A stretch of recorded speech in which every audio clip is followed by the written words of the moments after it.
Regarding my employment with the system has granted me a simulation. What? The system requires me to work for it? Ling Yun slid effortlessly into the company of the system's master. Realizing that any work is preferable to toil under the yoke of a heartless employer, at least here, I am spared the drudgery of being a mere 007. Hey, System Master, I haven't even signed a contract, and yet you've already transported me to another world. The first realm, surprisingly, is an apocalyptic one, but fortunately, the System Master has provided me with a simulation life system. With the assistance of this simulation system, I easily dominate the apocalypse, only to suddenly discover that the narrative is amiss. Upon closely examining the script, I find, to my dismay, that this is not an apocalyptic world at all. Without a proper introduction, the system, after battling a formidable foe, suffered significant fragmentation, its pieces scattered across the myriad realms. It chose Ling Yun to be its apostle, tasked with reclaiming these fragments, thus commencing Ling Yun's journey across the infinite worlds in search of the system's shards. Chapter 1. The system is my employer. At the tender age of 23, you find yourself ensnared in a narrow alley, surrounded by the Sand Scorpion gang. With no escape in sight, you rise in defiance, only to be brutally beaten to death. End of simulation. System evaluation, poor. System reward, 1 lottery draw. Would you like to participate in the draw? Yes. You have won a bottle of delicious soda. Curse you, Sand Scorpion gang. May I never encounter you in another simulation. As Ling Yun beheld the reward bestowed by the system, he muttered a quiet curse. Rising from the sofa, he approached the window, drawing back a sliver of the curtain to gaze outside. The sky was shrouded in a dull haze, and the streets were littered with abandoned vehicles and grotesque, undead creatures. Indeed, this was a world ravaged by the apocalypse. Ling Yun surveyed the scene with a grim expression. At 24 years of age, standing at 6 feet tall and weighing 130 pounds, he was unmarried, with interests that were, well, rather mundane. Like many protagonists, he had lost his parents, yet his sole advantage lay in possessing a face as handsome as the readers themselves. Prior to this day, he had merely been a recent graduate, resigned to a life of mediocrity. However, everything changed when a luminous entity, claiming to be a system, approached him, inquiring whether he would become its envoy. Through the system's explanation, it became clear that it was a formidable being that had engaged in a fierce battle with another powerful entity, a struggle that spanned the cosmos and ultimately led to its hard-won victory. Yet, in the aftermath of this conflict, its essence had been shattered, with fragments scattered across myriad realms. It urgently required assistance in reclaiming these fragments and asked Ling Yun if he would be willing to help. As someone who had consumed countless novels, Ling Yun did not hesitate to embrace the system. After all, it had taken him over 20 years to finally encounter a system. How could he possibly refuse? Had he not witnessed the rise of protagonists endowed with systems, each ascending to the pinnacle of life? Furthermore, whether one labored for a system or a callous employer, surely serving the former was preferable to toiling under the latter. Thus, without even signing a contract, he was transported by the system to this apocalyptic world. The system informed him that a fragment was located within this nation and required his search, after which it vanished without a trace. This task bears no time constraints, however. One cannot depart from this realm until fragments are discovered. Naturally, the system did not summon him to this world solely to meet his demise. It is equipped with a simulation system that enables Ling Yun to grow stronger through simulated experiences. Moreover, each simulation yields rewards, colloquially referred to as a form of guaranteed sustenance. Drawing the curtains, Ling Yun retrieved a delectable soda from his system backpack. This backpack is exclusively for storing rewards acquired through the system, rendering real-world items ineligible for storage. Ah, this is nothing but the quintessential beverage of the idle, Ling Yun remarked after taking a sip, followed by a burp, as he prepared to simulate once more. With a mere thought, the simulation interface materialized before him. Simulation life. Remaining free attempts, 2. Simulation points, 100. The system generously granted 5 free simulation attempts beyond these. Further simulations would necessitate the expenditure of simulation points. Simulation points can not only facilitate further simulations, but also be exchanged for items acquired during the simulation process, alleviating Ling Yun's concerns about perishing from hunger in this apocalyptic scenario. After all, sustenance is plentiful within the simulations. As for acquiring simulation points, the system claimed there are numerous methods, which will not be elaborated upon at this time. With 2 free attempts remaining, I hope this experience does not mirror the previous ones otherwise. I shall commence my journey under the most dire circumstances. After imploring the deities for favor, Ling Yun initiated the simulation. Simulate. Entry. Blue strength of a bull's strength far surpassing that of an average person. Would you like to spend 100 simulation points to randomly change? This simulation life system is remarkably rudimentary, to the point where Ling Yun suspects it to be a hastily crafted version, lacking thorough internal testing. Each simulation refreshes the entries, and once a simulation concludes, the entries cannot be preserved for subsequent simulations. Commence simulation. Simulation life commences. Age 0. You were born a boy. Age 1. You were born in a rural area of the Xian Kingdom. Age 2. You spent a year in playful abandon. Age 3. Engaged in play. Age 4. Engaged in play. Age 5. Your father noticed that your strength seemed to exceed that of your peers. Age 6. You are considerably more robust than your contemporaries. Age 7. A burly martial artist happened upon your village and observed your mischief, his eyes lighting up as he inquired whether you wished to become his apprentice. After discussions between your parents and the martial artist, you became his disciple. With a bittersweet expression on your parents' faces, you departed the village alongside your master. Soon after, you arrived at a small town, entering a martial arts school known as the Iron Mountain Boxing Academy. Your master is the head of the Iron Mountain Boxing Academy, and you are his second disciple, with an elder brother who is 4 years your senior. Your elder brother welcomes your arrival with great enthusiasm, and through your interactions, you gain insight into the Iron Mountain Boxing Academy. The academy is considered first-rate within a radius of several hundred miles, with you and your elder brother being the only disciples, alongside numerous registered students. These students differ from disciples, as they pay to learn martial arts and are responsible for their own lodging and meals. Aside from the disciples, the martial arts school also has a senior uncle who manages the school during the absence of the master. On the second day of joining the Iron Mountain Martial Arts School, your master began teaching you the fundamentals, marking the inception of your martial arts journey. At the age of 8, your master did not instruct you in the Iron Mountain fist techniques. Instead, he frequently encouraged you to practice the basics and commenced teaching you literacy. By 9, you were engaged in the dual pursuits of training and reading. At 10, you returned to your hometown to visit your parents, who were greatly pleased by your progress. At 11, your master began imparting the Iron Mountain fist techniques to you. This martial art is renowned for its formidable strength, with techniques so powerful that a pair of iron hands can shatter stones, and any ordinary martial artist struck by a blow would either face death or severe injury. Your master gained considerable fame in the eastern regions of the Xian Kingdom through this very art. Although there may be some exaggerations, your adoring gaze brought immense satisfaction to your master. At 12, due to your extraordinary strength from a young age, the Iron Mountain fist was particularly well suited to you, allowing you to grasp its essence within a year, while your senior brother took nearly 2 years to achieve the same. Consequently, your master often boasted to the senior uncle about his discerning eye in recognizing your talents suited for the Iron Mountain fist. At 13, your master's wife gave birth to a son, bringing great joy to your master in his middle age. At 14, your senior brother reached adulthood. At 15, you entered the realm of Ming Jin. A single punch from you could create a thunderous sound, a testament to your formidable presence. This is the essence of Ming Jin, where a sound is priceless. That same year, your senior brother embarked on a journey of exploration. At 16, you had mastered the Iron Mountain fist to a proficient level. At 17, your senior uncle took on a disciple, but your master remarked that his skills paled in comparison to yours after careful observation. At 18, you came of age, and your master hosted a grand banquet in your honor, inviting your parents from the countryside. Your traveling senior brother returned to celebrate with you. At 19, you perfected your Ming Jin, catching up to your senior brother, who had trained for 3 years longer than you. During a sparring session, despite being relatively new to this level, your innate strength allowed you to overpower him. At 20, your senior brother wed a lady from a prominent family in the county. At 21, your mastery of the Iron Mountain fist reached a significant milestone, bringing great joy to your master.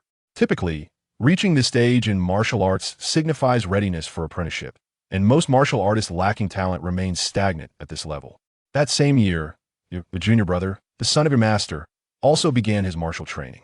At 22, your parents and master began urging you to consider marriage. At 23, wearied by their persistent requests, you resolved to embark on a journey. By year's end, you achieved complete mastery of your Ming Jin, signifying the pinnacle of your martial prowess. making you a formidable contender in many counties of the Eastern Xian Kingdom. At 24, seeking breakthroughs, you began exchanging knowledge with various martial arts schools. While termed as exchanges for some schools, it amounted to challenges, leading to the formation of numerous rivalries. At the age of 25, after a year of honing your skills and challenges, you have forged a distinguished reputation for yourself. Your fame has soared, bolstered by your extraordinary strength combined with the formidable Iron Mountain Fist technique, rendering you unparalleled among your peers in the realm of Mingjin. Upon learning of your accomplishments, your master often expresses his pride, acknowledging that the legacy of Iron Mountain Fist continues through you. At 26, your journeys continue. By the age of 27, while traversing the lands, you receive a letter from your senior brother announcing the birth of a daughter to your sister-in-law. Having spent years wandering, a sense of homesickness stirs within you, prompting your decision to return home. Upon your arrival at the dojo, you are met with a warm and hearty welcome. Your endeavors and challenges have significantly elevated the reputation of the Iron Mountain Dojo. At 28, despite years of dedication, your martial prowess has stagnated. According to your uncle, your master had achieved a breakthrough into the realm of Injin at your age. Seeking your master's guidance, he reassures you that your vitality far exceeds that of the average person, which naturally results in a slower progression. He encourages you not to rush, for with your innate talent, a breakthrough into Injin is inevitable. Moreover, do not underestimate your master. His own potential was not inferior to yours in his youth. Chapter 2. Simulation concludes. At 29, you celebrate your master's 60th birthday, and in the same year, you successfully enter the realm of Injin. Those who attain Injin possess the ability to manipulate their vital energy and skin, allowing them to channel force through their exterior. Masters of Injin are regarded as formidable within various counties, with most martial artists belonging to this category. At 30, succumbing to the persistent urging of your parents and master regarding marriage, you wed through the introduction of a matchmaker. By 31, your mastery of the Iron Mountain Fist reaches a profound understanding. This stage signifies that you have thoroughly comprehended the technique, allowing you to execute its moves with effortless precision. At 32, you embark on a journey with your wife to explore the mystical realm of Xiangua. During your travels, you arrive at the renowned Qinglong Mountain, celebrated as the ancestral mountain of Xiangua. This majestic mountain range is the largest in the region, often depicted in countless tales as the dwelling place of deities.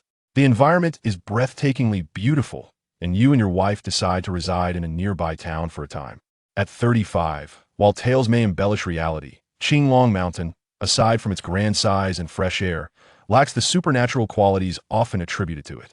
However, during your sojourn, you encounter a master of transformation who, through his guidance, enables you to achieve a significant breakthrough into the realm of Injin.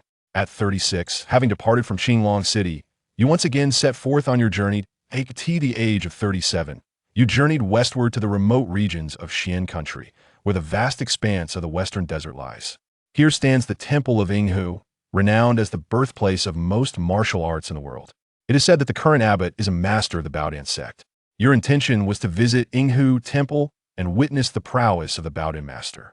However, to your dismay, the western territories of Xian country were fraught with chaos.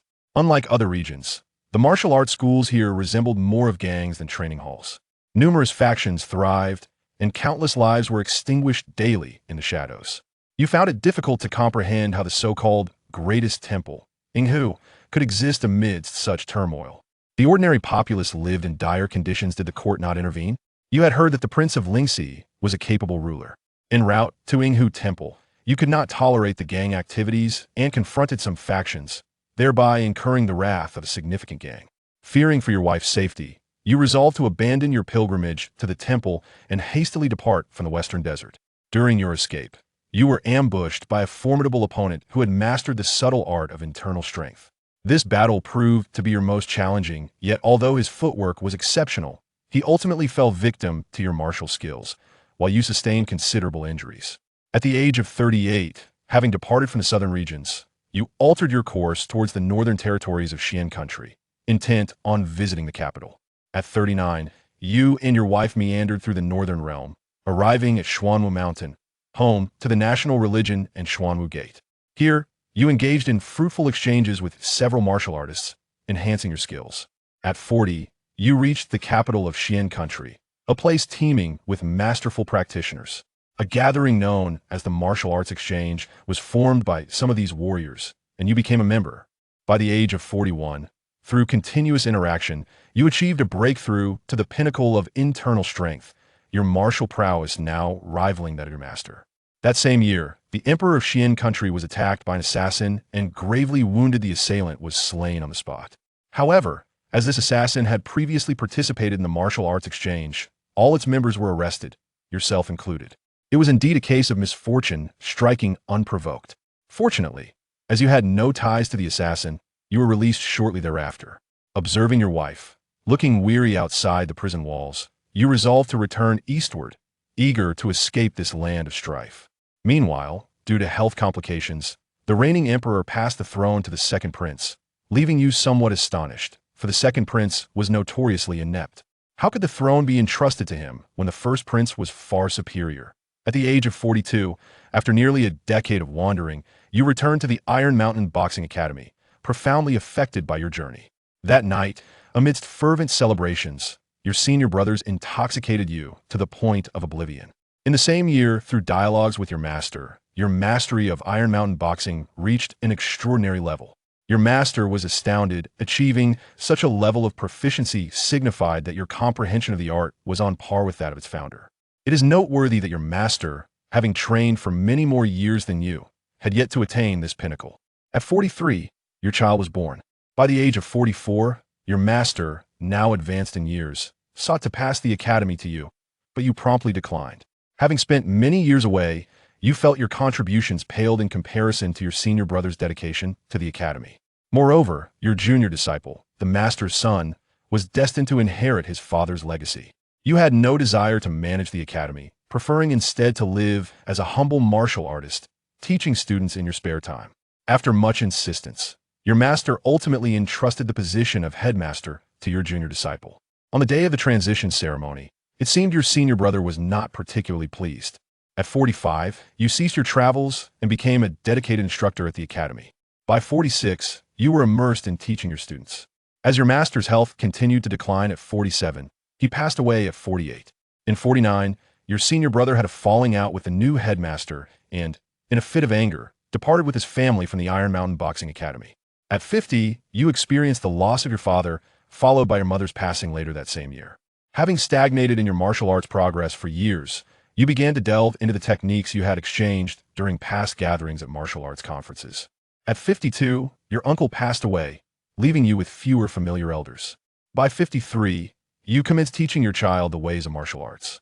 Hearing from those who attended previous gatherings that the current emperor was rather incompetent, you continued your studies in martial arts. Years passed as you endeavored to comprehend the subtleties of your craft, yet you found your martial arts realm stagnant, causing you considerable distress. By 58, you sensed a decline in your vitality. With all your elders having departed, you reached your 60th birthday, during which your long-absent senior brother unexpectedly reappeared, bringing you immense joy.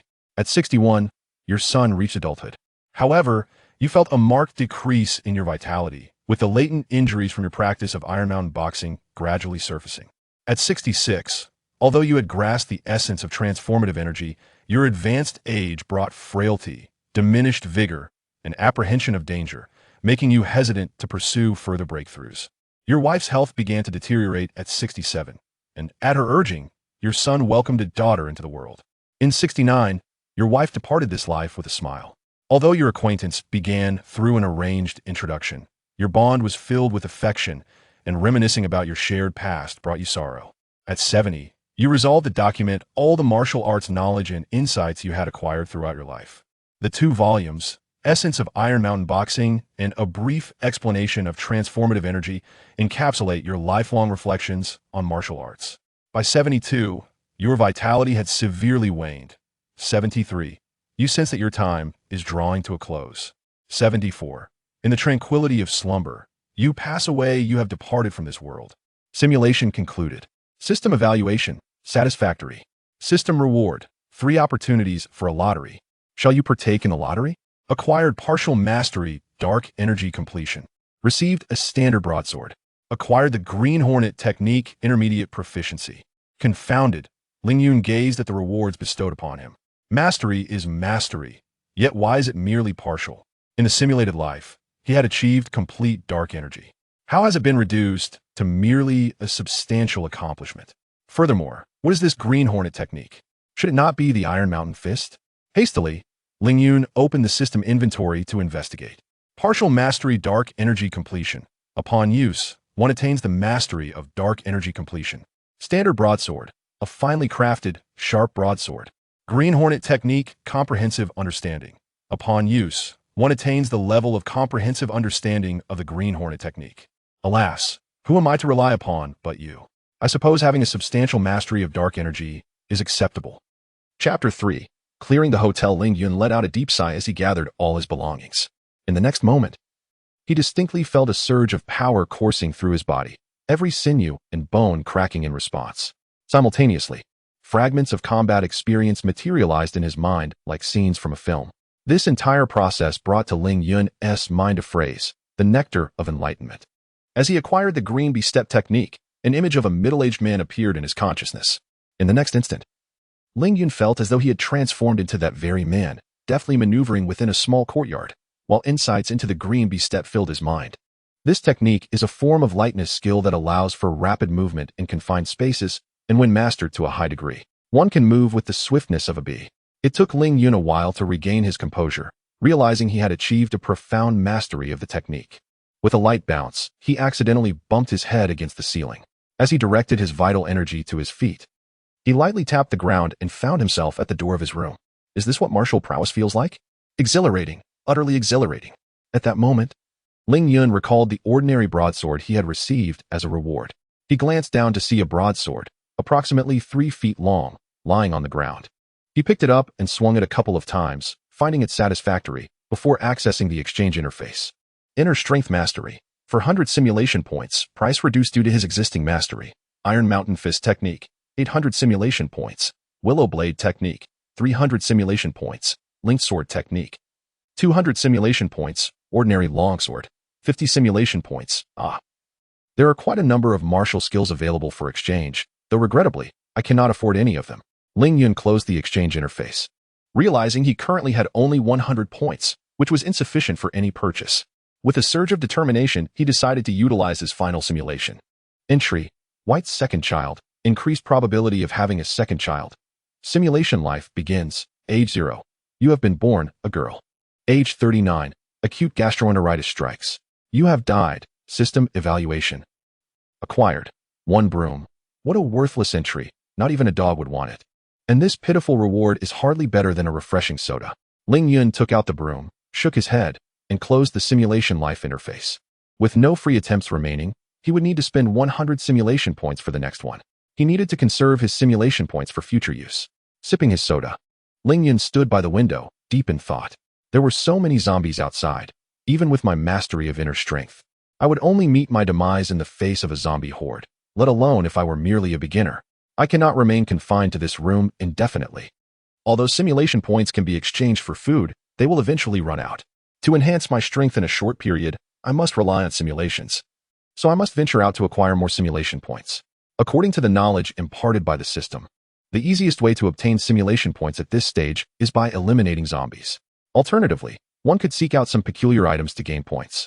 However, Ling Yun dismissed the latter option. His immediate goal was to grow stronger swiftly, locate the system fragments, and escape this apocalyptic world. He need not venture into the world beyond, nor seek out any remaining survivors. His only requirement is to develop steadily. Once he has matured enough to disregard the oncoming horde of zombies, he shall no longer worry about locating the fragments of the system. The location transmitted to him by the system is a relatively secure hotel, and he intends to use this establishment as his base. The first step is to eliminate the zombies within the hotel. The nimble footwork of the Green Hornet technique is ideally suited for the confined spaces of such an environment. The advantage of the terrain is mine. Taking a deep breath, Ling Yun steadied his nerves, wielding his large blade as he gently opened the door. Creaking softly, he peered cautiously outside. The hotel corridor was eerily silent, devoid of any traces of the undead. This corridor formed a T-shape, with Ling Yun currently positioned at the innermost part of the T on the 3rd floor. To his right lay the outer wall of the building. The door opposite him bore the number 3024. After surveying the hallway, he approached the door, hand outstretched towards the doorknob. Alas, he remembered that this was indeed a hotel. And without a key card, He could not open the door. A look of embarrassment crossed Ling Yun's face as he found himself unnerved by this unforeseen circumstance.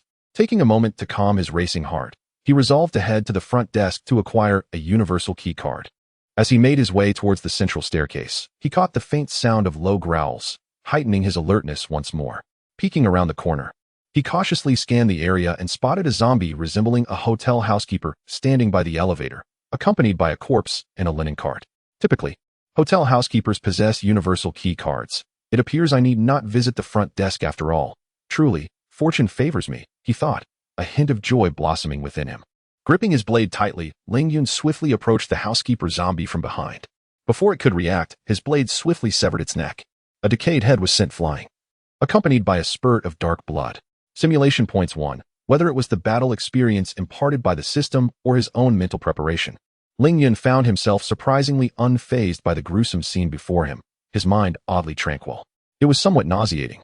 Yet Ling Yun retrieved the universal key card from the housekeeper zombie and, after wiping the blade clean with a cloth from the linen cart, he discarded the soiled cloth and proceeded towards room 3024. Determined to leverage his advantages, he planned to eradicate the zombies. Commencing his efforts from the 3rd floor and moving upwards, he mused to himself, is it not peculiar that the hotel still has electricity in this apocalypse? Could it be that the end of days has only just begun? Shaking his head, he dismissed such thoughts. Why concern myself with matters beyond my scope? My sole focus must be on slaying zombies and accumulating simulation points. Everything else is irrelevant. With a soft click, the door to 3024 swung open, revealing an empty room, no zombies to be found. He stepped out and approached the adjacent room, 3022, only to discover it too was devoid of the undead. After opening 4 consecutive rooms without incident, he finally encountered a male zombie in one of the rooms. With a swift kick, he sent the advancing zombie sprawling before bringing his blade down decisively upon its head. The hotel appeared to be struggling with business, as several rooms remained unoccupied. Ling Yun remarked with a hint of sarcasm before proceeding to the next room.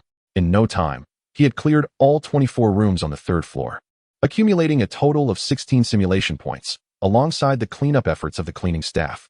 The zombies before him resembled turtles, easily dispatched with a single strike. To suggest that he had achieved mastery in the dark energy realm was an understatement. Even an average person, if they could conquer their fear, could effortlessly deal with the zombies. After a brief respite, Ling Yun consumed some provisions from the hotel room and ascended to the 4th floor. As dusk approached, he reached the 10th floor and, glancing at the time, returned to the 6th floor in search of a clean room to rest. Simulation points, 237, sighing. He mused that the day had proven to be far less arduous than anticipated, and he should be able to complete the task by tomorrow. Lying on the bed, he reflected on the day's events, which felt almost surreal. The following morning, with the dawn barely breaking, Ling Yun rose early. All right, today I will muster the energy to clear the remaining floors. Encouraging himself, he grasped his long knife, ready to commence the day's work with a smile. By afternoon, on the 19th floor of the hotel, after dispatching the last zombie of that level, he approached the staircase to descend to the next floor, only to find it locked. Gripping the lock, Ling Yun exerted his strength, causing the lock to fall to the ground with a clatter. With a push, the door swung open. Standing on the rooftop, he surveyed his surroundings before retreating to a clean room. Simulation points, 418. His current points had risen to 400, after accounting for the 100 points granted by the system.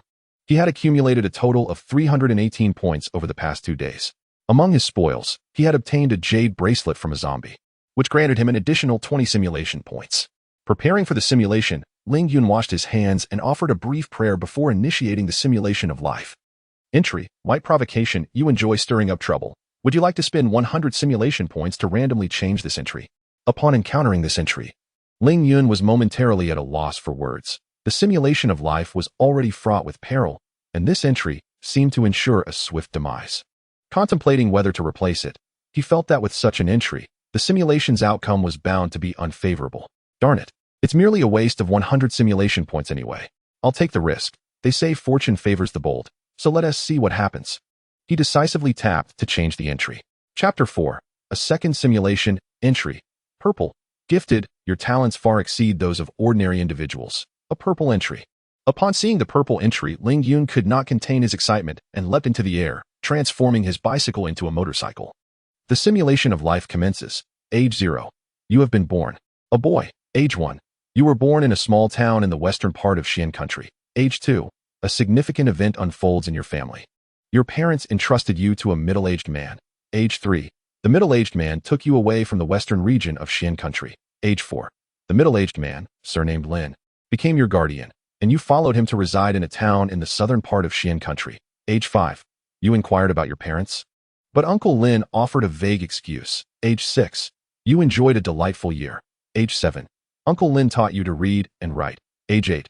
Recognizing your remarkable intelligence, Uncle Lin, after much hesitation, decided to teach you martial arts. Age 9.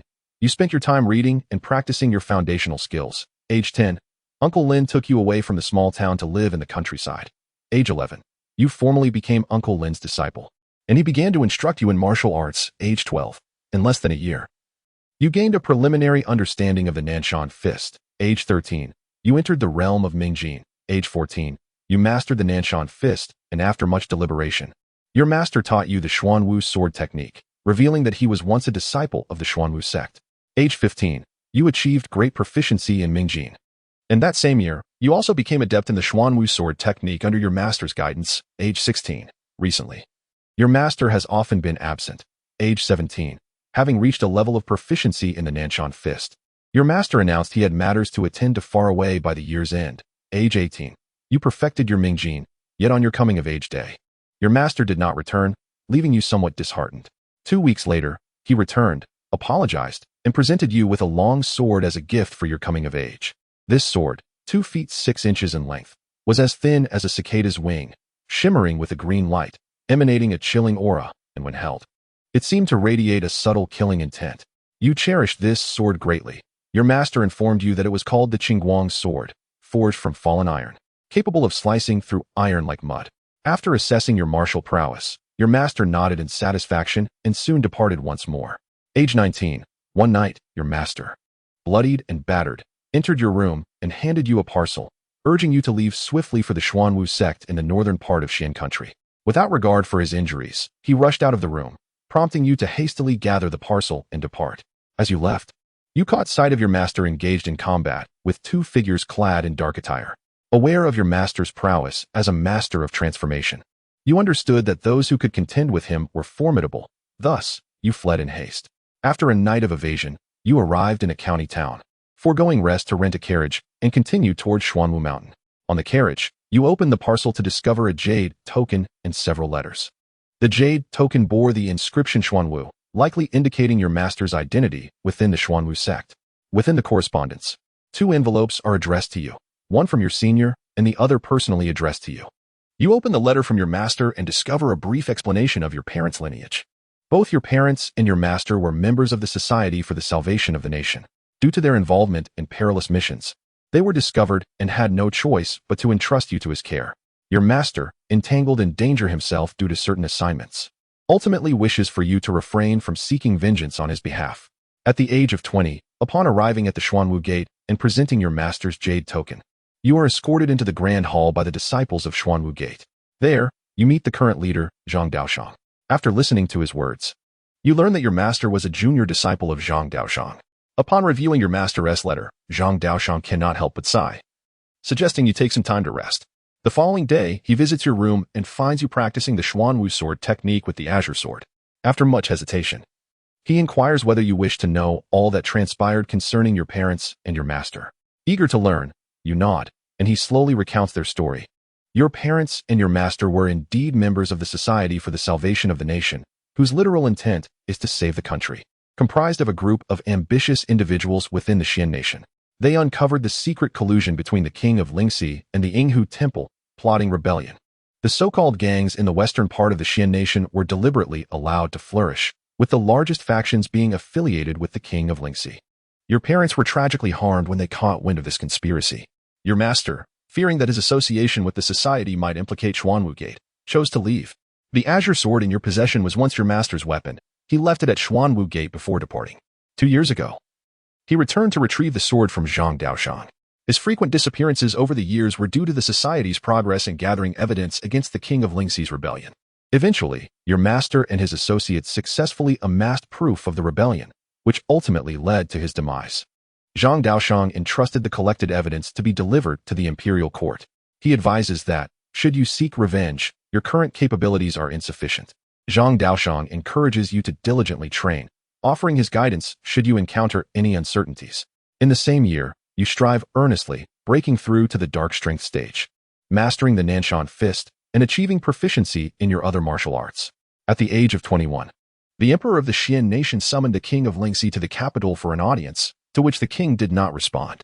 The emperor, incensed, proclaimed to the world that the king of Lingxi desired rebellion and commanded an attack.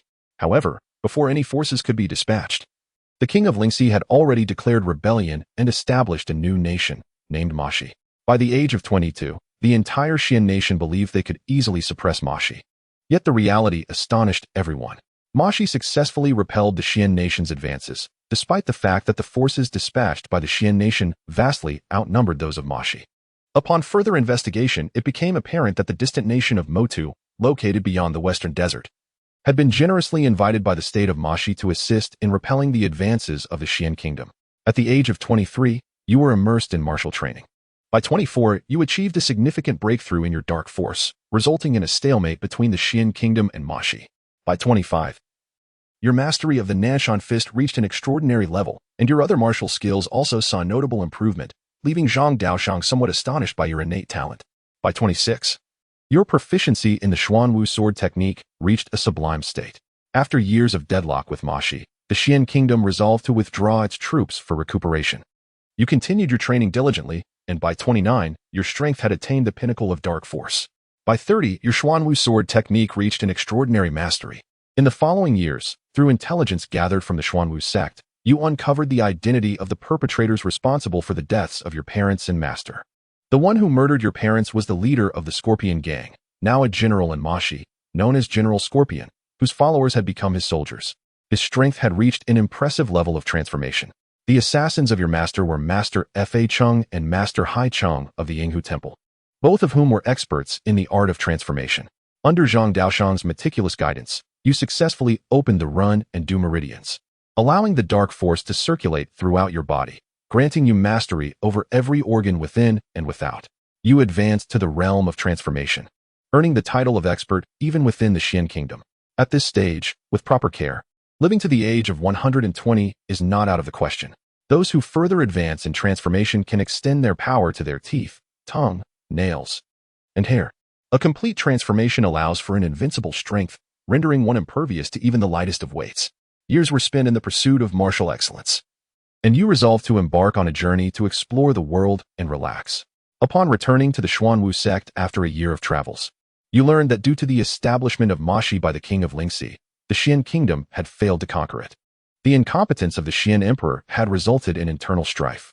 Rumors from the National Salvation Society suggested that the southern king of Nanjing might also be harboring rebellious intentions. You sensed that turmoil was imminent. In your training, you achieved a complete transformation, and thoughts of vengeance began to stir within you. General Scorpion frequently resided in a city not far from the border of Mashi. With your strength, and with the aid of a few allies, you believed it would be feasible.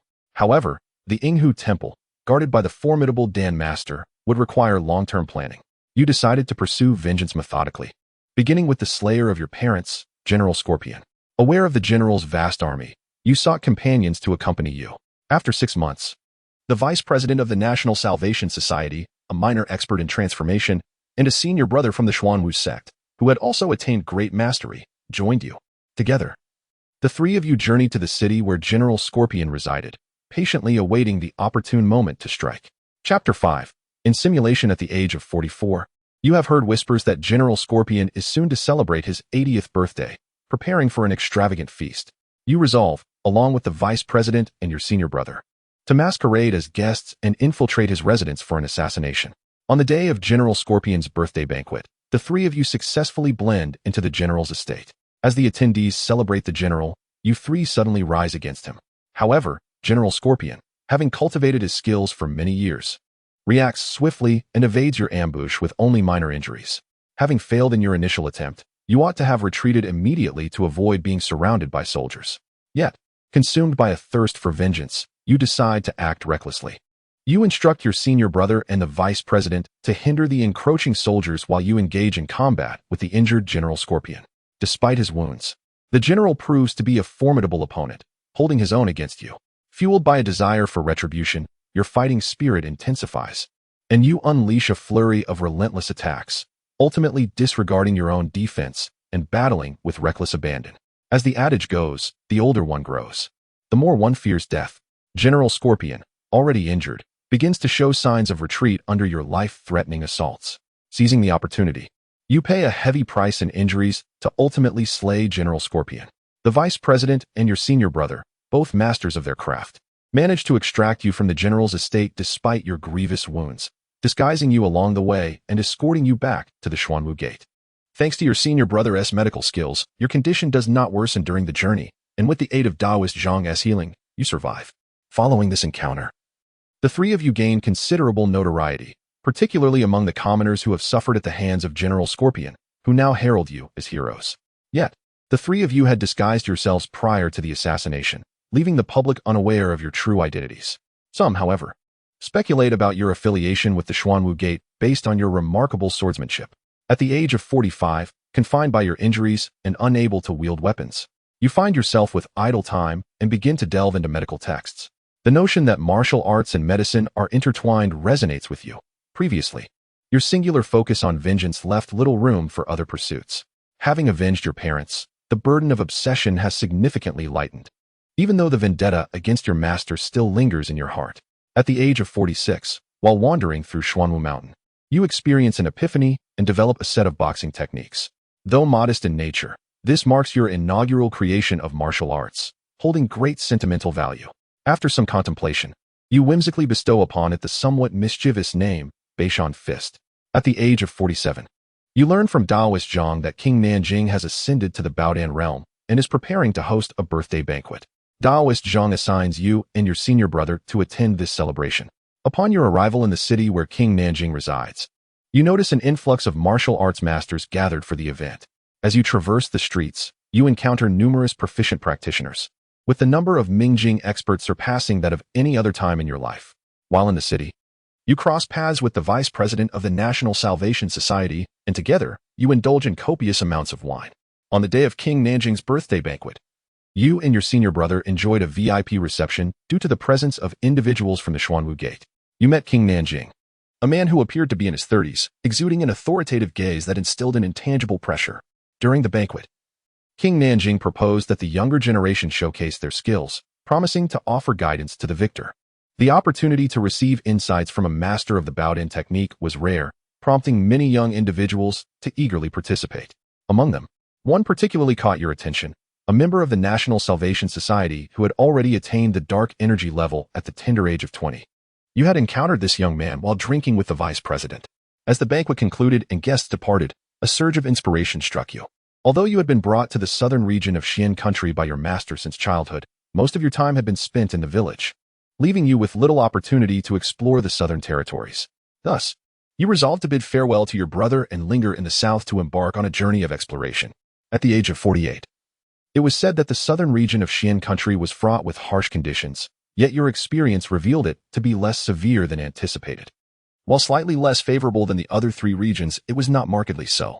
According to locals, the south had deteriorated significantly in the past, only improving gradually since King Nanjing's ascension. You reached Zhuke Mountain, the highest peak in southern Xian country, renowned for its myriad of red maple trees that transformed the landscape into a fiery spectacle each autumn. From a distance, the mountain appeared to be ablaze, earning it the name Zhuke Mountain, in homage to its ancestral counterpart, Qinglong Mountain. During your travels, you found inspiration and decided to settle for a time atop Zhuke Mountain. At the age of 49, you practiced martial arts outside a quaint wooden cabin on the mountain. As the crimson maple leaves gently descended, one that should have landed upon your head inexplicably fluttered away as it approached, despite the abundance of leaves scattered on the ground nearby. Not a single one graced your presence. It was said that no feather could alight nor fly could linger. You had achieved perfection in your transformation into energy. Simultaneously, your mastery of the Nanshan Fist advanced to its zenith, surpassing even its creator and liberating you from the constraints of fixed techniques. At the age of 50, you returned to Xuanwu Mountain, feeling a profound sense of pride in your abilities. With your energy perfected and the Nanshan Fist at its pinnacle, you believed yourself capable of contesting with a Baodan master. However, the reality was that you lacked a true understanding of what Baodan entailed. Zhang Daolong discerned your thoughts and engaged you in combat, effortlessly overpowering you. Noticing the glimmer of defeat in your eyes, he offered words of comfort, indicating that even without the Bowden Master in action, you could still rank among the top 5 in the realm. At the age of 51, emerging from a state of pride and complacency, you diligently resumed your training. You also began to pay close attention to news regarding Master Faching and Master Haiching. At the age of 52, you refined your self-created martial art, the Beishan Fist. By the age of 53, natural disasters began to rise across Xian country. While treacherous ministers held sway over the court and the aging emperor remained indifferent, Zhang Daochong attempted to offer counsel, only to be brusquely dismissed within the gates of Xuanwu. You had never witnessed him in such a state of fury. At the age of 55, the nation of Xian was besieged by natural calamities, prompting the Xuanwu sect to descend the mountain to provide relief to the populace. However, despite the vastness of the Xuanwu sect, it lacked sufficient manpower to alleviate the suffering across the entire realm. Fortunately, there were allies among the righteous, such as the members of the Salvation Society. Over these past 2 years, you have profoundly grasped the essence of natural disasters and human calamities, understanding the dire plight of the common people. Yet, amidst such turmoil, the Emperor of Xian grew increasingly inept. At 58, the reigning Emperor of Xian suddenly passed away, plunging the capital into chaos. Before a successor could ascend the throne, the southern prince of Jiang, under the guise of purging corrupt officials, instigated a rebellion.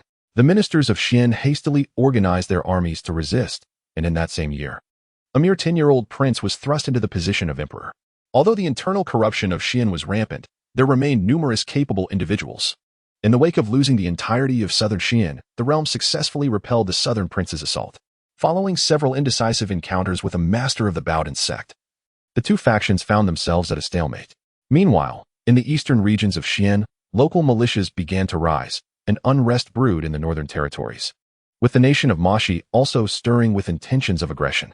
By 60, an uprising in eastern Xian swept through and occupied a significant portion of the region. That same year, the forces of Mashi commenced gathering at the borders, intent on invading Xian. At the beginning of the year, the vice president of the Salvation Society approached you, seeking your assistance in withstanding the Mashi forces. It turned out that the Salvation Society had clandestinely merged with the army stationed at the western borders, now calling themselves the Salvation Army.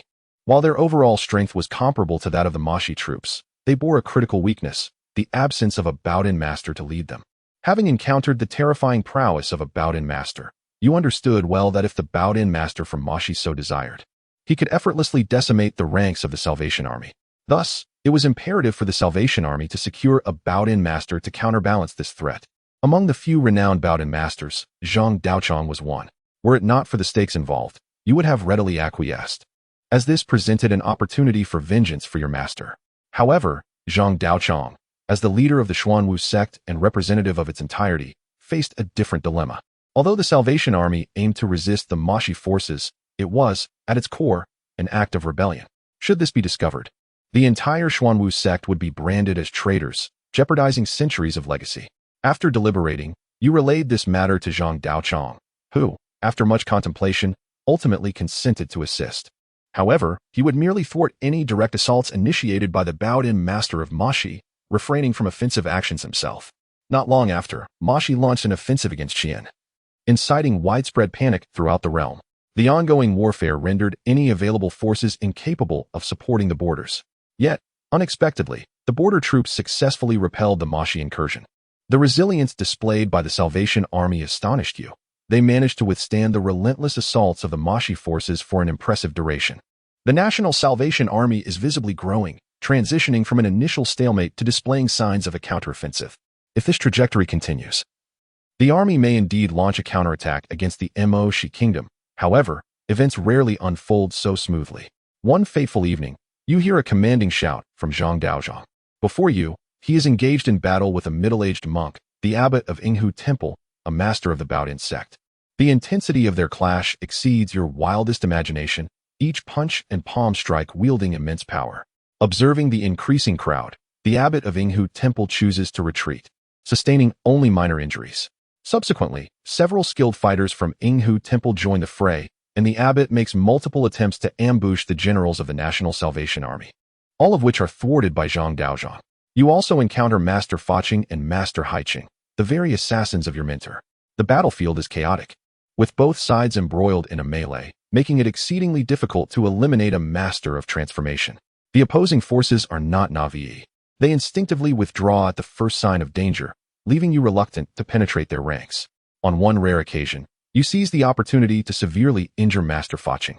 Yet he is quickly rescued by his comrades. The presence of a bowed-in master creates a palpable hesitation in the National Salvation Army, mirrored by the Mo-Shi forces, resulting in a stalemate. Yet, as the aggressors, the Mo-Shi kingdom possesses greater resources and supplies than the National Salvation Army, and prolonged conflict will inevitably lead to failure. As time progresses, victory gradually tilts in favor of the National Salvation Army. One day, Zhang Daozhang receives a letter of challenge from the abbot of Yinghu Temple. The missive reveals that he is aware of the events surrounding your mentor and offers a chance for vengeance through a wager on Mount Baihu. With both bowed-in masters refraining from intervention, you are to confront Masters Faching and Haiqing alone. Should you emerge victorious, Yinghu Temple will withdraw from the conflict. Conversely, a defeat would compel Xuanwu Gate to exit the war. The location is set for Mount Baihu. After much deliberation, you agree to the terms. With your mastery in the art of transformation and the pinnacle of Nanshan Fist, you feel confident in facing two opponents. Moreover, a victory would expedite the conclusion of the war and minimize casualties among the soldiers of the National Salvation Army. Under the blazing sun, you accompany Zhang Daozhang to Mount Baihu. The mountain's form resembles a tiger, and in homage to the other three renowned peaks within the borders of the Xian Kingdom, it is aptly named Mount Baihu. Upon your arrival at Mount Baihu, you encounter the abbot of Yinghu Temple, along with Haiqing and Faching. Faching presents as an unremarkable middle-aged monk, having achieved mastery and transformation over many years. You have previously crossed swords with him on the battlefield. Haiqing, on the other hand, possesses a handsome visage marred by a long scar, a testament to your mentor's legacy. He has attained full mastery and transformation, which explains his willingness to engage in this wager with you. With adversaries meeting, the atmosphere is charged with animosity, and you quickly engage in combat with the two.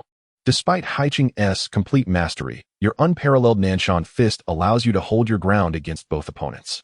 After approximately 30 exchanges, you seize the moment to deliver a powerful punch to Faching, the force penetrating his body and striking his vital organs. Faching is sent flying several meters, meeting his end on the spot. Haiqing's face displayed a profound shock. He had assumed that the combined might of a fully realized master and a formidable practitioner would easily vanquish you. To his astonishment, the outcome proved otherwise. Witnessing the scene, the abbot of Yinghu Temple conceded defeat, yet you surged forward, seemingly intent on subduing him, only to be intercepted by Zhang Daoxing.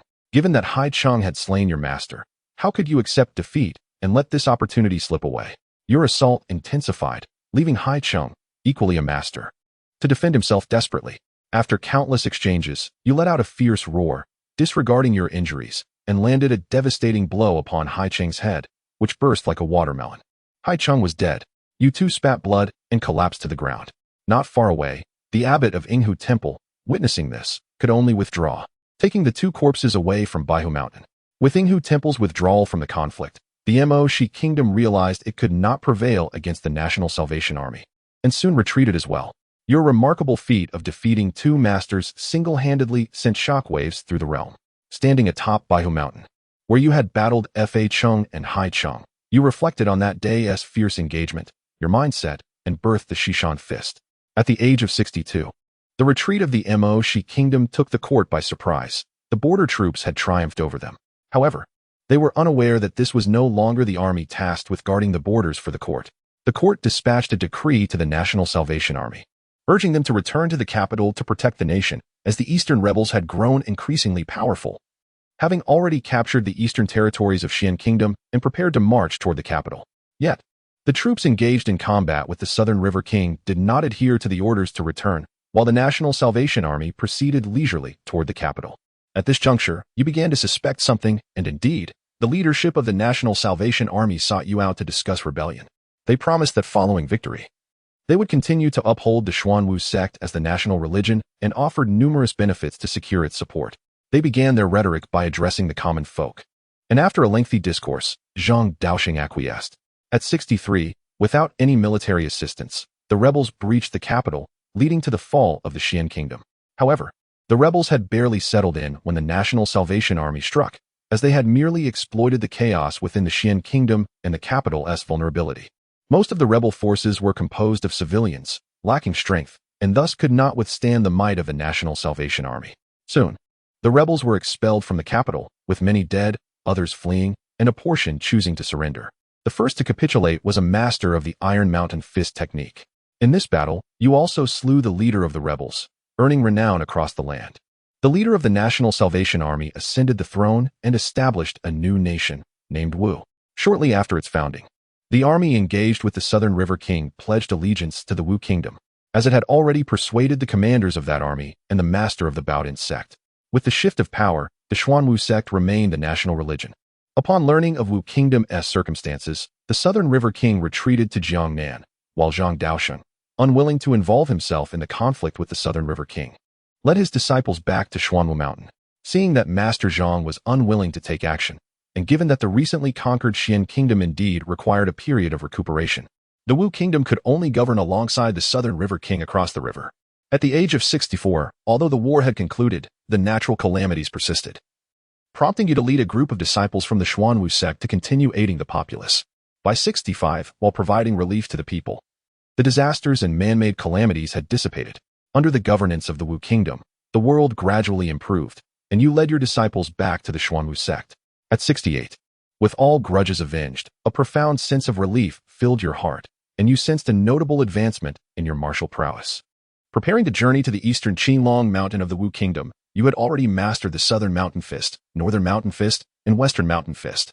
To avoid overwhelming your obsessive tendencies, this time you aimed to perfect the Eastern Mountain Fist. After encountering a few minor obstacles, you finally arrived at the ancestral Qinglong Mountain. At 69, you settled on Qinglong Mountain and began to contemplate the Eastern Mountain Fist. By 70, you had successfully created the Eastern Mountain Fist and returned to Xuanwu Mountain to continue your martial training. At 79, in a tranquil chamber, you sat cross-legged, your vital energy seemingly depleted, resembling an aged man on the verge of passing. At that moment, all your essence concentrated in your dantian, becoming unified. Thump, thump. The sound of your heartbeats echoed. Your appearance began to rejuvenate, swiftly regaining the visage of a man in his early 30s. Upon opening your eyes, a gleam of brilliance flashed within, and with a casual wave, your energy surged forth, successfully breaking through to the stage of holding the Dan. Those who achieve this stage can surpass human physical limits, potentially living up to 180 years, with the ability to control their vital energy and strength, allowing them to strike with astonishing force. Only then did you truly comprehend the formidable power of a holding the Dan master. And you couldn't help but feel a twinge of fear for having angered Master Ing, who from the Temple of Shoulders. You engaged in philosophical discourse with Master Zhang, realizing that once one reaches the stage of holding the Dan, the path ahead becomes obscured. There is no distinction between minor and major achievements in this realm. Each step taken is a venture into uncharted territory. Chapter 6. The Force of Qi. At the age of 80, you celebrated your birthday, publicly declaring yourself a master of the Dan.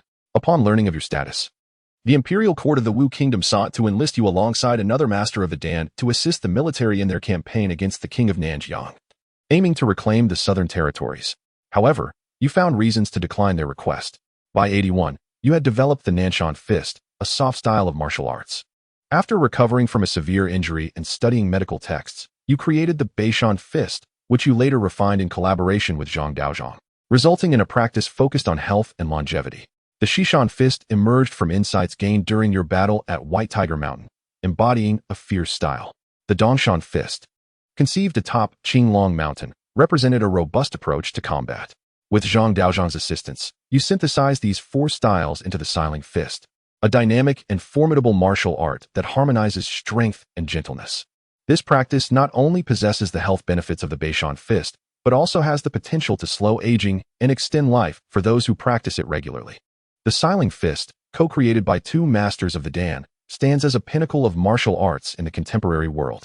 By 82, the Prime Minister of the Wu Kingdom, previously the Vice President of the National Salvation Society, approached you with hopes of rallying your support for an assault on the King of Nanjiang. After much contemplation, you resolved to acquiesce, recognizing that a confrontation between the Wu Kingdom and the King of Nanjiang was inevitable. The more prepared both sides were, the greater the scale of the conflict would be, and you wished to avoid witnessing the ensuing suffering of the populace. At 83, as the Wu army advanced, you and a fellow master of the Dan encountered the King of Nanjiang outside Linjiang City. The king revealed that he had anticipated this day and had refrained from establishing a nation as a result. Facing two opponents, he ultimately succumbed to your combined prowess. The Wu kingdom reclaimed the southern region, and the king of Nanjiang was imprisoned, yet his life was spared. By 84, stranded atop Wudong Mountain with no further paths to explore, you engaged in philosophical discussions and sparring sessions with Zhang Daozhong in hopes of advancing your mastery. At 88, feeling stagnant in your martial progress, you resolved to embark on a journey to explore the world. By 105, you returned to Xuanwu Mountain. At 107, a junior disciple of yours achieved a breakthrough to the Dan, marking an unprecedented era of prosperity for Xuanwu Mountain with 3 masters of the Dan. By 115, through mutual exchange and exploration, the 3 masters of the Dan seemed to have genuinely discovered a path for further advancement. At 118, aware of his diminishing lifespan, Zhang Daozhong, disregarding your protests, resolved to attempt the realm you 3 had theorized, the force of qi. However, at 119, Zhang Daozhong's attempt ended in failure, leading to his passing. Yet he left behind invaluable insights regarding the pursuit of the force of qi, affirming that your path was indeed correct. At 120, you continued your quest for a breakthrough. After several years of adjustment and dialogue by 125, you resolved to attempt breaking through to the force of qi but faced failure, resulting in significant depletion of your vitality. At 128, having recuperated, you attempted the breakthrough once more, only to encounter failure again. At 130, the outcome remained the same, failure. After years of unsuccessful attempts and repeated injuries, you sensed a profound depletion within yourself. Typically, a master of the Dan may live up to 180 years. Yet you now believed your lifespan to be limited to 160 years, even with your expertise in health preservation. After enduring numerous trials, you have finally discovered a path forward. How could you possibly relinquish it? At the age of 135, you endeavor to transcend your limits once more. Within the tranquil chamber, your vital energy flows vigorously. With a resounding crack, it appears you have shattered certain constraints. Waves of energy surge around you, tearing through the air and transforming into formidable force.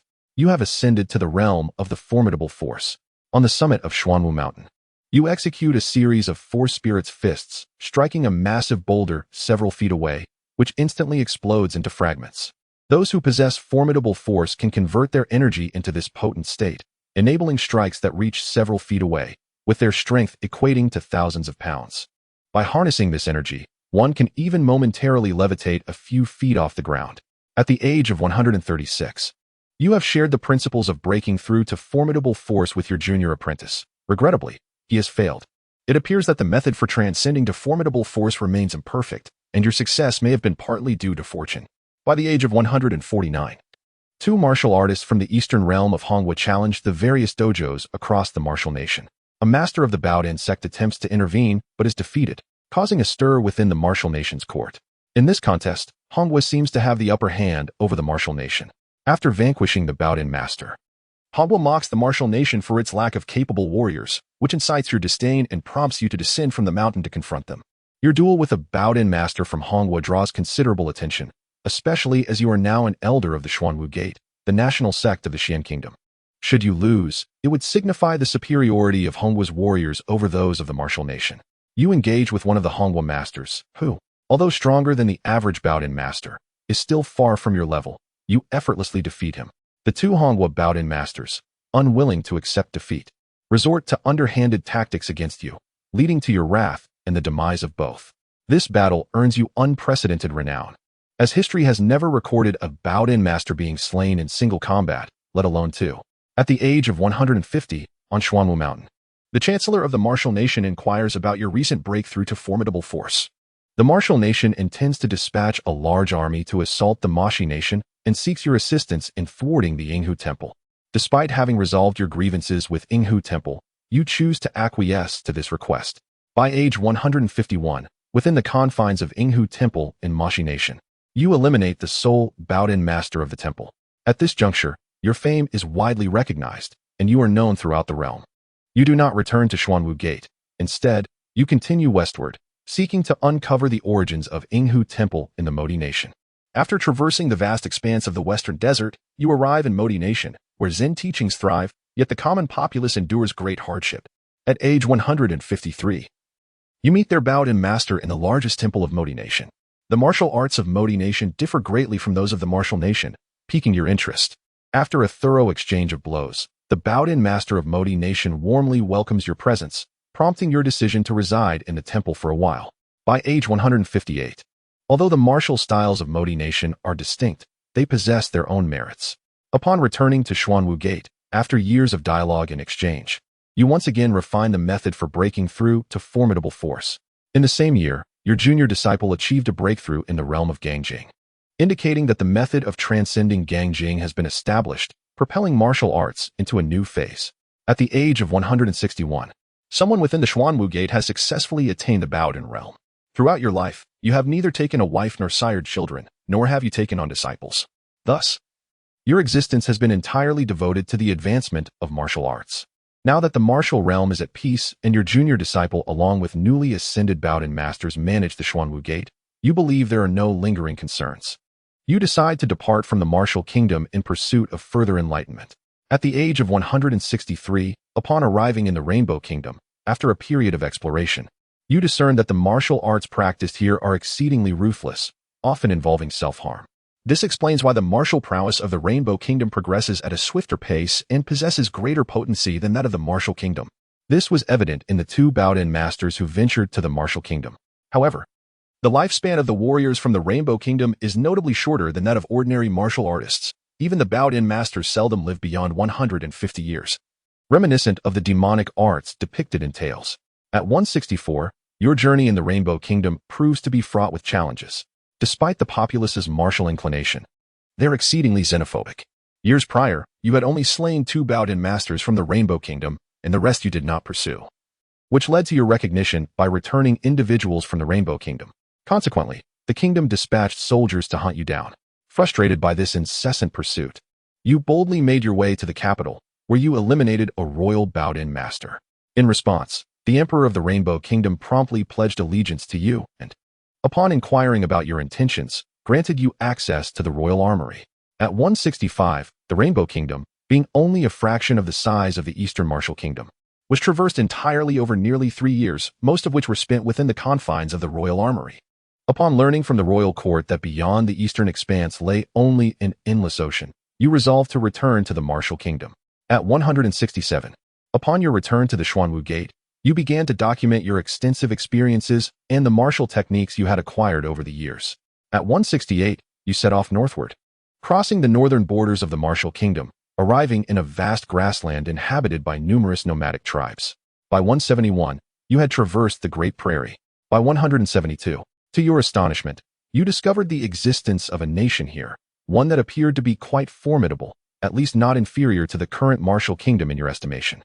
Unlike the Motai Kingdom and the Rainbow Kingdom, this land had prior interactions with the former Xian Kingdom, allowing you to grasp their language with relative ease.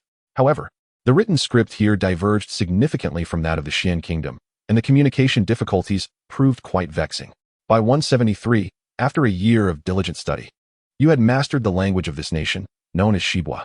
By 175, although the Shibwa Kingdom was not weak, it had few formidable martial masters, with only 2 individuals achieving the bowed-in master level within the entire nation.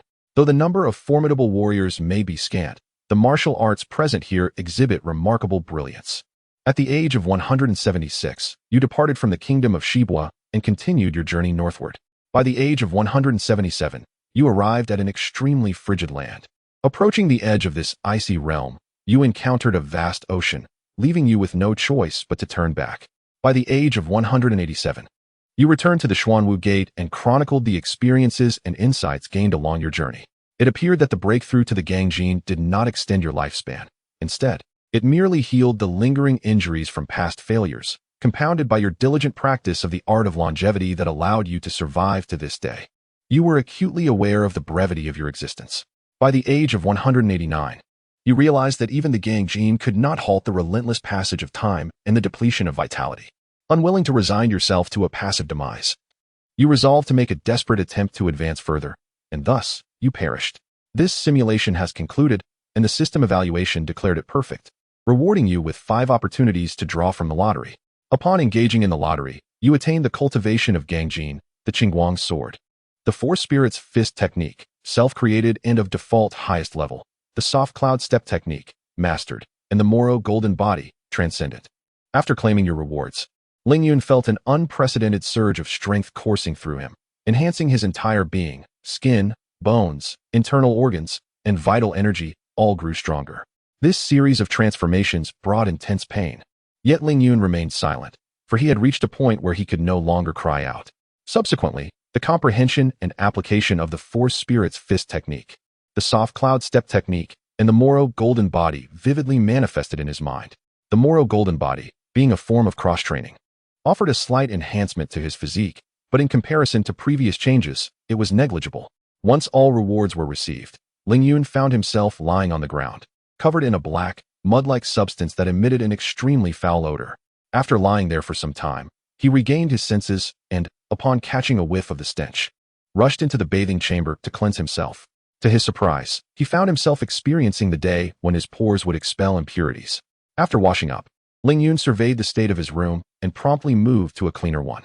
The Four Spirits Fist technique, having been refined through numerous iterations in the simulation, boasted an undeniable strength. The simulation often required extensive mobility, particularly as it involved traveling to other nations, necessitating a suitable lightness of foot. Thus, the soft cloud step technique was born, ideal for prolonged pursuits. The Moro golden body, a martial art from the kingdom of Modi, unfortunately proved to be of minimal effect for Ling Yun, who had already attained Gangjin. Once he acclimated to his bodily changes, Ling Yun drew forth the Qingguang sword and waved it a couple of times, marveling at its quality. "What an excellent sword!" he exclaimed. The sword's appearance alone surpassed that of a broadsword. Ling Yun then struck the broadsword with the Qingguang sword, resulting in a clash that left a notch in the broadsword, while the Qingguang sword remained unscathed. "Well done, you can now be retired," he declared, as the broadsword, which had slain hundreds of zombies, was consigned to obscurity. With over 200 simulation points remaining, he resolutely embarked on another simulation. As for redemption, what is that? The last time he simulated, along with the exchange of attributes, it merely cost him 200 simulation points. This endeavor allowed him to attain the formidable strength of the Gangjin, accompanied by 3 profound martial arts techniques and a precious sword. To redeem such abilities would likely require several thousand, if not tens of thousands, of points, far exceeding the cost of simulation. Thus, the redemption feature was utterly useless. Simulation was far more economical, costing only 100 points per attempt. At 48 years of age, having been imprisoned for smuggling arms, he encountered a fellow inmate adorned with numerous shackles. His curiosity piqued. He wondered what heinous crime this individual had committed. For someone of his own transgressions bore only a single pair of shackles. A nearby inmate enlightened him, revealing that this man was a prince from a previous dynasty, a master of the alchemical arts. The sheer number of shackles made sense now. The power of an alchemical master was indeed formidable. At 49, having spent a year in confinement and realizing he had been forsaken by those in power, he divulged everything to the court following a brutal interrogation. Shortly thereafter, he was dragged to the execution ground and met his demise. Simulation concluded. System evaluation. Average. System reward. 2 lottery draws. Will you proceed with the lottery? Acquired partial cultivation of Anjing minor achievement. Received a pair of standard handcuffs from the martial nation. Such a virtuous individual as myself. How could I simulate becoming an arms dealer? This is blatant slander. And what purpose do these handcuffs serve? To bind zombies? I have no peculiar preferences. Upon observing the simulation's outcome, Ling Yun could not help but scoff. Now that I have attained Gangjin, what might the acquisition of Anjing cultivation entail? Ling Yun was intrigued and promptly claimed his reward. Upon receipt, as had become customary, a surge of energy coursed through him, subtly enhancing his vitality. Had he not been vigilant, he might have overlooked this slight augmentation. Though the increase was minimal, every little bit counts. As long as I continue to simulate, I shall inevitably surpass Gangjin. If I am to progress further, it must be to achieve the state of immortal unbreakable, as many novels depict. The following day, Ling Yun, wielding the Qingguang sword, ascended to the 2nd floor of the hotel.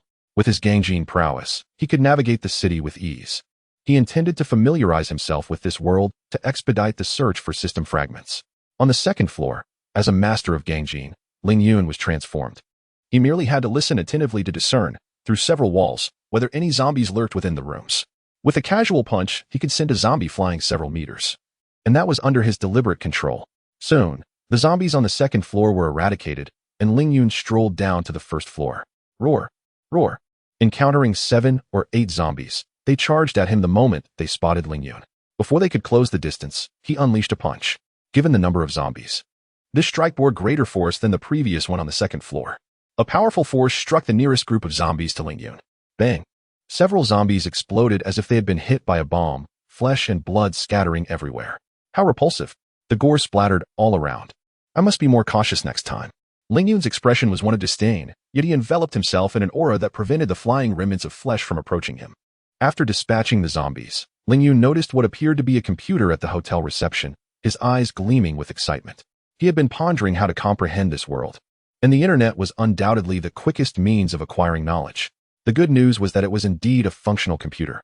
The bad news was that he was unfamiliar with the script of this world, unable to operate the keyboard, and the device was password protected. However, by deciphering a note found in a drawer at the reception, he successfully unlocked the device. Fortunately, the numerical system in this world was quite similar to that of his own. Although he was illiterate in the local language, he was able to navigate through several applications using the icons, ultimately launching the browser. To his dismay, there was no internet connection. How frustrating. Ling Yun slammed his palm against the table, fighting the urge to destroy the computer, and left the reception area. Gazing outside the hotel entrance, he saw a horde of zombies approaching, drawn by his presence. With an impassive expression, he approached the door. The entrance was secured with a robust lock, firmly barring the way for the zombies. Ling Yun, unwilling to search for the key, clenched his right fist and delivered a powerful punch. Boom! The towering hotel door, along with dozens of zombies, was sent flying several meters away. Chapter 7. The Alpha Armor. A thunderous roar drew the nearby zombies, who surged towards Ling Yun. Haha, just in time. I wish to test the limits of my strength. Ling Yun grinned maliciously, unleashing a powerful punch that tore through the air with a howling gust. The horde of zombies before him was violently dispersed, their flesh and blood scattering like confetti. Simulation point 17. What a thrill. Ling Yun propelled himself forward, his foot striking the ground with such force that the bricks beneath him buckled and shattered. In the blink of an eye, he stood before a zombie, delivering a punch that pierced through its chest, relying solely on his raw strength rather than his energy.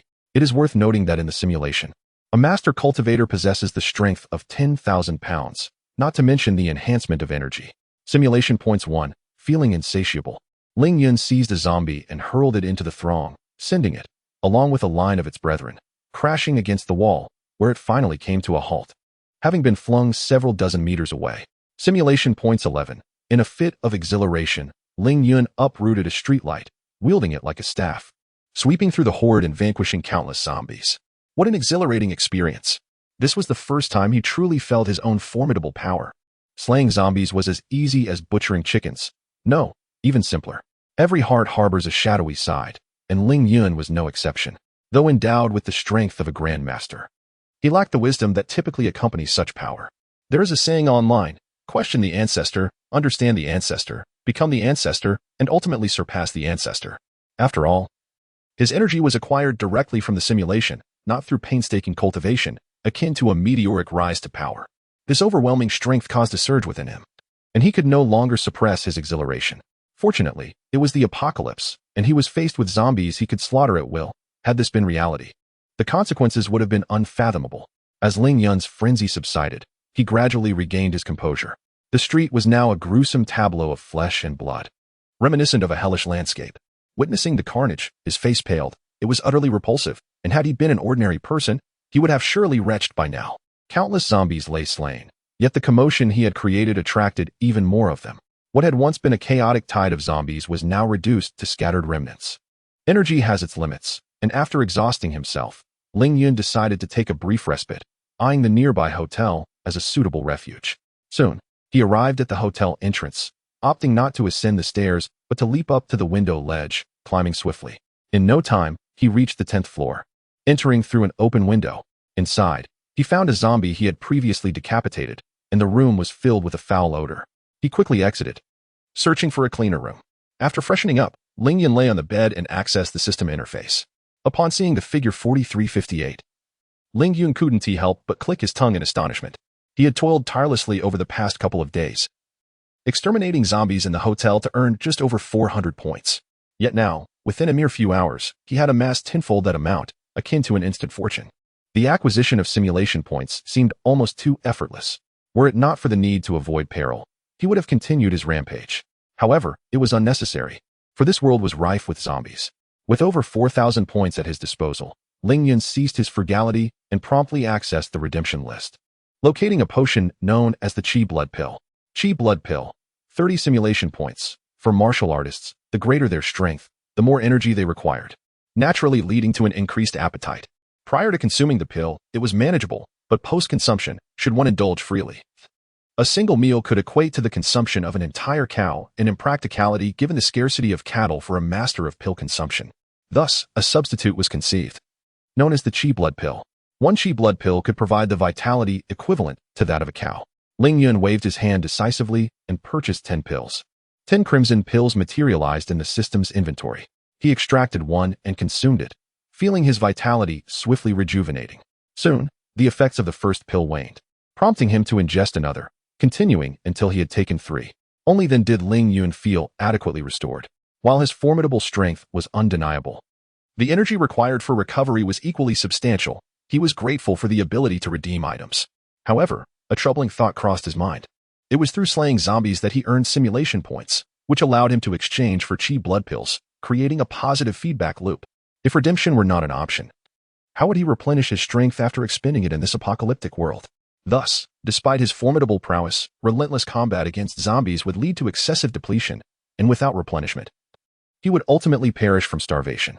In this desolate era, food was scarce. Therefore, if he could not redeem items, his best course of action would be to minimize his engagements to conserve energy.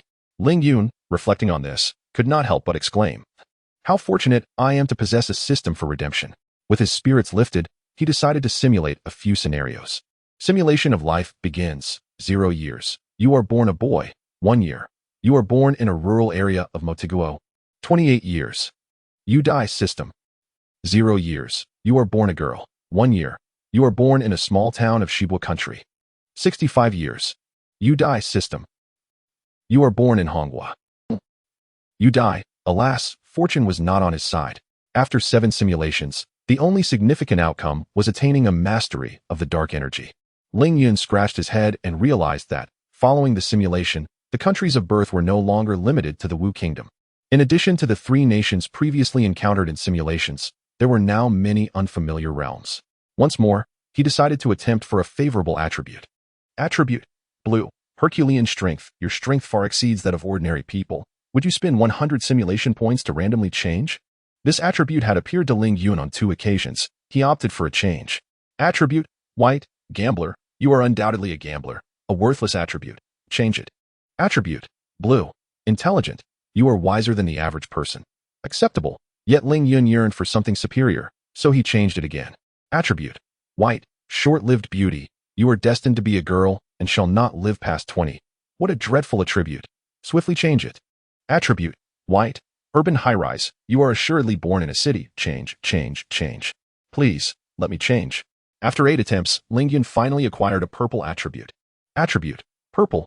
Gifted creator. You possess an astonishing talent for crafting items. 800 simulation points. At last, a purple attribute, which was indeed rare. Simulation of life commences. Age 0. You were born as a girl. Age 1. You were born within a city of the Falcon Federation. Age 2. Your father is a professor, and your mother is the CEO of a large enterprise. Age 3. You attended the finest private kindergarten in the Falcon Federation. Age 4. Influenced by your father, you developed a keen interest in physics. Age 5. You received a meticulously detailed education in kindergarten. Age 6. You entered the best private elementary school in the Falcon Federation. Age 7. You made numerous friends at school. Age 8.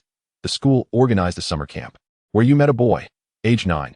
Your academic performance was outstanding, particularly in physics. You possessed a strong sense of justice and enjoyed excellent relationships, especially with the boy you met at summer camp. Age 10. Your knowledge of physics excelled, and you joined the school's science club. Age 11. You ranked first in your grade, and your parents often felt proud of you due to your passion for physics. Your father frequently took time to mentor you. Age 12. You advanced to the best middle school in the Falcon Federation due to your exceptional grades. Age 13. In middle school, you befriended many individuals, all of whom were either affluent or prestigious. Most were intelligent, and you readily engaged with them. Age 14. Your father discovered that not only did you possess talent in physics, but you seemed even more gifted in engineering. Age 15. Your academic performance was remarkable, and teachers praised you, stating that you would be among those leading the scientific advancement of the Federation in the future. Age 16. You entered high school, the best in the Falcon Federation. bringing great joy to your parents. Your mother gifted you a luxury car. Age 17. Your scores in the sciences were exceptional, achieving full marks across the board, while your humanities scores, though slightly lower, still ranked commendably. At the age of 18, you enrolled in the premier university of the Falcon Federation, achieving the highest marks in your school. By 19, your exemplary academic performance, coupled with the endorsements of your father and numerous professors, granted you access to your own laboratory.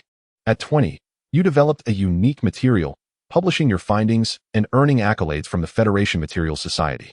When you were 21, a boy you had met at summer camp confessed his feelings for you. Having attended the same school from elementary through university, you were childhood friends. However, you declined his advances, feeling that your familiarity with him was too profound. Upon graduating from university at 22, you opted to remain and pursue graduate studies. At 23, you stumbled upon a peculiar tale suggesting the existence of werewolves and vampires in the world, even within the confines of your school. As a staunch materialist, you dismissed these claims. By 24, your research made significant strides, establishing you as a rising academic star within the Falcon Federation. At 25, your childhood friend married a stunning heiress of a small enterprise. By 26, you earned your master's degree and continued toward your doctorate. Due to your remarkable achievements, you were awarded your doctorate ahead of schedule and became an assistant professor at Falcon Federation University. One fateful evening, as you prepared to return home for rest, you were attacked by a creature resembling a werewolf. Fortunately, your childhood friend arrived just in time to save your life. This encounter shattered your worldview. After extensive investigation, you discovered that werewolves and vampires had long coexisted in the Federation, living among humans by day and preying on them by night. In response, the Federation established a special task force to combat these dark entities. With this newfound knowledge, you began researching methods to eliminate vampires and werewolves. By 29, you developed a special material that enabled the creation of bullets capable of killing these creatures.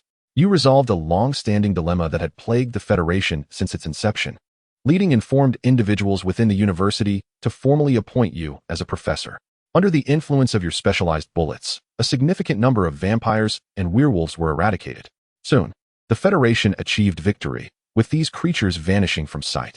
As you continued your research, one day your childhood friend presented you with 2 stones imbued with mysterious powers.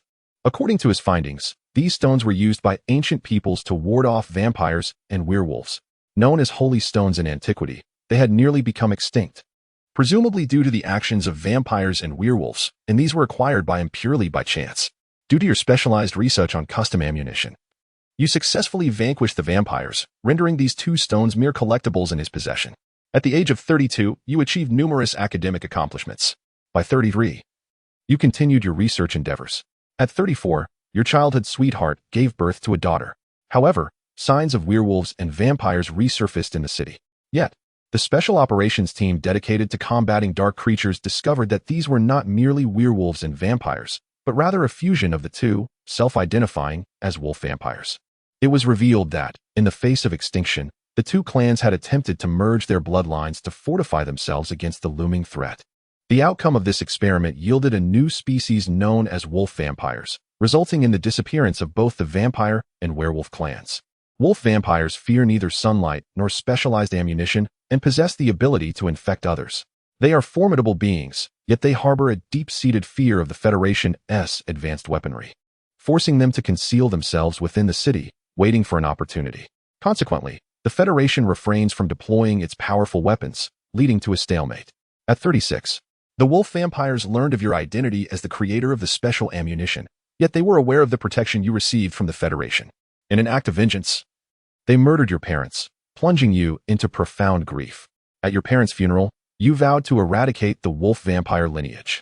By 37, you joined the Institute for Dark Creature Research, embarking on a quest to discover how to counter the wolf vampires. Acknowledging that ancient peoples utilized holy stones to fend off werewolves and vampires, you resolved to explore this avenue. The Institute informed you that prior research had been conducted in this direction, but the wolf vampires had long since overcome this vulnerability, and holy stones were nearly extinct, making widespread application impossible. Nevertheless, you persisted in your pursuit, and the Institute ultimately entrusted you with the last remaining holy stones for your investigation. Through your research, you ingeniously combined the holy stones with special materials to forge a weapon. While the weapon proved somewhat effective against the wolf vampires, it was insufficient. And during a confrontation between the Dark Operations team and the wolf vampires, it was lost. Consequently, you were compelled to redirect your research focus. At 40, you appeared to possess a unique talent for armor creation, prompting you to specialize in this field. By 41, you made modest breakthroughs in your research. You crafted your first full-body armor, though it was excessively cumbersome and impractical for ordinary individuals. You continued to refine your studies. At 43, you successfully developed a lightweight full-body combat suit. Following real-world testing, soldiers equipped with this armor effectively withstood attacks from wolf vampires and, with the support of their comrades, easily dispatched one of them. Moreover, this armor required minimal training, allowing even slightly trained individuals to don it.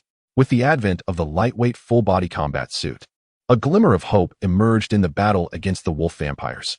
Despite the armor's high production costs, which limited output to only a few units per year, you finally glimpsed a path forward, alleviating some of your burdens. One day, while you were gathered with a friend and his wife reminiscing about the amusing anecdotes of your childhood, a pack of wolf-like vampires suddenly launched an attack. Soldiers concealed in the shadows promptly intervened. Among them were two warriors clad in lightweight, full-body armor, and you believed that the situation would be swiftly resolved. However, one of the wolf-like vampires abruptly transformed, defeating the soldiers with astonishing speed. In a moment of peril, your friend's wife pushed you aside, sacrificing herself to absorb a fatal blow. With the soldiers fighting valiantly to protect you, you and your friend managed to escape. Yet, this was merely the beginning. Sensing your potential as a threat, the wolf-like vampires repeatedly targeted you. After enduring multiple assaults, a nagging sense of unease began to take root, ultimately leading you, with your friend's assistance, to feign death and evade capture. You found refuge in a hidden locale where you continued your research. At the age of 45, the memory of how effortlessly that shape-shifting wolf-like vampire dispatched the armored soldiers fills you with a sense of helplessness. Finally, you resolve to abandon any thoughts of the armor's widespread applicability and instead focus on creating a formidable suit of armor. By the age of 46, after a year of arduous research without discovering a suitable energy source to sustain the new armor, you decided to shift your focus. One day, your friend visited the laboratory and presented you with two sacred stones, the very ones he had acquired over a decade ago. Observing his haggard demeanor, you felt a pang of regret. All he desired was for you to devise a weapon capable of truly vanquishing the wolf-like vampires. Years prior, you had been aware that the sacred stones could inflict harm upon the wolf-like vampires, albeit minimal. Thus, you resolved to amplify this characteristic. During an experiment, you realized that you had overlooked a genuine treasure. Under the influence of a special activation device, the sacred stones emitted a brilliant golden light. They were activated, or rather, this was their true essence. Gazing at the stones radiating intense energy, an idea sparked in your mind. What if you utilized them as the energy source for the armor? You succeeded. You had created an energy source for the armor. In the process of crafting the armor, inspiration struck, leading you to invent a more suitable material for constructing the new suit. After years of relentless effort, you finally succeeded in producing a new suit of armor. Akin to the previous one, yet a complete, full-body armor. The armor was adorned in a striking combination of red and silver, with the sacred stone serving as its core energy source. When not in use, it compacted to the size of a suitcase. Merely pressing a button on the suitcase and entering the correct password would allow it to autonomously don itself onto the wearer.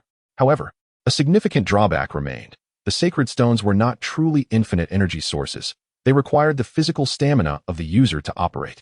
Consequently, ordinary individuals would be unable to sustain the armor. You named this suit the Alpha Armor and gifted it to your friend, hoping he would find a suitable wearer. According to his response, the armor proved to be extraordinarily powerful, capable of easily dispatching the wolf-like vampires. You find great solace in the existence of a sacred stone, prompting you to commence the creation of a second suit of armor. With the wisdom gained from your previous endeavor, this new armor, which you have named Beta, is crafted with a striking black and gold aesthetic, surpassing Alpha in strength while maintaining slightly lower energy consumption. However, devoid of the sacred stone, the creation of further armor is rendered impossible. You are reminded of the fateful day when your friend's wife perished, and the astonishingly swift wolf blood demon that was responsible. Resolute, you decide to forge equipment that counters such creatures. Upon completing the equipment, you bestow upon it the name Gamma Acceleration Device. You send one of the devices along with its instructions to your friend. Overwhelmed by a newfound dread of inadequate firepower, you resolve to enhance your armor further. In response to your concerns, your friend returns with the sacred stone weapon lost during the battle with the wolf blood demon. a weapon now imbued with a greater quantity of sacred stone than the previous two combined. You delve into methods for augmenting your armor. Ultimately, your enhancement device is successfully constructed, consuming the remainder of the sacred stones. Once activated, it grants your armor an unprecedented level of strength, a creation you have titled Omega Sublimation Device. Mere moments after its completion, your laboratory is besieged by 3 wolf blood demons. With no time to ponder how your presence was betrayed, you don the beta armor to resist. Though formidable, the beta armor proves to be too taxing for your physical form. Before you can eliminate any of the demons, exhaustion forces you to relinquish the armor. Filled with a gaze of unbridled hatred, you watch as the demons close in on you. Suddenly, the last of the demons, moving with astonishing swiftness, ambushes and dispatches 2 of its kin. To your astonishment, this demon reverts to its human form, and upon recognizing his face, you are left in a state of shock. You have met your demise. Simulation concluded. System evaluation. Good. System reward. 3 lottery draws. Would you like to proceed with the lottery? You have received a complete Alpha armor set. You have received 100 million Falcon Federation coins. You have received a bag of coffee grounds. Chapter 8. Immersive experience. Ling Yun felt utterly speechless regarding the rewards from the lottery. 100 million Falcon Federation coins were essentially worthless in this world, merely akin to scrap paper, hardly suitable even for wiping. As for the bag of coffee grounds, it left him even more at a loss. He had placed all his hopes on the Alpha armor, yearning for it to compensate for the 900 simulation points he had expended during this simulation. He retrieved the Alpha armor, which resembled an ordinary black suitcase, commonplace in the market and weighing approximately 10 kilograms. The center of the case featured a button. Following the system's instructions, he pressed the button and entered the password 1119. Instantly, the suitcase transformed into a dazzling golden liquid that enveloped his entire body. Standing before the mirror, he beheld a suit of armor adorned in red and silver, reminiscent of Iron Man's attire. However, this armor lacked an arc reactor and the ability to fly. It merely possessed the flowing liquid of the holy stone throughout its structure. Ling Yun gazed at the armor in the mirror, feeling immense satisfaction. He believed the aesthetic alone justified the expense, and even struck a few flamboyant poses. Although the armor featured a visor, it did not obstruct his vision, leaving him curious about how that was achieved. After a brief trial, Ling Yun summarized the armor's capabilities. The Alpha armor could enhance his physical attributes to the level of a Dan cultivator. As for its energy consumption, he did not calculate it meticulously but estimated that it could sustain full activation for an entire day without issue. Overall, for him at this moment, the armor was quite satisfactory, an excellent piece of equipment that would facilitate the slaying of zombies. Simulation points, 2,458, glancing at the time. He noted it was still early and decided to undertake one final simulation. End of current simulation, system evaluation. One more time. Acquired. This truly is the last one. After several more simulations, Ling Yun lay on his bed, murmuring to himself. Entry, Blue Immersive Experience. You will experience a lifetime within this simulation, with your own memories being obscured during the experience. Would you like to spend 100 simulation points to randomly change? Oh, this entry seems intriguing. Let's give it a try. Ling Yun was curious about this entry. Simulation life begins, and the next moment, his vision plunged into darkness. And he found himself in what appeared to be a hospital, surrounded by several peculiar individuals. 0 years. You have been born, a male wolf vampire. 1 year. You were born in a small town within the Falcon Federation. 2 years. As a being born from special research, you have no parents. 1 day. A special operations team targeting dark creatures attacked this base. You were rescued by a wolf vampire and placed at the entrance of an orphanage. You were adopted by an orphanage, which bestowed upon you the name Avon. At the tender age of 3, you were welcomed into the home of a couple. Your adoptive father was a businessman, and your adoptive mother was a teacher. By 4, your parents enrolled you in a reputable kindergarten, where you received a commendable education by the age of 5. At 6, you advanced to a prestigious elementary school, though by 7, you found your teacher's rigorous methods rather unappealing. When you were 8, you rescued a stray cat, but alas, your adoptive mother was allergic to cat fur, preventing you from keeping it, which left you heartbroken. In a bid to comfort you, your adoptive father gifted you a large cat plush, larger than yourself. By 9, your academic performance was average, prompting your adoptive mother to dedicate time to tutor you. At 10, you discovered a passion for music and joined the school's music club. Your adoptive father, in support of your newfound interest, gifted you a beautiful guitar, which you cherished deeply. With your adoptive mother's guidance, your grades began to improve by 11, and during a school performance, you were awarded 3rd place. By 12, you entered the same middle school as your adoptive mother. At 13, she relaxed her oversight, ceasing daily tutoring sessions. At 14, your handsome appearance garnered you your very first love letter. To secure admission into a better high school, you devoted yourself to your studies. At 16, you successfully enrolled in a distinguished high school, much to the delight of your adoptive parents. Your often busy father made a special effort to host a small celebration for you. However, on your way home, a monstrous creature with malevolent red eyes attacked your father. And in a bid to protect you, your mother tragically lost her life. Overcome with rage, you instinctively transformed into a silver-eyed wolf demon and vanquished the beast. Yet, horrified by the realization that you had become a monster like the one that harmed your parents, you fled the scene, ultimately collapsing in a secluded park, where kind strangers found you and took you to the hospital. This incident caused you to forget the memories of that night. By 17, following the traumatic events involving your adoptive parents, you became increasingly withdrawn, while opportunistic relatives seized the majority of your adoptive father's inheritance, leaving you with just enough to sustain yourself until you graduated from university. On your birthday, your classmates and teachers surprised you with a celebration, warming your heart. However, due to the lingering effects of your adoptive parents' tragedy, your graduation results were not impressive, limiting you to attending a less prestigious university. Ultimately, you chose to forego higher education and entered the workforce. In your new life, your personality often led to job dismissals, causing you to frequently change positions. You purchased a motorcycle and began traveling across the Federation while working. One day, while at a bustling self-service laundromat, a young couple mistakenly took your suitcase, believing it to be theirs, as it bore a striking resemblance to theirs. Soon after, you noticed your suitcase was misplaced, and upon inspection, you realized it was not your own. In haste, you seized the suitcase and, after inquiring about nearby shops, swiftly pursued the direction in which the two figures had departed. Before long, you caught up with them, only to discover that they were under attack by a creature with emerald eyes. The girl, upon seeing the suitcase you carried, was filled with excitement. She dashed to the side of the case, and amidst your confusion, pressed a button and entered the code 1119. Instantly, the suitcase transformed into the alpha armor, enveloping her form. However, after she delivered a powerful punch that sent the creature sprawling, her energy waned, and she could no longer sustain the armor, causing it to disengage automatically. Subsequently, she urged the boy beside her to attempt using the armor. Following her instructions, he managed to don the alpha armor, but, much like the girl, he too succumbed to fatigue and relinquished the suit shortly thereafter. With no alternative, the girl implored you to give it a try. Following her steps, you transformed into the alpha armor.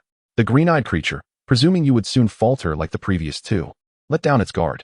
Seizing the opportunity, you struck it down and unleashed a flurry of attacks while mounted atop it.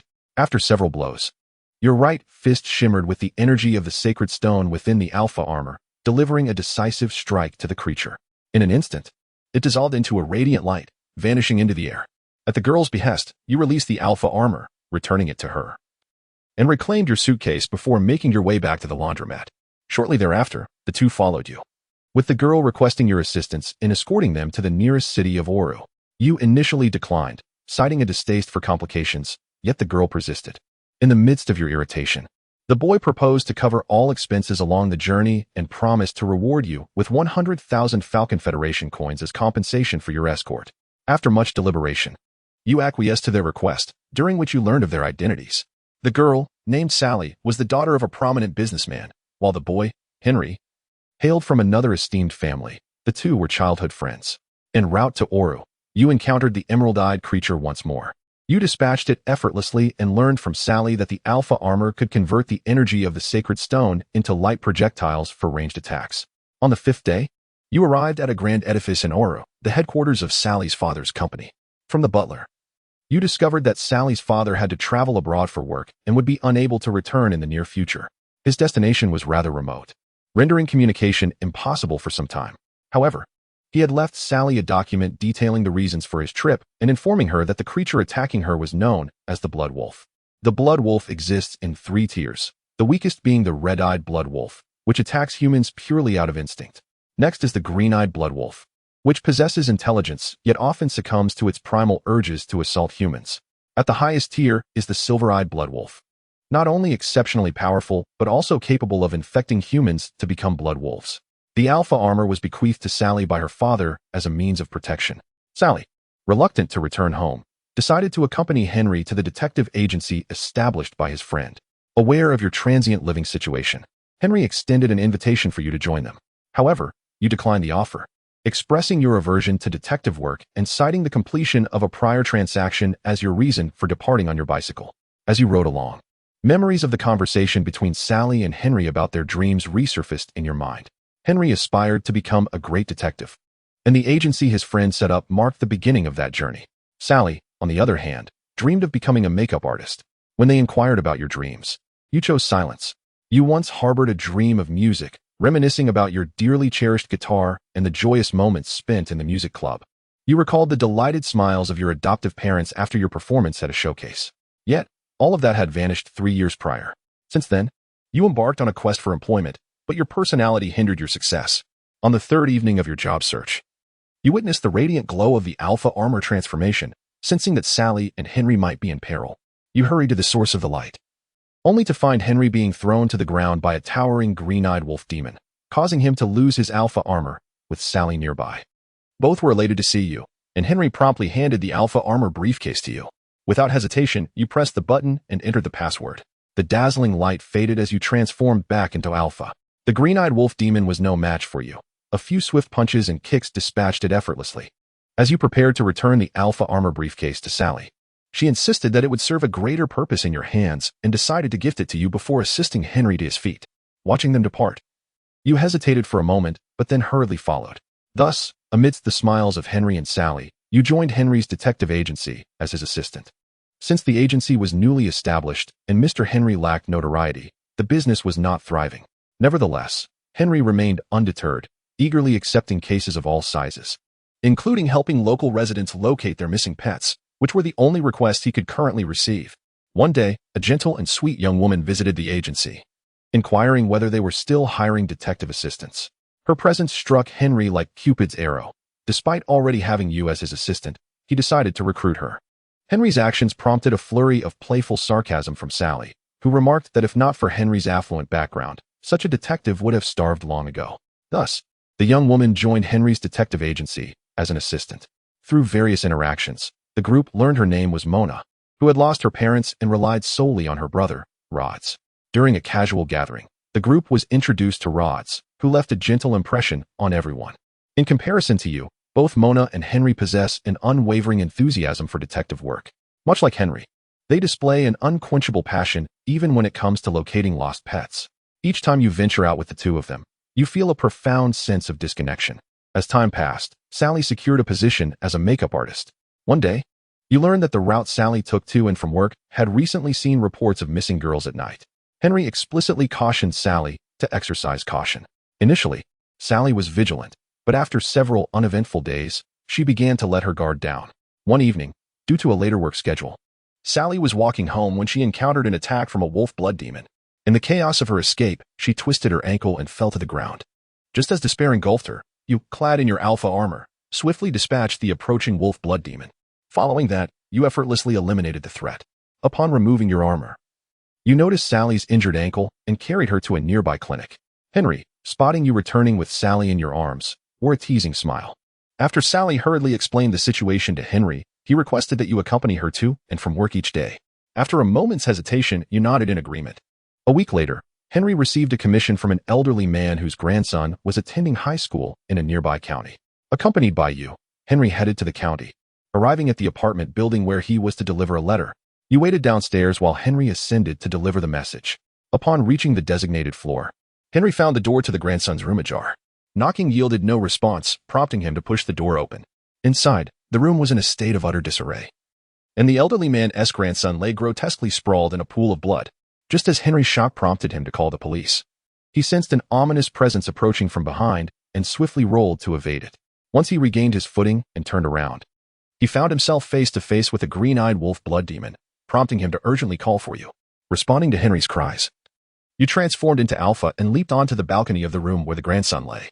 You quickly subdued the wolf blood demon, hurling it off the balcony before executing a leap, your right foot aglow with the light of sacred stones, striking down upon the creature's chest. After vanquishing the demon, Henry notified the authorities, who arrived on the scene shortly thereafter. Before long, the parents of the grandson also arrived, leaning against the wall outside. You tightened your fists as you listened to the heart-wrenching cries of grief. As Henry completed his statement to the police, a heavy silence enveloped you on the way back. One day, after parting ways with Henry and Mona following work, you spotted a blue-furred wolf blood demon with a group of children nearby. Instantly, you transformed into Alpha and launched an attack on the creature, while Henry seized the opportunity to escort the children to safety. The wolf blood demon, recovering from the assault, began to counterattack. At that moment, you caught sight of the blue demon's eyes, which were silver, a classification described in Sally's father's documentation as the most perilous level of wolf blood demon. The silver-eyed wolf blood demon appeared momentarily stunned upon witnessing your alpha armor. Soon, you regained your composure. Even in the face of the silver-eyed wolf blood demon intent on attacking humans, you would not let it escape your grasp. You launched another assault, and the silver-eyed wolf blood demon hurriedly retaliated. Truly, this demon was formidable, matching your strength, and each of its strikes was accompanied by blue flames. This was the most powerful wolf blood demon you had encountered thus far. Typically, those with green eyes could be dispatched with relative ease in just a few blows. The fierce battle raged on, and ultimately, you gained a slender advantage. After all, the damage inflicted by the blue flames paled in comparison to the devastation wrought upon the wolf blood demon by the brilliance of the sacred stone. After a powerful punch, you felled the silver-eyed wolf blood demon to the ground. Just as you prepared to deliver a fatal blow, a snow-white wolf blood demon swooped down from the sky. Upon closer inspection, you noticed its eyes were also silver, indicating it was of the same caliber. Instinctively, you assumed a combat stance. But the newly arrived demon did not attack. Instead, it scooped up the fallen demon and swiftly departed. Watching the wolf blood demon vanish into the air, you finally succumbed to exhaustion, deactivating the alpha battle armor and collapsing to the ground, slipping into unconsciousness. Time passed, though you could not tell how long, until you slowly opened your eyes. Instinctively, you surveyed your surroundings, only to realize you were in your own room. Moments later, Henry and Sally entered, their faces lighting up with surprise at your awakening. They informed you that you had been unconscious for nearly a day, and had it not been for the doctor's assurance of your well-being, Sally would have insisted on taking you to the hospital. You recounted your encounter with the silver-eyed wolf blood demon, revealing how it had been rescued by another of its kind. They expressed relief that you were unharmed. In truth, you were not gravely injured. Merely, you had sustained several blows to your chest during the encounter, which now occasionally caused some discomfort. However, under their insistence, you remained in your room to recuperate for a few days. During this time, Mona also took a few days off work, citing her brother's recent illness as the reason for her absence. Once you felt well enough to venture outside after your days of confinement, a sense of restlessness compelled you to seek a change of scenery. While wandering, you unexpectedly encountered Mona's brother, Rod. You had met Rod at a gathering and were somewhat familiar with him, as he occasionally picked up Mona from work. Though communication was not your strong suit, you accepted his invitation to accompany him. To alleviate the awkwardness, you inquired about his recent injury. Rod explained that it was merely a minor mishap at work, and he was nearly fully recovered. As your conversation unfolded, you discovered that Rod also had a passion for music. This shared interest provided a comfortable topic, allowing your dialogue to flow without falling into uncomfortable silence. Before long, autumn arrived, and during this period, you dealt with numerous wolf blood demons. Some encounters were fortuitous. Others gleaned through Henry's reconnaissance, but more often than not, they were proactive assaults. From those aggressive demons, you learned that a duke among them had set its sights on the alpha battle armor. The revelation of this information cast a considerable weight upon your shoulders, for it was conveyed by the lips of the wolf blood vampires that the Duke of the Wolf Blood Vampires stood as the mightiest amongst them. Yet, you did not succumb to excessive worry. After all, the Duke had yet to make a personal appearance, evidently hindered by matters of significant import that precluded his direct involvement. One day, under Sally's suggestion, you resolved to visit an amusement park for leisure. However, amidst the revelry, an emerald-eyed wolf blood vampire emerged, inciting widespread pandemonium. As you prepared to don your alpha armor to confront the threat, a familiar radiant projectile struck the assailing vampire. You swiftly turned your gaze towards the source of the light, whereupon you beheld a suit of black and gold armor poised atop the carousel. The armored figure leapt from the structure, launching a fierce onslaught that effortlessly dispatched the wolf blood vampire. Having neutralized the threat, he ascended to a nearby rooftop, vanishing from sight. Soon thereafter, a cadre of individuals clad in black combat attire arrived on the scene.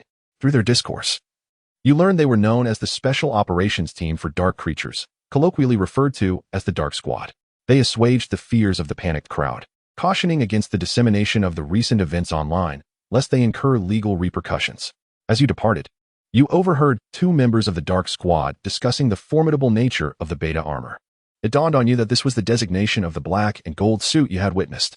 The existence of another suit brought you a measure of relief. At least you would have an ally in this tumultuous struggle. You were not inclined to embrace the mantle of a so-called hero. Rather, the circumstances you encountered compelled you to act. Now, with someone to share the burden, you felt a semblance of ease. As time passed, on one occasion, while escorting Sally home, you spotted a wolf-blood vampire poised to attack a human. Instantly, you transformed into your alpha armor, ready to intervene. However, the beta armor made yet another appearance. It swiftly vanquished the wolf-blood threat and turned its gaze upon you. You intended to engage in dialogue, yet it unexpectedly launched an assault against you. You hastily defended yourself, explaining your lack of malice, but the beta armor disregarded your words and continued its attack. After several futile attempts to communicate, frustration welled within you, and you retaliated against the beta armor. Ultimately, however, you found yourself bested, collapsing to the ground. As you lay there, the beta armor approached slowly, seemingly receiving some form of communication. It regarded you for a few moments before turning away and mounting a motorcycle to depart. With the beta armor gone, Sally hurried over to inquire about your well-being. You shook your head, deactivating your alpha armor, and fell into a contemplative silence as you gazed in the direction of the departing figure. Upon returning to Henry's office, after discussing the incident with Sally, they concluded that the beta armor may not necessarily be an ally. In subsequent encounters with wolf-blood vampires, you repeatedly crossed paths with the beta armor, yet it refrained from engaging you further. On one occasion, it observed you in combat with two wolf-blood adversaries and, after you dispatched them, offered a faintly mocking remark before turning to leave. This incited considerable ire within you, as it was not the first time the beta armor had ridiculed you. However, considering your shared purpose, you chose not to dwell on the slight. However, this time you could no longer endure it and charged forward to launch an attack against him. Yet, having already battled two wolf vampires and possessing inferior strength, you ultimately found yourself defeated and sprawled on the ground, your alpha armor disengaged. The beta armor regarded you with an air of indifference, seemingly unfazed. Before it too was deactivated, the man before you was handsome, yet his gaze betrayed an aura of superiority. He introduced himself as Nat, and after mocking you for being a fortunate fellow, he rode away on his bike. The failure of the encounter served as a sobering realization of your own inadequacies, compelling you to dedicate time each day to training. About half a month later, you were leisurely strolling through a nearby park with Sally. She lamented about that fellow Henry, who, despite it being a day of rest, went to meet Mona, as if he could not survive without her. You remained silent, for it was evident to all that Henry was pursuing Mona. As you conversed, a burly man approached, demanding that you surrender the alpha armor. Both you and Sally sensed the impending danger. This could very well be another wolf vampire. You quickly instructed Sally to retrieve the suitcase from the car while you attempted to stall the muscular man. Sally nodded hastily and dashed towards the vehicle, while you kept a wary eye on the man before you. He stood still, seemingly unwilling to make the first move, merely observing you. When Sally returned with the suitcase and handed it to you, the man finally spoke. "Now that I have acquired the armor, let us see what you are capable of," he declared, his form beginning to shift. In an atmosphere thick with tension, a hulking silver-eyed wolf vampire clad in armor materialized before you. You and Sally gasped in shock. This was indeed a silver-eyed wolf vampire. You urged Sally to flee swiftly while you transformed into the alpha and charged at it to engage in battle. The strength of this silver-eyed armored wolf vampire surpassed your expectations, proving to be even more formidable than the previous blue-haired wolf vampire. Your attacks landed upon it, yet they felt as ineffective as mere tickles, causing no pain whatsoever. It stood its ground, allowing you to strike several times, only quivering slightly in response. However, its counterattack sent you hurtling back several meters, and despite the pain, you rose once more to launch another assault. The clash between you and the armored wolf vampire drew the attention of onlookers, who fled in terror. Just as you were once again knocked down and preparing to rise, a familiar mocking voice rang out. It was Nat. You turned to see him clad in beta armor, hurling a few jabs of derision before charging towards the silver-eyed wolf vampire. Although Nat's strength surpassed yours, it was evident that he was not significantly stronger against the armored wolf vampire. While he inflicted more damage than you, he too was sent flying back several meters by a single blow. Observing this, you couldn't resist a slight taunt before advancing to help him up. He brushed your hand away, rising swiftly on his own. Now, standing together against the armored wolf vampire, you both abandoned the mockery. In unison, you charged at the armored wolf vampire and unleashed your attacks, finally forcing it to stagger back a few steps. The results were palpable. Under the formidable alliance of the two of you, the armored werewolf blood demon gradually succumbed to defeat. Ultimately, in a magnificent display of combined power, The demon transformed into a fleeting beam of light, slowly dissipating into the air. After the battle concluded, you both disengaged from your battle armor, only to find Nat unconscious on the ground, while you felt an overwhelming fatigue wash over you. Fortunately, shortly thereafter, members of the Black Team arrived to attend to Nat, taking him away. Meanwhile, under Sally's care, you returned to the detective agency. The confrontation with the armored werewolf blood demon proved to be immensely beneficial, instilling in you the confidence that if you were to face that blue-eyed werewolf blood demon again, you would undoubtedly vanquish it. One day, Roz informed you of a gathering of young university students who would be hosting a music party in a few days, inviting you to join. Although you were quite familiar with Roz, your aversion to social interaction, especially at such gatherings, made you initially inclined to decline. However, Sally believed this experience would be advantageous for you and, in your stead, accepted the invitation. Considering Roz was your friend, you found it difficult to refuse and ultimately acquiesced. Perhaps it was your shared affinity for music, or perhaps the mutual experience of losing parents that forged a bond between you and Roz, rendering him one of your few friends. On the day of the party, upon arriving near the venue, you found yourself puzzled by the absence of Roz, who was typically punctual and never late. Just then, a commotion erupted from the nearby crowd, reporting that two monsters were battling by the river. Realizing it could be the werewolf blood demons, you swiftly sought a concealed corner and transformed into Alpha, hastening towards the riverside. By the time you arrived, the crowd had already dispersed, leaving behind a silver-eyed werewolf blood demon and a green-eyed counterpart engaged in a fierce struggle. At that moment, you witnessed the green-eyed demon fall to the attack of a blue-furred werewolf blood demon. Fueled by the instinctive enmity that arises when foes meet, you charged recklessly towards the blue demon, resolute in your determination to defeat it this time. The blue werewolf blood demon recognized you as you approached and charged back. The two of you clashed once more, both sensing an increase in each other's strength since your last encounter. After a fierce exchange, you both retreated several paces, gasping for breath. Just as you prepared to launch another assault, a sudden green energy sphere struck the ground between you and the blue demon, resulting in a violent explosion. The force of the blast sent both you and the blue werewolf blood demon tumbling to the ground. Your gaze turned towards the source of the energy sphere, where you spotted a dark green-furred, silver-eyed werewolf blood demon.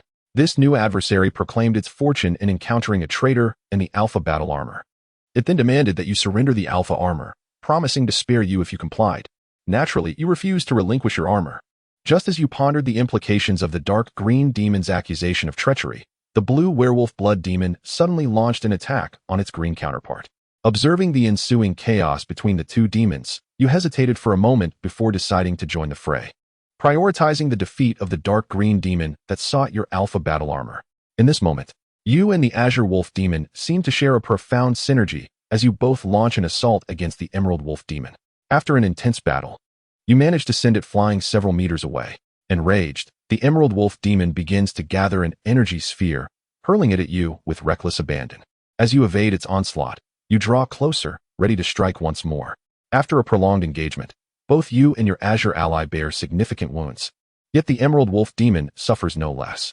Exchanging a meaningful glance with the Azure Wolf demon, you both nod in silent accord and prepare to unleash a final blow. Dodging the incoming energy sphere, you charge together towards the Emerald Wolf demon, delivering a devastating strike with fists aglow with the radiance of holy stones and engulfed in azure flames, simultaneously striking its abdomen. The Emerald Wolf demon howls in agony. Propelled backward nearly 10 meters, yet it does not succumb to death. Gritting its teeth against the pain, it stumbles to its feet, casting a menacing glance at you before staggering away, clearly intent on survival rather than mutual destruction. Chapter 9 Conclusion. As the verdant wolf blood demon departed, both you and the creature known as Blue exhaled a sigh of relief, for neither of you possessed the strength to continue the battle. Blue, unable to sustain his form any longer, reverted to his human guise, and you two could no longer maintain the Alpha armor, relinquishing it. In that moment, you exchanged astonished glances, each of you taken aback by the other's appearance. Blue was, in fact, Roz. Roz, equally astonished to discover the figure concealed beneath your armor, silently regarded you, the atmosphere laden with an intricate tension. After a brief interlude, during which your strength gradually returned, Roz invited you to converse at a nearby park. Nodding in agreement, you accompanied him to the park. There, Roz candidly disclosed his identity, asserting that he had never intentionally harmed another. You raised the incident of your first encounter, questioning why he had attacked a child. Roz hastily clarified that he had acted upon discovering a wolf blood demon poised to assault the child, intervening to eliminate the threat without any intention of harming the innocent. His attack on you stemmed from a misconception. He had heard from his kin that a prominent figure within their clan possessed a suit of iron armor and had mistakenly believed you were sent to eliminate him. He continued to explain that, unwilling to inflict harm upon humanity, he was now regarded as a traitor by his own kind, which was the reason for his being hunted. When you inquired about his aversion to harming humans, he hesitated momentarily, but ultimately divulged the reason. It was a vow made to his mother. Roz had been adopted by a kind couple, and through a serendipitous event, his adoptive mother uncovered his wolf blood lineage. However, her love for him remained unwavering, though she hoped he would grow to be a benevolent individual. When his identity was revealed to the Wolf blood clan, he chose to return to protect his adoptive parents from harm. Before departing, he promised his adoptive mother that he would always strive to be a good person and would never harm humans. Later, he learned of his adoptive father's tragic death in an accident, which plunged his mother into despair, leading to her eventual passing. In Roz's view, had he not returned to the clan, he might have saved his father, and his mother would not have suffered such a fate. This was the impetus for his desire to leave the Wolf blood clan. Upon absorbing these revelations, you found yourself deep in contemplation. Although your heart inclined towards trusting Roz, he remained a wolf blood demon nonetheless. Before parting ways, you inquired about the identity of Mona, to which Roz confirmed she too was a wolf blood demon. Yet he emphasized her kindness and her lack of malice towards others. In the days that followed, you gently urged Henry to reconsider his interest in Mona, asserting that she was not suitable for him. Despite Henry's persistent inquiries for a rationale, you found yourself unable to divulge the truth, merely stating that they were incompatible. This left Henry perplexed, remarking upon your recent inexplicable behavior. Aware that your mindset had been somewhat troubled of late, you resolved to take a day off to stroll through the nearby university campus. You had heard that the group of students who previously organized a musical gathering were predominantly from that institution, and you decided it would be an opportune moment to visit. Upon arriving at the music academy, the melodious strains of music began to uplift your spirits. By chance, you encountered Roz in the campus grounds. He appeared somewhat taken aback upon seeing you, as he did not perceive you as someone who would typically wander about aimlessly. He then explained that he was acquainted with a group of university students who organized musical gatherings. It was this very group that had previously invited him to attend. His current visit was to extend an apology for having missed a prior engagement. With nothing pressing on your agenda, you decided to accompany him to the club. The students within the club welcomed Roz warmly, and he took the opportunity to introduce you to them. Engaging in conversation and performances within the club, you felt a nostalgic revival of your days in the music society. As the sun began to set, you bid farewell to the students alongside Roz.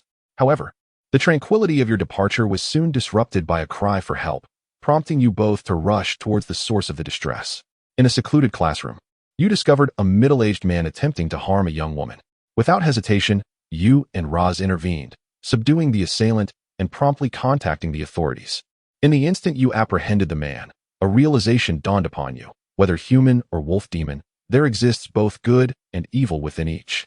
Extending your left hand towards Roz, he momentarily hesitated before responding with a smile and shaking your hand. As time passed, it seemed that the higher echelons of the wolf demon hierarchy had become aware of your actions, leading to an increase in their attacks on you. You even endured an encounter with a purple-furred, silver-eyed wolf demon. It was only through Nat's timely arrival that you managed to repel the silver-eyed fiend together. One fateful day, while en route to deliver an item, you witnessed Roz being pursued by a pack of wolf demons. Among them, you recognized the striking green-eyed silver demon that had previously made a lasting impression on you, now joined by another silver-eyed demon of purple fur and two green-eyed ones, all intent on hunting Roz. Overwhelmed and grievously wounded, Roz was in dire straits against the four assailants. Acknowledging your own limitations against such formidable foes, you nonetheless resolved to fight. Transforming swiftly into an alpha, you retrieved a mechanical bracelet from your vehicle and donned it. This was the very device that Sally had entrusted to you shortly after the attack by the purple wolf demon.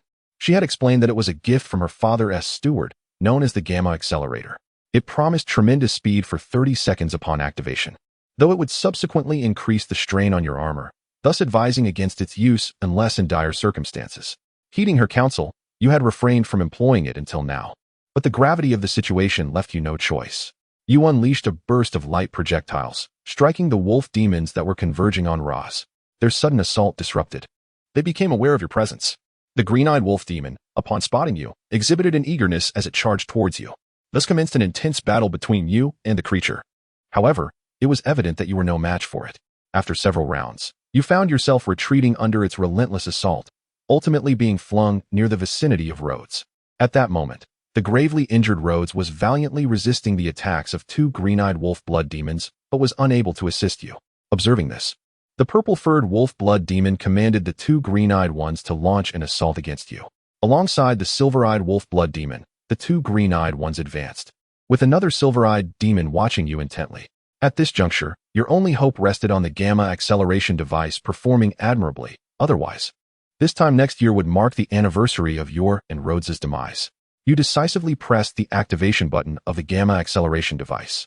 As it illuminated, the sacred stone energy concealed within the alpha battle armor surged forth, shimmering like brilliant stars across its surface. In an instant, you perceived the surrounding time seemingly slow to a crawl, while the attacks of the wolf blood demons transformed into slow motion before your eyes. Without hesitation, you launched a counterattack. 30 seconds swiftly elapsed, and the gamma acceleration device automatically shut down, reverting you back to your ordinary alpha battle armor. At that moment, the two green-eyed wolf blood demons had already dissipated into light, and the two silver-eyed ones bore varying degrees of injury. Notably, the dark green wolf blood demon had received your focused attention and was in no better condition than Rhodes beside you. Although you had not entirely vanquished the two silver-eyed demons, they too had sustained significant wounds. Fearing your potential reactivation of the gamma acceleration device, they fled in disarray. Once the wolf blood demons departed, you relinquished your alpha battle armor and collapsed onto the ground. The power of the gamma acceleration device exceeded your expectations, while its side effects proved far more severe than anticipated. Upon awakening, you found yourself in an unfamiliar room, lying in bed, your entire body racked with pain. Just as you pondered your surroundings, Mona entered. After your recent university excursion, you no longer hindered Henry's pursuit of Mona. However, despite being aware of his affections, Mona had yet to accept him due to her own reasons. Through Mona, you learned that you were in Rhodes's home. After your unconscious state, Rhodes had contacted Mona, requesting that she bring you both back here. Concerned, Mona inquired about the severity of your and Rhodes's injuries. From her tone, you realized that Rhodes had not informed her of his assault, prompting you to concoct a plausible excuse to deflect her inquiries. Subsequently, you encountered Rhodes, who was far more injured than you, his body wrapped in numerous bandages. Nonetheless, upon seeing that you were unscathed, he smiled and assured you of his robust constitution, claiming that he would recover with some rest. Soon after, as Mona informed you, Sally and Henry also arrived at Rhodes's home. Following your and Rhodes's evasive explanations, the group shared a dinner together before you returned to the office with the two of them. Ever since acquiring the gamma acceleration device, silver-eyed wolf blood demons were no longer a match for you in one-on-one confrontations. However, you made a concerted effort to refrain from employing the gamma acceleration device excessively, as its side effects were too profound, necessitating several days of recuperation after each use. As winter arrives, you have vanquished two silver-eyed wolf vampires during this time, one of which was the vengeful emerald wolf vampire. Accompanied by several wolf vampires seeking retribution, he launched an assault against you. With the assistance of Nat and the Black Team, you employed the gamma acceleration form to decisively eliminate this silver-eyed wolf vampire. The other silver-eyed wolf vampires succumbed to the combined onslaught of you, Roz, and Nat. It was during this encounter that Nat discovered Roz's true identity. Leading to considerable hostility towards him, he launched an attack without hesitation. Had you not intervened, one of them would surely have fallen. Consequently, your already tenuous relationship with Nat deteriorated. On a weekend respite, noticing your recent malaise, Sally and Henry insisted on taking you to a nearby scenic area for a day of leisure. They would not hear your objections and compelled you to join them. However, midway through your journey, a young man clad in a short-sleeved t-shirt unexpectedly blocked your path. Instantly, the three of you recognized him as a wolf vampire. After all, it was winter, and the temperature barely reached 7 or 8 degrees Celsius. Who would wear short sleeves in such weather? As expected, the young man announced his awareness of your recent slayings of many wolf vampires and expressed his desire to challenge you. He then transformed into a fully black silver-eyed wolf vampire. Without delay, you shifted into your alpha form to engage in battle. Yet, this wolf vampire's strength surpassed any adversary you had previously encountered. Before long, you found yourself on the ground. You promptly activated the gamma acceleration device, entering an accelerated state. Surprisingly, upon witnessing your transformation, the wolf vampire also altered its form, launching itself at you with wings unfurling. Its speed matched yours, leading to a series of fierce encounters during the acceleration. Time flew by, and the 30 seconds of acceleration concluded, causing the gamma acceleration device to deactivate automatically. Gasping for breath and racked with pain, you realized the wolf vampire had only sustained minor injuries.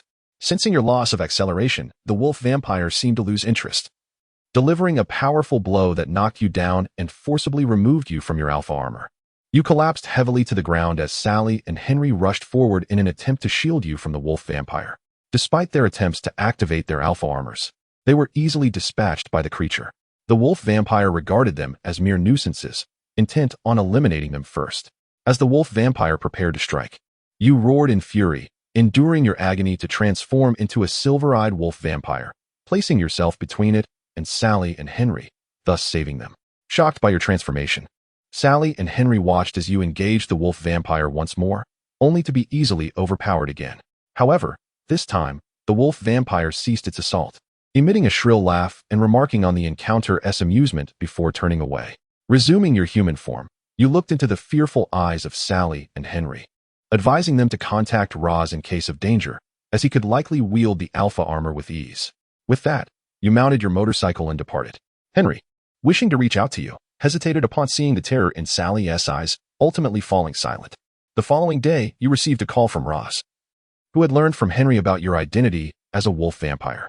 You declined his offer of assistance, expressing your wish that he would take good care of Sally and Henry using the alpha armor. After hanging up, you discarded your phone. Recently, following a battle with a wolf vampire, memories of the day your adoptive parents perished flooded back to you. You became aware of your true nature as a wolf vampire, which was the root of your recent malaise. You contemplated revealing your identity to Sally and Henry, but fear of their potential rejection kept you in a state of indecision. Although you anticipated their reactions to your revelation, facing the terror in their eyes proved unbearable, prompting you to choose avoidance and retreat. Initially, you planned to leave the city, yet your concern for them prevented you from making a firm decision to depart. On one occasion, you witnessed a wolf vampire attacking a human and intended to intervene. However, you observed Roz utilizing the alpha armor to subdue the creature. This sight brought you a modicum of relief.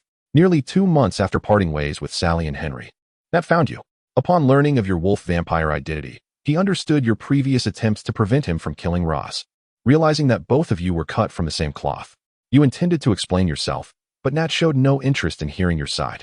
He attacked you with the beta armor, and lacking any desire to fight, you were swiftly brought to the ground.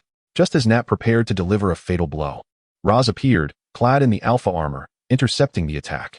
Upon seeing Roz, Nat's murderous intent intensified, and he resolved to eliminate both of you wolf vampires.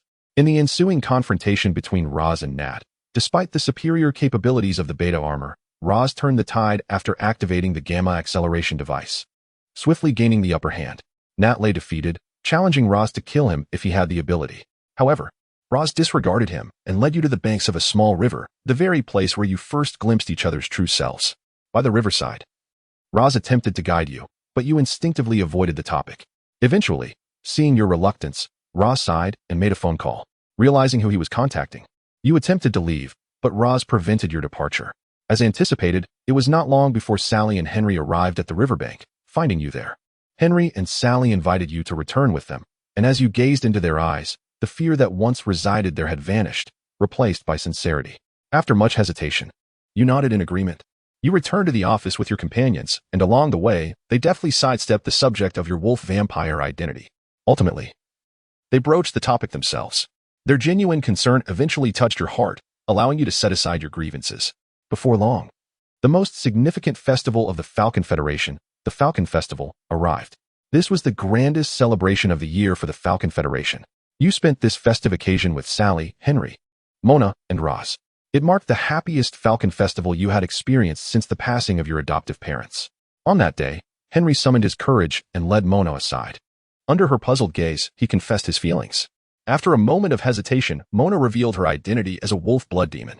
Although taken aback, Henry ultimately smiled and expressed that it did not matter to him. Thus, Mona became Henry's girlfriend. As they returned hand in hand, radiating happiness, everyone applauded their union. Only Roz furrowed her brow, yet she eventually joined in the celebration. Observing the blissful expressions of Mona and Henry, you found yourself glancing at Sally, who coincidentally looked your way as well. Your eyes met in the air before both of you turned away simultaneously. A new year dawned. One day, Roz urgently called you. reporting that a black-furred, silver-eyed wolf blood demon was attacking humans in the vicinity. You immediately realized that this might be the formidable wolf blood demon you had encountered previously. You swiftly rode your bike to the location Roz described. Upon arrival, you witnessed Roz being thrown against a wall by the black wolf demon. Without hesitation, you transformed into your alpha armor and joined the fray. Despite your presence, you and Roz still struggled against the black wolf demon. However, before long, the commotion of your battle reached the black team, and shortly thereafter, Nat arrived, clad in beta armor, to assist you in the assault on the black wolf demon. Ultimately, you activated the gamma acceleration device, and with the two of them distracting the foe, you successfully dealt a devastating blow to the black wolf demon. The three of you combined your efforts and finally vanquished the black wolf demon. After the battle, Nat, as was his custom, taunted you both before driving away, leaving you and Roz to shake your heads in resignation. Not long after the demise of the black wolf demon, you saw urgent news on television reporting that a large number of wolf blood demons were rampaging in certain parts of the city. At that moment, you received a call from an unfamiliar number. Upon answering, the voice on the line identified themselves as the commander of the black team, seeking your assistance against the wolf blood duke. Through the conversation, you learned that this duke was the instigator of the current crisis. Naturally, you could not refuse.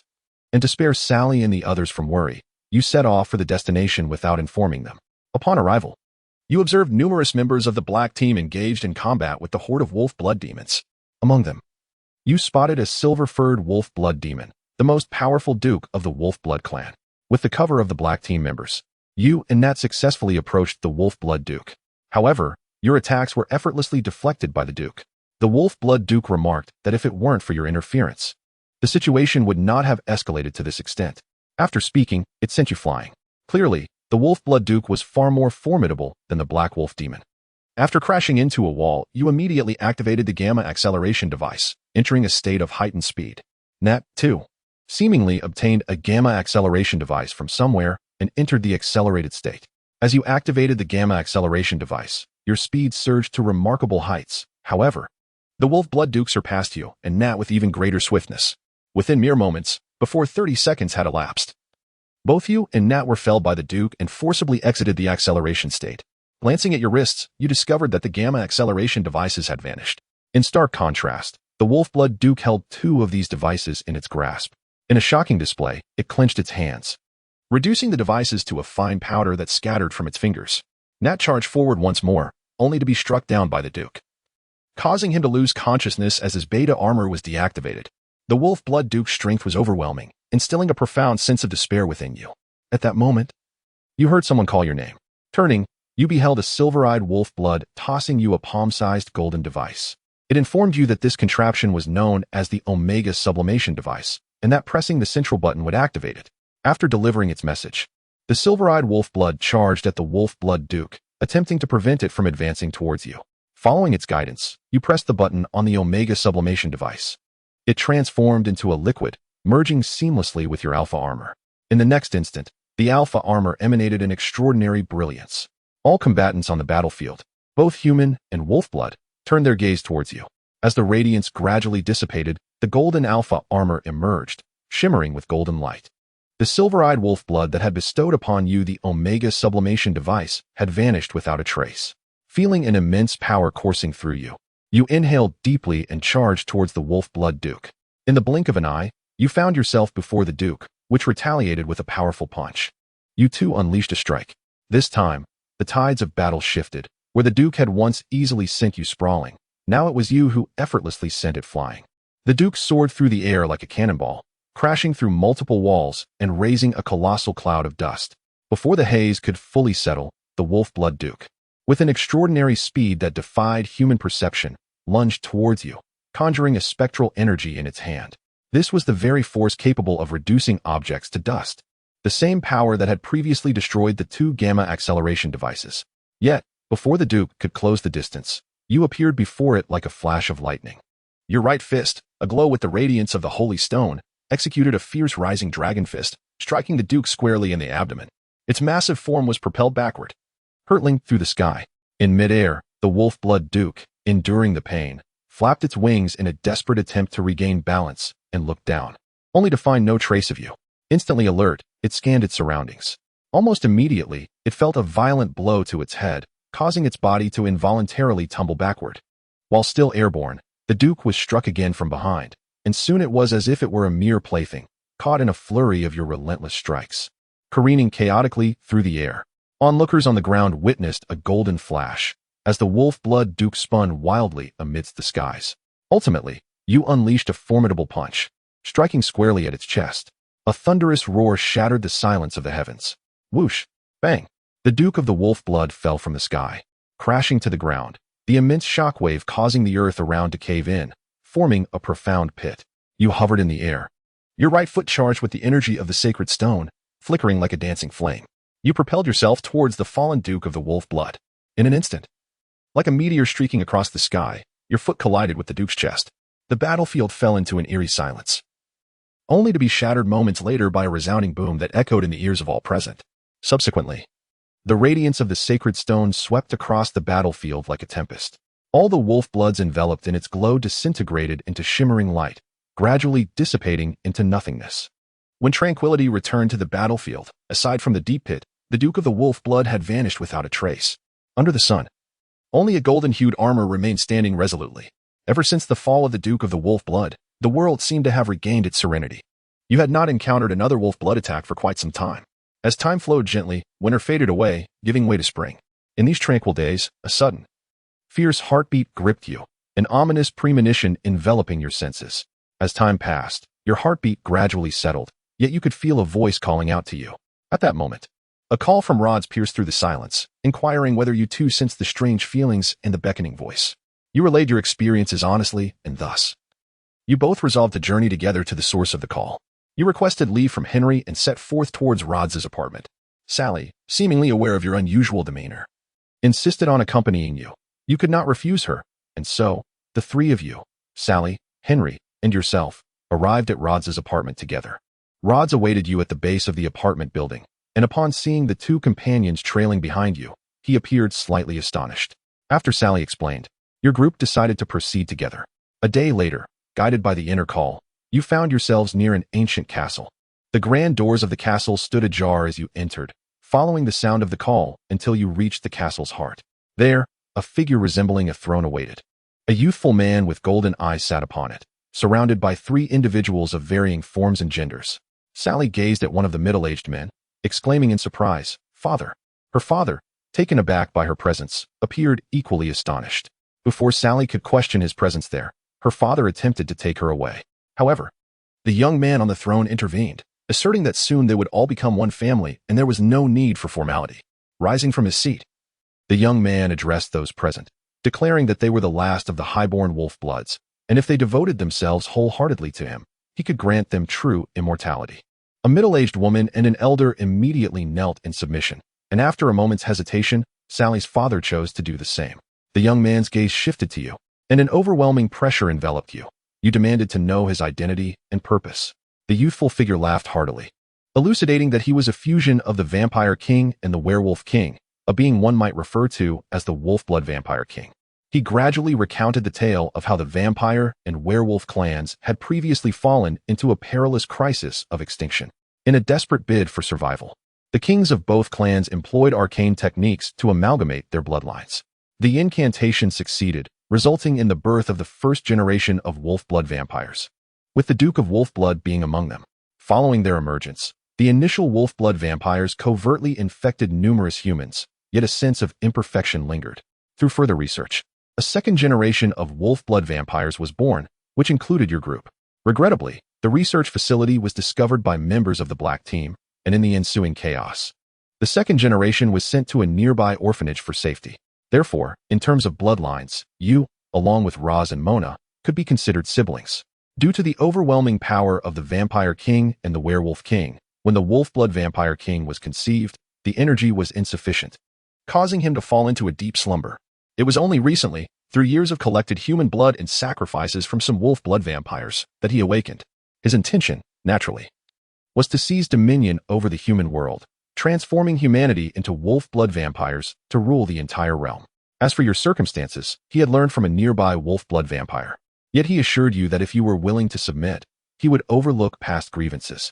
You, however, could not acquiesce to the wolf-blood vampire king's ambitions for world domination and promptly transformed into your alpha armor. Witnessing your transformation, the subservient elder seethed with rage, morphing into a silver-eyed wolf-blood vampire and launching an attack against you. A fierce battle ensued between you and the silver-eyed wolf-blood vampire. Roz, upon witnessing this, also transformed into a wolf-blood vampire to join the fray.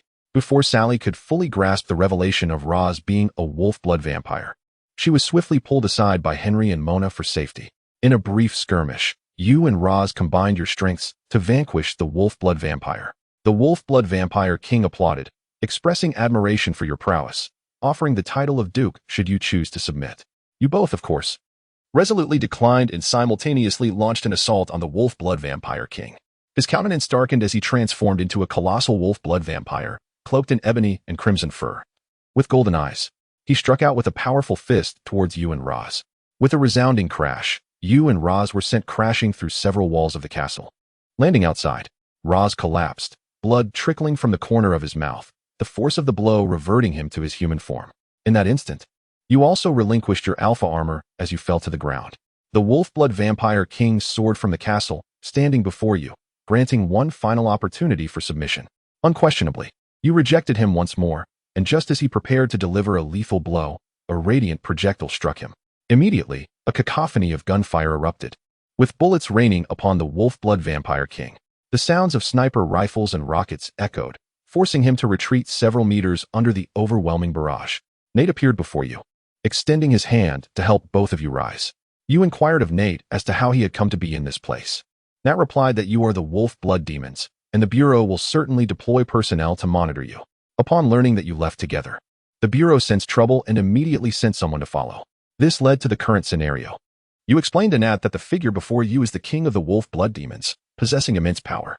Nat, with a hint of arrogance, proclaimed that the beta armor has been enhanced through the Dark Creatures Research Institute, making it more formidable than ever before.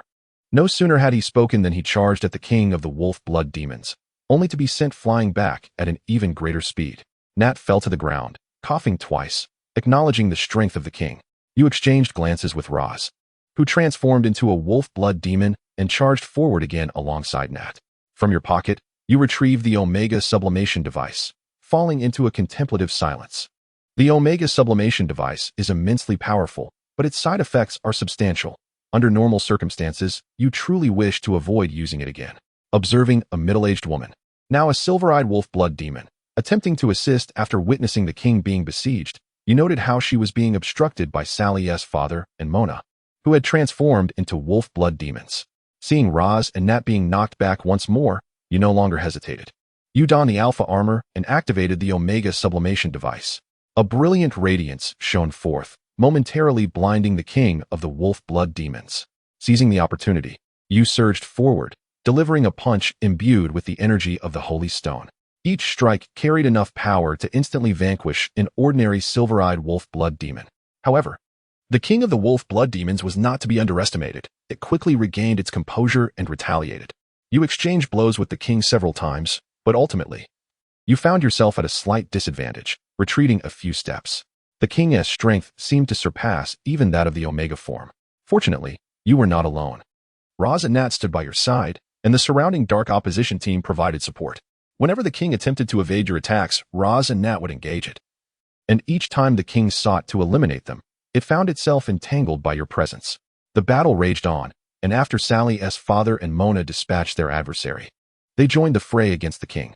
Despite their addition, the conflict with the king of the wolf-blood demons did not become easier. Rather, it grew more arduous as the king's power escalated. As time wore on, you gradually found yourselves at a disadvantage. After being pushed back once more, all of you exchanged resolute glances, seemingly coming to a mutual decision. In the next moment, Roz ignited in brilliant blue flames, ensnaring the king of the wolf-blood demon's right hand. Nat swiftly moved to bind the king's left hand, while the surrounding dark opposition team intensified their firepower. The king realized the perilous situation and roared, attempting to ascend into the skies, yet was restrained by Mona and Sally's father, who held its wings in check. You radiated with intense holy stone light, akin to a blazing sun. Then, this luminescence coalesced in your left hand, transforming into a power that instilled dread. Like a bolt of lightning, you charged towards the king of the wolf-blood demons. With a fierce roar, you unleashed a punch that seemed capable of shaking the heavens. However, although this blow struck the chest of the wolf-blood demon king, it failed to deliver a fatal blow. Just as your strength began to wane, the encouragement from the crowd surged like a potent source of energy, revitalizing your spirit. Fueled by their support, you roared and bellowed, operating the alpha battle armor beyond its limits. In the next moment, a brilliant beam of light shot skyward, piercing through the clouds. The darkened sky was torn apart by this force, and even the distant residents within the city bore witness to this dazzling radiance. Everyone present instinctively closed their eyes. And when they reopened them, the Wolf Blood Demon King had vanished without a trace. Only a gold and steel battle armor remained. Alongside the lifeless body of Nat sprawled on the ground. Crack! With a faint, crisp sound, cracks began to appear on the alpha battle armor, quickly spreading like a spider's web across its surface. Boom! The alpha battle armor ultimately disengaged, but unlike the usual transformation into a briefcase and omega sublimation device, it dissipated directly into sacred stone energy, vanishing into the sky. It was evident that the previous overexertion of the alpha battle armor had rendered both it and the user entirely inoperative. Yet, you had no time to ponder these matters. Collapsing to the ground and succumbing to unconsciousness. When you next opened your eyes, you found yourself in a hospital, where Henry was overjoyed to see you awake. Shortly after receiving the news, Sally arrived at your bedside. Through their accounts, you learned that you were the sole survivor of the battle against the Wolf Blood Demon King. Before long, disregarding their protests, you arranged for your discharge. Together with the two of them, you visited a cemetery, where you placed a bouquet of flowers at the gravestones of Roz, Mona, and Sally's father.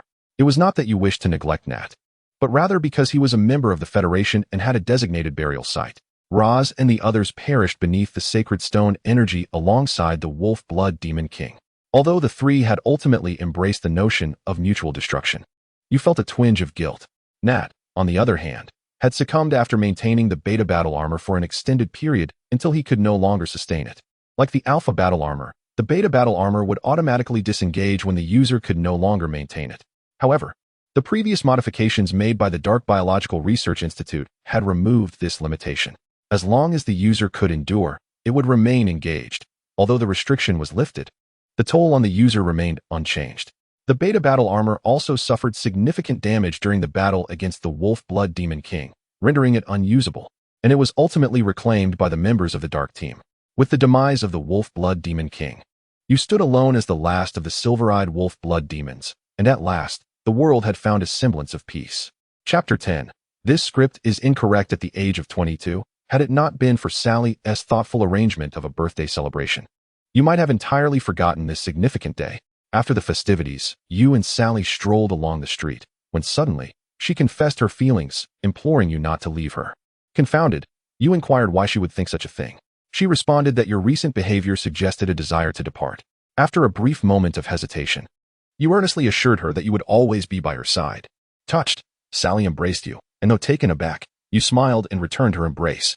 As you held her, your gaze fell upon your hands, which were gradually transforming into shimmering light, dissipating into the air. Strangely, you felt neither shock nor panic. Rather, a profound calm enveloped you. The alpha armor, crafted from sacred stone, inherently counteracts the Wolf Blood Demon, causing you harm with each use, something you had previously overlooked. However, upon activating the Omega Transcendence device, predominantly composed of sacred stone, you realized that you were subjected to its purifying effects continuously. The first time you utilized the Omega Transcendence device, the severity of the damage inflicted upon you became painfully clear, which is why you initially hesitated to employ it in your battle against the king of the Wolf Blood Demons. Ultimately, overusing the alpha armor exacerbated your plight. As the sacred stone energy coursed through your body, you had merely relied on sheer willpower to suppress this energy until now. But it was evident that you could no longer contain it. I'm sorry, Sally, you whispered softly in her ear. Sally, puzzled, opened her eyes only to find your presence absent, with only golden light fading away into the void. Understanding dawned upon her, and she collapsed to the ground, weeping softly. You had perished. Weeks passed, and Sally found herself seated in an office, having inherited her father's legacy and become the owner of a large corporation. Since Evan's death, she had devoted herself entirely to her work, seeking to escape the pain of her father's and Evan's demise. On this day, she unexpectedly received a peculiar package that required her signature upon delivery. As she unwrapped it and beheld its contents, tears streamed from her eyes. It was a doll resembling Evan. In that moment, she grasped the meaning behind Evan's promise that he would always be with her. You deceive her, she murmured, clutching the doll tightly. Meanwhile, Henry received his first detective-related commission, filled with elation. Before leaving the Henry Detective Agency, he glanced at the Evan doll on his desk, encouraging himself, "Let us do our best together." As the sacred stone energy within you surged beyond control, it erupted forth, transforming you into radiant light, akin to the fate of the wolf blood demon slain by the alpha armor before plunging into an endless abyss. When you next opened your eyes, the first sight to greet you was the stark proclamation, "You are dead." Ling Yun, at that moment, felt a disarray of thoughts, having experienced Evan's life through simulation. Emerging from the simulation, two distinct memories of life intertwined within his mind, creating an uncanny sensation, leaving him momentarily unable to discern whether he was Evan or Ling Yun. It is worth noting that he was merely 24 years old, having lived an entire lifetime anew within the confines of the simulation. At this juncture, the system intervened, and with its assistance, Ling Yun gradually regained his composure. Evan's memories unfolded before him like an exceptionally lengthy film. To his astonishment, the immersive experience bore side effects. No wonder it was merely a blue entry, as he nearly lost his sense of identity. Ling Yun, somewhat alarmed, patted his chest in relief. After a while, he finally regained his senses enough to consult the system. Simulation concluded. System evaluation. Good. System rewards. 3 lottery draws awarded. Would you like to draw? Obtained Gamma Accelerator. Obtained Omega Sublimation Device. Obtained Gamma Accelerator Manual. The Gamma Accelerator, which could only sustain itself for 30 seconds and was inferior in speed to the Omega device, had little use for him. The manual was even less useful. With Evan's memories at his disposal, Ling Yun was acutely aware of the effects and strengths of these 2 items, leading him to promptly discard the Gamma Accelerator into obscurity. As for the Omega Sublimation Device, based on the strength he recalled, it likely resided at the level of Qi, potentially exceeding that under overload conditions. However, considering that the Sacred Stone might only counter the wolf blood demon, its efficacy was roughly on par with his current capabilities. Nevertheless, the Alpha Battle Armor was merely equipment. The specifics would require testing the following day. Ling Yun gazed out the window, where the moon hung high in the sky. A glance at the time revealed it was already deep into the night. This simulation had been his longest to date. Typically, his sessions lasted no more than 10 minutes. The next day, after experiencing the Alpha Omega form, Ling Yun felt immense satisfaction. Firstly, he was not a wolf blood demon, thus immune to the harm inflicted by the Sacred Stone energy within the armor. Secondly, while clad in the Alpha armor in its Omega form, he sensed his strength had nearly doubled. The sole drawback was that the Omega form could only be maintained for 30 minutes, after which the device required a cooldown period. It was not a matter of Ling Yun's endurance, but rather the limitations of the device itself. Prolonged maintenance beyond 30 minutes would damage the Omega Sublimation Device. Forcing it would result in a fate akin to his battle with the Wolf Blood Demon King, where both the Alpha armor and Omega Sublimation Device would ultimately sustain damage. Of course, even if he could maintain the Omega form for extended periods, Ling Yun would refrain from doing so, aside from the toll on his own energy. Wearing the armor was far from comfortable. Enveloped in a massive iron shell, he found it quite uncomfortable. While tolerable for short durations, prolonged wear was genuinely unpleasant. During the testing phase, Ling Yun stumbled upon a significant revelation. Possessing Evan's memories endowed him with an understanding of the Falcon Federation script. In reality, he discovered that the previously incomprehensible symbols were indeed the language of the Falcon Federation. In other words, the time I currently inhabit is a simulation of the future of the Falcon Federation. Soon, I will seek to ascertain my present location. Before long, I discovered my whereabouts from within the hotel. I find myself in the western city of Nain, a place that, according to my memories, was once unremarkable, yet has now transformed into a trendy metropolis. Each day, throngs of visitors flock to this city for its allure, rendering it a significant disaster zone following the outbreak of the zombie crisis. Fortunately, my hotel is situated at a considerable distance from Nain's most renowned hotspots, thus providing a semblance of safety. Next, I plan to traverse this route, exterminating zombies to earn simulation points while simultaneously searching for system fragments. With a map in hand, I gestured and muttered to myself, formulating the strategy for the days ahead. Fast forward a fortnight, and I have observed that, in this apocalyptic world, alongside the common zombies, there exist grotesquely formed variants that possess abilities far beyond those of ordinary undead. The most formidable zombie I encountered was comparable to a master of martial arts, and I vanquished it, reducing it to a mere puddle of zombie remains. Through testing, I learned that the Alpha Battle Armor's Sacred Stone energy does not hold any advantage against these zombies. Daily simulations continued, yet my best performance merely equated to that of a martial artist. I remain unfazed, for the streets are teeming with zombies, allowing for ample opportunities to accumulate simulation points. Each day, I grow slightly stronger. Curiously, I find this apocalyptic realm not entirely bleak, as my journey thus far has revealed no other life forms beyond the zombies. Unlike the zombie dogs from the Resident Evil franchise or the mutated beasts from apocalyptic novels, I have yet to encounter such creatures. On this particular day, as I strolled leisurely amidst the hordes of zombies, those that approached were swiftly torn to shreds by my surrounding aura. This method has become my most effortless means of dispatching zombies, effectively turning me into a humanoid zombie-slaying machine. Suddenly, I discerned voices engaged in conversation and immediately tuned my ears to listen.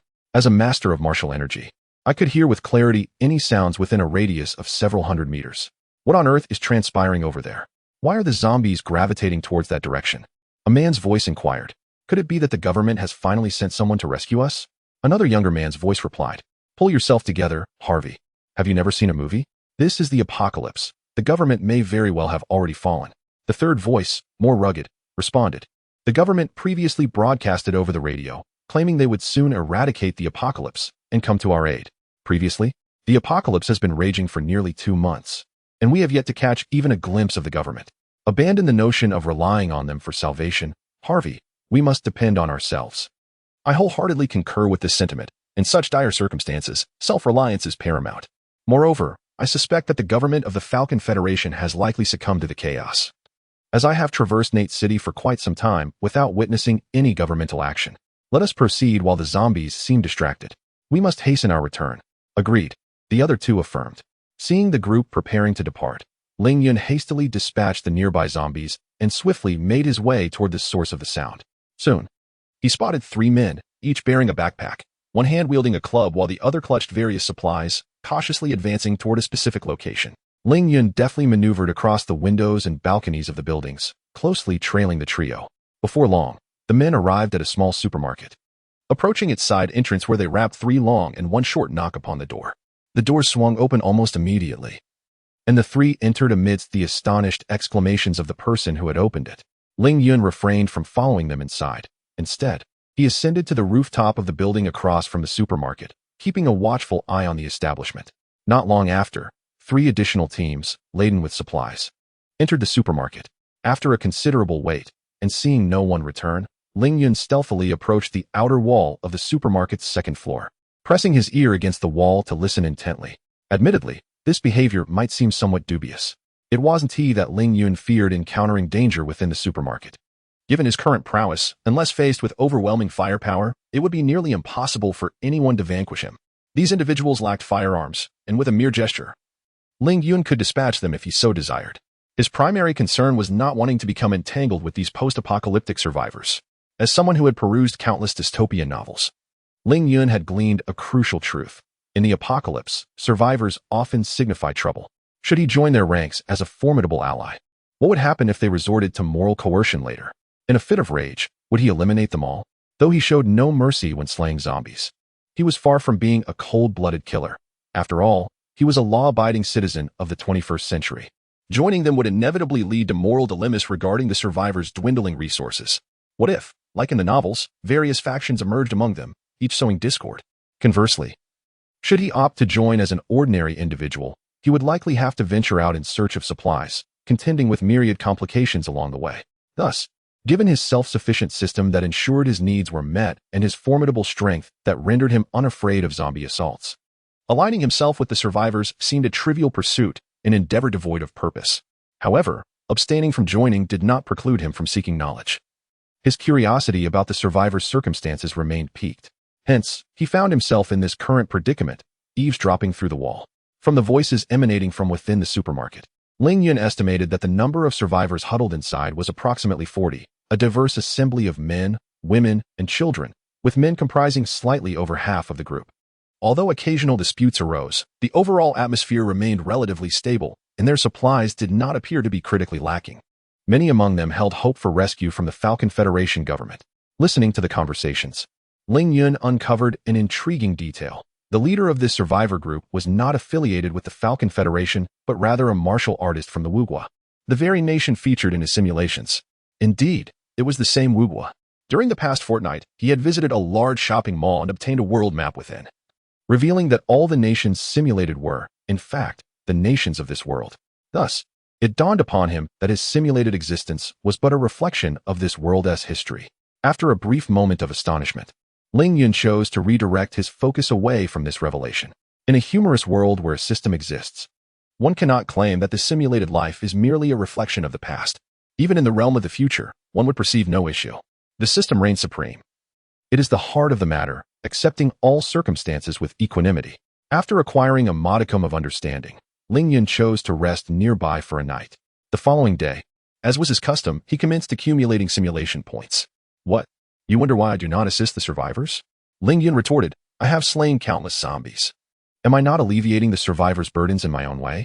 Yet, Ling Yun had initially assumed that his days would be filled with the monotony of zombie slaying and the gradual pursuit of system fragments to escape this world. However, on the third day after parting from the survivors, he was startled by the distant rumble of artillery fire. Could it be that the Falcon Federation had come to eradicate the zombies?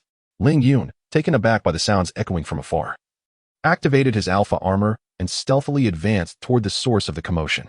Soon, he arrived at a nearby building, peering cautiously outside to witness a multitude of armored vehicles and soldiers from the Falcon Federation engaged in clearing the encroaching horde of zombies. In the alleyway, remnants of the undead were being dispatched by martial artists of formidable prowess, some even at the Dan formation stage. Is it possible that the Falcon Federation is this powerful? He mused, perplexed. This hardly resembled an apocalyptic scenario. According to the survivors, the end of days had only transpired a mere 2 months prior.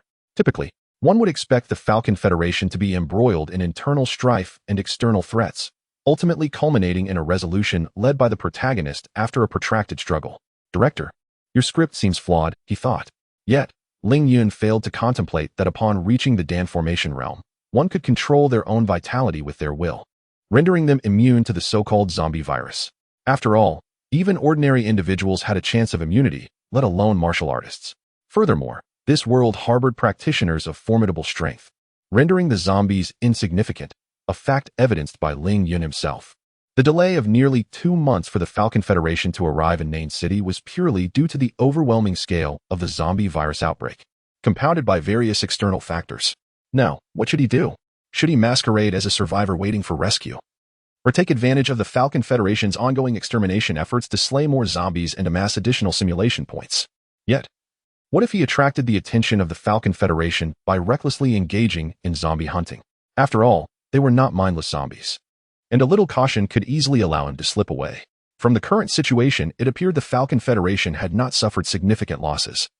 He wondered if their nuclear weapons were operational. This world, much like Ling Yun's own, possessed formidable nuclear armaments.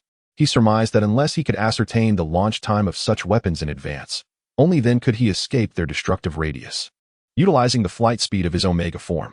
The technological prowess of the Falcon Federation is not inferior to that of his own world.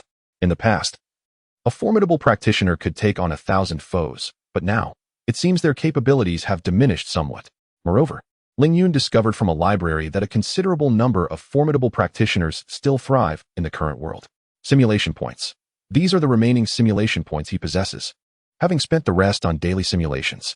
Alas, had he known that the Falcon Federation was not facing significant troubles, he would have opted to engage in daily 007, like endeavors to vanquish zombies. Ling Yun gazed at his remaining points with a tinge of regret. Yet lamenting now would yield no benefit. After a moment's hesitation, Ling Yun resolved to seize the opportunity while the Falcon Federation was still occupied with exterminating zombies, striving to accumulate more points through additional encounters. He feared that should he pass by this village, he might miss out on the opportunity entirely.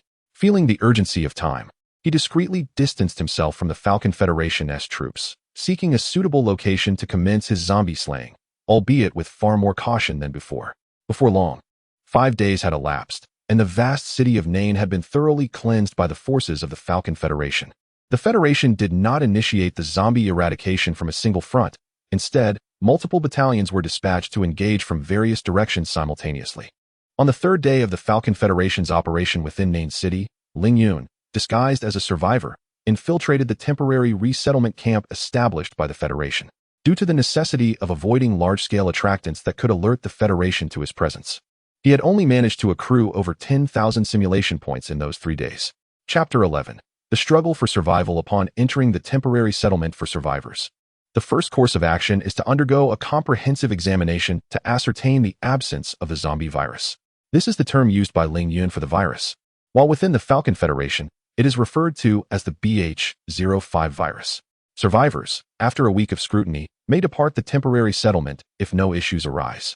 Those who are not affiliated with the Falcon Federation, or individuals from regions within the Federation that have not been affected by the zombie virus, may return to safety in nearby cities at their discretion.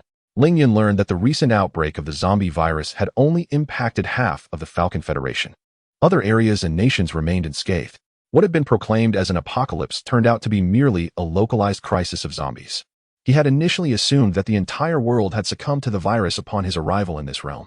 For families situated within the outbreak zone, their only option is to make their way to the nearest safe city, where the Falcon Federation has arranged for ample temporary housing. As Ling Yun traversed the settlement, observing the survivors who had narrowly escaped death, he felt a profound disconnection from them.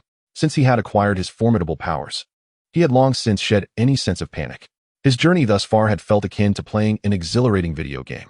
However, the reality struck him as he witnessed the survivors, some weeping with joy at their escape from the brink of annihilation, while others lamented the loss of loved ones or succumbed to despair from inhumane treatment during the apocalypse. In that moment, he recognized that he was not merely engaging in a game.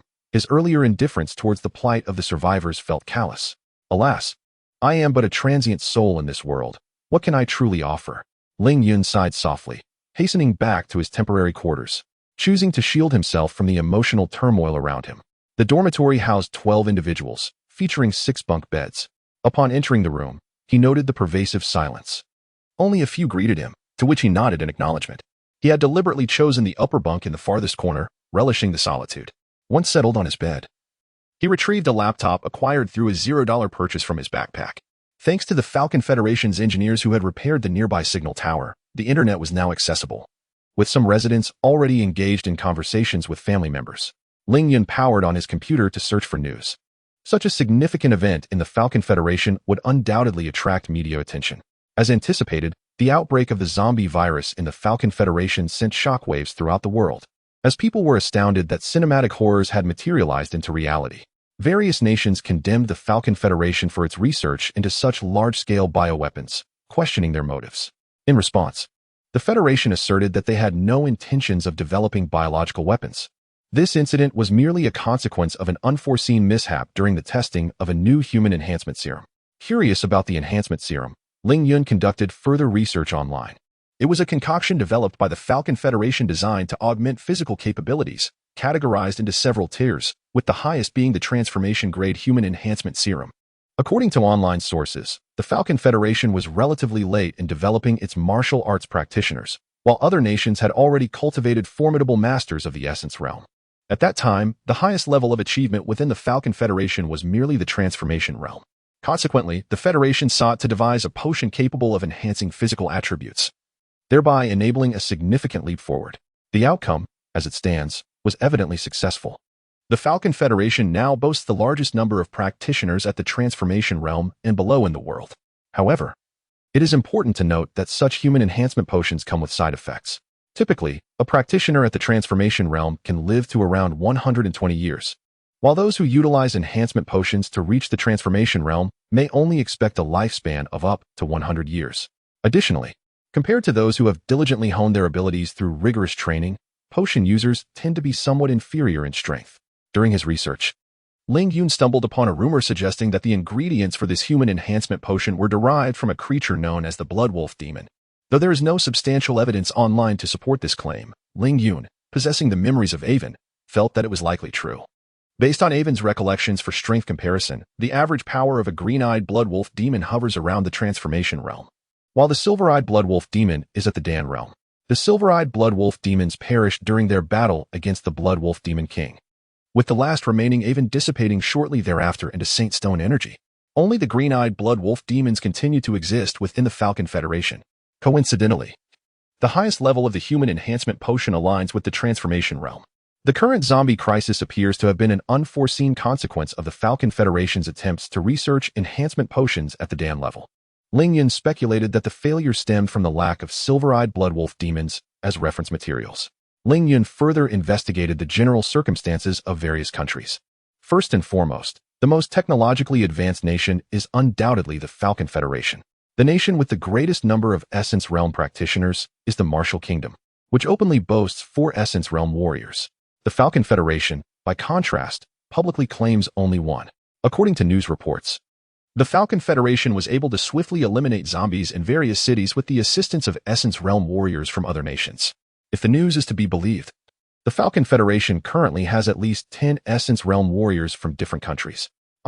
As an undocumented individual from another world, Ling Yun found himself plagued by paranoia upon realizing that if discovered as an unknown Essence Realm practitioner, he might be captured for experimentation. After reading the news, he resolved to remain as inconspicuous as possible. With the zombies cleared away and no simulation points to accrue, and with so many Essence Realm warriors present in this world, Ling Yun was desperate to locate the system fragments and hastily depart this realm. Subsequently, he scoured various news articles and forums online in search of any information regarding the system fragments. Finally, fortune favored the diligent. He stumbled upon a post in a forum detailing a potential lead. The post recounted an incident from 3 months prior, where a meteorite had fallen near the author's home. Upon visiting the crash site, the author observed a group of individuals dressed in what appeared to be agent attire departing the area. Later, the protagonist arrived at the meteorite crash site, where, apart from a small crater, nothing remained. He suspected that the meteorite had undoubtedly been taken by a group of agents. Many commenters in the thread accused him of hysteria, claiming he was merely boasting. Nonetheless, Ling Yun found the news to be strikingly credible and chose to believe it. After several days of searching for information, this was the only lead he deemed worthwhile. He had no choice but to place his faith in it. As for such peculiar objects, Ling Yun could surmise their ultimate destination, the Falcon Federation's Supreme Scientific Research Institute. Based on online information, coupled with Evan's memories, he deduced that the Supreme Scientific Research Institute was the largest research facility within the Falcon Federation, where numerous items had been studied and developed. For instance, human enhancement serums were conceived within its walls. Many unidentified objects were also dispatched to this institute for research and evaluation. Simultaneously, Ling Yun stumbled upon a rumor suggesting that a perilous object had caused an accident at the Supreme Scientific Research Institute, leading to the outbreak of a zombie crisis. Therefore, the formidable warriors of the Falcon Federation had the dual duty of not only eliminating the zombies, but also retrieving this dangerous object. Upon reading this news, Ling Yun's imagination ran wild. Could this dangerous object be a fragment of the system? If the system enables individuals to traverse other worlds, then surely a fragment would retain similar capabilities. Perhaps it was the Falcon Federation that activated the system fragment and acquired a virus from a zombie-infested world, sparking this crisis. Moreover, considering the Supreme Scientific Research Institute is precisely within the outbreak zone, Ling Yun felt increasingly convinced of his hypothesis. It appeared imperative that he visit the Supreme Scientific Research Institute as soon as he departed from the temporary survivor settlement. He could not allow other nations to seize the system fragment, for acquiring it later would prove far more troublesome. However, there were still other cities yet to be cleared of zombies. Since these formidable warriors were tasked with aiding the Falcon Federation in this endeavor, it seemed unlikely they would be permitted to leave before the complete eradication of the undead. Regardless, a visit to the Supreme Scientific Research Institute remained urgent. Such vexation. He resolved to take things one step at a time. Contemplating this, Ling Yun felt a surge of anxiety, sensing that events were spiraling into an increasingly convoluted predicament.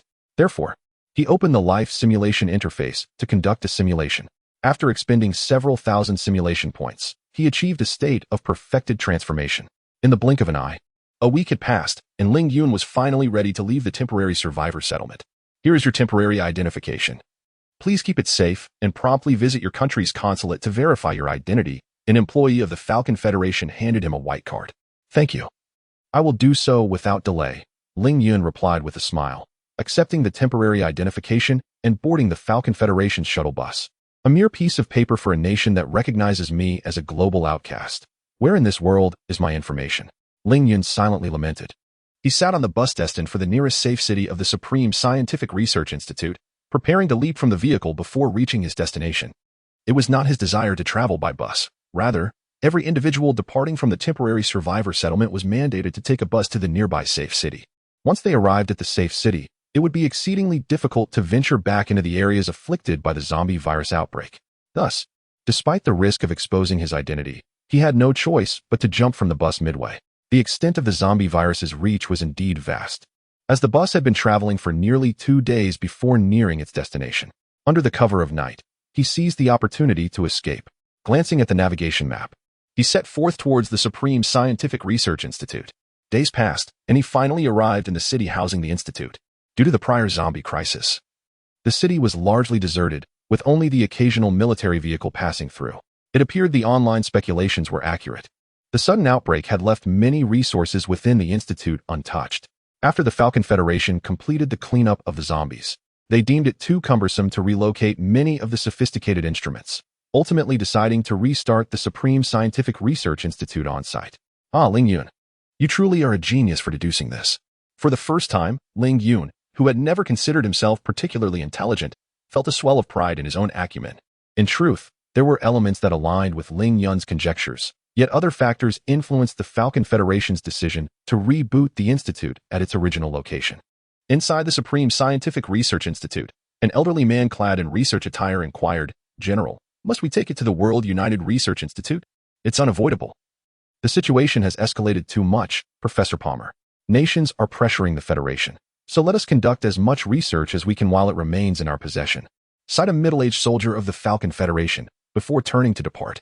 Professor Palmer remained silent, eventually exhaling a sigh. He understood the concerns of other nations. Although this incident was merely an accident, the fear lingered that the Falcon Federation might inadvertently develop the zombie virus. After all, no one wished for the zombie virus to resurface in their own homeland. Nearby the Supreme Scientific Research Institute, Ling Yun observed the heavily fortified defenses. The entire facility was patrolled with such vigilance that even he could not discern a way to infiltrate without alerting the guards. After keeping watch for an entire night with no opportunity arising, he sought refuge in a nearby building for rest.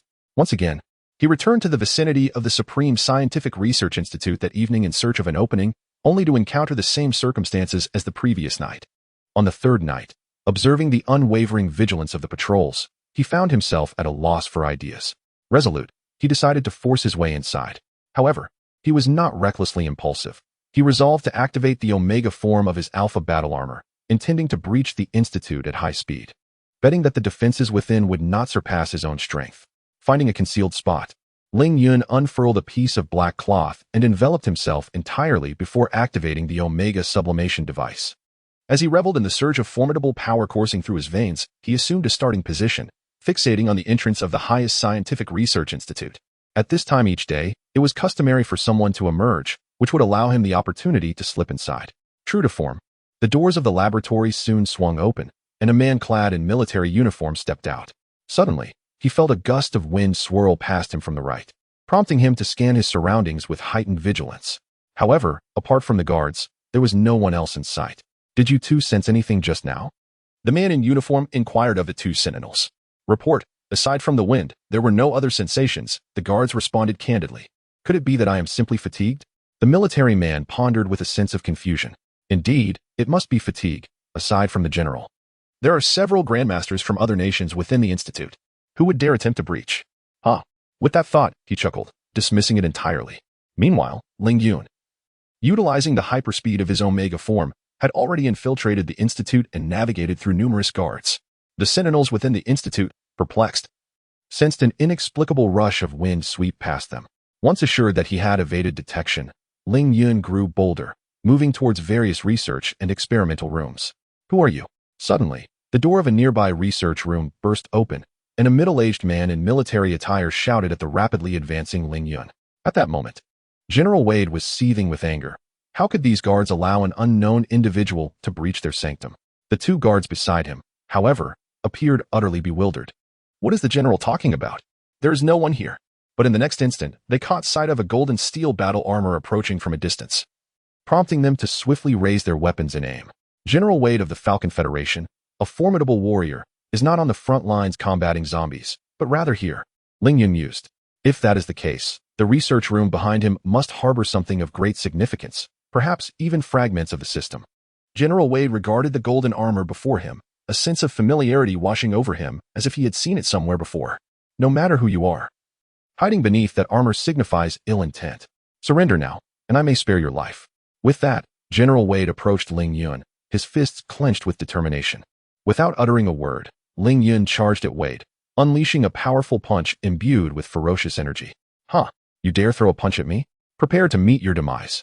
General Wade bellowed, retaliating with his own fist, enveloped in a similar force. Bang! The door of the research room was shattered with a resounding crash, causing Professor Palmer, who was engrossed in his work, to glance anxiously toward the entrance.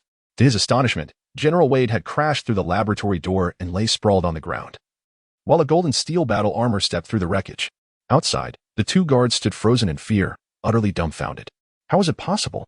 General Wade has been struck down by a single blow. Sound the alarm. Another guard shouted hurriedly, raising his rifle to fire at Ling Yun. The guard swiftly pressed a button nearby. Beep, beep, beep. A deafening alarm echoed throughout the research facility. An intrusion has occurred. It is the X1 laboratory.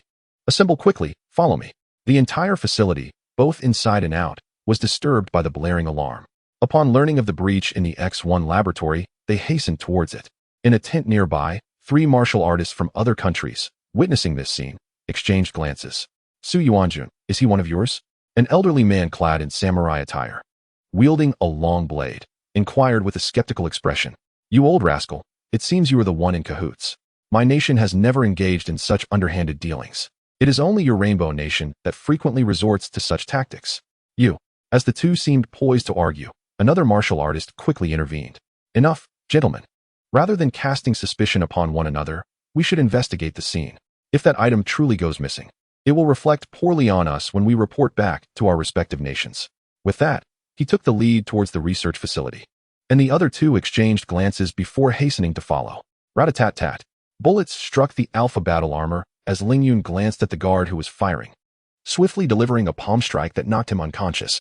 At that moment, General Wade, having been knocked to the ground, heard a guard say he had been felled by a single punch and immediately sprang to his feet. Nonsense. I merely fell prey to this fellow's trickery. With that, General Wade fixed his gaze on Ivan, adopting a defensive posture. From the exchange of blows just now, it is evident that this man's power far exceeds my own. Yet if I defend myself with all my strength, he will not be able to dispatch me swiftly. I merely need to hold out until reinforcements arrive. Aware of his own limitations against Ling Yun, General Wade resolved to buy time until help could arrive. Hearing the alarm blaring, Ling Yun abandoned his notion of a contest, no longer hesitating as he sidestepped General Wade. In his Omega form, his speed surpassed that of an ordinary martial artist. So swift, General Wade was unable to intervene in time and watched as Ling Yun reached the center of the laboratory. Oh no, his target is that individual. Stop him. Ling Yun entered the heart of the laboratory, only to find not the system fragments he anticipated, but a corpse. A young body, clearly deceased, yet still emanating a faint pressure that Ling Yun could perceive. In my Omega form, I possess power that surpasses the typical martial artist. Yet I can still feel pressure emanating from this corpse. Does this imply that this individual's strength and life exceeded that of ordinary martial prowess, reaching a new realm? This was Ling Yun's first thought upon seeing the body. Beyond martial prowess, transcending the divine. Though it is not the system fragment, this corpse is still remarkable. Should I take it with me? Gazing upon the lifeless body before him, Ling Yun's thoughts began to whirl. Suddenly, he sensed the approach of 3 formidable martial artists, their energy palpable in the air. A moment's reflection revealed the truth. The primary objective of these martial warriors from various nations was to secure the corpse. Thus, if he were to take it, he would undoubtedly provoke their ire. To mitigate complications, it was imperative that the body remain undisturbed. However, the fragments of the system were still undiscovered, and following his interference, the Falcon Federation would undoubtedly be on high alert. Therefore, he required someone to divulge the precise location to him. Ling Yun's gaze shifted to Professor Palmer, who had taken refuge in the corner.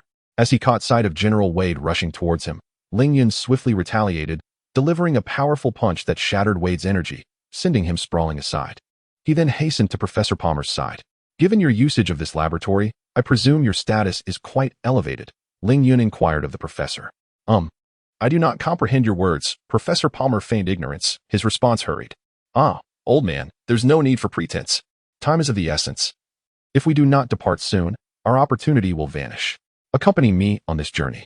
Disregarding Palmer's protests, Ling Yun struck him with a palm, rendering him unconscious, and proceeded to hurl the professor against the adjacent steel wall. With a resounding crash, the steel barrier of the laboratory yielded to Ling Yun's force, creating a substantial opening. He then carried Professor Palmer through the breach, soaring into the sky. Simultaneously, he noted the 3 martial artists hastening towards him, but alas, they could only hover a few feet above the ground, unable to reach him. They could only watch helplessly as Ling Yun ascended beyond their grasp. Upon witnessing the intruder emerge from the laboratory, the three martial masters experienced a surge of anxiety. However, upon recognizing Professor Palmer in Ling Yun's grasp, they collectively exhaled in relief. Fortunately, this individual's aim is not the corpse, was their immediate thought. As they entered the laboratory and confirmed the body remained, their apprehensions dissipated entirely. Regarding General Wade's pleas for assistance with Professor Palmer, the trio resolutely declined. Their sole concern was to ensure the body remained secure. Any other matters were of no consequence to them. Chapter 12. The final simulation of this world. To be candid, if it weren't for the fear of being encircled by the Falcon Federation army, Ling Yun would have relished the opportunity to take on 4 adversaries simultaneously. Regrettably, his prowess had yet to reach the level necessary to confront a nation single-handedly. Should he be detained by 4 foes, the consequences would be dire. After evading his pursuers, Ling Yun sought refuge in a relatively secure dwelling, where he roused Professor Palmer from his slumber. At this juncture, Ling Yun had shed the Omega form, retaining only the Alpha armor. Isn't this Alpha armor supposed to be destroyed? How could it possibly be on you? Upon awakening and noticing Ling Yun clad in the Alpha armor, Professor Palmer immediately recalled having seen information regarding the Alpha armor in some document. The previous one must have been the Omega form, he mused, and the recollection of the Alpha armor also brought to mind Ling Yun's earlier Omega state. Ling Yun was unperturbed by this recognition. Had he not been identified, he might have felt a modicum of surprise. Dear sir, you need not concern yourself with how I came to possess this armor. I have brought you here to answer some questions. If you respond truthfully, I shall release you. Otherwise, as he spoke, Ling Yun's gaze swept the surroundings before he shattered a chair with a single strike. You well, young man. This must be your first time abducting someone, I presume? Professor Palmer cautiously inquired after witnessing Ling Yun's display of force, which seemed rather unrefined. Almost as if he were imitating a scene from a film. Old man, whether it's my first time or not is of no consequence. From this moment forth, I shall pose the questions, and you shall provide the answers, Ling Yun retorted, his ire flaring at the professor's observation. He had meticulously prepared for this encounter before waking Professor Palmer. Ask away, Professor Palmer hastily replied, not wishing to meet his demise for such a trivial reason. Approximately 3 months ago, do you know where the meteorite that fell in Turku is located? What meteorite? Professor Palmer responded, a look of confusion etched upon his face. Sensing that the professor was not deceiving him, Ling Yun produced his smartphone, opened the album, and displayed a screenshot of information from a certain forum. After perusing the image, Professor Palmer hesitated for a moment before slowly responding. I recall now. It wasn't a fallen meteorite, but rather a palm-sized object of unknown material, which we had studied previously. Following the reopening of the Research Institute, such easily transportable items were sent to the Stannis Research Facility. Stannis was the very city Ling Yun had intended to reach by bus. Damn, I've gone in circles for nothing. Yet, it's true, had I not come here, I would never have discovered the location of the system fragment. Ling Yun silently cursed. Allow me to inquire about another matter. From where did your institute acquire that corpse? Is it not true that your Bodhi-level human enhancement serum was developed based on it? Ling Yun asked, his curiosity piqued. I'm afraid this involves state secrets. Even if you were to kill me, I would not divulge anything, Professor Palmer responded resolutely. Although he was reluctant to answer, Ling Yun surmised that the truth was likely close at hand. He had no intention of pressuring Professor Palmer. His primary objective was the system fragments, and his inquiry was merely to satisfy his curiosity. If the professor was unwilling to respond, so be it. Ling Yun was not inclined to resort to violence for such reasons. Having concluded his questions, he stated, however, I cannot allow you to leave just yet. To ascertain the truth, I must trouble you to accompany me. Without waiting for Professor Palmer's reply, he rendered him unconscious, for he could not fully trust the word of a stranger. At that moment, it was not feasible to venture back to the highest scientific research institute to abduct another researcher. Thus, he opted to take Professor Palmer with him to Stan's. Ultimately, it was a matter of insufficient strength. Had he been more powerful, capable of dispatching 4 formidable warriors in an instant, he would not find himself in this predicament. After days of simulation, he found his simulation points dwindling, leaving him with little more than the potential for foundational cultivation. And he possessed none of the coveted alpha battle armor. With the unconscious professor secured on his back, Ling Yun made his way towards Stan's. At this juncture, he remained uncertain whether the object that had fallen like a meteorite was indeed a system fragment, clinging only to the hope that it might be. 2 days later, traveling day and night, Ling Yun arrived in Stan's and, guided by Professor Palmer's information, approached the vicinity of the Research Institute. As he neared the area, He felt an inexplicable sense of direction. The system fragments are truly here, Ling Yun exclaimed joyfully. He refrained from storming into the institute, opting instead to observe first, and then moved to a more secluded spot. There, he untied Professor Palmer, who gradually regained consciousness after some time. Noticing Ling Yun's slightly elated expression, he cautiously inquired, "Have you found it?" Upon entering stands, Ling Yun had removed the alpha battle armor, but had employed the disguise techniques acquired from his simulations. Sort of, he replied. "Oh, then you can release me now." Professor Palmer sighed deeply, having spent the past few days either unconscious or in a stupor, with no consideration for his age. "However, I must remain here until nightfall, so please render me unconscious a few more times." Before Professor Palmer could finish his sentence, Ling Yun pointed and unleashed his energy, causing the professor to lose consciousness once more. Having honed his skills in various methods of inducing unconsciousness over the past few days, Ling Yun felt assured now that he had located the site of the system fragments. All that remained was to wait for nightfall to seize an opportunity to secure the fragments. "Now that I have some time, I shall engage in a simulation. I have been deprived of it for days and am craving the experience," Ling Yun declared, opening the interface for simulated life. Since the advent of the simulation system, Ling Yun found it impossible to sleep without indulging in several simulations each day. However, in recent days, due to his travels, he had not engaged in any simulations at all. Now, at last, he had the opportunity to simulate again. Simulation life, simulation points, entry, golden, rebirth. You may choose from past simulations, inheriting the talents and memories of a previous life. Would you like to spend 100 simulation points to randomly change? To his astonishment, Ling Yun exclaimed upon encountering the golden entry. Previously, he had spent a considerable number of simulation points without ever encountering a golden entry, yet here he was, starting with 1. After selecting the simulation of becoming a formidable martial artist as his previous life, Ling Yun commenced the simulation. Simulation life begins. Age 0. You are born. A boy. Age 1. You are born in the capital of the martial kingdom. Age 2. From a young age, you exhibit extraordinary intelligence, far surpassing your peers. Age 3. Your parents, recognizing your brilliance, enroll you in a prestigious kindergarten. Age 4. You often receive praise from your teachers. Age 5. You have a penchant for wielding swords and practicing martial arts, prompting those around you to believe you will become an exceptional warrior in the future. Age 6. Aware of your passion for martial arts and encouraged by others, your parents find a way for you to join the Xuanwu sect. Age 7. For reasons unknown, you feel an inexplicable familiarity with many aspects of the Xuanwu sect. Age 8. The management of disciples at the Xuanwu sect is quite stringent, in addition to regular studies.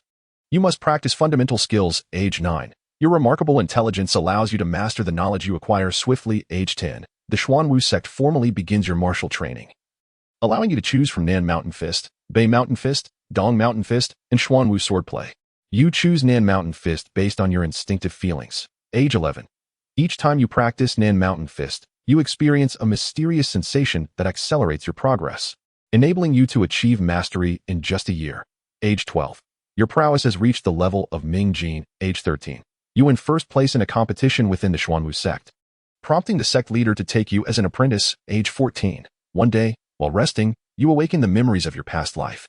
Yet, when you open your eyes again, a complex expression lingers on your face. Nearly 600 years have passed since your demise. The past is behind you, and you have no intention of revealing your identity to the Xuanwu sect. To them, 600 years is merely 4 generations, and you often see your spiritual tablet, which evokes a sense of strangeness in you. Age 15. With the memories of your previous life, you naturally possess the martial skills learned then. However, to avoid revealing your identity and frightening others, you choose to conceal your abilities. Age 16. You break through to the level of Njin. Age 17. You hear that the Falcon Federation has developed a potion that can directly enhance individuals to the level of Ming Jin. Age 18. Typically, disciples of the Xuanwu sect leave the mountain at this age, while the more talented may continue their studies. As the disciple of the current sect leader, you naturally choose to remain on the mountain. You are preparing to bring your parents to Xuanwu Gate. When they express their reluctance due to the absence of familiar faces, you reflect on your fondness for this era, where smartphones and computers allow you to explore the world from the comfort of your home and discover literary treasures online. At the age of 19, according to online assessments, you are considered a quintessential recluse.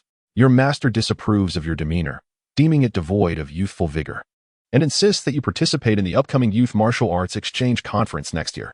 As someone who has lived for over 2 centuries combined, The prospect of attending such an event does not excite you.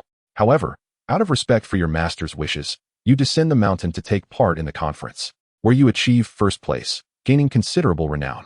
Your breakthrough to the transformation level astonishes everyone at Xuanwu Gate. For no one has ever reached this stage so swiftly since the establishment of the sect. This remarkable feat even captures the attention of the sect's founder, who, after a thorough evaluation, decides to impart upon you the Four Spirit Fist technique, the most formidable martial art within Xuanwu Gate. This evokes a peculiar sense of DJVU within you. Under the guise of modesty, your mastery of the Four Spirit Fist technique progresses rapidly until you reach an impressive level of proficiency. Your master often remarks that you are the reincarnation of his great-uncle, prompting you to continue concealing your true capabilities for a while longer. You learn online that the Falcon Federation has developed a dark energy-level human enhancement serum. Your master takes you and your fellow disciples down the mountain to participate in the grandest martial arts competition in the nation, held once every decade. Although there are no age restrictions for participants, masters of the profound energy level are not permitted. Ultimately, your master secures second place, defeated by a grandmaster of Iron Mountain Fist. You are left with a lasting impression of this technique, suspecting that the practitioner's mastery has reached its zenith. With the experience from your previous life, you progress to the realm of grandmaster, yet to avoid startling those around you. You choose to keep this advancement under wraps for the time being. The same year, your master competes once more, only to face another defeat to the grandmaster of Iron Mountain Fist. As the Iron Mountain Fist grandmaster breaks through to the profound energy level, you and your fellow disciples from Xuanwu Gate visit to extend your congratulations. Sensing the time is ripe, you inform your master of your own breakthrough to grandmaster. He is astounded by your rapid progress and invites many fellow disciples to celebrate your achievement. The Falcon Federation has also developed a transformation-level human enhancement serum. Your master accompanies you to the martial arts tournament again. Although the Grandmaster of Iron Mountain Fist is absent this time, he only manages to secure second place once more. As you emerge victorious, initially, you had intended to let your master win the first place during your duel. However, reflecting on the significance of such a prestigious event, you reconsidered, realizing that intentionally conceding would undermine the spirit of martial arts. Your master would surely be disheartened to learn that his victory came about through such means. In this battle, you exerted your utmost effort and triumphed over your master. This victory catapulted your reputation to great heights, leaving the attendees of the martial arts tournament in awe. Although your master felt a sense of desolation at that moment, he also harbored pride for your accomplishment. At the age of 49, a shocking event unfolded in the realm of martial arts. A prominent court official was brutally murdered, and the perpetrator was none other than the esteemed Grandmaster of the Iron Mountain Fist, who had recently attained the pinnacle of martial prowess. According to the Grandmaster, the slain official had engaged in numerous nefarious deeds in secret. He publicly released incriminating evidence online, garnering widespread acclaim from the populace. However, in the interest of national order, the court dispatched an experienced Grandmaster to apprehend him. The outcome of their confrontation remained unknown, but ultimately, the Iron Mountain Grandmaster was incarcerated in the great prison of the Martial Kingdom. By the age of 65, your relentless dedication had borne fruit as you ascended to the realm of unparalleled martial strength, joining the ranks of the world's elite. At 70, you achieved the prowess of your previous life. As jesters on the internet might say, you had reached a stage akin to half-step to invincibility. In this world, your martial skills had reached their zenith. You then informed your master of your breakthrough to the pinnacle of martial arts, leaving him astounded beyond measure. At 71, the memories of your past life began to lose their significance, prompting you to abandon solitary pursuits and seek dialogue with various grandmasters of martial arts across the land. By 72, your father's passing interrupted your journey of exchange. After a confrontation with a grandmaster, you emerged victorious, your strength captivating this formidable opponent. At 74, you visited the largest Zen monastery and engaged in a contest with a Zen grandmaster, resulting in a hard-fought victory after a grueling day and night of combat. Fulfilled, you gained entry to the Zen scripture repository for your studies. After spending 4 years immersed in the Zen teachings, you felt it was time to depart. Upon your leaving, the abbot of the monastery expressed great joy and organized a farewell feast in your honor. In the following year, your mother passed away. While your master achieved a breakthrough in his martial journey, you and your master, along with your grandmaster, engaged in discussions on higher realms of understanding. Once more, you descended the mountain in search of other practitioners of martial arts. Upon arriving at the court of the Martial Kingdom, you faced the prominent grandmaster and emerged victorious in combat. Through subsequent dialogue, you learned that he had actually lost to the Iron Mountain Grandmaster in their legendary battle. The Iron Mountain Grandmaster had willingly entered prison, acknowledging his own faults. This revelation ignited your curiosity about him, and after much persuasion, the reigning emperor granted your request to visit the Grandmaster in prison. Upon your arrival at the prison, the Iron Mountain Grandmaster was taken aback by your visit. Despite his confinement, he remained well informed about the happenings in the outside world. You conveyed your intentions to him, and without hesitation, he agreed. For his years in prison had left him yearning to unleash his pent-up energy. Together, the two of you ventured to a secluded location with the esteemed master of the imperial court. In a fierce contest against the master of Iron Mountain Fist, you emerged victorious, yet you could not deny that in terms of raw power, he surpassed you. Following this encounter, the master of Iron Mountain Fist extended an invitation for you to remain and engage in further discourse, to which you consented. His method of communication was notably distinct from that of other masters. While most engaged primarily in dialogue with occasional sparring, the Iron Mountain Master favored combat, reserving discussions for rare moments. At the age of 81, after your exchanges with the Iron Mountain Master, you intended to depart when an elder master of the court, intrigued by your exploits, invited you for dialogue. Naturally, you accepted. This master, nearly your equal in prowess, ranked among the most formidable you had encountered, standing tall among the elite of the world. Your sparring sessions concluded in stalemates. He subsequently guided you to the National Library of Martial Arts, where you took residence. By the age of 85, after several years of engagement with this master, you finally triumphed over him before your departure, feeling your own strength deepen. Upon returning to the Xuanwu Gate, you continued to exchange insights with your master and grandmaster, reflecting on years of learning. As time passed, you recognized a lack of suitable masters of qi in the nation for further exchanges. Thus, you resolved to journey to foreign lands to seek out masters of qi from other countries. However, compared to the familiarity of your homeland, engaging with foreign masters posed a greater challenge. At 90, upon reaching the Rainbow Nation, you discovered two eminent masters, one affiliated with the royal family and the other representing the largest faction, the Yagyu-Iri. You chose to initiate dialogue with the Yagyu-Iri, where the master, a true martial arts enthusiast, warmly welcomed your presence. The Yagyu master was formidable, rivaling the Iron Mountain Master in skill, but ultimately fell to your superiority. Afterward, you bid farewell to the Yagyu master, intending to engage with the royal court's Qi master. However, as the Yagyu master informed you, the royal master rarely entertained visitors. After several private attempts met with locked doors, you decided to take a more assertive approach and boldly issued a challenge to the royal master. This declaration of combat sparked considerable discourse throughout the Rainbow Nation. Under public pressure, the royal master accepted your challenge, agreeing to a time and place, which you gladly accepted. Yet, to your dismay, centuries had passed, and the Rainbow Nation remained treacherous, resorting to poisoning you before the duel. Infuriated, on the day of your confrontation with the royal master, amidst the watchful eyes of numerous martial artists, you held nothing back, unleashing your full strength and ultimately inflicting severe injury upon the royal master, thus claiming victory. With the commencement of your battle, your reputation gradually spread across the globe. At the age of 91, you departed from the Rainbow Nation to journey to other lands. By the age of 105, you traversed various countries, engaging in discourse with an array of esteemed masters of martial prowess.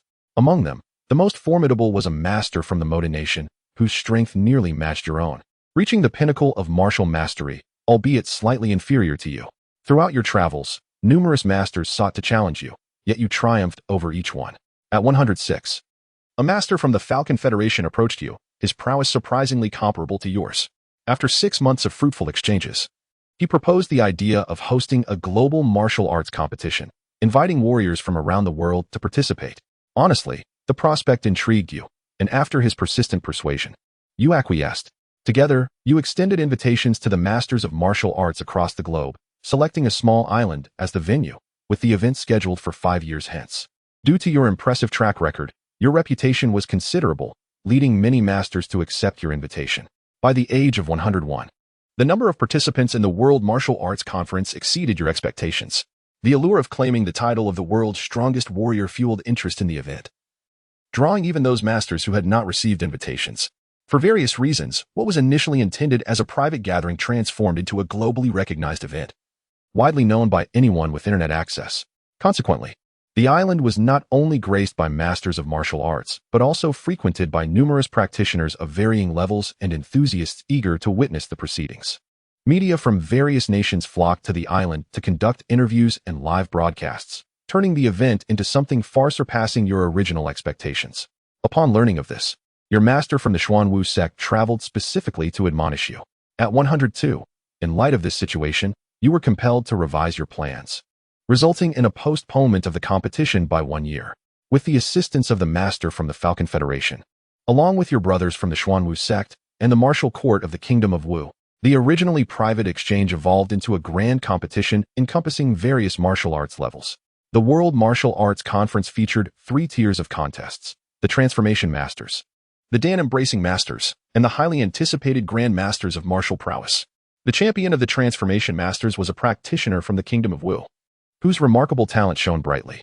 Despite only formally engaging with martial arts at the age of 18 due to familial circumstances, he remarkably attained the status of a Transformation Master by the age of 40, ultimately securing first place. The Dan Embracing Masters competition crowned a victor from the Saintly Fine Nation, a relatively small nation with a rich history in martial arts. Undoubtedly, the Grand Masters of Martial Prowess competition became the focal point of attention. The primary purpose of the initial conference was to convene an assembly of martial arts luminaries. With the participation of over 20 formidable Grand Masters of the essence of strength, the event transformed into a grand spectacle within the martial arts community. The competition among the Grand Masters was fiercely intense, each displaying their unique martial prowess. Even as a mere spectator, one could glean invaluable insights from these breathtaking confrontations. Despite the multitude of Grand Masters present, your prowess evidently surpassed the rest, allowing you to advance effortlessly to the finals. Equally reaching the finals was a Grand Master from the Falcon Federation. Although you had faced him numerous times before, the prospect of engaging in combat under such circumstances ignited a fervor within you. However, to your astonishment, as you prepared to battle the Grand Master of the Falcon Federation, a warrior who had previously secured the top position in the Transformation of Strength discovered that many individuals had brought substantial explosives onto the island. Upon investigation, he uncovered that the mastermind behind this scheme was none other than the Grand Master standing before you from the Falcon Federation. Upon hearing his revelations, it became clear that the so-called World Martial Arts Tournament was merely a facade for a conspiracy.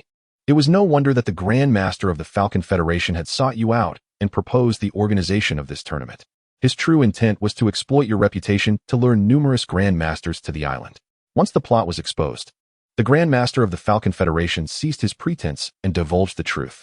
He was a Grand Master nurtured by the Falcon Federation's government, which, recognizing its inability to rival other nations in martial prowess, resorted to underhanded tactics.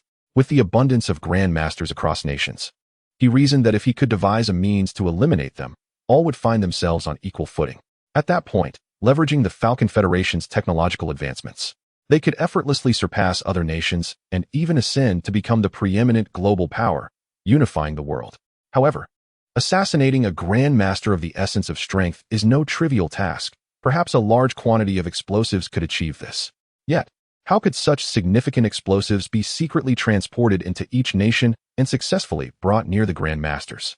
Moreover, even if it were accomplished once, subsequent vigilance from the nations would undoubtedly follow. Should the origin of the incident be uncovered, the Falcon Federation would face dire consequences. As for covert assassination attempts, that notion is laughable. If the Falcon Federation possessed the capability to eliminate a Grand Master, they would not resort to such methods. Consequently, the Falcon Federation had long contemplated how to gather the Grand Masters of various nations, seizing the opportunity to annihilate them all with explosives in one fell swoop. With the Grand Masters removed as obstacles, the Falcon Federation would fear no adversaries, for they had secretly developed superweapons. Unfortunately, the Falcon Federation had yet to find an opportunity to assemble the Grand Masters until your arrival sparked a glimmer of hope. Thus, they dispatched their Grand Master to approach you, ultimately leveraging your esteemed reputation to gather the Grand Masters from across nations. Initially, the plan progressed smoothly, but the nature of the World Martial Arts Tournament unexpectedly became public knowledge, spiraling beyond the Falcon Federation's control. Furthermore, the entry of the Wu Nation heightened their wariness towards the Falcon Federation. Thus, Wu Gui took the lead in reaching an accord with various nations to prohibit their naval vessels from approaching the island hosting the World Martial Arts Tournament. The Falcon Federation had initially intended to utilize its warships to deploy a newly developed superweapon against the island. However, with the agreement in place, their plans were thwarted.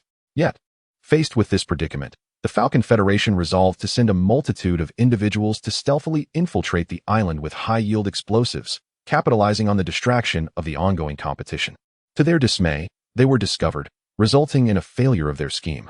The Grand Master of the Falcon Federation, a fervent martial artist, would not have attained such prowess were it not for the extensive training provided by the Federation. Reluctantly, he found himself resorting to treachery, but with circumstances as they were, he chose to lay everything bare, eager to engage you in a battle of utmost intensity. After revealing his intentions, a sense of relief washed over him. The truth was out, and he had no regard for the consequences. His sole desire was to compete with you at full strength. Though the Grandmaster had manipulated you, he ultimately inflicted no substantial harm. In adherence to the spirit of martial arts and the principles of fair competition, you declined the requests from other Grandmasters to besiege him, opting instead for a fair duel. As you clashed once more, neither of you held back, resulting in an exhilarating combat experience unlike any other. It is noteworthy that even in exchanges with other Grandmasters, restraint is typically observed, with lethal force being avoided. For instance, the Grandmaster of the Rainbow Kingdom, despite suffering severe injuries at your hands, survived the encounter. Your combat with the Grandmaster of the Falcon Federation elicited gasps of astonishment from the onlookers. Ultimately, your superior strength began to tip the scales of victory in your favor. The Grandmaster acknowledged his inferiority, but had no intention of returning alive. Thus he resolved to take a gamble. As you pondered what he might attempt, he produced a vial of serum and injected it into his neck. In the next moment, with a fierce roar, he charged at you once more. As you countered, you quickly realized that his strength had increased compared to before. He had evidently enhanced his abilities through the serum. During the skirmish, he elaborated that the serum was a product of the collective research efforts of the Falcon Federation, designed to maximize human cellular potential and significantly elevate one's power. Since only one vial existed, it had not undergone testing, leaving its effects on Grandmasters uncertain. However, the results exceeded his expectations. As time passed, after repelling your attack, the Grandmaster let out a mighty shout. In that instant, even without direct engagement, you felt an intense pressure emanate from him. To the astonishment of the crowd, the Grandmaster of the Falcon Federation transcended the limits of his previous capabilities, reaching a new realm of strength. When you faced him again, and he brought you to your knees, the spectators were left in utter shock. The Grandmaster of the Falcon Federation has ascended to a new realm, a revelation that does not bode well for those gathered. Although he is a martial enthusiast, it does not imply that he is virtuous. Consequently, the onlookers forsake any agreements and commence their assault on the Grandmaster of the Falcon Federation. With remarkable prowess, he stands against a dozen formidable martial artists, subtly gaining the upper hand.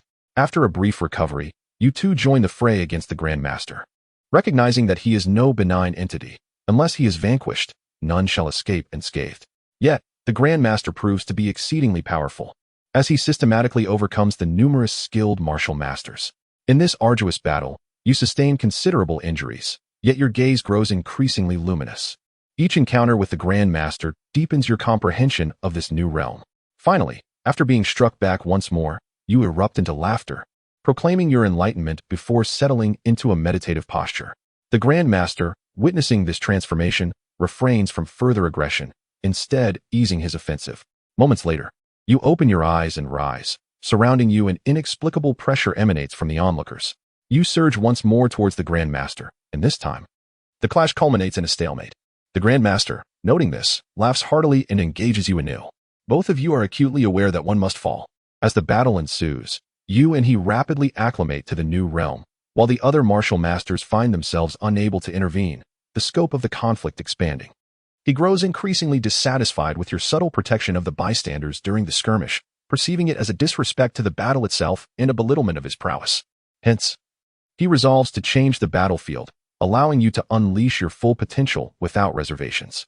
With that, he strides across the ocean, and you follow closely, leaving splashes upon the surface. You arrive at a secluded expanse of rocks, far from the throngs, where the lack of an audience permits you to fully unleash your capabilities. Unrestrained.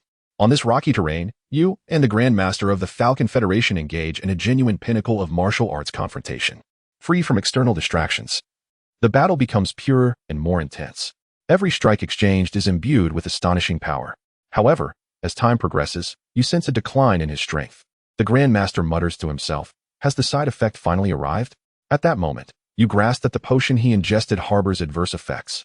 Aware that these repercussions will intensify over time, He engages you in a few more exchanges before suddenly launching himself, shattering the very rocks beneath him, and plunging into the depths of the sea while holding you tightly. You struggle to break free, yet he clings to you with a resolve of mutual destruction. No matter your attempts to strike him, he does not relent. However, if it continues thus, before sinking into the abyss, you might very well overpower him. In your moment of confusion, he apologizes, revealing that he is not merely a pure martial artist. His body is implanted with a miniature super explosive. His original plan, even in the face of death, was to take a few formidable grandmasters with him. However, your threat posed an immense danger to the Falcon Federation. If you were not dealt with, countless troubles would surely arise for them. Though uncertain whether this miniature explosive could claim your life, it was the only recourse left to him. He felt he had lived up to the Falcon Federation's nurturing throughout his life. Without waiting for your response, he halted his heart and activated the explosives within his body. Boom! His corpse erupted in a tremendous explosion, which you instinctively braced against. Shortly thereafter, bloodied and battered, you endured excruciating pain as you made your way to a rocky outcrop. Your body was in torment, beset by an inexplicable energy that eroded your strength and hindered your recovery. Before long, people from the Martial Nation discovered your mangled form and hastily transported you to the island for treatment. Upon examination, the doctors revealed that the energy coursing through you was a form of radiation. It turned out that the bomb within the Grandmaster of the Falcon Federation was, in fact, a radiative explosive. While most individuals exposed to such radiation might undergo bizarre mutations, your formidable constitution temporarily suppressed its effects, albeit at the cost of your recuperation. Subsequently, citing the need to heal, you concluded the competition and returned to the Martial Nation for rest. After a year of recovery at the age of 102, your external wounds had healed. Yet, the radiation had permeated your being, and even upon reaching a new realm, it could not be eradicated. Moreover, due to the infectious nature of the radiation, those who frequently came into contact with you would also be affected. To protect others from harm, you documented your insights into the new realm and entrusted them to the Xuanwu Gate and the Martial Nation. Ignoring the pleas of your master and others, you set sail alone on a small boat, leaving the Martial Nation behind. At 103 years of age, you arrived on a desolate, uninhabited island. There, you struck down a coconut tree with a single palm strike and returned to a cave with your prize. Feeling the radiation within you, you sighed deeply. After a hearty meal, you lay down on a stone bed, and soon thereafter, your breath ceased. You had died, yet your body did not decay with the passage of time. Uncertain of how much time had passed, someone eventually arrived on the island and encountered your lifeless form. Simulation concluded. System evaluation, excellent. System reward. For lottery draws, shall we proceed with the lottery? Was perfection not attained? Very well, let us proceed with the lottery. Having broken through to a new realm during the simulation, one might assume this signifies an indomitable spirit. Acquired. Second basic fist technique of the Martial Nation. Acquired. 1 coconut. Acquired. 10 Qi and blood pills. Acquired. Innate early stage cultivation. Chapter 13. Discovering the fragments. Shouldn't it be divine unbreakability? How could it possibly be innate? Ling Yun gazed at the designation of innate cultivation with a countenance full of perplexity. At that moment, a piece of system information materialized in his mind. The simulation had not provided a name for the new realm, and until now, the world had not established a definitive designation for it either. Therefore, the system named it based on the realm most closely resembling its strength across the myriad worlds. Ultimately, the name of the realm was merely a convenience for reference and should not be overly scrutinized. Very well, I shall claim my reward. Ling Yun paid little heed to it, for as the system indicated, the realm's name was but a moniker. The second set of basic fist techniques of the Martial Nation appeared in his mind, a creation of the Martial Nation aimed at promoting physical fitness nationwide, which held little significance for Ling Yun. In the next moment, as usual, a tremendous surge of power coursed through his body, causing him to involuntarily swell for a few moments. It was painful, yet not as excruciating as he had envisioned, remaining within an acceptable threshold. Once the transfer of power concluded, Ling Yun opened his eyes, a glimmer of brilliance flashing within. Instinctively, he threw a punch, and the air erupted with a thunderous sound, a wave of energy shooting forth several feet without dissipating. However, the innate realm represented not merely physical prowess, but a significant spiritual evolution, if not intentionally suppressed. Ordinary martial artists encountering him would feel an overwhelming mental pressure. At this level, one could even traverse rivers momentarily using just the energy. Professor Palmer, startled by Ling Yun's earlier display, awoke. Seeing the professor regain consciousness, Ling Yun seized the opportunity to pose a question. Old professor, From where did you acquire the corpses in your laboratory? After witnessing the final moments of the simulation where someone encountered the corpses on the island, a curious thought had emerged in Ling Yun's mind. The corpse from the Falcon Federation could not possibly be the one from the simulation, given that it bore distinct characteristics of a Martial Nation citizen. I am uncertain about the origins of that corpse, but General Wade mentioned it belonged to a Martial Nation individual who had once achieved the title of the foremost in the World Martial Arts Tournament. Could it be him? Ling Yun recalled the middle-aged man who had excelled in the simulation. If the individual who ultimately reached the island was indeed him, then given his talent, it was highly plausible he could have broken through to the innate level. Who? Never mind. Dear Professor, please doze off once more. When you awaken next, you shall be free. Ling Yun replied, exhaling a gust of energy directed at Professor Palmer's acupoint, rendering him unconscious again. Now that he had attained the innate stage, there was no reason to wait until nightfall.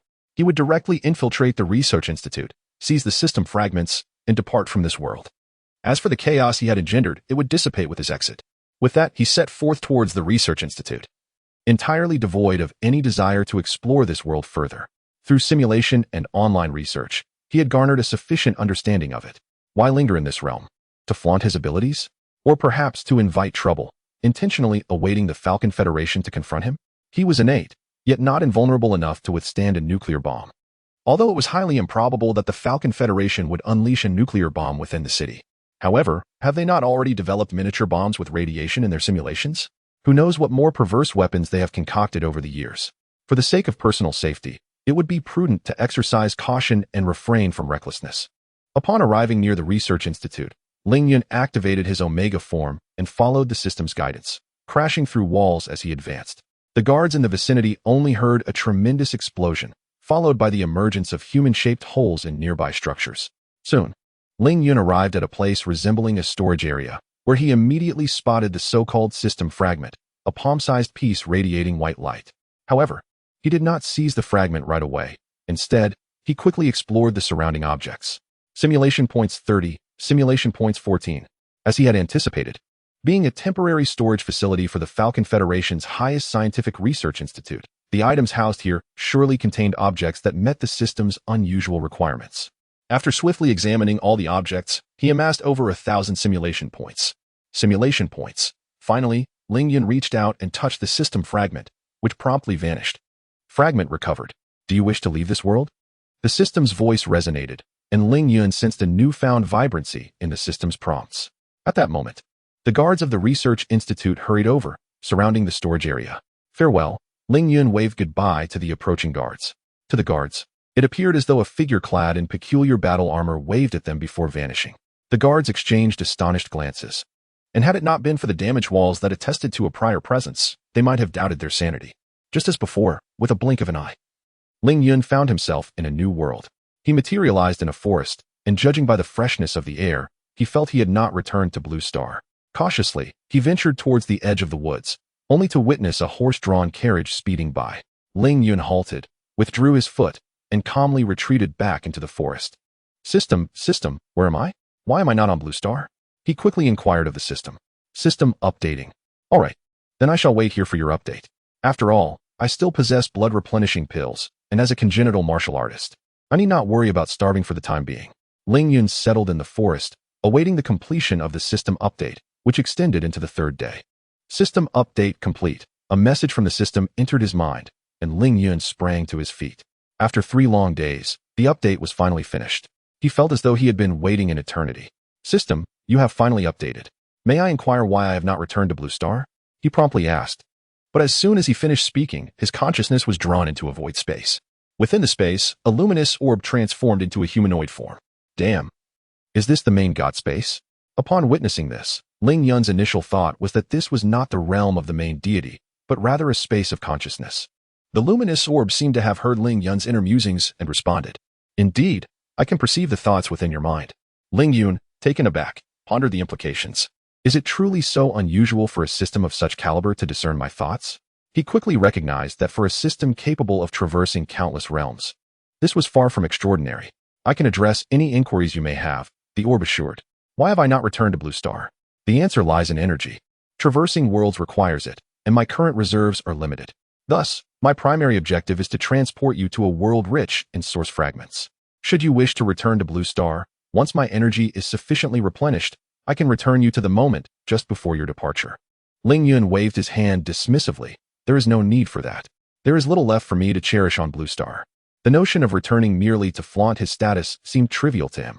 Though his parents were no longer alive, he still had a few classmates and close friends. He felt compelled to impress them once more. Where, then, can these world fragments be found? He inquired. The greater the world's energy level, the more formidable the suppression of external forces. While I have absorbed the previous system fragments, I cannot accurately locate them in this world. However, as you approach the fragments, I will provide you with guidance, and the range of detection will be significantly broader than before. Ling Yun nodded, somewhat resigned. Realizing that he still had to embark on a search. What classification system do you use for world energy levels?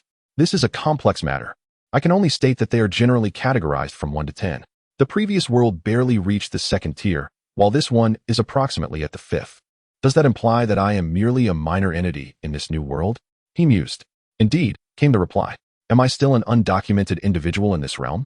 Ling Yun's immediate concern was not to attract the attention of the world's authorities and inadvertently tread the path of a protagonist. Fear not. This world does not place significant importance on identity. That is reassuring. Ling Yun had many more questions, yet he found himself at a loss for what to ask next. The system, seemingly sensing his uncertainty, responded, You need not be troubled. While I will briefly enter a state of dormancy as before, should you have questions, I will still be able to assist you through the auxiliary system, providing hints as previously. That is a relief, since you currently have no further inquiries. Allow me to inform you of the new features following this update. A new function, True Spirit Simulation, has been added, enabling you to enter the authentic realms of existence. This simulation is devoid of attributes, and dying within it will not inflict any harm upon you. Furthermore, upon the conclusion of True Spirit Simulation, you will not experience the mental disarray that accompanied previous simulations. You are well informed about these matters. Ling Yun, feeling slightly embarrassed, touched his cheek. Unbeknownst to him, it was the system that had intervened to restore him, with no intention of offering an explanation. Upon the conclusion of the True Spirit Simulation, the system would not provide any lottery draws. All benefits gained from the simulation must be exchanged using simulation points. Each True Spirit Simulation requires 100,000 simulation points and incurs a 1-month cooldown. Since you have not returned to Blue Star, the energy you have saved allows you to obtain 1 free True Spirit Simulation. The cost for ordinary simulations has increased, now set at 1,000 simulation points each. What? Is there really a price increase? Ling Yun exclaimed in astonishment. This marked a tenfold increase. Previously, the requirement was only 100 simulation points per simulation, aimed at facilitating your rapid growth due to your initial weakness, while simultaneously enhancing your chances of earning cultivation rewards through the lottery. This enabled you to swiftly reach the innate stage. And as the energy level of your current world rises, so too will the simulation points you accrue. I understand, Ling Yun said, grasping the concept of price regulation. Do you have any further questions? None. Then it is time for you to rely on your own strength, the light sphere replied, subsequently returning Ling Yun to reality. Observing the surroundings with a vigilant gaze, Ling Yun noted the light sphere's face reflected a hint of nostalgia before it sighed, and fell into a slumber to minimize its consumption. Once back in reality, Ling Yun cautiously surveyed his environment. After confirming everything was in order, he opened the simulation interface. According to the system, he was a minor Kalami in this world. And with the system generously providing a free True Spirit Simulation, he decided to seize the opportunity. Frankly, he felt a tinge of regret for departing from the previous world so hastily. He should have lingered longer to savor it. Reflecting on his journey in the last world evoked a myriad of emotions, initially battling zombies, narrowly escaping, only to be sent to a temporary survivor base. Following that, he embarked on a lengthy trek to a research institute in search of fragments, his entire journey consumed by busyness. Ultimately, he reached the innate stage, achieving the pinnacle of that world, yet soon after, he discovered the fragments and departed. Arriving in this new world as a minor Kalami, he felt deprived of the exhilarating experience of being a true master. In summary, he felt constrained. He resolved that once he ascended to the apex of this world, he would ensure to indulge himself before taking his leave. Ordinary simulation, True Spirit Simulation, 1 free opportunity. 2 options appeared on the simulation interface, and without hesitation, Ling Yun selected the True Spirit Simulation. Searching the world, Heavenly Blue Realm found, simulation initiating. As the text faded, Ling Yun's consciousness began to blur. When he awoke once more, he found himself transformed into an infant within a village. Chapter 14. The village boy enters the immortal sect by what may be mere coincidence. The boy was named Ling Yun, just like his father. He was born in a quaint village known as Shirtu Village, where the local magistrate was notably honest, ensuring a decent quality of life for the surrounding hamlets. Ling Yun, possessing the mindset of an adult yet trapped in the body of a child, found himself in a rather uncomfortable predicament. Despite the childish antics of his peers, he felt compelled to partake in their frivolities to conceal his uniqueness. Thus, under the guise of normalcy, Ling Yun reached the age of 8. Prior to this, he had refrained from martial training to avoid hindering his physical development. Now, however, he was finally ready to embark on his martial journey, as most practitioners began their training at the tender age of 8. Over the years, Ling Yun had gleaned some understanding of the world around him from the adults in his life. The nation in which he resided was called Jinghua, though its vastness remained a mystery even to the eldest villagers. After all, the most extensive town any of them had visited was merely Baishan City, the closest one. Furthermore, this world was home to martial artists. The village chief had recounted his encounter with an immensely powerful warrior who could cleave a piece of blue stone with a single sword strike. Ling Yun had once measured a piece of blue stone and concluded that to replicate such a feat would require at least the strength of a foundational practitioner. With a rough estimation of the martial prowess in this world, Ling Yun felt a sense of relief. Being innate would still afford him considerable strength, sparing him the fate of becoming mere cannon fodder in his training. 7 years swiftly passed, and Ling Yun was now 15 years old, a threshold marking adulthood in Jinghua. Years of dedicated martial practice had sculpted his physique into one of remarkable strength. "Brother Yun, you're back," a child called out in the village, excitement palpable in his voice. "I heard you hunted another wild boar. Everyone, come see." At that moment, Ling Yun approached the village entrance, bearing a wild boar nearly 2 meters long upon his shoulders. Wow, what a massive boar. It must weigh 300 or 400 pounds. "Brother Yun, you're incredible." "Little Yun, is this your second wild boar this month?" "Haha, just lucky, Ling Yun replied, smiling at the gathering villagers. "Little Yun, are you looking for a wife?" "My daughter, Xiaoyu. What do you think?" "Aunt Jing, but Xiaoyu is only 10 years old." "What of it? It's just a few years," she laughed heartily. "Ah, Aunt Jing, I'm not considering such matters at the moment," Ling Yun said, beads of cold sweat forming on his brow as he hurriedly declined the proposition. After a considerable struggle, he finally managed to escape the enthusiastic crowd of villagers. To be honest, he found navigating the fervor of the villagers far more challenging than hunting wild boars. Before long, Ling Yun returned home, the wild boar still hoisted over his shoulder, where his parents had rushed back from the fields upon hearing of his return. "Father, Mother," Ling Yun exclaimed, his voice ringing with joy as he beheld his slightly weathered parents. "Oh, Yunner has returned. Let me see if you're all right," his mother said, rushing to his side and scanning him for any injuries. "Mother, I am perfectly fine. There is no need for you to worry about me. With my martial prowess, these wild boars pose no threat whatsoever." Indeed, at the tender age of 15, Ling Yun has achieved the pinnacle of dark energy and is on the verge of breaking through to transformation energy. Ever since he began his martial training, Ling Yun has discerned that this realm, the Azure Sky domain, is rather extraordinary. Creatures such as wild boars seem to possess a unique energy within their flesh and blood. Consumption of such meat significantly enhances one's vitality, and upon realizing this, Ling Yun understood that this world was far more complex than he had initially imagined. It is this very realization that spurred him to hunt. He had also secretly imparted the Four Spirits Fist technique to his parents. Unfortunately, they lacked any martial aptitude. Consequently, Ling Yun resolved to hunt more wild boars to bolster his parents' physical constitution, hoping for their health and longevity. "All right, my dear Yun, you have just returned. You should take some rest. Leave the wild boar to your father. After your days of hunting, you must be quite fatigued. Go and rest," Ling Yun's father remarked upon noticing his son's weariness. "It's all right, father, I am fine," Ling Yun replied. "Indeed, Yun, your father is right. You should hurry and rest. Your father can handle the wild boar," his mother insisted. Unable to refuse her, Ling Yun retreated to his room to rest. As night fell and Ling Yun awakened, his father had already prepared the wild boar. "Yun, please take this meat to our neighbors," Ling Yun's father said, handing him some packaged wild boar meat. "Of course, father," Ling Yun responded. As a member of Stone Village, it was customary for him to share the spoils of his hunts with the villagers. To Ling Yun, wild boar was not an extraordinary find, and he didn't mind his father's generosity. Soon, Ling Yun arrived at the village chief's home, carrying the last bag of wild boar meat. The village chief was among the eldest in the village and had recently lost his spouse. His 2 sons were either missing or had perished during hunts, leaving him alone in a vast courtyard. "Village chief, I have brought you some wild boar meat." Ling Yun announced. Ah, little Yun has come. Come in. Come in. Sit for a while, the old man replied, stepping out of his house to welcome Ling Yun. Very well, Ling Yun accepted the invitation. The village chief, having ventured into the world in his youth, possessed a wealth of knowledge about it. Ling Yun had learned much about the world from their conversations during his childhood. The village chief was a kind-hearted man, eager to share his experiences with Ling Yun, fostering a strong bond between them. After taking a seat, Ling Yun shared stories of his recent hunting exploits. After a considerable time, he guessed that his parents might have prepared dinner and invited the village chief to join him.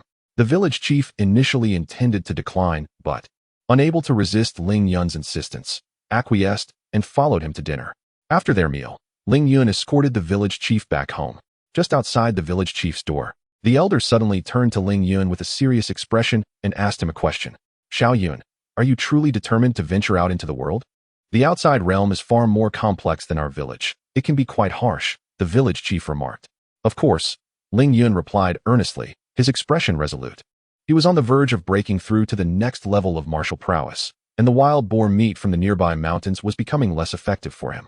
To enhance his skills further and to experience the world beyond, embarking on this journey was imperative.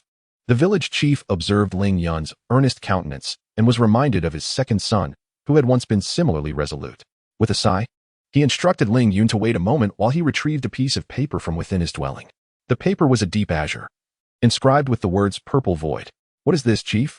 Ling Yun inquired, perplexed as he accepted the paper, only to realize it was not merely a sheet. Upon applying a slight pressure, he discovered it was far more resilient than ordinary stone. Time is of the essence. Within 2 months, take this token to the nearest city. Purple Xian City, adjacent to the Xianyun mountain range, the chief stated, interrupting Ling Yun's impending questions. Do not ask why. Once you arrive at Purple Xian City, all will be revealed.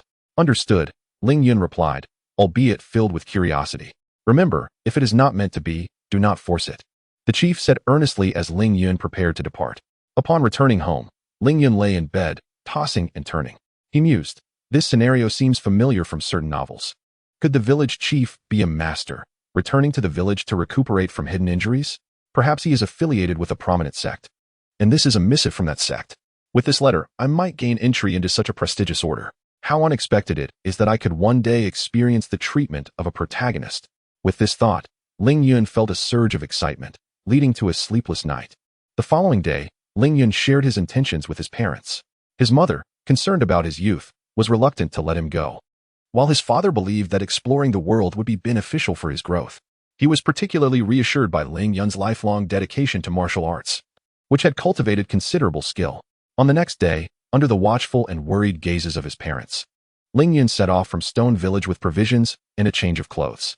The journey to Purple Xian City was not short, so he wasted no time in reaching the nearby county town.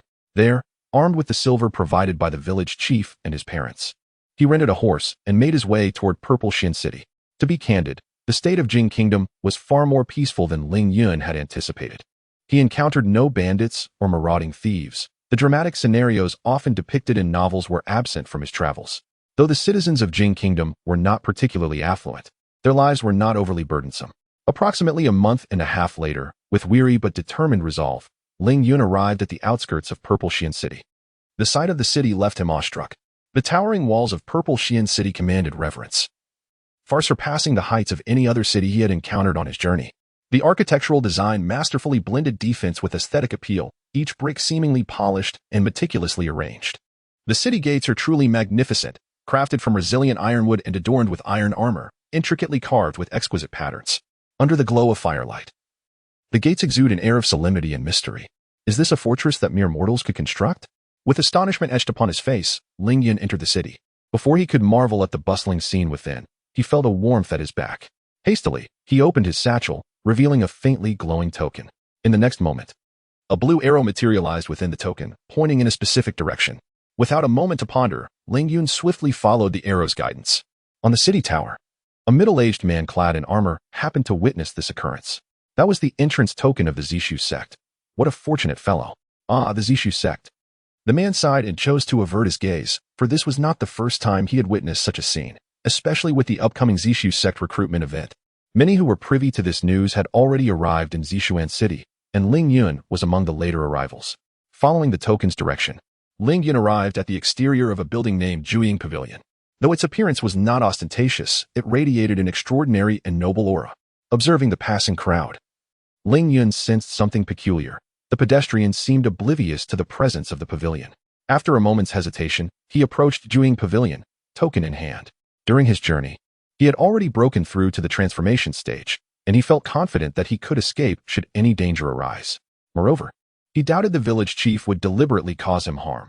Even if he were to perish, it would simply mean the end of a simulation. A thought that did not frighten him. As he neared Juying Pavilion, Ling Yun suddenly felt as if he had traversed through something intangible.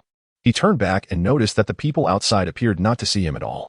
A chill ran down his spine as he beheld this somewhat eerie scene, and he cautiously stepped into the pavilion. Upon entering Juying Pavilion, Ling Yun immediately sensed numerous gazes directed towards him. Inside, many figures were present. The youngest appeared to be around 11 or 12, while the oldest seemed to be in their early 20s. The expressions of those present varied upon seeing the token in Ling Yun's hand. Some were envious, others jealous, and a few wore expressions of deference. At that moment, Ling Yun wished to inquire about the situation, but to avoid revealing his ignorance, he maintained a stoic demeanor and retreated to a corner. "Greetings, my friend. I am Pang Feichen. May I have the pleasure of making your acquaintance?" A handsome man with an extraordinary presence approached Ling Yun and bowed respectfully. "I am Ling Yun," he replied promptly, returning the gesture. "Given your demeanor, it seems you are not well acquainted with the matters of Juying Pavilion," Pang Feichen remarked. "Is it that apparent?" Ling Yun responded, slightly taken aback. "Haha, dear Ling Yun, you are not the first to enter Juying Pavilion in such a state of unawareness. Since you are unfamiliar, allow me to enlighten you," Pang Feichen offered. "Thank you, Brother Feichen," Ling Yun expressed, relieved by Pang Feichen's willingness to share information about the pavilion. Following this, Pang Feichen began to elaborate on the circumstances surrounding Juying Pavilion. The Gathering Pavilion, constructed by the Purple Void Immortal Sect, serves as a sanctuary for celestial beings. It remains invisible and inaccessible to outsiders. Only those recently brought by celestial beings and individuals like us, who possess tokens of acknowledgement, may enter. The Purple Void Immortal Sect only recruits disciples every 2 decades, and individuals bearing these tokens will ultimately become outer disciples of the sect. In contrast, those brought by celestial beings must undergo trials to gain entry. Those who fail are either dismissed or must pay a certain price to become servants within the sect. It becomes apparent why I have drawn such peculiar glances from these individuals.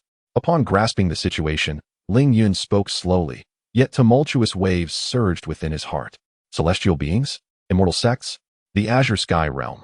At last, I comprehend the nature of this world. It is a realm of cultivation.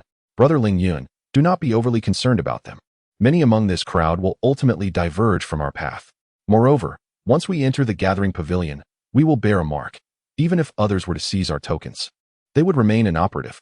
Brother Feichen, when do you suppose the celestial beings will commence their recruitment? I am uncertain. It should be within the next few days. Which is why we visit the Gathering Pavilion daily. We certainly do not wish to miss the opportunity to join the sect due to such matters. I am immensely grateful for your guidance, Brother Feichen. It is merely basic knowledge, no need for thanks. By the way, Brother Ling Yun, have you secured accommodation? Oh, I arrived in haste and have yet to do so. Having followed the token directly to the Gathering Pavilion upon entering the city, he had no time to reserve a room at an inn. I possess a residence in the Purple Mystic City, complete with spare rooms. If you do not mind, you are welcome to stay with me, Pang Feichen warmly invited. Very well, I shall impose upon you for the next few days, Brother Feichen.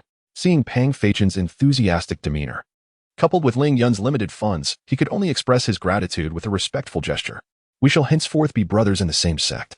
How could it be an imposition? Thus, after confirming that the Gathering Pavilion would not be recruiting disciples that day, Ling Yun accompanied Pang Feichen to a manor. From the servants within, Ling Yun learned that Pang Feilong was a scion of the Pang family, a prominent lineage within the kingdom of Jing, of which Ling Yun had heard much during his travels. 7 days later, Ling Yun and Pang Feilong entered the Gathering Pavilion as they usually did. But this time there was a notable difference. Inside the pavilion stood a middle-aged man clad in a pale blue robe embroidered with purple cloud patterns. The robe's fabric flowed as if woven from clouds, exuding an ethereal aura. A time-worn long sword hung at his waist, its scabbard inscribed with intricate runes. Despite the blade remaining sheathed, it emanated a formidable presence. An expert. This was Ling Yun's immediate impression upon seeing the man, followed by the realization that he was undoubtedly affiliated with the Purple Void Immortal Sect. Beside the middle-aged man stood a young man, clearly also a member of the sect by his attire. Ling Yun and Pang Feichen promptly joined the others present, standing respectfully to the side, refraining from uttering a word. After the last person entered the gathering pavilion, the middle-aged man finally opened his eyes and spoke slowly. Now that everyone is present, let us commence the testing of spiritual roots, Zhengzhou. Yes, master, replied the young man promptly, as a stone materialized in his hand and was placed in the center. Please approach in order and test your spiritual roots by placing your palm on the spirit stone for a few seconds, Zhengzhou instructed the gathering. The first individual, a young man of similar age to Ling Yun, stepped forward to test. As he placed his palm on the spirit stone, 5 distinct yet dim colors shimmered upon its surface after 3 seconds. Pseudo-spiritual root, you may join as a servant, announced Zhengzhou. The young man's expression turned pale initially, but upon hearing he could join the Zishu immortal sect as a servant, excitement flickered across his face. Once the young man departed the platform, the next individual hurried to test. However, after several seconds of contact, the spirit stone remained unresponsive. No spiritual root. You are unworthy of our sect. Depart swiftly, declared Zhengzhou. No, it cannot be. I refuse to believe this, the man shouted, reaching out once more to touch the stone, seeking confirmation. With a furrowed brow, Zhengzhou waved his hand, sending a surge of spiritual energy into the man's chest, causing him to fly backward several meters and land painfully on the ground, a trickle of blood at his mouth. Next, I hope not to witness such behavior again, Zhengzhou addressed the startled onlookers. The crowd soon grasped the gravity of the situation. This was an immortal, and they must not offend him. The next test was conducted by a young girl, who also received the result of no spiritual root. Having witnessed the previous outcomes, she silently wiped her tears as she stood aside. Damn, this feels eerily familiar. I hope I won't end up without spiritual roots. That is how it usually goes in novels, Ling Yun thought anxiously, his heart racing at the implications of failing in cultivation. Noticing Ling Yun's concern, Pang Feichen leaned closer and whispered, Ling Yun, fret not. We are those who possess tokens. Even without spiritual roots, we may still enter the sect. Hearing these words, Ling Yun felt a wave of relief wash over him. As long as he could enter the sect, he would be content. Soon, half of the attendees had completed their tests, with the best result being merely a pseudo-spiritual root. Next, Zhengzhou called, and as he finished speaking, a woman in plain attire, but with an extraordinary aura, approached the spirit stone. In the next moment, the stone radiated a brilliant blue light. Zhengzhou, who had been bored, now appeared invigorated, while the middle-aged man's gaze also turned toward the woman. Medium-grade water spiritual root. Congratulations, junior sister. Please come and sit with me. Once we return to the mountain gate, should any elders wish to accept disciples, you may directly enter the inner sect. Thank you, senior brother, the woman replied with a gentle smile, swiftly making her way to stand beside Zhengzhou. The surrounding crowd was astounded, and those with pseudo-spiritual roots looked at her with admiration. Pang Feichen also regarded the woman with newfound interest. Should I be gasping in on now? Ling Yun couldn't help but scoff at the attitude that Zhengzhou displayed towards the woman possessing a middle-grade water spirit root. It seemed that, in the realm of cultivation, aside from strength, individuals remained as ordinary as mortals. Soon, the tester approached Pang Feichen. Brother Ling Yun, I shall go up first. With that, he leapt gracefully onto the platform and reached out to touch the spirit testing stone. In no time, the stone emitted a yellow glow. Though not as brilliant as that of the woman, it surpassed the brightness of those who had come before. Lower grade, Earth Spirit Root. This junior brother is eligible for entry into the outer sect. Thank you, senior brother. Next, Zhengzhou nodded slightly, speaking in an indifferent tone, clearly unimpressed by Pang Feichen's result. Pang Feichen, however, bore no resentment and returned to Ling Yun's side, his face alight with excitement as he shared his exhilaration and future aspirations. Ling Yun, at that moment, was disinclined to listen, merely echoing his sentiments. Though he knew he could enter the Zishu sect, he lacked a spirit root. Wasn't he that the epitome of being a waste? He was a man with a system. How could he embrace the path of mediocrity? Next, brother Ling Yun, it's your turn. Pang Feichen nudged him. Oh, Ling Yun promptly made his way to the testing platform.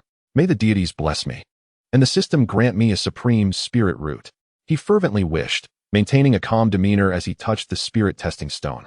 A crimson light flared within the stone, its brightness comparable to that of Pang Feichen. Lower grade fire spirit root. This junior brother is also eligible for entry into the outer sect. Thank you, senior brother. Ling Yun sighed in relief. Though merely a lower grade fire spirit root, it was at least a passing mark. Brother Ling Yun, I knew you would surely possess a spirit root. After stepping down from the platform, Pang Feichen remarked. Just lucky, just lucky.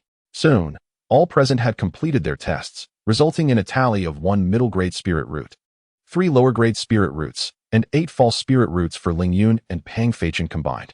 Alright, those with spirit roots and tokens, please gather at the Zhuang Pavilion this afternoon to proceed to the mountain gate. After putting away the spirit testing stone, Yunzhou addressed the crowd, disregarding those who had yet to be tested. Instead, he engaged in conversation with the woman beside him. Observing this, Pang Feichin took Ling Yun and another lower-grade earth spirit root holder to a nearby tavern for a meal. At the tavern, Ling Yun learned that the other individual was named Sun Hu, and his family was quite affluent, a fact evident from his robust physique. After a hearty meal, Ling Yun slung his bundle over his shoulder, and together with Pang Feichin, they arrived at the Zhuang Pavilion. By this time, the pavilion was considerably less crowded. Yet some individuals who had clearly failed the test remained inside. It seems this group either paid a hefty price to join the miscellaneous roles or possessed tokens to enter the outer sect directly. Once everyone had gathered, Yunzhou and the middle-aged man led them to an outdoor platform on the second floor. With a wave of his hand, a colossal square boat appeared at the platform. The crowd gasped in astonishment. Although Ling Yun had read countless cultivation novels, witnessing such a sight in person was still profoundly awe-inspiring. Everyone, hasten aboard the vessel. Do not squander any time, the middle-aged man declared. The assembled crowd promptly boarded the ark, and once all were on board, he deftly maneuvered the flying ship towards the Xianyun mountain range. Chapter 15. The Purple Void Gate. The vast expanse of the Xianyun mountain range resembles a colossal dragon winding across the earth. Those aboard the flying vessel marveled at the breathtaking scenery. After a day and night of flight, the vessel finally arrived at the Purple Void Gate. Upon traversing the intricate formation surrounding the gate, the travelers beheld the long-anticipated Purple Void Gate. Nestled amidst rolling mountains and shrouded in mist, the Purple Void Gate appeared as a celestial realm suspended in the sky. Its architectural style was both ancient and elegant, harmonizing seamlessly with the surrounding natural landscape, exuding an ethereal quality. Upon entering through the mountain gate, one could observe an array of time-honored structures. The vessel descended before the main hall, where numerous disciples of the Purple Void Gate gathered. The main hall, known as the Purple Void Palace, was an imposing edifice housing the statue of the ancestral master of the palace. Uncle Chi, called out the surrounding disciples as a middle-aged man disembarked from the vessel. Uncle Chi nodded in acknowledgement, and once all had descended, he stowed the vessel within his storage ring and proceeded into the grand hall. Dear disciples, please wait here for a moment. I will lead you into the hall shortly. As for the lay disciples, Li Shidi. At this point, Zhang Zhou paused and directed his voice toward an outer sect disciple on the other side. Coming. What is it you require, Brother Zhou? The outer sect disciple hurriedly approached.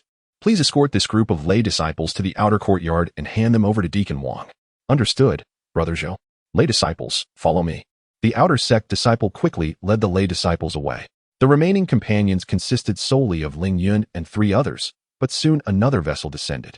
A middle-aged woman was the first to step down, and the surrounding disciples promptly addressed her as Aunt Yu.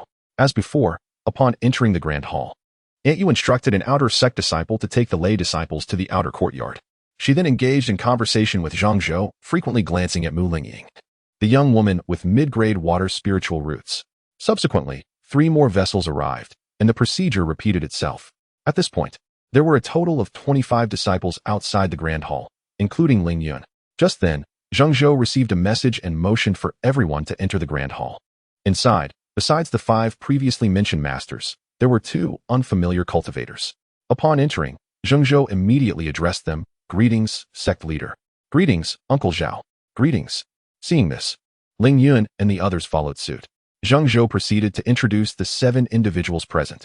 Through his elucidation, the disciples came to understand the identities of those in attendance. Among them was the sect leader of the Purple Void Gate, Master Zhou, clad in a simple yet elegant Taoist robe. His profound gaze radiated a tranquil yet formidable aura, invoking a deep sense of reverence among all present. At Tianshu Peak, the Master Zhao stands tall and slender, his countenance reflecting a poised authority that commands respect without uttering a word. Clad in a deep purple robe adorned with golden cloud patterns, it emanates an enigmatic radiance. Upon his head rests a resplendent purple-gold crown, embellished with intricate designs of unknown birds and beasts in flight, exuding an air of opulence. Next is Master Qi of Shushu Peak, the very individual who accompanied Ling Yun here. Following him is the gentle Rain Master of Bu Peak, a female cultivator whose serene beauty is complemented by a deep blue robe, intricately embroidered with silver patterns, striking a balance between elegance and solemnity.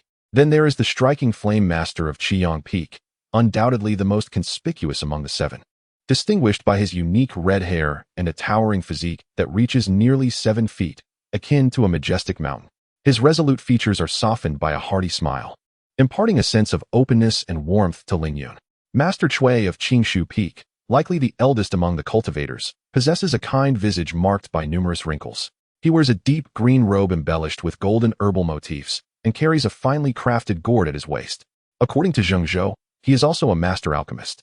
In contrast, Master Yu of Haosan Peak may be the youngest of the assembly. His youthful and handsome features are complemented by fair skin, and a subtle air of nonchalance graces his expression. His hair is casually draped over his shoulders, appearing slightly disheveled, yet adding a distinct charm. He dons a loose black robe, light and flowing with the breeze, devoid of any embellishments, epitomizing simplicity when compared to the others. Each of the 7 peak masters is a formidable cultivator of the Golden Core realm, forming the backbone of the Zishu sect. Following this, the selection of disciples commenced. Without a doubt, Mu Lingying was accepted as a disciple by the Rain Master of Bu Peak, thus becoming an inner disciple. 2 other disciples with mid-grade spiritual roots joined Tianshu Peak and Qingshu Peak, respectively, both attaining the status of inner disciples. The remaining outer disciples could choose their peaks based on their spiritual root attributes or personal inclinations. Ling Yun, possessing a fire spiritual root, chose to join Qiyang Peak, bringing the total number of disciples there to 5, including himself. Once all disciples were allocated, the sect leader instructed the peak masters to return to their respective peaks with their new disciples. Outside the Grand Hall, the Flame Master advised his inner disciple, Bian Yang, to escort Ling Yun and his group to the outer peak to address their entry formalities before departing. Qiyang Peak comprises a main peak inhabited by the peak master and inner disciples, while the outer peak accommodates the outer disciples. Along the way, Bian Yang imparted some of the sect's regulations to Ling Yun and the others. He first led them to the Wanfa building, a repository of techniques essential to every sect in the realm of cultivation. The first floor of the Wanfa building houses an ordinary collection of books filled with knowledge about the cultivation world, while the second floor offers a selection of cultivation techniques. Bian Yang retrieved 5 foundational texts on the 5 elements from the second floor. Given that Ling Yun is of a low-grade fire spiritual root, he selected the Chihuaju. After receiving the cultivation techniques, senior brother Bian Yang led the group to the outer courtyard, where they were introduced to several outer sect stewards for registration. Upon completion of the documentation, Ling Yun was bestowed with 2 sets of standard outer disciple robes, an identity jade pendant, a small storage pouch, and 10 spirit stones, along with a jade slip containing fundamental knowledge about the Zishu sect. Once all matters were settled, senior brother Bian Yang guided the group to the outer peak of Qiyang Peak, where outer disciples could select their own cave dwellings. After Ling Yun and the others chose their respective caves, senior brother Bian Yang wished them well in their cultivation before departing on a flying sword. Ling Yun and the others bid each other farewell and returned to their own caves. The cave marked Bingyi Ba was to be his dwelling. Standing before the entrance, which bore the inscription Bingyi Ba, Ling Yun noticed a small protective array surrounding it. Approaching with his identity jade pendant, he watched as the pendant emitted a faint glow, causing the array to gradually dissipate. He pushed open the cave door, revealing a modest interior that contained only a stone bed and a stone table with chairs. Ling Yun first placed the identity jade pendant into a recess within the cave, and the previously dissipated array activated once more. This array served basic functions of soundproofing and alerting the cave's owner to any intruders, an essential enchantment for any dwelling. "Oh, I am about to embark on my journey of cultivation," Ling Yun exclaimed with unbridled excitement, finally allowing his face to relax from its earlier tension. This was the path of cultivation, a dream cherished by countless individuals. Since acquiring the system, he had envisioned his future as a cultivator. Yet the reality of it filled him with exhilaration. After a moment of reflection, Ling Yun regained his composure and began to inspect the items he had received. The 2 sets of robes, the standard attire for outer disciples of the Zishu sect, were crafted in a shade of azure adorned with purple insignia. The garments were inscribed with the cleansing technique, a small yet practical spell that allowed one to dispel stains from the fabric by channeling spirit energy. He also had the identity jade pendant, a small storage pouch measuring 1 cubic meter, and 10 spirit stones. Additionally, there was a jade slip containing essential information about the Zishu sect. The identity jade pendant was of utmost importance, serving as proof of his status as a disciple of the Zishu sect, and it possessed numerous functionalities that must not be lost. The small storage pouch required the input of spirit energy for utilization. However, Lacking any spirit energy himself, Ling Yun could only handle it briefly before setting it aside.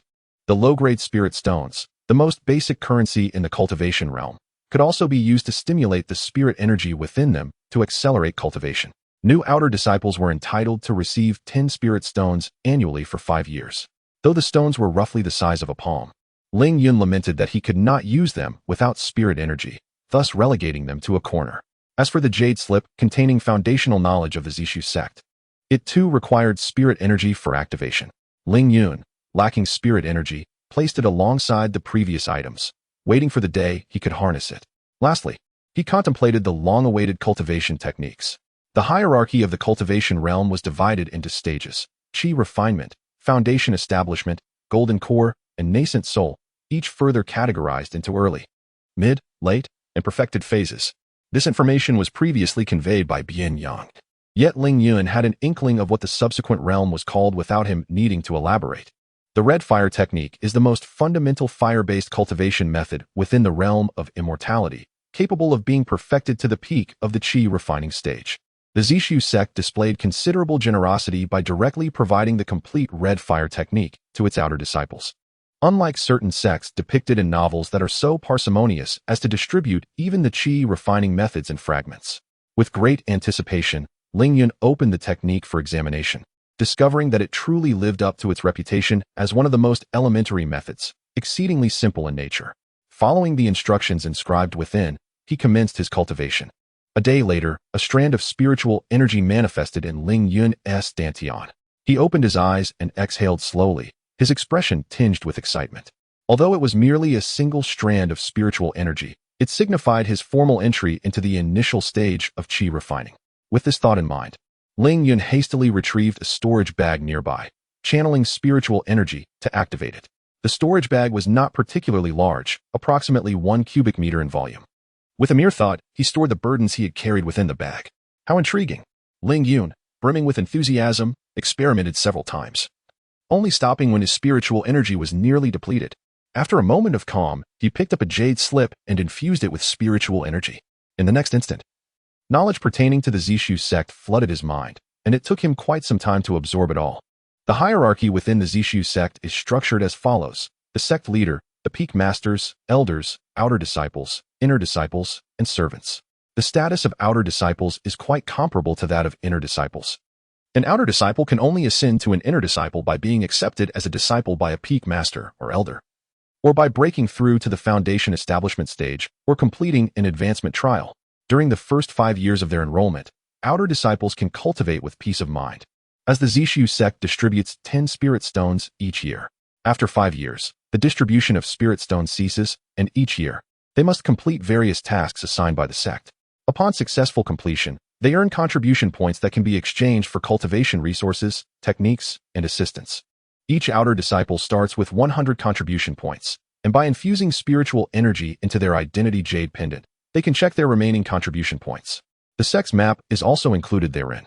5 years. Surely I can cultivate to the mid-Qi refining stage by then. Enough of this. I'm hungry. I shall seek sustenance first. Ling Yun removed his jade pendant and exited his cave dwelling, making his way to a dining hall located within the outer peaks. The ordinary food served in the hall was complimentary, albeit only sufficient for sustenance.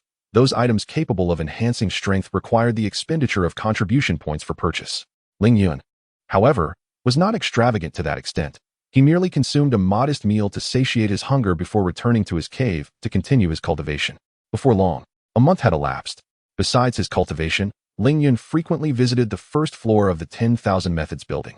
Accessing the text there required no contribution points, which was precisely why he often frequented it, avidly absorbing the knowledge of this world. Through his studies, he also discovered his current location, the Eastern Qing domain. This domain harbors numerous cultivation sects, with the Zishu sect being relatively formidable, boasting 7 golden core practitioners, not even counting the elders. Unbeknownst to him, there might still be an elder at the pinnacle of power. Drawing upon years of experience in reading novels, Ling Yun surmised that such an individual likely existed, and was most probably a practitioner of the nascent soul stage. Concurrently, he had gleaned from his readings that the wild boar he had previously consumed was referred to as a demon beast. These formidable creatures were replete with treasures. The materials derived from their bodies could be utilized to forge elixirs, weaponry, and more. The four arts of cultivation, alchemy, weapon forging, talisman crafting, and formation techniques were certainly present in this world. The master of Qiyang Peak was an expert in weapon forging, and the inner disciples of Qiyang Peak possessed at least a modicum of skill in this art. Within the Zishu sect, there existed dedicated halls for alchemy and weapon forging, while the disciplines of talismans and formations, due to the scarcity of practitioners, were amalgamated into the Talisman Formation Tower. Sighing, Ling Yun concluded his meditation, feeling disheartened. The lifespan during the Qi refinement stage was not significantly different from that of ordinary folk. It was only upon breaking through to the foundation establishment stage that one could attain a lifespan of 200 years. For someone like him, devoid of innate talent, it would be exceedingly difficult to break through to the foundation establishment without external assistance. A sudden realization struck him. He recalled that in this world, one could achieve a lifespan of 200 years simply by reaching the level of internal force. Thus, he understood that the martial arts from his previous world were not to be underestimated, as they seemed to possess substantial efficacy in extending one's lifespan. In other words, he need not fret about his inability to ascend to the foundation establishment stage as long as he cultivated to the level of internal force. He would secure 200 years of life, allowing him to endure until he reached foundation establishment. With this newfound clarity, Ling Yun resolved to prioritize martial training while treating cultivation as a supplementary endeavor, adhering to the principle that strength begets strength. How had he not considered this sooner? Nevertheless, it was time to visit the Wanfa Pavilion to procure a tome on offensive spells, allowing him to assess the potency of spells in this realm. After adjusting his attire slightly, Ling Yun made his way to the Wanfa Pavilion. The pavilion exuded an air of antiquity and solemnity, constructed from unique materials that conveyed a deep sense of historical gravitas.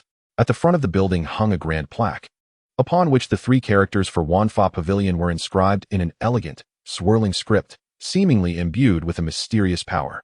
Upon entering, he was greeted by a spacious hall filled with countless shelves and tomes. Near the entrance stood an elder overseeing the pavilion, through whom one had to acquire any martial arts manuals. After exchanging pleasantries with the elder, Ling Yun ascended to the second floor.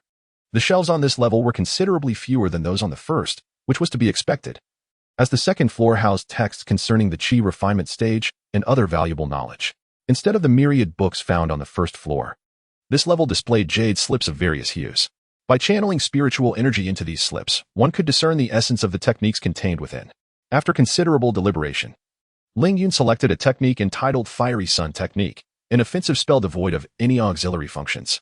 With only 100 contribution points at his disposal, he could not purchase the entire manual. Thus, he opted to acquire the first tier, postponing any further acquisitions for later. Ling Yun then approached the elder at the entrance of the first floor with the jade slip in hand. Elder Luo, I wish to purchase the first level of this technique for 100 contribution points. Ling Yun presented his identity token along with the jade slip containing the Flame Red Sun technique to Elder Luo.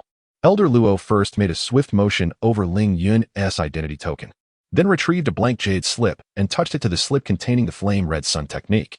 Subsequently, he handed the new jade slip to Ling Yun. Very well. Remember to return the original slip to its rightful place. Understood. After placing the Flame Red Sun technique back in its original position on the second floor, Ling Yun departed from the 10,000 Laws Pavilion. Within the cave dwelling, Ling Yun infused spiritual energy into the new jade slip, and in the next moment, the contents of the first level of the Flame Red Sun technique manifested in his mind. The technique comprises 5 levels, with the pinnacle achievable at the foundation establishment stage, with each level corresponding to a cultivation rank. The first level pertains to the early stage of Qi refinement. After a month of diligent practice, Ling Yun was finally able to utilize the Flame Red Sun technique, albeit with considerable effort. By a small river, Ling Yun aimed at a massive boulder and unleashed the Flame Red Sun technique. Spiritual energy coursed through his body, and a fire arrow shot forth from his fingertips. Bang! A small crater appeared on the surface of the boulder, causing Ling Yun to furrow his brow at the modest power displayed. This spell, executed with all his might, yielded merely the strength of a casual strike, consuming half of his spiritual energy in the process. In truth, his full strength in a punch would have been more effective. Perhaps it was due to his insufficient cultivation level or unfamiliarity with the technique, but the power was disappointing. He sighed, realizing he would need to focus on martial practice for the time being. 5 years later, Ling Yun, along with Pang Fei Chun and Sun Hu, found themselves in a forest, cooking a meal over a fire. The three had met in Zixian City and developed a solid camaraderie over the years through frequent interactions. As they sipped on some wine, they exchanged tales of their recent experiences. "Brother Yun, I must tell you, that fellow is truly overstepping bounds," Sun Hu exclaimed, his voice rising after a sip of wine. Pang Feichen readily agreed. In contrast to Ling Yun's tranquil and undisturbed life of cultivation, Pang Feichen and Sun Hu were embroiled in tumultuous experiences. The outer peak of the Qiyang Peak was not as populous as others, and the atmosphere remained relatively harmonious. Ling Yun spent most of his time in solitude, engrossed in his training, thereby avoiding disturbances. However, the outer peak of the Hoshan Peak, where Pang Feichen and Sun Hu resided, was quite different. It housed the second largest number of external disciples within the Zisu sect. Naturally, a larger populace led to more conflicts, particularly as some senior disciples took pleasure in bullying newcomers. Not long after arriving at the outer peak, Pang Feichen and his companions faced provocation from a senior disciple. Initially, the newcomers, lacking in strength, chose to endure. However, as the senior disciples' behavior became increasingly intolerable, Pang Feichen eventually could no longer hold back and decided to retaliate. Although the opponent was at the mid-stage of qi refinement, he refrained from using spells in the public eye. Ultimately, while the senior disciple emerged victorious, the enforcement team arrived and penalized him for taking advantage of his status over the newcomers, resulting in a deduction of contribution points. From that day forth, Pang Feichen and his companions had made a formidable enemy. However, Pang Feichen and his companions, being mere new disciples, could hardly compete with their senior counterparts. After enduring several provocations from others, they joined another group of senior brothers. Now, as the 5-year period approaches its end, they inevitably harbor some anxiety about the impending trials outside. You need not worry excessively. You have both entered the mid-stage of qi refinement. And that individual is also at the same stage. How much stronger could he possibly be? Furthermore, your senior brother will undoubtedly assist you. Ling Yun observed the vibrant lives of the two, feeling as if they were experiencing the privileges of protagonists, yet he personally wished to avoid such tumult. He found contentment in his current existence. Well, let us not dwell on that topic. Brother Yun, are you aware that Mu Lingying, who joined the Zishu sect with us, has already reached the late stage of qi refinement? Pang Feichen transitioned the conversation. What? She has advanced to the late stage so swiftly? Is the disparity between mid-grade and low-grade spiritual roots so vast? Sun Hu, who was nearby, expressed his surprise. Clearly hearing this news for the first time, Ling Yun was equally astonished. After all, it had been 4 years, and he was still at the initial stage of qi refinement. This delay was primarily due to the time he devoted to martial training. Her innate talent was remarkable, and with the resources provided by the Rain Peak Master, it was entirely reasonable for her to achieve the late stage so quickly. Comparisons can be disheartening. I remain at the initial stage while she has already reached the late stage. Ling Yun sighed. Pang Feichen comforted him by patting his shoulder. Brother Yun, there is no need for such sighs. Given your talent, I believe you will soon break through to the mid-stage of qi refinement. By the way, Brother Yun, once the 5-year period concludes, would you like to join us in forming a team to hunt ferocious beasts? Ling Yun felt a twinge of temptation at Pang Feichen's invitation. Without the enhancement of beast meat, he sensed a decline in his martial training speed. However, considering the circumstances surrounding Pang Feichen and the potential dangers of hunting, he resolved to exercise caution. Perhaps not. I plan to follow the usual path of an ordinary disciple of Qiyang Peak and focus on learning artifact refinement. Should I succeed in the future, I would gladly craft a spiritual weapon for you. Haha, we wish you success in your artifact refinement, Brother Yun. Do not forget us when the time comes, Pang Feichen and the others chimed in. After parting ways with them, Ling Yun returned to his cave dwelling and began his cultivation, holding a spiritual stone in his hand. Half a month later, the last spiritual stone in his possession turned to dust, and he successfully advanced to the mid-stage of qi refinement. The spiritual energy within him surged significantly, allowing him to cast the Fiery Sun Technique's fire arrows at least 10 times, each with power approaching the level of Dan formation. After testing this, Ling Yun nodded slightly. Although he had yet to surpass his martial prowess, the advantages of cultivating in the realm of immortality were gradually becoming evident. Soon, the time arrived for Ling Yun to enter his 5th year at the Zishu sect. From this year onward, the sect would cease to provide spiritual stones for free, and he would be required to complete certain tasks annually. However, the Purple Void sect allowed for an adaptation period, during which, in the 6th year, external disciples would only be assigned a mandatory task in the latter half of the year. Naturally, the tasks assigned to external disciples were not trivial.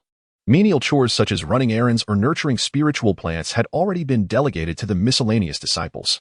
It was utterly impossible for ordinary external disciples to take advantage of this situation. One day, Ling Yun set off early for the refining hall. Greetings, senior brother Rome. He called out to a robust senior brother. Ah, junior brother Yin, you have arrived. Are you certain you wish to learn the art of weapon forging? It is not as simple as you might envision. Indeed. Very well, then, please wait a moment. Senior brother Rome was also an inner disciple of the Qiyang Peak and had already reached the initial stage of foundation establishment. He was a warm-hearted individual who possessed a deep passion for weapon forging and was eager to guide the junior disciples of Qiyang Peak into the realm of crafting. Consequently, he enjoyed an excellent reputation among the disciples. Of course, he merely facilitated the introduction. Whether one could succeed thereafter depended on their own efforts. It was not uncommon for some individuals to feign interest in weapon forging in hopes of gaining proximity to him, yet such endeavors typically ended poorly, with some even sustaining serious injuries at his hands. It was quite easy to discern between those genuinely interested in learning and those merely seeking to ingratiate themselves. In the cultivation world, weapons were categorized into magical tools and spiritual tools, with each level further divided into inferior, middle, superior, and exceptional grades. Once senior brother Rong had attended to his affairs, he began imparting knowledge of weapon forging to Ling Yun. The fundamentals of weapon forging could be summarized in 2 steps. The first involved melting materials and shaping them, while the second entailed inscribing runes or formations. Thus, every master of weapon forging, while not necessarily an expert in formations, undoubtedly possessed a reasonable understanding of them. However, this was merely the most basic level of weapon forging. As the levels increased, the methods became more complex. Yet, even the most rudimentary forging proved exceedingly challenging for the average person. Merely identifying materials and melting them at the appropriate time was a considerable task, let alone acquiring knowledge of formations. Furthermore, weapon forging also demanded a certain level of cultivation. One could not hope to forge an inferior magical tool without having reached the pinnacle of qi refinement. Fast forward 6 months. Ling Yun had grasped the first part of weapon forging quite well. During this time, he had also observed senior brother Rong craft an inferior magical tool from start to finish. Within the refining hall, under senior brother Rong's guidance, he successfully forged a weapon of ordinary grade, a large knife. Please take a look at this, senior brother. Ling Yun offered the knife to him. Senior brother Rong accepted the knife, examined it briefly, and nodded in satisfaction.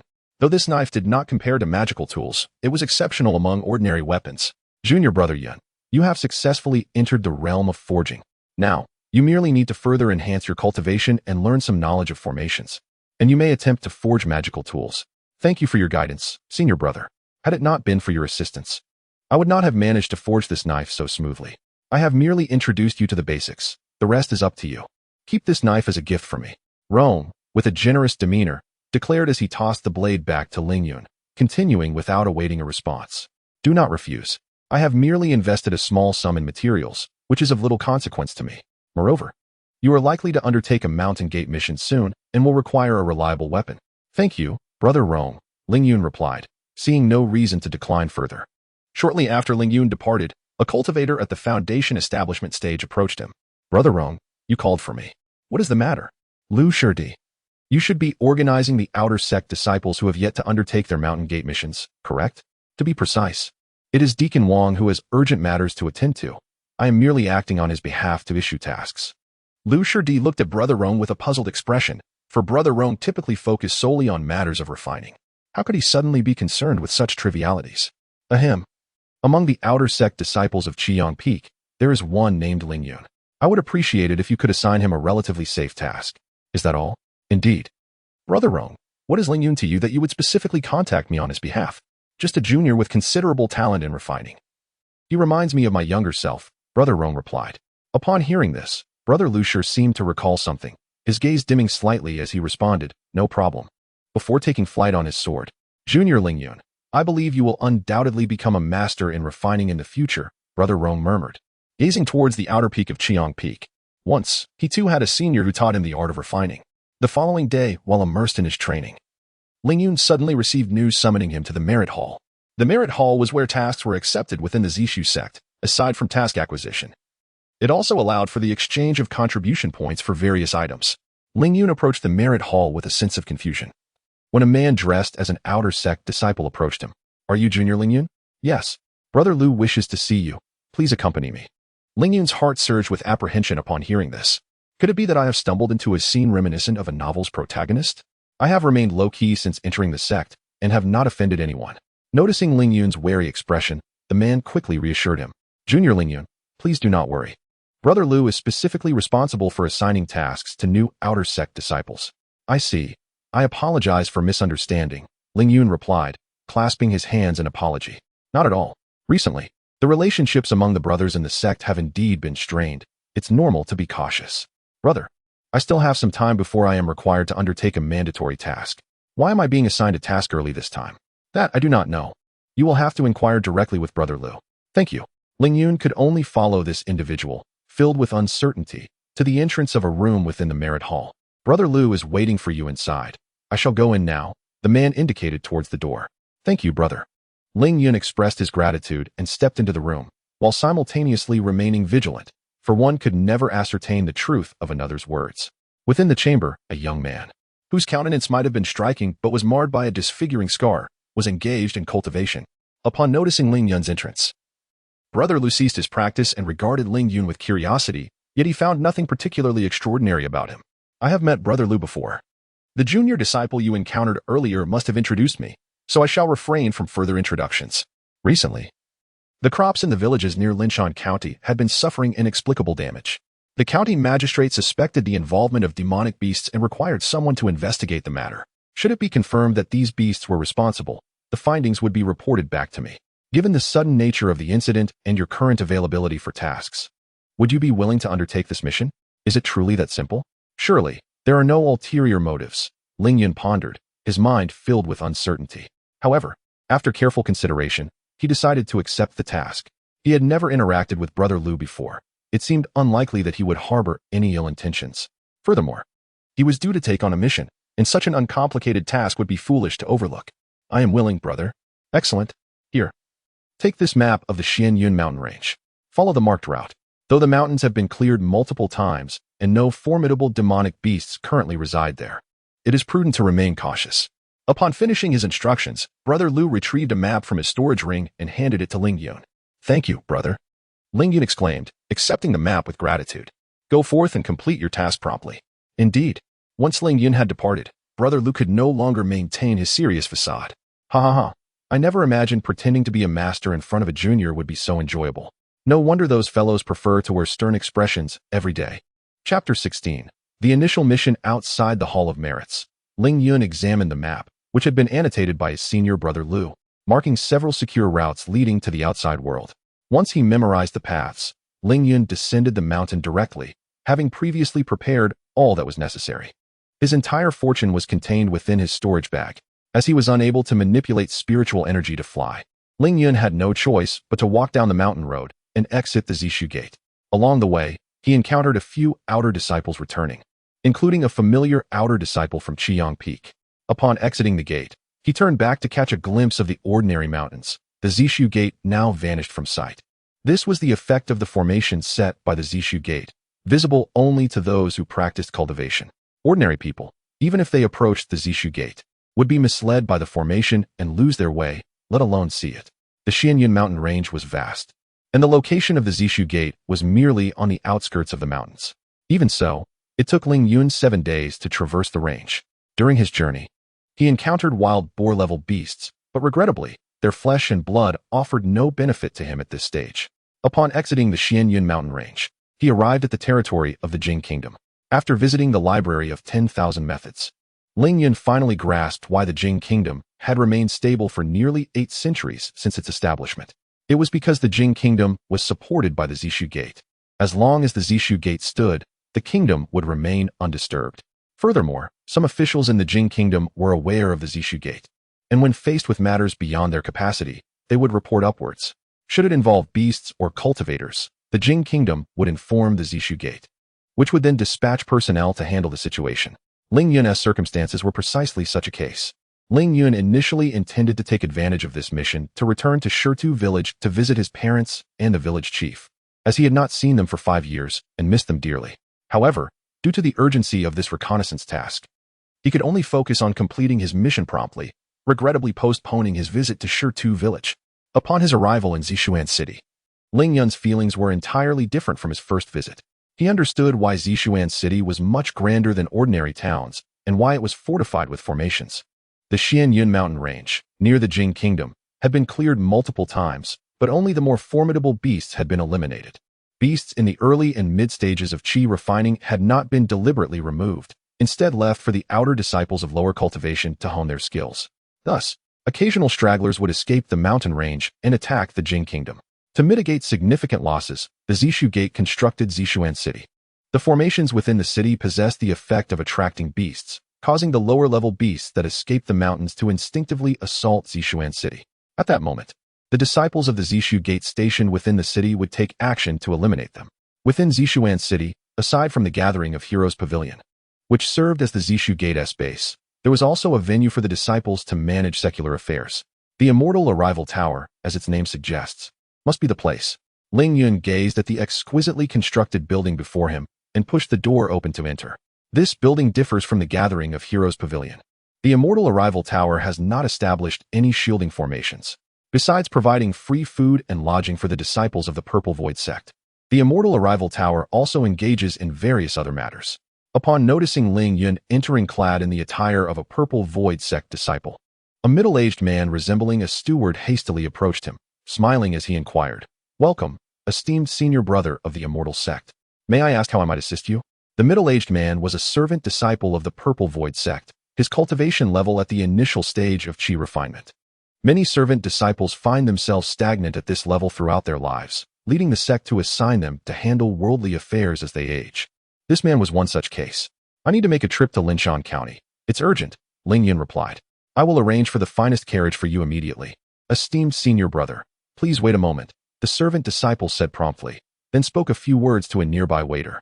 The waiter nodded eagerly and swiftly departed from the Immortal Arrival Tower. Before long, the waiter returned, accompanied by a lavishly adorned carriage. "Esteemed senior brother, what do you think of this carriage?" the servant disciple obsequiously remarked. Ling Yun gazed at the opulent carriage, reflecting to himself how the disparity between the immortal world and the mortal realm was indeed staggering. This luxurious carriage was worth a fortune. Had he not embarked on the path of cultivation, it would have taken him years of relentless toil to afford such a vehicle. Yet now, he could ride it at will, and he believed that if he merely expressed his desire, it would instantly belong to him. Noticing Ling Yun lost in thought, the servant disciple cautiously asked, "Esteemed senior brother, this is the best carriage available. Are you dissatisfied with it? If you are willing to wait a day, I could arrange for an even finer carriage to be brought from elsewhere." The servant disciple understood that those who practiced cultivation placed great importance on face. Previously, external disciples had sought him out, and he had always provided the most extravagant carriages. Ling Yun snapped back to reality upon hearing his words. He was aware of such circumstances, but he had no intention of changing this prevailing custom. While he did not endorse such behavior, he would not deliberately refuse it either. As for altering this culture, that task could be left to those of noble character. "No need. This carriage will suffice," he replied. Subsequently, Ling Yun entered the carriage, where a middle-aged coachman took the reins and set off towards Linshan County. "Wow, mother, that carriage is beautiful," exclaimed a young girl by the roadside upon seeing the luxurious vehicle. Her mother quickly covered the girl's mouth, fearing she might offend those inside the carriage. Many onlookers expressed envy as they beheld the carriage. Ling Yun was similarly struck by the reality of class distinction, which seemed an indelible aspect of life. Approximately a month later, Ling Yun arrived at Linshan County. At the entrance to the county office, the county magistrate stood waiting, having already received word of the celestial visitors sent by the Purple Void sect. Before long, a lavish carriage approached and came to a gentle halt at the county office entrance. "Esteemed Immortal, we have arrived at Linshan County's magistrate's office," the coachman announced to Ling Yun within the carriage. Ling Yun ceased his cultivation and opened his eyes. It is no wonder that the Zishu sect is established within the Xian Yun mountain range. The spiritual energy here is exceedingly scarce. After more than a month, my cultivation speed is still inferior to that of merely a week spent in my cave dwelling. As Ling Yun opened the carriage curtain, he beheld the county magistrate of Linshan and others awaiting his arrival. "Welcome, Immortal," exclaimed the county magistrate upon seeing Ling Yun. "I cannot accept such an exalted title. Simply call me Ling Yun," he replied, noting that the county magistrate was nearly old enough to be his grandfather. "Immortal, this is the custom. It cannot be altered," the county magistrate stated solemnly. Seeing this, Ling Yun chose not to argue further. After all, he had already voiced his opinion. "Call me as you wish," he conceded. "Immortal, I have prepared food and drink. Shall we dine and converse?" "Very well." During his discussion with the county magistrate, Ling Yun learned much. There was a substantial forest near Linshan County, resembling the woods adjacent to Shirtu village. Within, Only beasts comparable in strength to wild boars could be found. Yet, recently, an unusual horde of rats had emerged. Each rat was nearly a meter long, with the leader approaching 2 meters. They wreaked havoc on the villagers' crops, which were vital for their sustenance. The rats possessed formidable strength. The leader was unyielding even to swords. The villagers attempted to retaliate, but suffered injuries instead. Unable to fend them off, they had no choice but to report the situation to the county office. As an experienced magistrate, the county magistrate of Ling Yun understood that these rats were undoubtedly demonic beasts and promptly informed the imperial court. Not long ago, while en route to Ling Yun County, he had organized a group of constables and several skilled enforcers to encircle the rats, but the outcome was disastrous, resulting in significant casualties. The stress of the situation had even caused him to lose considerable hair, but he had finally awaited Ling Yun's arrival. Once they had dined, the magistrate instructed a constable to escort Ling Yun to a nearby village. Immortal, the place where the rat demons have recently appeared, is the village of Xiaoxi. These rat demons are exceedingly powerful. During our previous attempt to exterminate them, we lost several brothers. You must exercise caution. Indeed, Ling Yun nodded. If the strength of these rat demons were manageable, he intended to assist in their eradication to restore tranquility to the nearby villagers. However, if the beasts proved too formidable, he would retreat and report back to the Zishu sect, for his mission was to investigate, not to engage in combat. After introducing Ling Yun to the village chief of Xiaoxi, the constable soon returned to Ling Yun County. The village chief, upon learning of Ling Yun's identity, warmly welcomed him and insisted on hosting a grand banquet in his honor, which Ling Yun graciously declined. He merely requested a quiet room and began awaiting the appearance of the demonic beasts. The following noon, the rat demons reappeared in the nearby fields, prompting the villagers to rush to the chief's house. Chief, the 5 rat demons have returned. They are destroying the crops. Upon hearing the news, the village chief was about to inform Ling Yun, who had already emerged from his dwelling. Immortal, I have heard you, and I shall make my way to the fields. For your safety, please urge the villagers to remain indoors and refrain from accompanying me. Understood, the village chief and the villagers replied hastily, subsequently notifying the nearby residents to return home. Ling Yun then hastened towards the fields. Not long after arriving at the fields, he beheld 5 creatures resembling field mice, wreaking havoc upon the rice crops. Ling Yun focused intently and recalled the records of beasts he had perused at the Myriad Methods Pavilion. One such creature, known as the Cunning Mouse, bore a striking resemblance to the group of mouse demons before him. Cunning mice are characterized by their sly and cautious nature, with a penchant for destroying crops and fields. Typically, their cultivation level is that of early Qi refinement, possessing 2 hard and sharp incisors, and they are remarkably swift. For a practitioner at the early Qi refinement stage, they present a formidable challenge. Indeed, everything aligns with what I have read. Their cultivation level is consistent with early Qi refinement, and the leader, though larger in size, does not seem to have reached the mid-Qi refinement stage. After observing from the shadows, Ling Yun confirmed that these mouse demons were indeed cunning mice. 5 cunning mice at early Qi refinement might deter an average practitioner at mid-Qi refinement, but he was different. Not only was he a practitioner at mid-Qi refinement, but he was also a martial artist who had perfected the transformation of strength, thus he should have no trouble dealing with them. If he were to vanquish them, he could surely utilize their flesh and blood to break through to the dance stage.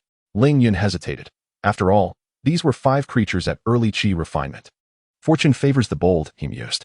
Gritting his teeth, he resolved to give it a try, confident in his ability to escape if necessary. Having made up his mind, Ling Yun first activated his identity jade pendant to begin recording the encounter, ensuring he could prove his completion of the task upon returning to the sect. After documenting the 5 cunning mice, he deactivated the recording and brandished the great blade he had forged, charging towards the group of mice. Squeak! The leader of the cunning mice, noticing the swiftly approaching Ling Yun, emitted a loud cry.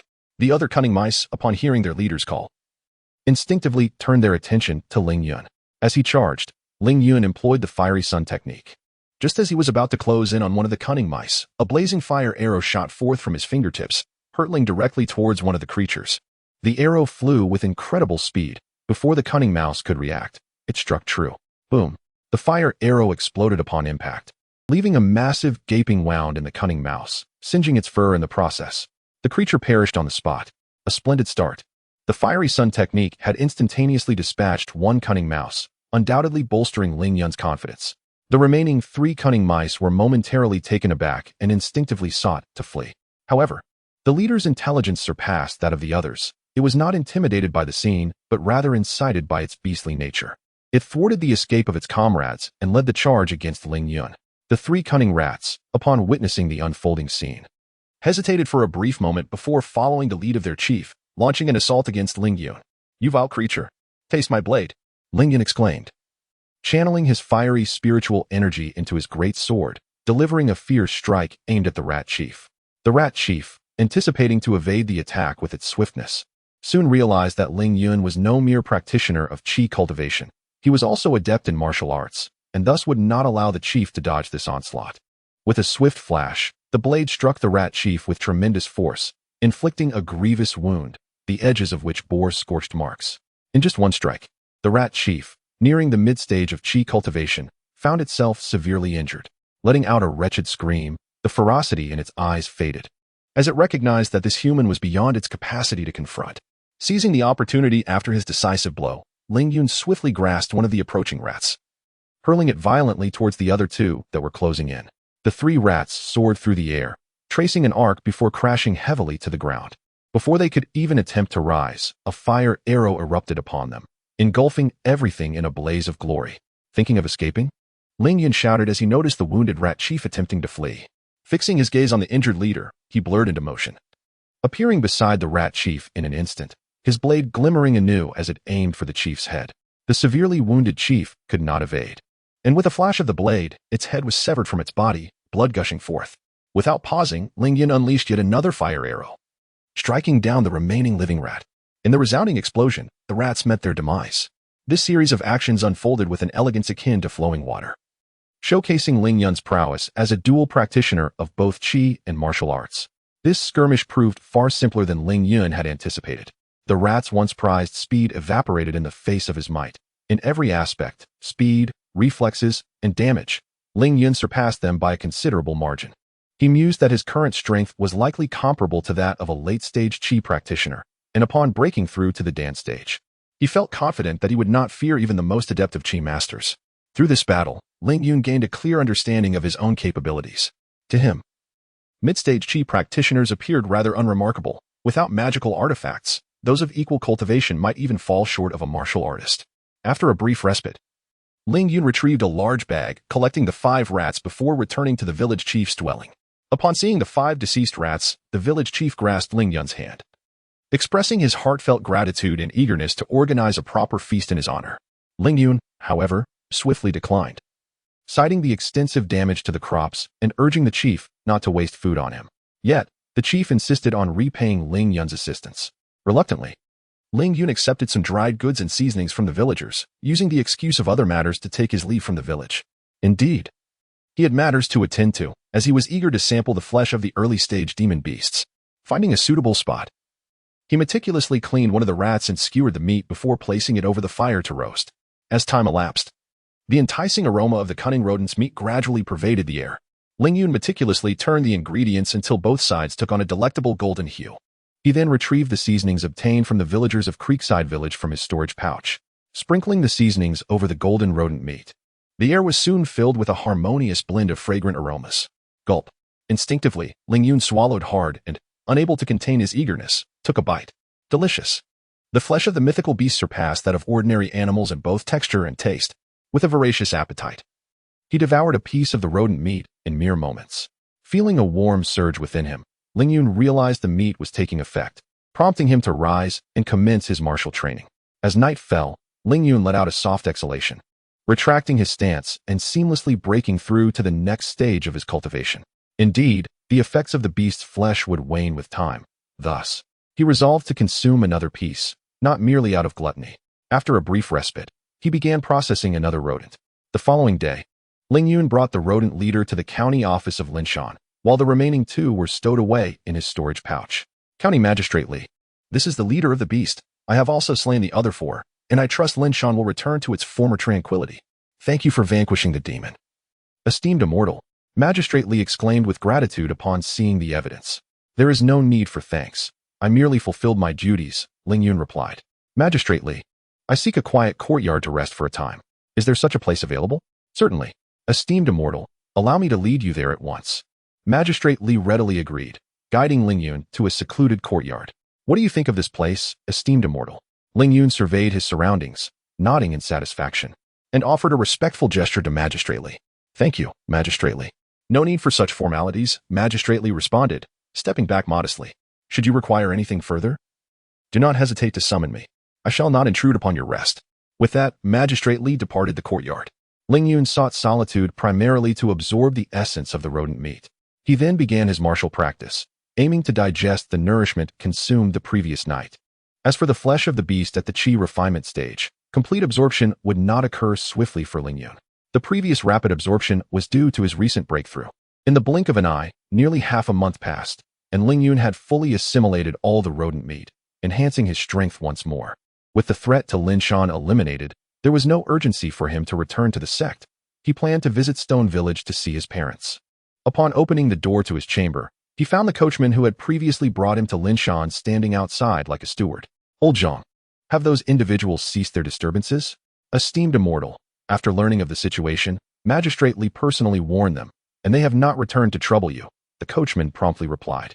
This matter had arisen days prior when families within Lin Shan learned of Ling Yun's presence and sought to pay him visits, but at that time, he was too focused on his training to entertain such visitors.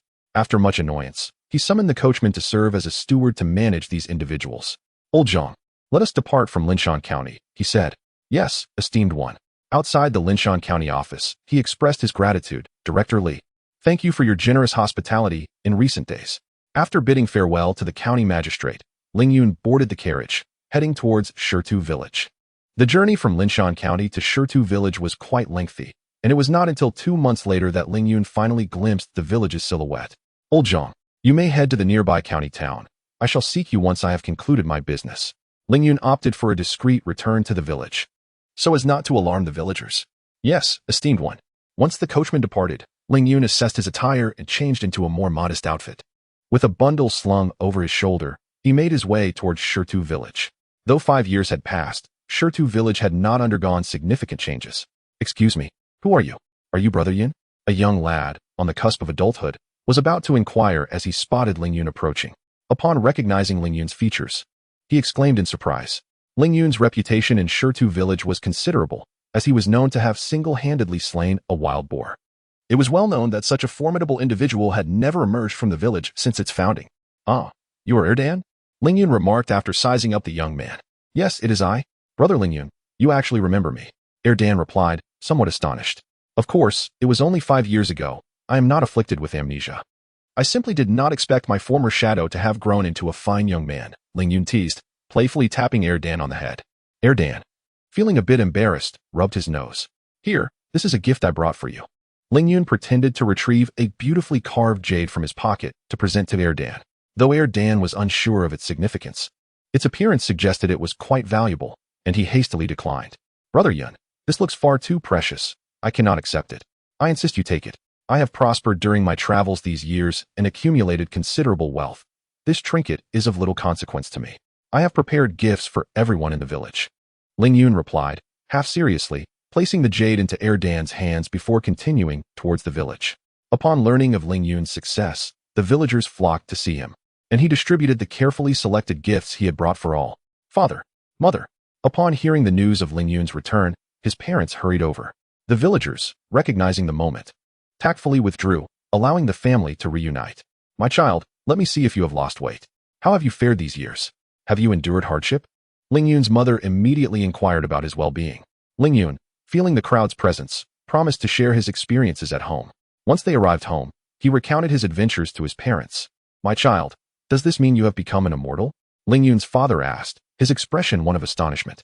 Father, I have already clarified that I am merely a practitioner of the qi refinement stage. I am not an immortal. Ling Yun explained helplessly, yet his parents remained in a state of shock.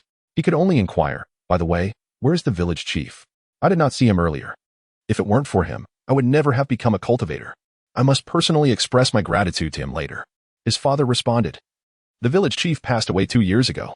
By the way, he left a letter for you.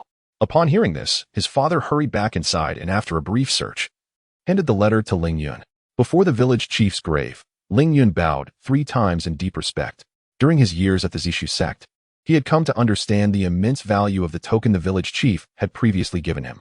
When an inner disciple of the Zishu sect grows old and chooses to leave the sect. They are granted a token to ensure that their future descendants may have the opportunity to rejoin the sect. Of course, should the holder of this token lack talent or wish not to join the sect, the token may still be utilized. This token is indeed precious. Possessing it signifies that even if the inner disciple's family falls into decline, their descendants still have a chance to cultivate and revive their lineage. According to the letter left by the village chief, Ling Yun learned that this token was passed down from the village chief's grandfather's relatives. The village chief himself lacked spiritual roots, and recognizing some knowledge of the cultivation world, he deemed it wasteful to use the token himself, planning instead to pass it on to the next generation. Unfortunately, his descendants also possessed no spiritual roots and shared the village chief's sentiment of wanting to leave the token for future use. Tragically, one of the village chief's sons perished during a hunt, while the other vanished while adventuring, with no news ever returned. Thus, upon realizing Ling Yun's potential for cultivation, the village chief entrusted the token to him. "Village chief, may you rest in peace. If I ever have the fortune to meet Uncle Ling or his descendants again in this life, I will surely find a way to assist them in their cultivation," Ling Yun said after bowing 3 times, then retrieved the now dimmed token from his storage ring. The token had lost its luster the day Ling Yun entered the Zishu sect, a deliberate measure by the sect to signify its activation upon entering the mountain gate. Ling Yun dug a small hole in the ground, placed the token inside, and buried it. A month later, as he prepared to return to Zishu City, Ling Yun asked his parents, "Are you truly not coming with me?" His mother replied, "Yun'er, your father and I have lived our entire lives in this village. We know no one outside, so we have decided to remain here." Ling Yun, seeing their resolve, did not press further and instead entrusted his father with the martial arts teachings he had compiled over the past few days. "Father, I have already taught the villagers the foundational martial arts. If any with talent emerge, you can select an appropriate skill to teach them." During the months spent in the village, aside from accompanying his parents, Ling Yun dedicated himself to teaching the villagers of Shirtu village. Now, he no longer needed to hide his abilities. Imparting martial arts to the villagers would better equip them to protect their home. At the entrance of Shirtu village, many villagers gathered to bid farewell to Ling Yun. "Esteemed uncles and aunts, this is where we part ways. You may return now," Ling Yun addressed the villagers, bidding him farewell. And then he swiftly departed from the village. Subsequently, Ling Yun found a coachman in the nearest county town and returned to Zishuan City with him. Within Zishuan City, Ling Yun presented an exercise manual to the coachman, saying, "Old Zhang, here you go." The coachman, puzzled, swiftly accepted the manual and inquired, "What is this, esteemed immortal? You have diligently driven the cart for quite some time. This is a martial art from the mortal realm. Practicing this technique for years may prolong your life. And if you possess talent, you could become a formidable expert among the common folk," Ling Yun explained. "Esteemed immortal, driving the cart is merely my duty. I cannot accept such a gift from you. Please take it back," the coachman responded, visibly alarmed, as he hurriedly attempted to return the manual. "This martial art holds no value for me, and I have never retracted a gift once given. If you do not wish to keep it, you may discard it at your discretion," Ling Yun replied with a deliberately stern expression, then disregarded the coachman and alighted from the cart. The coachman stood in place, stunned for a long while, before bowing deeply to Ling Yun's departing figure. Shortly thereafter, Ling Yun returned to the Zishu sect, realizing that his descent from the mountain had taken far too long. Nearly half a year had elapsed since he had left. Outside the meritorious hall, as Ling Yun prepared to submit his task, he fortuitously encountered Senior Brother Lu. "Junior Brother Lu." Senior Brother Lu called out upon seeing Ling Yun. "Senior Brother Lu." Ling Yun replied with a respectful gesture. "Finally, you have returned. You have been away for nearly half a year on a mere reconnaissance mission. What in the world happened?" Senior Brother Lu approached Ling Yun, expressing his concerns. My apologies, Senior Brother. Upon arriving in Linshan County, I learned that a few early-stage qi refining rats were causing trouble, so I took it upon myself to eliminate them. Then, thinking the maximum duration for tasks issued by the sect was half a year, I decided to visit my hometown and see my parents," Ling Yun explained, realizing he might have erred, and promptly answered truthfully. "Do you not know that reconnaissance tasks are typically time-sensitive? Once confirmed, you must act swiftly. Nonetheless, it is good that you have returned safely," Senior Brother Lu replied, somewhat exasperated. He had been worried that the task he had assisted Senior Brother Rong with had gone awry due to Ling Yun's prolonged absence. Had he not seen Ling Yun return today, he would have considered personally investigating the situation in Linshan County. Noticing the concern on Senior Brother Lu's face, Ling Yun felt a flicker of curiosity. Aside from their previous interaction regarding the task, they had never met before. Why was he so invested in his well-being? Thus, he posed his question to Senior Brother Lu. "I have a query, Senior Brother. We have only met once before. Why do you care for me so? Upon hearing Ling Yun's inquiry, senior brother Lu had no intention of concealing the truth. Senior brother Rong and I share a bond of life and death. On that day, he sought me out to secure a safer task for you.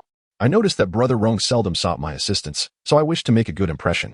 Therefore, I took the initiative to approach you in advance to assign this reconnaissance mission. To ensure your safety, I meticulously crafted a map of the outskirts of the Ling Yun mountain range for you. Given these preparations, I believed you would be able to complete the task safely.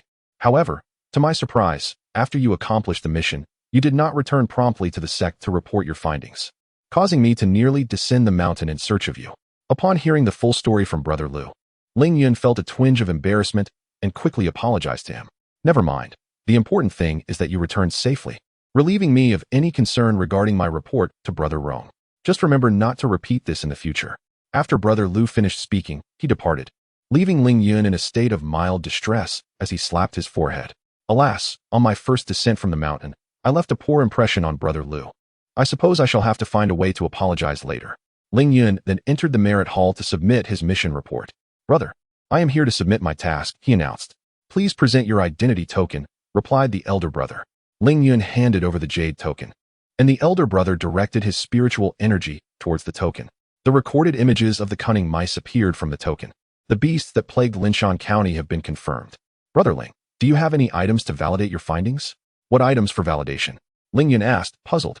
Isn't it sufficient to provide the recordings for the reconnaissance mission? Ahem, brother Ling. Brother Lu previously informed me that you had slain several of these cunning mice. Did you not retain any evidence of your kills? Or did you simply discard all the mice? The elder brother explained. Brother, I'm not certain if this can serve as proof, Ling Yun replied, hastily retrieving 5 sharp teeth from his storage pouch. These teeth, remarkably sturdy, were originally intended for use in alchemical crafting. After examining the teeth closely, the elder brother returned them to Ling Yun. Confirmed. These are indeed the teeth of early-stage Qi refinement cunning mice. The reconnaissance task will now be amended to a hunting mission. Each early-stage Qi refinement cunning mouse is worth 100 contribution points, totaling 500 contribution points. After stating this, the elder brother produced a purple jade plate, placing Ling Yun's token upon it for several moments before returning it. All done, brother Ling.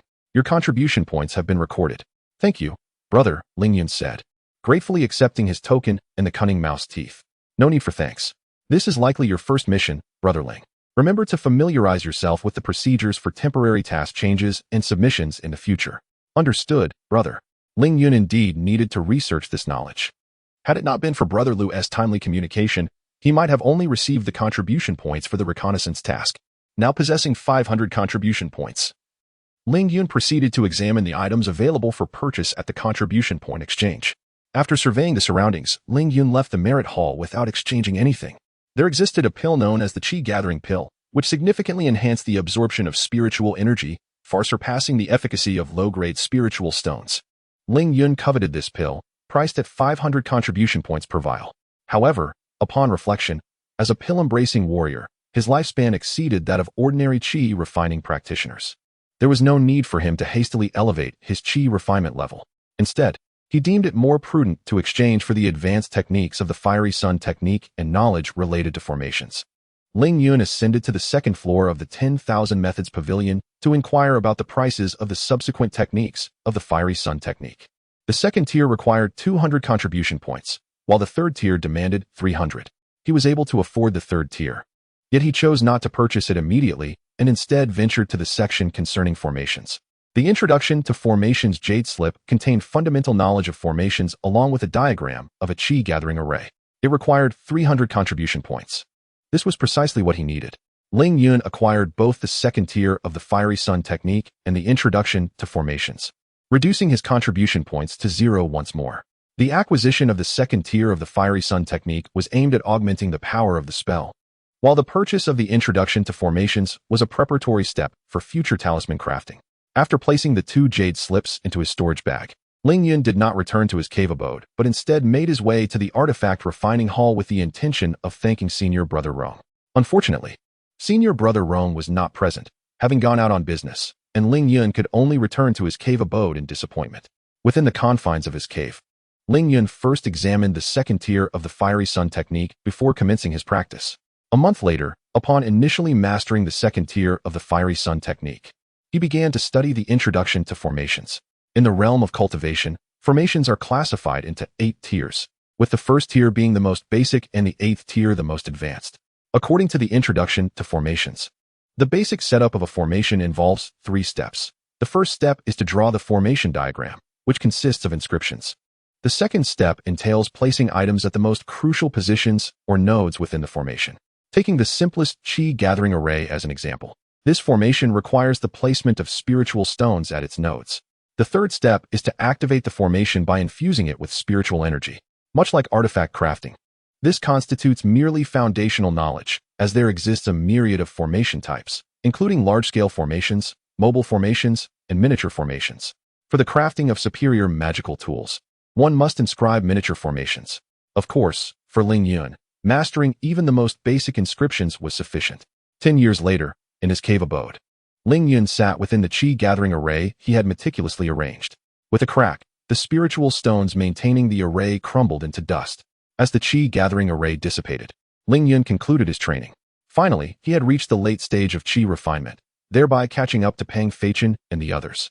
Over the past decade, Ling Yun had dedicated himself to an arduous regimen, balancing cultivation, martial training, spell practice, and the study of formations, while occasionally visiting the artifact refining hall to learn from senior brother Rong.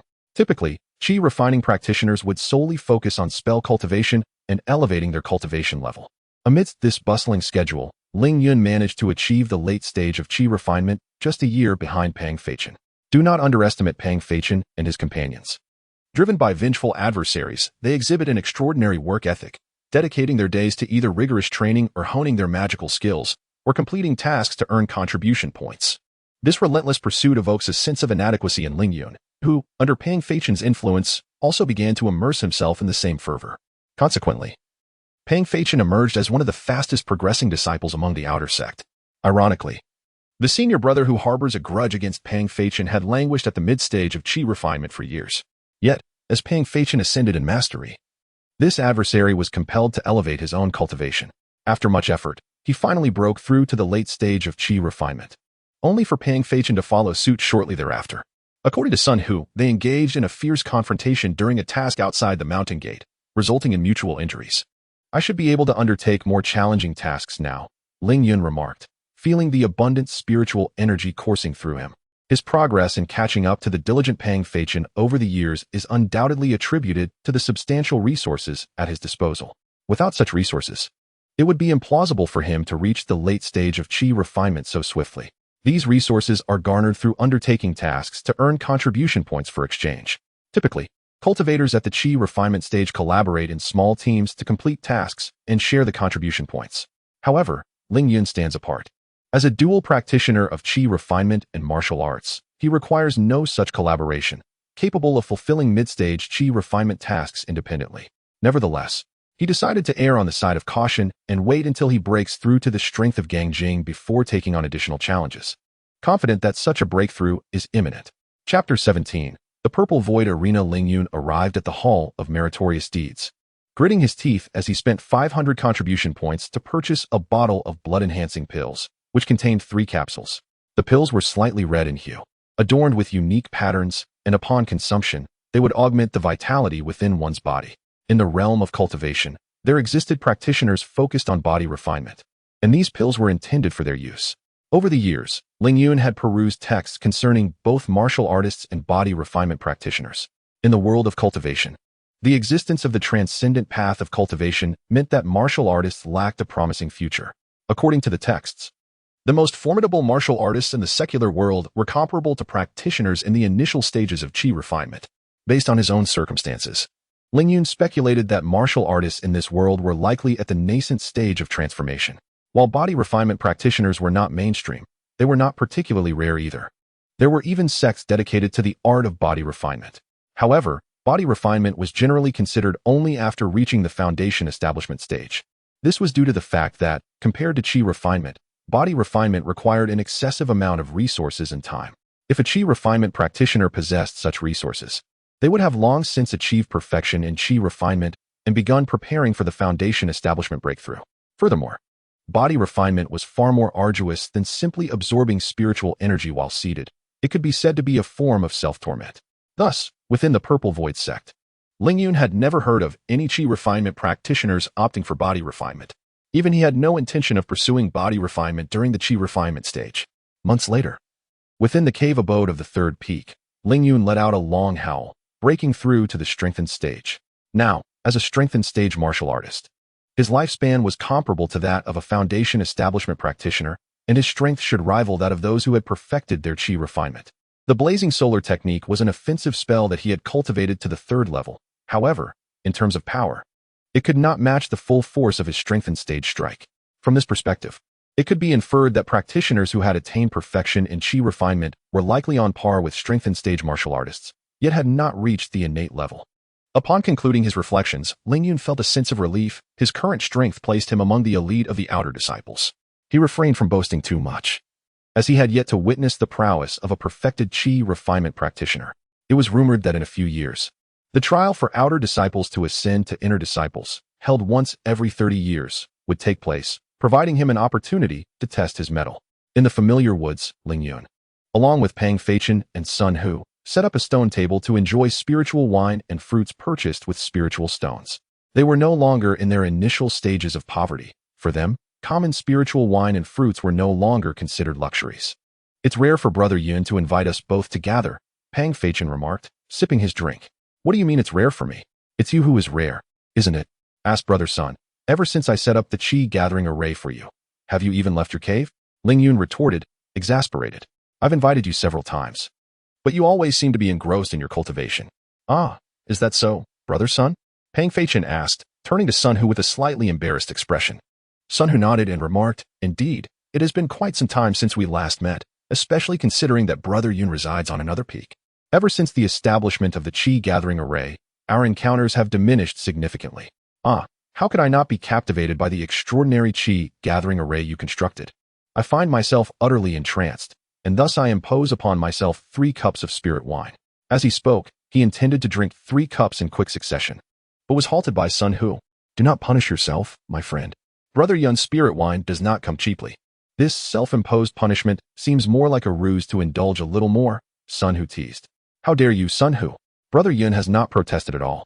Pang Feichen feigned indignation, realizing his intentions had been uncovered. "Ha! This spirit wine is meant for enjoyment. Brother Pang, feel free to partake." Having known Pang Feichen and Sun Hu for over a decade, he held their friendship in high regard. After mastering the chi gathering array, his first inclination was to offer to set it up for them free of charge. Trusting him implicitly, they promptly procured the materials for him to arrange the array. It is worth noting that at that time, Ling Yun was not particularly adept with the chi gathering array, and any failure could result in a waste of those materials. After a bout of laughter, the conversation shifted to matters within their sect. "Brother Pang, Brother Sun, what progress have you made regarding that Kubao affair? Do you require my assistance?" Kubao was the senior brother who had previously formed enmity with Pang Feichen and the others. In the past, Ling Yun had been too weakened.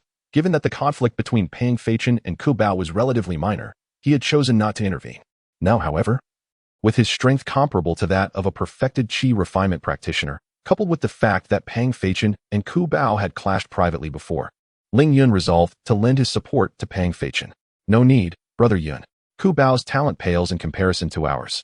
Even after entering the sect 20 years before us, he has barely reached the latter stages of chi refinement. I can handle him myself, and should I falter, Brother Sun is here, so there is no need to trouble you, Brother Yun." Upon hearing this, Pang Feichen's gaze turned icy. He had held a long-standing grudge against Kubao, who had audaciously ambushed him during a task. Had it not been for Sun Hu's presence, he might have fallen prey to Kubao's schemes. Thus, he had been training fervently, which accounted for his recent seclusion from his cave dwelling. "Brother Yun, do not concern yourself with me and Brother Pang. Kubao is but a grasshopper after autumn. He will not be able to leap for long." Sun Hu concurred from the side.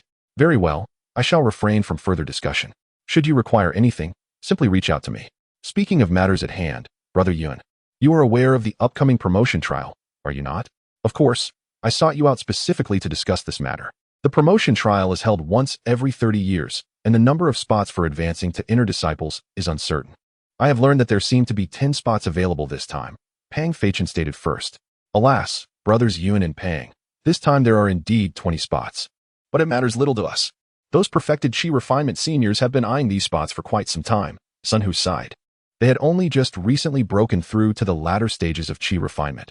How could they compete with those perfected practitioners for a spot? Brother Sun, the matter should not be viewed in such a light. We have yet to cultivate for even 20 years. In 30 years, I firmly believe we shall achieve the pinnacle of Qi refinement, and in the next generation, we shall certainly secure our place within the inner sect. Indeed, Brother Sun need not be disheartened. The next generation will undoubtedly afford us our rightful position. My thought is whether we should attend together, as it would prepare us for the future and allow us to witness the prowess of our fellow disciples. Of course, I had intended to inquire if Brother Yun would like to join, but it seems he has brought it up first. Very well, let us go together. The next day, as Ling Yun found himself lacking in contribution points, he accepted a task to procure a specific body part from a serpent-like demon beast at the late stage of Qi refinement. After nearly half a month of searching within the Xianyun mountain range, Ling Yun finally encountered the beast. Following an intense battle, he effortlessly defeated the demon beast and earned 500 contribution points. Subsequently, he arrived at the Wan Fa Tower and chose the technique 4th layer of the Blazing Sun technique. Although he was only halfway through the 3rd layer of the Blazing Sun technique, this did not impede him from acquiring the next layer of the technique. After selecting the 4th layer of the Blazing Sun technique, Ling Yun did not leave but instead began to explore the 2nd floor of the Wan Fa Tower in search of cultivation methods. He contemplated whether to switch to a new cultivation technique. While cultivation methods are generally more expensive than spell techniques, he believed that if he were willing to put in the effort and complete more tasks, he could indeed purchase a decent cultivation method. Previously, Pang Feichen and others had planned to change their cultivation techniques. However, the Zishu sect provides the Crimson Fire formula and other foundational techniques of the 5 elements upon entry, which undoubtedly serves a purpose. Firstly, these techniques are accessible. Individuals like Ling Yun, who have never engaged with cultivation methods, can cultivate their 2nd strand of spiritual energy within a day. The second advantage is stability. Those practicing these foundational techniques, provided they have low-grade spiritual roots and do not suffer fundamental damage, will surely reach the pinnacle of Qi refinement before the age of 100. It's merely a matter of time. The third advantage lies in their minimal restrictions on spells.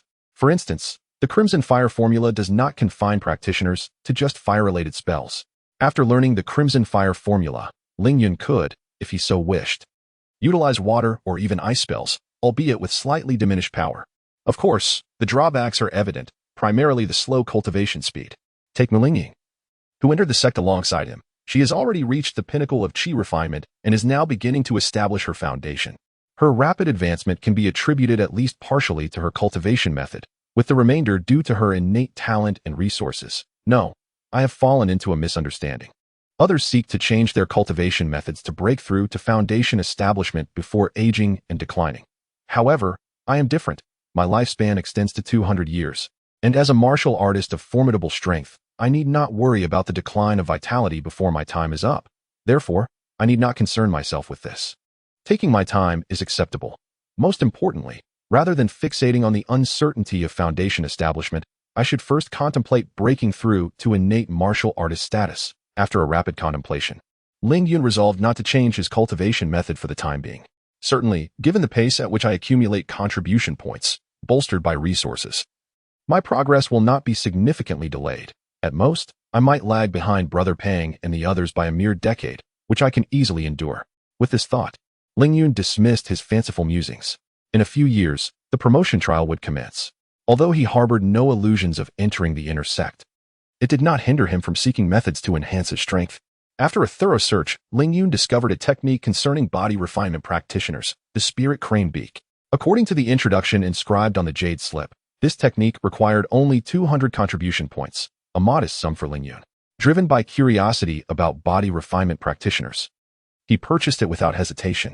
Within his cave dwelling, after perusing the Spirit Crane Beak, Ling Yun's expression brightened with unexpected delight. He had not anticipated such a fortunate find.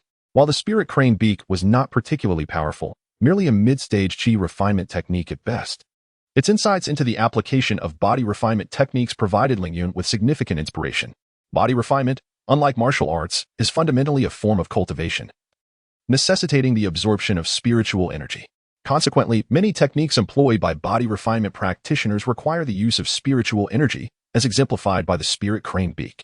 In contrast, martial artists do not rely on spiritual energy. Their strikes are composed of blood essence and vigor. Thus, it could be said that Ling Yun's dual cultivation was akin to a martial artist wielding a formidable ranged weapon. When martial artists engage one another, they utilize their physical prowess, while cultivators employ their spells. The two disciplines had not yet merged, but after observing the spirit crane beak, Ling Yun discovered a method for integration. Considering the timeline, only about 3 years remained until the promotion trial. In this period, neither his cultivation nor martial practice could yield significant advancements. Therefore, rather than stagnate, he resolved to delve into this area for greater enhancement. With this determination, Ling Yun no longer hesitated and returned to the Wanfa building to seek a book related to the application of body refinement techniques. Regrettably, this book required contribution points that Ling Yun currently lacked. Reluctantly, he decided to complete some tasks to earn the necessary contribution points before making his purchase. After acquiring the book, Ling Yun eagerly returned to his cave to study and experiment with the integration. 3 years later, as the outer sect disciples prepared for the promotion trial, Ling Yun concluded his cultivation and stepped from his cave. Previously, he had registered for the trial alongside Pang Feishan, and they had arranged to meet before the trial at the Merit Hall. Although his participation in the trial was primarily to gauge his own abilities, without any expectation of entering the inner sect, he had nonetheless made extensive preparations over the past 3 years. As the saying goes, even a lion exerts its full strength when catching a rabbit. Thus, he intended to give his utmost effort, eager to test the synergy between martial arts and chi refinement. Due to the promotion trial, many outer sect disciples who typically secluded themselves in cultivation or ventured into the world had gathered at the mountain gate. On the way to the Merit Hall, the flow of people was noticeably more abundant than usual. Brother Yun, outside the Merit Hall, Pang Feishan and Sun who awaited him. I apologize for keeping you both waiting, Ling Yun said hurriedly upon seeing them. The trio had only just arrived. Fortunately, otherwise, I would have felt guilty for a few seconds. Haha. As they laughed and chatted, they made their way to the venue of the promotion trial, the Purple Void Arena. Along the path to the arena, the crowd thickened. And soon, Ling Yun and his companions reached the Grand Purple Void Arena. This venue was an expansive platform adorned with numerous small arenas, surrounded by spectator seating. Each arena was fortified with protective formations, preventing spells from breaching their confines. The resilience of the arenas was such that even foundational cultivators could not inflict any damage, allowing those within to unleash their spells freely. Regularly, many disciples engaged in combat at the Purple Void Arena, and Pang Feishan was a familiar face there, often coming to exchange combat techniques. Despite having been a part of the Purple Void sect for many years, it was Ling Yun's first visit to this place. For him, the idea of exchanging techniques seemed unnecessary, as he possessed a wealth of combat experience through systematic training. Brother Yun, over there is the spectator area. While this side is designated for the disciples participating in the trials, each peak has its marked section, Pang Feishan explained, having frequented the arena. And what about that area? Ling Yun inquired, pointing towards a lavishly decorated section of the arena. That is where the sect leader and the peak masters sit. With the adjacent section reserved for the inner disciples, Pang Feishan clarified. Brother Ling, Sun and I are heading to the area designated for the thick mountain peak. We shall part ways here. I hope you succeed in becoming an inner disciple, Pang Feishan quipped with a hint of jest. Ling Yun, aware of Pang Feishan's playful tone and preparing to retort, was suddenly interrupted by a sarcastic voice from behind. A group of outer disciples who just entered. Thinking they can ascend to the inner sect, they should take a good look at their own capabilities. The trio turned to see a gaunt-faced outer disciple making the remark. Kubao, what qualifications do you have to mock us, having only recently reached the later stages of chi refining after entering 20 years ahead of us? Pang Feishan rebuked upon recognizing the long-standing rival. Exactly. With your appearance, how dare you criticize others? If I looked like you, I would have hanged myself from a crooked tree long ago. Sun Hu chimed in, unleashing a verbal barrage towards Kubao. Ling Yun was taken aback by Sun Hu's unexpected aggression. You. Kubao was momentarily taken aback by the retort but quickly regained his composure, fuming with rage and ready to retaliate. What do you mean by you? If your looks are so unappealing, you should at least let us speak. Oh, what's this? Do you want to fight? Come on, let's see what you've got, you pathetic coward. With your looks, you should just crawl back into your mother's womb. Sun Hu continued to taunt. Just as Kubao was on the verge of losing his temper, a voice intervened. Xiaobao, stop. Behind Kubao stood a middle-aged man strikingly similar to him, who halted Kubao's impulse to act. Brother, Kubao instantly realized the gravity of the situation. A bead of cold sweat trickling down his forehead. Should a conflict erupt here, his life would be irrevocably altered. As Pang Feilong pondered the identity of this man, a nearby disciple of the Hoshan Peak gasped. He has indeed returned. Who is he? I've never heard of him. inquired a disciple who had joined later. It's understandable that you're unaware. He broke through to the pinnacle of chi refinement 2 decades ago and has since spent most of his time training outside, seldom returning to the sect. It's said that during his last visit, he single-handedly vanquished a chi refinement beast, explained the disciple from Hoshan Peak. Indeed, that is formidable, the later joined disciple exclaimed in awe. One must recognize that a beast of the same rank is often far stronger than an average cultivator. Typically, it would require 3 chi refinement practitioners to defeat such a creature. Ah, now I recall. I've heard he is the disciple most likely to enter the inner sect in this promotion trial, remarked a disciple from another peak at that moment. Upon hearing the surrounding discussions, Ling Yun and his companions couldn't help but wear solemn expressions. Ku Bao has an elder brother who is at the pinnacle of chi refinement? Why was I not aware of this before? Sun Hu, too, ceased his earlier bravado and communicated telepathically with the others. I was aware. After our initial conflict with Ku Bao, I inquired about him and learned of his elder brother, which prompted me to deliberately avoid him for a time. Pang Feichen replied telepathically. No wonder you urged us to steer clear of Ku Bao back then. I assumed you feared him, one of them remarked. Fear was indeed a factor, considering he was at the mid-stage of chi refinement while we were merely at the early stage. However, as our conflicts escalated and his elder brother remained absent, I eventually forgot about it. Pang Feichen further elucidated. Chapter 18. Offending him, he approached, and one could not help but wonder what his intentions were. Did he mean to resort to violence? At that moment, Kuhu walked towards the 3 of them. Upon seeing this, Sun Hu quickly transmitted a message to the others, urging them not to be afraid, as this was the sect. And even if he was at the peak of chi refinement, he would not dare to act recklessly in public. Ling Yun reassured them through thought. Allow me to introduce myself. I am Kuhu, the elder brother of Ku Bao. Kuhu smiled as he stood before Ling Yun and his companions, continuing before they could respond. I have just learned the details of the incident from my younger brother, and I wish to extend my apologies on his behalf. With a warm smile, Kuhu expressed his regret to Ling Yun and the others. Hiss, it seems Kuhu is quite different from Ku Bao. Sun Hu quietly communicated to his companions. Let us refrain from making hasty conclusions and proceed with caution, Ling Yun advised in return. Brother Yun, let me engage him in conversation, Pang Feichen said as he prepared to speak with Kuhu. However, Kuhu preempted him. While I have already conveyed my apologies on his behalf, what do you propose we do about the injury inflicted upon my brother? What do you suggest? Pang Feichen inquired. 1,000 low-grade spirit stones, Kuhu replied, still smiling at the 3. This man seeks to extort us, the trio realized simultaneously. Although Kuhu wore a smile, it was a smile that elicited a sense of disgust among them. This is clearly extortion. How can you demand such a sum when he merely offered a light apology? Pang Feichen retorted angrily. Why not? Because my strength exceeds yours. And it seems you are unwilling to comply, Kuhu stated, his smile betraying a deep-seated malice. Pang Feichen wished to argue further, but Ling Yun had already discerned the truth. Kuhu was deliberately provoking them. Even if they could afford the 1,000 low-grade spirit stones, giving them to him would only lead to further trouble under different pretenses. Thus, Ling Yun stepped in front of Pang Feichen, calmly stating, do not assert that we lack the spirit stones. Even if we had them, we would not give them to you. What could you do about it? In front of so many witnesses, do you think you can force us to comply? Who do you think you are? You are merely an outer sect disciple, not yet qualified for the inner sect. Do you truly believe you deserve such arrogance? How laughable. Ling Yun articulated each word with a measured cadence, his expression mirroring Kuhu's smile. Wow, who is this person, daring to speak to Kuhu in such a manner? Ling Yun's words sparked murmurs among the onlookers. Could he be a hidden senior brother? A disciple from another peak pondered aloud. I am not certain about him, but I recognize the 2 beside him. They have long-standing grievances with Ku Bao. It seems they are in for a rough time, a disciple from Hoshan Peak responded. I know him. He is Ling Yun, an outer sect disciple from Qiyang Peak. Part of this new batch of recruits, another disciple from Qiyang Peak chimed in. New recruits, indeed.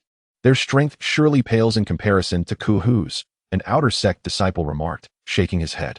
Why did senior brother Ling stand up for those 2? Now he's offended Kuhu. If he enters the inner sect, senior brother Ling will be in serious trouble, remarked a disciple familiar with Ling Yun. The surrounding discussions evidently reached Kuhu's ears, causing him to drop his smile and respond coldly. So, it's Ling Yun, is it? I hope your arrogance holds up in the future. What happens to me is none of your concern, Ling Yun retorted, unflinching. You're merely at the peak of chi refinement. You're not at the foundation establishment stage. If we were to clash, the outcome is uncertain. Very well, let us hope you don't cross paths with me outside, Kuhu replied.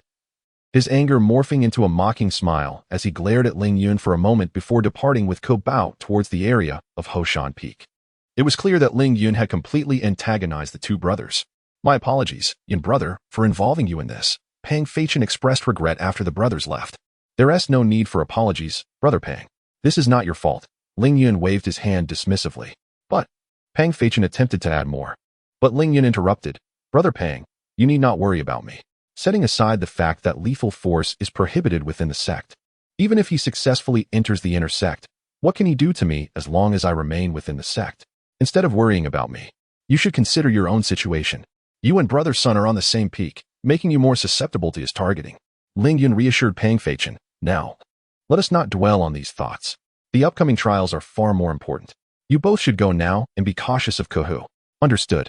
Please take care as well, Brother Ling," Pang Feichen replied before they parted ways. As Ling Yun's smile gradually faded, it was evident that he was unafraid of those at the peak of Qi refinement. However, he knew that he could not be overly confident against ordinary practitioners at that level, let alone someone like Kohu, who had the strength to slay beasts of the same rank. "Never mind, I shall take it one step at a time. What use is it to dwell on such chaotic thoughts? Death is merely death. This is merely a simulation of true spirit. What is there to fear?" Ling Yun set aside his chaotic thoughts and made his way to the area marked by the symbol of Qiyang Peak.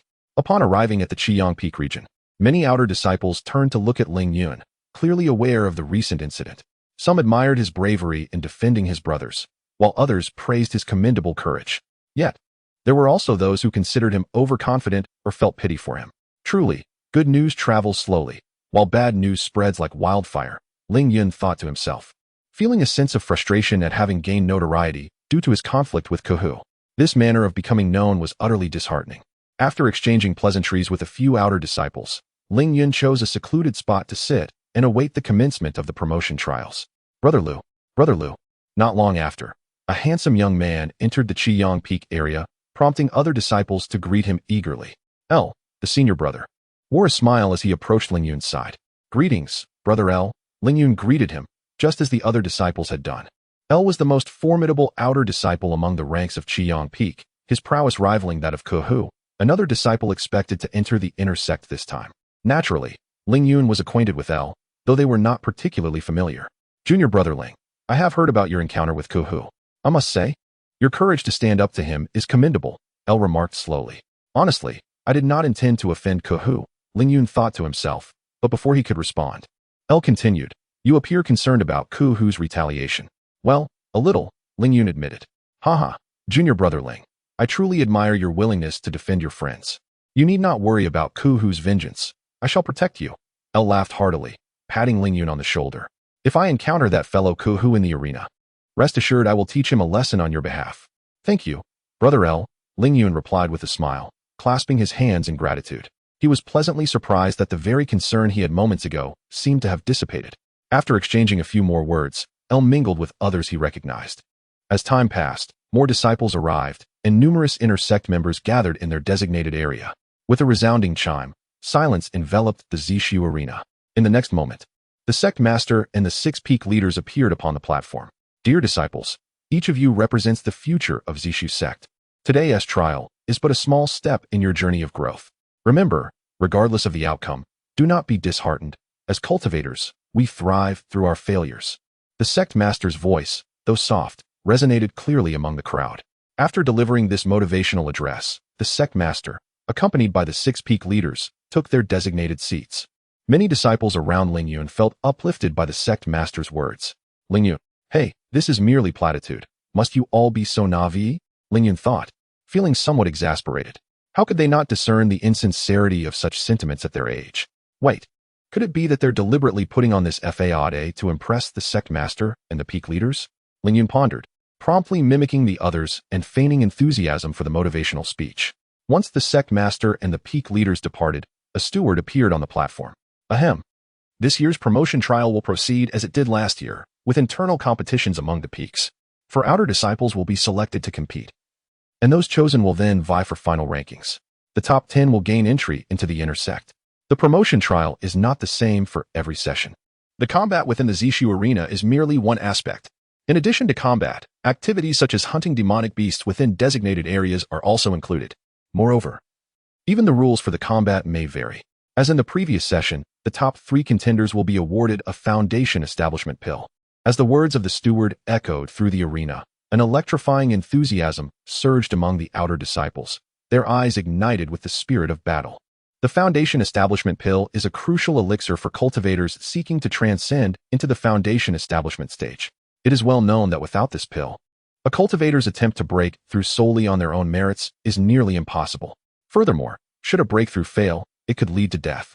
In contrast, utilizing a Foundation Establishment pill not only significantly enhances the likelihood of success, but also ensures survival in the event of a failure. Thus, the Foundation Establishment pill is exceedingly precious. Within the Zishu sect, only inner disciples have the opportunity to acquire it, and even they must complete numerous sect tasks to redeem it. It is not merely a matter of being an inner disciple to obtain it easily. For instance, Mu Lingying has reached the peak of qi refinement for several years, yet is not broken through to Foundation Establishment due to the lack of a Foundation Establishment pill, rendering her hesitant to attempt the breakthrough. Naturally, Ling Yun yearned for the pill. Yet he possessed the self-awareness to recognize that his strength might not suffice to secure a place among the top 3. No need to covet, no need to covet. With my lifespan, I shall surely have opportunities in the future. Ling Yun silently reassured himself for a long while, though his heart remained unsettled. Thus, the promotion trial commenced officially, and all stewards were summoned to the arena. As he announced the start, numerous stewards entered various platforms, assuming the role of judges. Each peak area boasted 4 platforms, where outer disciples engaged in duels, categorized as challengers and platform masters. Should a challenger triumph over the platform master, they would assume the title of master. Conversely, if the master remains undefeated, they would secure their selection. Taking Qiang Peak as an example, there were 21 outer disciples registered for this promotion trial. Therefore, if a platform master defeats 5 outer disciples, they would be selected. Naturally, if the master possesses formidable strength and no one dares to challenge, they can also achieve selection by remaining on the platform. It is worth noting that the minimum requirement to participate in the promotion trial is to be a late-stage qi refinement cultivator. If a master is dethroned after consecutively defeating 3 disciples, they would only need to vanquish 2 more to be selected. Should a disciple become a master and deliberately allow several weaker disciples to challenge and lose, aiming to secure a selection spot, it is questionable whether they could contend against selected disciples from other peaks afterward. Moreover, the stewards acting as judges on the platform are certainly not oblivious. Nevertheless, this does not imply that there are no loopholes to exploit. There remains room for maneuvering within the rules. Yet, as previously stated, even if one obtains the qualification for selection, lacking the requisite strength renders future battles futile. The promotion trial has officially begun, yet among the outer disciples of Qiang Peak, few seemed inclined to take the initiative to become platform masters. After all, those who follow have the advantage over those who lead. Brothers, since that is the case, allow me to set an example. Brother L exclaimed with a hearty laugh, swiftly taking a striking leap onto platform 1, thus becoming the platform master. The participation in the promotion trial at Qiang Peak this time was rather sparse, with merely 5 accomplished qi refinement practitioners. Among them, 2 took to the stage as soon as senior brother L appeared, each claiming a separate platform. The final platform was occupied by an outer sect disciple who had reached the late qi refinement stage. It was a case of selecting the easier target, as the other 3 platforms were held by fully realized qi refinement practitioners, while only 1 platform was manned by a practitioner in the later stages. Consequently, many disciples flocked to challenge the latter, resulting in a rapid succession of changes in the champion of that platform. Meanwhile, the other 3 platforms remained unchallenged. Eventually, a fully realized qi refinement brother could no longer wait and boldly ascended to the second platform.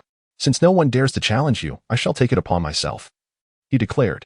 Very well, junior brother Yu, let me witness whether you have made any progress over the years.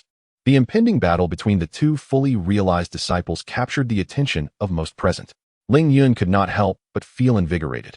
This was the moment he had been anticipating, eager to ascertain the true strength of the fully realized qi refinement practitioners. From the whispers of onlookers, he learned that the 2 had a history of significant conflict. Conflicts breed intensity. Only through confrontation will they unleash their full potential, Ling Yun mused inwardly. Without further hesitation, the 2 quickly engaged in combat, unleashing a flurry of spells towards one another, as they maneuvered to defend themselves while retaliating with their own magic. Ling Yun initially found their prowess satisfactory, but soon began to perceive it as rather mediocre.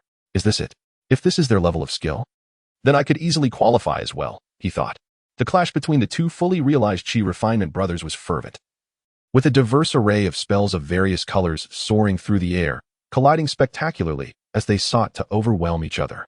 Chapter 19. Selection on the Stage. The two senior brothers were practitioners of the diverse spellcasting approach. This method involves mastering a variety of spells, allowing one to combine them in ways that yield a result greater than the sum of their parts. This is a common choice among chi refinement practitioners, as the more spells one knows, the more solutions one has to confront various dangers encountered in the world. Conversely, there exists a specialization approach, exemplified by Ling Yun, where one focuses solely on one or two spells, continually enhancing their potency through rigorous practice. The advantage of specialization lies in its remarkable efficacy in a particular area. For instance, if a practitioner specializes in defensive spells, it may require multiple spells from a diverse practitioner to breach their defenses. Consequently, the energy expenditure for a diverse spellcaster can be several times greater than that of a specialized practitioner. However, the drawbacks of specialization are equally apparent. The limited repertoire of spells constrains problem-solving options in perilous situations. While the two approaches are not mutually exclusive, the finite nature of human energy, particularly for chi refinement practitioners, often dictates a choice between the two paths. Attempting to master both can lead to mediocrity, which is particularly evident in competitive scenarios. Thus, most ordinary chi refinement practitioners will typically choose one of the two paths until they reach the foundation establishment stage, at which point they may seek to balance their skills. Exceptions, of course, exist for prodigies, who cannot be compared to the ordinary. After a prolonged battle, the two senior brothers found their internal energy waning. Ultimately, senior brother Jian unleashed a spell combining wind and fire, shattering senior brother Yu's final line of defense. "Oh, you shitty, you have lost," Jian declared, though he himself bore significant injuries from the duel. "I have indeed lost," Yu replied, taking a moment to regain his composure before making his way to the resting area. After consuming a recovery pill, he began to mend his wounds. Jian did likewise, hastily taking a similar pill to accelerate his recovery. Observing the scene, a late-stage chi refinement disciple saw an opportunity to challenge the injured Jian for the title of champion. However, he was swiftly defeated by Jian's spells, demonstrating that even an injured chi refinement expert was beyond the capabilities of an ordinary late-stage practitioner. Consequently, the remaining contestants abandoned such aspirations, instead intensifying their competition for the title at the fourth platform. Ultimately, the champion of the fourth platform was claimed by the last chi refinement expert. Having formed a preliminary assessment of the capabilities of the chi refinement pinnacle, Ling Yun decided to cease his observations and directly approached the second platform to challenge the injured Jian. As Ling Yun ascended the stage, Jian, still recovering, felt a chill run through him. Another opportunist seeking to capitalize on my injuries. This individual seemed to have crossed paths with Kuhu previously. How fitting that I allow you to experience the disparity between your strength and that of a chi refinement expert, Jian mused. Ling Yun boldly stated, "I am aware that you believe I wish to take advantage of your condition to challenge you. I ask for your understanding, senior brother." Indeed, he had come with this intention in mind. After witnessing the duel between Jian Hong and brother Yu, Ling Yun had gained a certain understanding of his spells, especially considering his own injuries. Thus, with a more prudent choice available, why would Ling Yun opt for a difficult challenge? "Very well, junior brother Ling, do take care. I shall show no mercy," Jian Hong remarked, feeling a twinge of irritation at Ling Yun's audacity. The surrounding disciples began to murmur among themselves, intrigued by Ling Yun's bold challenge to senior brother Jian. "It's junior brother Ling. He dares to challenge senior brother Jian," exclaimed one disciple, skeptical of Ling Yun's chances. "I believe junior brother Ling is destined to lose. Did we not witness how easily senior brother Wu dispatched him from the stage before?" Another outer sect disciple scoffed. "Indeed, I have always thought him to be overestimating his capabilities. How dare he offend brother Kuhu with his meager late-stage chi refining skills?" chimed in another disciple with derision. However, since junior brother Ling has the audacity to confront brother Kuhu, he must possess some skill. Otherwise, he would not have taken such a risk. A supportive senior brother interjected. Yes. Given that senior brother Jian is already injured, I too believe junior brother Ling may have a chance at victory, another supporter added. The other three senior brothers at the various platforms turned their attention to the second stage, curious whether Ling Yun truly had the prowess to challenge Kuhu or if he was merely rash and impulsive. Meanwhile, brother Yu in the resting area opened his eyes briefly, glanced at the unfolding scene, and then closed them again, focusing on recuperating from his injuries. His thoughts were clear. He did not believe Ling Yun could overcome Jian Hong. As the spectators' discussions intensified, the duel between Ling Yun and Jian Hong commenced. Senior brother Jin launched a spell that merged wind and fire, hurtling toward Ling Yun as he prepared his next incantation. Yet, the ensuing spectacle of Ling Yun's actions astounded the entire assembly. Instead of dodging or employing defensive spells, Ling Yun charged directly toward Jian Hong. Just as the wind-fire spell was about to strike him, a vivid crimson aura enveloped Ling Yun's right hand. Clenching his fist, he delivered a powerful blow to the intertwining wind-fire spell. Bang! The spell shattered instantly under the force of Ling Yun's strike, dispersing into countless particles of spiritual energy that vanished into the air. Jian Hong's eyes widened in disbelief upon witnessing this. As Ling Yun advanced rapidly towards him, he hastily conjured a defensive spell. In an instant, a brown spiritual energy shield materialized before him, but he had no time to breathe a sigh of relief. Ling Yun's voice reached his ears. "I apologize, senior brother Jian." What? In the next moment, Ling Yun unleashed a ferocious punch toward Jian Hong. Crack! With a resounding snap, the seemingly formidable spiritual shield crumbled beneath Ling Yun's fist, and his hand came to rest against Jian Hong's chest. Oh, how is it that he remains unscathed? It seems that after penetrating the Earth Spirit Shield, his strength has waned, Jian Hong pondered, contemplating his next move to repel Ling Yun. In the following second, he suddenly felt an overwhelming force emanating from Ling Yun's fist. The immense force unleashed sent him hurtling uncontrollably from the arena. Outside the ring, after being propelled several meters back, Jian Hong gradually dissipated the remaining momentum and swiftly regained control of his body. Instinctively, he touched his chest, only to realize he had sustained no injuries. "Thank you, Senior Jian," came Ling Yun's voice. Jian Hong glanced at Ling Yun, who was cupping his hands in a gesture of respect atop the platform. His expression shifted dramatically until he finally comprehended that Ling Yun had held back. And he replied slowly, "Thank you, Junior Ling, for your mercy." With that, he returned to the resting area, his face stern. As the battle concluded, Ling Yun's victory stirred a significant commotion. "What just transpired? How is it possible for Junior Ling to defeat Senior Jian?" exclaimed the disciple who had previously mocked Ling Yun. Now in shock, not only did he win, but it was a swift knockout. Junior Ling sent Senior Jian flying off the stage with a single punch. Another disciple echoed, equally astonished. "Did you see how he shattered that spell with just one blow? What on earth happened?" A fellow disciple chimed in. "Goodness, is that the essence of body refinement?" A knowledgeable senior brother gasped, inhaling a breath of spiritual energy. "It must be body refinement."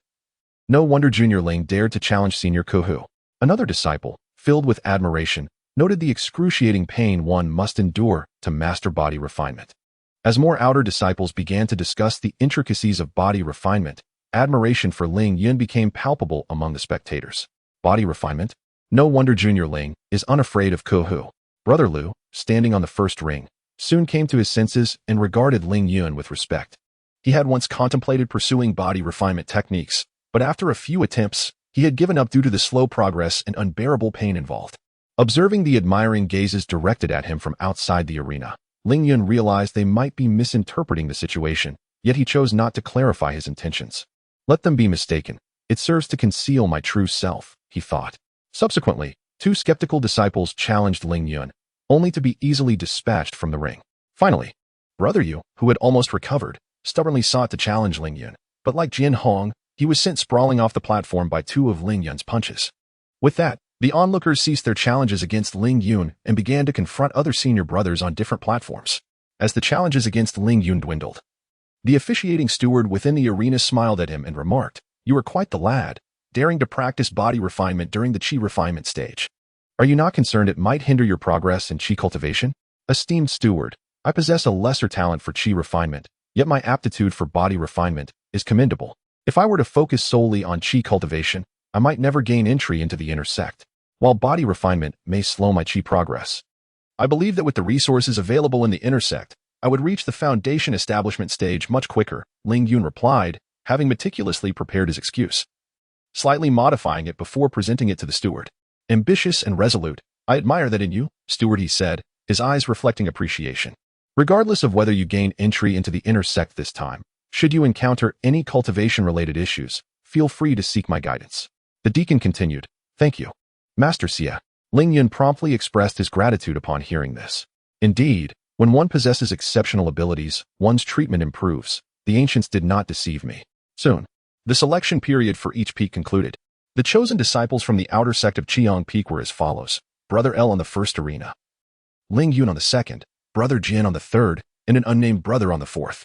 It was true that Brother Jian secured his spot since Ling Yun had not inflicted any harm upon him. Consequently, after recovering slightly from his injuries, Brother Jian triumphed over the champion of the third arena, thereby earning his selection. This year's promotion trial spanned 2 days, allowing selected disciples with minor injuries time to recuperate. However, those severely wounded had no recourse but to fend for themselves. Such scenarios were commonplace. In some peaks, the competition among outer sect disciples was exceedingly fierce, resulting in injuries that left them unable to participate in subsequent matches or only able to compete while heavily wounded, ultimately missing the opportunity to enter the inner sect. Ultimately, this stemmed from insufficient strength. After exchanging pleasantries with the other selected disciples, Ling Yun departed from the Zishu duel arena. Outside, he encountered Pang Feichin and Sun Hu, both appearing dejected and bearing considerable injuries. Upon seeing their condition, Ling Yun hurriedly inquired, "Are you both all right?" "Brother Yun, do not worry. Sun Hu and I will recover from our injuries with a fortnight's rest." Pang Feichin waved his hand dismissively. "Wasn't it that Kuhu who inflicted those injuries?" Ling Yun asked. "Ah, not quite, Brother Yun.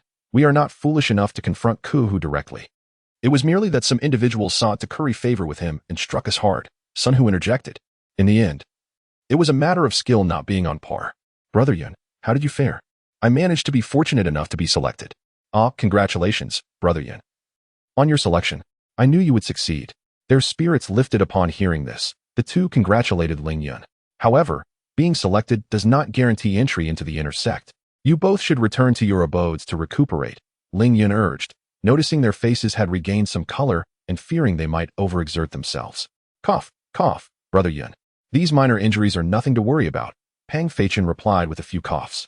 "Oh, please spare me your bravado." Ling Yun rolled his eyes at the two, persuading them to abandon thoughts of celebration and instead return to their caves to rest. As he bid them farewell, Ling Yun suddenly felt a malicious gaze upon him from behind.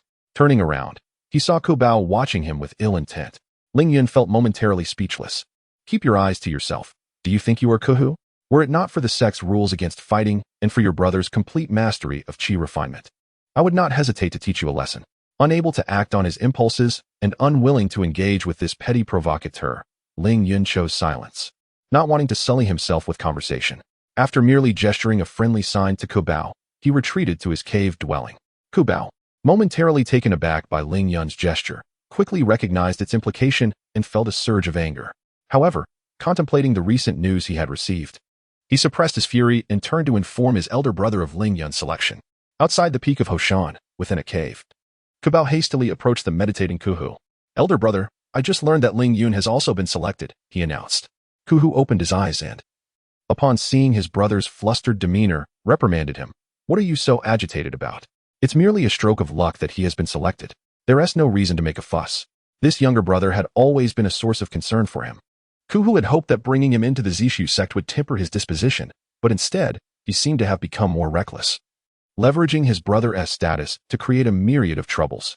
Fortunately, Ku Bao was aware of the nuances within the sect, knowing whom to provoke and whom to avoid, thus sparing himself from significant repercussions. Kuhu rarely returned to the mountain gate, wishing for Ku Bao to learn restraint in his absence. While there had been a slight improvement, it was still insufficient. During Kuhu's years away from the sect, Ku Bao had managed to offend several individuals, including the formidable Pang Feichin. "Elder brother, it's not merely luck. I heard from others that he is a body refinement practitioner," Ku Bao quickly clarified, noticing his brother's astonishment. "What? A body refinement practitioner?" Kuhu exclaimed, his expression shifting through various emotions before he exhaled deeply and reassured. "Do not worry. Even if he is a body refinement practitioner, he has only just begun his journey in these past years. How formidable could he possibly be? I shall ensure he understands the consequences of crossing me." "I knew you were formidable, elder brother. Let me tell you what Ling Yun did earlier." Ku Bao began, brimming with excitement, eager to embellish the tale of Ling Yun's earlier actions. "Enough. I need to rest for a while. You may leave now." Kuhu interrupted, his patience wearing thin. "Yes, elder brother," Ku Bao acquiesced, departing the cave. Once alone, Kuhu's expression fluctuated between shadow and light. Chapter 20. The initial battle after selection. At this moment, Ling Yun sat within his cave dwelling, contemplating the jade slips related to body refinement. He marveled at the prowess of body refinement, a sentiment echoed by the admiration of his fellow disciples and elder he during the selection for the advancement trial. Yet, he had not truly engaged in body refinement. He pondered whether he should indeed cultivate a body refinement technique. "I possess a lengthy lifespan and ample time. Surely, Embarking on a body refinement practice wouldn't be amiss, even if it slows my chi cultivation, he mused. However, he quickly reconsidered, acknowledging the limitations of his energy. The demands of cultivating chi, martial skills, spellcraft, and the knowledge of artifact forging and formations already consumed all his vitality. Moreover, a delayed breakthrough to the foundation establishment stage would be unfavorable. Perhaps it is best to focus on perfecting my chi cultivation first, he concluded. Ultimately abandoning the thought and closing his eyes to meditate. The following day, the purple void arena buzzed with anticipation. 6 peaks, each represented by 4 selected disciples, gathered in the center of the arena, totaling 24 disciples. Among them, aside from Ling Yun, there were 2 in the late stage of chi cultivation, while the rest had achieved perfection in chi cultivation. As before, the elder began to explain the rules. The 24 of you will participate in a random draw, with the order determining the sequence of your matches. Ling Yun drew number 15, indicating his opponent would be number 16. A glance around revealed that his adversary was a senior from the Qingmu Peak, who had reached perfection in chi cultivation. As the draw concluded, the competition commenced. The first pair consisted of an outer disciple from the Tianshu Peak and another from the Haosan Peak. After several dozen exchanges, the Tianshu disciple narrowly claimed victory. The second match featured Brother Jian, whom Ling Yun recognized, facing a senior sister from the Bu Peak. Brother Jian, having sustained injuries in his previous bout to secure his selection, was unfortunately defeated by the Bu senior sister. Before long, it was Ling Yun's turn to take the stage. He swiftly ascended, attracting the curious gazes of many seniors around him. After all, he was the sole body refinement practitioner present, a fact that piqued their interest. Junior Brother Ling, I have heard you are a body refinement practitioner. I kindly ask you to show mercy in our battle, the Qingmu Peak senior brother said with a wry smile. He had learned of Ling Yun's reputation. Despite Ling Yun's current status in late-stage chi cultivation, he had famously knocked Brother Jian Hong off the stage with a single punch. Although not intimately acquainted with Jian, he recognized their comparable strengths. Brother, you are too modest. I am merely in the late stage of chi cultivation. I implore you to show me mercy as well. Ling Yun responded promptly. If I regard you as merely a late-stage practitioner, I fear the defeat may be far more disastrous than I anticipate. The Qingmu Peak senior brother thought to himself, observing Ling Yun's smiling demeanor. With the referee's signal, the contest officially began. The Qingmu Peak senior brother struck first, casting a vine technique in an attempt to restrain Ling Yun and prevent him from closing the distance. As the moment unfolded beneath Ling Yun, numerous vines suddenly emerged, ensnaring his legs with an unyielding grip that steadily ascended over time. These vines, remarkably resilient, would challenge even the mightiest of Dan-holding warriors to break free. Ling Yun was taken aback. He had not anticipated that the senior brother from Qingmu Peak possessed such a skill. Yet, while the notion was appealing, reality was harsh. A typical chi-refining cultivator might have succumbed to this control, but Ling Yun was anything but ordinary. With a tremor in his legs, he unleashed his strength, shattering the entwining vines with ease. He then propelled himself forward with determination towards the senior brother from Qingmu Peak. The senior brother was instantly alarmed. He had presumed that the woodvine technique would at least restrain Ling Yun for a few moments. Yet he was astonished at how swiftly Ling Yun extricated himself from the clutches of the vines. Left with no choice, he abandoned the formidable spell he had been preparing and hastily invoked a defensive spell instead. Soon, a thick wooden wall materialized before him, but it offered little solace. He swiftly cast an ice-based defensive spell to envelop himself. This should provide a slight hindrance, he thought, taking a moment to catch his breath after executing the 2 defensive spells. Without hesitation, he began to prepare a powerful offensive spell. In the next heartbeat, the ice barrier disintegrated, and a fist imbued with fiery spiritual energy halted before his face. Forgive me, senior brother. Ling Yun's voice resonated softly in his ear. The senior brother instinctively glanced at the wooden wall beside Ling Yun, only to see a gaping hole where the wall had been blasted apart, with scorch marks from flames evident nearby. You have won, Junior Brother Ling. The senior brother from Qingmu Peak replied bitterly, ceasing his spell casting and conceding defeat. Ling Yun is victorious, declared the referee, announcing the triumph of Ling Yun. As news of his victory spread, many disciples in the audience wore solemn expressions. Ling Yun was indeed a formidable opponent. Meanwhile, Kuhu's countenance shifted between various emotions. On the opulent viewing platform, the imposing peak master of Thick Mountain turned to the master of Qiyang Peak, Yan. Master Yan, observe that outer sect disciple from your peak. He seems to be a body cultivator. No, he merely demonstrates an application of body cultivation techniques. He is not truly engaged in body cultivation, replied Master Yan, who also pursued the path of body cultivation and recognized Ling Yun's underlying nature at a glance. Yet that disciple possesses a robust vitality, a promising candidate for body cultivation. On the other side, the master of Qingmu Peak, Chui, spoke slowly. Let us observe further. Master Yin reiterated, he is not unfamiliar with disciples of formidable vitality. Yet that does not imply they can endure the trials of body cultivation. In the audience of the Zishu duel arena, Pang Feichen and Sun Hu gasped in astonishment upon witnessing Ling Yun's victory. Brother Pang, could it be that my severe injury yesterday has led to a delusion? Sun Hu expressed with disbelief, having thought Ling Yun's selection was merely a stroke of luck.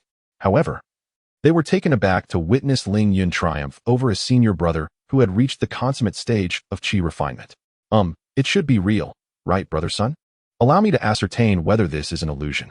Pang Feichen wore a look of astonishment. Although he often praised Ling Yun's talent and strength, he too believed that Ling Yun's selection was merely a stroke of luck. Hiss, what are you doing? At that moment, Sun Hu felt a sharp pain in his arm and quickly glanced down, only to discover that Pang Feichen had summoned spiritual energy to form a sharp needle that pricked his arm. Observing Sun Hu's reaction, which seemed genuine and not an illusion, Pang Feichen chuckled at him. Damn you, is this your way of testing me? Why don't you prick yourself? Sun Hu quickly responded, ready to retaliate. Haha, forgive me. Sun brother, forgive me. Look, the next round is about to begin. Pang Feichen swiftly changed the subject. Nearby, Ku Bao watched the two with a cold smile, thinking to himself, laugh all you want. Soon enough, you'll be the one suffering. Ku Bao was eager for Ling Yun to face his older brother, hoping for a thorough lesson to be imparted. Before long, the first round of competition concluded, with 12 participants advancing to the next round. Among the disciples of Qiong Peak, only Brother LV and Ling Yun progressed. Junior Brother Ling, congratulations on successfully entering the inner sect. Brother LV congratulated him. Brother LV, I should be the one congratulating you. I'm not even certain I will make it to the inner sect, Ling Yun replied promptly, knowing well that the remaining brothers possessed considerable strength, particularly a few who instilled significant pressure upon him. Junior Brother Ling, there is no need for modesty. With your strength, you will easily rank in the top 10. Brother LV remarked with a smile. His words rang true. Even if Ling Yun faced some of the stronger opponents, he could still secure a place in the top 10. Unless luck was utterly against him and he encountered opponents he could not defeat twice in a row. As with the previous round, the matches would be determined by random drawing, with the victors advancing to the top 6 and the defeated battling for the lower 4 positions. The officiating judge announced, prompting everyone to draw lots once more. Ling Yun drew number 3 and would compete in the second round. As he scanned his surroundings in search of his opponent, he noticed Ku Hu from Thick Mountain Peak, his face displaying a menacing expression as he signaled with the number 4 tag in his hand. TSK, this is troublesome. Ling Yun thought to himself upon seeing Ku Hu's tag, recognizing that Ku Hu belonged to the stronger echelon of competitors. He then coldly shifted his gaze to the arena, choosing to ignore Ku Hu.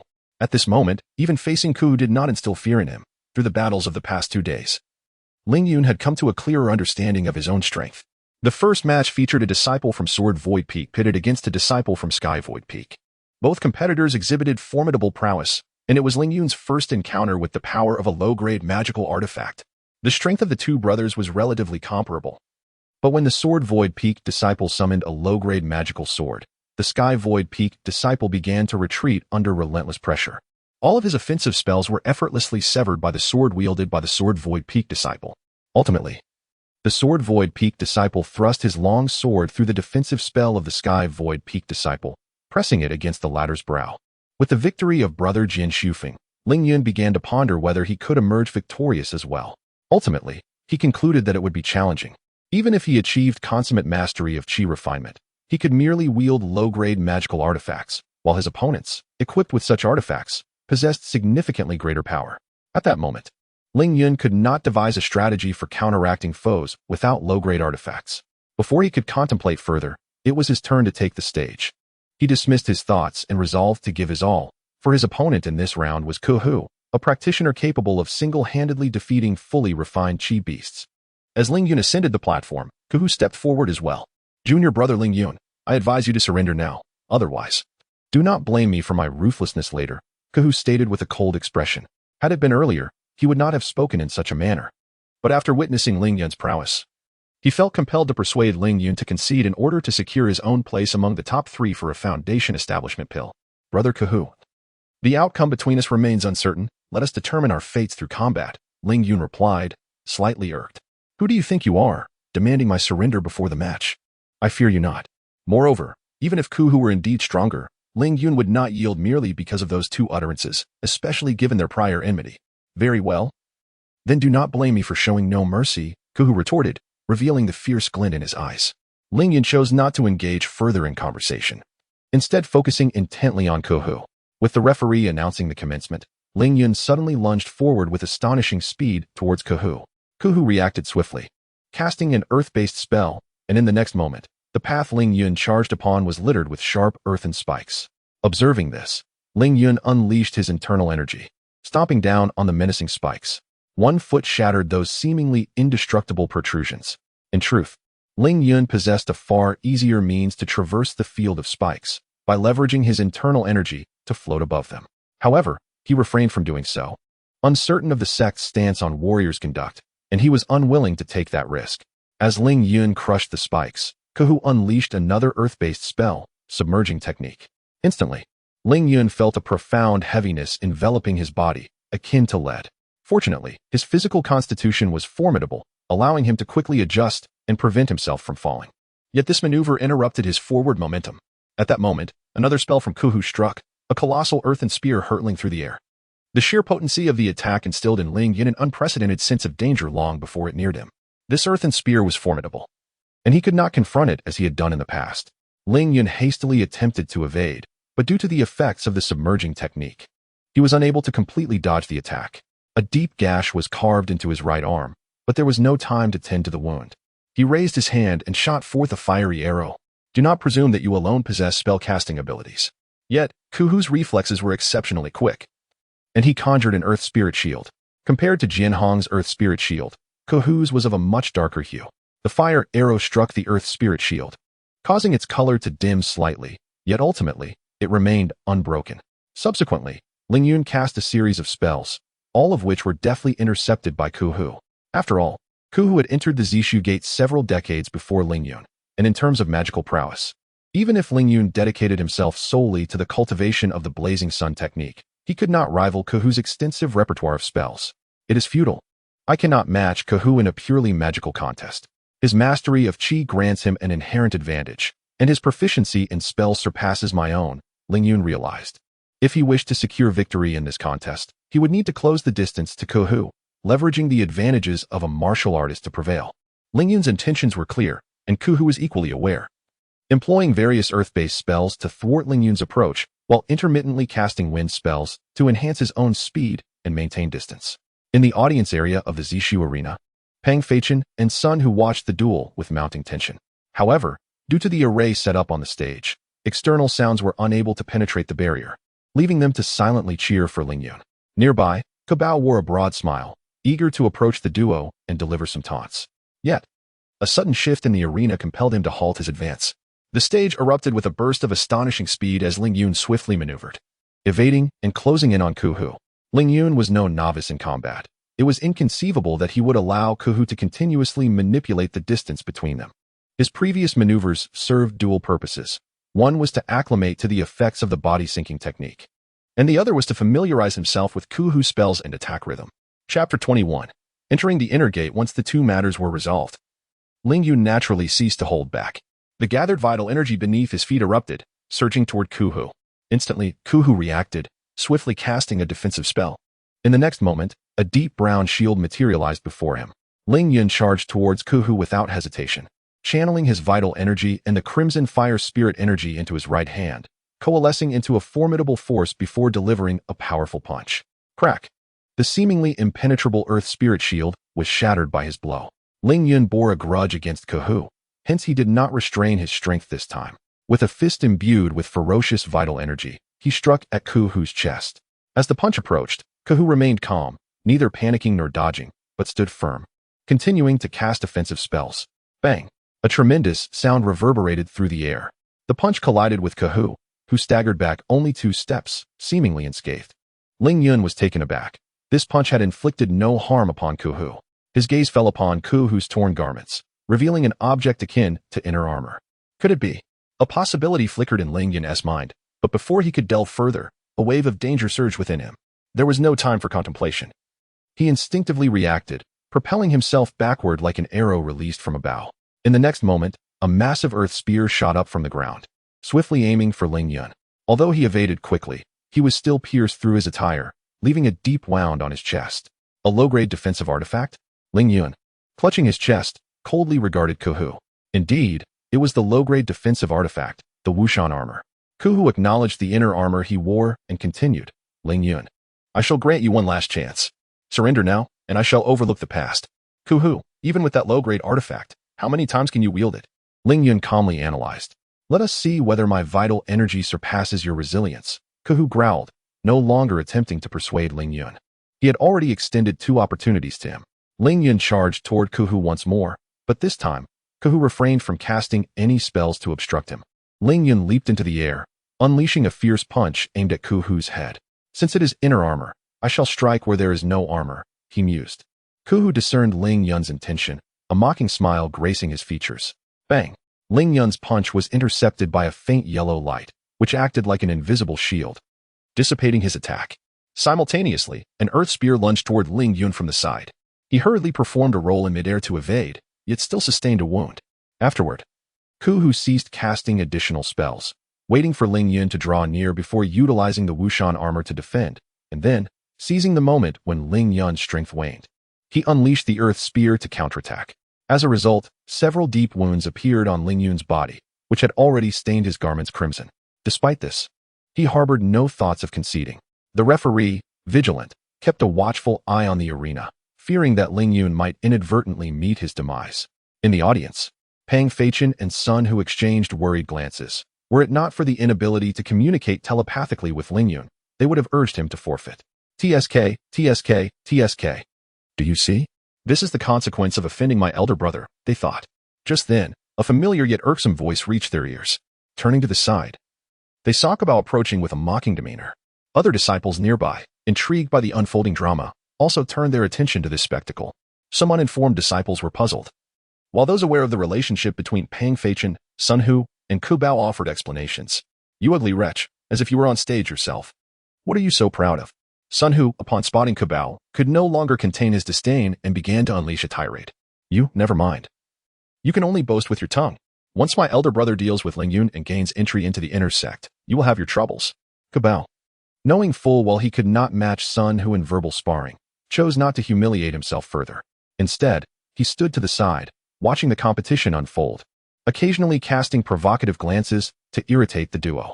On the arena, after several uses of magical artifacts and spells, Kuhu's expression had shifted from ease to tension. Yet he still proclaimed with arrogance, Ling Yun, aren't you trying to exhaust my spiritual energy? Why do you falter now?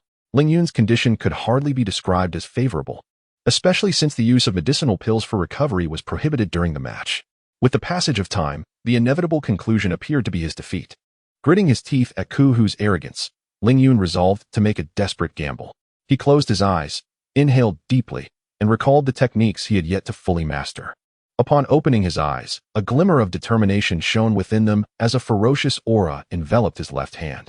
He then attempted to integrate the equally tempestuous technique of the Fiery Sun art into the mix. Previously, his attacks had solely relied on fire-type spiritual energy, which was far easier to manipulate than the formidable Fiery Sun art.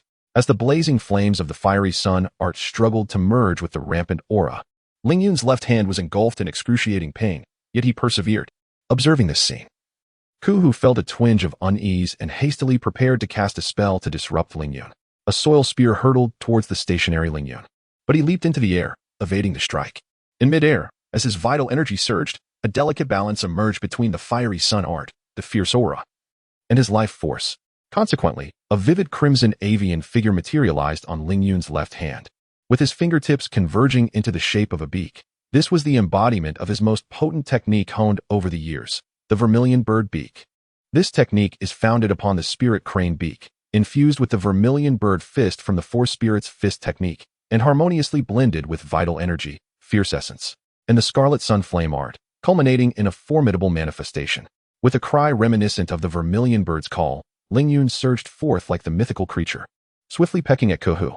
The latter was instantly taken aback, yet he discerned that this might be Ling Yun's final strike. Relying on the protection of his Wushan armor, he steeled himself, opting not to employ defensive spells. Instead, he commanded the earth spirit energy to form a massive earthen spear, thrusting it towards Ling Yun in midair. Whoosh!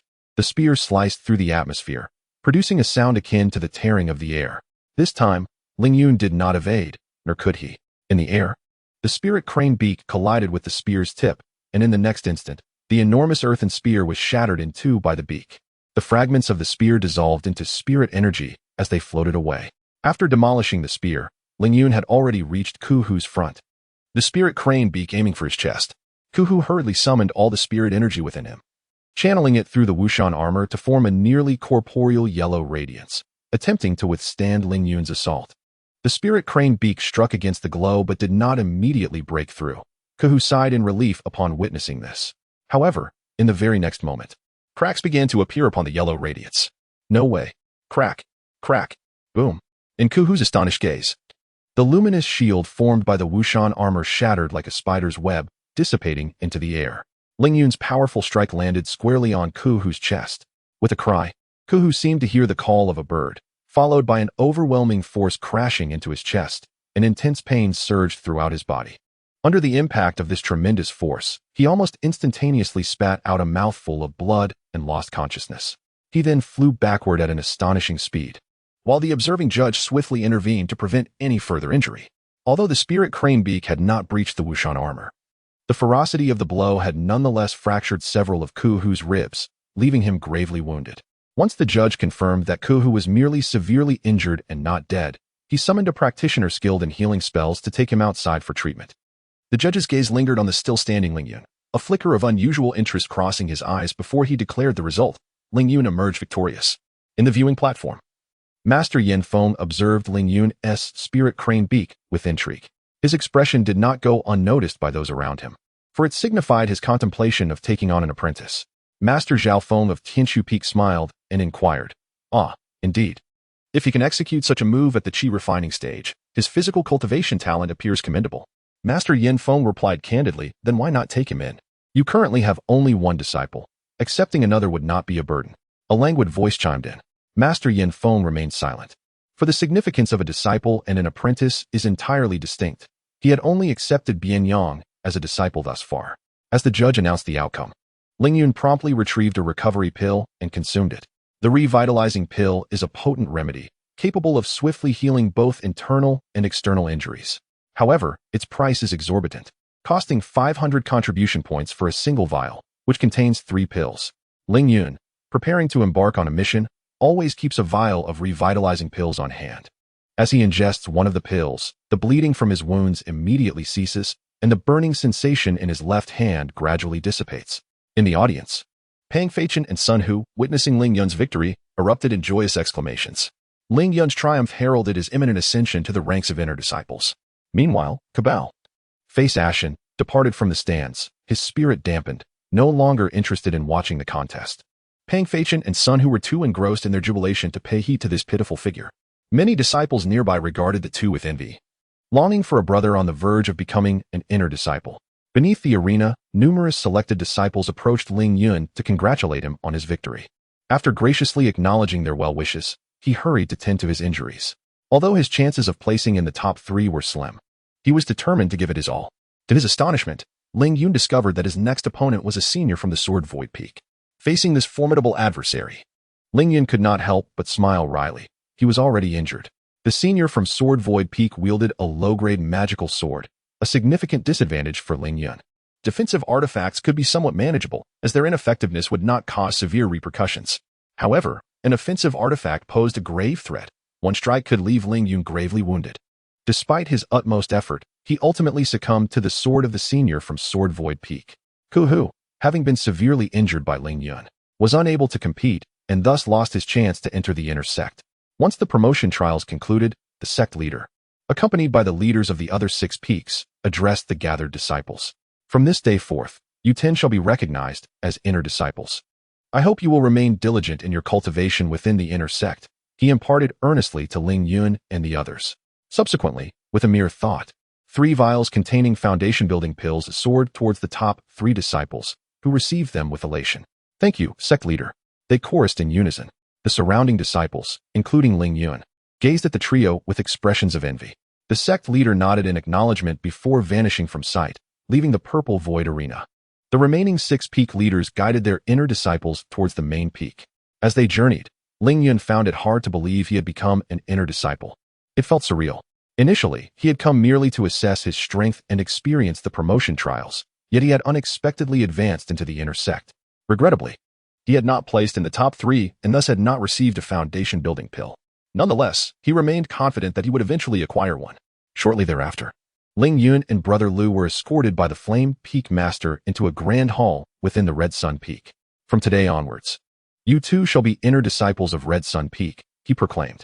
Subsequently, Master Yin extended his hand and pointed, causing a stream of spiritual energy to surge into the identity jade pendants at the waist of the 2 individuals. Instantly, their pendants transformed into a vibrant shade of purple. As for the rest, Old G. At this juncture, Master Yin called out loudly towards the entrance. Greetings, Master. A composed middle-aged man promptly stepped inside, respectfully addressing Master Yin. Old G, I have mentioned before that I dislike this formal approach. I prefer not to engage with that old man. Please escort these 2 to the inner courtyard and handle their initiation procedures. Master Yin instructed the middle-aged man. Yes, Master. Junior brothers, please follow me, Brother G responded. Then turned to Ling Yun and Brother L. Junior brothers? Ling Yun and Brother L exchanged puzzled glances. Brother G seemed to perceive their confusion and smiled. Indeed. I am merely an inner disciple. Master Yin prefers to eschew formalities, hence his address. Understanding dawned upon Ling Yun and his companion. And soon Brother G led them away from the grand hall. Master Yin watched Ling Yun's departing figure, a look of hesitation crossing his face. Not long after, Brother G brought the 2 to the inner courtyard. Elder Su, these 2 are the inner disciples from Qiyang Peak. I have brought them to receive their benefits. Brother G addressed an elderly figure resembling an elder. Chapter 22, The Disciple of the Peak Master. Ah, it is you, little G. Why does your Peak Master not come to see this old man? The Peak Master is rather occupied and cannot attend in person, Brother G hastily replied. Occupied? My foot. If he does not wish to see me, he need not make excuses. The old man retorted angrily, leaving Brother G to stand awkwardly at the side. Forget it. There is no point in discussing this with you. Here, take this. The elderly man then presented a storage ring, 2 sets of inner sect disciple robes, 50 low-grade spirit stones, and a vial of spirit gathering pills to both Ling Yun and Brother Lu. After the 2 had stowed these items away in their storage rings, Brother G quickly expressed his gratitude to Elder Su and prepared to depart. Wait, Elder Su called out to Brother G. Yes, Elder Su, is there anything else? Brother G inquired cautiously. Convey a message to your Peak Master for me. If he does not return the spirit stones he owes me, I shall personally pay him a visit to reclaim them. Of course, certainly. Brother G replied hurriedly, then fled with Ling Yun and Brother Lu. Atop the Qiyang Peak, the Peak Master addressed the 2 disciples. You may choose any unused cave dwelling in the midsection of Qiyang Peak. And do not forget to retrieve your belongings from the outer peak cave. He then informed Ling Yun and Brother Lu about the benefits of being inner sect disciples. Each year, inner sect disciples receive 50 low-grade spirit stones and a vial of spirit gathering pills. They are also granted free access to select foundational cultivation techniques twice from the 3rd level of the 10,000 Methods Tower, and can acquire more items with contribution points. In contrast, outer sect disciples can only exchange for alchemical pills for chi refinement, some chi refinement materials, and low-grade spirit stones. Now, however, they can purchase foundational period alchemical pills, materials, and magical tools. Once one becomes an inner sect disciple, the sect will no longer impose mandatory tasks upon them each year. Furthermore, inner sect disciples can expend contribution points to issue tasks, many of which originate from the merit hall. Of course, this does not imply that inner sect disciples can live idly. The sect will not sustain disciples without effort. In cases where outer sect disciples cannot handle certain matters, inner sect disciples will also be required to intervene.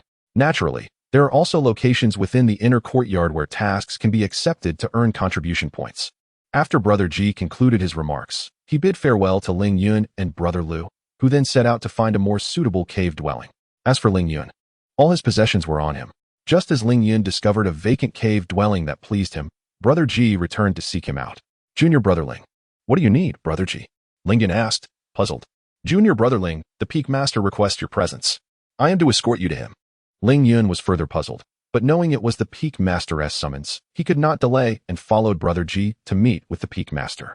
Instead of leading him back to the main hall of Qiyang Peak, Brother G took him to a small mountain peak near the summit. As they arrived, Brother G brought Ling Yun to a landing. Peak Master, Ling Brother G began to speak, But the voice of the Flame Peak Master interrupted them. "Old Ji, please bring Ling Yun inside," the master of Yinfeng stated. As soon as his words resonated, a spatial passage emerged within the mountain's array. Ling Yun was taken aback. He had not even realized the presence of such an array. Brother Ji, assuming Ling Yun was astonished by the mountain, smiled and reassured him, "Do not worry.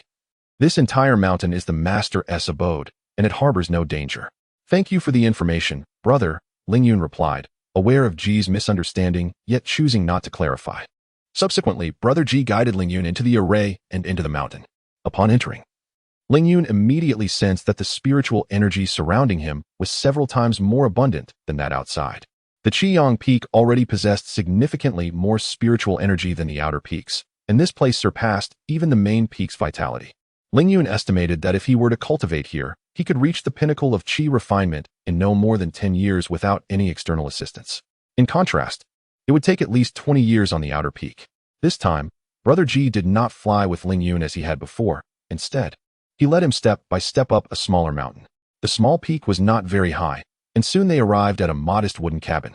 Outside stood the red-haired master of Yinfeng, accompanied by Brother Bianyang, with whom Ling Yun had previously exchanged greetings. "Junior Brother Ji, Junior Brother Ling Yun." Bianyang greeted them with a smile. "Brother Bian," Ling Yun replied. "Do you know why I've summoned you?" The master of Yinfeng inquired, his expression unreadable. "Master, I am unaware of the reason for your summons," Ling Yun responded, filled with confusion. Upon hearing this, the master's demeanor shifted abruptly, and he burst into laughter. "Ha ha, no need to be anxious. I called you here to convey a message." "Please, master," Ling Yun urged. No sooner had he spoken than the master's expression grew serious again. "Ling Yun, would you be willing to join my sect and become my disciple?" Ling Yun was momentarily stunned. Then his face lit up with joy as he knelt and exclaimed, "Ling Yun pays his respects to master." Seeing Ling Yun's reaction, the master beamed. "Excellent. From this day forth, you shall be my second disciple, Yin Zhen." He extended a hand to help Ling Yun up and turned to the astonished Brother Ji. "Old Ji, please inform the other disciples of this matter." "Yes, master." Brother Ji replied promptly before departing the abode. "Congratulations, master, on acquiring another disciple, and congratulations to you, Junior Brother Ling Yun," Bianyang added, his expression revealing that he had anticipated the master's decision to take Ling Yun as a disciple. He then produced a bracelet and presented it to Ling Yun. "Junior Brother, as you embark on your journey, I am uncertain of your needs, so please accept this low-grade defensive artifact, the Frostfire Bracelet." Ling Yun, taken aback by the generosity, hastily accepted the bracelet and expressed his gratitude. "Thank you, brother." Subsequently, Yin Zhen retrieved a piece of armor resembling inner armor from his storage ring and handed it to Ling Yun. "This is the Fire Red Serpent Scale Armor, a mid-grade defensive artifact. You will understand its effectiveness once you refine it during your foundation establishment." Mid-grade defensive artifact. "Thank you, master," Ling Yun exclaimed in gratitude. Ling Yun was taken aback upon seeing the fiery red snake-scaled armor, and he quickly expressed his gratitude. A mid-grade magical artifact is considered invaluable, remaining relevant even until the completion of the foundation establishment stage. Given your current cultivation level, which is at the late stage of Qi refinement, it is somewhat inadequate. Here are 3 bottles of spirit-gathering pills for you, along with a technique. Yinjin produced 3 bottles of spirit-gathering pills and paused momentarily when mentioning the technique. "The cultivation technique I possess is not suitable for you at this time. You may come to me for it after you reach the foundation establishment stage. By the way, Bianyang, do you have a suitable technique for your junior disciple?" Yinjun seemed to recall something, and thus inquired of Bianyang, who stood nearby. "Master, the cultivation technique jade slips available in the sect are all one-time use. I have already utilized mine, and I currently possess only the technique you provided me," Bianyang explained with a helpless expression. Upon hearing this, Yinjun awkwardly scratched his head. Cough. "It has been so long since I last made a change that I forgot about this matter. Bianyang, please visit the 10,000 Techniques Pavilion and find a suitable cultivation technique for your junior. Remember to tell that old man Luo that it is a request from me." "Yes, master," Bianyang replied, and then he soared away on his flying sword towards the 10,000 Techniques Pavilion. Subsequently, Yin Zhen began to impart knowledge regarding their peak to Ling Yun. Through Yin Zhen's words, Ling Yun learned that the Zishu sect did not originally have so many peaks. Initially, the Zishu sect comprised only 3 peaks: Zishu Peak, belonging to the sect leader, followed by Tianshu Peak and Jinshu Peak. The remaining peaks were established by cultivators who joined later, and of course, many years have passed since then, allowing the other peaks to have fully integrated into the Zishu sect. Before long, Bian Yang returned on his sword, presenting 2 jade slips to Ling Yun. Junior disciple, this is what I have observed to be the most suitable cultivation technique for you at present.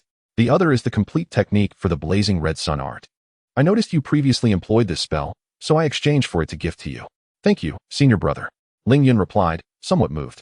Bian Yang, take your junior disciple to the Jia Air Cave residence. I almost forgot. Ling Yun, take this. Yin Jun handed Ling Yun a jade talisman. If you encounter any danger, you may crush this talisman. It contains my full force attack inscribed within. Thank you, master. Yin Jun waved his hand. Now go. And strive to break through to the foundation establishment stage as soon as possible. As for foundation establishment pills, I will find a way to procure them for you. Shortly thereafter, Bian Yang escorted Ling Yun to the cave residence known as Jia Air. Junior disciple, similar to the Outer Peak cave residences. You will enter using your identity jade pendant, and this will be your cave residence. Should you have any questions regarding cultivation or other matters, feel free to seek me out. I shall not disturb you further. Farewell. After watching Bian Yang depart on his sword, Ling Yun hurriedly entered the cave residence. This cave was immeasurably superior to the Outer Peak residence. The spiritual energy was abundant. While it may not be as elevated as the Master's Cave, it exceeded that of the central cave of Qiyang Peak. Moreover, the cave's area spanned nearly 1,000 meters, relieving Ling Yun from the necessity of searching for a secluded spot to practice spells as he did in the Outer Peak. Within the cave, there was even a small plot of spiritual field suitable for planting spiritual herbs.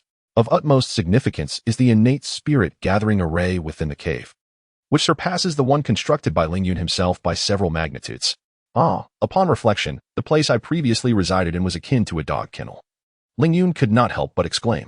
He then produced all the items acquired upon becoming an inner sect disciple. First, there were the garments designated for inner sect disciples, resembling those of the outer sect, but in a delicate shade of lavender, crafted from superior materials and imbued with a cleansing technique.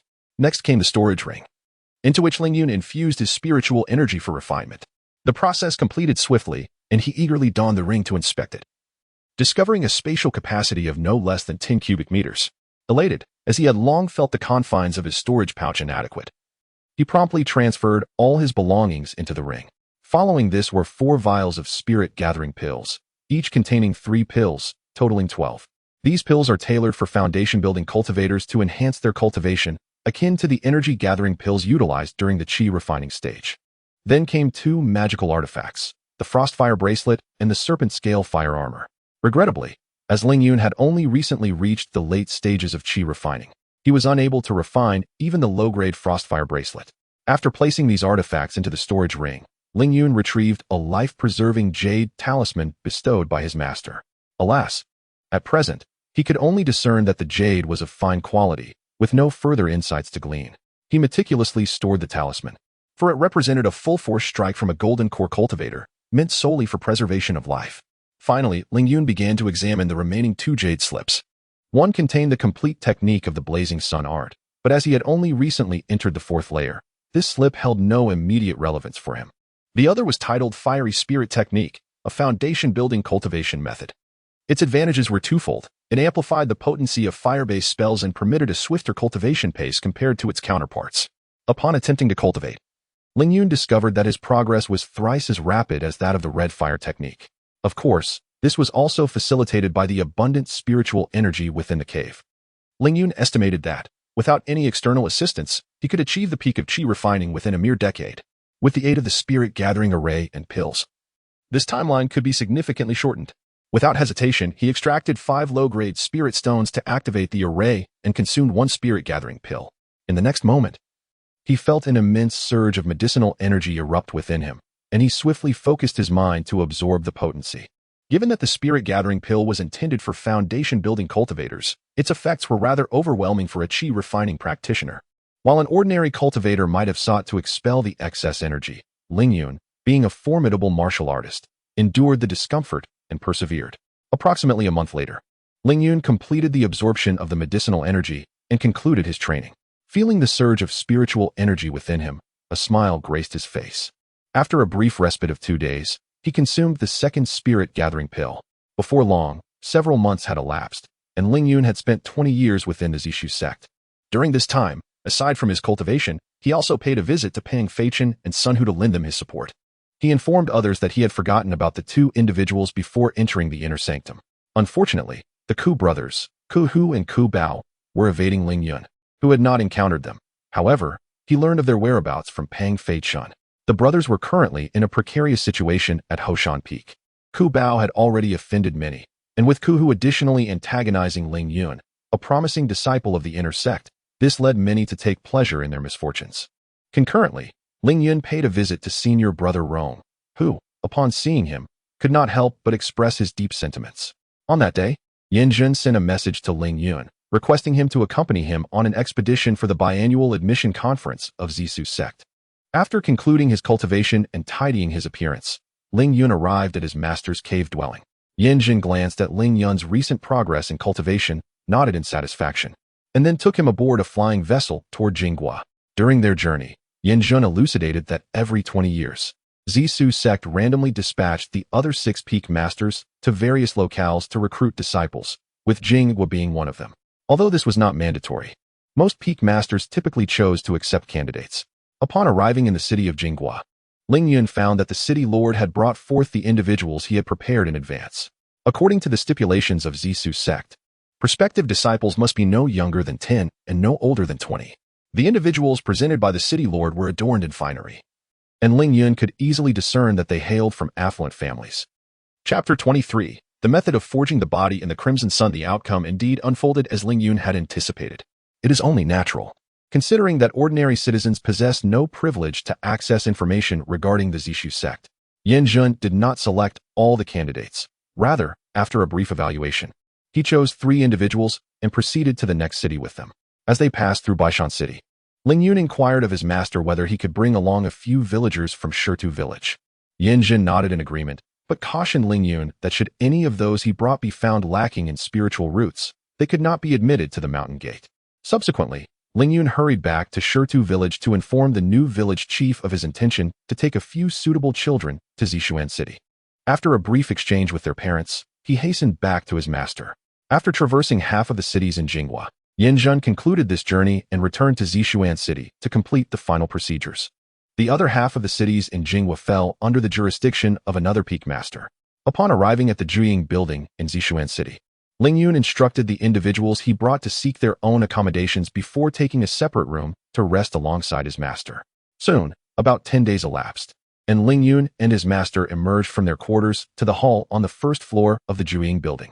The area was already filled with numerous people, and Ling Yun retrieved the spirit testing stone that his master had previously provided, placing it on the table. Returning to this familiar setting, Ling Yun felt a wave of nostalgia. 20 years prior, he had stood among the crowd, and now, 2 decades later, he found himself on the stage. The testing results concluded swiftly, with 10 individuals deemed worthy of entering the Zishu sect, while none of the children from Shirtu village possessed spiritual roots. Ling Yun could not help but feel a tinge of regret, but discreetly signaled for them to return to Shirtu village.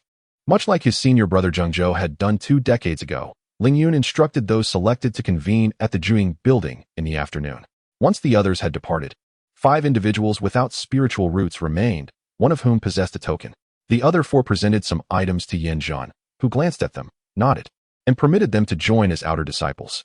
Yin Jun harbored no intent to conceal this matter, and Ling Yun easily recognized the items as precious resources for cultivation. Thereafter, Yin Jun escorted this new group of disciples back to the Zishu sect. Upon arriving at the Zishu hall, Yin Jun was the first to arrive, just as he had been 2 decades ago. After retracting the flying vessel, he entered the grand hall. Ling Yun, meanwhile, instructed the outer disciples of Qiang Peak to escort the new outer disciples to the office of Deacon Wang in the outer courtyard, where he awaited their return. Shortly thereafter, the peak masters of the other mountains also returned in their flying vessels. When the peak master of Bu Peak landed, Ling Yun was taken aback to see that accompanying her was Mu Lingying. This marked their reunion since parting ways upon entering the sect, stirring a sense of reminiscence within him. After Mu Lingying had taken care of the disciples' matters, Ling Yun stepped forward to greet her. Sister Mu. Mu Lingying's bright, expressive eyes met Ling Yun's, and a flicker of surprise crossed her features. Brother Ling, congratulations on being accepted as a disciple by Master Yin. Thank you. I have heard that Sister Mu plans to attempt foundation establishment soon. Indeed. Mu Lingying nodded calmly before falling into silence. In a moment of uncertainty, Ling Yun found himself at a loss for words. Although he had entered the sect alongside Mu Lingying, their acquaintance was still quite shallow. Fortunately, a senior brother nearby spoke up. alleviating the awkwardness between them. Soon, the remaining 6 peak masters returned in their flying vessels. Among them, Ling Yun spotted a familiar face, senior brother Zhang Zhou. Shortly thereafter, the master's voice echoed in his mind, instructing Ling Yun to bring the newly initiated disciples to the Zishu Palace. As in the past 20 years, senior brother Zhang Zhou was tasked with the introductions. This new batch of disciples exceeded the previous one in number, yet only one possessed a mid-grade spiritual root. This individual ultimately ascended to the inner sect of Tianshu Peak. Following this, Ling Yun retraced the footsteps of senior brother Yang over the past 2 decades, guiding the 6 new outer disciples in selecting foundational techniques, leading them to the outer courtyard for registration, resource allocation, and the assignment of their cave dwellings. Once he had settled the newcomers, Ling Yun chose not to return to his cave but instead sought out Pang Feichen and Sun Hu to discuss their recent journey. Both were struck by nostalgia, realizing how swiftly 2 decades had passed. They had evolved from novice disciples to seasoned practitioners. After returning to his cave, Ling Yun resumed his seclusion for cultivation, and in the blink of an eye, 5 years had elapsed. With ample supplies of elixirs and spiritual stones, Ling Yun achieved a breakthrough to the pinnacle of qi refinement within this brief period. Concurrently, Yin Zhen procured a foundational establishment pill for him, a privilege that came with having fewer disciples. With fewer disciples, resources could be distributed more generously upon Ling Yun's attainment of qi refinement. His master gifted him a foundational establishment pill. In contrast, Mu Lingying of Bu Peak, also a disciple of her peak master, had to undertake numerous tasks to earn her own foundational establishment pill. Though he had obtained the foundational establishment pill and reached a certain level of cultivation, Ling Yun chose not to break through immediately. Instead, he resolved to refine his skills further before making the transition to foundational establishment. This refinement process extended over 2.5 years. During this time, apart from his cultivation, Ling Yun also refined a low-grade magical artifact, the Frostfire Bracelet. This defensive artifact, when infused with spiritual energy, could create an ice-fire shield equivalent to the foundational establishment stage. One day, having adjusted his physical state, Ling Yun took out the precious foundational establishment pill. Its round shape and snow-white hue were adorned with 6 distinct pill patterns, signifying it as a mid-grade foundational establishment pill. Like artifacts, elixirs also fall into various grades. For a particular elixir, 3 patterns or fewer denote a low-grade pill. 6 patterns or fewer signify a mid-grade pill. 9 patterns or fewer denote a high-grade pill, and exceeding 9 patterns indicates a supreme-grade elixir, with the ability to produce such elixirs being exceedingly rare in the cultivation world. Within the Zishu sect, only the master of Qingshu Peak, Chui, was capable of crafting pills with 6 patterns, suggesting that this foundational establishment pill was indeed produced by him. Without hesitation, Ling Yun consumed the foundational establishment pill. As it dissolved, its potent essence surged within him, enveloping him in a wave of warmth and vitality. Ling Yun began to actively absorb this energy, and the spiritual aura surrounding him within the cave became palpably dense. At last, Ling Yun felt that he had reached a certain pinnacle, surging towards a barrier known as the Foundation Establishment. With the assistance of the Foundation Establishment pill, an immense surge of spiritual energy instantaneously breached this barrier. In that moment, accompanied by a powerful wave of spiritual energy, Ling Yun successfully transcended into the Foundation Establishment stage. Upon opening his eyes, he immediately sensed a profound transformation in the entire world around him. Upon reaching the Foundation Establishment stage, the spiritual energy within him transformed into a liquid state, becoming a spiritual essence, while simultaneously granting him the gift of spiritual consciousness. This spiritual consciousness is a manifestation of a higher mental plane, surpassing the perceptual range of ordinary individuals, enabling the perception of subtler phenomena. With spiritual consciousness, a cultivator can manipulate various magical artifacts, such as flying swords. Additionally, potent spiritual consciousness can be wielded to attack others or provide defense. Furthermore, upon entering the Foundation Establishment stage, one's lifespan can extend to 200 years, and one can completely transcend the need for sustenance, surviving solely on the absorption of spiritual energy.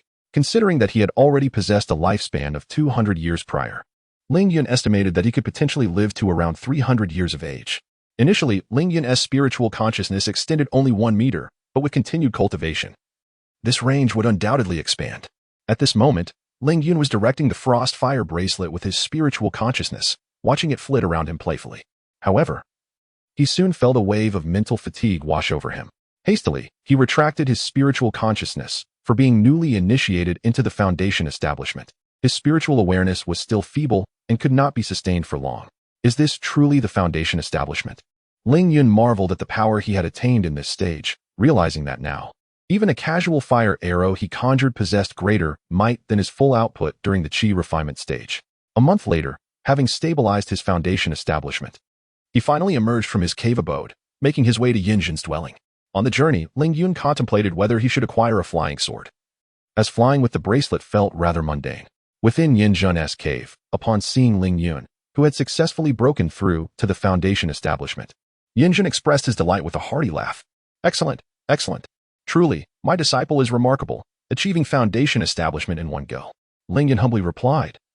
It is thanks to the mid-grade foundation establishment pill bestowed by Master that I could break through so smoothly. You need not be overly modest. The foundation establishment pill merely enhances the probability of breaking through. Ultimately, it is one's personal effort that determines success, Yin Jun said.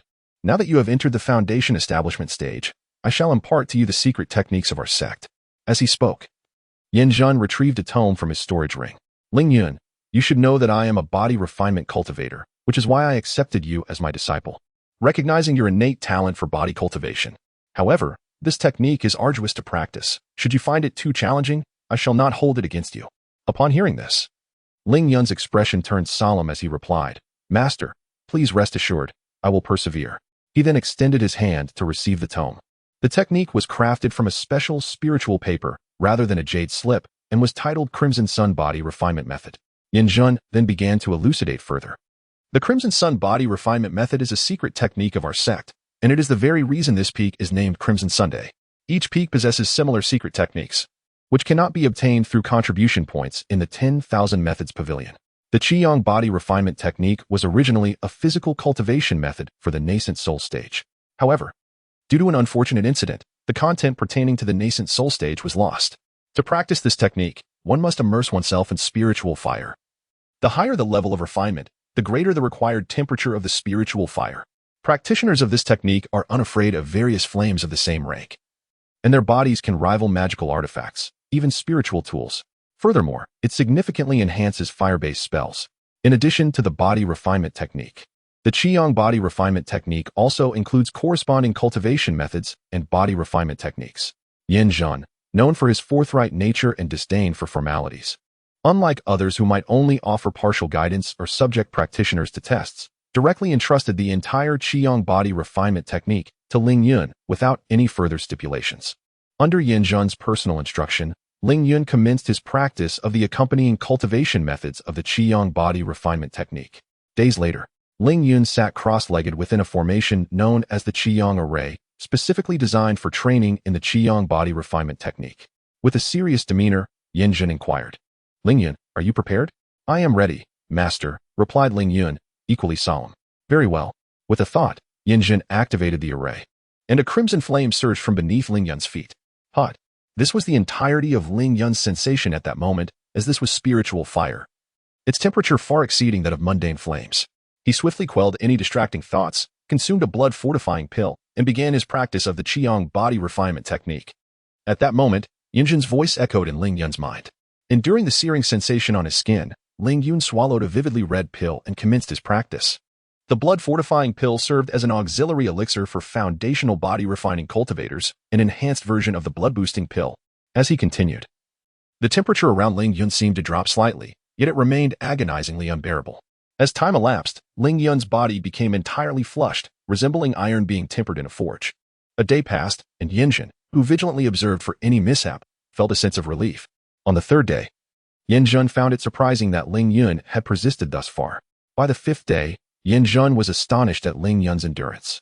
Were it not for his frequent consumption of blood-fortifying pills, he might have suspected that Ling Yun had perished in the spiritual fire. On the seventh day, Ling Yun finally concluded this round of body refinement, prompting Yin Jun to exhale in relief as he promptly deactivated the array. Had Ling Yun not finished his refinement, Yin Jun would have forcibly shut down the Qiyang array that day. Ling Yun's body bore numerous burn marks, and Yin Jun administered a recovery pill to him. As the effects of the pill took hold, Ling Yun's injuries gradually healed. How did this round of body refinement feel, Ling Yun? Yin Jun inquired with concern. Master, although the initial pain was excruciating, it became manageable once I grew accustomed to it, Ling Yun responded, while savoring the enhanced vigor of his physique. Excellent. You demonstrate far more perseverance than your senior brother during his first body refinement. He could only endure for 2 days before succumbing. Yin Jun smiled in response, while Ling Yun could only manage a wry laugh. He believed that his ability to endure for such an extended period was largely due to his inherent qualities as a martial artist and his commendable physical constitution. Subsequently, Yin Jun arrived at Ling Yun's cave abode, where he meticulously arranged a Qiyong formation. The sole purpose of this formation was to generate spiritual fire, which would facilitate the cultivation of the Qiyong body refinement technique. The temperature of the spiritual fire increased in accordance with the number of spirit stones added. 3 years later, within the Qiyong formation, Ling Yun had diligently practiced, bolstered by his master's resources, and successfully advanced the Qiyong body refinement technique to its first tier. This technique comprises a total of 6 tiers, and upon reaching the first tier, his physique could rival that of a low-grade magical artifact. At this juncture, Ling Yun did not deactivate the Qiyong formation, for its current temperature posed no threat to him. After walking a few laps within the flames and acclimatizing himself, he finally decided to deactivate the formation. I have finally reached the first tier. If it weren't for my master's support over these past 3 years, I could not have achieved this milestone so swiftly. However, for now, this is where I must pause. Though my master remains silent, I cannot rely on him indefinitely. I must find ways to earn resources on my own, Ling Yun murmured to himself. Chapter 24. The Artifact Refiner in order to amass resources within the sect. The most expedient method is undoubtedly to hunt foundation stage demonic beasts. However, the risks are considerable. The next best option lies in alchemy and artifact refinement. With my understanding of basic array knowledge nearly complete, it is time to attempt the creation of a genuine inferior grade magical artifact. Yet, before embarking on this endeavor, I must first achieve a breakthrough to the innate stage. After 3 years of resource support, Ling Yun is but a step away from the innate realm. Following a brief respite, he begins to strive for this breakthrough. Ling Yun consumes the last of his blood fortification pills and commences his martial arts practice. Upon completing a set of movements, he effortlessly steps into the innate stage. Post-breakthrough, Ling Yun's physical attributes, already comparable to an inferior grade magical artifact, remain unchanged. However, his spiritual awareness remarkably expands from 2 meters to 12 meters. It is noteworthy that, barring specialized cultivation of spiritual awareness, early foundation stage cultivators typically max out at 10 meters. Under current circumstances, Ling Yun's spiritual awareness could potentially reach 20 meters in the early foundation stage. Regarding longevity, the innate stage does not extend lifespan, so I remain limited to a mere 300 years. As for martial prowess, Ling Yun has reached an impasse. While he could continue to explore the path of a martial artist, akin to mundane warriors, he recognizes that the celestial path of cultivation offers far greater opportunities, rendering the martial route unnecessary. Moreover, having officially embarked on this transcendent path of cultivation, there seems little reason to squander time on martial pursuits. 5 years pass post-breakthrough, during which Ling Yun diligently studies the accompanying techniques of the Qiyong body refining method and the 5th tier of the blazing Qiyong technique, the final layer of this spell. He also refines the mid-grade defensive artifact, the fire-red serpent scale armor. Only after its refinement does Ling Yun comprehend the immense value of this serpent scale armor bestowed by his master. Once activated, it forms a protective barrier adorned with serpent patterns that boasts formidable defenses, capable of effortlessly withstanding the full-force attacks of fully realized foundation stage cultivators. Thus, as long as Ling Yun possesses sufficient spiritual energy, he need not fear the magical assaults of foundation stage practitioners. While cultivating the blazing Qiyong technique, Ling Yun learns from his master that this spell was casually created by a certain ancestral master. With a flick of his wrist, a crimson fire serpent manifests, dancing within his palm. Now, having thoroughly mastered this foundation spell, its power is estimated to be akin to that of a mid-foundation stage technique. Although it pales in comparison to the techniques of the Qiyong body refining method, it represents the utmost limit of this spell, considering it was originally a foundation stage technique conceived in passing by an ancestral master. Contemplating this, Ling Yun suddenly finds the blazing Qiyong technique somewhat unexciting. With a firm grip, he disperses the fire serpent into spiritual energy. At present, I lack neither offensive capabilities nor defensive measures, my physical strength alone rivaling that of an inferior grade magical artifact. Furthermore, I possess an inferior grade defensive artifact, the Frost Fire Bracelet, alongside the mid-grade defensive artifact, the Fire Red Serpent Scale Armor. It is prudent to consider other facets, such as control spells or those with extraordinary effects. Thus, Ling Yun muses, reflecting on the two occasions when he could claim rewards for free foundational cultivation techniques. Ling Yun ascended to the third floor of the 10,000 Laws Tower. This level housed an array of foundational techniques, spells, and invaluable knowledge pertaining to the foundational stage of cultivation. However, unlike the second floor, where one could freely exchange contributions points, the third floor imposed a significant restriction. Each inner sect disciple was permitted to exchange for techniques only one level above their current standing. As Ling Yun was at the initial foundational stage, he could only access techniques of the mid-foundational stage. After wandering through the third floor for a considerable time, Ling Yun was left feeling utterly disheartened. The number of control spells available at the foundational stage was already limited. Most of these control spells were not of the fire element, and among the remaining fire control spells, those that caught his eye were exclusively at the late foundational stage, which he could not afford at this moment. Since acquiring the Crimson Sun Body Refinement Technique, Ling Yun's horizons had broadened significantly, leading to elevated expectations. Most foundational stage techniques no longer appealed to him. Ultimately, he settled on a text titled Exposition of Foundational Stage Arrays, which conveniently met the criteria for free exchange. Months later, within a forging chamber of the Artifact Refining Hall, Ling Yun had sought guidance from his master on numerous aspects of artifact crafting during this time. He had expended all his resources to gather the necessary materials for crafting a low-grade magical artifact. In the forging chamber, apart from Ling Yun, stood Brother Rong. Ling Yun had invited him to observe, hoping that if any complications arose during the crafting process, Brother Rong could provide valuable guidance.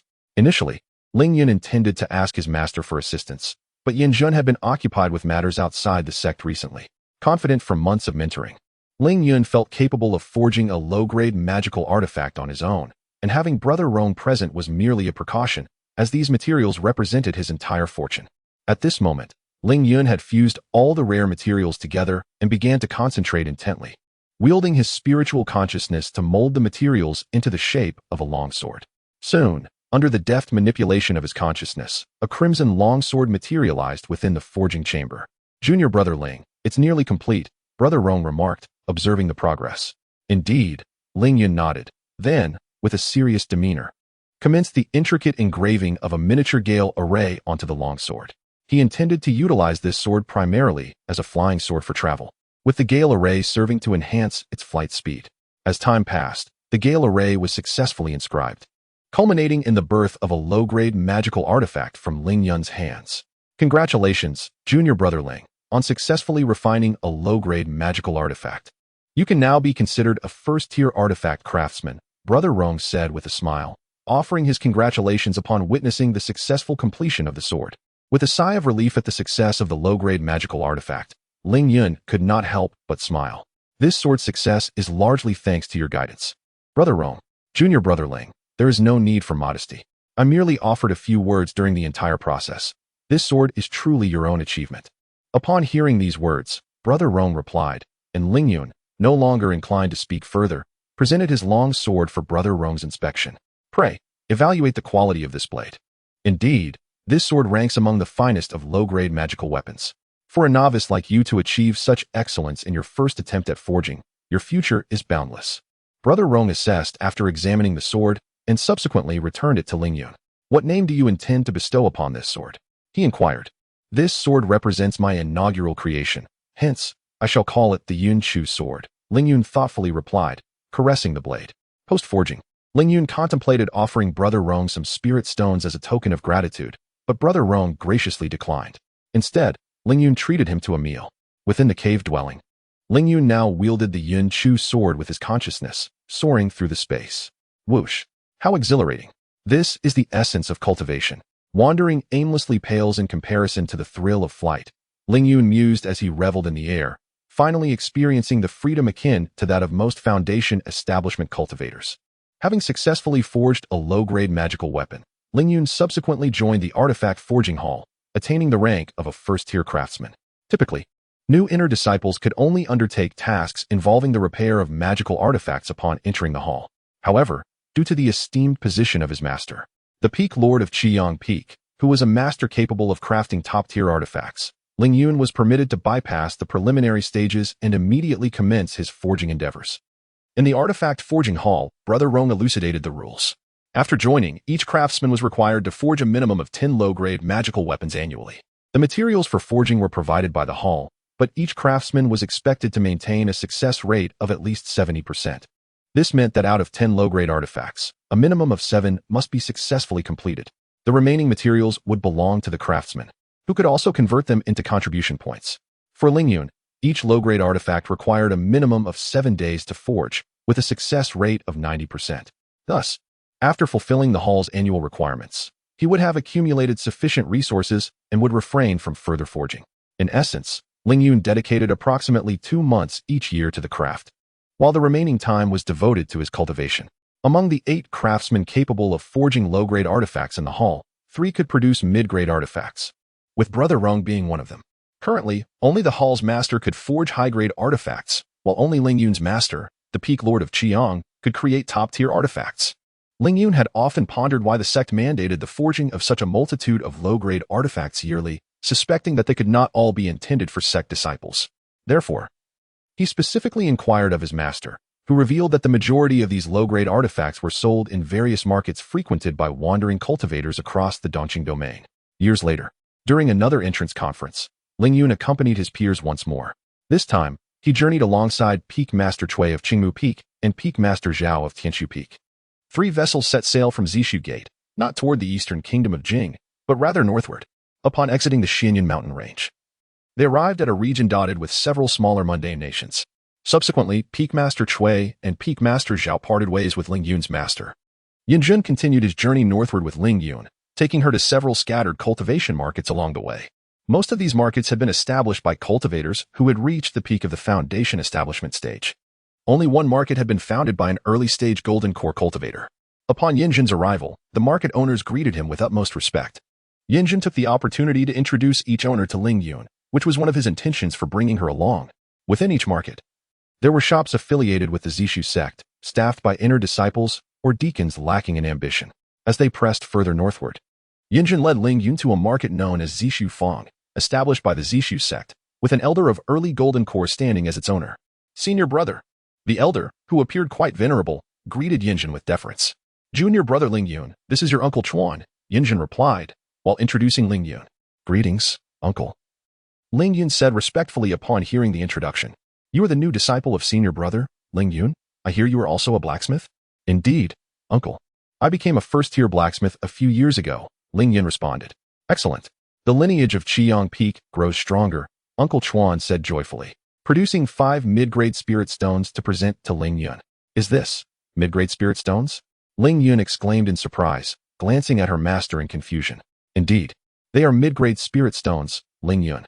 This is your uncle's heartfelt gift. Please accept them, Yin Zhun replied with a smile, encouraging her to accept the stones. Ling Yun, taken aback, graciously accepted the 5 mid-grade spirit stones.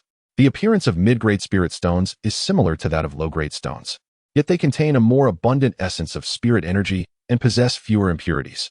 Generally, the exchange rate between mid-grade and low-grade spirit stones is 1 to 100, but it is rare for cultivators to exchange low-grade stones for mid-grade ones.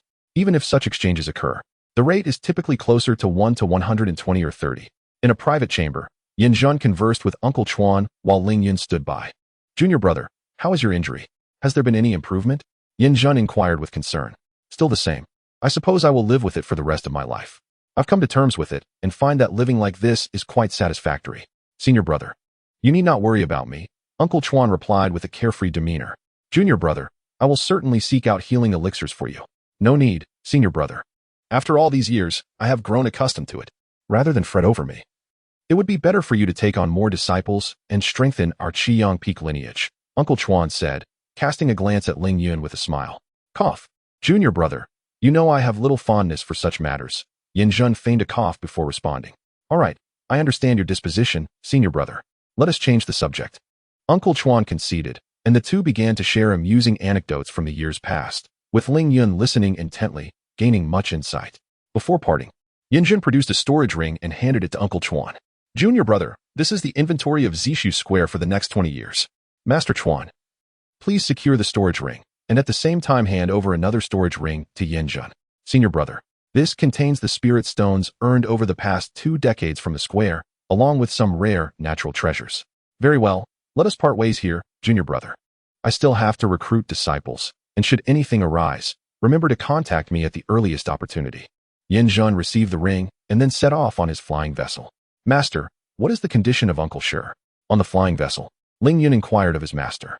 Your uncle was injured in his foundation during a battle against evil cultivators in his early years, and he has yet to recover. Yin Yun casually remarked, though he did not disclose the specifics. The vessel did not continue its journey northward, according to Yin Yun. Proceeding further north leads to a mundane nation not unlike Jinghua. There lies a prominent sect named Sangchuan sect, which supports that mundane nation. The vessel arrived at the nearest small country to Zishu Square. This recruitment of disciples differed from that in Jinghua. This small nation was not supported by Zishu sect. So Yin Yun led Ling Yun to wander through various towns. If he deemed a candidate suitable, he would conduct on-site tests for spiritual roots, taking those with potential along with him. Ling Yun once asked his master what constituted suitability, to which his master replied with a smile, if I find them appealing, then they are suitable. Ling Yun did not traverse the entirety of this nation. Once Yin Yun felt the time was right, he piloted the vessel back home. This journey greatly broadened Ling Yun's horizons, which was precisely Yin Yun's intention in taking him along. Time flowed once more, and the triannual promotion trials commenced anew. This time, they ventured into a designated area within the Xianyun mountain range, tasked with hunting beasts to earn points. Ultimately, the top 15 based on points would gain entry into the inner sect. The designated area was precisely marked in red on the map provided by senior brother Lu. With Ling Yun's occasional assistance over the years, coupled with the enhancement of the low-grade magical tools he forged, both Pang Feichen and Sun who successfully entered the inner sect. Regrettably, neither made it into the top 3 to receive the Foundation Establishment Pill. The best among them, Pang Feichen, only ranked 5th. Over the years, Ling Yun learned from the two that Ku Hu had taken on a perilous mission in hopes of breaking through to the Foundation Establishment stage, but tragically perished outside. Ku Bao, on the other hand, was utterly terrified and had been avoiding both of them. Ling Yun couldn't help but sigh inwardly, pondering how he hadn't even made a move yet, and yet someone had already met their demise. Chapter 25. The Art of Mental Shielding. Years passed, and Ling Yun reached the age of 65, yet his appearance remained that of a youthful 20. However, his parents had aged considerably.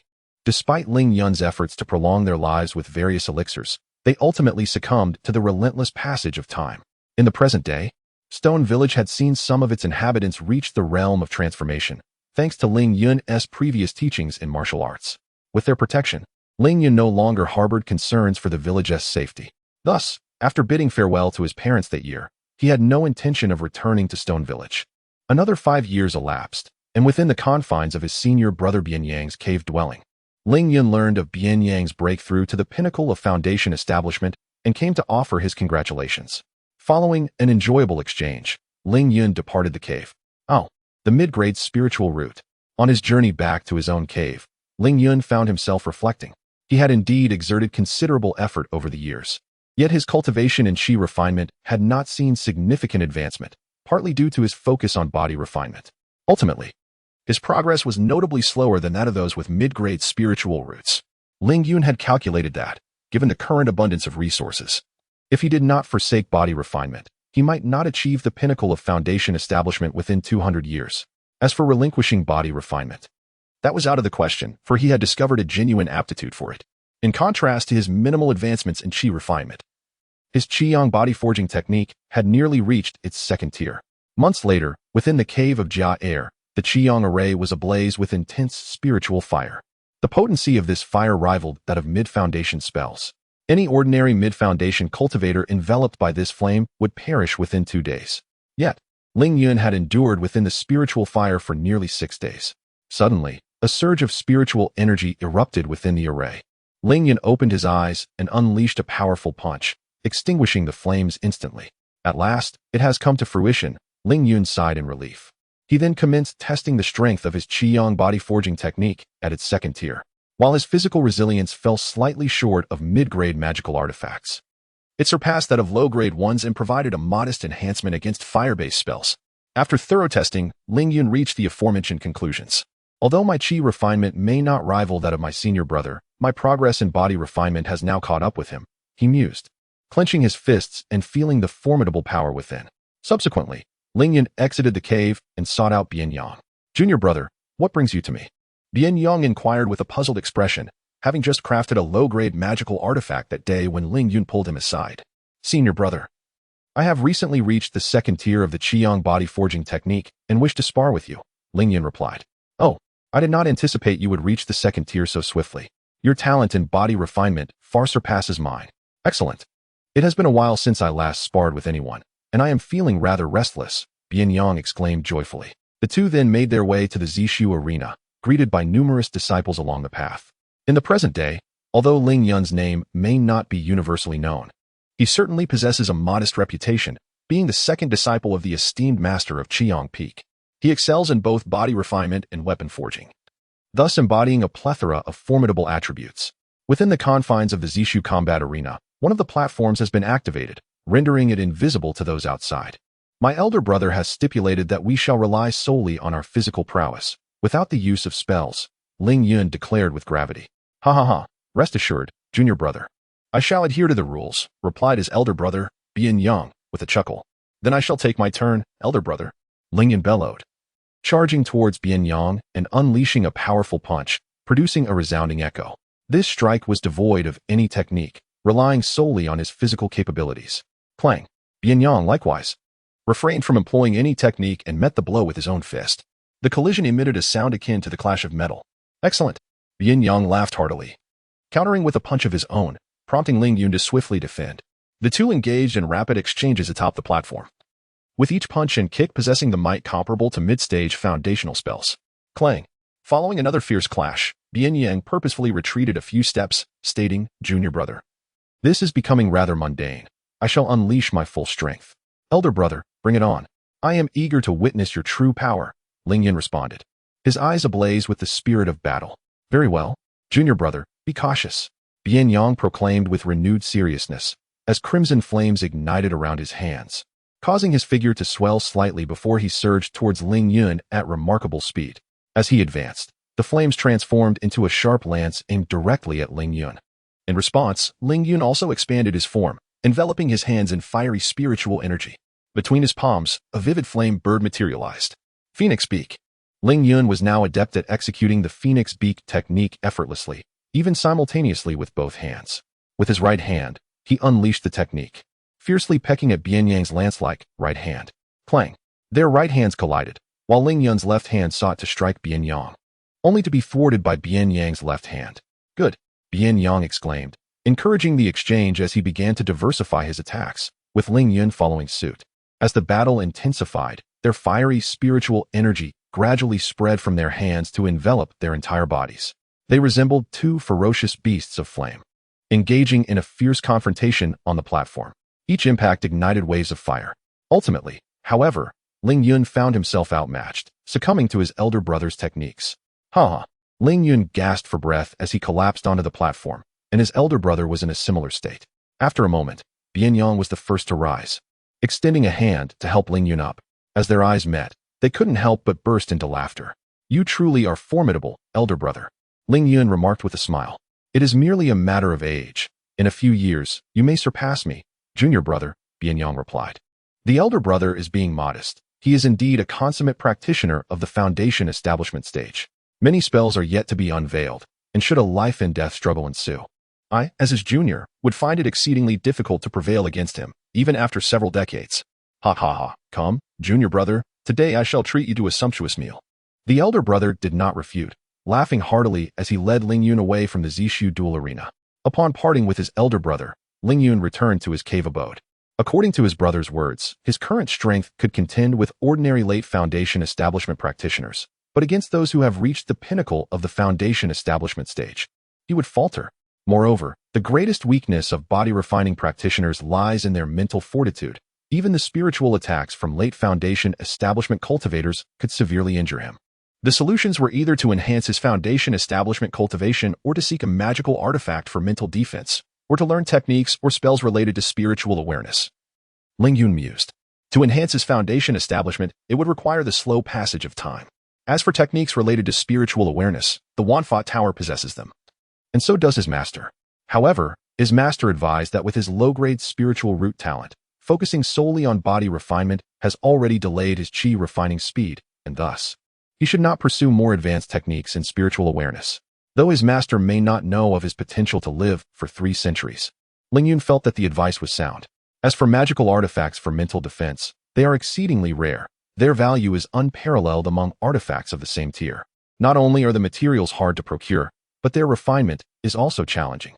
It is likely that only when he can forge mid-grade artifacts will he have a chance to create low-grade spiritual artifacts.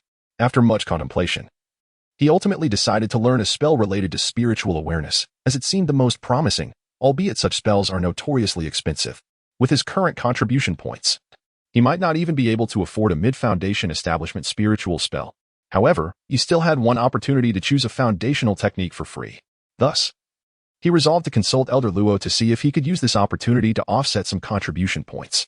With that thought, Ling Yun promptly exited his cave and made his way to the third floor of the Wanfa Tower without delay. After an extensive search, he selected a mid-foundation establishment spell named Spirit Shield Technique.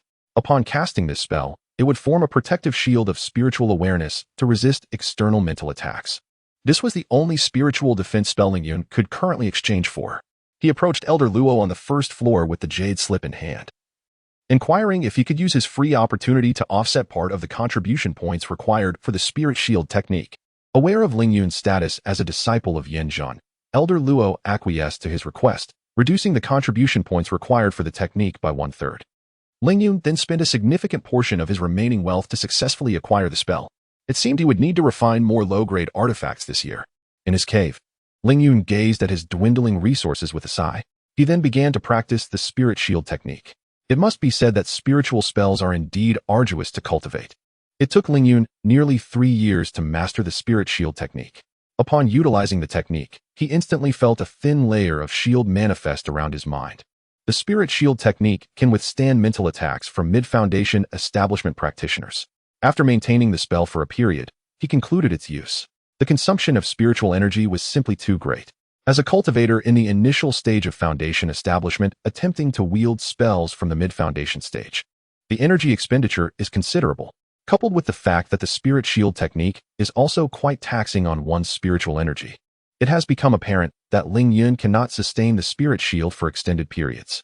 However, this suffices. He only needs to block a spiritual attack at a crucial moment. Content with this improvement, Ling Yun nodded in satisfaction, feeling that he had addressed his final shortcoming. After some time, having forged a low-grade magical sword, Ling Yun felt a twinge of boredom and decided to visit the inner courtyard to accept a mission. He was also eager to encounter the foundation stage demonic beasts. At the mission acceptance area, he was pleasantly surprised to see his longtime acquaintance, Brother Lu. Over the years, due to his close association with Brother Rong, Ling Yun had maintained a good rapport with Brother Lu as well.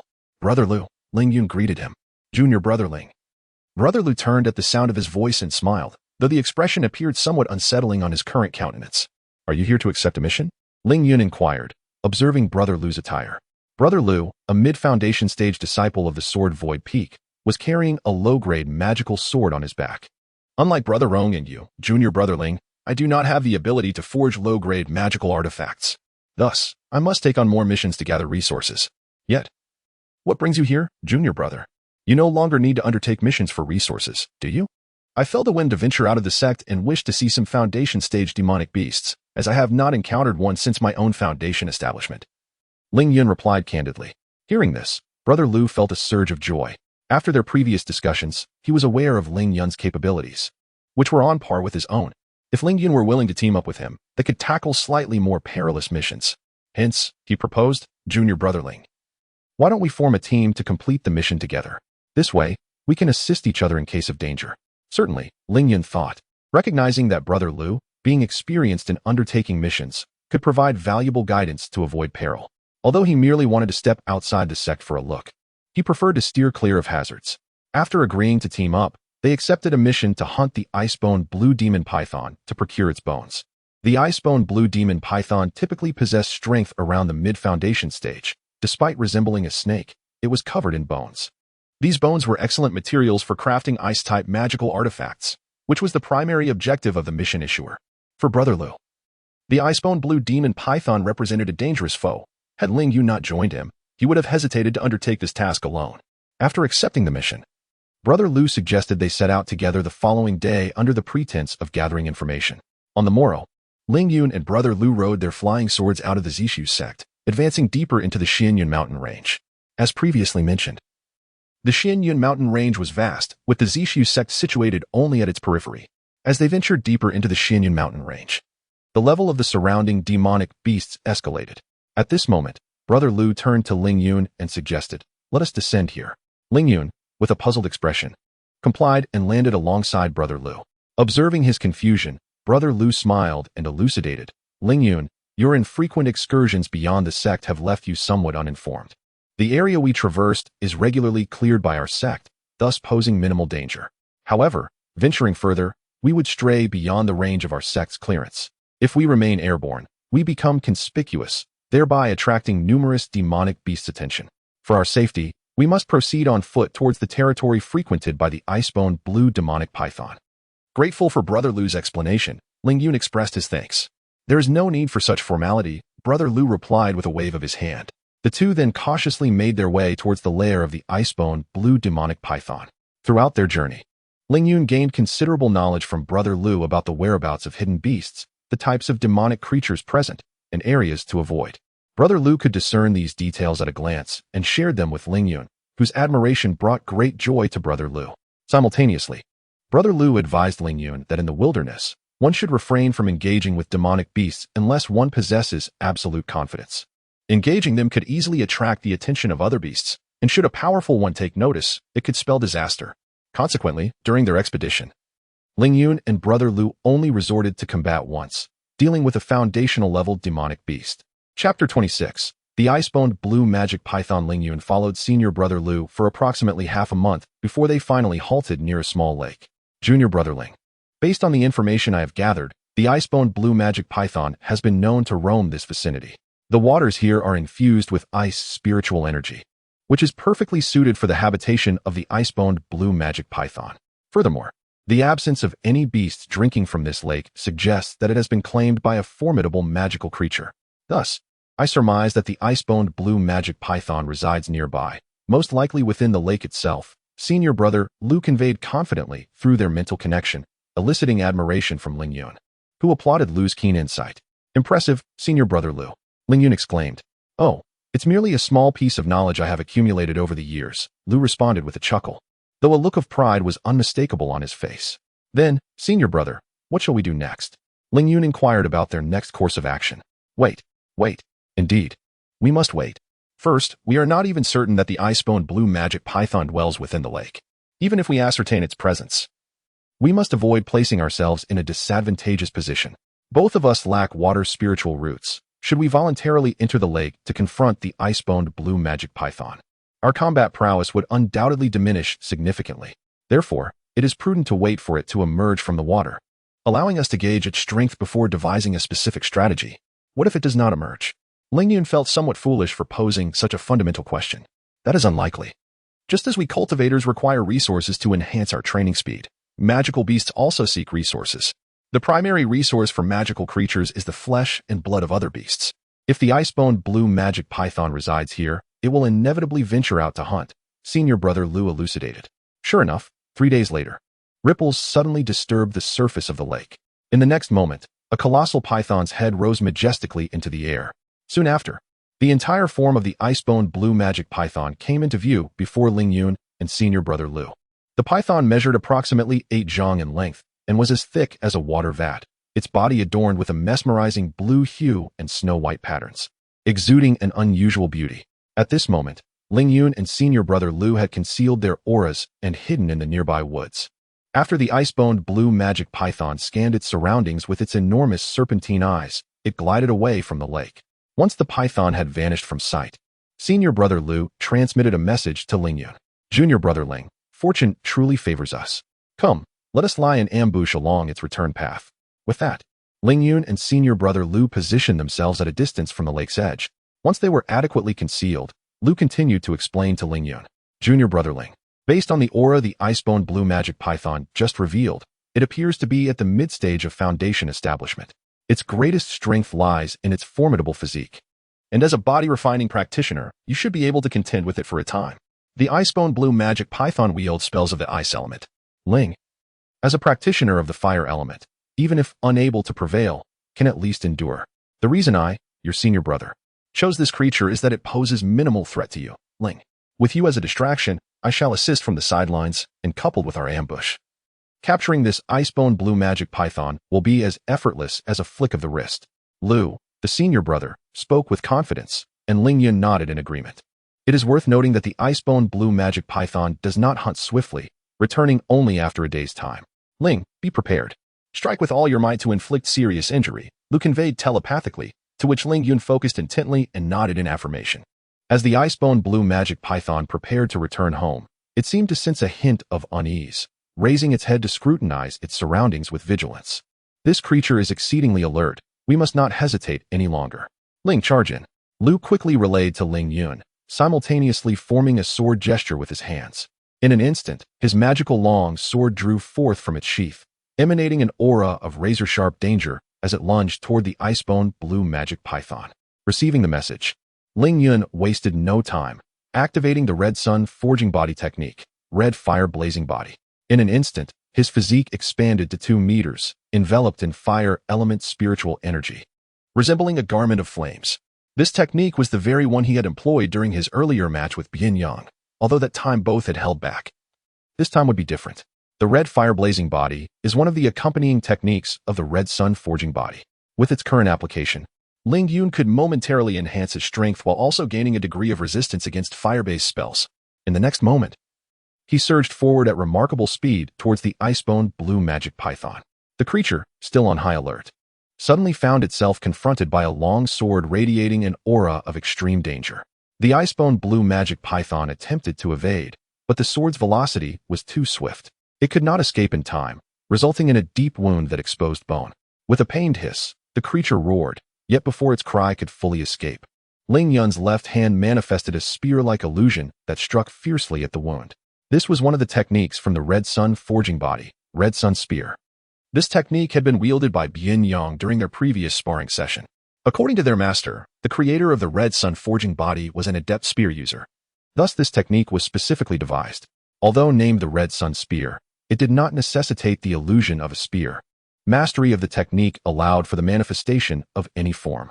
During his earlier encounter with Bian Yang, Ling Yun had conjured the image of a vermilion bird's beak. Yet that was merely in a friendly contest. In terms of raw power, the red sun spear undoubtedly surpassed it. After being struck by Lu's attack, the icebone blue magic python swiftly regained its composure, unwilling to allow Ling Yun to achieve his goal. With a fierce glint in its eyes, it roared, swinging its robust tail towards Ling Yun with a whistling sound. However, the outcome was that the icebone blue magic python was sent flying several meters by a punch from Ling Yun. Yet, Ling Yun's offensive momentum came to a halt. The physique is remarkably resilient. The strength of this icebone blue demon python is merely a shade inferior to mine, Ling Yun mused, shaking his somewhat numb arms. Well, junior brother Ling, your physical prowess is astonishing. This icebone blue demon python pales in comparison, exclaimed brother Lu, who had approached Ling Yun with an incredulous expression. He deftly maneuvered his sword, directing it once more towards the icebone blue demon python. My recent progress in body refinement has been modest, Ling Yun replied, charging towards the creature again. The icebone blue demon python had regained its composure after being wounded by brother Lu's sword once more. It opened its massive maw and unleashed a chilling blast of icy air. As this frigid current swept through the surroundings, all plant life crystallized into translucent ice. The icy gust moved with ferocious speed. Before Ling Yun could react, he was engulfed. In an instant, he felt the bone-chilling cold penetrate deeply, and the fiery aura enveloping him dimmed significantly, causing him to shudder involuntarily. Junior brother Ling, are you all right? Brother Lu shouted, alarmed by the sight. Ling Yun did not respond, but in the next moment, flames erupted from his body like a volcanic eruption. He broke free from the icy current and delivered a powerful strike to the head of the icebone blue demon python. With a resounding thud, the creature's skull was smashed into the ground, creating a sizable crater. This blow momentarily stunned the icebone blue demon python. Ling Yun seized its head with one hand, preventing it from unleashing that icy blast again, while his other hand pummeled its skull. Seeing that Ling Yun was relatively unscathed, brother Lu took the opportunity to launch his own attacks. As the icebone blue demon python regained its senses, it found its head ensnared by an overwhelming force. Each of Ling Yun's punches delivering significant pain. The creature struggled fiercely, on the verge of breaking free from Ling Yun's grasp. Reluctantly, Ling Yun ceased his assault and focused on maintaining control. After enduring 2 more strikes from Brother Lu, the ice-bone blue demon python sensed danger. Its eyes gleamed with malice as it disregarded Brother Lu's attacks, attempting to constrict Ling Yun and choke him. However, Brother Lu would not allow such a fate for Ling Yun. The low-grade magical sword soared back into his hand, infused with immense spiritual energy. After 3 seconds, the sword shot forth, slicing through the air with a piercing whistle. Wrapped in golden energy, the sword transformed into a colossal golden blade, striking down upon the ice-bone blue demon python with the force of a thunderbolt. With a resounding hiss, the enormous sword cleaved a deep gash into the ice-bone blue demon python, exposing bone. Blood gushed forth, and had it not been for Ling Yun's fiery protection, he would have been drenched in crimson. After this devastating blow, the creature let out a mournful cry, collapsing to the ground, utterly drained of strength. Yet, the writhing of its serpentine body indicated it was not yet dead. Observing this, Ling Yun delivered a final punch, ensuring its demise. As he turned to look at Brother Lu, he found him seated on the ground. Ling Yun hurried over to assist him, asking, "Brother Lu, how are you?" Brother Lu waved his hand dismissively. "It is nothing, merely a slight exhaustion. Junior Brother Ling, take this beast storage bag and swiftly secure the ice-bone blue demon python." The scent of blood from a foundational period beast easily attracts other creatures. As Brother Lu spoke, he handed a small pouch, resembling a storage bag, to Ling Yun. This is a beast storage bag, specifically designed for housing beasts, with a space far exceeding that of similar storage equipment. However, it has a notable drawback. It cannot accommodate anything other than beasts, and its price is rather steep. Nodding in understanding, Ling Yun accepted the beast storage bag and carefully gathered the remains of the ice-bone blue demon python before hastily departing the scene with Brother Lu. Shortly after their departure, numerous chi-refining beasts, enticed by the blood's aroma, approached the vicinity. Observing the scattered blood of the ice-bone blue demon python, one chi-refining beast, unable to resist, moved forward to absorb the blood. Just then, the aura of a foundational period beast emerged, causing the surrounding chi-refining beasts to scatter in alarm. The chi-refining beast, however, was a moment too slow and was consumed in one gulp by the foundational beast. As the foundational beast savored the flesh and blood of its prey, it cast a wary glance around. Not long after Ling Yun and Brother Lu had distanced themselves from the scene, Brother Lu finally regained his composure, and they sought refuge in a secure location to rest momentarily. "Junior Brother Ling, you are impressive. I did not expect your physical strength to be sufficient to subdue the ice-bone blue demon python," Brother Lu praised. "Even so, your final strike was far more formidable.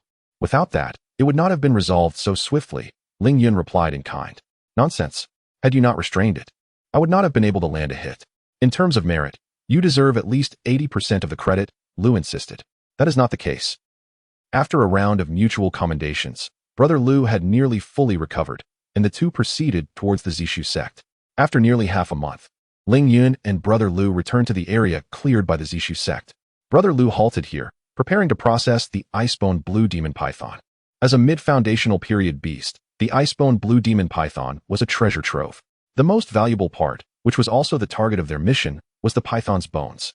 These bones, a pale blue, were incredibly hard, only slightly inferior to low-grade magical artifacts. Next in value was the python's gallbladder, which could accelerate the cultivation speed of ice or water spiritual roots. It also granted the user a degree of resistance to ice-based spells. Ling Yun believed that the majority of the damage inflicted on the ice-bone blue demon python was due to Brother Lu's efforts, so he decided to share the spoils with him. The remaining skin of the python could be refined into defensive artifacts or talismans, while its blood was one of the materials for blood pills. The flesh, naturally, was of considerable worth as well. Lastly, the python's eyes were also a rare material. Ultimately, Ling Yun retained the flesh, skin, and half of the blood, while the rest was generously bestowed upon Brother Lu. Indeed, Ling Yun had no intention of acquiring the skin of the ice-bone blue demon python. However, his senior Brother Lu insisted on bestowing it upon him, and thus Ling Yun reluctantly accepted. Upon their return to the sect, they submitted their task, divided the contribution points equally, and returned to their respective abodes. Subsequently, Ling Yun sold the python's skin to another senior brother and trusted the python's blood to an alchemist at the alchemy pavilion for the creation of a vitality pill, and consumed the meat himself. One day, while refining weapons, Ling Yun learned that an individual had commissioned a craftsman from the weaponry hall to forge a low-grade magical artifact, with the primary material being the bones of the ice-bone blue demon python. Intrigued, Ling Yun inquired about this from the senior brother. he discovered that the person seeking to forge the low-grade artifact was none other than Mu Lingying from the Bayou Peak. Ling Yun couldn't help but feel a sense of fate in this connection, and he chose not to dwell on it further. Years later, Yinjin sent a message to Ling Yun, summoning him to the Zishu Grand Hall. As Ling Yun exited his cave dwelling, he unexpectedly encountered Bian Yang. "Brother, what a coincidence," Ling Yun greeted, somewhat surprised. "Junior brother. This is no coincidence. I specifically awaited your arrival to head to the Zishu Grand Hall together," Bian Yang replied with a smile. "Does this imply that Master has also summoned you to the Zishu Grand Hall?" Ling Yun asked. "Indeed," Bian Yang nodded, and the two ascended on their flying swords toward the Zishu Grand Hall. On their way, Ling Yun, feeling a tinge of curiosity, asked Bian Yang, "Brother, do you know why Master has called us to the Zishu Grand Hall?" If I am not mistaken. It is likely for the purpose of attending the sect's grand competition," Bian Yang pondered before responding. "The sect's grand competition?" Ling Yun inquired, somewhat puzzled, as he was unaware that the Zishu sect held such an event. "Well, it is understandable that you, having entered the sect later, might not be familiar with this. The grand competition is a martial contest with other sects, held once every century. 100 years ago, I had not yet entered the foundation establishment stage and did not participate. I only learned of it from senior brothers who took part. I am not entirely clear on the specifics, but Master will likely explain everything when we arrive," Bian Yang elucidated. Ling Yun, upon hearing this, decided to wait until they met Master for further inquiries. Chapter 27. The Secret Realm of Shiyuan. The two swiftly arrived at the Zishu Great Hall, where the sect leader and the 6 peak masters had already gathered, alongside several disciples from other peaks. After greeting the sect leader and the peak masters, Ling Yun and Bian Yang positioned themselves behind Yinjun. Before Ling Yun could pose his inquiries, Yinjun conveyed a message through thought transmission, assuring Ling Yun that he would explain everything in due course. "Do not rush. Allow me to elucidate the matter," Yinjun began, subsequently detailing the situation to the two. It transpired that the Zishu sect, alongside the Tsangchuan sect and 2 other sects, jointly governed a secret realm, which opened once every 100 years. However, there were restrictions. Only cultivators at the foundation establishment stage were permitted entry.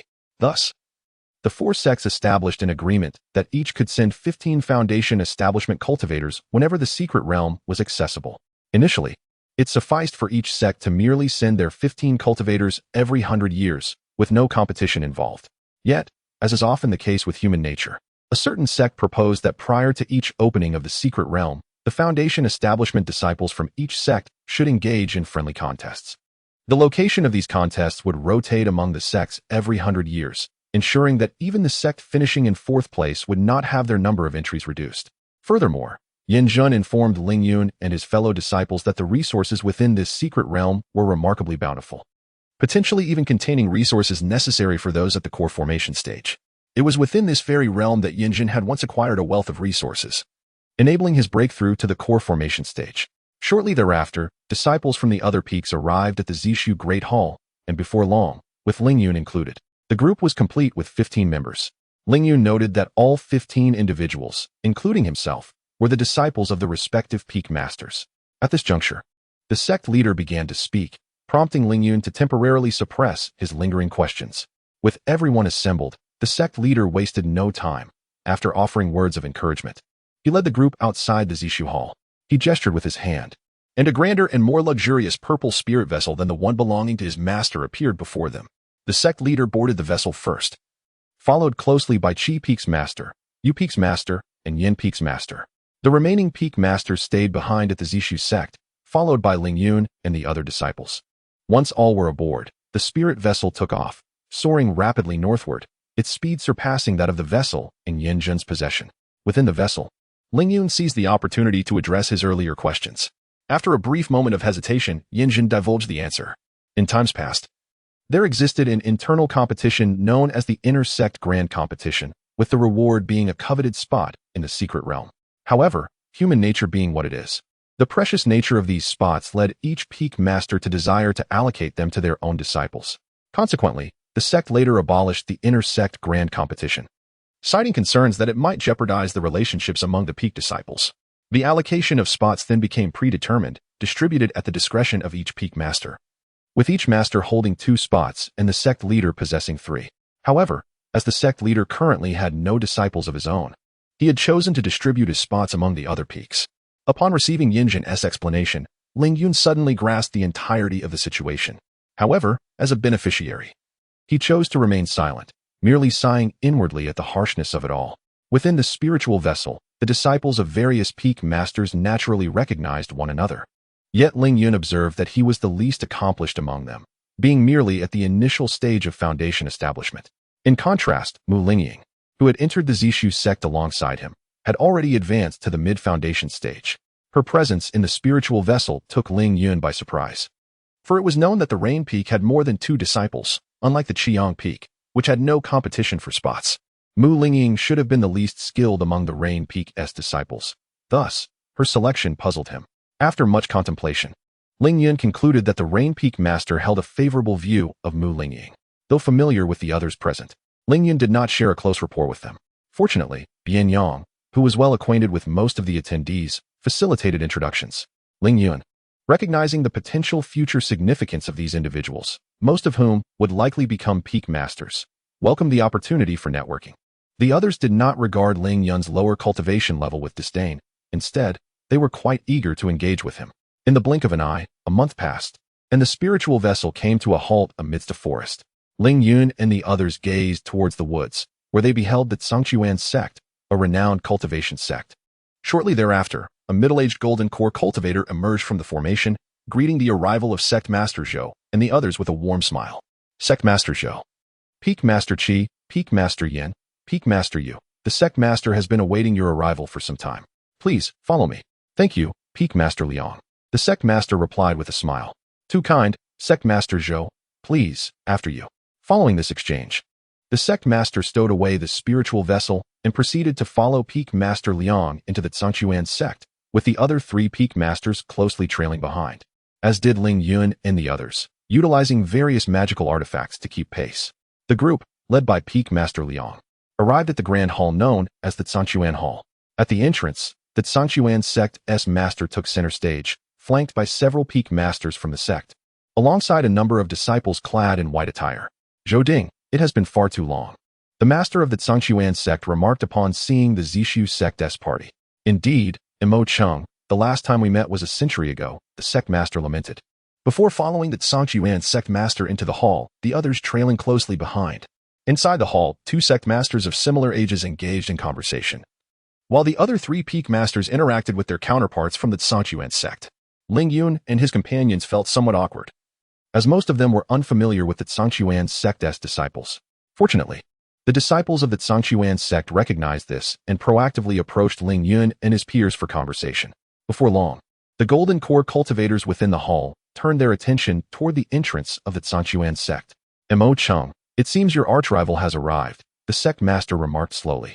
Indeed, considering the time, they should have arrived by now. Liang Shidi, please go and welcome the members of the Tiando sect. The Tsangchuan sect master said with a stern expression. Understood, senior brother. Peak Master Liang nodded and departed the Grand Hall. This time, the master of the Tsangchuan sect did not greet the visitors outside the hall, but instead awaited the arrival of the Tiando sect within. How could it be that the Tsangchuan sect extends such a lack of hospitality towards our Tiando sect? Shortly thereafter, a voice resonated within the Tsangchuan hall like a mighty bell, causing dizziness among many disciples, including Ling Yun. Observing this, the master of the Tsangchuan sect let out a cold snort. With a mere thought, the voice was silenced, and the disciples gradually regained their composure. Soon, a robust figure with a prominent visage entered first. This individual was none other than the master of the Tiando sect. The relationship between the Tsangchuan sect and the Tiando sect is far from the amicable rapport shared with the Zishu sect. Although they are not sworn enemies, their relationship is akin to fire and water. This was evident from the exchange between the 2 sect leaders. Upon seeing the master of the Tiando sect, the master of the Tsangchuan sect began to mock him with biting sarcasm. The Tiando sect's master, equally unwilling to back down, swiftly retorted. As their verbal sparring escalated towards a physical confrontation, the nearby Master Zhou had to intervene. Fortunately, it was not long before the final sect, the Haiwa sect, arrived at the Tsangchuan sect, thus halting the altercation. The master of the Haiwa sect is the sole female leader among the 4 sects, and most of her entourage comprises female cultivators. With her arrival, the grand competition among the sects officially commenced. On the competition stage of the Tsangchuan sect, the masters of each sect and the heads of various peaks occupied their respective positions. The disciples from the 4 sects each took their places. To the east stood the disciples of the Zishu sect, clad in light purple attire. To the south were the disciples of the Zhangquan sect, dressed in white. To the north, the disciples of the Tiando sect donned black robes. And to the west, the disciples of the Haiwei sect were adorned in blue. The rules of the grand competition stipulate that each sect may send forth 10 participants to compete in pairs. The victors earn a point, and the final ranking is determined by the total points accumulated. Given that each sect could only field 10 participants, Ling Yun, being the one with the lowest visible cultivation, was relegated to the audience. Although the grand competition was merely a platform for exchange, the 4 sects presented some precious resources as prizes, with the winning sect claiming these rewards. Additionally, each sect would offer accolades to their outstanding performers in the competition. Naturally, none of this pertained to Ling Yun. He was merely an observer. The intensity of the grand competition far surpassed that of Ling Yun's previous advancement trials. Several mid-grade magical artifacts were showcased, a stark contrast to the scant low-grade artifacts seen during the advancement trials. Ling Yun was quietly astonished by the prowess displayed by certain disciples. Through the grand competition, he witnessed the true strength of senior brother Bianyang, who, with his adept fire-based spells and a physique comparable to mid-grade artifacts, overwhelmed his opponent, leaving them in distress. Yet, despite his formidable abilities, senior brother Bianyang ultimately succumbed to a female cultivator from the Haiwei sect, who narrowly triumphed with her impressive water-based spells and mental attacks. Among the disciples of the Zishu sect, the strongest appeared to be a brother named Hu Yu, a disciple of Peak Master Qi from the Jianshu Peak.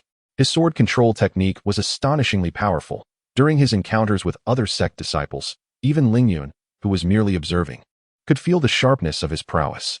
The disciples of other sects are not to be underestimated. The Tiando sect boasts a disciple rumored to possess a rare variant spirit root, the Thunder Spirit Root, whose lightning techniques are extraordinarily formidable. Additionally, there is a fully established foundation establishment disciple from the Zhangquan sect, whose spiritual energy surpasses that of his peers by several times, unleashing spells of great power with each movement. Moreover, Ling Yun noted a scarcity of body-refining cultivators, aside from brother Bianyang. Only 2 other disciples of this path participated in the sect competition, both of whom were inferior in physical prowess to brother Bianyang. Following the conclusion of the sect competition, Ling Yun estimated his own strength to be roughly average, excluding any consideration of his spiritual attack capabilities. In the aftermath, the Tiando sect secured first place, followed by the Zishu sect, then the Zhangquan sect, with the Haiwei sect trailing last. The outcome delighted the Tiando sect's leader, who directed a barrage of mockery at the Zhangquan sect's leader, leaving the latter visibly displeased, had it not been for the intervention of 2 companions. A physical confrontation might have ensued. After the competition, the Zhangquan sect graciously offered the other sects accommodations for the night and the following day. The 4 sects proceeded together towards the secret realm. On the 10th day after departing the Zhangquan sect, the spiritual vessels of the 4 sects arrived at a vast plain. Have we arrived? Ling Yun pondered as the vessel came to a halt. Soon after, the 3 peak leaders descended onto the plain, with Master Zhou being the last to stow away the vessel. The leaders of the other 3 sects followed suit, each retrieving an object that, when combined, formed a structure resembling a formation plate. The sect leaders placed numerous mid-grade spirit stones onto the plate, activating it. As the spiritual energy flowed into the formation, it came to life, and a ripple suddenly emerged nearby. Then, a dark portal to the secret realm materialized before the assembly. This marked the entrance to the Shiyuan secret realm. Disciples of each sect could enter through this portal to access the realm. With the portal's appearance, the Zhangquan sect leader spoke. I trust each sect has already briefed you on the specifics, so I shall refrain from reiterating. However, during your competitions, I implore you to refrain from lethal force. Let us preserve the amicable relations built over nearly a millennium among our 4 sections. The Zhangquan sect leader spoke with utmost seriousness, a sentiment echoed by the leaders of the other 3 sects, including the Tiando sect, which traditionally held animosity towards Zhangquan. Master Zhou had previously informed Ling Yun and the other disciples about the conditions and precautions within the Shiyuan secret realm during their journey on the spiritual vessel. Should disciples from different sects vie for the same resource, they would compete, and the victor would claim the prize. While competition is permissible, lethal measures are strictly prohibited. For all participants in the secret realm are invaluable disciples of their respective sections. Should it come to light that one sect's disciple has slain another's, it would surely incite chaos and strife. The discord between Tiando and Zhangquan partly stems from a past incident where a disciple from Zhangquan killed one from Tiando. Fortunately, the slain disciple was merely an inner sect member, yet this incident severely strained relations between the 2 sections. To avert a recurrence of such tragedies, The four sects collectively established this rule, which is why the Zhangquan sect leader emphasized its importance. Understood, the multitude of disciples responded in unison, and subsequently, at the behest of their respective leaders, they entered the Shiyuan secret realm. Bear in mind, the foremost priority is one's own safety. Should danger arise, hastily crushed the teleportation talisman to return. As Ling Yun was on the verge of entering, Yin Zhen's words echoed in his ears. Master, rest assured. I possess 2 defensive artifacts and your offensive jade token. Should peril truly manifest, fleeing shall not be an issue. In response, Ling Yun conveyed his reassurances, urging his master to remain untroubled before swiftly stepping through the portal to the secret realm. The Shiyuan secret realm is abundant in resources, yet it is not devoid of peril, as many spiritual herbs are often guarded by ferocious beasts. Naturally, due to the restrictions of the realm, the beasts within cannot exceed the foundational stage of completion. However, it is precisely this danger that prompted the 4 sects to collaborate in the study of the secret realm, resulting in the creation of talismans that allow for instant departure from the realm. This talisman has only been developed in recent centuries. Such fortune was unheard of in the past. With protective measures having reached this level, if one were still to meet their demise within the secret realm, it could only be deemed as fate's decree. After a disorienting whirl, Ling Yun found himself amidst a range of mountains. At that moment, he felt a tumult in his stomach and quickly grasped a tree for support, taking a considerable time to recover. This sensation of teleportation was vastly inferior to that of the system's transport. Once he regained his composure, Ling Yun expressed his dissatisfaction and retrieved a map from his storage ring. Chapter 28. Spirit Herbs. This map has been meticulously charted by disciples of the sect who enter every century. It delineates the locations of most resources within the Western Secret Realm. The Western Secret Realm remains accessible for only 1 year. Thus, my primary objective is to ascertain my current position and swiftly proceed to the nearest marked resource. Naturally, it would be fortuitous to encounter a senior brother along the way. Ling Yun murmured to himself while holding the map. Upon entering through the gate of the secret realm, each individual's teleportation point is random. After slightly determining his location using the map, Ling Yun stowed it away and headed eastward. As he journeyed, he gazed up at the sun in the sky and couldn't help but marvel at the wonder of it all. The secret realm bears little distinction from the outside world. It features mountains, rivers, and the cyclical movement of the sun and moon. Were it not for Ling Yun's entry through the secret realm's gate, he would struggle to discern whether he was in the outside world or the secret realm. The Western Secret Realm is neither too vast nor too small. Roughly the size of a small nation, Ling Yun advanced while holding a communication talisman, hoping to connect with a fellow disciple. Unfortunately, the talisman remained dim, indicating that there were no disciples of the Zishu sect within a 10-mile radius. How disappointing. This forest is so expansive. It must be the Linfeng dense forest. Ling Yun lamented after traversing for some time without contacting any Zishu sect disciples. He had confirmed his current position, yet this knowledge proved futile. Apart from some chi refining stage beasts, there was not a soul in sight. They claimed it was resource-rich. He scoffed, contemplating whether to summon his flying sword. However, he hesitated, wary of attracting formidable beasts. He recalled senior brother Lu's advice. In the wilderness, one must conserve spiritual energy and avoid flying too high, lest one become a target. After advancing for a while longer and observing the monotonous trees, Ling Yun could no longer suppress his impatience. What is there to fear? If I cannot defeat them, I can always flee. Why hesitate? Let's go, Cloud Initial Sword. With newfound resolve, Ling Yun stepped onto the Cloud Initial Sword and soared out of the thicket. Now this is more like it. Let me see where I truly am. High above the Linfeng dense forest, Ling Yun surveyed his surroundings and finally pinpointed his location. According to the map, there was a place to the east bearing the second-tier spirit herb known as the Clear Thunder Wonder Lotus, which possesses unique benefits for cultivators with lightning spiritual roots. Although it may not serve me directly, obtaining this lotus could facilitate exchanges with others. Determined, Ling Yun directed the Cloud Initial Sword towards the location of the Clear Thunder Wonder Lotus. During his flight, he keenly observed a disciple of the Zhangquan sect, clad in white, swiftly advancing eastward through the woods. It seemed he was also pursuing the Clear Thunder Wonder Lotus. Ling Yun's heart tightened, and he quickened his pace, aiming to secure the lotus before the Zhangquan disciple arrived. However, Ling Yun's keen eyesight was matched by that of the Zhangquan disciple.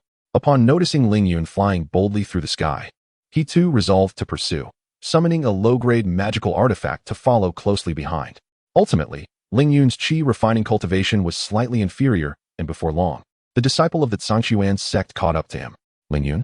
The disciple of the Zhangquan sect spoke first, exclaiming, "Lu Zhe, I didn't expect it to be you."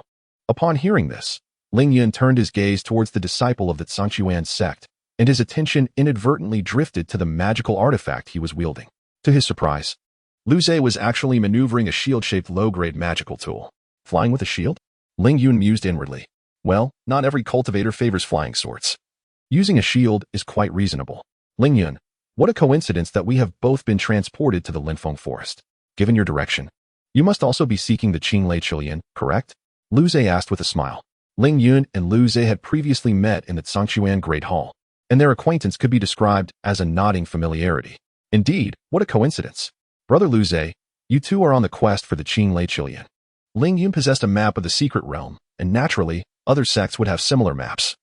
So he was not surprised that Lu Zhe was aware of the direction to the Qinglei Qilian. Lu Zhe nodded in response, not believing that Ling Yun, who was at the early stage of foundation establishment, could pose a threat to him, so he did not hide his intentions. With Lu Zhe's acknowledgement, an unexpected silence fell between them as Ling Yun pondered to himself. This Lu Zhe, I have heard, has only recently broken through to the late stage of foundation establishment, and his strength is among the weaker in that tier. If I can get close to him and defend against his spiritual attacks, victory is not beyond my reach.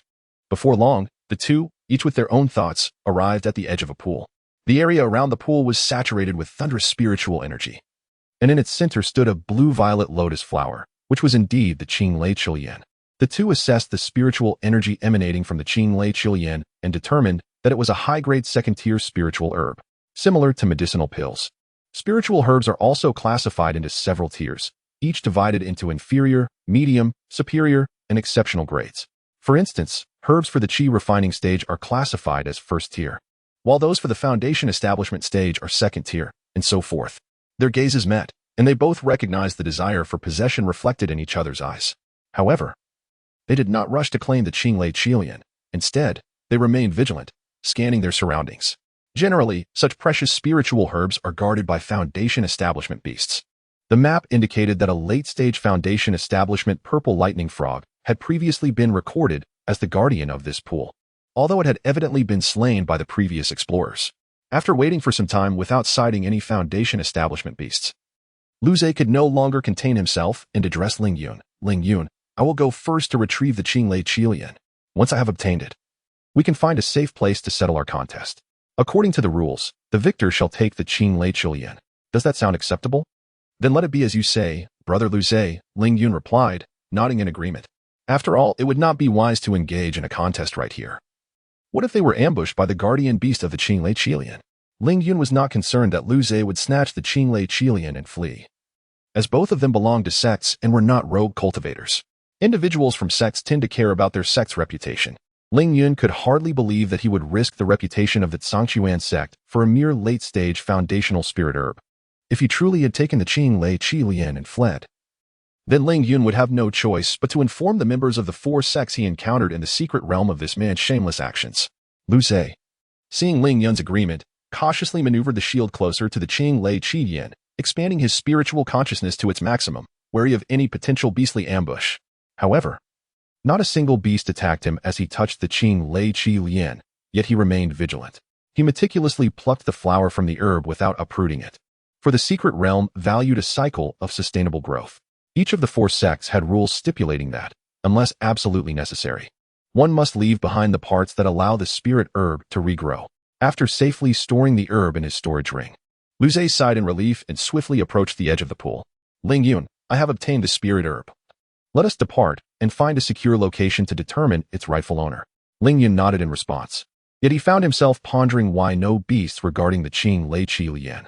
However, having secured the herb, he dismissed his concerns and left with Lu Zhe. Shortly after their departure, a figure with a human body but a serpent-like head emerged near the pool. This creature observed the direction Ling Yun and Lu Zhe had taken, displaying a look of confusion. Something is amiss. Why did those outsiders not fight over the spirit herb? Did my father not say that outsiders are inherently greedy? They should have clashed upon encountering such a treasure, yet they did not. With a perplexed expression, the creature contemplated pursuing them but ultimately feared being discovered and decided against following Ling Yun and Lu Zhe, turning away from the pool instead. At that moment, in a relatively safe location, Ling Yun and Lu Zhe exchanged intense gazes.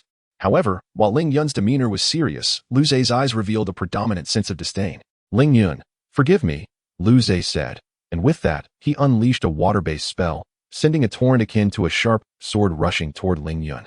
In response, Ling Yun's form instantly expanded as he activated the Scarlet Fire Sun body, channeling spiritual energy to activate the Frostfire bracelet, creating a spirit shield of ice and fire in front of him.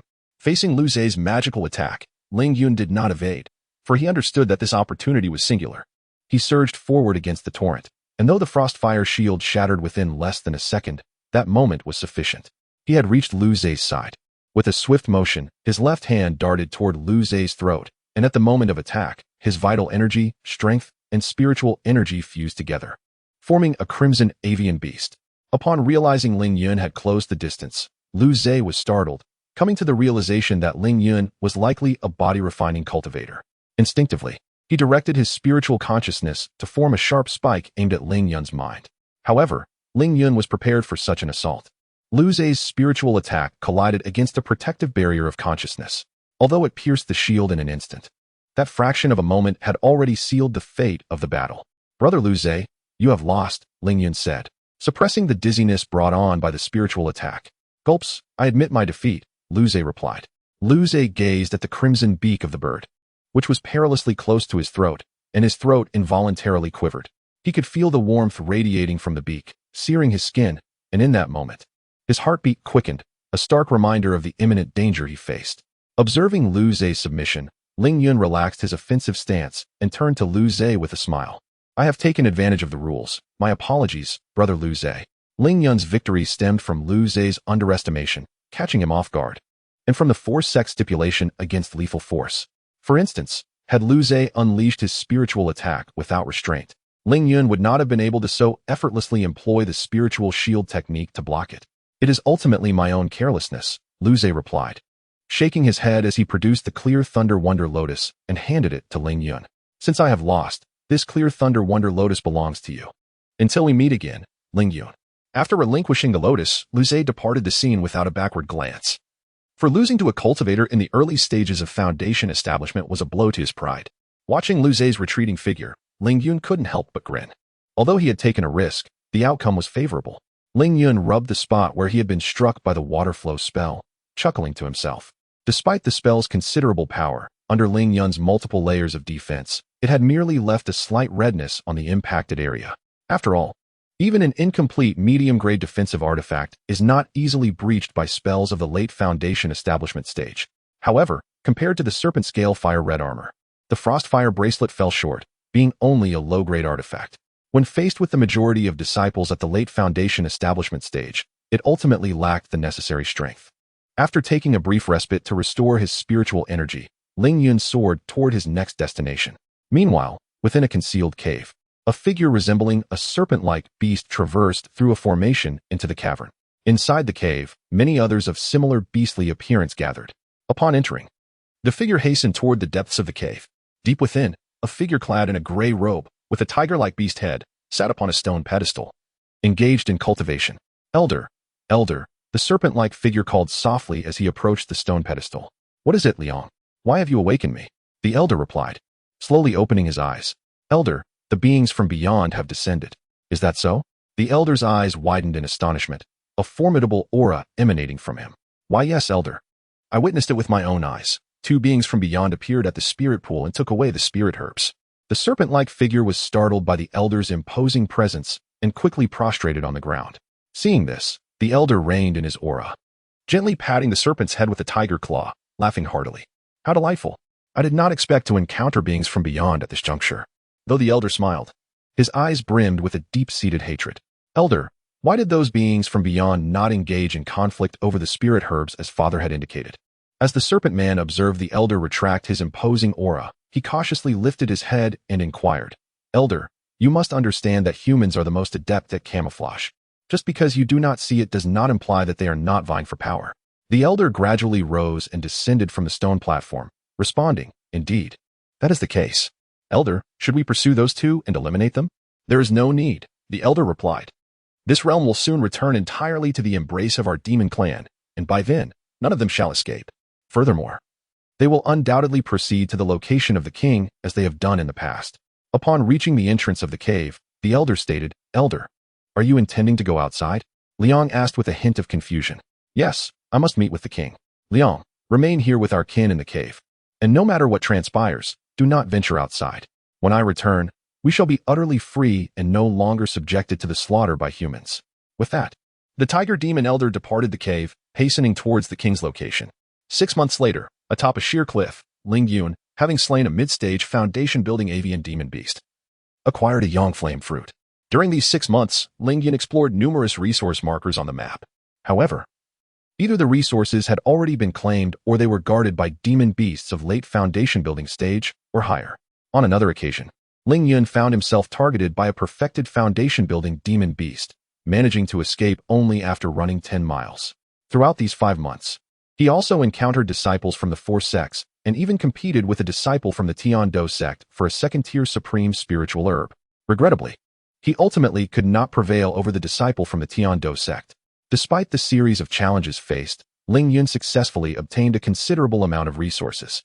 The spiritual herbs beneficial for body refinement were consumed by him, while the others were kept with the intention of exchanging them or finding someone to concoct pills once he exited the secret realm. Chapter 29. The Demon Clan at the Cliffside. Ling Yun meticulously dealt with the mid-foundation demon beast, placing it into the specially purchased storage pouch for demons. He then carved out a small cave, seeking a brief respite within. How fortunate! To my astonishment, the sunfire fruit has regrown, and the guardian beast is merely at the mid-foundation stage. Ling Yun held a fist-sized, crimson spiritual fruit in his hand.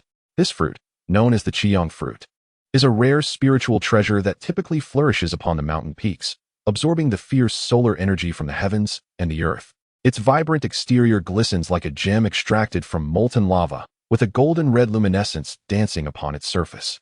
For ordinary cultivators, this fruit may be merely a precious fire element spiritual fruit. However, for Ling Yun, who practices the Qiyang body refinement technique, it is a remarkable substance for bodily enhancement. The fierce solar energy contained within it harmonizes splendidly with the Qiyang power of his technique. Should Ling Yun consume this fruit, he would not only expedite the circulation of spiritual energy within his body, but also significantly strengthen his bones and muscles.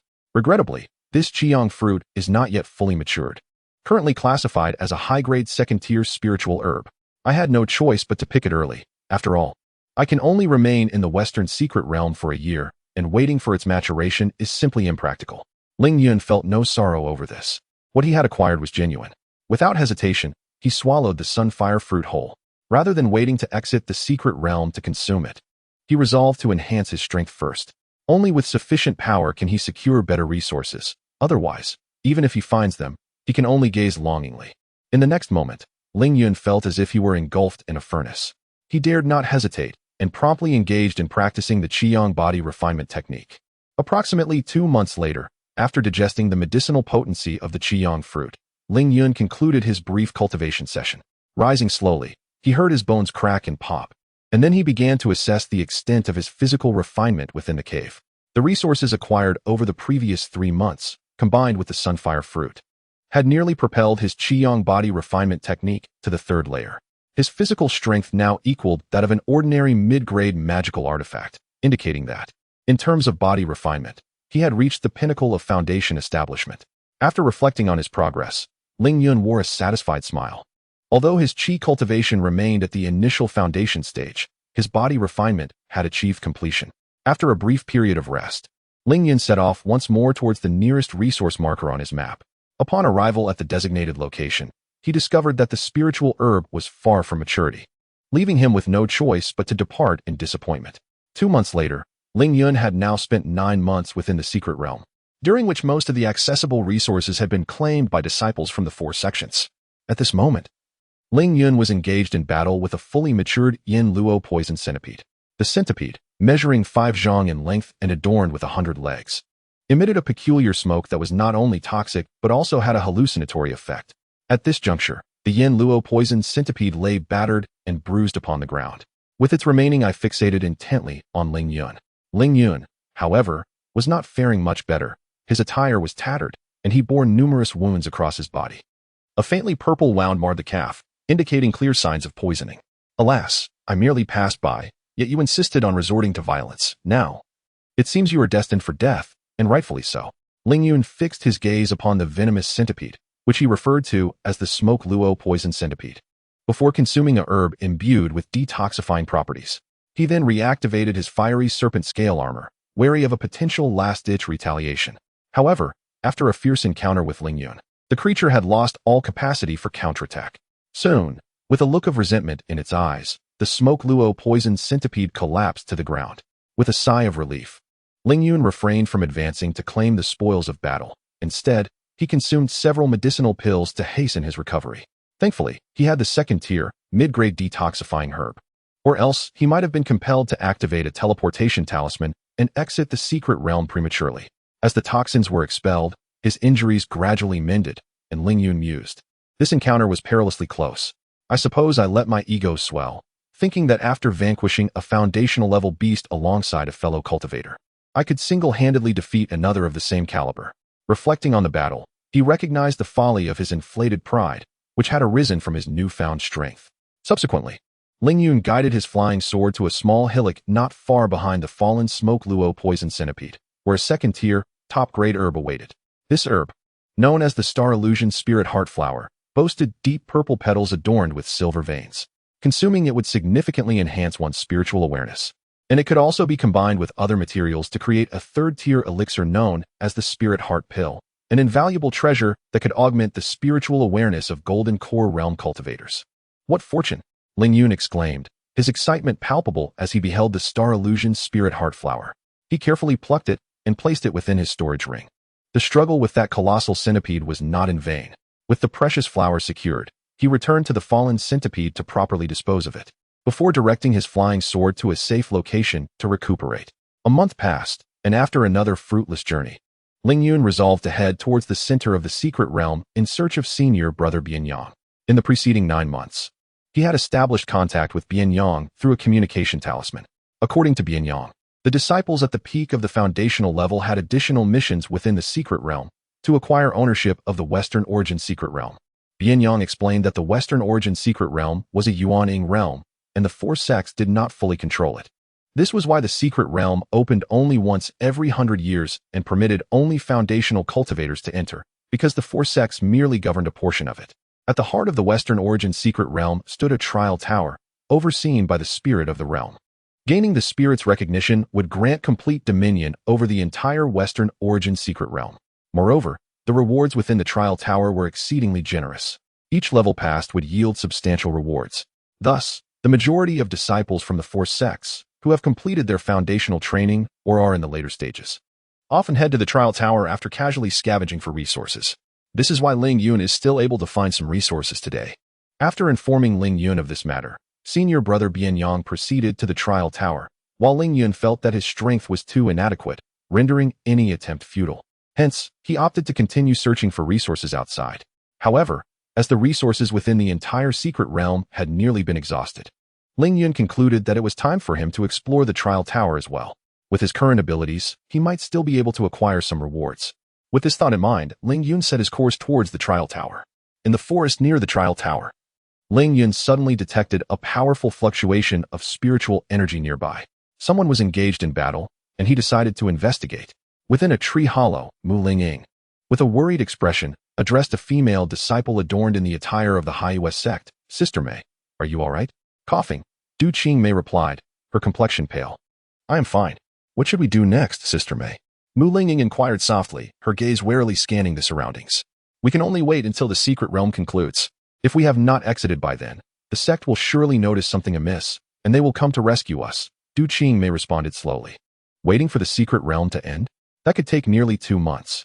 Sister Mei, do you think we can hold on until then?" Mu Ling-ying asked, her tone tinged with discouragement. "Xiaoying, do not give up hope. I believe we will survive this," Du Qingmei encouraged, grasping Mu Ling-ying's hand. "Survive? I fear your chances are slim," a sinister voice suddenly echoed in their ears. Both women turned to see a creature resembling a spider-headed being. At the late stage of foundation establishment, perched on a nearby branch, fixated on them. How did it catch up so quickly? Both were startled at the sight of this creature. "Xiaoying, run. I will hold it off," Du Qingmei immediately urged, brandishing a low-grade magic sword. Positioning herself in front of Mu Ling-ying. "No, Sister Mei. Even if we continue to flee, the outcome will not be any better. Rather than running away, I would prefer to stand with you and fight it to the death, Mu Lingying declared, choosing not to retreat, but to draw her weapon and stand shoulder to shoulder with Du Qingmei. Seeing Mu Lingying's resolve, Du Qingmei couldn't help but smile faintly. Very well, today we shall carve out a path for ourselves as sisters. Oh, such deep sisterly affection. Yet, your fate is already sealed. All your struggles are in vain. The spider demon sneered at the two. Kill them, it commanded, and two mid-stage Foundation establishment demon beings, a fox human and a dog human, appeared behind it. As these two mid-stage demons emerged, a flicker of despair crossed the eyes of Mu Lingying and Du Qingmei. They exchanged a resolute glance, the determination evident in their expressions. Xiaoying charge. Yes, Du Qingmei was the first to launch an assault, wielding her magical artifact. A faint blue aura enveloping her sword as she thrust it toward the canine creature. Meanwhile, Mu Lingying unleashed a spell known as Thousand Ice Spikes, sending a multitude of icy projectiles hurtling toward another fox spirit attempting to assist. Despite the advantage of her artifact, Du Qingmei was still significantly wounded and could only manage to hold her ground against the canine adversary. On the other hand, Mu Lingying fared slightly better, gaining a precarious upper hand against the fox spirit. However, eliminating the fox spirit in the short term seemed impossible, especially with a late-stage foundational spider demon lurking behind the two. Seeing that the two demons were occupied, the spider demon could no longer restrain itself and resolved to intervene. It expelled silk from its mouth, weaving a massive web that soared toward Du Qingmei.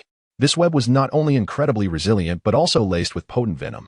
Any ordinary person ensnared would succumb to the poison within 3 seconds. The dog demon, witnessing this, quickly retreated, while Du Qingmei attempted to evade. But the web was under the spider demon's control and would not allow her an easy escape. Realizing her efforts to dodge were futile, Du Qingmei felt a chill in her heart and raised her sword. In the next moment, the aura on her sword surged, forming a colossal blade of blue energy that cleaved through the web. Although the web was severed, Du Qingmei felt the toll it took on her. Her already pale complexion grew even paler. Yet, as soon as the web was broken, the spider demon conjured another web, directing it toward Du Qingmei. Faced with this, she was compelled to unleash her sword energy once more. After severing 2 webs in quick succession, Du Qingmei understood that continuing this way would only lead to her demise at the hands of the spider demon. With no other choice, she retrieved a talisman, a life-saving trump card bestowed upon her by her master, a second-tier premium talisman. She had initially planned to wait for the spider demon to lower its guard before approaching to unleash this talisman for a decisive strike. However, now she had no choice but to activate it prematurely. Without hesitation, Du Qingmei activated the talisman, which transformed into a long arrow imbued with the essence of metal, shooting rapidly toward the spider demon. A palpable sense of danger permeated the air as the arrow approached, causing the spider demon to feel as though invisible blades were slicing across its skin. Reacting swiftly, the spider demon shot out a resilient strand of silk, pulling the canine demon in front of itself as a shield, while it rapidly retreated, forming a barrier of numerous silk strands. The metal arrow pierced through the chest of the canine demon and continued toward the spider demon, finally striking it after penetrating several layers of silk defenses. This attack captured the attention of Mu Lingying and the fox demon, who abruptly halted their confrontation. Had it perished? Du Qingmei, sword in hand, struggled to remain standing. Her gaze filled with hope as she looked toward the location of the spider demon. Coughing, a chilling laugh echoed from behind the silk shield. I am not dead. Ha ha ha. The spider demon slowly emerged before Du Qingmei, revealing that its right hand had been severed by the metal arrow. Though the right hand was severed, it did not inflict a grievous wound. It swiftly surged before Du Qingmei, who, despite her struggles, swung her sword, only to be repelled by the spider demon's palm. Struck down, Du Qingmei fell to the ground, her sword clattering beside her. You accursed human cultivator, I have now resolved to torment you mercilessly before your demise. The spider demon hissed, tightening its spiritual energy around Du Qingmei's neck, lifting her slowly as its grotesque visage bore down upon her. It knew well that had it not evaded that last strike, it would have lost more than just its right hand. Magia, Mu Lingying, witnessing the scene, rushed to save Du Qingmei but was hindered by the fox spirit. Get out of my way, you wretched creature, Mu Lingying shouted in frustration. The fox spirit remained silent, demonstrating through its stance that passage would only be granted over its fallen body. Seeing Mu Lingying thwarted, the spider demon prepared to savor its impending torment of Du Qingmei, who, in her despair, closed her eyes. Pray tell, what is the situation now? A voice, laced with curiosity, reached the ears of the four present. As the spider demon turned to ascertain the source of the voice, it was met by a fist the size of a sandbag, blazing red, hurtling towards it. Bang! The spider demon was struck squarely in the face, sent hurtling backward for dozens of meters. Hey, are you alright? What has transpired here? Duchime felt the pressure around her neck dissipate. Just as she was about to collapse, a surge of spiritual energy steadied her. Upon opening her eyes, she beheld a robust young man, his features striking, looking at her with evident concern. Ling Shitty, exclaimed Mu Lingying, her face alight with joy upon witnessing Ling Yun's intervention. Ling Shitty, be cautious. It is a late-stage Foundation establishment demon. Before Du Qingmei could respond, Ling Yun heard Mu Lingying's urgent warning. The spider demon, enraged by being struck, transformed its remaining hand into a spear of web, thrusting it at Ling Yun. Without waiting for Mu Lingying's caution, Ling Yun had already sensed the demon's movement through his spiritual awareness. Yet, he did not evade. Instead, he stood firm, awaiting the spider demon's assault. How dare you underestimate me? Die! Enraged by the contempt reflected in Ling Yun's gaze, the spider demon thrust its spear, imbued with white spiritual energy, directly towards his heart. However, when the spear struck Ling Yun's chest, the spider demon felt as though it had pierced a block of profound iron, a searing pain coursing through it. By the way, have you dined yet? Ling Yun inquired of the spider demon, as he delivered a punch to the spear, resulting in a resounding crack as the demon's remaining hand shattered. Before the spider demon could retaliate, Ling Yun struck it again, this time targeting its head. Bang! The spider demon was sent sprawling to the ground, and Ling Yun, no longer holding back, unleashed a relentless barrage of punches upon it. Observing this, the fox spirit attempted to rescue the spider demon, only to be thwarted by Mu Lingying's spell. In an instant, the tide of battle had turned dramatically. As Ling Yun delivered his final punch, the head of the spider demon was shattered upon impact. The kitsune, witnessing Ling Yun's triumph over the spider demon, turned to him, fully aware that his fate was sealed. He uttered, "Human, do not revel in your victory. Your time is limited." "What do you mean?" Ling Yun inquired, swiftly appearing before the kitsune, his expression one of confusion. However, the kitsune remained silent, launching an attack against Ling Yun instead. In response, Ling Yun was compelled to retaliate, and it was not long before the kitsune was left barely clinging to life. Just as Ling Yun prepared to interrogate it, he observed the creature's form slacken, its breath extinguished, clearly a suicide. Ling Yun, resigned, abandoned his questions and approached Mu Lingying, who was seated nearby tending to her wounds. "Thank you, Brother Ling, for saving my life. Should you ever require assistance in the future, I, Du Qingmei, will do my utmost to aid you," she expressed gratefully upon his arrival, having evidently learned of Ling Yun's deeds from Mu Lingying.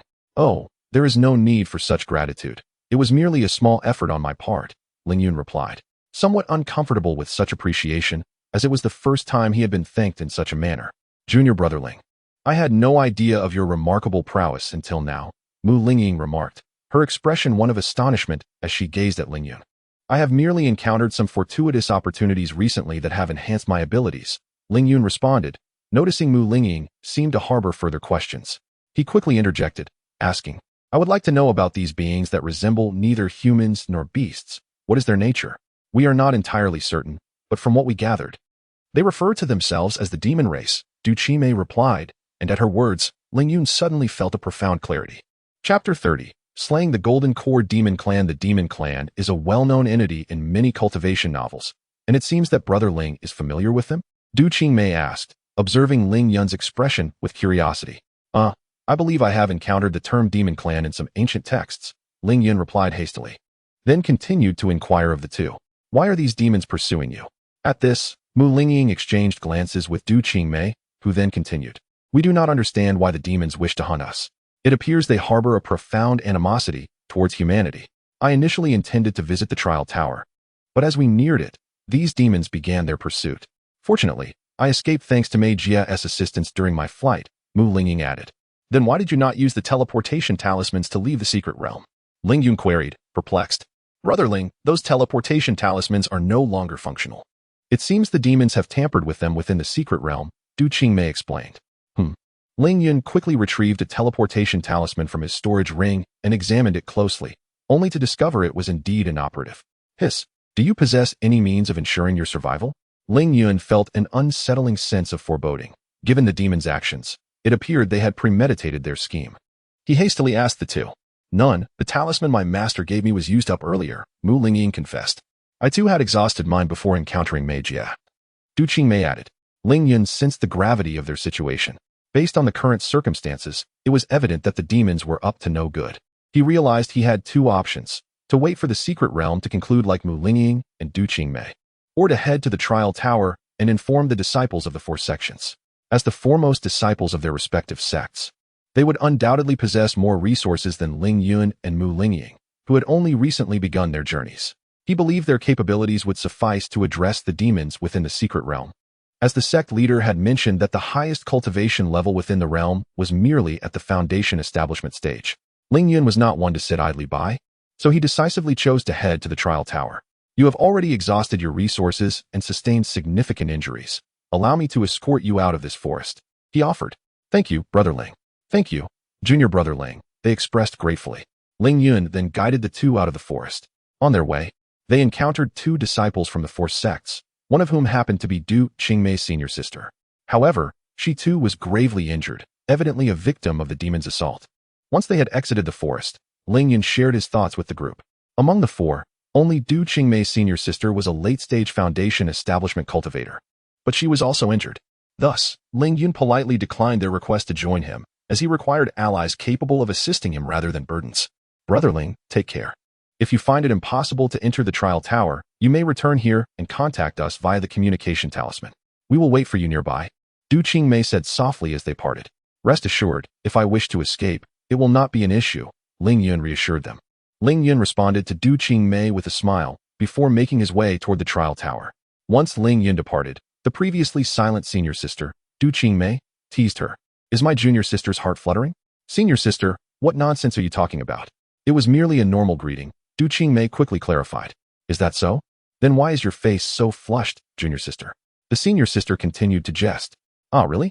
Du Qingmei hurriedly summoned water spirit energy, forming a water mirror to inspect her reflection.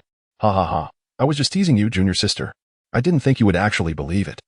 The senior sister laughed upon seeing her reaction. Ah, senior sister.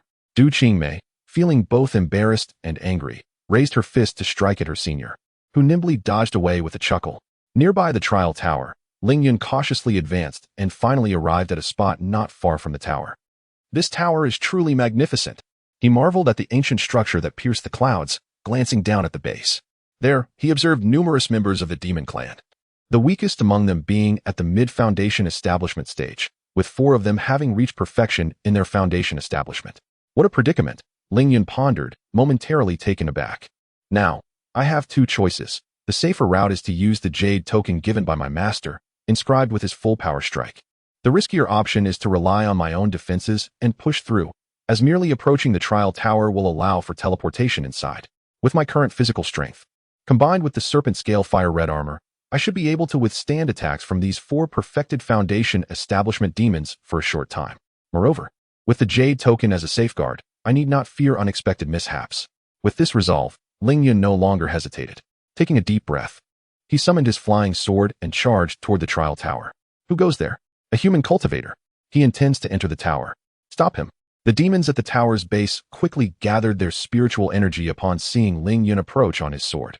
In the next moment, a barrage of foundation establishment spells surged toward him like a tidal wave, 4 of which bore particularly fierce might. The overwhelming force of these spells stirred the surrounding spiritual energy into a frenzy. Yet, Ling Yun faced this torrent of spells with unwavering courage. His defensive prowess elevated to its peak. His low-grade defensive artifact, the Frostfire Bracelet, emitted a shield of red and blue, while the mid-grade defensive artifact, the Serpent Scale Fire Red Armor, enveloped him in a blazing barrier adorned with serpent patterns. The Crimson Fire Sun body transformed him into a formidable figure, boldly confronting the impending onslaught. Charge! Charge! Charge! Ling Yun roared within, plunging into the deluge of spells. Boom! A deafening explosion erupted as the impact of the numerous foundation establishment spells forced nearby demons to brace themselves. Is this human cultivator a fool? Does he dare to storm in alone? Questioned one of the perfected foundation establishment demons. Who knows, perhaps he really is out of his mind, ha ha.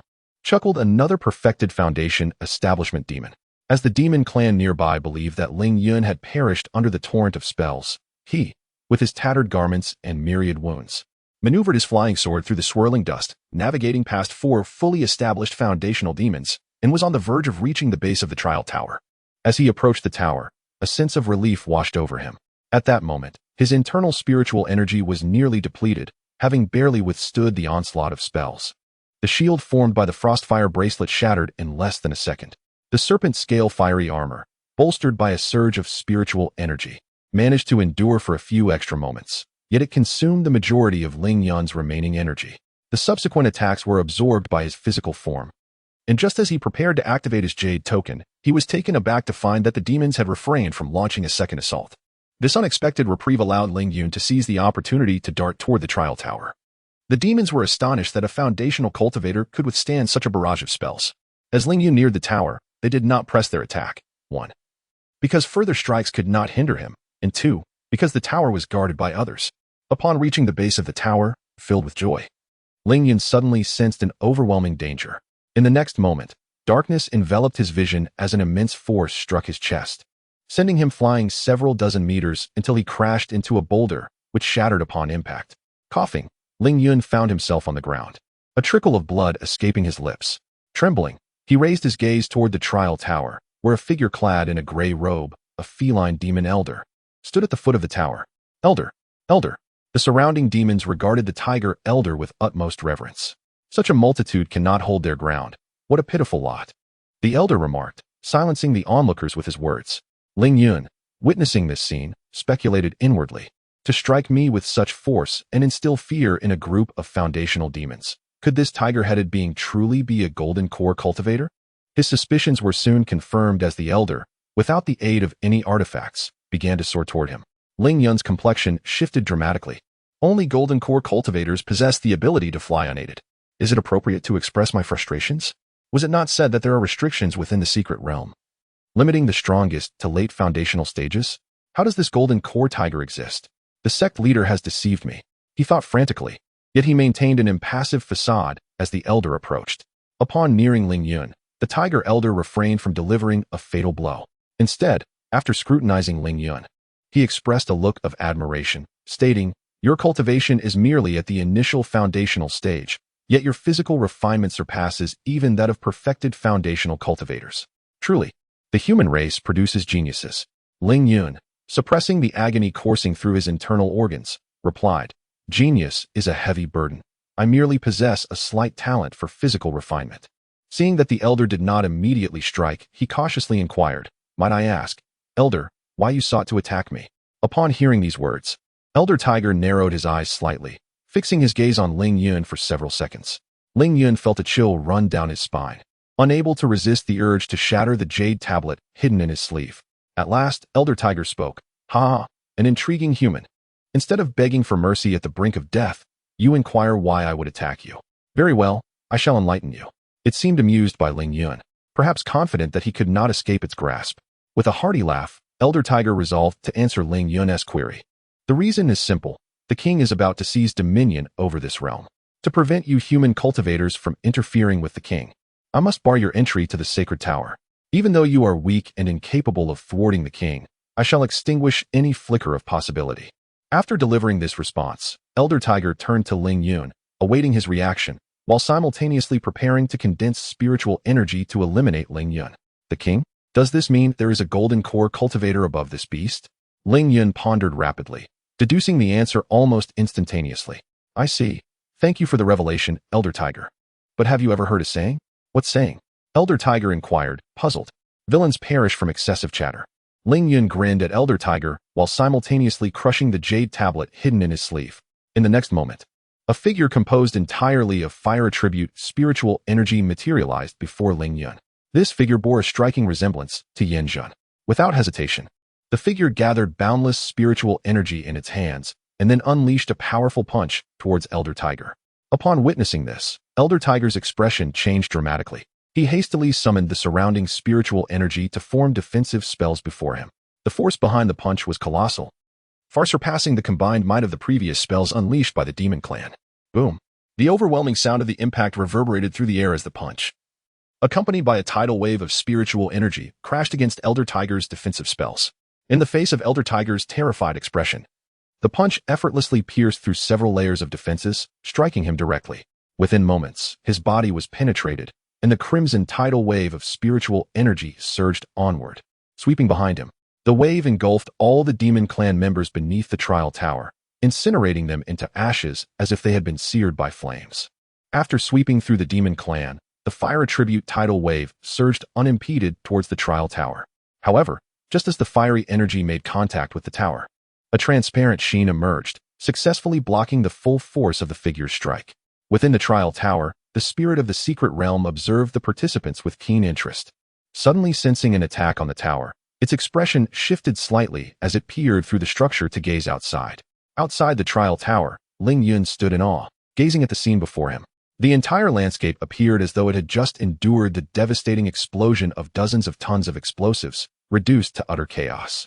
The surrounding ground was scarred by deep, crimson waves of spiritual energy, resembling the claw marks of fire that had rent the earth asunder.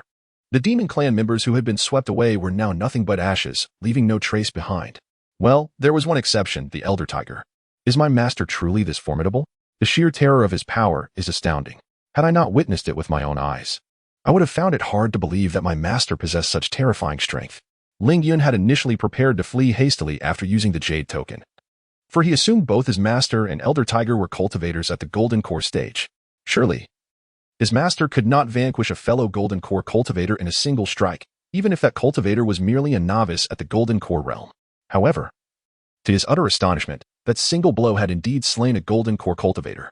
Unbeknownst to Ling Yun, the Jade token bestowed upon him by Yin Jun did not represent his own full power.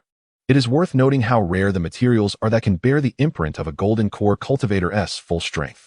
One need only look at Du Qingmei, a disciple of the Sea Moon Sect's peak master, who does not possess such a Jade token. While there exists a Jade token inscribed with Yin Jun's full power, it was crafted during his early years after taking in Bianyang, as he sought it far and wide. Upon completion, he entrusted it to Bianyang.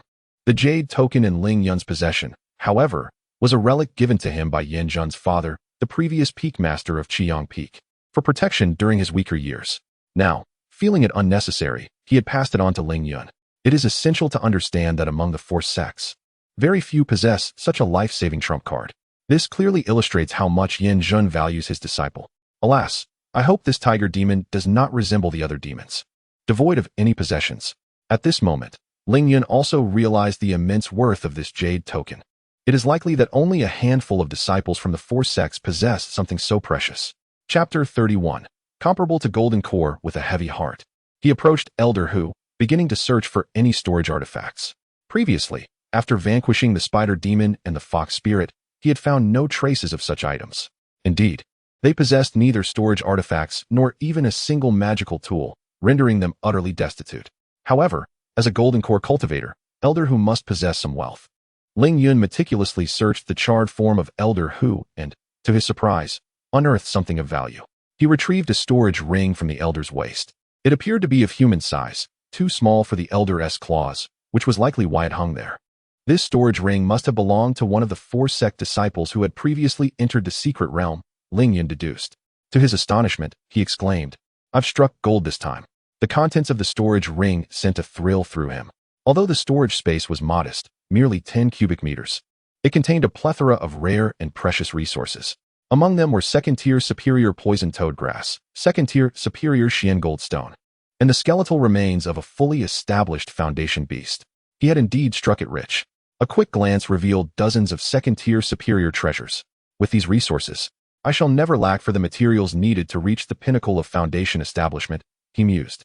As he reflected on the treasures within the storage ring, he recalled a saying, "Gold belts accompany killing and arson," and it was no wonder that cultivators in various novels were so enamored with plundering. This was indeed the swiftest route to acquiring resources. Nevertheless, the pressing matter at hand was to enter the trial tower and inform the disciples of the various sects about the events unfolding outside. Afterward, Ling Yun consumed some healing elixirs and spiritual herbs. Once his injuries had sufficiently mended, he hurried to the base of the trial tower, reaching out to touch its surface. Why can't I enter? However, as Ling Yun made contact with the tower, he found himself not transported inside. Just as confusion began to set in, an inexplicable force enveloped him, and in the blink of an eye, he was spun around, much like when he had entered the secret realm. Upon regaining his senses, Ling Yun began to survey his surroundings. He found himself within an ancient building, surrounded by numerous disciples from the four sections. "Junior brother, how did you get in? What happened to you?" A familiar voice called out, and he turned to see senior brother Bien Yang swiftly approach him, concern etched on his face. After all, Ling Yun's attire was tattered, and he bore several wounds that had yet to heal. Senior brother, Ling Yun replied, promptly informing him of the situation outside. So, you're saying the Western Origin Secret Realm is now inaccessible? Yes, Bien Yang replied. I have a general understanding of the situation. But I didn't expect the demon race to have a golden core cultivator. Another one? The king of the demon race? Have you encountered it? Ling Yun asked, surprised. Indeed, Bien Yang explained. We have learned much from that so-called king of the demon race. Then why? As Ling Yun was about to inquire further, he was interrupted by Bien Yang. Junior brother, do not be hasty. Allow me to elucidate the situation for you. Firstly, the king of the demon clan has employed some mysterious means to seal the trial tower, rendering it a one-way passage. This is precisely why we find ourselves here. We have no means of exiting even if we wish to. As for the demon clan scheme, it is simply to gain complete control over the Western Secret Realm. Ling Yun, puzzled, asked, then why do the senior brothers not confront this demon king? The demon king is a golden core cultivator. We stand no chance against it. Although some among the four sects possess the life-preserving jade tokens bestowed by our master, the demon king remains within the trial tower, shielded by its protections. Even if we were to utilize the tokens now, their efficacy would be minimal. Ling Yun recalled the moment when their master's phantom had attacked the trial tower, only to be thwarted by its defenses. Indeed, but senior brother, are we to simply sit idly by? Ling Yun could not fathom the disciples of the four sects resigning themselves to inaction for this reason. As expected, Bien Yang responded a moment later, of course not. We are waiting. Waiting for what? Waiting for the so-called demon king to pass the trial and seize control of the secret realm. Ling Yun was taken aback. What nonsense is this? If we wait for it to master the secret realm, we shall be doomed. Observing Ling Yun's alarmed expression, Bien Yang smiled slightly. Wearing an expression of as I suspected, he then communicated telepathically to Ling Yun. Do not panic, junior brother. We shall not wait until it has complete control over the realm. When the spirit of the secret realm transfers its powers to another, it is at that moment the realm is at its most vulnerable. The spirit will no longer have the authority to manipulate the realm, and the new holder will require time to acclimate to the powers. It is impossible for them to operate the realm with ease immediately, even if the adaptation period is brief. At that moment, the disciples of the four sects will expend their life-preserving jade tokens all at once. Then, several cultivators at the mid-golden core stage will strike with all their might, piercing through the entire trial tower and vanquishing it on the spot. Senior brother, how can you be certain of when it will pass the trial? Ling Yun asked. His curiosity piqued. Observe, Bien Yang pointed in a certain direction. Following his gesture, Ling Yun looked and saw a disciple from the Sea Moon sect, the very one who had previously bested Bien Yang in the sect competition. Senior brother, is that not the disciple from the Sea Moon sect who defeated you in the earlier competition? Bien Yang coughed slightly, then explained with a hint of embarrassment, ahem. Junior brother, do not underestimate her. She is a disciple of the Sea Moon sect's leader. Her spiritual awareness is far superior to that of an average Foundation establishment cultivator. Although she seemed to narrowly defeat me last time, she was actually holding back. She possesses a mid-grade spiritual artifact bestowed by her master, which allows her to perceive matters beyond the reach of ordinary cultivators. The specifics elude my understanding, however. She possesses knowledge regarding the so-called king of the demon clan. Moreover, look yonder.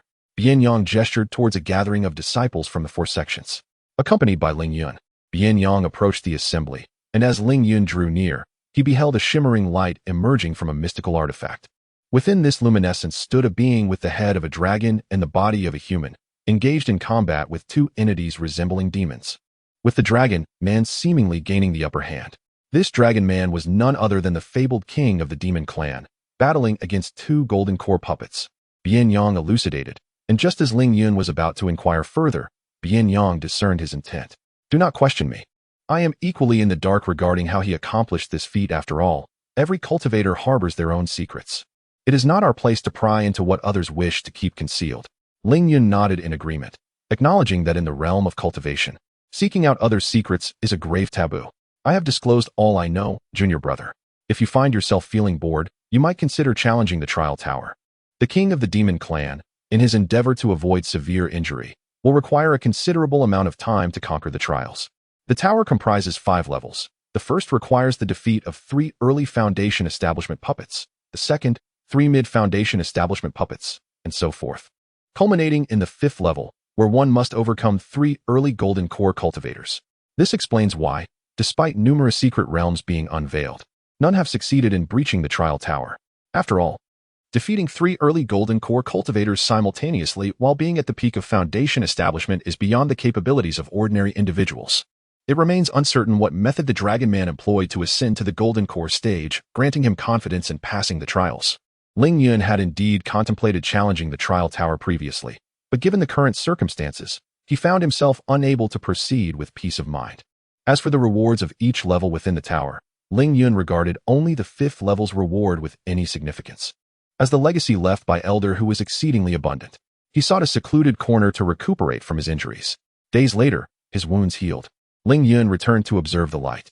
At that moment, the Dragon Man had vanquished the 2 golden core puppets but bore significant injuries and was recuperating. One must commend the trial tower for its humane design. It grants challengers a respite to recover after overcoming an adversary. Upon witnessing this, Ling Yun hesitated no longer and promptly consumed a nourishing spirit herb to enhance his physical form. Intent on attempting to break through to the 3rd layer of the Qiyang body refinement technique.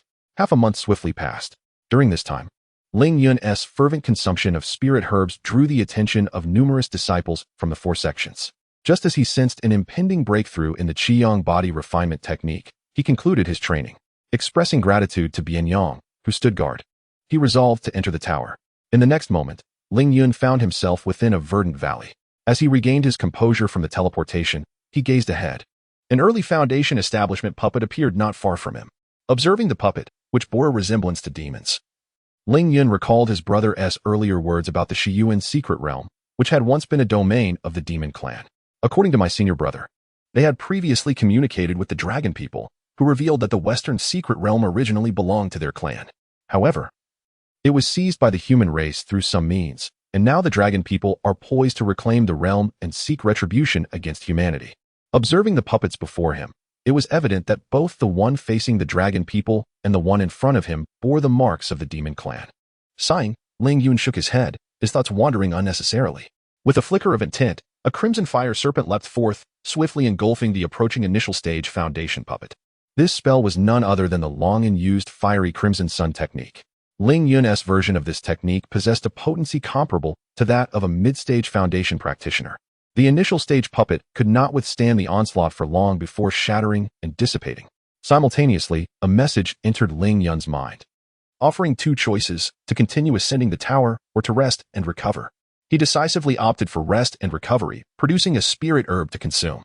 This was precisely his intention for entering the tower, to utilize the respite to break through to the 3rd layer of the fiery crimson body refinement technique. Although outside, the disciples of the 4 sects would not pose a threat to him, the old adage advises caution, hence Ling Yun chose to play it safe. As the medicinal energy surged through him, his entire being began to crackle, and the surrounding spiritual energy rushed towards him. What an intriguing little fellow, mused the spirit of the secret realm, observing the scene with interest. Since Ling Yun had expended his life-saving jade token, the spirit had been closely monitoring him. Honestly, compared to the dragon people who exploited loopholes to ascend the tower, the spirit held greater faith in Ling Yun. Given Ling Yun's current physical strength, if he were to break through again and afforded some time, he might genuinely have a chance to conquer the trial tower. Alas, the spirit lamented, as it too was bound by rules. Despite the dragon people's exploitation of loopholes, their ascent was legitimate, and it could neither interfere nor obstruct. Subsequently, the spirit directed the spiritual energy within the tower to surge towards Ling Yun. Why does it feel as if the spiritual energy around me has intensified?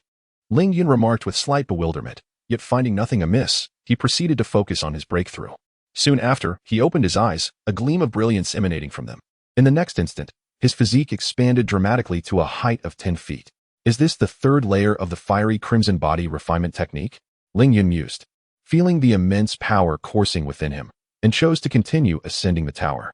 Shortly after, 2 initial stage Foundation puppets appeared, and with a powerful punch, he unleashed a violent gust of force that shattered both puppets into fragments. Fueled by momentum, Ling Yun pressed on, successfully surpassing the 4th level of the trial tower before coming to a halt. Exhaling deeply, he reverted to his usual form. Now, my physical prowess rivals that of a golden core practitioner, yet my qi refinement lags behind. After conducting a series of assessments, Ling Yun concluded that, aside from breaking through to the 3rd layer of the fiery crimson body refinement technique, his qi cultivation had also advanced to the mid-stage of Foundation due to consuming a plethora of spirit herbs. Simultaneously, his spiritual awareness had expanded to approximately 20 meters. For foundation practitioners, the range of spiritual awareness is up to 10 meters in the early stage, 50 meters in the mid-stage, 100 meters in the late stage. And at full completion, it can reach a maximum of 200 meters. Certainly, this merely reflects the ordinary range of spiritual awareness for a foundational cultivator. Those who specifically cultivate techniques related to spiritual awareness possess a considerably broader scope. There is little necessity to challenge the 5th level with my current strength. I am ill-equipped to overcome it. As for Ling Yun, one might regard him as a pseudo-golden core cultivator. In the realm of cultivation, body refinement is ultimately not a purely physical endeavor. While body refinement undoubtedly enhances physical resilience, achieving the pinnacle of strength still necessitates the sustenance of spiritual energy. With spiritual energy, Ling Yun can rival a golden core cultivator. Devoid of such energy, his prowess would only marginally surpass that of a perfected foundational cultivator. And this is contingent upon his martial foundation. The path of cultivation through body refinement is inherently less pure when compared at the same level. Martial practitioners still exhibit greater strength. However, such comparisons are not entirely fair, as each possesses its own merits and demerits. Although it is foreseeable that I will not surmount the challenges of the 5th level of the trial tower, this does not deter Ling Yun from desiring to witness the might of a golden core cultivator, even if merely through a puppet. After a brief respite, Ling Yun resolved to continue his ascent through the tower. As before, the world spun around him, and he found himself in a vast plain. Not long after, a golden core wolf demon puppet appeared in the distance. Cough, cough, cough. Junior brother, what has happened to you? Did you not communicate that you were venturing into the trial tower to break through to the 3rd layer of the Qiyang body refinement technique? Upon seeing Ling Yun's battered form, Bian Yang hurried to his side, his expression filled with concern. Chapter 32. The Shattered Secret Realm. Senior brother, fret not. These are merely superficial wounds. Ling Yun reassured his senior with a dismissive wave of his hand. Upon closer inspection, his senior noticed that, indeed, the injuries, though numerous, were not severe. I have just broken through to the 3rd layer of the Qiyang body refinement technique within the trial tower. Eager to test my newfound strength, I attempted to confront the 5th layer's golden core puppet, as you have witnessed, Ling Yun explained, gesturing to the wounds adorning his body. To be frank, the 5th layer's golden core puppet cannot truly be classified as a genuine golden core cultivator. Nevertheless, its formidable prowess consistently overwhelmed Ling Yun. Although he managed to hold his ground for a considerable time, he ultimately succumbed to exhaustion and chose to concede. Oh, so you have already advanced to the 3rd layer of the Qiyang body refinement technique, his senior remarked, his voice laced with admiration. Indeed, Ling Yun affirmed, recognizing the marvel of his senior's progress over the years. Senior brother, I merely encountered a stroke of fortune. I am confident you will soon reach the 3rd layer as well, Ling Yun offered, hoping to console him. The two then engaged in conversation while awaiting the outcome of the Dragon Man's challenge. Presently, the Dragon Man was embroiled in a fierce battle with 3 early-stage golden core puppets. After observing for several days, Ling Yun discerned a glaring weakness in himself compared to golden core cultivators, a severe lack of endurance. The Dragon Man, despite battling the golden core puppets for days, remained vibrant and vigorous, while Ling Yun could only persist for half a day before admitting defeat. A fortnight later, the disciples from the 4 sects were intently focused on the luminous screen within the trial tower. The scene had reached a pivotal moment. The Dragon Man was engaged in combat with the final golden core puppet and had gained the upper hand. Moments later, the screen revealed the Dragon Man shattering the puppet's head with a swift claw, securing his victory. Following this, the Dragon Man's form vanished from the 5th layer of the trial tower, eluding the disciples' attempts to observe him. The onlookers hastily turned to Shuesia, a disciple of the Haiwa sect, who had been preparing for this moment for days. Shuesia, you may yet sense the presence of the Demon Clan King, they inquired. Shuesia closed her eyes and nodded gently, speaking slowly. Do not rush. The time is not yet ripe. The disciples of the 4 sects, upon hearing this, reluctantly abandoned their intentions to act, for only Shuesia could sense the Dragon Man at that moment. As time elapsed, the atmosphere grew increasingly tense. Just as the disciples were poised to question Shuesia once more, she abruptly opened her eyes, pointing towards a specific direction at the tower's apex, while simultaneously shattering her life-preserving jade talisman. Now is the time. It lies in that direction, she proclaimed. The disciples, upon hearing her, swiftly crushed their own prepared life-preserving talismans. In an instant, 9 ethereal silhouettes materialized before them, one of which was the spectral form of Ling Yun's master. Yin Zhun. Ling Yun observed Yan Zhan's apparition, sensing a distinct difference from the one he had previously encountered, though he could not immediately articulate what had changed. Among the 9 apparitions, their strengths varied. The most formidable were the spectral forms of the sect leaders from the High West sect and the Tsanchuan sect, both possessing perfected golden core cultivation. The 9 ethereal figures launched their assault in unison towards the direction indicated by Shuexiya. The overwhelming force unleashed by the full strength of the 9 golden core cultivators caused the disciples of the 4 sects to pale in fear. Some even instinctively conjured defensive spells in a futile attempt to withstand the formidable pressure. Even powerful figures like senior brother Bianyang were compelled to take several steps back, as was Ling Yun. At the moment the 9 phantoms simultaneously released their spells, the disciples of the 4 sects felt as though the very heavens were collapsing. The energy radiating from the spells was so intense that it was nearly blinding, with only a few able to catch a glimpse of the astonishing scene. Beneath the torrent of the 9 golden core spells, the surrounding space began to warp. The so-called trial tower barely held its ground for an instant before being pierced by the spells in the blink of an eye. Within the trial tower, the Dragon Man had just received the authority over the Western Plains secret realm from the spirit of the secret realm. Before it could revel in its newfound power, the realm was snatched back by its demon kin. Suddenly, it sensed powerful waves of energy beneath its feet, and in the next moment, the space below the Dragon Man shattered. A flood composed of 9 formidable spells surged towards it. No, block it! The Dragon Man roared, gathering all its strength to resist. In that instant, it transformed into its true dragon form. It broke through under the direst of circumstances, achieving an unexpected breakthrough. However, while ordinarily it would have been overjoyed now, even having reached the mid-stage of the golden core, it only gained a moment's respite. How infuriating! Since you wish for my demise, you shall not escape unscathed. Let us perish together. The Dragon Man bellowed, and without hesitation, activated the contingency left by the demon race in the Western Plains secret realm. Soon, it was engulfed in the torrent of spells. The Dragon Man's final cry instilled a profound sense of dread among the disciples of the 4 sects, as an ominous premonition washed over them. In the next instant, the ground trembled violently. Before they could regain their balance, a sharp crack echoed through the air. The disciples turned towards the source of the sound, only to witness spatial rifts materializing around Ling Yun. My heavens! Ling Yun gasped, eyes widening at the sight of the rifts, realizing the impending peril, and hastily grabbed Bianyang to flee. Yet, before they could escape, the surrounding space suddenly expanded, giving rise to a tempest of spatial chaos. Ling Yun and many of the disciples were torn into the dark void by the storm. Senior brother, bid farewell to the master for me. Ling Yun, recognizing the futility of escape, gathered all its strength to hurl Bianyang beyond the rift. Bianyang, now aware of Ling Yun's intentions, felt helpless to save his friend when his own safety was at stake. As Bianyang exited the rift's reach, Ling Yun was consumed by the tumultuous space and vanished from sight. Junior brother. That was the last cry Ling Yun heard. Even as it fell into the rift, Ling Yun did not surrender to despair.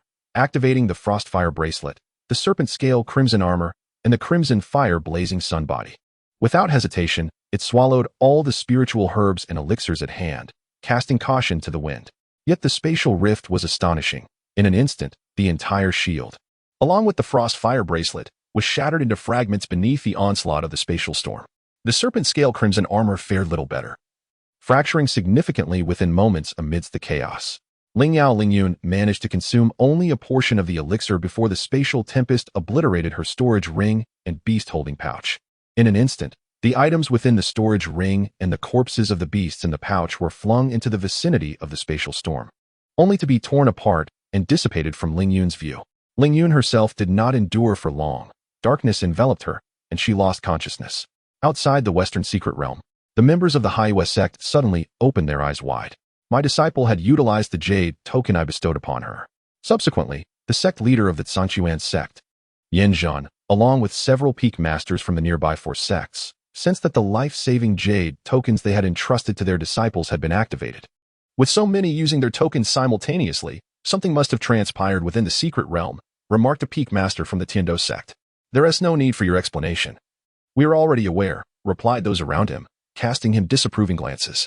However, just as they were preparing for their next course of action, they beheld the entrance to the Western secret realm flickering uncertainly, as though it were on the verge of vanishing.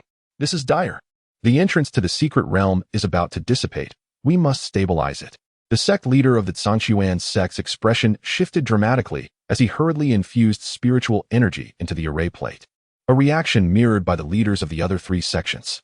At that moment, all 4 sect leaders comprehended that a significant event must have occurred within the Western Secret Realm, prompting such instability in the entrance. Their gazes converged, and in an instant, they reached a unanimous decision: rescue the disciples. It was imperative to note that all disciples entering the secret realm were the future pillars of the 4 sections. Should this batch of disciples perish, it would severely deplete the sect's vitality for centuries to come. Thus, in their endeavor to save this cohort of disciples, they were willing to sacrifice the Western Secret Realm if necessary. Peak Masters, hasten to breach the secret realm and rescue the disciples. I, along with the leaders of the other 3 sects, will maintain the entrance. The leaders of the 4 sects promptly conveyed this message to their respective Peak Masters. Understood. The Peak Masters swiftly took their orders and dashed toward the entrance to the secret realm. Leading the charge was Ling Yun's master, Ling Yun. With a face etched in urgency, he surged into the entrance of the secret realm, just as he anticipated being halted by the spirit of the realm, intending to force his way through. He found himself effortlessly entering the secret realm this time. Within the Western Secret Realm, chaos reigned. Both above and below, numerous spatial rifts erupted, tearing apart everything in their vicinity. Many beasts were in a state of panic, darting about in disarray. At the edges of the realm, countless spatial storms were rapidly engulfing the domain. Witnessing this scene, Ling Yun felt a pang of alarm in his heart, and without a moment's hesitation, he soared towards the trial tower. Simultaneously, he extended his consciousness to survey the surroundings, searching for disciples of the Zishu sect and remaining vigilant against the sudden emergence of spatial rifts. Other Peak Masters from various sects, upon entering the Western Secret Realm, adopted similar vigilance. Outside Shilio village, by the riverside, Song Fan returned from labor only to see a figure collapsed on the ground. He hurried over to the individual, finding them clad in tattered rags, resembling a beggar, and covered in blood. Song Fan cautiously approached the individual and, upon noticing the faint sound of breathing, resolved to take the person home to care for them. The individual was remarkably heavy. Once Song Fan hoisted the person onto his back, it felt as though he was carrying a massive boulder, and he exerted considerable effort to transport them to his home. Time passed, though the duration was uncertain, when Ling Yun slowly opened his eyes and surveyed his surroundings. Judging by the somewhat tattered garments adorning his body and the dilapidated state of the walls, he surmised that the owner of this dwelling was not particularly affluent. Ling Yun waited in the room for an extended period, yet no one returned, prompting him to examine his own injuries. Upon inspection, a bitter expression etched itself onto his face. His body was inundated with an energy reminiscent of spatial forces, which was incessantly corroding his internal organs. This energy compounded the damage to his already grievously injured organs, preventing them from healing and exacerbating his condition. If he did not utilize spiritual energy to thwart this insidious force, Ling Yun might only have a month to live. Even with his utmost efforts to resist, he could survive no longer than a year, unless he encountered an extraordinary opportunity. It was no wonder he had been racked with excruciating pain since awakening. It seemed his time was all too brief. After concluding his examination, Ling Yun resignedly reclined on the bed. Eventually, a dark-skinned youth entered the room. "Ah, you finally awakened. Had you not still been breathing, I might have suspected you were deceased," the boy remarked, his accent resonating in Ling Yun's ears. Ling Yun hastily sat up, but the movement aggravated his wounds, causing him to wince. "Ouch. Hello, did you save me?" Ling Yun managed to inquire through gritted teeth. "Not quite. I merely brought you to my home and changed your clothes," Song Fan quickly clarified, noting that aside from the bloodied rags he had originally worn, Ling Yun's external injuries had already healed. "Regardless, I must thank you. Please hold on," Ling Yun replied with a smile, instinctively reaching for something within his storage ring to offer his gratitude. However, he soon realized that all his possessions had been obliterated in the spatial storm. His expression turned somewhat awkward, and Song Fan, noticing this, waved his hand dismissively. "No need. I haven't really done much. My mother always told me that one should not accept gifts without reason. How can saving my life be deemed without reason? After I rest for a few days, I shall repay you handsomely," Ling Yun countered, shaking off his embarrassment as he continued conversing with Song Fan. "From what you say, you still have parents. Will my presence here disturb them? It won't be a bother. My father vanished when I was young, and my mother passed away several years ago. Now, I reside here alone," Song Fan replied, a hint of melancholy in his voice. "Ah, I apologize. May I inquire where exactly we are?" Ling Yun quickly changed the subject, hoping to lighten the mood. "We are in Shilio village. Do you know if there is a nearby county?" "Let me think. I believe the nearest county is called Dae County, though I am not certain about much else," Song Fan responded after a moment of contemplation. Subsequently, Ling Yun posed numerous inquiries that Song Fan could not answer, yet Ling Yun understood. After all, he was merely a youth from a small mountain village, possessing limited knowledge. But do you know of those who can fly with swords or conjure flames and streams of water? Ah, are you referring to immortals? Song Fan exclaimed loudly upon hearing this. Yes, precisely, the immortals. Ling Yun rejoiced at his awareness of cultivators, for as long as he recognized their sect, they could ascertain their location and perhaps even establish contact with the Zishu sect, which could lead to salvation. As for specifics, I know little. I only heard from the village elder that immortals once visited the village to take on disciples. Upon hearing this, Ling Yun felt a pang of disappointment at the earlier statement. But the elder's knowledge rekindled a spark of hope within him. Could you be an immortal? At this moment, Song Fan's mind raced, pondering the odd nature of Ling Yun's questions. Perhaps he truly was an immortal, he thought cautiously as he inquired. In a sense, yes, Ling Yun replied hesitantly. Please, immortal, accept me as your disciple. As soon as Ling Yun uttered these words, Song Fan suddenly knelt on the ground, bowing his head in reverence. Wait, Ling Yun exclaimed, suppressing his pain to assist Song Fan in rising. I am not yet prepared to take on disciples, but in a few days, I can provide you with some cultivation techniques and offer you guidance. Ling Yun had never intended to accept a disciple, even if he wished to. It would have to wait until he had recovered. Otherwise, he would be unable to teach anyone after a year. After much persuasion, Ling Yun finally dissuaded Song Fan from his desire to become a disciple. After several days of recuperation, Ling Yun, feeling immense pain with each movement, finally emerged from Song Fan's home. Chapter 33. The conclusion of the true spirit simulation under the guidance of Song Fan. Ling Yun encountered the village chief of Stream Village. Ling Yun did not disclose his identity as an immortal cultivator. Instead, he merely claimed to be a martial artist passing through and expressed his desire to reside in the village for a brief period. To demonstrate his prowess, he performed a feat of crushing stones with his bare hands. Subsequently, Ling Yun presented the village chief with a recently penned martial arts manual as a form of exchange for his accommodation. The village chief, upon seeing the manual, was overjoyed and welcomed Ling Yun with open arms, arranging for him to have a dwelling. Thus, Ling Yun settled in Stream Village. From the village chief, he gleaned some information regarding immortal cultivators. According to the chief, a celestial being had previously visited in search of disciples, claiming to hail from the Fei Hong sect, a practitioner capable of flying with a sword. However, the chief was not privy to any further details. Ling Yun, having never heard of the Fei Hong sect and finding no trace of it among the four sects, relinquished any hopes of returning to his previous sect. In the house arranged by the village chief, Ling Yun presented the Chi Hu Ju to Song Fan. This is the Chi Hu Ju, a foundational technique within the realm of immortal cultivation. If you possess a spiritual root, it signifies your affinity with cultivation. Should you lack one, I also have martial arts techniques comparable to cultivation that I can teach you, so there is no need for anxiety. Maintain a calm mindset. Ling Yun advised the visibly tense Song Fan. Yes, master, Song Fan replied. I have already told you, I am not your master. If you are uncertain of how to address me, simply call me Brother Ling. Ling Yun clarified. All right, master, Song Fan responded. Forget it, begin your practice here. Should you encounter any confusion, feel free to ask me. However, Ling Yun soon regretted uttering those words. Song Fan was merely an ordinary villager, lacking the deliberate pursuit of literacy that Ling Yun had once undertaken. Although he possessed some knowledge of characters, it was scant. In a single sentence, 7 out of 10 words required clarification from Ling Yun, leaving him helpless. He had to ensure his own words were fulfilled. Thus, he painstakingly taught him, one character at a time. Once Song Fan finally grasped the Chi Hu Ju, Ling Yun let out a sigh of relief. Have you understood it? Ling Yun inquired. Yes, master. Song Fan affirmed. Then go aside and attempt to absorb spiritual energy, Ling Yun instructed. Understood, master. Song Fan obediently moved to the side to practice the Chi Hu Ju. Before long, he returned to Ling Yun, who glanced at him with a hint of exasperation. What is it? Did you not claim to understand? What is it that you find unclear? Ling Yun asked. Not that, master. I have already perceived the spiritual energy you mentioned, Song Fan quickly explained. How could that be? Do not deceive me, Ling Yun replied, taken aback.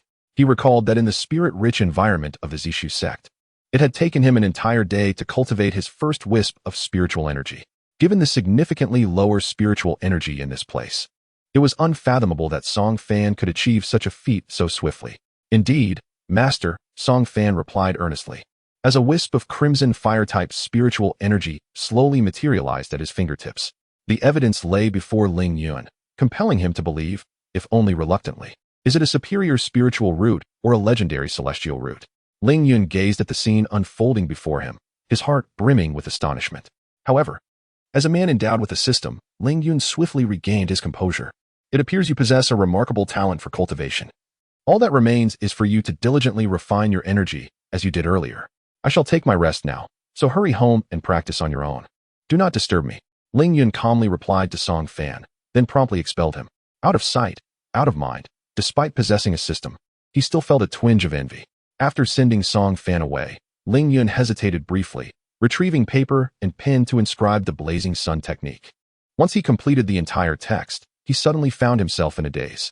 Hiss, do I not resemble the protagonist's grandfather in this state? An injured elder, a gifted protagonist, guiding him on the path of cultivation. Everything aligns perfectly. Ling Yun, realizing this, fell silent, astonished that he would one day become someone else's grandfather. Alas, the unpredictability of fate. Yet, if I can nurture a protagonist, that would not be so bad. In the days that followed, Ling Yun began teaching Song Fan to read and imparted the blazing sun technique to him. As for the rules of the sect, I am nearing death. What do rules matter?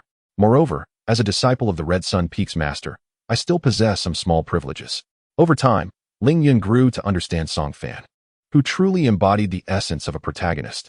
He was loyal and principled, with a simple nature, occasionally displaying a touch of cleverness. Not only was his talent exceptional, but he also demonstrated diligence and perseverance, coming to learn from Ling Yun each day after his labor, without a single complaint. Though his skin was darkened from toil, upon closer inspection, he was indeed a handsome youth. Before long, half a year had passed. While resting in the courtyard, Ling Yun suddenly sensed a fluctuation of spiritual energy. A cultivator is casting a spell. In this stream village, apart from himself, only Song Fan possessed such abilities. As this thought crossed his mind, Ling Yun's brow furrowed. Despite his injuries, he made his way toward the source of the energy disturbance. In a small grove, a figure clad in green robes and bearing an unseemly visage casually deflected an incoming fire arrow. Hee. I didn't expect to encounter a chi refinement stage cultivator in this mundane realm. I was worried that the rampant capture of mortals might attract the attention of the Feihong sect. However, with you here, I can afford to capture far fewer mortals. Little fellow, I advise you to surrender quietly. Otherwise, I might become heavy-handed and you could lose a few parts, which would be quite unfortunate.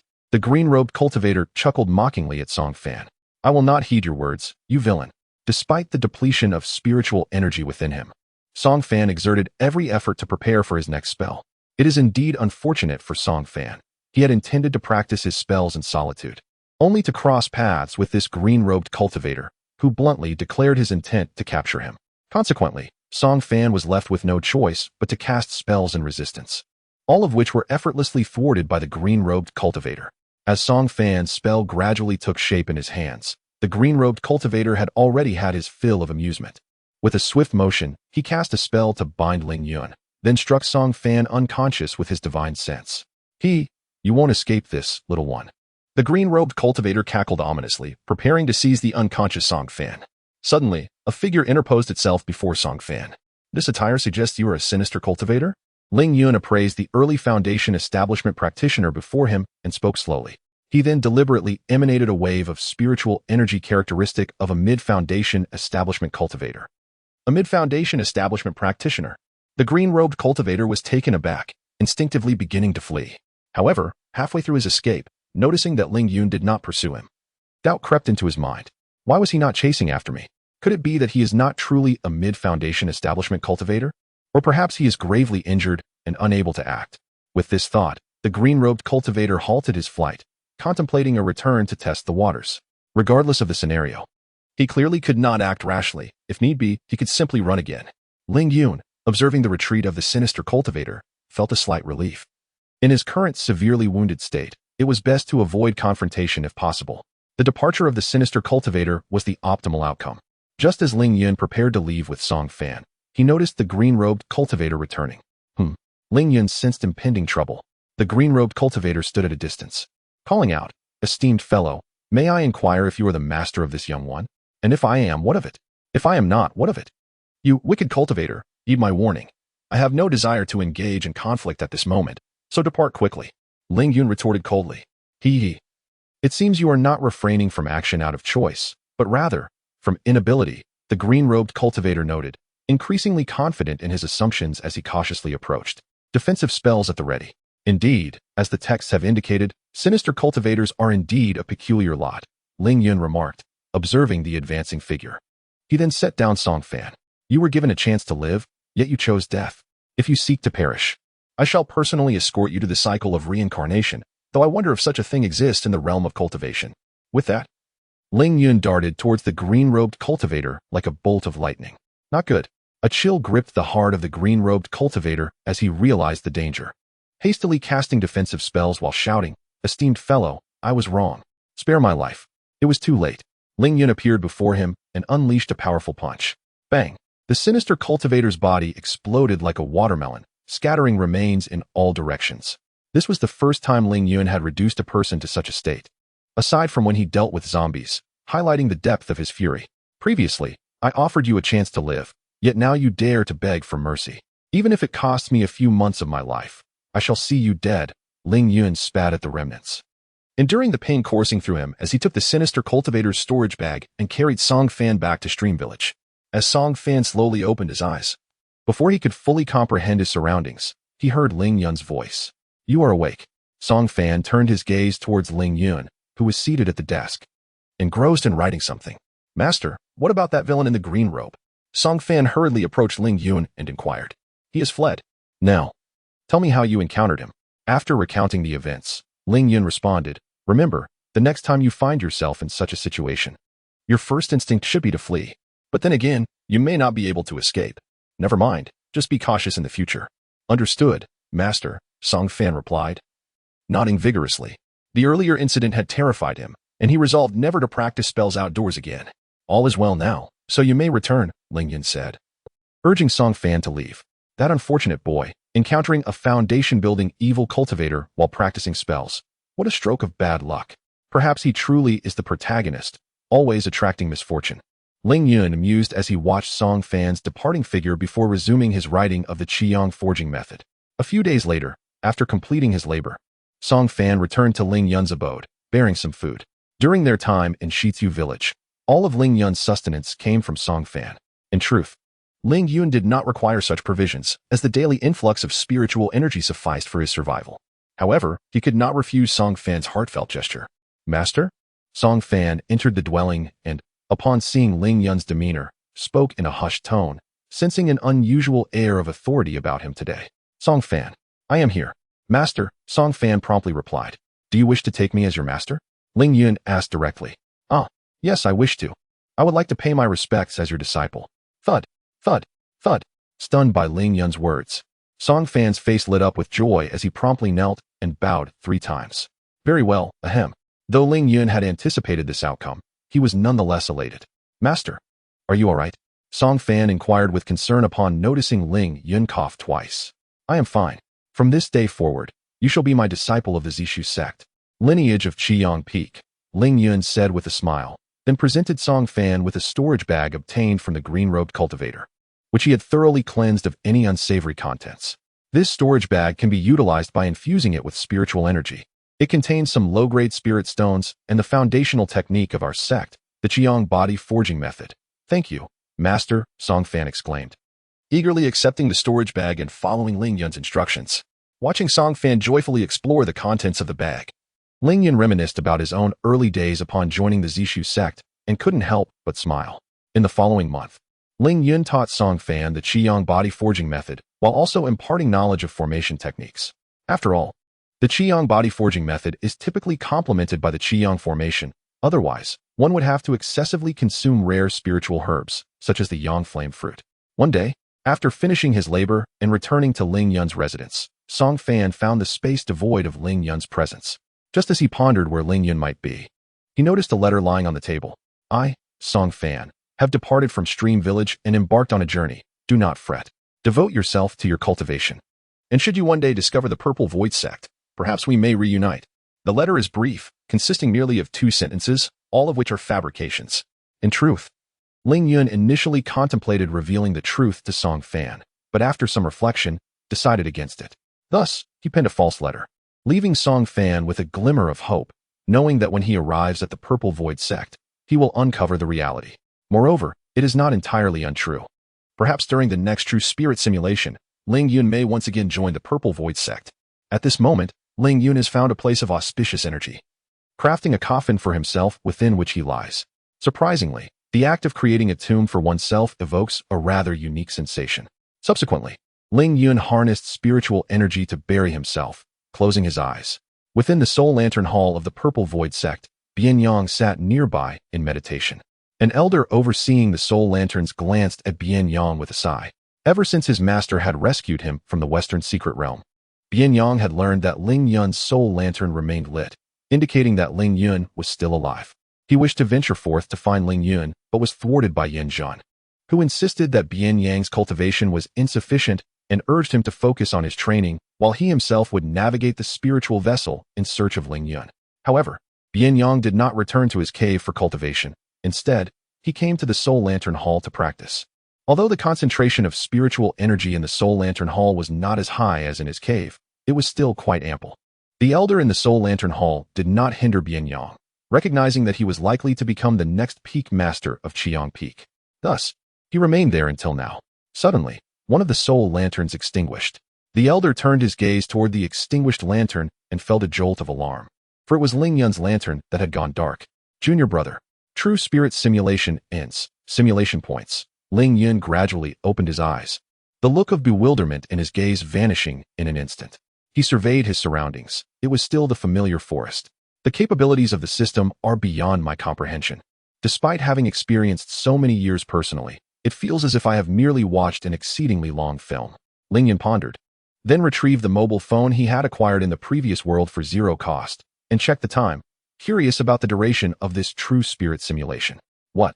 It has only been a minute. Ling Yun observed the time on his phone with slight astonishment. No, it has been less than a minute. From the moment I returned to my senses to the time I checked the clock, a full minute had elapsed. This implies that the true spirit simulation likely consumed no more than a second. The system is truly formidable. What use is it to dwell on such thoughts? As long as I am aware of the time spent in the true spirit simulation, that is sufficient. Ling Yun mused, putting away his phone. In comparison to the time spent in the simulation, he was far more intrigued by the reason behind acquiring simulation points during the true spirit simulation, as the system had not previously mentioned this to him. Hello, esteemed system, are you there? May I inquire why I received simulation points from this true spirit simulation? Alas, the system may not be present. Ling Yun waited for a considerable time without a response from the system, ultimately resigning himself to conclude this topic.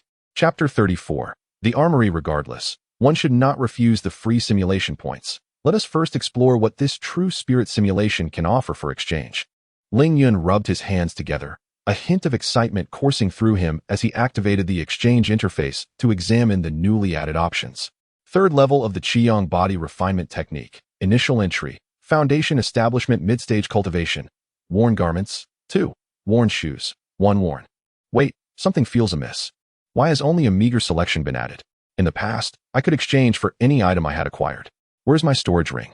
My spiritual herbs? My spirit stones? A perplexed expression crossed Ling Yun's face as he meticulously scrutinized the newly available exchange options. Aren't these items remnants of what I possessed before my demise? It cannot be that the true spirit simulation is confined to the possessions I had prior to death. After a thorough examination, Ling Yun ultimately concluded that indeed, the exchange was limited solely to the items and cultivation level he had at the moment of his passing. Alas, had I known, I would not have relinquished the storage bag to that brat, Song Fan. Ling Yun lamented, a tinge of regret creeping into his voice. Had he foreseen such an outcome, he certainly would have retained the storage bag for potential exchanges. What use is there in lamenting now? It is merely a storage artifact. Perhaps this world possesses similar items, and other simulations may yield more. The most crucial aspect is that I still retain my cultivation level, and the points accrued from the simulation are sufficient to exchange for the third level of the Qiang Body Refinement Technique. That technique rivals the physical cultivation of a golden core practitioner. Casting aside his feelings of regret, Ling Yun proceeded to exchange for the Qiang Body Refinement Technique. In the next instant, he felt as though he had been thrust into a furnace, scorched by intense heat. The pain was excruciating. Yet he found solace in the fact that his pain tolerance had significantly improved through the training in the true spirit simulation. The agony arrived swiftly but dissipated just as quickly. Ling Yun exhaled, reveling in the newfound strength coursing through his body, a smile breaking forth, albeit momentarily fading. Wait, where is my spiritual energy? No wonder there was an exchange option for foundation establishment cultivation. It all makes sense now. Upon inspecting the system's exchange options, realization dawned upon him. What a farce. It is merely the Qiyong body refinement technique. It is not as if I have forgotten it. Yet, one cannot dismiss the fact that the system provides a comprehensive solution, whereas I must begin my cultivation anew. Regardless, it remains quite disheartening. Ling Yun could not help but murmur in frustration, but driven by the desire for completeness, he begrudgingly exchanged for the mid-stage foundation establishment cultivation. With another expenditure of simulation points, his total dwindled to 7,015. The Qi cultivation was far more gentle than that of body refinement. Ling Yun felt a surge of energy permeate his being, transforming into spiritual liquid.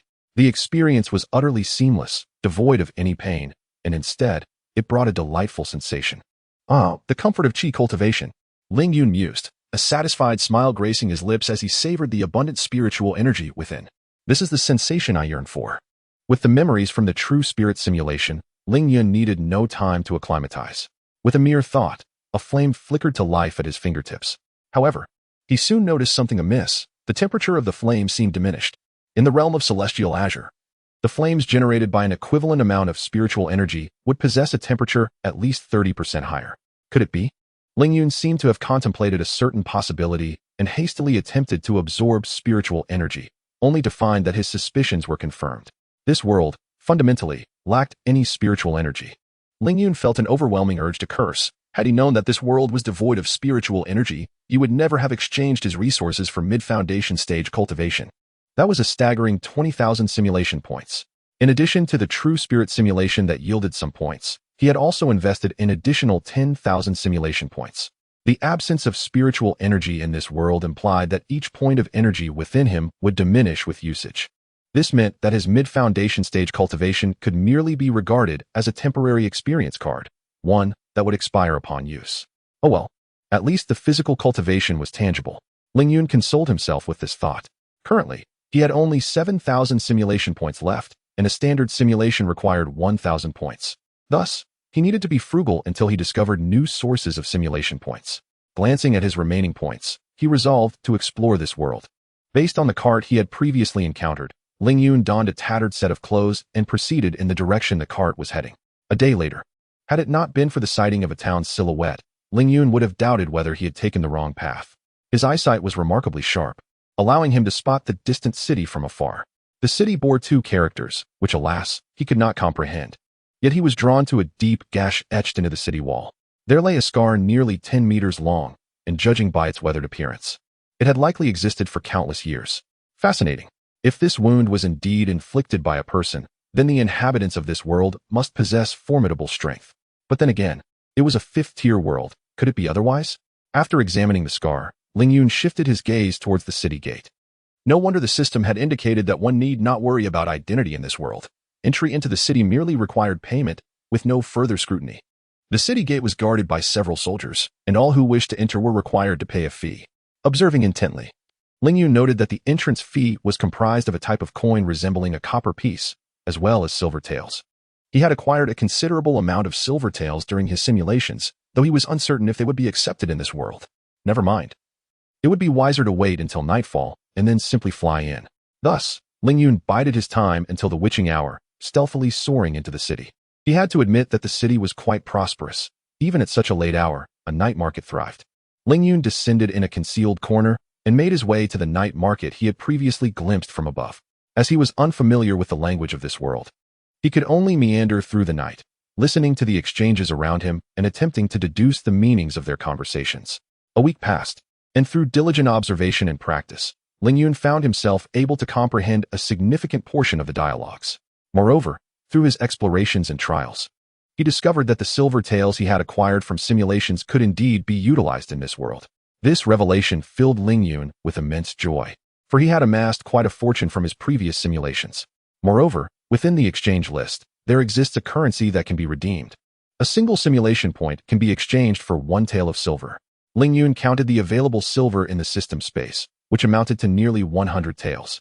After managing to communicate with others, Ling Yun refrained from wandering aimlessly in the city and sought out an elderly scholar to teach him literacy. After all, being able to speak does not equate to being able to write. Currently, Due to his achievements in innate and foundational cultivation, Ling Yun's appearance had scarcely changed from his youth. Although the old scholar was somewhat taken aback, he did not ponder it further. Accepting the payment, he began instructing Ling Yun in reading and writing. As a foundational cultivator, Ling Yun absorbed basic knowledge with remarkable speed, mastering the written and spoken language of this world in less than a month. After bidding farewell to the old scholar, Ling Yun returned to the small dwelling he had rented from a pawnshop. I have now gained a preliminary understanding of this world. It is time to determine my next steps, for one cannot rely solely on past glories. In just over a month, Ling Yun had expended his silver and exchanged 100 taels through the redemption interface. In his previous world, he would have been indifferent to such a sum, as he could easily acquire it by vanquishing a few zombies.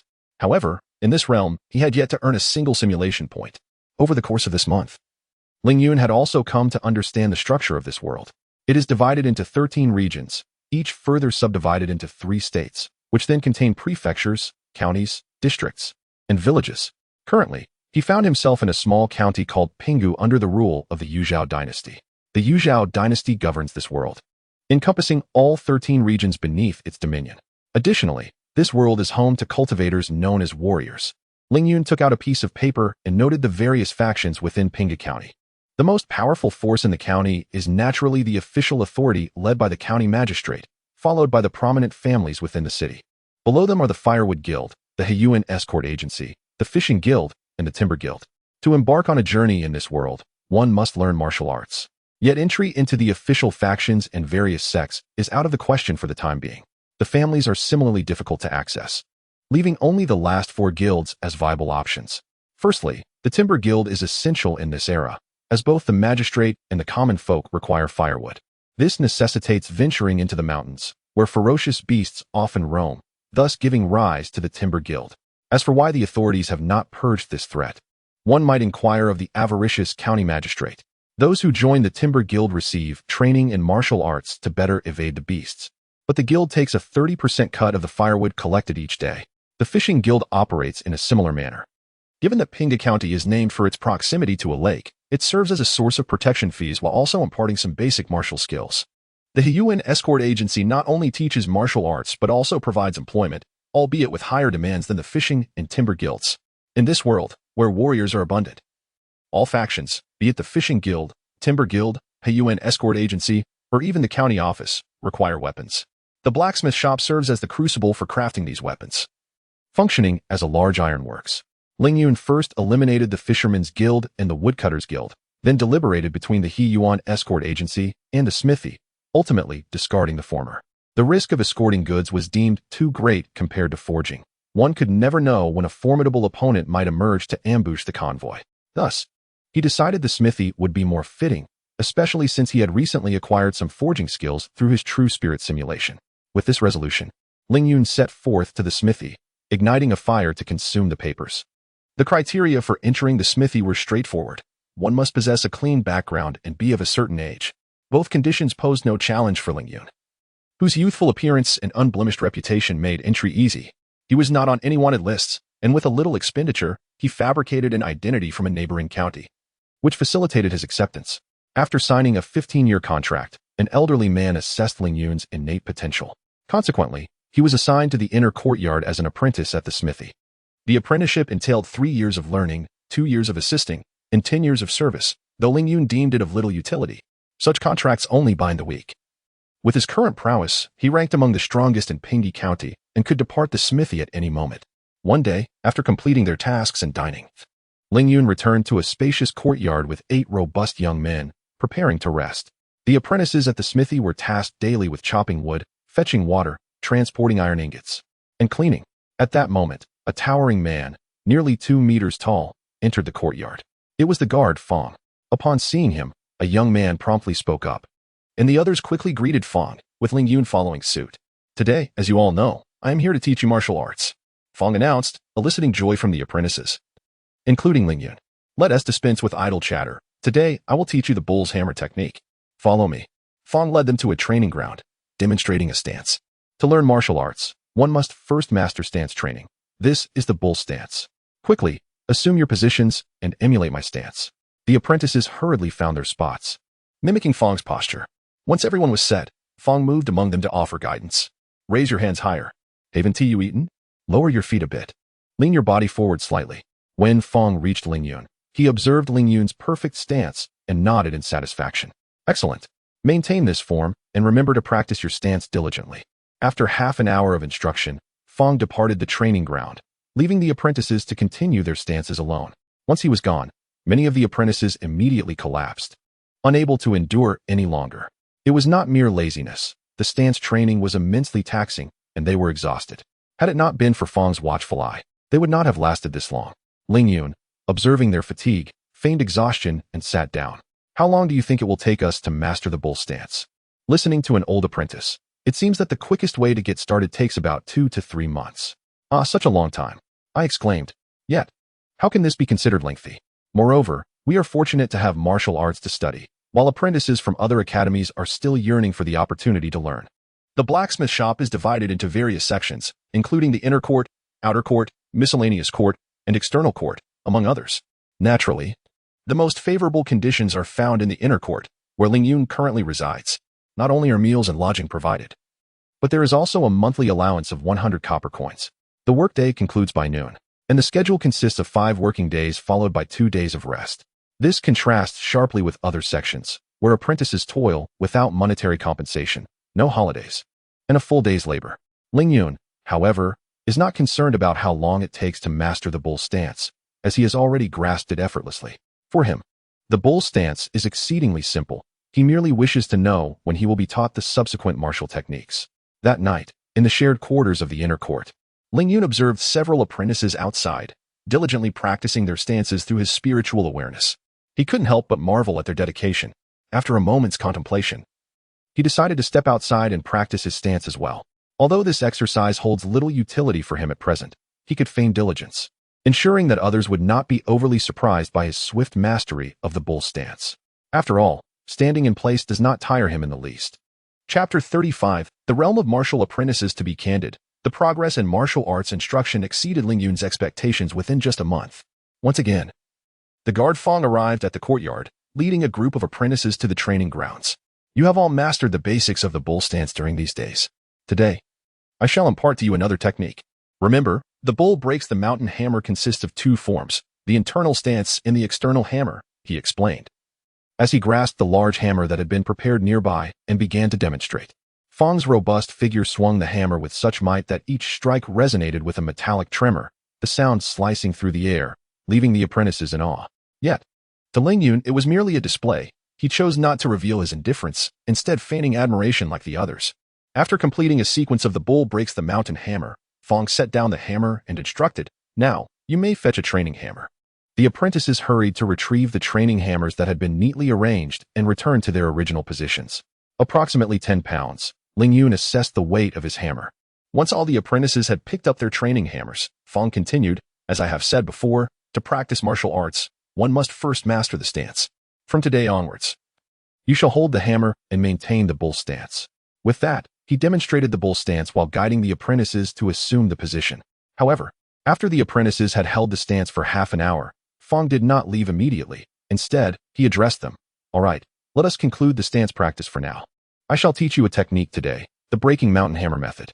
This method comprises 12 techniques, and I will instruct you in the first one, shaking the mountain, splitting the stone." After demonstrating to several apprentices, Fong called out to Ling Yun, "Ling Yun, it's your turn. Step forward." "Yes," Ling Yun replied, hastily approaching as Fong guided him on how to raise his arm, swing the hammer, and strike down. Although Ling Yun's learning pace was notably quicker than that of his peers, he deliberately masked his proficiency. Once Fong had instructed all the apprentices, he imparted one final piece of advice as he prepared to leave. The stance and the hammer technique must be practiced together. Their combination will expedite your mastery. In this world, martial arts are categorized into stages: entry-level, minor accomplishments, major accomplishments, and perfection. Following this, Fong would return every 7 days to teach the next technique until all were imparted. A month later, after completing all the techniques, Fong, as usual, led the apprentices back to the training grounds. "I trust you have all practiced the breaking mountain hammer method and the bull stance sufficiently. Yet, there remains an essential element missing from the bull breaks the mountain hammer, the breathing technique." Upon hearing Fong's explanation, Ling Yun experienced a moment of clarity. He had sensed that something was amiss with the bull breaks the mountain hammer. For the other apprentices, the hammer technique and stance appeared to be a cohesive whole. But to Ling Yun, they seemed only superficially united, lacking a crucial element for perfect integration. Today, I shall teach you the bull breathing technique. Watch closely as I demonstrate. Fong inhaled deeply, then exhaled, altering his breathing rhythm as he inhaled and exhaled once more. Within the span of mere breaths, the guard Fong transformed his breathing technique 8 times. Nearby, an apprentice attempted to emulate him, but soon found himself gasping for air, taking a considerable time to recover. Do not fret. Come, learn from me. 3 short breaths followed by 5 long ones. Inhale. Fong glanced at the apprentice struggling for breath and slowly began to instruct the assembly on the technique of the wild bull breathing method. After demonstrating this method several times, he addressed the apprentices. Once you can maintain this during your standing meditation and while practicing the hammer technique, you will have fully entered the realm of the wild bull mountain crushing hammer. Given your innate talents, you shall soon be permitted into the inner courtyard with diligent practice. I believe you will grasp it in a year and a half. After offering some encouragement, Fong departed from the training ground. Though Fong had left, many apprentices remained, their faces alight with excitement as they endeavored to master the wild bull breathing method, Ling Yun among them. For Ling Yun, this breathing technique proved not overly challenging, and soon he had grasped it. He then began to practice the method, 3 short breaths, 5 long ones, long. After familiarizing himself with the breathing technique, he entered a meditative stance and adjusted his breath. That night, Ling Yun wielded a training hammer under the moonlight, instinctively applying the wild bull breathing method. Upon completing a series of mountain-crushing hammer strikes, he sensed a surge of energy coursing through his limbs and bones. Subsequently, a faint essence seemed to emerge from his very blood. As this ethereal energy manifested, Ling Yun felt a subtle enhancement to his physique. Could this be what is referred to as qi and blood in this world? Ling Yun was well aware of qi and blood, for those adept in the dark arts could harness it. Yet, this qi and blood, while sharing a name, fundamentally differed. The impact on his physical strength was markedly distinct. By now, I am indeed a martial apprentice, he mused. The cultivation tiers in this world are categorized as martial apprentice, martial man, martial warrior, martial master, grandmaster, martial sage, and martial god. Based on a book he had perused regarding these realms, he speculated that his current strength lay between that of a martial warrior and a martial master. The precise measure of his power would require comparison to ascertain. The emergence of vitality from his blood signified his entry into the realm of the martial apprentice. Unlike other worlds, the martial practitioners here do not subdivide their stages into early, middle, or late phases. For instance, a martial apprentice is simply termed as such, without further distinctions. If one were to be insistent, it is common in the martial world to refer to those who have reached the pinnacle of a certain realm as having achieved great accomplishment, such as great accomplishment of the martial apprentice. Upon reaching the martial apprentice realm, aside from cultivating to enhance qi and blood, the only means of rapidly increasing one's internal energy is through the consumption of medicinal pills. This world does possess such pills, albeit in far fewer varieties compared to the myriad kinds found in the heavenly azure realm. In Pingda County, one can procure only a single type of pill known as the blood elevation pill, which enhances one's qi and blood with each dose. However, it comes at a staggering price of 10 taels of silver per pill. To comprehend the meager remuneration of a mere 100 copper coins received by an apprentice in the foundry's inner courtyard each month is to realize that, when converted according to the current exchange rate of silver to copper in Pingda County, it amounts to less than a single tael of silver. Accumulating 10 taels would require nearly a year of relentless toil without sustenance. Naturally, Ling Yun stands apart from the other apprentices. He possesses the means to afford such luxuries, yet finds them unnecessary. In the ensuing days, due to Ling Yun's inherently robust physique, he attained the pinnacle of martial apprentice within half a year without resorting to any elixirs. As was his custom, Ling Yun practiced the Mangniu Po Shan Shui in the training grounds. However, despite mastering the technique, he found himself unable to transcend to the status of a martial artist. Having achieved the ultimate form of the Mangniu Po Shan Shui, the only plausible explanation for his inability to progress further is that the foundry conceals the method or a certain artifact essential to elevate one to the rank of a martial artist. It is only logical that the foundry would withhold such knowledge to maintain control over its apprentices, for it is hardly a bastion of altruism. Moreover, no one could have anticipated that within a single year, someone would refine the Mangniu Po Shan Shui to such heights. It is noteworthy that even the current guard has only just reached the level of martial apprentice. With these thoughts, Ling Yun found tranquility within himself. Upon reaching the pinnacle of martial apprentice, His physique has enhanced by nearly 10% compared to when he first arrived in this world devoid of martial prowess. Chapter 36. The long-awaited simulation returning to the courtyard. Ling Yun gazed at several apprentices diligently practicing their stances, and he couldn't help but express his admiration for their dedication. "Brother Ling, you've finished your hammer training," exclaimed one apprentice, who had just completed his stance. "Indeed, Xiao Zhao, are you not taking a break?" Ling Yun inquired. "No. I plan to practice my stance a bit longer." "Very well. I shall take my leave to freshen up and rest," Ling Yun replied with a smile. After refreshing himself, he lay upon his bed and opened the long-neglected simulation interface. Since that fateful spirit simulation over a year ago, he had not engaged in a single simulation. The primary reason was his inability to find a stable method to increase his simulation points. Thus, Ling Yun had to endure his cravings, refraining from usage, especially since each simulation now cost 1,000 points. Currently, he possessed 900 simulation points, allowing for a maximum of 6 simulations, and even then, the results were uncertain. Consequently, Ling Yun had devoted himself wholeheartedly to his training. However, having recently found himself stuck at the martial apprentice stage without being able to advance to martial master, the thought of simulating again began to surface. "Just once. I shall simulate just once, regardless of the outcome," Ling Yun resolved inwardly, subsequently clicking on the simulation life option. Entry: Blue Wealthy Family. This simulation will certainly be born into a wealthy family. Would you like to spend 100 simulation points to randomly change? This familiar interface. Ling Yun mused, feeling a wave of nostalgia wash over him. This entry appears promising. At least I need not worry about starvation. I shall proceed with this. Let the simulation commence. Ling Yun, fixated on the blue entry, opted for a direct simulation. Simulation life begins. 0 years. You have been born, and you are a girl. 1 year. You were born in a small city during the Liang dynasty, and your parents have named you Ning Yi. This simulation even includes a name. Is this a newly added feature? Ling Yun remarked, slightly astonished, for he had simulated countless times in the previous world, except for that one instance with Iwan, where the immersive experience entry was particularly unique. No other simulation had ever featured a name. There's a button that looks like a play icon. Ling Yun suddenly noticed a play button in the upper left corner. After a moment's hesitation, he clicked on it. In the next instant, the interface, which had previously displayed only text, transformed, revealing a room. A plump man was cradling a wailing infant. Simultaneously, a piece of information flooded into Ling Yun's mind, and he instantly comprehended everything. Just as he had surmised, following the system update, the simulation life had introduced a new feature, the audiovisual mode.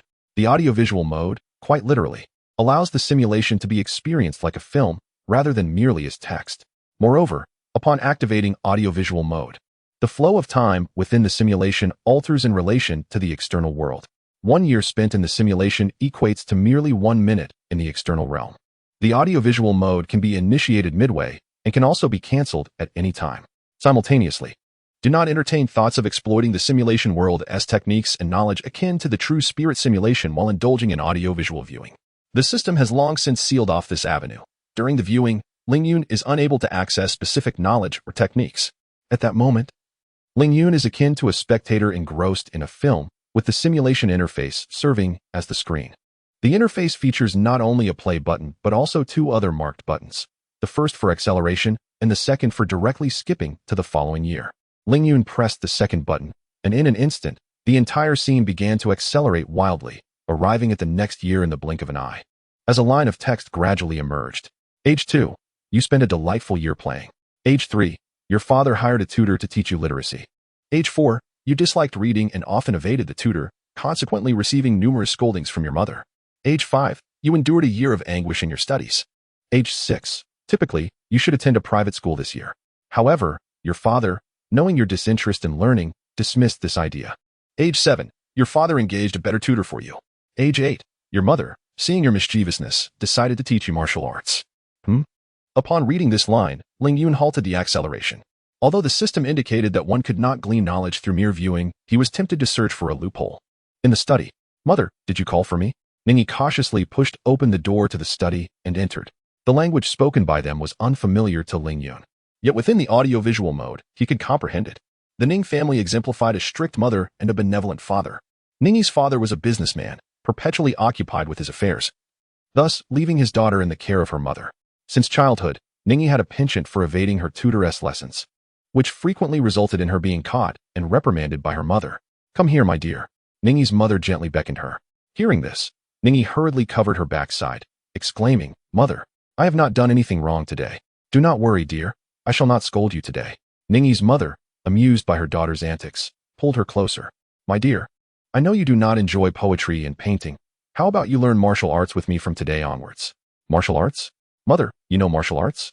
Ningyi asked, somewhat astonished, realizing why her mother could always find her, no matter where she hid. Ah, as for me, I could be considered a disciple of the MA school. MA school? Mother, I have never heard of this sect, Ningyi responded, puzzled. The MA school, centuries ago, was not inferior to the current 5 major orthodox sects, though it faced events that led to its closure, resulting in few practitioners roaming the martial world today. Your mother's master was the renowned Master Wei Ying, once hailed as the foremost individual beneath the Grandmaster. A hint of pride graced Ningyi's mother's expression as she spoke. Wow, then surely you possess unparalleled skills, Mother, Ningyi exclaimed, her eyes filled with admiration. Cough. Ning's mother felt somewhat embarrassed upon hearing those words. She possessed no extraordinary martial arts techniques, having never even set foot in the MA sect. She had merely heard her master speak of such matters in the past. Here, one must tread the path step by step. How can one expect to learn unparalleled martial arts upon arrival? With that, she retrieved a tome inscribed with the MA breathing technique from a concealed compartment in her study and began to instruct Ningyi. At that moment, Ling Yun found himself fixed at a distance, unable to discern the contents of the book, as the conversation between Ning's mother and Ning Yi gradually faded away. Goodness, Ling Yun thought, feeling a mix of exasperation and amusement upon realizing the situation. Faced with the impossibility of clandestinely acquiring martial skills, he reluctantly opted to accelerate his efforts. Days later, under his mother's guidance, you successfully began to circulate your internal energy, giving rise to your first thread of inner strength. At the age of 9, following your initiation into internal martial arts, your mother taught you the willow fluff sword technique. While I cannot learn the internal arts, surely I can study martial skills by observing your daily practice, Ling Yun mused, yet he was taken aback by the system's stringent limitations. Though he could see the practice, the memories soon became blurred, rendering him unable to recall how Ning Yi honed her skills. Thus, Ling Yun completely abandoned any thoughts of exploiting the situation. I suppose it is best to wait for the simulation to conclude and redeem my rewards honestly, he contemplated. Chapter 37. A Mei sect at the tender age of 10. You found greater delight in martial arts than in scholarly pursuits, diligently honing your skills. Your mother, witnessing your dedication, nodded with satisfaction. By 11. You faced the harsh reality that cultivating internal energy was exceedingly challenging. Despite years of arduous practice, you learned from your mother that your internal skill barely ranked as third-rate, although your proficiency in the willow kaken swordplay had shown notable improvement. At 12, your father, upon discovering that you and your mother were training in martial arts, spared no expense in procuring rare medicinal herbs for her. With these, your mother concocted a unique elixir to enhance your internal energy. By 13, you achieved a minor success in the willow kaken swordplay. At 14, your mastery of the Amei breathing technique reached a modest level, earning you a place among the ranks of practitioners, as acknowledged by your mother, who revealed herself to be a second-rate expert. Alongside your training, she began imparting to you various insights about the martial world. From this, Ling Yun began to grasp the nature of this simulated realm, feeling an undeniable strangeness about it. According to Ning's mother, this world once boasted illustrious sects such as Amei, Wudong, and Shaolin. Ling Yun even heard tales of familiar martial heroes from her lips, leading him to question whether he had inadvertently stepped into a world of martial arts. Yet, most of these characters and sects had long vanished into the annals of history. The only familiar names still thriving were Wudong and Shaolin, which remained among the 5 major orthodox sects, flourishing quite well. At 16, your father arranged for you to learn a lower-tier lightness skill known as Yun Step. By this time, your mastery of the willow kaken swordplay had reached its zenith, and you had made minor progress in Yun Step. Eager to venture into the martial world, you were thwarted by your mother's insistence that you must at least attain second-rate status before she would permit you to roam freely. However, aware of your innate talent and the many years it might take to reach that level, you devised a plan to slip away from home. Unfortunately, your mother had become increasingly vigilant, thwarting your escape attempts. One fateful day, an opportunity finally presented itself, and you managed to escape your home. You procured a swift steed and departed from Lu City, heading southward with intentions to visit Amei Mountain and seek out the Amei sect. However, the martial world proved far less glamorous than you had envisioned. It was anything but carefree. Your beauty attracted a few dangers along the way. but your quick wits allowed you to evade them. Recognizing this peril, you took measures to disguise yourself. Indeed, your clever ruse resulted in significantly fewer threats during your travels. After a series of stops and starts, you eventually arrived at the secluded area of Amay Mountain, as described by your mother. Climbing the mountain, you found no trace of the Amay sect. Had it not been for the techniques you had learned, which were undeniably of Amay origin, you might have doubted the very existence of the sect. After an exhaustive search yielded no results, and inquiries made to villagers at the mountain's base revealed no knowledge of the Amay sect, you prepared to abandon your quest. Yet, just before your departure, you stumbled upon a rare red fruit, igniting a spark of joy within you, for it was known to enhance one's internal energy significantly. With the aid of this precious fruit, your mastery of the Amay breathing technique flourished, allowing your internal energy to break through and elevate you to the second-rate level, a realm where most skilled martial practitioners resided. Upon reaching this juncture, should one lack sufficient insight or the fortuitous assistance of others, one may find oneself perpetually ensnared in mediocrity. At the age of 21, after departing from Mount Amay, you resolved to journey to Wudong Mountain to meet the current leader of the righteous path, the Wudong sect. On your way, you encountered a pair of youthful brothers, both of whom were practitioners of modest skill. They too intended to visit Wudong Mountain, and after engaging in conversation, you chose to accompany them on your journey. Upon arriving at the Wudong sect, it was evident that it stood as the preeminent authority among the righteous factions, boasting a far larger scale than the smaller sections. The current leader of the Wudong sect is a Grand Master, supported by 2 other masters and nearly 10 innate experts. Within the Wudong sect, one could indeed say that first-rate talent abounds. However, the Wudong sect does not disdain those of lesser prowess. On the contrary, they extend a warm welcome to all. As a result, the disciples of the Wudong sect host monthly exchange meetings to interact with martial artists from outside their ranks. Days later, the exchange meeting commenced, where you encountered numerous first-rate experts and forged some friendships. The gathering, of course, involved not only conversation but also contests of skill. After sparring with a second-rate practitioner, an elderly nun approached you, inquiring about the source of your martial arts training. After a moment's hesitation, you truthfully divulged that, regardless of the current existence of the Amay sect, it had not made an appearance in the martial world for hundreds of years, leading you to believe there were no lingering adversaries. Moreover, you felt secure within the confines of the Wudong sect, convinced that no one would dare to harm another in such a public setting. During your martial training, you had already learned the name of your mother's master from her. Upon hearing your words, the nun fell silent for a brief moment, as if contemplating something profound. With a smile, she remarked on the serendipity of your meeting and subsequently retrieved a martial arts manual from her robe, offering it to you. Instinctively, you accepted the manual, discovering it to be a text from the Amay sect, emblazoned with the 5 grand characters, Amay Juyang Gong. Startled, you intended to inquire further, but upon looking up, you found that the nun had vanished. Within a chamber, you perused the Amay Juyang Gong and realized it was an exceptional internal cultivation technique. In the martial world, possessing such a skill, provided one is not hopelessly dull, could ensure one reaches at least the first-rate level. Those of exceptional talent might even attain innate mastery. After completing your review, you eagerly commenced your practice of the Amay Juyang Gong. Soon, the 7-day exchange meeting concluded, and you bid farewell to the young brothers at the foot of Wudong Mountain, preparing to return to Lu City. After all, you had been away from home for several years. Although you had sent messages to assure your family of your safety, your heart longed for home. At the age of 22, while en route home, you encountered a notorious thief attempting to assault a respectable woman. Infuriated by the sight, you engaged him in a fierce battle, ultimately vanquishing him after 100 exchanges, which earned you a certain degree of renown. Shortly thereafter, you returned home to Lu City, whereupon your mother, upon seeing you, immediately sought to chastise you. Aware of your transgressions, you made no attempt to resist. Your mother, with an expression of concern, gently struck you a few times before inquiring about your life over the past few years. Although she had seen the letters you sent, they ultimately lacked the depth of detail she desired. Subsequently, you recounted the experiences of your years to her, while also presenting the Amay Juyang Kung Fu for her perusal. After examining the technique, your mother returned it to you, acknowledging her advanced age and her waning desire to practice martial arts. The following day, your mother expressed a wish to compare skills, eager to assess your progress in martial arts over the years. As you sparred with her, it became evident that you were no longer the same person you had been 5 years prior. The match reached a stalemate. However, as time passed, you gradually began to gain the upper hand. In the end, you deliberately allowed your mother to win. Yet, how could she not perceive your intentional concession?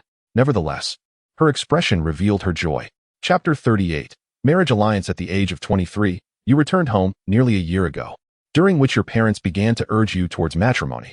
Numerous matchmakers approached, yet you consistently turned them down. By the age of 24, after a year of your resolute disinterest in marriage, your parents appeared to relent. They decided to seize the opportunity before time slipped away and prepared to open a secondary account. To their astonishment, it was not long before you discovered you were expecting. Upon learning this news, you found yourself at a loss for words. However, considering the need for your family to carry on the lineage, you felt it unwise to voice any objections. At 25, your mother gave birth to a boy, and your father was overjoyed beyond measure. By 26, the sudden arrival of a younger brother left you feeling somewhat disoriented. In the recent days, a significant event transpired within the martial world. A disciple from the righteous Qinghong sect betrayed his master and joined the demonic sect, inciting the ire of Qinghong. The sect's leader took it upon himself to capture the traitorous disciple, but was thwarted by a member of the demonic sect. The two engaged in a fierce battle by the riverside for several days, ultimately resulting in the elder of the demonic sect and the traitor fleeing, wounded. This clash sent shockwaves through the realm, as it was unexpected for a new master to emerge from the demonic sect. Upon hearing this news, you felt little impact, for the realm of masters seemed distant to you, a realm you might never attain in this lifetime. On a certain day, as was your custom, you playfully teased your younger brother. Watching him run to your mother in tears to report you, a smile crept upon your lips, filling you with delight. Since your brother's birth, aside from practicing martial arts, your greatest joy has been to play pranks on him. Although it inevitably led to a scolding from your mother, you found such mischief endlessly amusing. One day, 7 years after you had slain the notorious flower thief, his master sought you out, vowing to avenge his disciple by taking your life. Upon engaging in combat, you discovered that the master was indeed a formidable opponent, albeit a novice among the elite. After a brief skirmish, he chose to retreat upon seeing your mother and her guards approaching, leaving behind a chilling promise of retribution. Following his departure, a sense of urgency ignited within you, prompting a decision to enter seclusion for rigorous training. The battle with the flower thief's master proved to be immensely beneficial. After 6 months of intensive seclusion, you successfully opened the Run and Du meridians, ascending to the ranks of the elite. The urgency that once plagued you finally dissipated. A year later, you had become thoroughly acquainted with your newfound strength. Although the master of the flower thief would eventually seek vengeance, you resolved not to remain idle and instead took the initiative. Through your investigations, you learned that he had been wandering the nearby towns in recent years. After bidding farewell to your family, you journeyed to the town where the master had last been sighted. Through relentless effort, coupled with his lack of concealment, you successfully located him. When sworn enemies meet, the tension is palpable. Without exchanging a word, combat ensued. Over the years, your mastery of the Lu Su sword technique and the Amain Nine-Yang skill had reached a significant level, granting you an edge over the flower thief's master. After a fierce exchange of over 100 moves, he began to falter against your prowess. The master of the flower-thieving rogue was taken aback, neglecting to ponder how your martial prowess had progressed so remarkably, and chose to flee at the cost of his injuries. As his mentor, he possessed exceptional agility. Despite your fervent pursuit, he ultimately escaped. Yet, you did not surrender to despair. In the days that followed, upon learning of his whereabouts, you hastened to confront him once more. Regrettably, his agility enabled him to elude capture repeatedly. At 32, you found yourself immersed in the relentless pursuit of the flower-thieving master, which consequently elevated your reputation. By 33, on a day like any other, you located the master. Without hesitation, you drew your sword and charged. After years of observing your skills, he recognized his inability to match you and attempted to flee after a few exchanges. However, during his escape, he was momentarily hindered by a young man, granting you the opportunity to pierce him with your sword. Thus, after over 2 years of relentless pursuit, the chase came to an end. Grateful for the young man's assistance, you invited him to dine at Xianwei Tower, the finest tavern in the Liang dynasty, where a single meal would cost no less than 100 taels of silver. To your astonishment, the young man professed his instant affection for you during the meal. Though he was handsome, he was nearly 8 years your junior, and you had no intentions of matrimony. Therefore, you decisively rejected his advances, yet as you prepared to depart, he insisted on accompanying you. After several attempts to dissuade proved futile, you chose to ignore him and left. At 34, your pursuit of the flower-thieving master had taken you far to the western edges of the Liang kingdom, a considerable distance from home. On this lengthy journey back, having forged a connection with the young man, you found his company increasingly agreeable, and your initial reluctance began to dissipate. Although the Liang dynasty was not in chaos, it was hardly tranquil, and the journey home was fraught with disturbances. While you were not inherently vengeful, you could not turn a blind eye to injustice and would resolve conflicts as they arose. Unexpectedly, you found yourself thwarting a plot by a malevolent sect on one occasion. On a narrow path, you were confronted by two formidable practitioners of this sect. After a brief exchange, they struck first. You drew your sword to counterattack, facing two adversaries while the young man, being of lesser skill, was unable to assist. Despite your rapid advancement in martial arts over the past few years, facing two opponents left you at a disadvantage. Yet, the young man, disregarding his own safety, charged into the fray, creating a fleeting opportunity for you. In the end, at the cost of your own injuries, you managed to vanquish both foes. When you regained consciousness, you found yourself in a medical facility, with the equally wounded young man tending to you. In that moment, gazing upon his face stirred something within you. As the days passed under his attentive care, you gradually opened your heart. Ultimately, 6 months later, amidst his sincere confession, you accepted the pursuit of this young man, who was 8 years your junior, Ling Yun. Although he had simulated female perspectives before, this was his first experience through the lens of film, and witnessing it evoked a peculiar sensation within him. At the age of 35, you brought a young man home, and upon first meeting him, your parents assumed he was merely a friend. However, to their astonishment, you announced your intention to marry him, leaving them both surprised. Yet, after the initial shock, they displayed smiles of relief, remarking that you had finally seen the light. The young man, raised by his master, had been left without family following his mentor's passing. After conversing with him, your parents ultimately consented to the union. As children of the martial world, they were always decisive in their actions. Soon, an auspicious date was established for the wedding.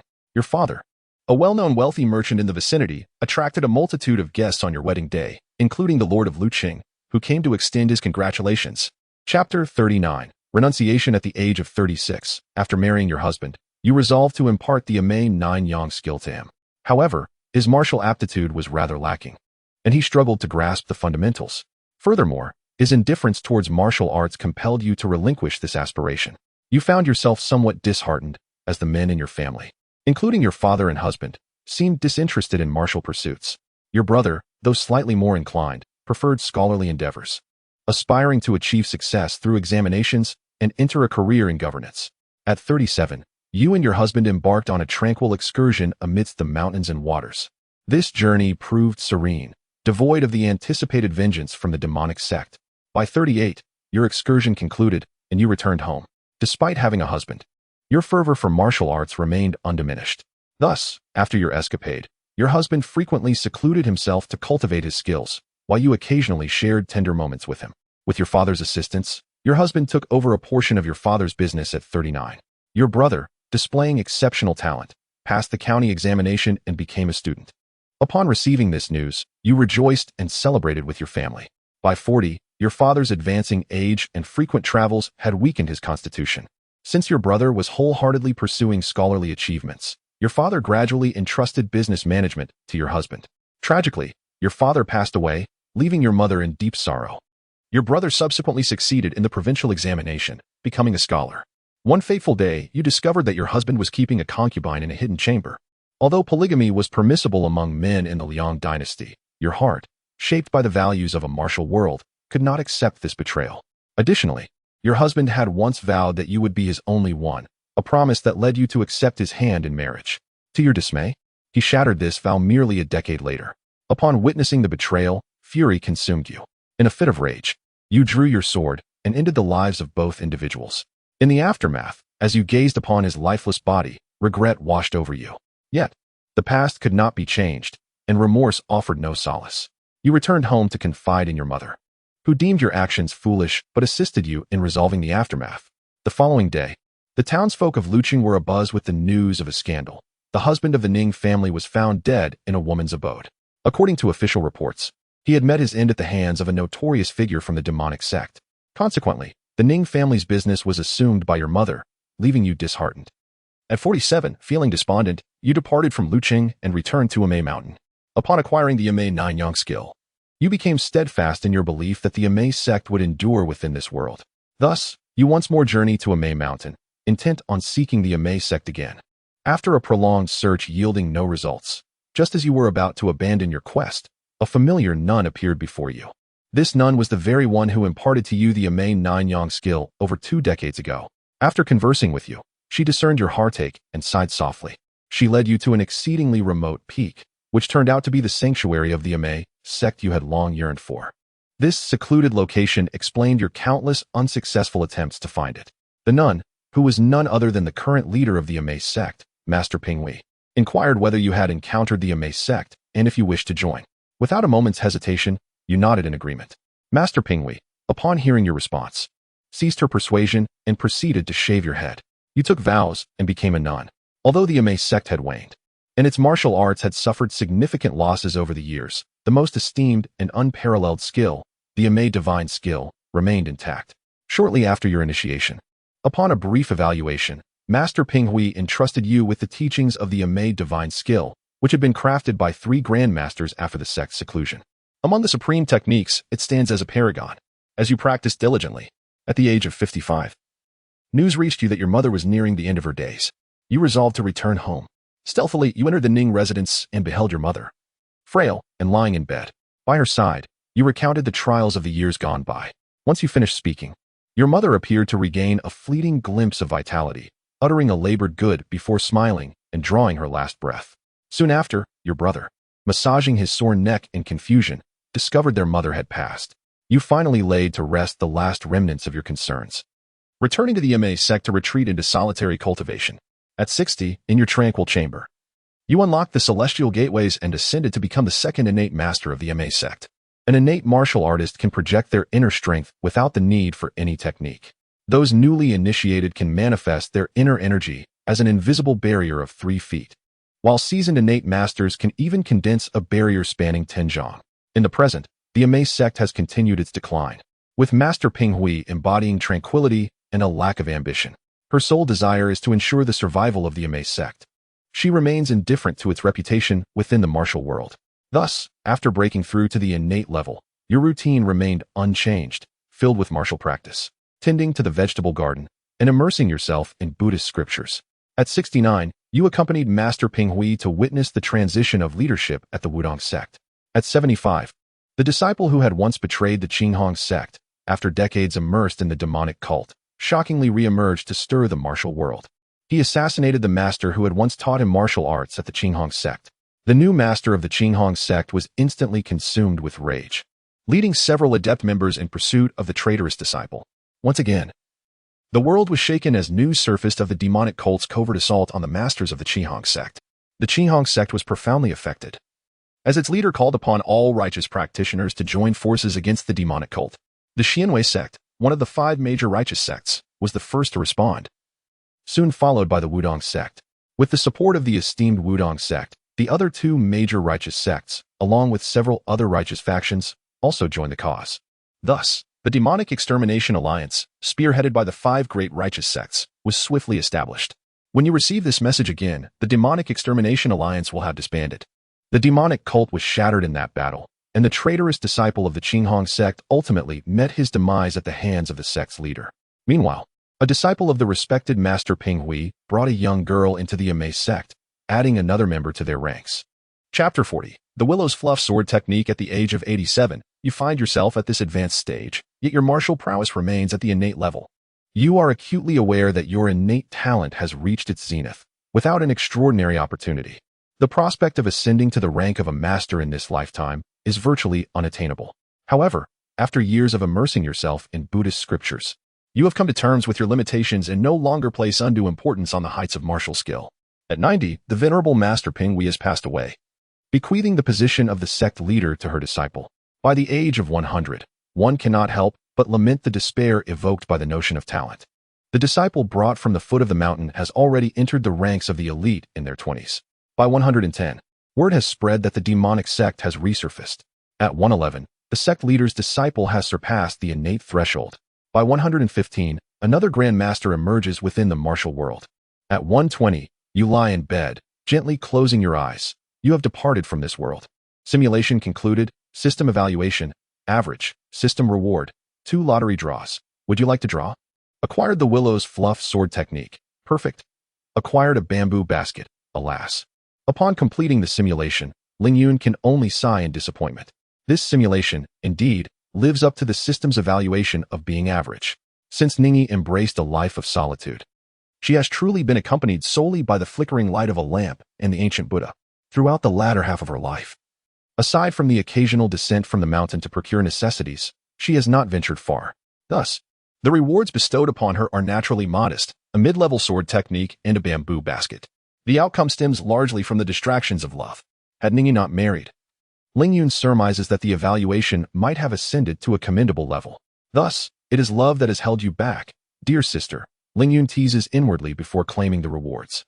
In the next moment, as has become customary, all knowledge of the Willow's fluff sword technique floods his mind, and he begins to practice. Before long, Ling Yun has completely mastered the sword technique, yet, to him, it feels somewhat lacking, inferior to the bull's hammer. Ling Yun opens the redemption interface. Innate cultivation level, 15,000. Slightly below mid-stage foundation establishment, yet Ningyi certainly hasn't reached the limits of her innate potential. Ling Yun is genuinely curious about the concept of innate talent in this martial world. Although he has witnessed Ningyi's prowess at the innate level during the simulation, it remains merely an ephemeral experience, akin to grasping at flowers in the mist. Regrettably, Ling Yun currently lacks sufficient simulation points to explore further. With a sense of resignation, he closes the system and drifts into slumber. Another month passes, and Ling Yun's martial progress has scarcely shifted since the previous month. Following the mastery of the bull's hammer, his training has slowed considerably. Given Ling Yun's current level of comprehension, he estimates that it will take at least 1 to 2 years to achieve perfection. Moreover, his martial realm remains stubbornly stagnant, showing no signs of advancement. Truth be told, Ling Yun has occasionally entertained unworthy thoughts, but ultimately, he has chosen to relinquish them. Firstly, the blacksmith shop treats him reasonably well, providing food and lodging while teaching him martial skills with minimal labor required. He is not a cold-hearted individual, incapable of resorting to unscrupulous means. Secondly, he is uncertain whether such actions might provoke the court, as the power of the imperial authority in this world is not to be underestimated. Should he attract the court's ire, Ling Yun feels the potential losses would far outweigh any gains. If I, like a reckless bull wielding a mountain hammer, cannot ascend to the status of a warrior, then I shall take my leave from the forge. This was the thought that crossed Ling Yun's mind. Brother Ling, have you heard the news? A young man hurried over to Ling Yun as he entered the courtyard. The apprentices in the inner courtyard, all aspiring martial artists and mostly newly come of age, were naturally quite invested in the rankings of their duels. Thus, they frequently engaged in contests to determine who held the top position. Although Ling Yun was indifferent to such matters, he pondered whether demonstrating superior martial prowess might lead the forge to impart to him the secrets of transcending to a warrior. Consequently, over the past month, he had risen from a mid-tier position to claim the top spot. This first place was not merely a narrow margin above the second. It was a significant lead, far exceeding that of the runner-up. As such, the other apprentices in the inner courtyard regarded Ling Yun with great respect, for in this world, strength held considerable value. What news? Ling Yun inquired, slightly puzzled. I just overheard someone mention that the forge will hold a test in about 6 months, the apprentice explained. This test will gauge the martial progress of the apprentices and also provide an opportunity for those from other courtyards to enter the inner courtyard. Ling Yun lost interest upon hearing this. Since his entry into the forge, he had already been an apprentice in the inner courtyard. He was aware of the other courtyards, where apprentices also trained, albeit at a significantly slower pace and without instruction in breathing techniques.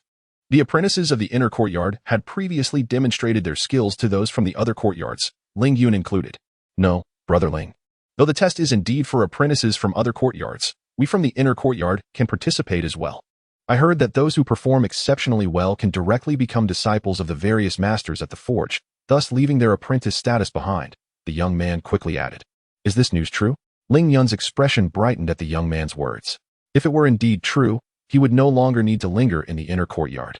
Brother Ling, I only heard this by chance from others, so I came to you to confirm its authenticity, the young man replied. Please wait a moment. I will inquire further and return to inform you of the truth, Ling Yun said, nodding as he made his way to the quarters of other apprentices in the inner courtyard to verify the information. After confirming the news through various sources, Ling Yun learned that it was indeed true and obtained more precise details. Elated, he felt no concern about whether he could pass the test and shed his apprentice identity. He could hardly believe that a novice wielding a mountain hammer, having achieved only minor progress in just over a year, would fail to attract the attention of the masters and the shopkeeper. If minor achievements were insufficient, he could always showcase his more advanced mastery of the mountain hammer. Regardless, he was no longer afraid of exposure. For him, the outcome was merely an exit from the forge. He had thoroughly assessed the situation over the past year. The most formidable master of the foundry, it is said, only recently seized opportunities to ascend to the rank of warrior, revealing that his true prowess falls significantly short of this title. Half a year later, Ling Yun has spent a year and a half at the foundry. To be candid, Ling Yun himself never anticipated that he would linger here for such an extended period. On this day, before dawn, the entire foundry buzzed with excitement. Ling Yun arrived to find nearly 70 apprentices gathered from various academies. Under the scorching sun, in the training arena, the numerous apprentices stood in orderly rows, including those from the inner academy. Aside from the apprentices, the heads of each academy were also present. Soon, a commanding shout echoed, and the master of the foundry, along with others, entered the arena, plunging it into an immediate silence. They took their seats upon a platform that had been prepared in advance. The platform featured 2 chairs.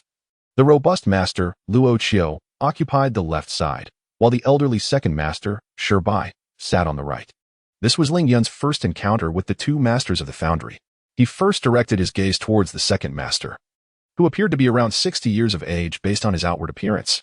The second master maintained a serene demeanor as he sat, leaving Ling Yun unable to discern much. In stark contrast, the master appeared considerably younger. The renowned master of the foundry in Pinggu County seemed to be merely in his 30s. Chapter 41. Exceptional. Suddenly, the astute shopkeeper, Qiu Luo's gaze fell upon Ling Yun, who was observing without any pretense. Their eyes met, and Ling Yun feigned trepidation, lowering his head before resuming his discreet observation. Strangely enough, he could not shake off the feeling that there was an inexplicable ambition lurking in Qiu Luo's eyes. Why am I overthinking this? It is quite normal for a middle-aged man like Luo Qiu, who has stepped into the realm of martial artists, to possess a modicum of ambition. Beside Luo Qiu stood the vigilant guard Fong, while several robust elders loomed in the audience. Xiao Fong, please elucidate the rules, Luo Qiu instructed the guard. Yes. Fong responded with a respectful salute, then stepped to the front of the stage, his voice resonating with authority as he began. Our blacksmith workshop has been established for 282 years. Our ancestors founded the inner court to better pass down the family legacy, allowing those with outstanding talent to join. He elaborated on the advantages of entering the inner court, explaining that each faction would select at least 1 disciple to join, and those with exceptional talent among the inner court apprentices could become disciples of the various masters within the workshop. At this juncture, Ling Yun's spirits were finally lifted. He had awaited this very proclamation. Now, those qualifying for the entry level of the breaking mountain hammer technique, please step forward. As Fong's voice faded, many apprentices displayed expressions of dismay, evidently lacking even the qualifications for testing. All right, let the testing commence. Seeing the entry-level apprentices approach, Fong nodded and announced the beginning of the assessment. Subsequently, several burly men entered the training ground, carrying iron ingots to set down. You will split into 2 groups. Each person will retrieve a practice hammer to strike the iron ingots. The shopkeepers will observe your martial skills. As Fong concluded his speech, a flurry of apprentices rushed to seize the practice hammers, those who secured them first forming the first group. Once the apprentices obtained their hammers, they began to demonstrate their hammering techniques, yet none captured the attention of the 2 shopkeepers. One elder in the audience even stifled a yawn. Before long, both groups of apprentices completed their assessments, and it was clear that none had impressed the shopkeepers. Ultimately, only 1 apprentice from each faction would be admitted into the inner court. Next came the assessment for the inner court disciples. Once the other factions concluded their tests, Fong spoke again, casting a knowing glance at Ling Yun, fully aware of his superior's standing among the inner court apprentices. The testing for the inner court disciples mirrored that of the others, involving the striking of iron ingots, but with the added challenge of utilizing the complete bull-breaking mountain hammer. As Fong finished his instructions, the previous burly men cleared away the practice hammers and presented 5 superior hammers. Like the previous group, you will also be tested in 2 batches. Fong continued. But unlike before, the inner court disciples did not rush forward to grab the hammers. Instead, they turned their gazes toward Ling Yun. You may go ahead. I will take the second batch, Ling Yun replied with a smile. To him, whether the hammer was good or bad, first batch or second batch, mattered not. Upon hearing Ling Yun's decision to test in the second batch, the other 8 inner court apprentices breathed a sigh of relief and hurriedly advanced to seize the hammers. Since they witnessed Ling Yun's formidable prowess, they no longer wished to test alongside him, for the pressure of competing against Ling Yun was simply overwhelming. Soon, 5 training hammers were distributed, and the joy of those inner courtyard apprentices who had secured a hammer was palpable, while those who had failed to acquire one were noticeably disheartened. On the stage, Luo Qiu raised an eyebrow at the unfolding scene. The 5 inner courtyard apprentices swiftly began to unleash the bull-devouring mountain hammer upon the iron ingots. The sounds of their strikes resonated far louder than those of the other apprentices. Among the 5 hammer strikes, 2 were distinctly more powerful than the remaining 3. The individuals who delivered those 2 strikes were the top 2 apprentices prior to Ling Yun's ascendance in the inner courtyard. It was evident that their mastery of the bull-devouring mountain hammer had reached an introductory level. Ling Yun was not surprised by this. Unlike other apprentices, these 2 hailed from affluent backgrounds. With the assistance of blood-replenishing pills, it was entirely reasonable for them to achieve such proficiency in a short span of time. The second manager, Bai, observed the 2 on the training grounds, displaying a hint of satisfaction. As the first batch of inner courtyard apprentices concluded their tests and returned the hammers to their original places, the second batch, including Ling Yun, approached the testing area. In stark contrast to the somber expressions of the 3, Ling Yun appeared remarkably at ease. Grasping the training hammer, he prepared to deliver his first strike upon the iron ingot. The sound of his hammer striking resonated, far surpassing the previous apprentices, effectively overshadowing the hammering sounds of those testing alongside him. Bai's expression shifted dramatically as he exclaimed, "Minor achievement! Minor achievement?" The nearby bodyguard, Fong, was even more astonished. He was aware of Ling Yun's exceptional talent, but he had not anticipated that within merely a year, Ling Yun would refine the bull-devouring mountain hammer to such a level.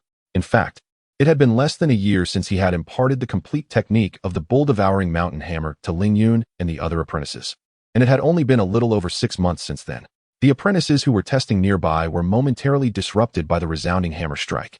They exchanged glances, each recognizing the shared understanding of Ling Yun's extraordinary ability. As Ling Yun continued to strike, the iron ingots, which had remained unscathed in the hands of several apprentices, began to warp under his blows. The bull-devouring mountain hammer had reached a minor achievement. Furthermore, it was evident that his vitality was abundant, suggesting he had been a martial apprentice for several days. After careful observation, Luo Qiu remarked, "Boom," as Ling Yun executed the final strike of the bull-devouring mountain hammer. The immensely resilient iron ingot was shattered. "Excellent," Bai applauded, rising in excitement. Many apprentices present did not require the 2 managers to announce the results. They had already discerned the outcome from the events unfolding before them. The 2 inner courtyard apprentices who had achieved a basic understanding of the bull-devouring mountain hammer exchanged glances, each letting out a sigh of resignation. Impressive.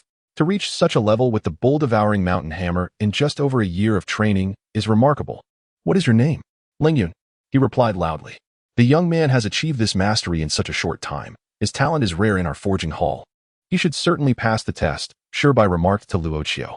"Indeed, I hereby declare Ling Yun has passed the inner courtyard test," Luo Qiu affirmed, nodding in acknowledgement of the results. "Ling Yun." Subsequently, Luo Qiu continued, and Ling Yun promptly responded, "Consider whom you wish to take as your master. Any of the esteemed masters present, as well as Guard Fong, are available options, or..." At this juncture, Luo Qiu paused, directing his gaze towards the side at Bai. Noticing Luo Qiu's attention, Bai subtly nodded, and then slowly spoke, "Alternatively, you may choose to join my faction." "Ling Yun, what is your decision?" "I wish to become a disciple of the second manager," Ling Yun replied, his face alight with joy. "Excellent." Bai nodded with a smile. After the testing concluded, Ling Yun followed Bai into a spacious courtyard. At the entrance of the courtyard stood a robust individual, who respectfully addressed Bai, "Master." "Ah, Hao Guang. This is your new junior disciple, Ling Yun." Bai introduced them to one another. "Greetings, senior brother Su," Ling Yun said, clasping his fists in respect. "Junior brother Ling," Su Hao Guang replied with a warm smile, before proceeding with Ling Yun and Bai into the expansive courtyard. Chapter 42. The Strength of the Wild Bull. This courtyard consists of 3 sections. The front area serves as the residence for our senior brothers, while this side houses the kitchen and the pharmacy. Beyond that lies the dwelling of our esteemed master. Su Haowang quietly explained to Ling Yun. "Once we became disciples of the master, we shed our identities as apprentices. Each month, we receive a stipend of 2 taels of silver, along with a complimentary bowl of nourishing soup each day. Should that prove insufficient, one may purchase additional nourishment or other medicinal soups. By the way, my junior brother, do not forget to retrieve a suitable weapon from the armory." Before long, Ling Yun arrived at his door alongside Bai, who pushed the door open and entered. At Bai's invitation, Ling Yun followed suit. While Su Haowang bowed slightly and took his leave, Bai presented a book to Ling Yun. "Master, what is this?" Ling Yun inquired, gazing at the volume inscribed with the word "Strength of the Wild Bull." This strength of the wild bull will greatly aid you in your future endeavors to break through to the warrior realm, Shirbai elucidated. He continued, take it home and ponder its contents. Should you have any questions, feel free to consult your senior brother Su. If you require anything, you may seek him as well. With a wave of his hand, he signaled for Ling Yun to depart. Ling Yun bowed in gratitude and subsequently found Su Haoguang in the main hall, where he secured a room. Inside, he opened the book on the strength of the wild bull and began to peruse its contents. Upon completing the book, a joyous expression illuminated Ling Yun's face. He had finally gathered the last piece of the puzzle for the wild bull mountain crushing hammer. Once he perfected the technique, he believed he could ascend to the warrior realm. Yet a thought struck him. If one must master a martial art to perfection, wouldn't that imply that the majority of martial artists would easily transition into the warrior realm? It is essential to recognize that I am leveraging my exceptional strength, coupled with the innate and foundational training that has enhanced my mental acuity. This is the reason I can swiftly hone the wild bull mountain crushing hammer to such a high degree. Perfection will undoubtedly take longer. However, the medicinal support I currently possess does expedite the process somewhat. Moreover, this does not account for learning the strength of the wild bull. For an ordinary martial artist with average talent, reaching the warrior realm without extraordinary fortune could take 2 decades or more. Ling Yun mused that he had traversed the most arduous path in mastering the wild bull mountain crushing hammer and suspected there might be a shortcut available. He could not believe that every individual must master a martial art to perfection, coupled with a text akin to the strength of the wild bull, in order to reach the warrior realm. Of course, it is possible that the reality is just as he speculated. Nevertheless, it remained merely conjecture. Now that a path to break through into the warrior realm had presented itself, he realized he could not rely solely on the meager monthly stipend to sustain himself. After all, if he wished to accelerate his martial progress, the most prudent choice would be to indulge in medicinal supplements. However, acquiring such medicines necessitated funds, and he could not exchange simulated points for money any longer. Thus, he required a stable source of income. In the armory, the most reliable avenue for financial gain lay in crafting weapons. Conveniently, he had a weapon-awaiting collection, so he decided to inquire about it at the forge. With that thought in mind, Ling Yun gathered his belongings and opened the door, preparing to head to the armory. Unexpectedly, he encountered Su Haoguang along the way, who was accompanied by a man of smaller stature than himself. Having spent considerable time at the forge, Ling Yun observed that those who had mastered the bull's crushing hammer were invariably robust in stature. Under the introduction of Su Haoguang, Ling Yun learned that the man beside him was also a disciple of his master. Among Master Shirbai's 6 disciples, Ling Yun was the youngest, while this man was the 3rd senior brother. The 3rd senior brother extended an invitation to Ling Yun to join the other brothers and sisters for a meal, welcoming him into their ranks. Since this gathering was in honor of him, Ling Yun felt compelled to accept and accompanied the two to meet the others. As the meal concluded, night fell, and the forge had closed its doors, leaving Ling Yun with no choice but to return to his quarters for rest. The following morning, he arrived early at the forge. Inside, numerous burly men were engaged in smithing, with several apprentices laboriously operating the bellows beside them. Bang! Bang! The strong men swung their hammers against a glowing ingot of iron. Ling Yun noted that each of their strikes employed the 12 techniques of the bull's crushing hammer. He observed that upon reaching the 9th strike, they would revert back to the 1st. Why do they not proceed to the 12th technique? Is it that the bull's crushing hammer has not yet reached minor completion, or is the forging process designed to only require up to the 9th strike? Ling Yun pondered. His curiosity piqued, but soon someone provided him with an answer. After so many years in my forge, still not achieving minor completion. What foolishness! An elderly voice exclaimed in frustration. Turning to the source, Ling Yun recognized the speaker as Lin, the overseer of the forge, a man renowned for his exceptional forging skills. He was also the one who had assessed Ling Yun upon his entry into the forge. Ling Yun had seen him at the martial arts arena the previous day. Oh, Ling Yun, here to collect your weapon? Lin inquired. Yes, Master Lin, Ling Yun responded respectfully. There's no need for such formality.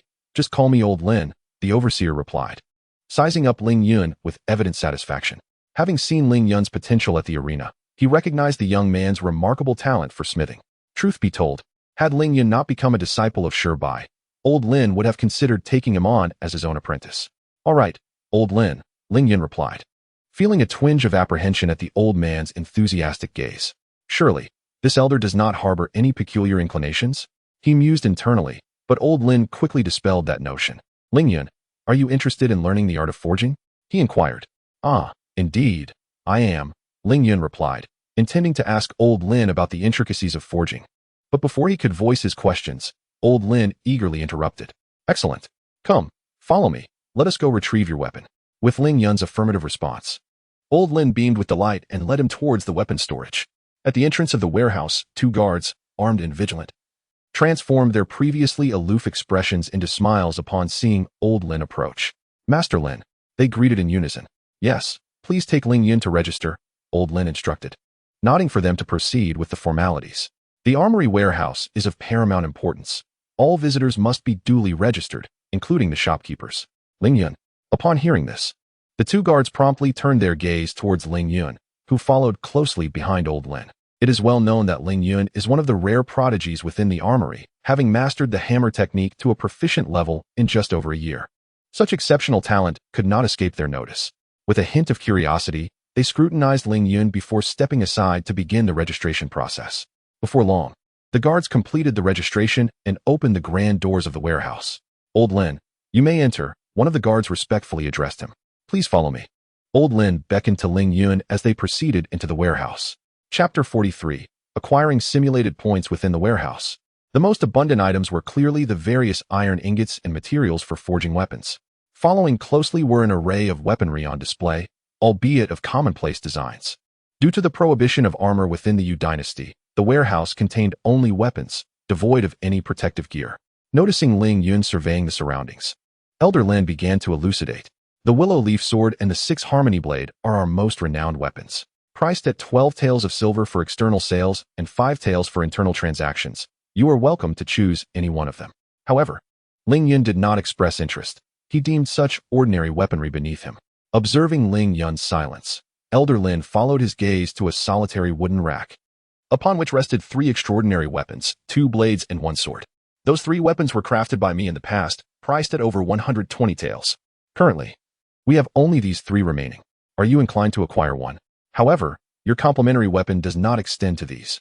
Furthermore, as you are learning the hammer technique, you ought to select a suitable hammer instead, Elder Lin remarked. Ling Yun glanced at the hammers stored in the warehouse. While some appeared quite decent, none could compare to the 3 displayed weapons. Moreover, who decreed that one must wield a hammer to master the hammer technique? Ling Yun had merely chosen it due to a lack of options. Though he bore no prejudice against any weapon, if given the choice, he would prefer swords. After all, who does not aspire to be a dashing swordsman, adorned with a long sword? In typical martial arts novels, how many protagonists wield hammers? Of course, Ling Yun was not in one of swords, as he possessed a Qingguang sword gathering dust in his system space. His primary consideration was to select the finest weapon, one that would endure through time, unlike the Qingguang sword, which had quickly become obsolete. Elder Lin, I wish to acquire this long sword, Ling Yun declared, approaching the rack and pointing at the sole long sword among the 3 weapons. You may select the Blue Frost sword, but it must be purchased at the internal price of 50 taels. Let us offset your opportunity to choose a weapon by 20 taels, Elder Lin replied, his tone tinged with irritation upon seeing Ling Yun's choice. Moreover, no credit allowed. If you lack the funds, do not blame this old man. It would be prudent to select a suitable weapon instead, Elder Lin added.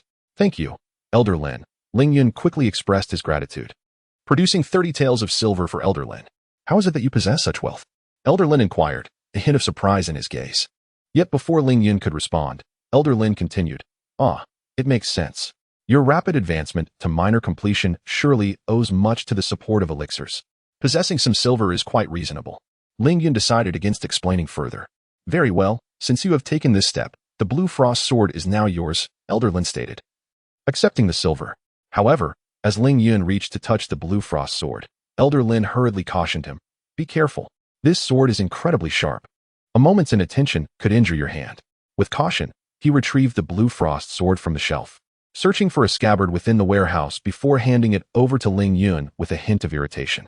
Remember, do not act so recklessly in the future. Weapons are not like people, and they do not discern who they harm. Yes, I will be more careful next time. Thank you for your guidance, Elder Lin. Ling Yun replied respectfully, quickly accepting the Blue Frost sword. However, as he grasped it, a familiar voice echoed in his ears. Would you like to acquire simulation points? To his astonishment, the Blue Frost sword could indeed yield simulation points.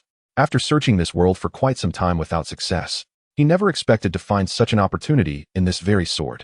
Nevertheless, Ling Yun hesitated to acquire them immediately. Firstly, the current situation was not suitable. Secondly, each time simulation points were extracted from an item, it would become merely a shell of its former self, prone to damage. He recalled the first time he extracted simulation points from a jade bracelet at the hotel. It disintegrated into dust with the slightest pressure. "What's wrong?" Elder Lin inquired, noticing Ling Yun's bewilderment. It's nothing. I'm just too excited to have obtained this sword." Ling Yun quickly suppressed his joy, subtly relaxing his grip on the scabbard. Ultimately, he confirmed that the Blue Frost sword could indeed yield simulation points. "Haha, you," Elder Lin chuckled in response, then led Ling Yun out of the warehouse. At the entrance, he instructed the guards to record Ling Yun's purchase of the Blue Frost sword. As they parted ways, Elder Lin reminded him, "Do not forget to come tomorrow for the forging lesson." "Rest assured, I will not forget," Ling Yun replied promptly, and Elder Lin nodded in satisfaction before departing. Once separated from Elder Lin, Ling Yun hurried back to his residence, closing the door behind him. Eagerly, he drew the Blue Frost sword, ready to acquire points. As for the fact that this sword might become worthless afterward, he thought it mattered little. As long as he could secure stable simulation points, the sword was of little consequence. "Would you like to acquire simulation points?" The system's prompt resounded once more, and Ling Yun silently chose to proceed. Simulation points 113. As he acquired the points, the Blue Frost sword seemed to lose its once sharp essence. With a casual flick, it crumbled into powder. It exceeded 100, far more than I anticipated, Ling Yun assessed calmly without lamenting the loss of the sword. In his previous world, he had never acquired more than 50 points from any item, yet in this world, he had surpassed that threshold on his very first attempt. However, he needed to verify whether this was merely a coincidence or a certainty. If it were the latter, he would no longer worry about simulation points. He understood that weapons like the Blue Frost sword may be rare at the county level, but there existed cities of greater significance beyond, such as prefectural, state, and even Dao cities. With this realization, Ling Yun cast aside his doubts, exited the blacksmith shop, and after a brief disguise, returned to exchange simulation points for silver. He spent 120 silver to purchase an equivalent long sword. Simulation points 111. In a secluded alley, the long sword disintegrated into dust at his touch. "Although I incurred some losses in simulation points, I have confirmed that the Blue Frost sword is not merely a coincidence. It follows that my next course of action is evidently to strive for acquiring weapons of higher quality to amass simulation points.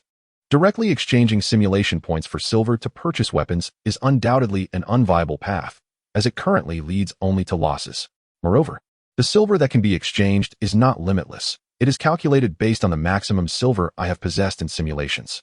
Alternatively, I might consider forging some extraordinary weapons myself. However, resorting to theft is best left aside for now, as I have no desire to be pursued by the authorities for such trifles. Therefore, until I find a suitable path forward, I cannot establish a weapon forge." After solidifying his plans, Ling Yun made his way to the marketplace of the county town. It is a rare opportunity to visit the weapon forge, and he certainly intended to explore the market as usual, hoping to acquire some simulation points. Even with a stable route now available, it does not hinder Ling Yun from contemplating the possibility of stumbling upon a hidden treasure. Unfortunately, the outcome was as it often is. He found nothing of value. Chapter 44. The Gold Seeker. On the following day, Ling Yun arrived at the forge as promised, embarking on his journey to learn the art of weapon crafting under the guidance of the venerable Master Lin. Naturally, as a novice in the forge, Ling Yun had to begin with the fundamentals. However, having already honed his skills in weapon refinement during his time in the True Spirit simulation, he quickly acclimated to the intricacies of this world's metallurgy, resulting in a remarkable advancement in his crafting abilities that left Master Lin astounded. In a short span of time, Ling Yun became a proficient blacksmith within the forge. Each weapon crafted by the blacksmith entitled him to 1/5 of its sale price. For instance, a willow leaf sword, priced at 12 taels of silver, would yield over 2 taels to the blacksmith upon its creation. Currently, it took Ling Yun approximately 2 days to forge a single willow leaf sword, and considering his need to dedicate time to martial training, he could not devote all his efforts to weapon crafting. Thus, he typically managed to forge around 2 willow leaf swords each week, amounting to approximately 15 taels of silver each month when combined with his monthly stipend. In addition to blacksmithing and martial practice, Ling Yun occasionally visited the small private academy he established within the forge to further his education and to peruse literature pertaining to this world. After all, his understanding of this realm had largely been shaped by hearsay, which was often imprecise. As he delved deeper into various texts, his comprehension of the world expanded significantly. Undoubtedly, the Yu dynasty stood as the most formidable power, beneath which lay various sections. From his private academy instructor, He had overheard a salient remark. The court and the sects jointly govern the realm. The founding emperor of the Yu dynasty had received substantial support from numerous sects during its inception, which enabled him to establish a grand dynasty that flourished for nearly a millennium. Of course, these sects were not altruistically aiding the emperor. In return for their assistance, lands were allocated to various sects as compensation following the establishment of the Yu dynasty. For instance, Feiyan County, which Ling Yun had previously assumed was under the dominion of the government, was actually primarily governed by a sect known as the Nine Refinement Palace. In truth, the entire Yunyan prefecture was under the aegis of the Nine Refinement Palace, which was the true powerhouse in the region, with a legacy spanning 1,000 years. The Nine Refinement Palace commanded a level of respect even from the prefectural court. Throughout Yunyan Prefecture, many commanders of city guard troops hailed from the Nine Refinement Palace or its affiliated sections. Luoqiao, it was unfortunate that Pinga County was not under the control of the Nine Refinement Palace. Ling Yun pondered whether the ambition reflected in the eyes of the chief steward, Luoqiao, had any ties to the Nine Refinement Palace. Although the weapon shop had flourished due to the government's support, it had seemingly reached its limit. For the forge to advance further, it either needed to relocate to a new territory or seek alliance with the Nine Refinement Palace. However, the disparity between the two was vast, making the latter option seem improbable. Nevertheless, aligning with the Tianbing sect, a subordinate sect of the Nine Refinement Palace known for its expertise in metallurgy, appeared to be a feasible alternative. As Ling Yun contemplated this, he felt an increasing certainty in his surmises. After all, securing a patron seemed far more attainable than starting afresh in an unfamiliar locale. To gain favor with the Tianbing sect, one would require a token of allegiance, and in Pinga County, the most compelling token was undoubtedly. At this juncture, Ling Yun appeared to have conceived a possible avenue forward. Never mind, thinking too much has no bearing on me. By then, I might have already left the blacksmith shop. Surely, I cannot be so unfortunate as to encounter such occurrences merely a few years after arriving here. Haha. Thus, Ling Yun dismissed the anxious thoughts that plagued his mind. Day by day, he led a life centered around 3 pursuits: forging, martial arts training, and scholarly study. Half a year later, as Ling Yun finished forging weapons and prepared to return home for a brief respite, Su Haoguang approached him. Recently, Ling Yun had found certain matters inconvenient while staying in the blacksmith's courtyard, prompting him to rent a modest dwelling outside the shop. It was not expensive, costing merely 2 taels of silver each month, roughly equivalent to the price of forging a single weapon. "Senior brother Su, what brings you here?" Ling Yun inquired with curiosity as he observed the urgency in Su Haoguang's demeanor. "Junior brother Ling, have you offended anyone recently?" Su Haoguang asked, concern etched on his face. "Oh, senior brother Su, my days are filled with nothing but forging, practicing martial arts, and attending the private school. How could I possibly offend anyone?" Ling Yun exclaimed in surprise, finding the notion absurd. Since arriving in this world, he had behaved himself, maintaining a low profile and never instigating trouble. Thus, he could not fathom why someone would take offense. "Senior brother, what exactly is going on?" Ling Yun pressed further. "Today, a bounty hunter came to the blacksmith shop specifically requesting you," Su Haoguang explained. "A bounty hunter seeks me?" Ling Yun's expression shifted to one of confusion. Through his recent studies, he had learned that bounty hunters were akin to government enforcers, composed of individuals from the martial world who captured fugitives to earn a living. They could be likened to ancient bounty hunters, representing a sort of half-official status. In the eyes of commoners, bounty hunters were often regarded as heroes. What would such a person want with me? Could it be related to that significant incident from 2 months ago? Ling Yun pondered, furrowing his brow. 2 months prior, a fugitive had brutally slaughtered a vendor's entire family in Pinga County, resulting in the county being sealed off for a week. Notably, Ling Yun had purchased items from the vendor shortly before their demise. However, he had no involvement in the crime, and the county officials had previously cleared him of any suspicion. "There's no point in dwelling on this now. I shall see what the situation entails," Ling Yun resolved. "I am uncertain why the bounty hunter seeks me, but I shall meet him. Very well, he is currently in the courtyard, and master is present as well. So there is no cause for concern." Su Haoguang nodded in agreement as they made their way to the courtyard. Soon, Ling Yun arrived at the entrance, where he observed Shi by confronting a man in his 30s who was wielding a long sword. The other senior brothers stood nearby, silent and tense. It was evident that the exchange between Shi and the bounty hunter had not been amicable prior to Ling Yun's arrival. His entrance disrupted the charged atmosphere. "Master," Ling Yun greeted Shi as he stepped into the courtyard. "Ah, this esteemed hero has some inquiries for you. If you possess any knowledge, please share it with him." Shi replied. With a cold expression, Shi nodded slightly. revealing through his tone that he harbored a disdain for the individual before him. A hero I am not. I merely serve the court to earn a meager living, the bounty hunter replied with an expressionless demeanor, before turning to Ling Yun and continuing, I am Dan 1. Approximately 6 months ago, I received a mandate in the capital to apprehend the cultist Lu Tong. I pursued him all the way to Pinga County, where I lost his trail. It was not until 2 months ago, after he committed a massacre, that I conducted further investigations and concluded that he still resides within Pinga County. Upon hearing Dan Wen's words, the surrounding disciples began to murmur among themselves. For the incident had stirred considerable chaos and alarm among the citizens of the city. Chapter 45, A Pot from the Heavens. Fortunately, a week after the city was sealed, the county office declared that Lu Tong had fled the town. Shanwen did not heed his senior brother's words, but continued to address Ling Yun.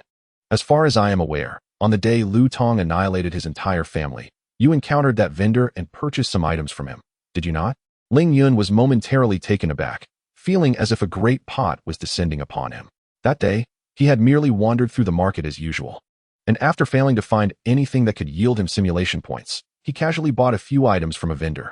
After all, he felt it would be inappropriate to meander through the market without making a purchase. Thus, he always bought something to maintain a semblance of normalcy. On that particular day, he had simply bought a sachet from that vendor and never anticipated that such events would unfold thereafter. Although he sensed that there was something amiss behind this matter, Ling Yun replied truthfully, I merely bought a sachet from that vendor, nothing more. Is that so, little brother? Did you truly only purchase a sachet? Lu Tong's expression was fierce as he continued to scrutinize Ling Yun. What do you mean by that? I purchased a sachet. Is there a need to conceal it? Moreover, the county office has already investigated and declared that I am not involved, Ling Yun retorted, his expression turning slightly cold. Just as he was about to argue back, a sudden shift in his consciousness made him feel as though he was under a mental assault. Who could possibly launch an attack against him here? Undoubtedly, it was none other than the gold catcher, Shanwen, before him. Very well, very well. A cold glint flickered in Ling Yun's eyes, and he instantly harbored murderous intent. Since arriving in this world, he had been behaving himself, yet this gold catcher dared to employ underhanded tactics against him, clearly courting disaster. However, the current situation was evidently not conducive to a physical confrontation, so Ling Yun could only feign being affected and prepare to respond to him. How dare you? At that moment, a furious shout erupted from Shirbai, who sprang into action, leaping several meters to stand before Shanwen. His right fist resembled a mighty hammer, slicing through the air as it struck toward Shanwen. Shanwen raised his palm to fend it off, subsequently retreating a few steps to dissipate the force, praising, I have long heard of the bull of the Armory's mountain-crushing hammer, and indeed, it lives up to its reputation. Chasing down a murderer is a serious matter. If my methods have caused any offense, I hope Brother Shir will forgive me. With that, he clasped his hands in a gesture of respect and turned to leave. Ling Yun, Hao Guang, come in with me. The rest of you may disperse, Shirbai instructed after Shanwen departed, then entered the room. Ling Yun and the nearby, Su Hao Guang quickly followed suit. Inside the room, Su Hao Guang expressed his concern. Master, are you all right? I am fine, Shirbai replied tersely, lifting his right hand that had just engaged with Shanwen. Ling Yun and the others looked over to see a wound on his hand. Not particularly deep. That Shanwen's soul-severing blade is indeed formidable. Even in defense, it could still harm me. Master, are you sure you are okay? I will require a few days of rest. Unless there is an urgent matter, do not seek me out during this time. Understood, Ling Yun and the others replied promptly. Ling Yun, you performed admirably just now, managing to remain alert even under the effects of the mesmerizing powder, Shirbai remarked with a hint of satisfaction on his face. Master, what exactly is this mesmerizing powder? Ling Yun was about to inquire when Su Haoguang interjected. The mesmerizing powder is merely a drug used for extracting information. But when combined with the quartz techniques, it becomes colorless and tasteless, making it nearly undetectable. However, it is only effective against those with weak will. For someone as resolute as you, junior brother Ling, its effects are nearly negligible. Shirbai explained while seated, then turned his gaze towards Ling Yun. Remember, for martial artists, reputation is earned through their own efforts. You must reclaim your honor in due time. Yes, I understand, Master, Ling Yun nodded earnestly in response. Very well, off you go, Shirbai said, satisfied and gesturing for Ling Yun and Su Haoguang to leave. In truth, even without Shirbai's counsel, Ling Yun would have sought to restore his honor. Yet, his intentions extended beyond merely regaining his reputation. He also desired to exact revenge. However, given that Shanwen was a bounty hunter, somewhat affiliated with the government, Ling Yun knew that any act of retaliation would have to be carefully considered for the time being. Such an act would be too conspicuous. It would be evident to anyone that he was involved, especially when the bounty hunter had just sought him out prior to an unfortunate incident. Nevertheless, Ling Yun was not in a hurry. He contemplated the situation, realizing that Shan Wen likely would not be leaving Pinggu County anytime soon. Firstly, why was that vendor exterminated by Lu Tong? Surely, he possessed something of great value that Lu Tong sought. Furthermore, since Lu Tong has yet to depart Pinggu County, it indicates he has not yet acquired this item. Shan Wen's actions suggest he is aware of this precious object, and he likely believes it to be in my possession. Hence his behavior. Thus, until they procure this item, both Shan Wen and Lu Tong will undoubtedly remain in Pinggu County. Oh, if this analysis holds true, then Lu Tong might come seeking me. How unjust. If only I truly possessed that item, but alas, I do not. At this thought, Ling Yun could not help but feel wronged. An innocent man had been unjustly accused. Fortunately, my abilities exceed those of a mere martial apprentice. Otherwise, being targeted by two martial artists could have become quite perilous. Nevertheless, dwelling on this is futile. If Lu Tong were to seek me out, it would be fortuitous, for I am equally curious about the object that two martial artists covet so greatly. With this in mind, Ling Yun began to deliberately linger on his way home each day, hoping to encounter Lu Tong.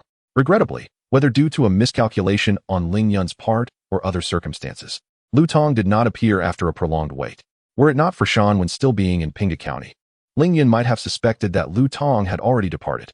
Consequently, Ling Yun was compelled to redirect his focus, setting his sights on Shan Wen instead. As a martial artist of considerable skill, Shan Wen's every move in Pinggu County was under the watchful eyes of many. Additionally, as a bounty hunter, a figure admired by the populace, many townsfolk were quite curious about him. Thus, Ling Yun could easily ascertain whether Shan Wen had vacated Pinggu County. As long as Dan Wen dares to leave Pinggu County, Ling Yun will ensure he comprehends the consequences of offending him. Unfortunately, during this period, Dan Wen has not ventured beyond the confines of Pinggu County, and Ling Yun has yet to find a suitable opportunity to act. With the passage of time, the entirety of Pinggu County appears to have regained its former tranquility. However, beneath this seemingly serene surface, tumultuous undercurrents surge. Is it true that Tianbing sect will soon come to Pinggu County to recruit disciples? Ling Yun inquired with a hint of surprise after hearing Brother Su's words. Indeed, it is said that an elder from Tianbing sect will be arriving in the county shortly. What a coincidence! Ling Yun murmured to himself upon hearing this. What coincidence? Su Haowang asked, perplexed.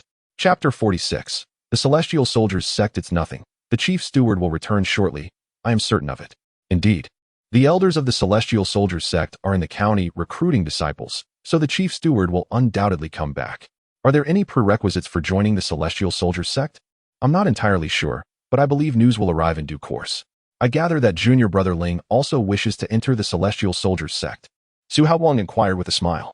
Does senior brother Su not desire to join the Celestial Soldiers sect? Ling Yun retorted with a grin. Of course, I wish to join it. But we have signed a contract of servitude with the armory, and I have several years left on my agreement. Ah, that explains why you were inquiring about the steward's return. It must pertain to this contract, Su Haowang mused, pausing mid-sentence before coming to a realization. Well, sort of, Ling Yun admitted. Initially, he had not considered this aspect when asking about the stewardess' return. His primary concern was that Luo Chiu had been frequently absent from the armory, coupled with the recent news of the Celestial Soldiers sect coming to Pinggu County for recruitment. Given his earlier suspicions, he harbored doubts about whether the chief steward Luo Chiu was involved in some clandestine dealings with the Celestial Soldiers sect. Thus, he casually inquired with Su Haowang. It was only upon Su Haowang's reminder that Ling Yun recalled his 15-year contract with the armory, which rendered him not entirely free. If the armory did not return the contract to him, even if he passed the Celestial Soldiers sect's trials, he would be unable to join. Unless he abandoned his current identity and completely reinvented himself, there will always be a way forward, junior brother Ling. We may not even gain entry into the Celestial Soldiers sect. So pondering these matters is of little use at this point, Su Haowang said, observing Ling Yun deep in thought, mistakenly believing he was troubled by the contract. Ah, you are right, Ling Yun replied, coming back to his senses. In truth, he was not overly concerned about the contract. Given his capabilities, extricating himself from the contract would not pose a significant challenge. The only difficulty lay in locating where the contract was kept. After parting ways with Su Haowang, Ling Yun began to reconsider his future plans. Clearly, the emergence of the Celestial Soldiers sect had disrupted his earlier intentions. The sect is a subordinate institution of the Nine Refinements Palace, holding a status just below it within Feiyun Prefecture. Its foundation and scale far exceed that of the armory. making any comparison between the two utterly futile. Furthermore, the Celestial Soldier sect specializes in forging, and if I could join them, it would undoubtedly facilitate my rapid development. Of course, if entry proves elusive, I shall not be overly concerned. It will merely delay my progress slightly. At present, time is the one thing I possess in abundance. Having resolved to strive for entry into the Celestial Soldiers sect, Ling Yun began to analyze the recent circumstances. Based on my conjectures, the Chief Steward is certainly in contact with the Celestial Soldiers sect, suggesting that peace may be absent from Pinggu County in the near future. I wonder if Lu Tong and Shan Wen hold any significant roles in this matter. Regardless of their involvement, they must perish in this county, Ling Yun declared coldly. He had irrevocably placed Shan Wen on his list of enemies. Being spiteful enough to strike at him, they must now face his retribution. The following day, I have instructed you numerous times. The force must be even, and the hammer's weight must be meticulously gauged. Truly, it is beyond comprehension. Within the bustling forge, the sound of clanging metal reverberated throughout. As usual, Master Lin was conducting his rounds. However, certain individuals' operations never failed to infuriate him. After reprimanding a group of newly arrived blacksmiths, Master Lin's gaze fell upon a corner, where he observed Ling Yun having just completed a long sword. Master Lin's eyes narrowed slightly as he hastened towards Ling Yun. The Blue Frost sword? Not bad. It already possesses a semblance of a fine weapon. The only shortcoming lies in the quality of the material. What a talented lad, progressing so swiftly. Praise emanated from Master Lin as he approached, prompting Ling Yun to turn around in haste. Master Lin, I owe it all to your exceptional guidance that my forging skills have improved so quickly, Ling Yun respectfully replied. Do not be modest. Your innate talent for smithing is the highest I have encountered in many years. I dare say it will not be long before you forge a complete weapon, Master Lin remarked after demonstrating the sword's balance with a few motions. Truth be told, my talent is not as remarkable as you think. I merely possess some prior experience in simulating weapon forging, Ling Yun mused silently. Ling Yun, are you familiar with the Heavenly Arms sect? Master Lin inquired after setting down the Blue Frost sword. Ah, Master Lin, you are aware of the Heavenly Arms sect? Ling Yun instinctively responded, only to realize he had misspoken. As expected, Master Lin retorted with a hint of annoyance. What kind of statement is that? I am far more informed about the happenings in the shop than you, young lad. Ling Yun quickly apologized, relieved to find that Master Lin bore no grudge, and continued. It seems you are aware that the Heavenly Arms sect will be recruiting disciples in the county soon. Indeed, I heard about it from Senior Brother Su yesterday. Ling Yun nodded in explanation. Do you have any desire to join the Heavenly Arms sect? Master Lin pressed on. Ling Yun looked into Master Lin's eyes, hesitating for a moment before responding. Naturally, I aspire to join the Heavenly Arms sect, but I have signed a contract with the shop. Ling Yun responded candidly. Just as he was about to elaborate on the contract, Master Lin interjected. I understand. If you can forge a fine weapon, I will certainly inform the head manager. You need not worry about that contract. Master Lin replied with a smile. Yes, I will strive to forge a fine weapon as soon as possible, Ling Yun feigned enthusiasm, thinking that resolving the contract issue would be even better, sparing him the trouble of addressing it himself. A few days later, Ling Yun, as usual, inquired about Dan Wen's recent whereabouts and learned that he was still in the county seat, which eased his mind a bit. It was good that he remained in town. Ling Yun did not wish to let Dan Wen leave nor miss out on the rare treasures that both Dan Wen and Lu Tong sought. However, he soon heard a crucial piece of news. Old Yu, I heard that last night, an intruder breached the yamen, only to be repelled by Captain Deng.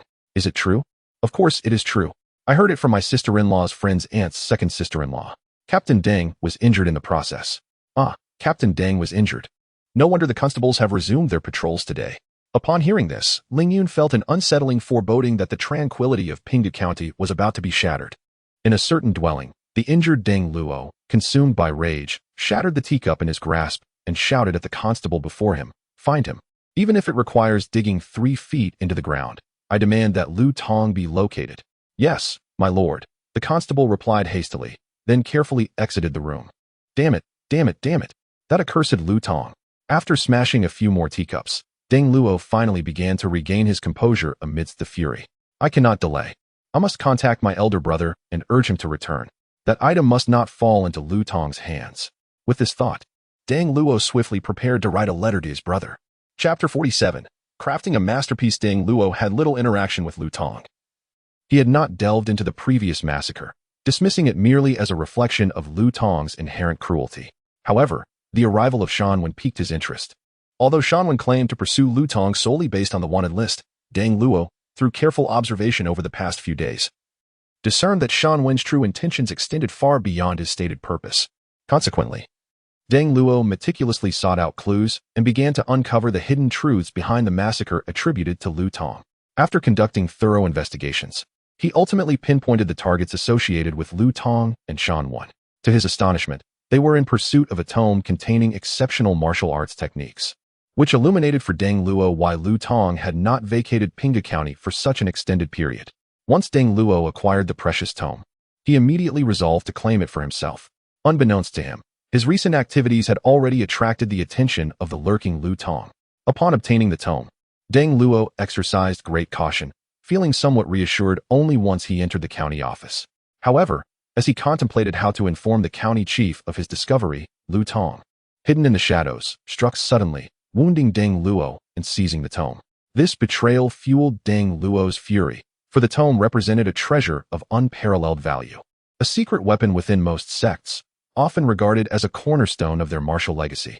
The following day, disregarding his injuries, Deng Luo ordered the local officials to scour the vicinity for any trace of Lu Tong.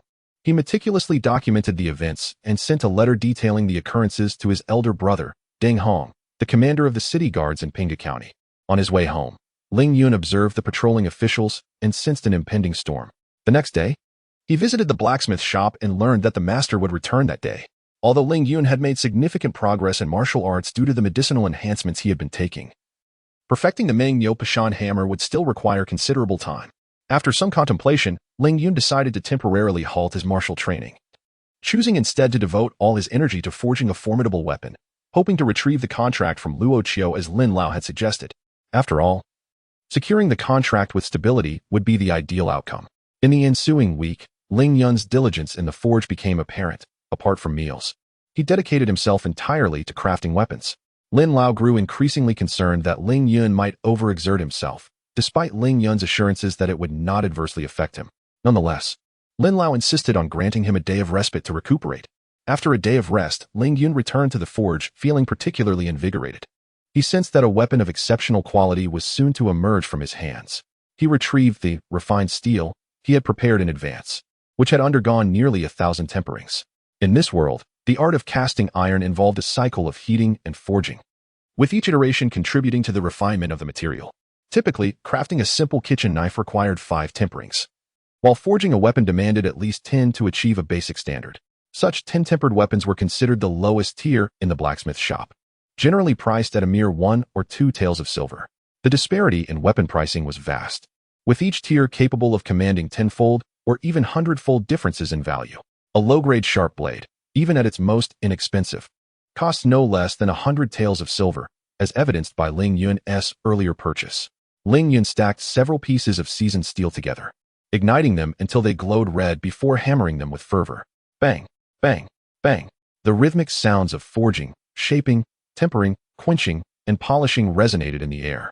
In that moment of creation, Ling Yun seemed to lose track of time, wholly immersed in the art of forging. Even Master Lin and the other blacksmiths, who stood behind him, failed to perceive the passage of time. Bang, bang, bang. Ling Yun continued his diligent work, neglecting his own needs, until the dawn of the next day. As the sword neared completion, he instinctively contemplated inscribing runes upon it. Thankfully, he quickly realized and halted that step. Excellent, excellent. A chorus of admiration arose from behind him. Ling Yun turned to see that an entire day had passed, yet Master Lin and the other blacksmiths remained steadfastly in place. Young lad, I was right to believe in you. I never expected you to forge such a fine weapon so swiftly, Master Lin remarked, his face a mixture of pride and astonishment upon witnessing the blade Ling Yun had crafted. A weapon of exceptional quality. Remarkable, exclaimed one of the blacksmiths. Master Ling has been in the forge for less than half a year, and yet he has created such a remarkable piece. Another blacksmith, equally astonished, added, Less than half a year? It's been merely 4 months, a third blacksmith interjected, correcting him with a glance. Master Lin examined the blue frost sword crafted by Ling Yun and praised, a splendid low-grade weapon. I have no doubt your forging skills will soon surpass mine. Not at all. My forging skills still have a long way to go to catch up with Master Lin, Ling Yun quickly replied, his humility not feigned but sincere. At this stage, his experience in the realm of cultivation had little relevance. From the moment of crafting a weapon, the forging techniques of this world diverged significantly from the alchemical practices of the cultivation realm. For Ling Yun to advance in his forging skills, he must, like any ordinary person, rely on the passage of time.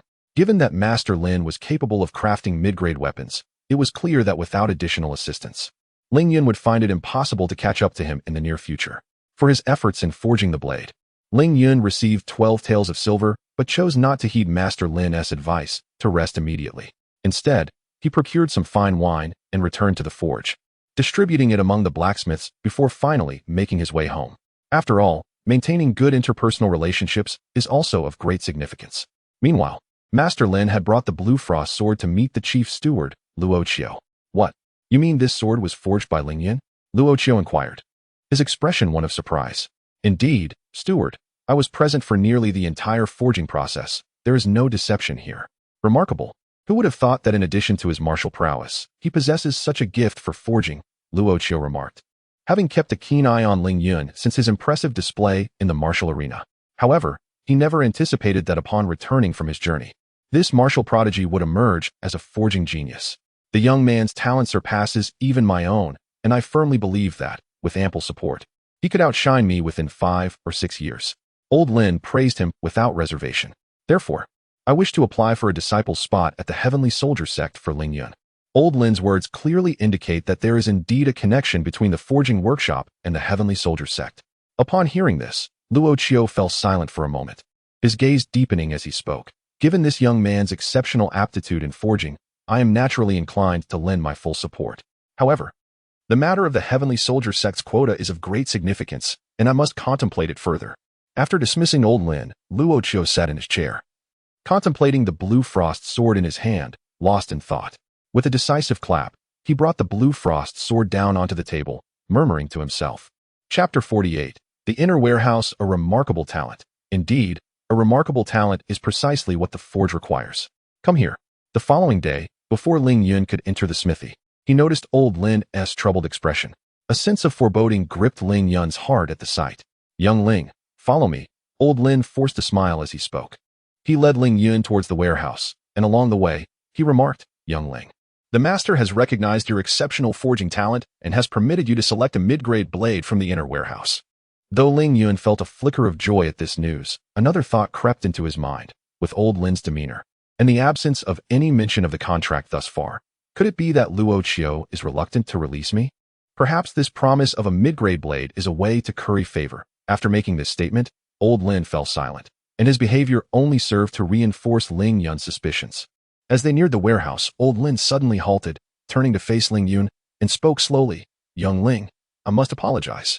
He began to bow, but Ling Yun quickly supported him. Oh, Old Lin, what are you doing?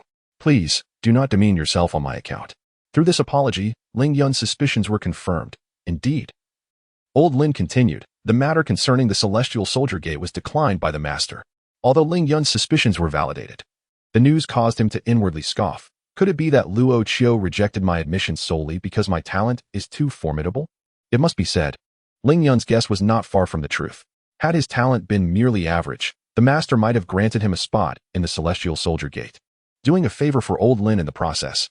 However, the unfortunate reality was that Ling Yun's extraordinary aptitude, having crafted a formidable weapon in less than 4 months, made it clear that granting him additional years of training would yield impressive results. Luo Qiu, being an ambitious individual, surely recognized the necessity of retaining such a prodigious talent for the future development of the forge.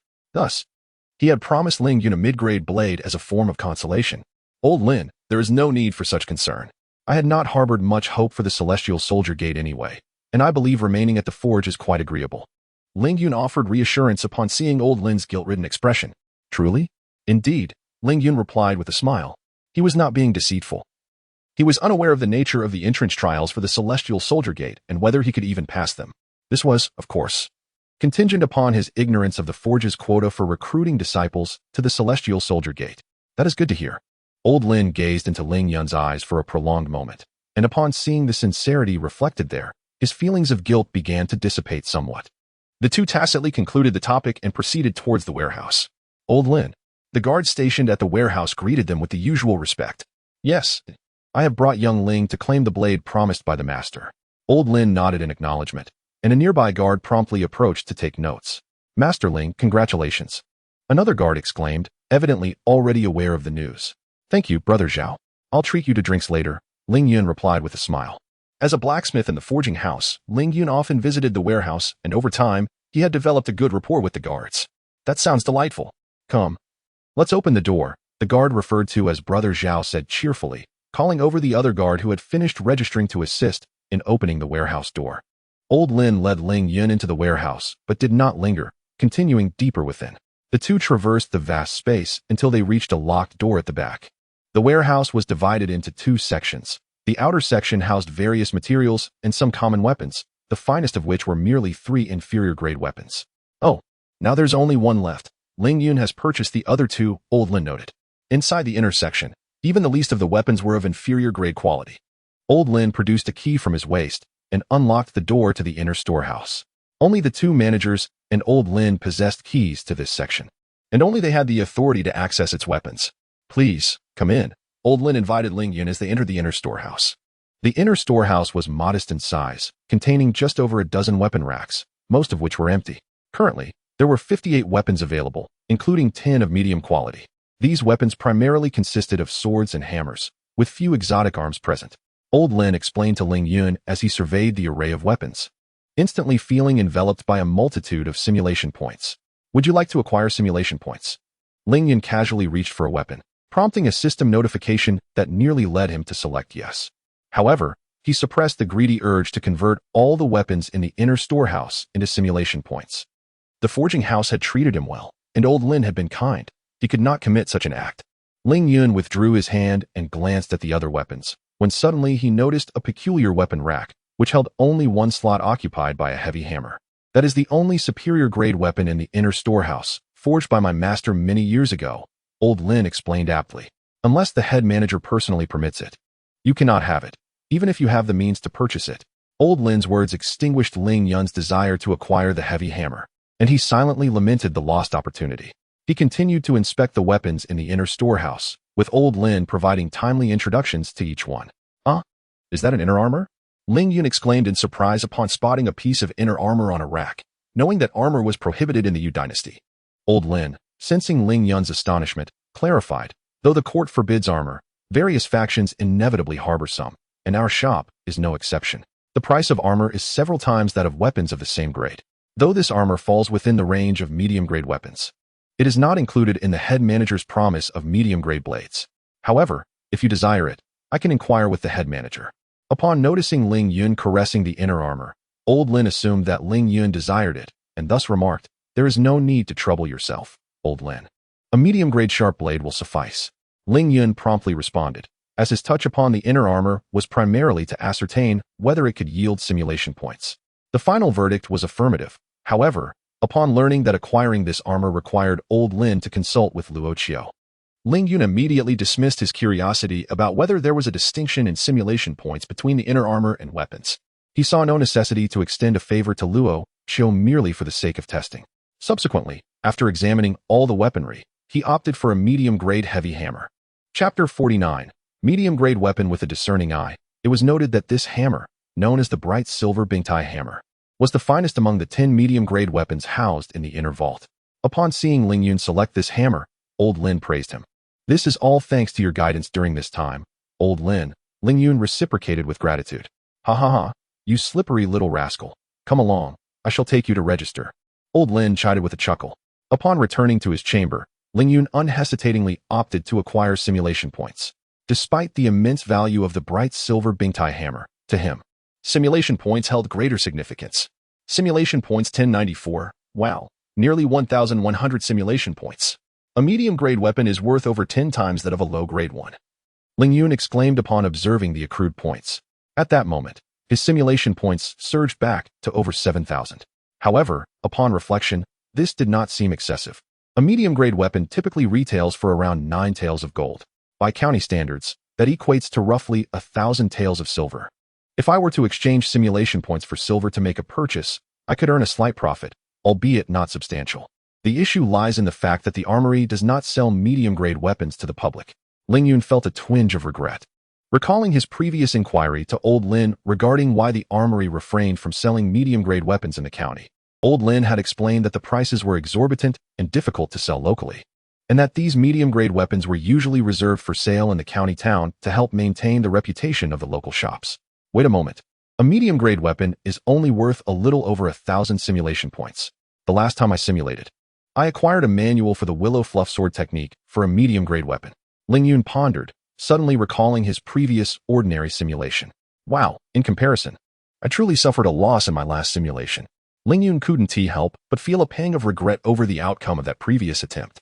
As the sun began to set, Lu Tong, disguised as a beggar, contemplated the increasingly strict conditions in Pinga County. Having retrieved my superior martial arts skills, there is no longer a reason to remain in this county, he thought to himself. Moreover, my injuries from the earlier encounter with that Deng Luo have nearly healed. It is time for me to depart. With this resolve, Lu Tong, still masquerading as a beggar, made his way towards the city gate. The following day, Ling Yun awoke to shocking news. What? The individual who previously attacked Captain Deng at the county office has forcefully breached the city gates to make their escape? Upon overhearing a discussion among the laborers, Ling Yun hastily inquired. Master Ling. Several workers immediately greeted him with respect upon his arrival. Yes, please tell me more about this matter. Ling Yun urged, nodding in agreement as he approached the worker who had mentioned it. Master Ling, this news has spread throughout the county. It is said that the assailant disguised themselves as a beggar last night in an attempt to leave the county. However, they were spotted by the passing hero, Dan Won, who engaged in combat with the rogue. Captain Deng soon arrived, and together they battled the criminal, but the assailant proved exceedingly formidable, managing to escape severely injured despite facing two opponents. The assistant explained to Ling Yun, I have heard that Captain Deng has been severely injured and is unconscious. As for Hero Shan, he is in better condition but has also sustained considerable injuries. The thief, having been gravely wounded, has taken refuge in the Tiger Forest Mountain, while Deputy Commander Guan of the City Guard has led the troops to seal off the area, awaiting reinforcements. Another assistant added, so much has transpired in one night, fortunately, that Lu Tong has not yet fully escaped. Ling Yun pondered this and continued to inquire of the assistants. Do you know who the reinforcements are? Several assistants shook their heads in unison, expressing their ignorance. It should be the foremost expert from Pinga County, Deng Luo's elder brother, Deng Hong. At that moment, a familiar voice emerged from behind Ling Yun. Turning, he saw it was Su Haowang. Brother Su, Ling Yun promptly greeted with a respectful gesture. Junior brother Ling. Master has summoned both of us, Su Haowang stated. Oh, very well. Ling Yun responded, following Su Haowang to their master's courtyard. Brother Su, how do you know the city guard is awaiting Deng Hong? Ling Yun, having resided in Pingu County for some time, was certainly aware of who Deng Hong was. Deng Hong was the commander of the city guard and the foremost expert of Pingu County, a seasoned warrior. I happened to overhear that Deng Hong had recently set aside his tasks to return to the county seat. He is likely to arrive shortly, Su Haowang elaborated. The thief has harmed his brother Deng Luo, and Deng Hong will undoubtedly seek retribution. Apart from Deng Hong, the only one capable of effortlessly vanquishing that thief within the city is our esteemed master. Thus, it was assured that the city guard awaited Deng Hong. I see. Thank you for the information, Brother Su. No need for thanks. This news has spread throughout the county seat. Junior Brother Ling, you could easily inquire around and find out. Su Haowang chuckled. Soon, the two arrived at Shibai's door, where they found Shibai already waiting in the yard for their arrival. Master, the two respectfully exclaimed. Yes, I summoned you both today to assess your martial skills. Please fetch the training hammer, Shibai replied, then instructed them to attack him with the hammers set aside for practice. Under the guise of pretense, both soon found themselves defeated by Shibai. Not bad. You did not slack off. After evaluating the two, Shibai nodded in satisfaction and then turned to enter the room. You two, follow me inside. The two hurriedly followed Shibai into the room. Upon entering, they noticed two rolled parchments on the table. Su Haowang approached the parchments, and his expression subtly changed as if recalling something. Shibai casually picked up one of the parchments and unfurled it. Within the parchment was a drawing depicting a figure wielding a hammer, which at first glance appeared to be an ox swinging the tool. The artwork was rather mediocre, yet as Ling Yun focused on it, a powerful aura of ferocity surged forth. The root diagram. Su Haowang exclaimed in astonishment. This is the fundamental diagram of the bull of the mountain hammer, which can only be drawn by one who has perfected the technique. Without this diagram, the only path to transcending to the martial artist realm is to refine the hammer technique to perfection. However, since the establishment of the forge, few have possessed such capability. With this fundamental diagram in hand, one need only master the hammer technique and acquire the bull's strength I previously imparted to you in order to break through to the martial artist realm. Bai's gaze briefly flickered to Ling Yun, as these words were evidently directed at him. Meanwhile, Su Haoguang's demeanor suggested he was already aware of this matter. Logically speaking, only those who have achieved mastery in the hammer technique and undergone rigorous testing may obtain such a diagram. Yet, given that your hammer techniques are still merely at the minor achievement level, I should not have allowed you to view the diagram. But, at this point, Bai paused, then continued speaking to the two of them. Chapter 50. The fundamental diagram. You are not the first disciples I have taught. There were others before you. However, among all my disciples, only the two of you truly possess the potential to transcend the realm of martial practitioners. I must embark on a journey shortly, but it shall not be long. Take the fundamental diagram back with you and memorize it diligently. Upon my return, I expect the diagram to be returned in its entirety. As Bai spoke, he tossed the two scrolls of the fundamental diagram to them. Remember, it is imperative that you safeguard the diagram. Do not lose it, nor let anyone else see it. The consequences of such a breach would be far beyond what the two of you could bear. Bai solemnly admonished the pair. Yes, we understand, they replied earnestly. Very well, go forth and ponder it. Bai nodded, permitting their departure. For some reason, Ling Yun felt an unsettling sense of finality in Bai's demeanor. Once they exited the room, Su Haoguang, brimming with excitement, bid farewell to Ling Yun, clearly eager to delve into the secrets of the bowl-destroying hammer's fundamental diagram. Ling Yun shared a similar eagerness. After parting ways with Su Haoguang, he hurried back to his dwelling. Unfolding the fundamental diagram, Ling Yun began to scrutinize it attentively. While others might require considerable time to decipher the secrets contained within, Ling Yun was spared such lengthy deliberation due to his unique spiritual awareness, a gift absent in this world. After some time of fruitless contemplation, he recalled his ability to utilize his spiritual insight. Upon activating this awareness, the entire composition of the diagram revealed a distinct essence, though the image remained unchanged. Ling Yun sensed that the figures depicted were executing the perfected bull-destroying hammer technique while simultaneously channeling the bull strength. After a considerable period, Ling Yun emerged from his reverie, murmuring to himself, "So it is. My previous conjecture was indeed correct. There exists a shortcut to the realm of martial practitioners within this diagram, which serves as the key. It encompasses the methods to swiftly master the bull strength and the means to break through to the realm of martial practitioners using the perfected hammer technique." With that, Ling Yun carefully stored away the fundamental diagram, having committed its contents to memory. It now held little utility for him. If only this diagram had arrived sooner. It might have been of use to me. However, it bears little significance in my present circumstances. Ling Yun reflected, realizing he had misjudged slightly.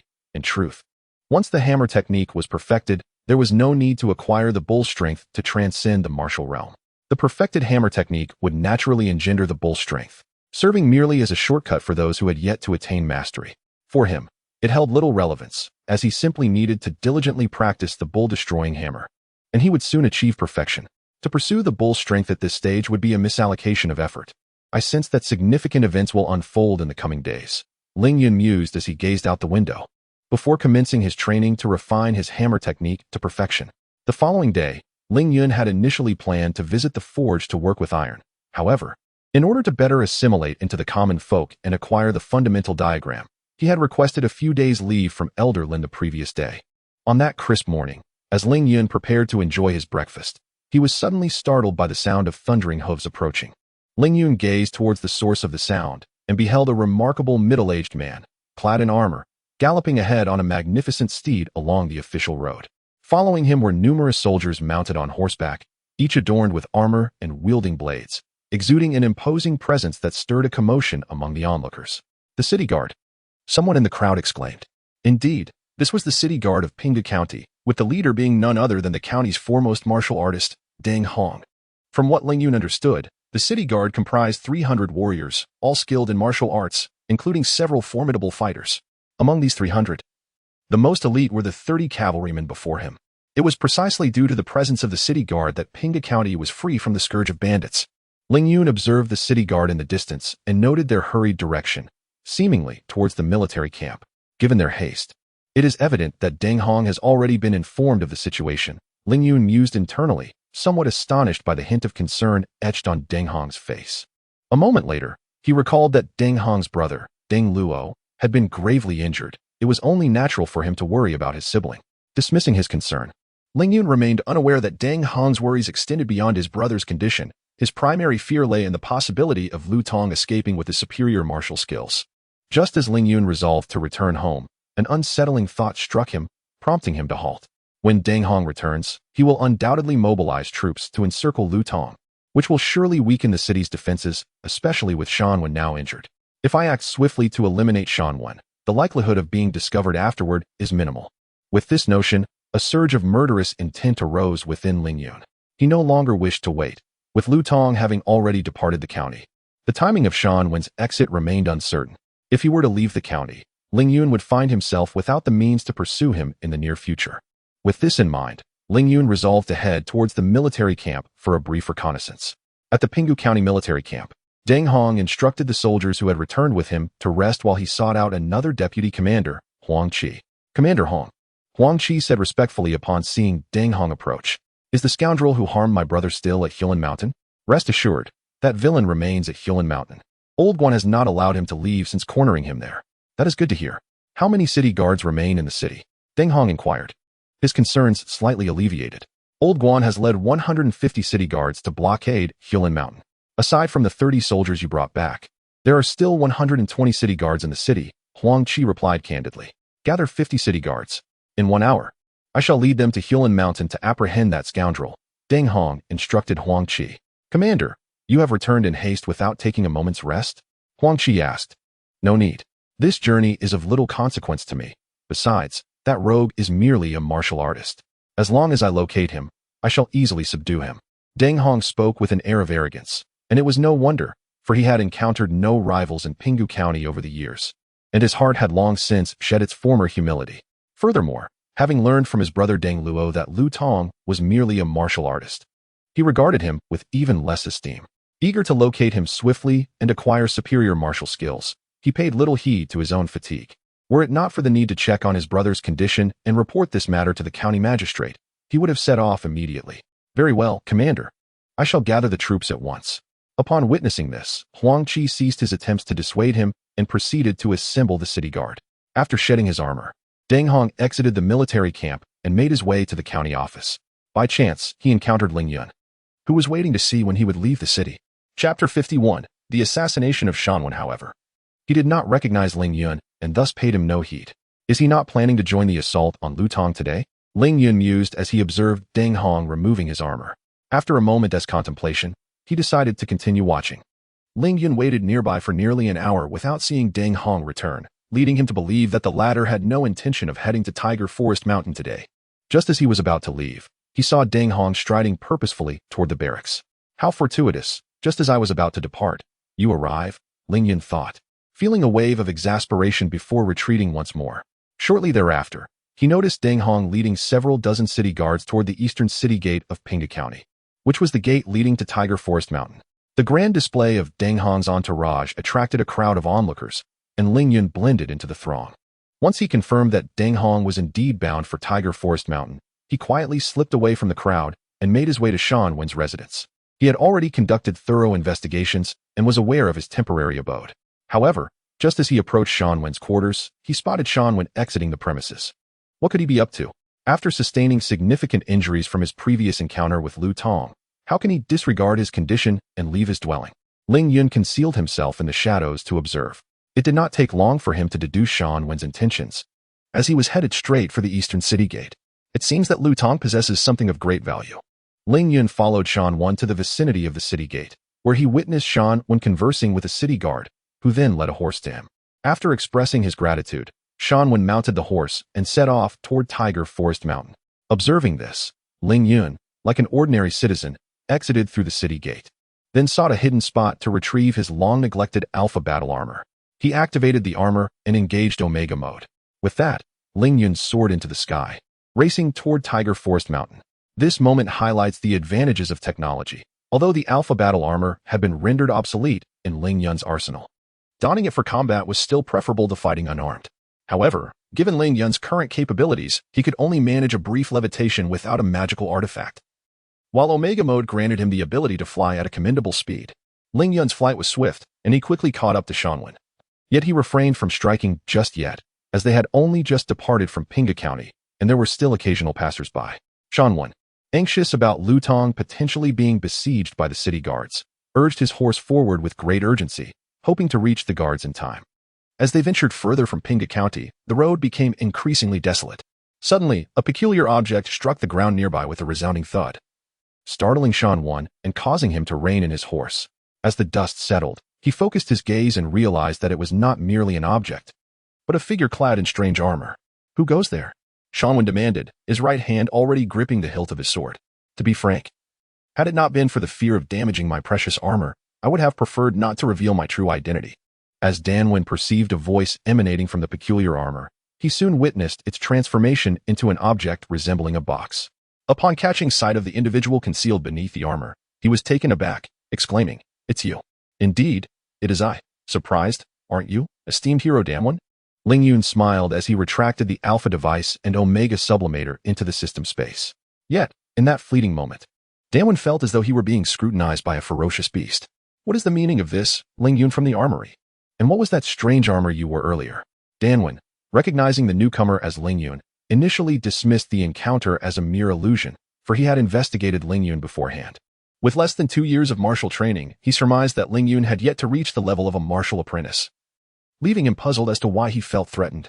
"How should I respond?" Ling Yun mused aloud in response to Danwen's inquiries, feigning contemplation. Then, his expression hardened, returning to a state of indifference as he declared, "Let me answer in a way that makes you aware of your predicament." "What?" Danwen gasped, gripping the hilt of his sword, prepared to retaliate. However, before he could draw his weapon, Ling Yun appeared before him, delivering a powerful punch to his chest that sent him sprawling to the ground. How is this possible? How can he be so strong? Danwen was astounded by Ling Yun's prowess, but his shock did not hinder his reflexes as he attempted to rise and counterattack. Yet, Ling Yun was swifter. Just as Danwen began to regain his footing, Ling Yun delivered a swift kick to his chest, forcing him back to the ground. Danwen felt as though a massive weight bore down upon him, rendering him immobile. Nevertheless, as a seasoned warrior and adept treasure hunter, he swiftly altered his tactics, swinging his blade toward Ling Yun in an attempt to compel him to evade. To his astonishment, Ling Yun did not retreat but instead reached for the blade's edge. "Ultimately, you're merely a novice in martial arts, inexperienced in battle. How can a mere human compete with the sharpness of a blade?" Danwen's thoughts flashed through his mind. "If you will not evade, then accept your fate," he snarled, simultaneously increasing the pressure of his strike. Just as he anticipated the blade to sever Ling Yun's hand, he witnessed Ling Yun's physique suddenly swell. The sound of metal clashing reached his ears as Ling Yun effortlessly seized the blade with a single hand. "How is this possible? Are you practicing horizontal training?" Danwen exclaimed in disbelief, attempting to retract his weapon. "Close enough," Ling Yun replied, a subtle smile gracing his lips at the system's notification. Simulation points 1013. He had conceived this audacious maneuver while previously acquiring simulation points through the destruction of weapons and had longed to test its feasibility. It seemed successful. From this moment onward, he possessed a formidable trump card, fearlessness against any weapon. As long as Ling Yun could make contact with an opponent's weapon, he could instantly reduce it to dust. Of course, this was contingent upon his ability to block the weapon, for otherwise, losing his hand to a blade would pose significant trouble. As Shan Wan attempted to retract the blade, the hand gripping it trembled slightly.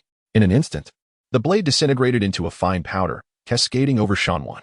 This astonishing spectacle left him in utter disbelief, prompting him to exclaim, "What is happening? Why has my blade turned to dust? You are not Ling Yun. Who are you truly, and what sorcery have you employed? Your inquiries are numerous, and I find myself at a loss as to which to address. Thus, I have resolved to remain silent," Ling Yun replied with a faint smile. Yet Shan Wan sensed an ominous intent lurking beneath. "Hero Shan, I pose a question to you. If your response satisfies me, I may yet spare your life," Ling Yun declared, his weight bearing down with increased intensity. Chapter 52.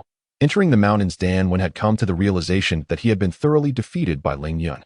Just as he prepared to accept his fate, he was startled by Ling Yun's words and inquired, "Is that true?"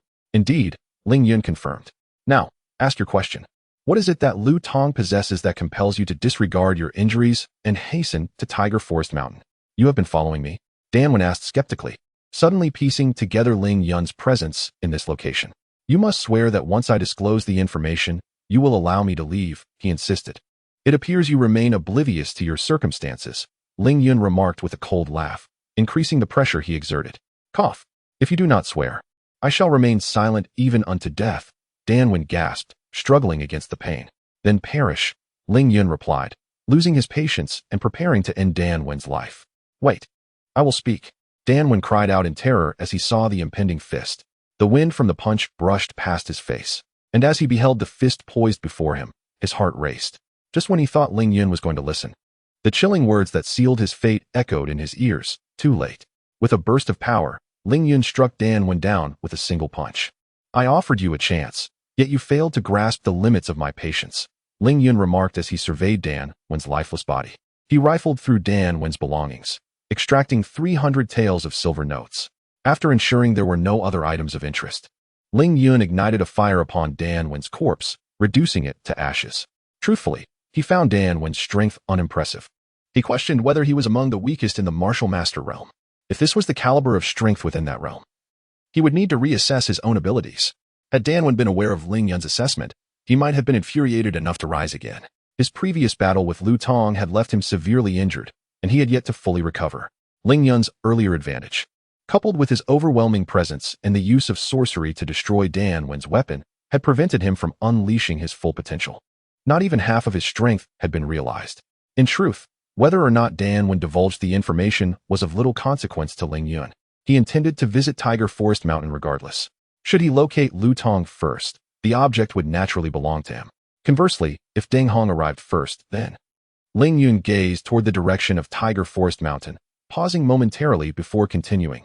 "Then so be it. If I gain it, it is my fortune. If I lose it, it is my fate."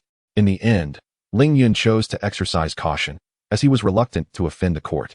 He then mounted the horse that Dan Wen had ridden and set off toward Tiger Forest Mountain, moderating his speed. Unlike Dan Wen, he had no desire to pursue the city guards led by Deng Hong. Rather, he aimed to avoid them altogether. Deng Hong, leading the city guards, rode for approximately an hour before arriving at the foot of Tiger Forest Mountain. Typically, the mountain was frequented by numerous woodcutters collecting firewood. However, due to Lu Tong hiding in the woods to evade capture by the city guards, access to the area had been sealed off. With Lu Tong still at large, no one was permitted to enter or exit Tiger Forest Mountain, much to the chagrin of the woodcutters who relied on the mountain for their livelihood, forcing them to venture further afield for their supplies. At the base of Tiger Forest Mountain, Guan Qi, one of the deputy commanders of the city guards, heard the sound of numerous hoofbeats approaching. Instantly on high alert, he ordered his soldiers to prepare for defense and fixed his gaze on the source of the noise. Upon recognizing the long-absent Deng Hong among the approaching figures, he relaxed his vigilance. "Commander," Deng Hong called, bringing his troops to a halt. The city guards, recognizing him, quickly greeted him with respect. Deng Hong nodded in acknowledgement, dismounting and striding toward Guan Qi, who was hastening to meet him. "Commander." Guan Qi clasped his fists in salute. "Guan Qi, what is the current situation?" Deng Hong inquired. Reporting to the commander, "All routes down the mountain have been sealed as per your directives. We remain vigilant and have not observed the thief descending," Guan Qi promptly replied. "Good, well done. Allow the soldiers a brief respite. Leave a portion behind to maintain the blockade, while the rest shall search the mountain for the scoundrel who harmed my brother half an hour from now," Deng Hong commanded, feeling a slight sense of relief. "Understood," Guan Qi responded, dispatching a soldier to relay the orders to the others. Before long, half an hour had passed. Deng Hong addressed the soldiers not assigned to the blockade. "You 5 will form a team, each carrying a signal arrow. If you encounter anything suspicious or the thief, sound the alarm immediately. Remember, you must retreat before nightfall." "Yes," the soldiers replied in unison. "Now, into the mountain." With a decisive command, Deng Hong led the city guards into the forest in groups of 5. He, too, accompanied 2 city guards into the woods. Meanwhile, Ling Yun had also entered Tiger Forest Mountain in search of Lu Tong. Shortly after Deng Hong arrived at the mountain's base, Ling Yun approached the vicinity. Observing the blockade set by the city guards, he soared directly into the heart of Tiger Forest Mountain. Within the dense thicket, a city guard, armed and clearing obstructive underbrush, turned with a hint of confusion to his 4 companions. "Old Zhang, that thief is merely a martial artist and has sustained significant injuries. We could have captured him yesterday. Why must we wait for the commander to begin the search?" "I do not know. It seems excessive for a mere martial artist to warrant such a large-scale operation," another guard replied. "Those above us must have their reasons. We mere foot soldiers need not delve into such matters. Let us focus on the search. And the sooner we catch that thief, the sooner we can return home," stated a third guard, his expression indifferent. "Indeed, let us hasten the search," concluded the guard who had initially raised the question, bringing the discussion to an end. As the afternoon waned, The city guards had already scoured the hillside. Suddenly, from the depths of the dense forest, a plume of smoke erupted skyward, accompanied by a resounding blast. Upon witnessing this, Deng Hong's expression brightened slightly, and he turned to the two guards beside him, declaring, "I shall hasten towards that direction." With that, he disregarded the two and swiftly made his way towards the source of the signal. The two guards exchanged glances and promptly followed. Yet their pace could not compare to Deng Hong's. Before long, they could no longer even catch sight of his figure. At that moment, Deng Hong was brimming with excitement. For the mastery of superior martial arts he had long coveted was finally within reach. Upon receiving a letter from his brother revealing that Lu Tong possessed a remarkable martial skill, he had promptly resolved his affairs and returned to Pinga Town. However, he was taken aback to learn that Lu Tong had fled from Pinga County. Fortunately, Deng Luo, upon regaining consciousness, had sent him a letter at the earliest opportunity, informing him of this development. To prevent the city guards from discovering Lu Tong's exceptional martial prowess, he dispatched a messenger to Guanxi that very night, instructing him to secure the area around Hulin Mountain and await his return before conducting a thorough search. Chapter 53. The matter of Lu Tong. To be frank, had he not been a commander of the army, he would have considered abandoning the city guard to hasten alone to Tiger Forest Mountain. The delay caused by the city guard had postponed his return to Pinga County, yet fortunately, everything remained within the bounds of his plans. Upon arriving at the missile launch site, Deng Hong's vigilance surged as he beheld the scene before him. There was no sign of Lu Tong, only 5 city guards lying in pools of blood, one of whom was a martial artist of the warrior level. Is Lu Tong truly that formidable? Despite sustaining significant injuries, he could dispatch 5 city guards so swiftly, one of whom was a warrior? Deng Hong sensed something amiss, cautiously surveying his surroundings while attempting to probe. Since I am here, why not meet him in person? This was meant to be a casual inquiry, yet it unexpectedly uncovered a significant threat. Suddenly, a figure emerged from the dense forest and addressed Deng Hong. "It seems you cannot be deceived, Commander Deng." As he spoke, a heavy hammer swung towards Deng Hong with ferocious intent. Upon witnessing this, Deng Hong's expression turned icy as he drew a long knife to retaliate. Although the assailant wielded a heavy hammer, Deng Hong managed to block the strike with his blade. The assailant, aware that this blow would yield no results, swiftly withdrew several paces. "Master Luo, you have gone to great lengths to summon me here. Do you truly believe you can kill me alone?" Though the figure was masked, the force of his earlier strike revealed his identity. In Pinga County, the only one capable of matching his strength was the master of the forge, Luo Qiu. "One alone?" "Commander Deng, you overestimate my capabilities," replied the masked Luo Qiu with an air of indifference. His audacity to attempt Deng Hong's assassination suggested he was not alone. As his words fell, a dozen masked figures emerged from the nearby thicket, encircling Deng Hong. While they had yet to reach the level of warriors, they had immersed themselves in the realm of martial artists for many years. Coupled with Luo Qiu, they were more than capable of slaying Deng Hong. As he surveyed the group, Deng Hong suddenly fell silent for a moment, seemingly piecing together the situation as he coldly asserted, "I am a man of the court. If I perish, the court will undoubtedly send investigators, and it would be difficult for your families to escape unscathed. Moreover, due to the earlier signal, city guards will soon arrive. Do you truly dare to kill me?" Bang, bang, bang. As soon as he finished speaking, the sound of signal arrows erupted throughout Tiger Forest Mountain. Deng Hong's expression darkened, realizing they had indeed prepared a backup plan. "Very well. Today let us see who falls." With that, he ceased his attempts at persuasion and charged at them. Meanwhile, Ling Yun, upon hearing the cacophony of signal arrows nearby, wore a bewildered expression. Upon hearing the first arrow, he was puzzled as to its meaning. After a moment of hesitation, he decided to head towards the launch site. However, the sudden eruption of numerous arrows left him utterly perplexed. If it were a signal, he had not witnessed such a simultaneous alert from multiple locations. "Forget it," he thought. "I cannot fathom this. I shall investigate the nearest site." After a period of contemplation, Ling Yun could not discern the reason behind the events and resolved to investigate the nearest location where the signal arrows had been launched. He swiftly arrived at the site, only to discover several corpses of the city guards lying in a pool of blood. Could this be the work of Lu Tong? Ling Yun gazed at the lifeless bodies, puzzled, and approached to examine the situation more closely. At that moment, a contingent of city guards arrived in response to the signal arrows and, upon spotting Ling Yun standing nearby, shouted loudly, "Who are you?" "Oh no, this situation cannot be easily explained," Ling Yun thought to himself, realizing that any onlooker would suspect him of being the perpetrator given the circumstances. Moreover, he had initially entered Tiger Forest Mountain with a different purpose, prompting him to make a hasty decision to flee.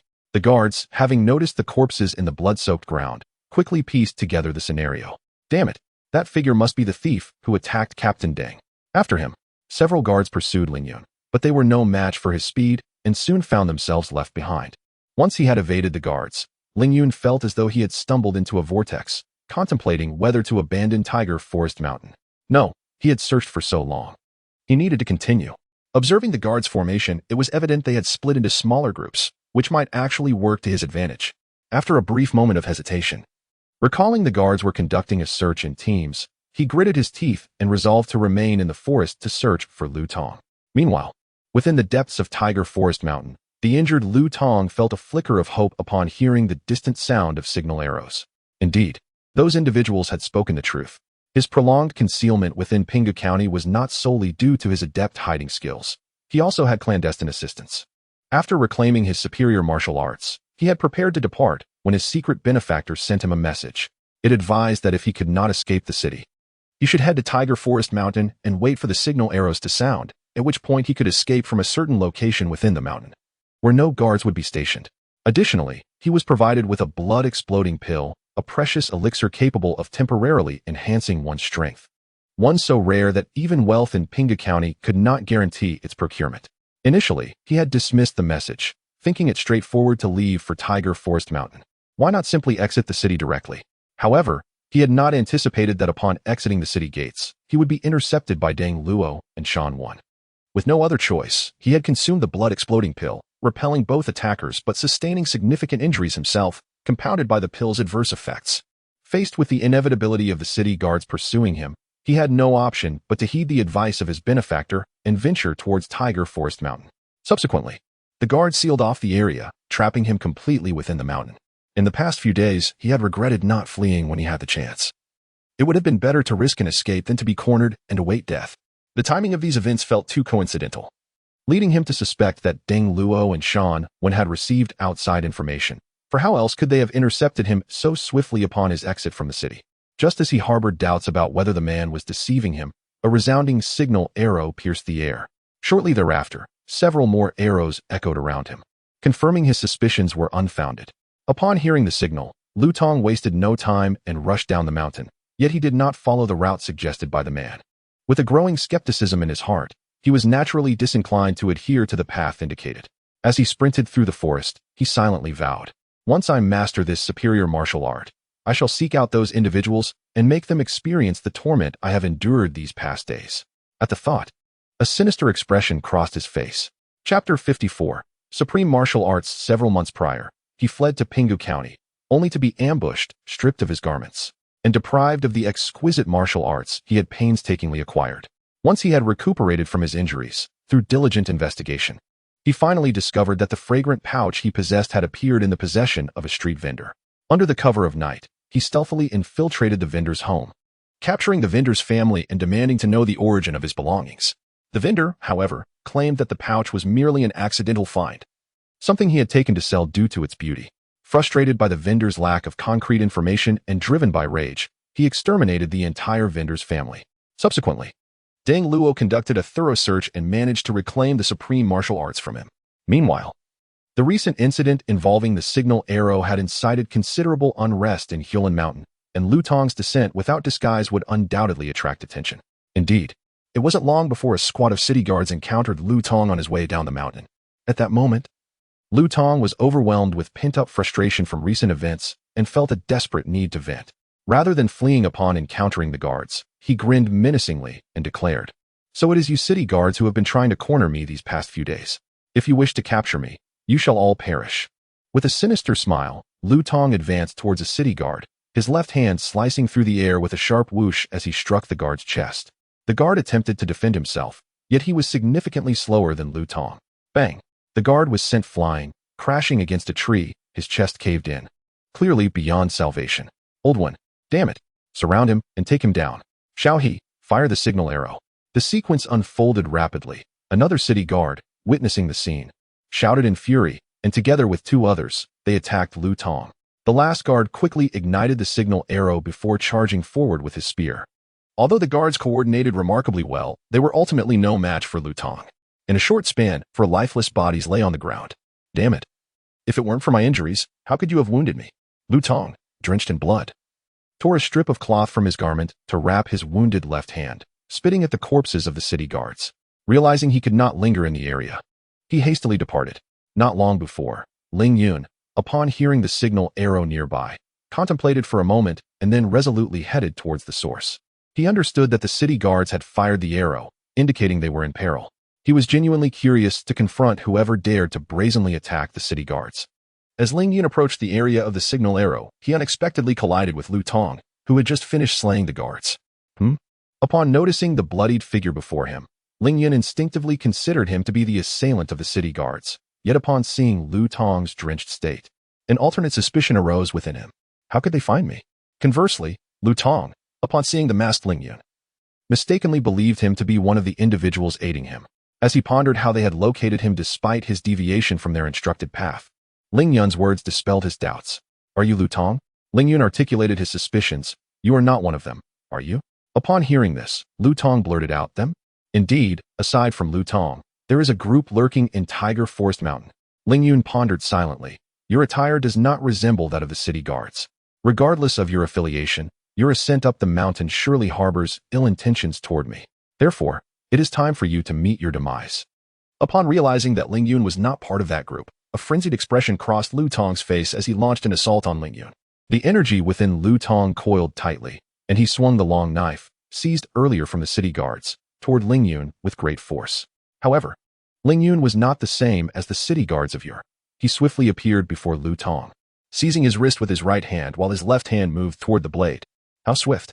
Such immense strength! Lu Tong gasped, feeling his right hand trapped in an agonizing grip. Experienced as he was, he realized his left hand could not break free, so he quickly altered his approach, aiming a strike at Ling Yun's head with his right hand and thrusting his knee toward Ling Yun's groin. It is not a lethal weapon. Upon feeling the blade, Ling Yun discerned from the absence of a system prompt that the knife was merely an ordinary weapon. Before he could express his gratitude for Lu Tong's lack of a formidable blade, Lu Tong retaliated. Yet, how could Ling Yun, who surpassed Lu Tong in strength, be easily struck? He had several methods to subdue him, but he opted for the most direct and violent approach. In a sudden burst, Ling Yun leaped, twisting Lu Tong's hand fiercely, then grasped both of his wrists and slammed him down to the ground. Lu Tong, during this maneuver, felt the overwhelming force render him airborne. With a sickening crack, Ling Yun twisted Lu Tong's right hand until it broke, and before Lu Tong could utter a cry of pain, he was smashed against the ground. Why the rush to attack? I still have questions for you, Ling Yun remarked, observing Lu Tong sprawled on the ground. You came for that item as well. Lu Tong gritted his teeth against the pain. Indeed. Can you tell me where it is? Ling Yun feigned knowledge of advanced martial arts. Ha. So you are unaware. Lu Tong discerned Ling Yun's insinuation and forced a smile, continuing, I will not divulge that information. Never mind, you need not tell me, for I have already found it. Ling Yun retracted his focus, smiling at Lu Tong's incredulous gaze, then pointed his finger at him. A surge of energy erupted from his fingertip, piercing Lu Tong's heart. Concealing it in such a place is truly repugnant. Ling Yun then removed Lu Tong's shoes and retrieved a sheet of peculiarly textured paper from within. Let me see what the object that so many seek is. Ling Yun stifled his disgust as he unfolded the paper for inspection. Hiss, my goodness, advanced martial arts. Ling Yun exclaimed upon reading the text on the paper, recognizing that the mighty Bull Mountain Hammer was merely a lesser skill. He had never encountered any intermediate martial arts, and now he was presented with a piece of advanced technique. However, after finishing his examination, he could not help but lament its unfortunate fate. The parchment records a superior martial art known as the Demon Slayer's Gun. However, the documentation is incomplete, as it ceases to continue beyond the warrior's realm. Nonetheless, this exceptional skill suffices for my current needs, rendering my journey worthwhile. Thus, Ling Yun mused, before carefully wrapping the parchment in cloth and securing it. Though you may not be a virtuous man, in gratitude for the grand gift you have bestowed upon me, I shall ensure you receive a proper burial. Ling Yun spoke to Lu Tong's lifeless body, before digging a grave and interring Lu Tong within it. Regrettably, Lu Tong was impoverished to the core, possessing nothing but this scroll of esteemed martial arts, not even a single coin. Having laid Lu Tong to rest, Ling Yun donned his alpha battle armor, preparing to depart from Tiger Forest Mountain, eager to return and meticulously study the superior martial art. Chapter 55, Taking Action in Midair. Ling Yunfei was humming a cheerful tune when, suddenly, he caught sight of a skirmish unfolding amidst the mountains not far away. Among the combatants, One figure was strikingly familiar. Is that not Commander Deng Hong? He mused. With so many city guards present in Tiger Forest Mountain, who would dare to confront him? Ling Yun observed the besieged Deng Hong with a perplexed expression. Could these be the individuals that Lu Tong had mentioned? As Ling Yun's thoughts raced, he recalled Lu Tong's words prior to their confrontation. Wait a moment. The hammer wielded by one of the assailants seemed oddly recognizable, though initially unwilling to intervene. Ling Yun's curiosity was piqued when a masked figure was sent sprawling by Deng Hong, landing in a manner that stirred a sense of familiarity within him. Upon closer inspection, he discerned that the hammer was none other than the exquisite weapon from the armory. Could it be? A possibility began to dawn on Ling Yun as he turned his gaze to another masked person engaged in combat with Deng Hong, who increasingly resembled the esteemed shopkeeper. After a moment's hesitation, Ling Yun descended to a location not too distant from the fray, stealthily making his way towards the scene of conflict. At the battleground, the atmosphere was charged with tension. Apart from Deng Hong, who was under siege, lay the lifeless bodies of several city guards, victims of the masked assailants who had arrived later. Currently, fewer than 5 adversaries surrounded Deng Hong, with many of their number already fallen. Luo Qiu, do you truly believe you can take my life? Deng Hong, battered and bruised, cleaved through one masked assailant with a fierce strike, gasping for breath as he spoke. Meanwhile, Luo Qiu, equally wounded, stood firm with his hammer, responding coldly. You shall discover the answer to that shortly. Take this. With that, he swung his hammer at Deng Hong, while another masked figure seized the opportunity to launch an attack. Deng Hong managed to deflect Luo Qiu's strike, but inadvertently suffered a stab from the masked assailant. With a roar of fury, he retaliated, swinging his blade toward the attacker. In an instant, a blade-like force surged forth, racing toward the assailant, who had no time to evade. Fortunately, 2 other masked figures rushed to block the attack. Yet even so, the assailant bore a grievous wound, deep enough to expose bone. Ling Yun had already concealed himself nearby, and upon hearing Luo Qiu's declaration, his expression revealed a sense of vindication. The one lying on the ground must be my master, he thought. Glancing at the masked figure who had been struck away by Deng Hong, now on the ground but still drawing breath, he began to assess the situation at hand.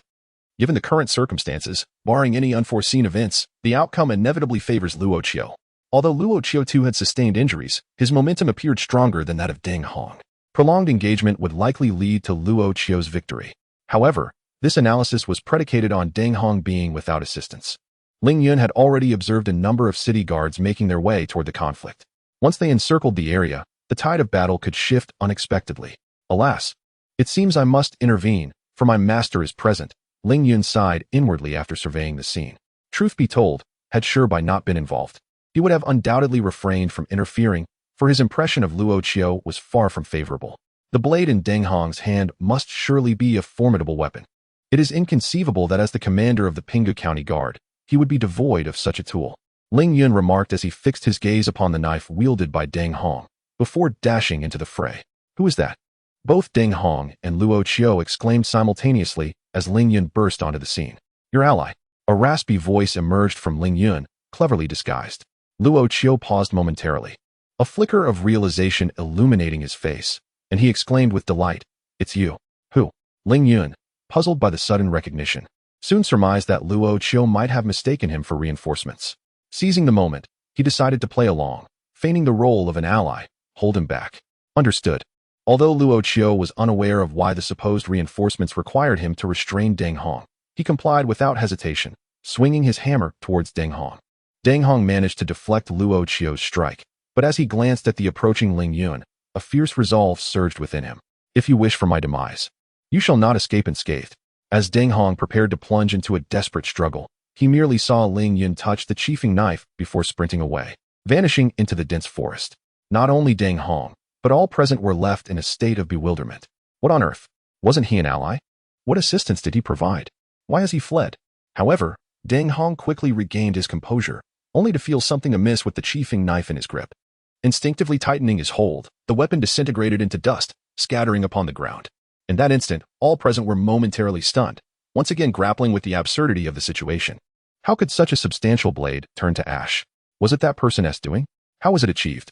Luo Qiu, equally bewildered, soon recovered, his expression transforming into one of elation. Regardless of the peculiarities of the earlier events, the circumstances had shifted favorably for him. In the realm of martial arts, the disparity between possessing a fine weapon and being unarmed was monumental. Without hesitation, Luo Qiu swung his hammer with all his might towards Deng Hong, whose face paled at the sight and opted to evade rather than confront. Amidst the thick forest, Ling Yun reveled in exhilaration, astonished to discover that the weapon in Deng Hong's possession was worth over 5,000 simulation points. What a windfall! Ling Yun exclaimed inwardly, halting his stride only after distancing himself from Luo Qiu and the others. Having disarmed him, if you fail to subdue Deng Hong before the county guard arrives, you can only blame your own inadequacy. With that, Ling Yun retrieved his alpha battle armor, activating the Omega sublimation device, and ascended into the sky. Departing from Tiger Forest Mountain, upon returning to his chamber, Ling Yun promptly examined the superior martial arts manual he had acquired. It must be said, it truly lived up to its reputation as a work of exceptional quality. Even in its incomplete form, it could elevate one to the rank of a warrior. Unlike the clumsy, bull-breaking hammer, which could only reach the level of a martial brute at its fullest potential, this manuscript, though lacking the subsequent records for the warrior level and numerous techniques, fortuitously included the essential breathing technique. After meticulously perusing the written instructions concerning the deathly spear of the underworld demon, Ling Yun carefully stored the paper and commenced practicing the foundational techniques inscribed upon it. It is undeniable that such an advanced martial art boasts an efficiency in foundational training that far surpasses that of the reckless bull stance. Regrettably, Ling Yun had already attained a significant level of mastery, rendering this foundational exercise of little use to him. Subsequently, he endeavored to practice the accompanying breathing techniques, which indeed yielded commendable results. However, should I wish to transition to the cultivation of the deathly spear of the underworld demon, it would require a considerable investment of time to reach a minor level of proficiency, thereby allowing me to transcend into the realm of the martial artist. Unlike the reckless bull mountain hammer, the deathly spear necessitates a comprehensive mastery to achieve perfection before one can ascend to the martial artist level. Even in the absence of the foundational diagram, the deathly spear can still be cultivated to a minor level of proficiency to facilitate the breakthrough into the martial artist realm. Chapter 56. The Deathly Spear of the Underworld Demon. With a contemplative air, Ling Yun murmured to himself, I shall first master the bull-breaking hammer to perfection, and upon breaking through to the martial artist realm, I will then pursue the art of the deathly spear of the underworld demon. After a moment of reflection, he set aside thoughts of practicing the spear and resumed his training with the hammer. The following day, just as Ling Yun was preparing to step outside, he spotted Su Haoguang rushing towards him in a flurry. Junior brother Ling, he called out, his expression fraught with urgency. What is it, senior brother Su? Ling Yun inquired, a look of bewilderment crossing his face, though a suspicion began to form in his mind. Junior brother Ling, something terrible has happened. I just heard that master has sustained a serious injury and wishes to see us both, Su Haoguang whispered urgently. Ah, Ling Yun feigned shock. Shu, speak softly, junior brother Ling. Let us hurry, we mustn't keep master waiting, Su Haoguang urged, noting Ling Yun's astonishment. Very well, but please wait for me a moment, Ling Yun replied, retreating to his room to fetch the fundamental diagram before emerging once more. Curious, Su Haoguang inquired, what were you doing just now? Nothing much. I merely retrieved the fundamental diagram. Didn't Team Master say to return it upon his arrival? Ling Yun displayed the rolled-up diagram in his hand. Ah, junior brother Ling, do you not carry the fundamental diagram with you at all times? Su Haoguang exclaimed, astonished. Ever since he had obtained the diagram, he had kept it with him day and night, even while sleeping. Ling Yun momentarily faltered. He could hardly admit that he had memorized its entirety shortly after acquiring it. The diagram had become redundant to him, hence his lack of constant possession. Never mind, let us hasten to see Master. We must not keep him waiting. Fortunately, Su Haoguang did not dwell on the matter. Ling Yun quickly concurred, and together they made their way to the courtyard to meet their master. Master, they both said respectfully outside Shirbai's door. Come in, came the voice of Shirbai, though it lacked its usual vigor. Upon entering, the two were immediately enveloped by the scent of medicinal herbs. They beheld Shirbai seated in a chair, his complexion markedly paler than usual. The attire he wore was not the same as yesterday. It had been freshly changed, yet was now stained with blood seeping from his wounds. Master, have you been injured? Ling Yun pretended to be unaware. Cough, cough, it's nothing serious. I won't be dying anytime soon, Shirbai replied weakly. Master, how did this happen? Who in Pinggu County would dare harm you? Su Haoguang asked, his voice tinged with panic. What are you so flustered about? I am still alive, Shirbai scolded, observing Su Haoguang's lack of composure. I apologize, Master. I have let you down, Su Haoguang said, his voice filled with remorse. Upon hearing Shirbai's admonition, Su Haoguang hastily knelt on the ground in response. Ling Yun, witnessing this scene, was momentarily taken aback. Is Su Shixiang's bond with Master truly this profound? I never sensed it before. As Shibai looked at Su Haoguang, he retracted his intention to continue reprimanding him, letting out a quiet sigh and saying, "Rise. Remember, in any situation, one must remain composed at the first instance." "Yes, I shall certainly keep that in mind, Master."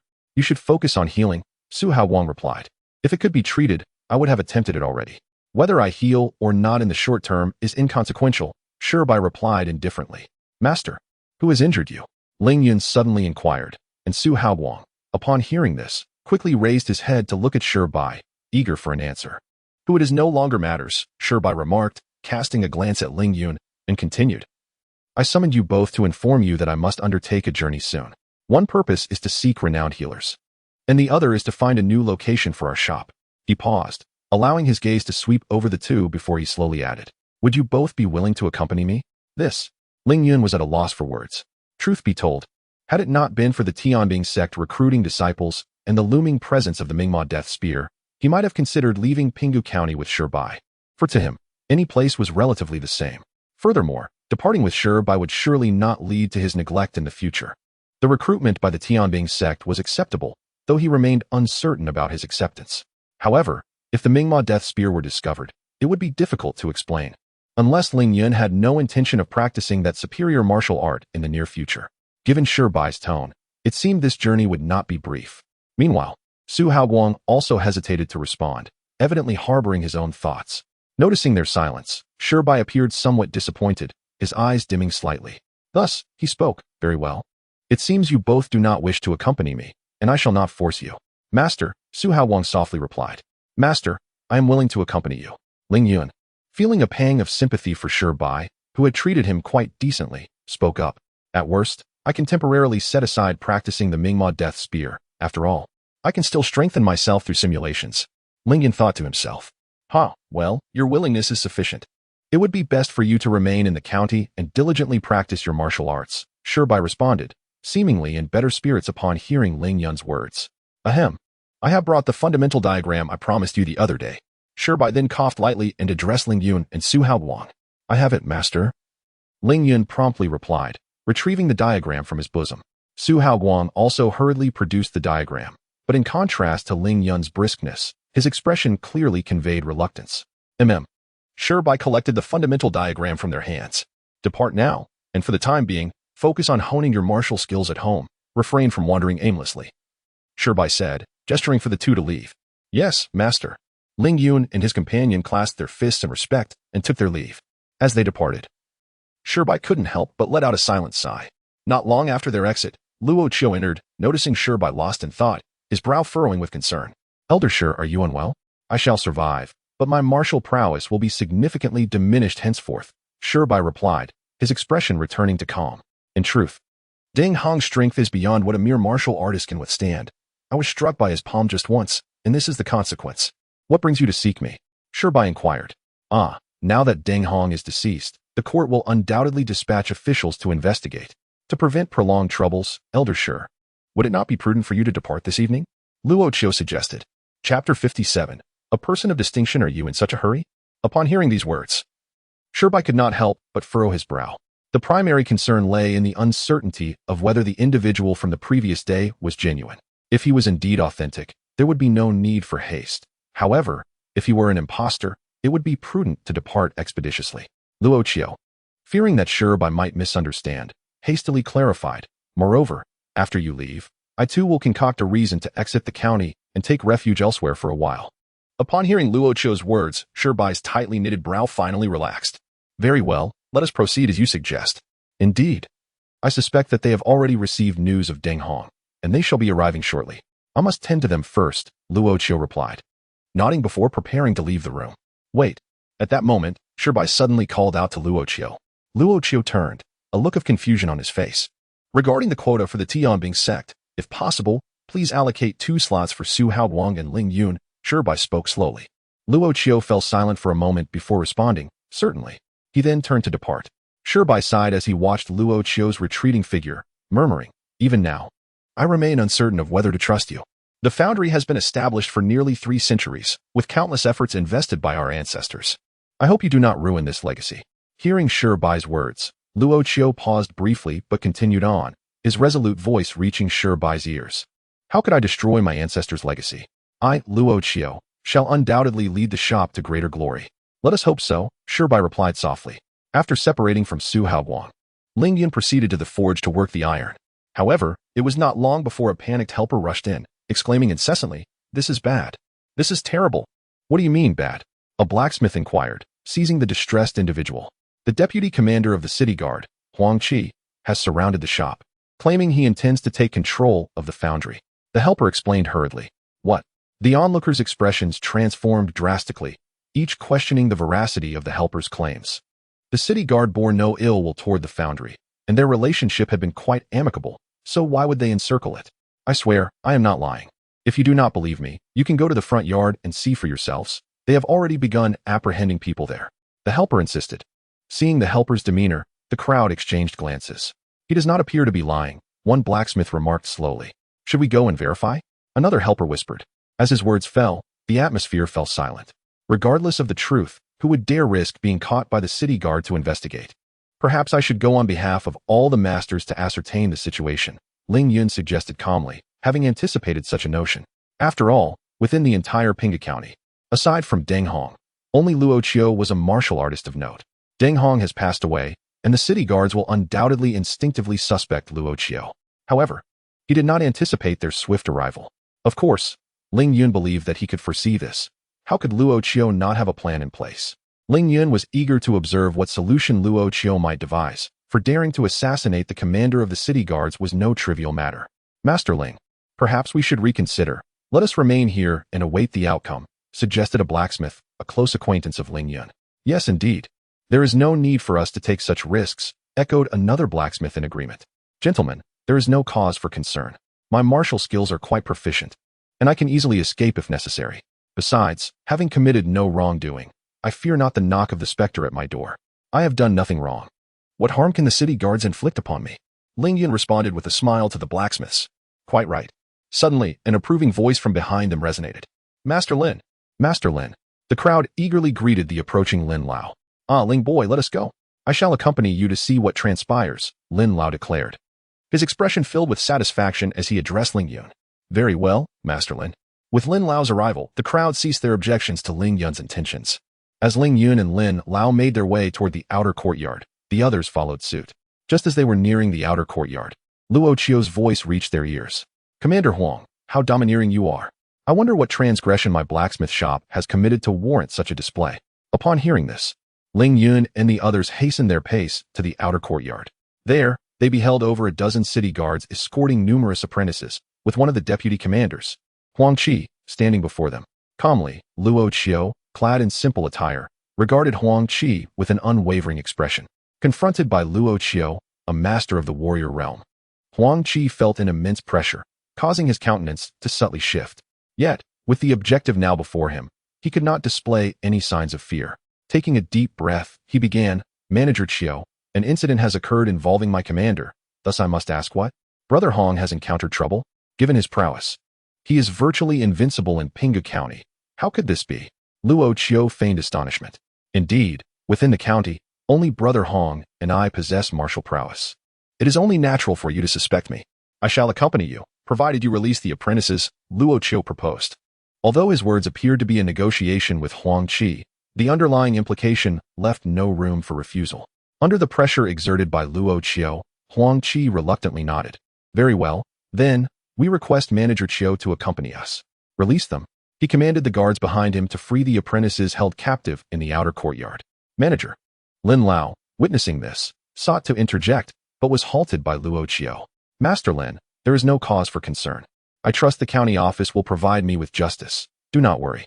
With Luo Qiu's assurance, Lin Lao ceased his persuasion. Thus, in the gaze of the onlookers, Luo Qiu departed with the city guards.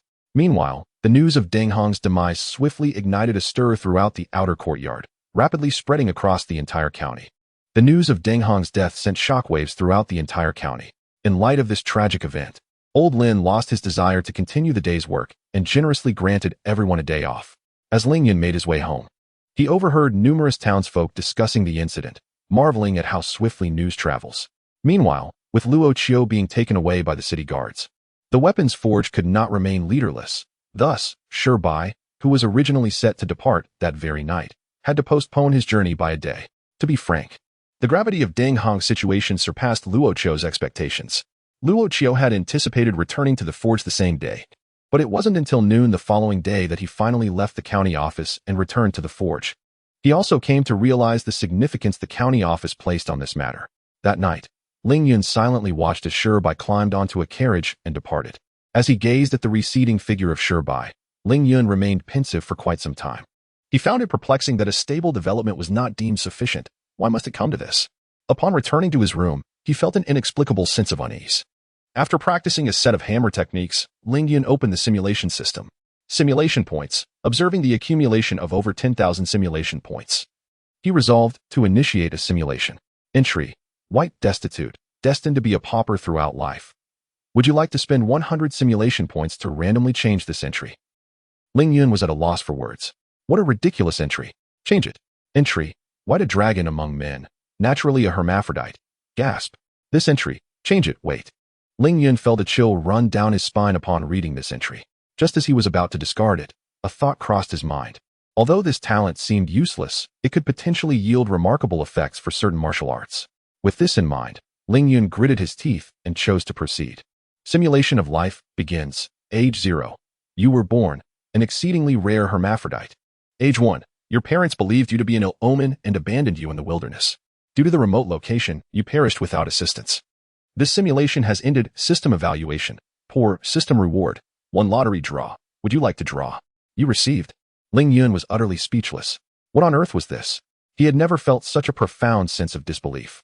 Just like that, over 1,000 simulation points had gone to waste. Ling Yun lay on his bed, his eyes vacant, murmuring to himself, while internally wrestling with whether to attempt another simulation. Truly, he had never felt so stingy about simulation points. In the past, he could simulate dozens of times without a second thought. Now, however, he hesitated over a single simulation.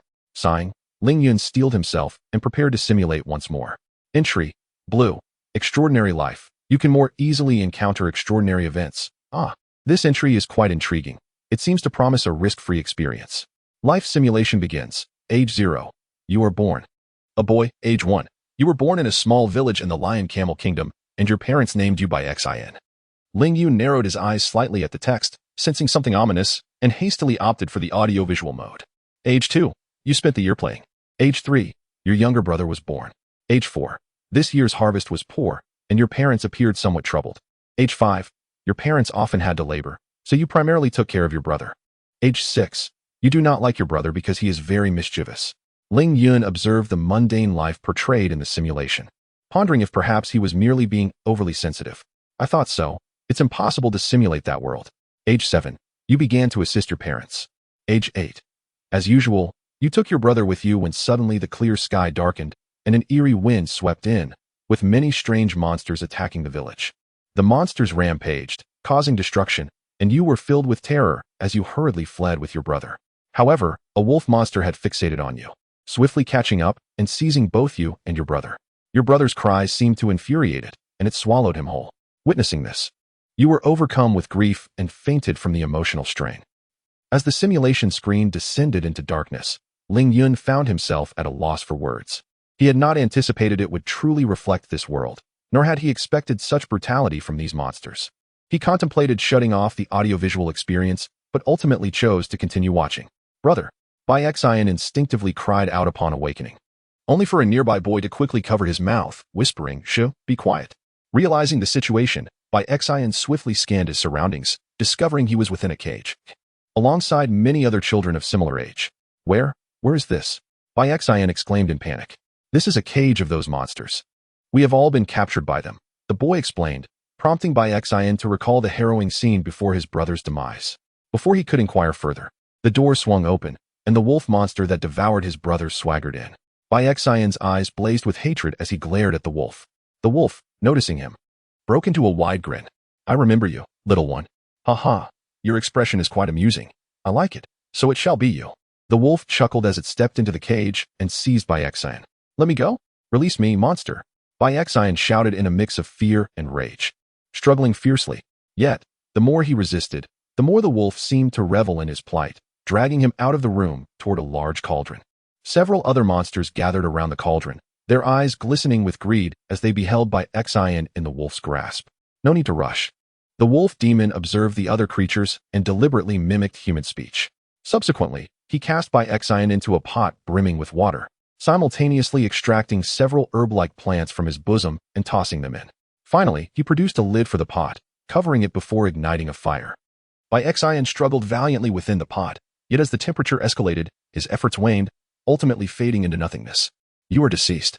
Simulation concluded. System evaluation. Poor. System reward. 1 lottery draw. Would you like to draw? You have obtained a dilapidated chair. Beast. Ling Yun gazed at this scene, his eyes ablaze with fury. He had never felt such rage before. It was not until a considerable time had passed that his emotions began to settle. Yet he found no inclination to simulate again.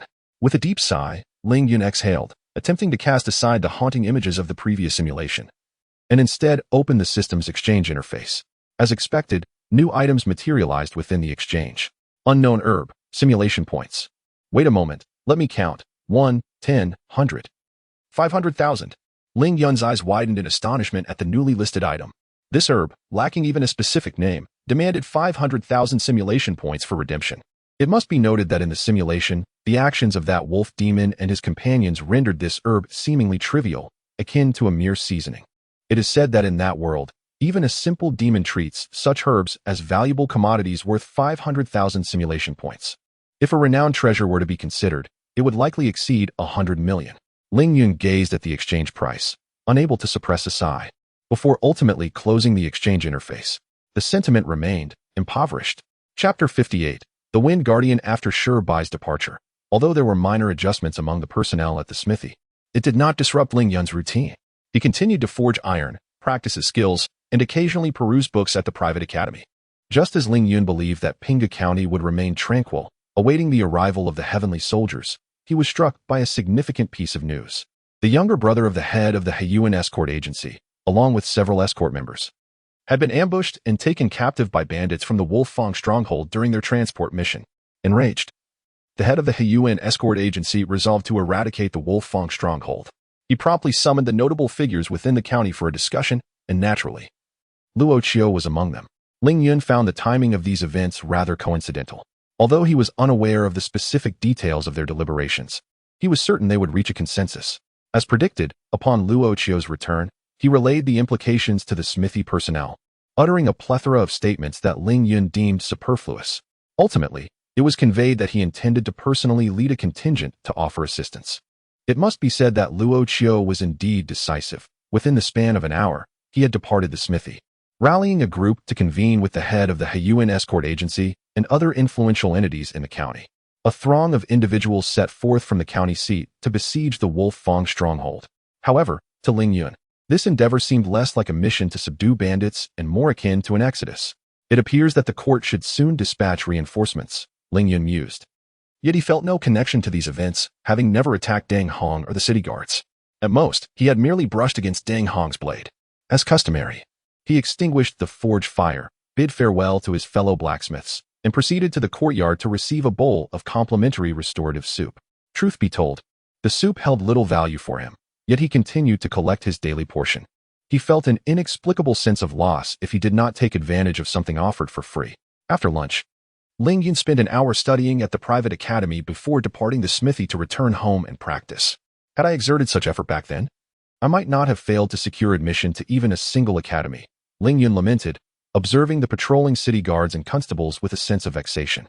Ever since Deng Hong's demise, the city guards had become as volatile as a powder keg, igniting at the slightest provocation. In recent days, there had been numerous conflicts with various factions within the city, and the smithy had inevitably been entangled in these affairs. Ling Yun suspected that the county magistrate had likely deduced the true culprit behind these incidents, yet the lack of concrete evidence hindered any decisive action.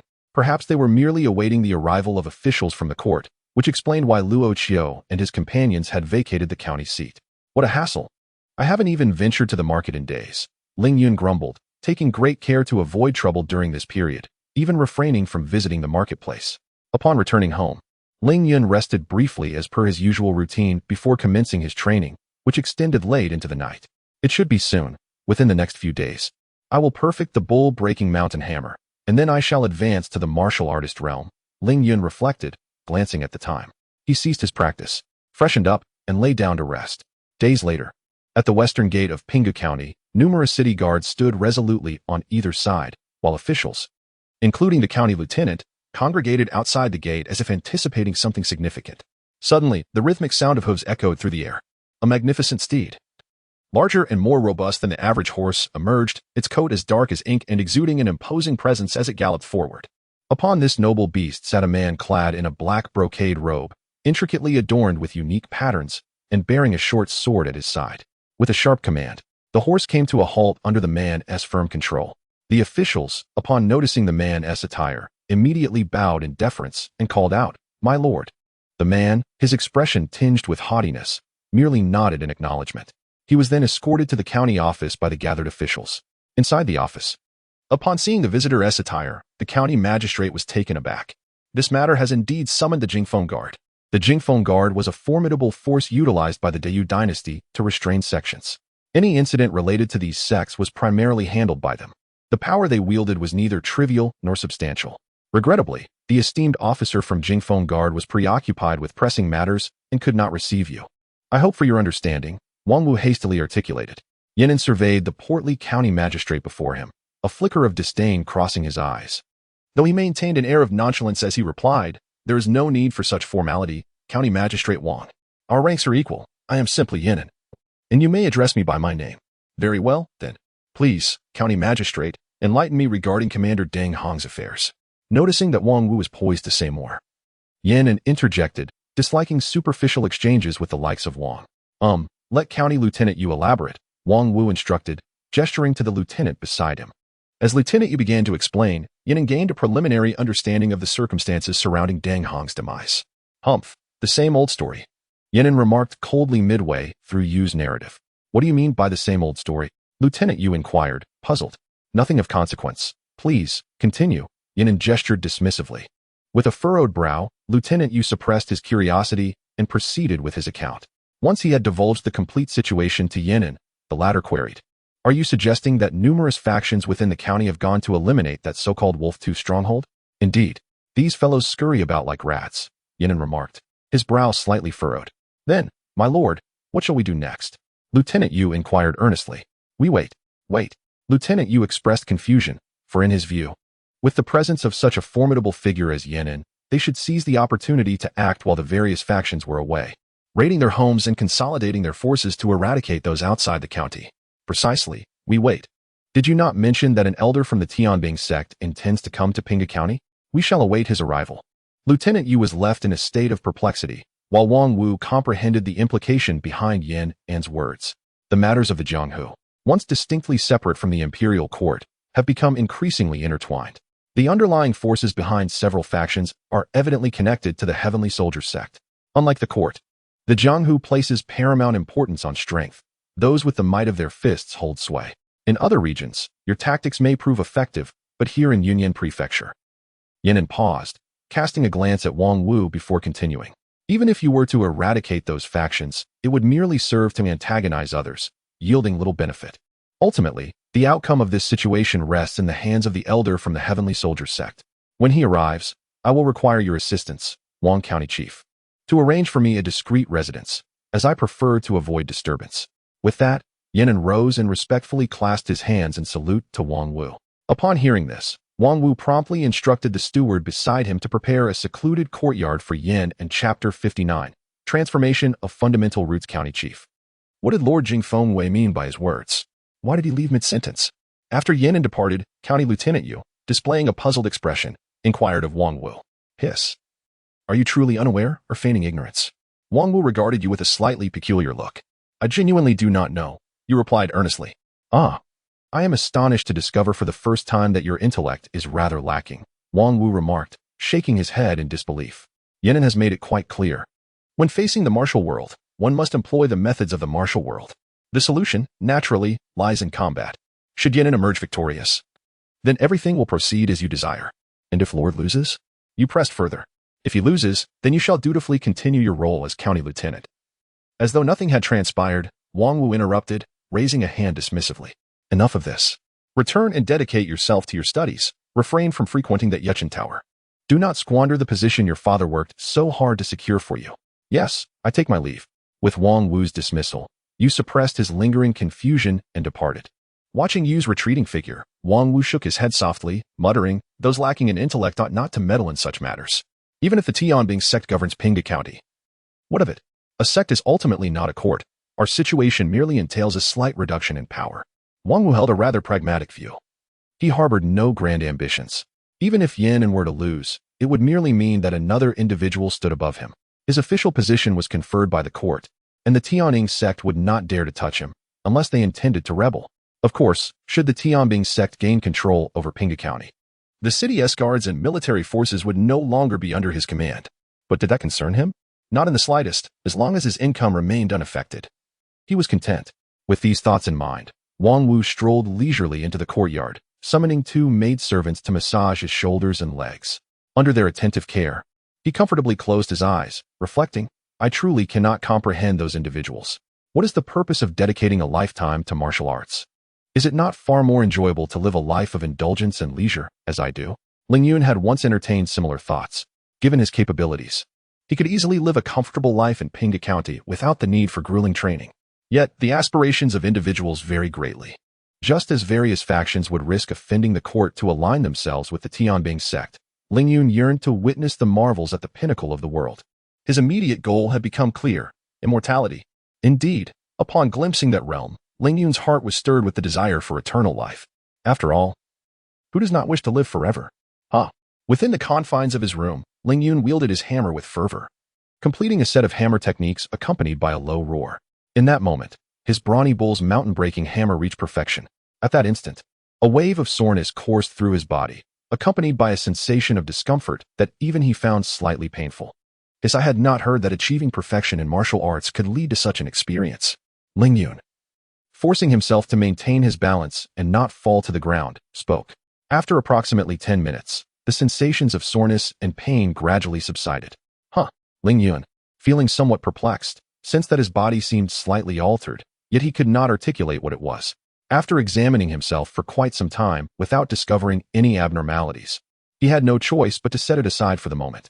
Beyond that peculiar feeling, after mastering the hammer technique, a surge of primal bull strength emerged from within his vital energy. Is this the primal bull strength? It seems to be somewhat more potent than described in the texts. Ling Yun, after feeling a wisp of primal bull strength within, spoke slowly. According to the book given to him by Bai, upon cultivating the primal bull strength as described, one would only achieve a mere thread of it. It seems that the reason I have naturally birthed this strength after mastering the hammer technique, rather than through cunning shortcuts. Ling Yun pondered for a moment and considered a question that arose from this. Could it be that I am now able to directly break through to the martial artist realm?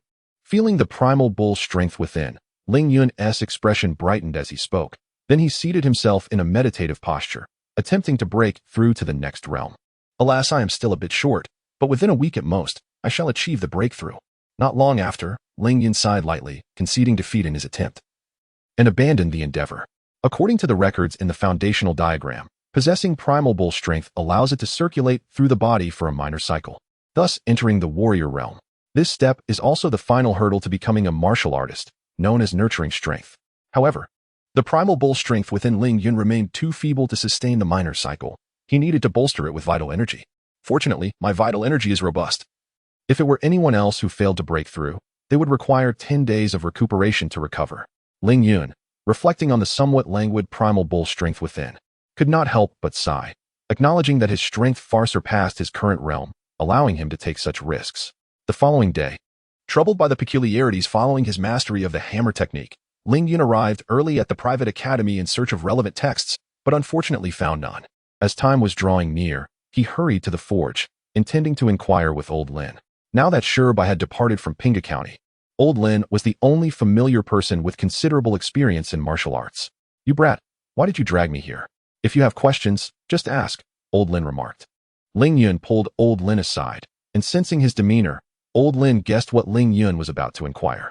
Old Lin, I wish to ask a question unrelated to forging, and I hope you can provide me with some insight." Old Lin glanced at Ling Yun with a hint of irritation and replied, "Speak." "Well, I have been pondering a few questions lately. What happens if one masters a martial art to perfection? I have searched through several texts but found nothing, so I can only turn to you. Upon hearing Ling Yun's words, old Lin's expression shifted to one of surprise as he scrutinized Ling Yun for quite some time. After a moment, as if recalling something, he ceased his examination. What was I thinking? This kid has only been practicing martial arts for less than 2 years.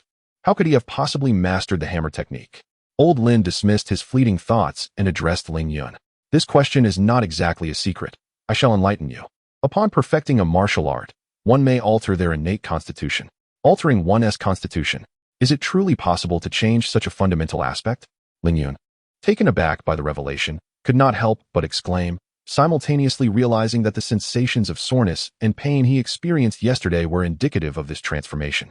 Does this imply that if an individual masters numerous martial arts, even one with inferior innate qualities can elevate to superior status?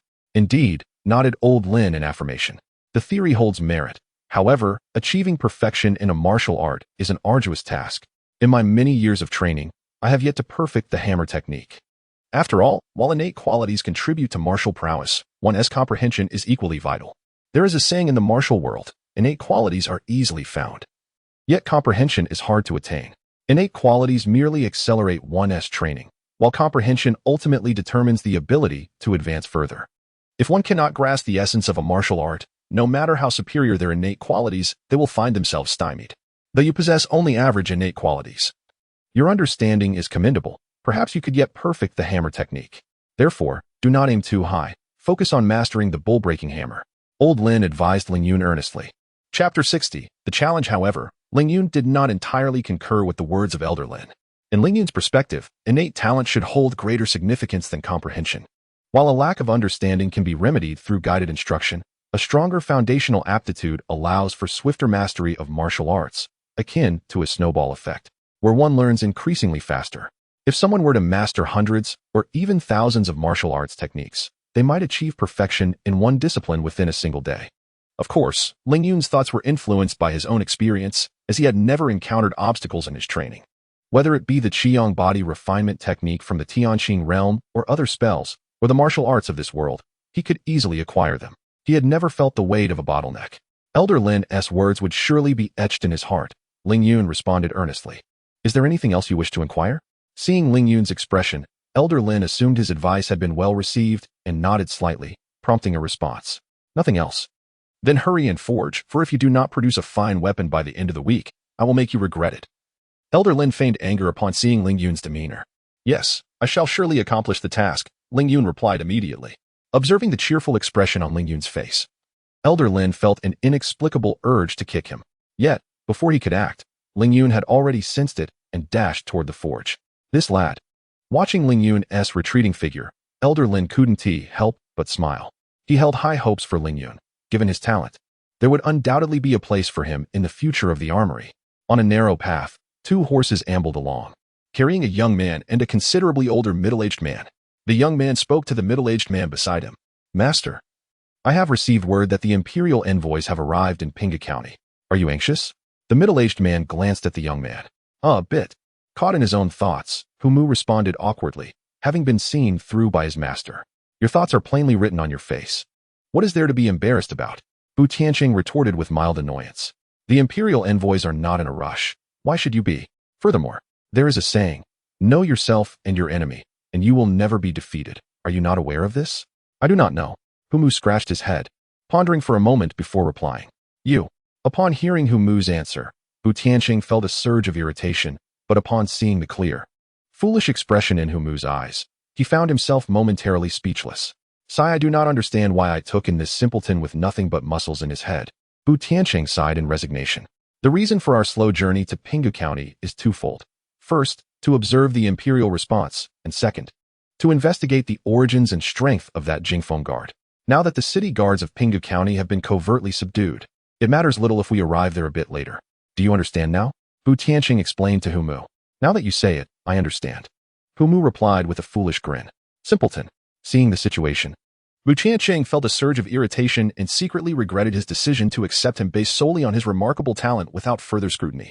Within the confines of the room, Ling Yun sat cross-legged, his eyes tightly shut, while his mind commanded the enhanced bull strength that coursed throughout his body. Success. As he directed the bull strength through a small cycle, Ling Yun officially broke through to the martial artist realm. Upon achieving this breakthrough, it felt as though he had transcended a certain limitation. Suddenly, he sensed a warm current rising within him, and his already rapid circulation of vital energy accelerated exponentially. Simultaneously, the bull's strength began to circulate swiftly within his body, growing stronger with each small cycle, and his physique was enhanced accordingly. This entire process lasted nearly 10 minutes before gradually settling into tranquility. Only then did Ling Yun open his eyes, a glimmer of brilliance flashing within them. Clenching his fists, he distinctly felt a force, different from vital energy, converging at that point. The bull strength, or rather, as it is more universally referred to in the martial world. Inner strength. Ling Yun picked up a nearby hammer and began to wield it. After completing a series of hammer techniques, he concluded that, under the enhancement of inner strength, the power of his hammer techniques had increased by at least 50%, even in his nascent state within the martial artist realm. Ultimately, the bull-breaking mountain hammer was not an external technique. Its enhancement to his physique was minimal. Nonetheless, having just broken through, it had still augmented his physique by 10%. Ling Yun activated his spiritual perception to accurately assess his condition. Inner strength served as an amplifier. With it, a martial artist's power could be magnified, but without it, the martial artist realm was merely that. Ling Yun contemplated the inner strength within him. It bore similarities to both the qi and spiritual energy, resembling internal force, albeit without the capability to be externally projected. Regrettably, he lacked sufficient simulation points for exchange. Otherwise, he would be eager to ascertain whether the two were indeed the same essence. After gazing at the hammer for a few moments, he slowly set it down. Having reached the pinnacle of the bull-breaking mountain hammer, it was time to consider practicing the demonic spear of death. While it was not that he could not continue training with the bull-breaking mountain hammer, the progress in cultivating inner strength through it would be exceedingly slow. Furthermore, the bull-breaking mountain hammer offered no method to advance to the warrior realm. Reflecting on this, it was clear that Luo Qiu must have practiced another martial art to achieve his breakthrough to the warrior realm. According to his own account, he had discovered an opportunity outside, which indeed aligned with his narrative. Ling Yun murmured to himself, then cast aside such thoughts and began to practice the demonic spear of death. In recent days, through diligent research, Ling Yun had learned about the origins of this martial technique. It was a creation of the Mingma sect, which had been exterminated by a coalition of sects 200 years prior. Notably, Tianbing sect was among those that had participated in the onslaught. This martial art had ultimately fallen into the hands of the collaborating sects, alleviating Ling Yun's concerns about potential trouble. Had this technique belonged to the Tianbing sect, they would undoubtedly resort to murder to prevent its leakage. However, the demonic spear of death was a technique of the Mingma sect, not exclusive to Tianbing sect. While there may be some complications, it would not lead to lethal consequences. It must be said that the disparity between superior and inferior martial arts is indeed significant. After cultivating the demonic spear of death, both the speed of vitality enhancement and the circulation of internal energy surpassed that of the bull-breaking hammer by several folds. Perhaps this is also attributed to an enhancement in one's innate talent. On the third day after Ling Yun's breakthrough into the martial artist realm, having just finished forging iron, he received word that an elder from the Heavenly Soldier sect, accompanied by a disciple, had arrived in Pinga County. They were currently residing in the finest inn in the county, the Hongfu Inn. Upon hearing this news, Ling Yun set off with his fellow disciples towards the Hongfu Inn. However, upon their arrival, they learned that the elder from the Heavenly Soldier sect was unavailable for visitors during these days. Reluctantly, Ling Yun and his companions had to abandon their plans. Inside the Hongfu Inn, Bu Tianqing gazed at the challenge letter in his hand, a mysterious smile gracing his lips. How intriguing. He had not anticipated that Yin would boldly issue a challenge in the open, rather than resorting to the underhanded tactics of the other when warding guards. 2 days hence? The location is Tiger Forest Mountain. Huh, how amusing, to begin where one started. With the battleground noted in the challenge letter being Tiger Forest Mountain, Bu Tianqing found the situation quite entertaining. Huamu. Bu Tianqing called out towards the door. Master, I am here. Huamu promptly entered upon hearing his master's voice. Take this letter to the county office. Inform them that I, Bu Tianqing, have accepted this challenge, and for the next few days, no one is to disturb me. Yes, master. Huamu took the letter and departed for the county office. Shortly thereafter, in a secluded courtyard, a constable arrived to brief Yanin on the situation. Once the constable had left, Yanin calmly remarked, have they agreed? Very well, this spares me the trouble. This time, I shall not suffer defeat. As he spoke, he instinctively touched the scar on his chest, a reminder of the wound that stretched from his neck to his abdomen. He then returned to his room to prepare himself. 2 days later, Unbeknownst to most of the populace in Pinga County, Bu Tianqing and Huamu rode their horses to the foot of Tiger Forest Mountain. "Stay here and keep an eye on the horses. I shall be but a moment," Bu Tianqing instructed Huamu, ignoring the few members of the Chengwei army who looked visibly apprehensive. "Yes, master," Huamu nodded, his expression devoid of worry, for to him, his master was the strongest and could never be defeated. "Hey, you little rascal, take good care of the horses. If they lose even a single hair, you'll be in trouble." Though Bu Tianqing felt confident of his victory, Huamu's carefree demeanor irked him slightly. "Rest assured, master, I will ensure they remain unharmed," Huamu replied with an earnest grin. Sighing at Huamu's demeanor, Bu Tianqing shook off his irritation, steeling himself as he ventured into the forest. His steps were swift, leading him quickly to the designated duel location, which was, in fact, the very site where Luo Qiu and others had previously besieged Deng Hong. "Do you know where this place is?" Bu Tianqing, the Grand Elder of the Heavenly Soldier sect, Yin Yun, who had already arrived, addressed Bu Tianqing. "I must admit, I am not familiar with it," Bu Tianqing replied, a hint of curiosity in his tone. "This is where Deng Hong met his demise. And it is also your place of death," Yin Yun coldly remarked. "Ha ha ha, young man, you were quite confident. As per my findings, you were defeated by that Zhong Jin of the Baiyu sect many years ago." Bu Tianqing laughed in response. "That was in the past. This time I shall not lose." Yin Yun, upon hearing Bu Tianqing's words, felt a twinge of pain in his chest and murmured, "Heh, I am not Zhong Jin. I will not spare your life. Enough of your prattle. Prepare to face my blade." With a fierce roar, Yin Yun lunged forward, unleashing a wave of sword energy towards Bu Tianqing, which was effortlessly dispelled. "TSK, the younger generation is truly disrespectful.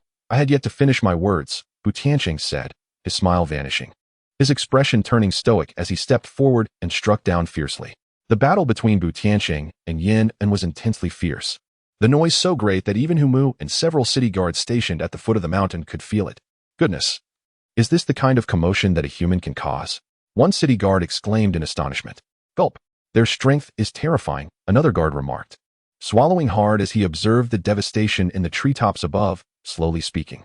After an indeterminate period, the tumult on the mountain finally subsided. Just as everyone speculated who might have emerged victorious, a bloodied Bu Tianqing staggered out. "Master, are you all right?" Humu, taken aback at the sight, rushed forward with concern, having never seen his master in such a state. "Cough, I'm fine, but that young man is indeed formidable. Let us go," Bu Tianqing replied slowly, mounting his horse to return to the county town, with Humu hastily following suit. Meanwhile, upon realizing that it was Bu Tianqing who emerged, the city guards dared not breathe a word, fearing that he might strike them down as well. It was only after Bu Tianqing and his companion departed that the guards finally exhaled in relief. "The elder of the Tianbing sect has come out. Does that mean?" one guard whispered. After exchanging glances filled with trepidation, several guards rushed into Hulin Mountain to assess the situation. Upon arriving at the battleground, they collectively gasped in horror. The once dense forest had completely vanished, leaving behind a scene of utter devastation. In the center lay a massive pit, and the guards cautiously advanced over the rubble. There, in the depths of the pit, lay Yin Yun, bloodied and lifeless, breath no longer present. His weapon stood upright beside him, distinctly bent. "The Lord is dead," the guards exclaimed in alarm, hurriedly making their way back to the county town. Shortly thereafter, a dozen guards, including 2 vice captains and the county lieutenant, arrived at the scene. Upon witnessing the surrounding chaos, their faces reflected shock, and they proceeded to transport Yin Yun's body back to the county town. When Wang Wu learned of the news, he could not help but sigh in regret. Though he professed indifference to who would win, deep down, he had hoped for Yin Yun's victory. However, upon hearing that Bu Tianqing had returned to the city, an answer began to form in his mind. As news from Yin Yun confirmed this, the answer was solidified. Subsequently, Wang Wu changed his attire and discreetly made his way to the Hongfu Inn, where he met with Bu Tianqing. The two engaged in a lengthy discussion within the confines of the room, and ultimately, after receiving a response that was deemed satisfactory, Wang Wu departed from the inn, a mere opportunist. After Wang Wu's departure, Bu Tianqing remarked on him, expressing his distaste for such individuals. Nonetheless, in order to prevent any hindrance to the development of their sect, he could only endure the discomfort of interacting with him. Alas, it was time for this matter to reach its conclusion. "Humu, I am here, master." Upon hearing his master's call, Humu hurriedly entered the room, sent a letter to the sect, stating that the matter has been resolved, and informed the various factions in Pinga County that 3 days hence, the Tianbing sect will be recruiting disciples at a designated location. At this point, Bu Tianqing paused before continuing. The location will be within the training grounds of the county office. Understood, Master, Hu Mu replied with a nod. The following day, the news of Tianbing sect's recruitment of disciples at the county office's training grounds reached Ling Yun's ears. The recruitment site is within the training grounds of the county office? Indeed. Is there a problem, junior brother Ling? Su Haowang inquired, noticing Ling Yun's peculiar expression. It's nothing, Ling Yun promptly responded. It's hardly nothing. Based on Ling Yun's speculation, the relationship between Tianbing sect and the county office should not be particularly amicable. Given that Tianbing sect is recruiting disciples within the county office's training grounds, there could only be one explanation. Nevertheless, it is for the best. This matter is finally coming to a close, Ling Yun mused to himself. Chapter 61. The Test Within a Modest Dwelling. Upon receiving the grim news of Yan An's demise, an aged member of the Jingfeng Guard could not restrain himself and slammed his palm upon the chair. Cursed be it! How dare that elder from the Tiangong sect take his life? I had advised Yan An against invoking any notions of chivalry, yet he obstinately refused to heed my counsel. This unfortunate outcome is entirely of his own making, remarked another Jingfeng Guard. What do you mean by that? The first guard retorted with indignation. Enough. Let us promptly report this information. We must not keep our superior waiting, interjected a third guard, sensing a quarrel was about to ensue. At the sound of his voice, the two men exchanged cold huffs, thereby concluding the matter. At the Tiangong sect, the superior referred to by the Jingfeng guards, upon hearing the news, cast his gaze upon the map laid out upon the table. His eyes lingered for a few moments on the location of the Tiangong sect in Feiyun County before he scoffed and diverted his gaze, ultimately fixing it upon Yunyan Prefecture. With a resounding clap, he struck down upon a certain sect within Yunyan Prefecture. 2 days later, before the county office, the constables exchanged glances with Ling Yun and a few of his seniors before allowing them entry into the county office. Inside the martial arts arena of the county office, various factions were already mingling with one another. Junior brother Ling, that individual is the eldest son of the Zhao family. It is said that he has achieved great mastery as a martial apprentice. Su Haowang introduced the individuals present to Ling Yun while conversing with others.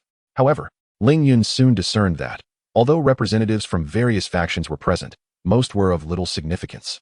Notably absent was the son of the Chai Gang's leader, who was reputed to be the strongest among the younger generation in Pinga County. Upon closer inspection, Ling Yun observed that the factions which had not sent their prominent members seemed to be those involved in the crackdown on the Wolf Fang Gang. TSK. Could it be that these factions are resorting to underhanded tactics? Ling Yun pondered, and his suspicions were indeed well-founded.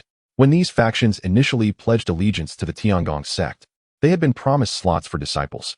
Consequently, Hu Tianqing's recruitment of disciples at the county office was merely a formality.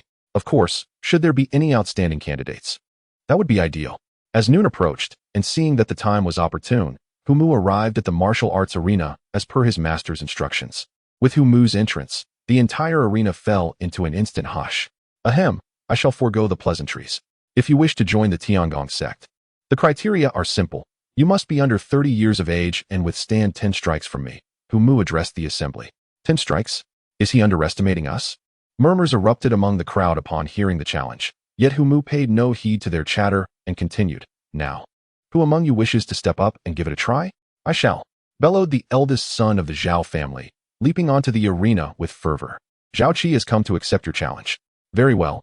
Choose your weapon. Hu Mu nodded in acknowledgement, gesturing to Zhao Qi. All right, Zhao Qi replied succinctly, seizing a long sword from a nearby rack, while Hu Mu selected a hammer from the opposite side. Be cautious. Seeing Zhao Qi prepared, Hu Mu warned him before striking with his hammer. How swift. The onlookers gasped in astonishment. How heavy. Hu Mu's speed was astonishing. Zhao Qi could only hastily defend himself. However, upon blocking the first strike from Hu Mu, Zhao Qi felt the immense weight of the blow, nearly unable to withstand it. After successfully parrying the strike, Zhao Qi quickly thrust his sword, only for Hu Mu to effortlessly evade. A flicker of disappointment passed through Hu Mu's eyes, and he swung his hammer again, this time with no intention of holding back. Zhao Qi anticipated the blow would be similar to the previous one, but he was taken aback by the overwhelming force behind it. With a resounding crash, Zhao Qi was sent flying, colliding with the wall. This is impossible. Zhao Qi, among the top 10 of the younger generation in the county, was astonished to be defeated in just 2 exchanges. The spectators immediately began to murmur. Cough, thank you, Brother Hu, for your mercy. Zhao Qi, after spitting out a mouthful of blood, clasped his hands in gratitude towards Hu Mu. Had Hu Mu not restrained some of his strength, Zhao Qi would have suffered far worse injuries. Well, who else wishes to step up? Hu Mu nodded and addressed the crowd below. Seeing that even Zhao could not endure 2 strikes, most chose to withdraw, including several of Ling Yun's senior brothers. Though some still wished to test their mettle, a skilled individual in lightness techniques ascended the stage, attempting to evade Hu Mu's attacks. Despite Hu Mu's hammer techniques, his speed was not to be underestimated. After dodging 2 strikes, the individual was ultimately struck down by a precise blow, sustaining injuries far worse than Zhao Qi's. Several others attempted to challenge Hu Mu, yet none could withstand more than 10 strikes. Only when Su Haowang took the stage did Hu Mu. Noticing Su Haowang also trained with a hammer, hold back a little, yet he too could not endure 10 exchanges. Ling Yun observed for a considerable time, and when he felt it was appropriate, he stood and approached the stage. I come from the blacksmith's forge to seek guidance. Ling Yun clasped his fists as he addressed Hu Mu. Ah, from the blacksmith's forge. I assume you also practice with a hammer. Hu Mu's interest was piqued, as practitioners of the hammer were rare in the martial world. Since his own initiation, he had not encountered anyone else wielding a hammer as a weapon. Aside from his senior brothers from Tianbing sect, the arrival of a blacksmith was a welcome change. He hoped for a worthy opponent. Indeed. Ling Yun nodded and picked up a hammer, demonstrating a few movements. These few motions caught Hu Mu's eye, as the saying goes. Amateurs enjoy the spectacle while experts discern the subtleties. It was clear to Hu Mu that Ling Yun's hammer techniques surpassed those of Su Haowang. Very well, be cautious, my friend. Hu Mu's expression brightened as he addressed Ling Yun. Then he swung his hammer towards him. Bang! The 2 hammers collided, but contrary to the audience's expectations, Ling Yun was not sent flying. Rather, Hu Mu found himself slightly outmatched. Indeed, my initial assessment was correct. This individual has not yet reached the realm of a true martial artist. After successfully blocking the blow, Ling Yun silently analyzed the situation. Surpassing Hu Mu is a straightforward task, yet he must not exhibit excessive prowess, considering he has only been practicing martial arts for less than 2 years. If he were to easily defeat Hu Mu, it would inevitably raise suspicions among others. However, he must not feign weakness either, as that would lead to further complications. Thus, performing is indeed an artful endeavor. As Hu Mu recognized that Ling Yun had the upper hand, he was filled with joy and ceased to hold back, launching a flurry of techniques towards Ling Yun. Initially, Ling Yun appeared slightly outmatched, but under Hu Mu's relentless assault, he pretended to exert his utmost effort, barely managing to defend himself. Before long, amidst the incredulous gazes of the onlookers, Ling Yun persevered through the 9th move. To think that junior brother Ling is so formidable, remarked Ling Yun's second senior brother, his expression filled with astonishment. This is the first time I have witnessed junior brother Ling unleash his full potential. Su Haowang also shared in the surprise at Ling Yun's remarkable strength. Chapter 62. The Search for the Slave Contract. What follows is my final move. I shall hold nothing back, so be cautious, my friend. With a fierce roar, Hu Mu tensed his muscles, channeling his strength into his arms, and swung the hammer down upon Ling Yun. The blow was akin to a thunderclap, with such ferocity that the air seemed to be torn asunder, emitting a sharp, piercing howl. Block it for me, Ling Yun bellowed, bracing himself to meet the strike with his hammer. His visage contorted with strain, veins bulging, and his neck flushed crimson. He barely managed to withstand the impact. Crack! With a resounding snap, both training hammers succumbed to the force of their clash, the handles shattering, and the hammerheads flew off into the crowd below. Fortunately, the martial artists present were skilled enough to avoid injury. Well done, Hu Mu exclaimed, turning to Ling Yun. So, your name is Ling Yun? Congratulations on passing the test. Please wait to the side for a moment. Once the evaluations are complete, I shall take you to meet the master. Indeed, Ling Yun feigned exuberance, nodding as he stepped down from the platform, returning to his fellow disciples at the blacksmith shop. Congratulations, junior brother Ling. The brothers below offered their felicitations. Junior brother, who would have thought you were so remarkably talented? The second senior brother remarked after extending his congratulations. It was merely a fortunate coincidence that I felt a surge of inspiration recently, resulting in some minor improvement in my skills, Ling Yun humbly replied. At that moment, aside from the blacksmith brothers, individuals from other factions approached to congratulate Ling Yun. He could only respond politely, while Su Haowang observed from the sidelines, feeling a twinge of melancholy. However, he quickly adjusted his mindset. Even if I cannot become a disciple of the Heavenly Soldier sect, with Ling Yun joining, given his character, he will surely not neglect me in the future. Perhaps with his assistance, I may even find a position as a manager in the shop one day. With this thought, his spirits lifted slightly. After Hu Mu inquired if there were any further challengers, the onlookers, emboldened by Ling Yun's unexpected resilience, eagerly stepped forward to challenge him. Yet, Hu Mu demonstrated with conviction that he was no pushover. Among the challengers, The best could only withstand 3 strikes. Is there anyone else? He queried again after sending another challenger flying. The crowd exchanged glances, but no one dared to step forward. Seeing that no one else was willing, Humu declared the conclusion of the test, revealing that only Ling Yun had succeeded. Ling Yun, come with me, he beckoned, approaching Ling Yun. Brothers, I shall take my leave for now. Should the opportunity arise, I will treat you all to drinks, Ling Yun said, cupping his fist in salute to those around him before following Humu into the county office. Once Ling Yun departed, the crowd erupted in a flurry of inquiries directed at the blacksmith brothers about Ling Yun's background. What? He is actually a commoner? How could he have trained for less than 2 years? It is hard to believe such a talent exists in Pinga County. Upon hearing the news of Ling Yun, the crowd present was taken aback. At that moment, Ling Yun had already entered the county office alongside Humu.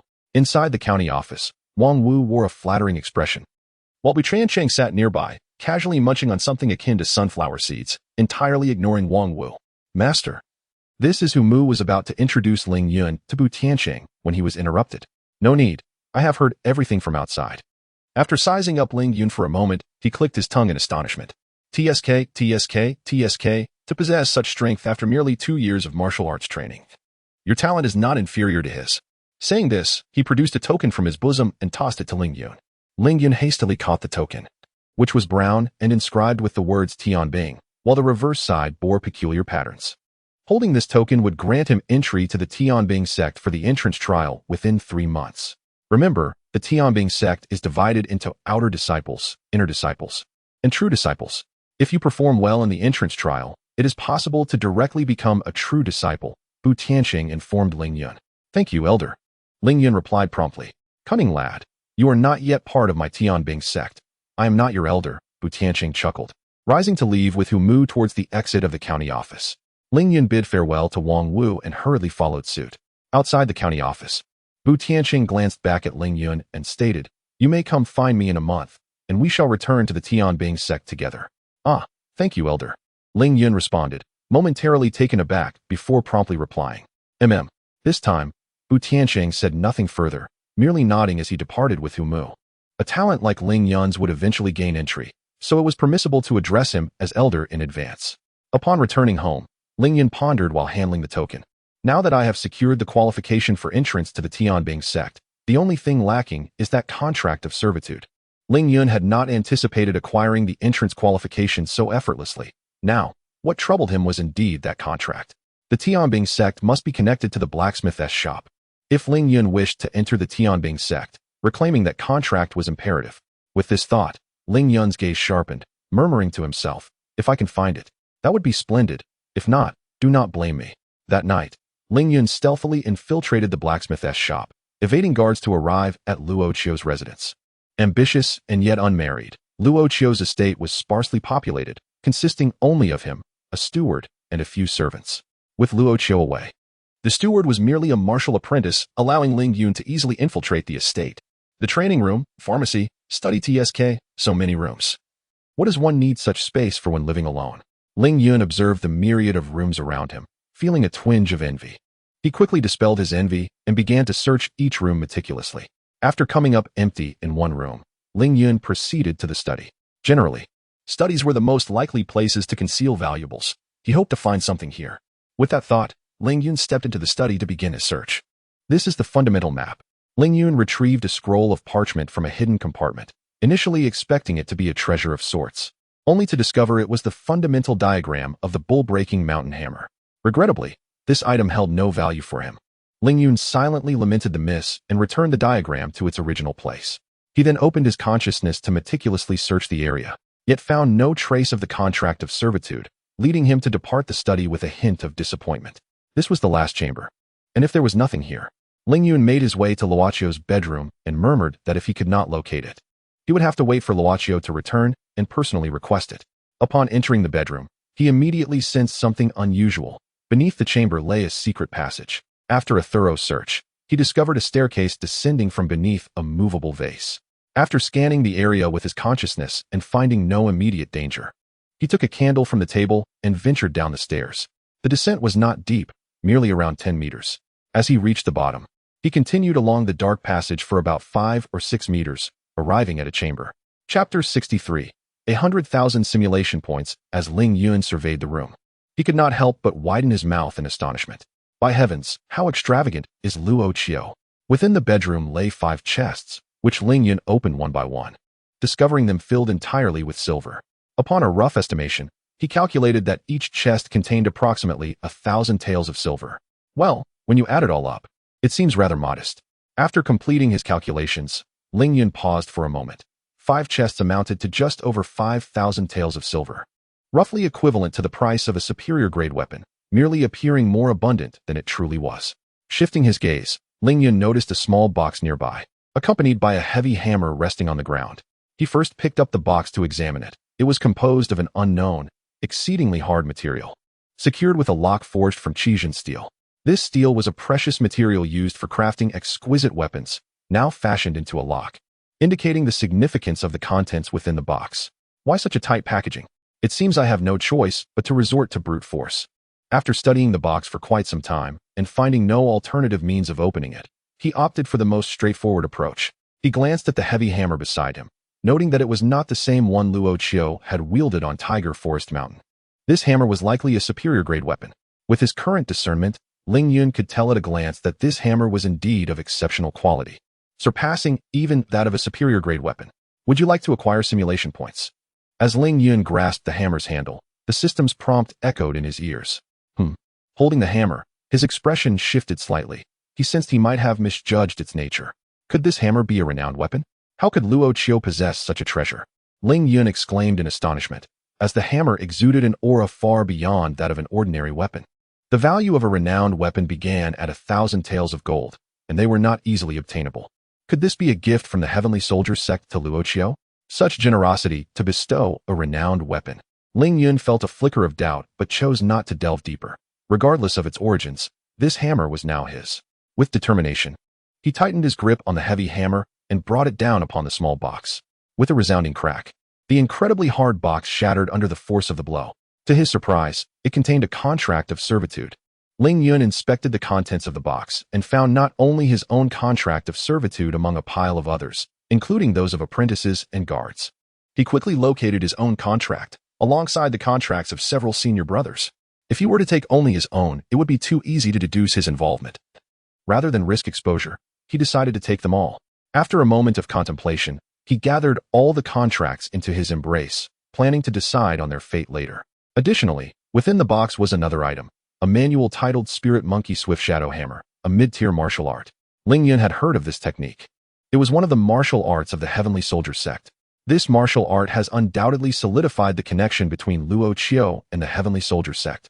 After perusing the manual, Ling Yun discovered that the technique was incomplete, much like the demonic death spear, only reaching the warrior level. No wonder Luo Qiu managed to ascend to the warrior rank. After finishing his examination of the Spirit Monkey Swift Shadow Hammer, Ling Yun murmured to himself. Hesitating for a moment while holding the manual, he ultimately decided against taking it.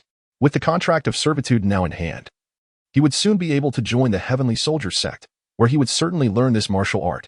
After scanning his surroundings to ensure nothing was amiss, Ling Yun approached the chest containing the silver coins. He casually grabbed a handful of silver and tucked it away, then returned to Luo Qiu's chamber, repositioned the vase, and sealed the hidden passage. Holding the hammer with caution, he made his way out of the weapon's forge and back home. Finally, he breathed a sigh of relief upon returning home. This was his first experience with thievery, albeit instigated by Luo Qiu's unwillingness to return his contract. Nevertheless, Ling Yun felt a significant weight of guilt. He reflected that this act could be seen as obstructing his path. Yet in comparison to the actions of protagonists in certain novels, it seemed rather trivial. Ling Yun consoled himself in silence. Taking out a stack of servitude contracts from his pocket, he contemplated for a moment before deciding to keep only his own contract and incinerate the rest. While this piece of paper held significant importance for Ling Yun, it bore little weight for most others in the forge. For the majority, being able to work in the forge was a tremendous fortune. Many would choose to remain even after their contracts expired, much like the blacksmiths and guards. They would be eager to spend their lives in the forge and would never dream of leaving. Thus, Ling Yun's destruction of these contracts would have little impact on them. He carefully stored his own contract, preserving it as a memento. In 100 years, it would serve as a reminder of his past. Then, he turned his gaze to the heavy hammer, which seemed to possess extraordinary qualities, contemplating whether to exchange it for simulation points. Ultimately, he decided it would be better to trade it, as the hammer was not suitable for public display. Upon making this decision, Ling Yun grasped the heavy hammer and chose to exchange it for simulation points. Simulation points, how much? Upon hearing the system's prompt, he was taken aback and hastily opened the simulation interface for clarification. Simulation points. A hammer is worth a staggering 100,000 simulation points. Confirming its accuracy, Ling Yun expressed his astonishment. A thought flickered in his mind, but was quickly suppressed. In the realm of martial arts, possessing a renowned weapon is typically the privilege of martial masters or disciples of significant sects or powerful clans. The former he could not hope to defeat at this point, and the latter would be a grave nuisance to offend. Ling Yun mused that he had indeed been fortunate this time, never anticipating that Luo Qiu would possess such a remarkable weapon. If Luo Qiu were to return and discover his prized possession was missing, the anguish would be unbearable. Amitabha, he thought, what a transgression. As he contemplated this, he mimicked the monks from films, clasping his hands together and sighing in remorse, though a smile could not be concealed from his face. Subsequently, Ling Yun ceased to conceal his intentions and directly initiated the simulation interface, determined to immerse himself in a session of unrestrained enjoyment. Today, I shall simulate to my heart's content. Entry: white, born male, gender is strictly male. What a useless entry. I shall exchange it. Entry: white, infertile, you will be unable to bear children. A worthless entry indeed. I shall trade it. Entry: white. Exchange. Entry: blue, a spark of inspiration, prone to sudden bursts of creativity. This one is acceptable. After having exchanged 5 entries, he finally encountered one that was useful. Ling Yun regarded this entry with a slight nod and chose to commence the simulation. Chapter 64: The Technological World. The simulation of life begins. Age 0. You were born. A boy. Age 1. You were born in the city of Anan, within the Red Star Federation, and your parents named you Qin Xing, such a name. Could it be from a world of technology? Ling Yun, upon seeing the text, promptly chose to activate the audiovisual mode. As images of towering skyscrapers unfolded before him, Ling Yun confirmed that this was indeed a world of technology. Age 2. Both of your parents are researchers at Hongxian Technology. Age 3. Due to their demanding jobs, your parents are often busy and rarely return home. Thus, they specially purchased the latest model of a bionic robot to keep you company. You named this robot Amo. Ling Yun gazed at the bionic figure on the screen. Had he not known in advance that it was a synthetic being, he would hardly discern any difference from a human. Age 4. You entered the best kindergarten in the city. Age 5. You exhibited an intelligence quotient far exceeding that of your peers, much to your parents' delight, prompting them to take leave and throw a party in your honor. Age 6. You progressed to the best elementary school in the city. Age 7. Due to your introverted nature, you have few friends. Fortunately, Amo's companionship renders this less significant. Age 8. You ranked first in your class. Age 9. You achieved the highest score in the entire grade. Age 10. You heard on the news about cosmic pirates invading the Liuguang star system. Age 11. Your solitary disposition often leads to exclusion. On one occasion, you were cornered by delinquents in an alley, but fortunately, Amo appeared and scared them away. You sensed that Amo was somewhat different from other bionic beings. Age 12. You ascended to Hongxian High School as the top student in your grade, the finest secondary school in the city. Age 13. Following the incident from 2 years prior, you developed a profound interest in bionic technology, prompting you to study this field diligently. Age 14. A teacher recognized your talent and began to privately instruct you in the knowledge of bionics. Age 15. You excelled remarkably and entered the senior division of Hongxian High School. Age 16. You saw on the news that the Red Star Federation had entered into conflict with the Huanwu Empire, and it seemed your teacher was of Huanwu descent. Age 17. You spent a year immersed in your studies. Age 18. You scored 3rd in the college entrance examination and gained admission to Liuguang University, the premier institution in the Liuguang star system. Upon receiving this news, your parents were overjoyed and took an extended leave to spend a week with you. At graduation, your teacher provided you with a letter of recommendation, suggesting that if you were interested in bionic technology, you could present it to Professor Xiaoshang at Liuguang University. A month later, you boarded a spacecraft bound for the planet housing Liuguang University, accompanied by Amo. My goodness, it's enormous. Ling Yun marveled at the nearly 10,000-meter-long spacecraft. This was merely a civilian vessel. Military ones must be even more remarkable. Liuguang University is situated on a planet named after the institution itself, which encompasses the entire celestial body. With a sense of longing, you departed from Jaliuxing aboard the spacecraft. Unexpectedly, the The spacecraft fell prey to an assault by cosmic pirates during its voyage. It made an emergency landing on a nearby asteroid. Due to the tumult of the landing, you lost consciousness, and upon being roused by Amore, you learned that the vessel had been infiltrated by the space marauders, with some already aboard. In a moment of urgency, you recalled knowledge gleaned from books of yore. Although this spacecraft was civilian in nature, it was still equipped with a small arsenal of weaponry. If you could locate the armaments, perhaps you could endure until the arrival of the meteor fleet.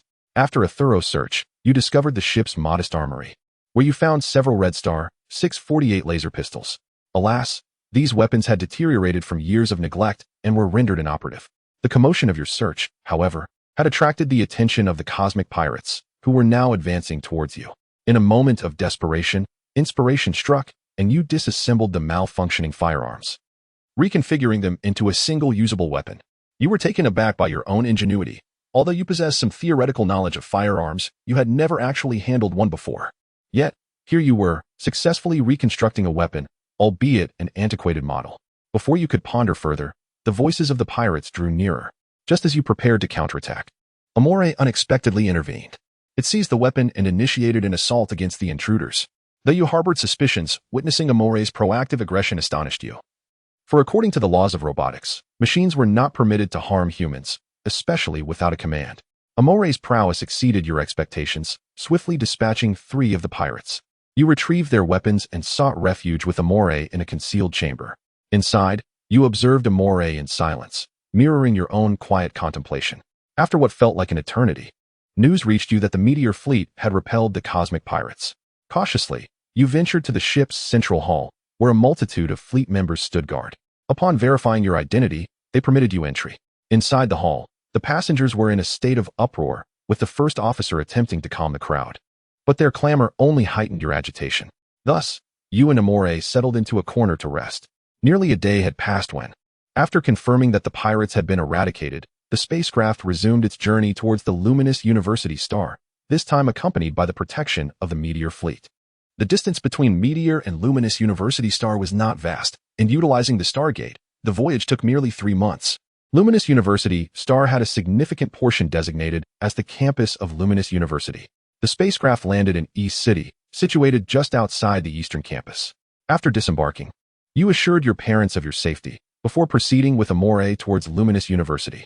Throughout this journey, you have never alluded to the previous incident, as if Amu's aggressive actions towards humanity were mere figments of imagination. Liuguang University boasts numerous faculties, and you have become a student at the College of Bionics located in the western campus. Upon perusing the letter of recommendation your professor provided, Professor Xiaoshang regarded you with a peculiar glance. Subsequently, he arranged for you a private dormitory, marking the official commencement of your university experience.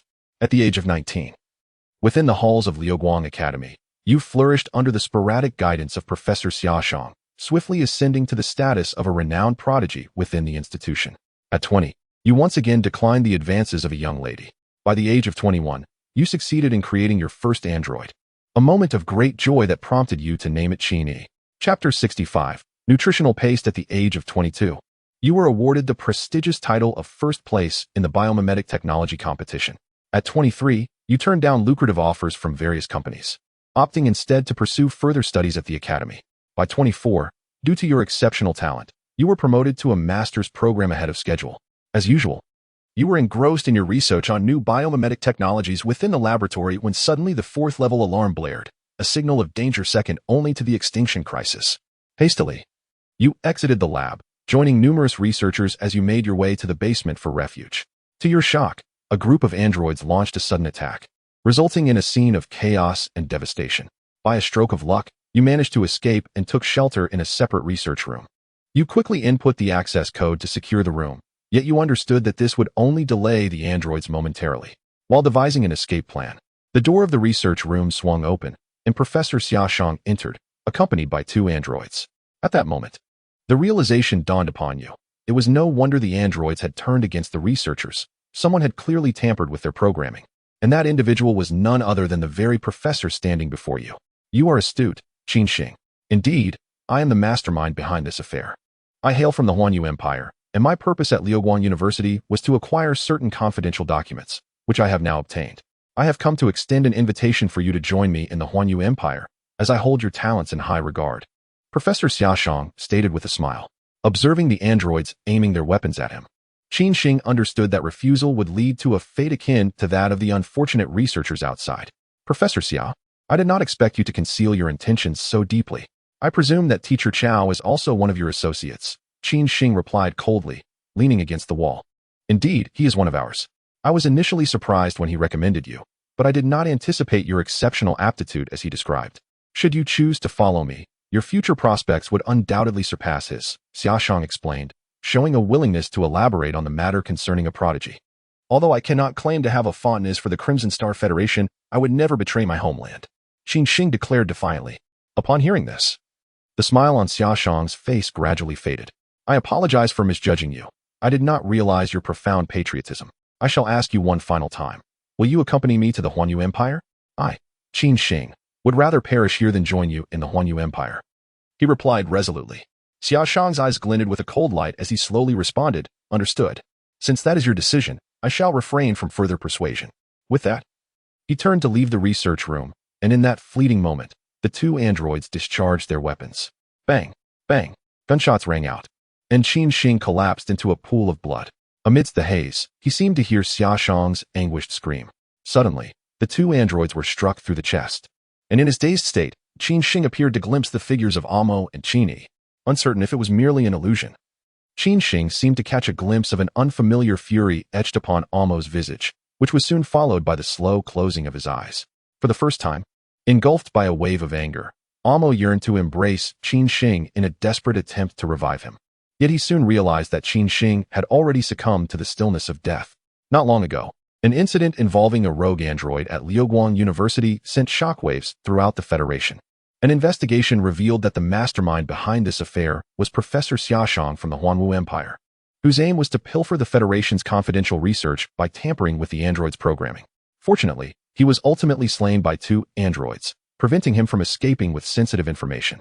Following several days of deliberation, the Federal Assembly resolved to bestow military ranks upon these two androids, marking the first occasion in which the Federation has conferred such honors upon artificial beings. This raises the tantalizing prospect of the Federation soon welcoming its inaugural fleet of androids. As the news broadcasted, a fervent discourse erupted across the entire Red Star Federation, with supporters and detractors alike voicing their opinions. However, none of this bore any significance for Amo, who stood in military garb before Qin Xing's grave, lost in contemplation until Qin Yi's gentle reminder jolted him back to reality. Upon regaining his composure, a resolute determination flickered in Amo's eyes. He cast one final, lingering glance at the photograph upon Qin Xing's tombstone before departing the cemetery with Qin Yi. You are dead. Simulation concluded. System evaluation. Average. System reward. 2 lottery draws. Would you like to draw? Acquired Qin Xing's identification card. Acquired a brand new screwdriver. Having spent 1,500 to obtain these 2 items, it felt somewhat unworthy, as the card bore little utility in this realm. Ling Yun produced Qin Xing's identification card, scrutinizing it closely before commenting. The card bore a resemblance to a chip, with a hardness comparable to a low-grade weapon.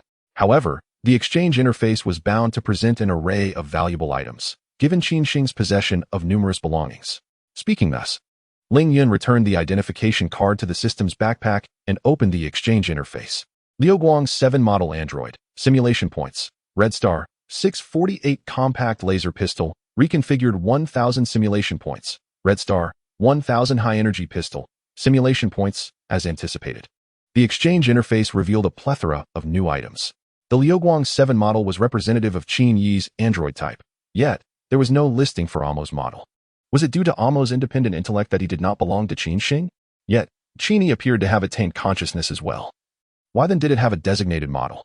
Ling Yun pondered this conundrum as he perused the exchange list, finding the abundance of new items somewhat perplexing, though he did not dwell on it excessively, choosing instead to examine the offerings. However, it soon became evident that while many items were newly introduced, few held any practical value for him. These firearms seemed inferior to his spells, with the sole exception of the android, which regrettably remained beyond his means. Ling Yun pondered this, feeling a sense of melancholy as he realized that his 1,500 simulation points had gone to waste. Ultimately, he navigated the exchange interface and spent 10 simulation points on a tube of nutritional paste before closing the interface. Ugh, this substance is truly repugnant. What on earth do those researchers consume daily? After taking a tentative taste of the nutritional paste, Ling Yun's expression shifted slightly, and he promptly expelled it from his mouth, incinerating it in a blaze. The paste flavor was not particularly unpalatable, as it came in various tastes, yet its texture was indescribably off-putting. The sticky consistency left Ling Yun feeling somewhat nauseated. Never mind, let us commence the next simulation. Following his experience with the nutritional paste, Ling Yun dismissed the idea of sampling the cuisine from that world and initiated the next simulation. Chapter 66. I am the protagonist. Entry. White fragile bone man. Osteoporosis. Exchanged. Entry. Entry. Purple gifted. Your talent surpasses that of ordinary individuals. What extraordinary luck. Moreover, this particular entry. Upon witnessing this, Ling Yun's countenance brightened with joy. He had only exchanged entries twice and had already acquired a purple entry, which had previously granted him the power of gang, allowing him to dispatch zombies as easily as one would slaughter chickens. The simulation of life begins. Age 0. You were born. A boy. Age 1. You were born in the Liang dynasty, within a small county, and your parents named you Li Shan. Age 2. Your parents opened an inn. Age 3. From a young age, you displayed remarkable cleverness, endearing yourself to those around you. Age 4. You spent a year in playful pursuits. Age 5. Recognizing your exceptional intelligence, your parents enrolled you in a private school at an early age. Age 6. Although you lacked interest in studies, your innate talent shone through, securing you top marks in the private school. Age 7. In the private school, you effortlessly memorized an entire volume of poetry.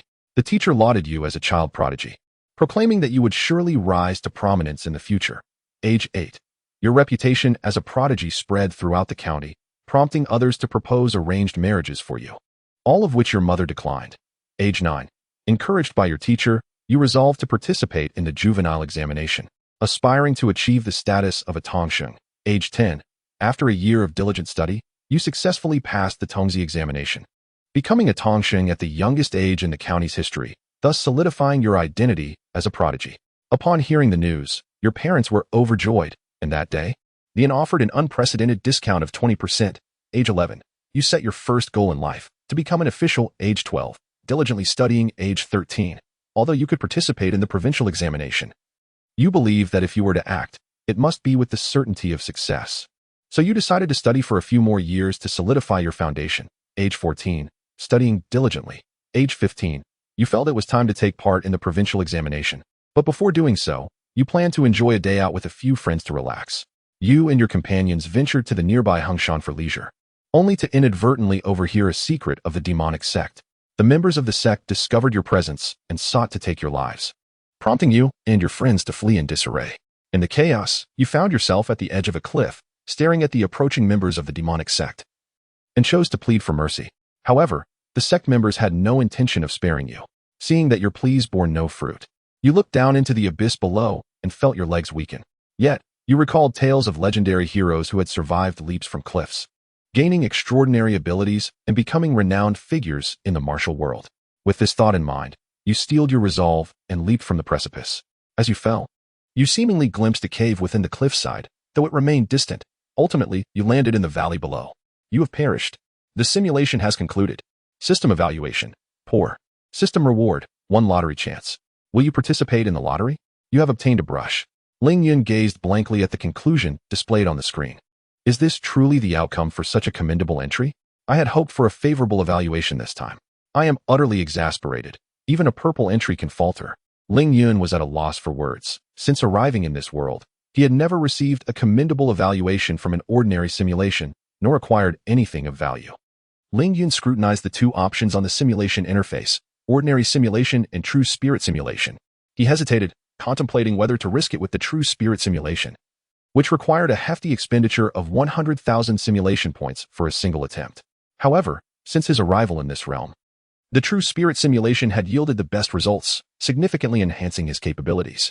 If I select the ordinary simulation once more and the outcome remains unsatisfactory, I shall resort to the true spirit simulation again.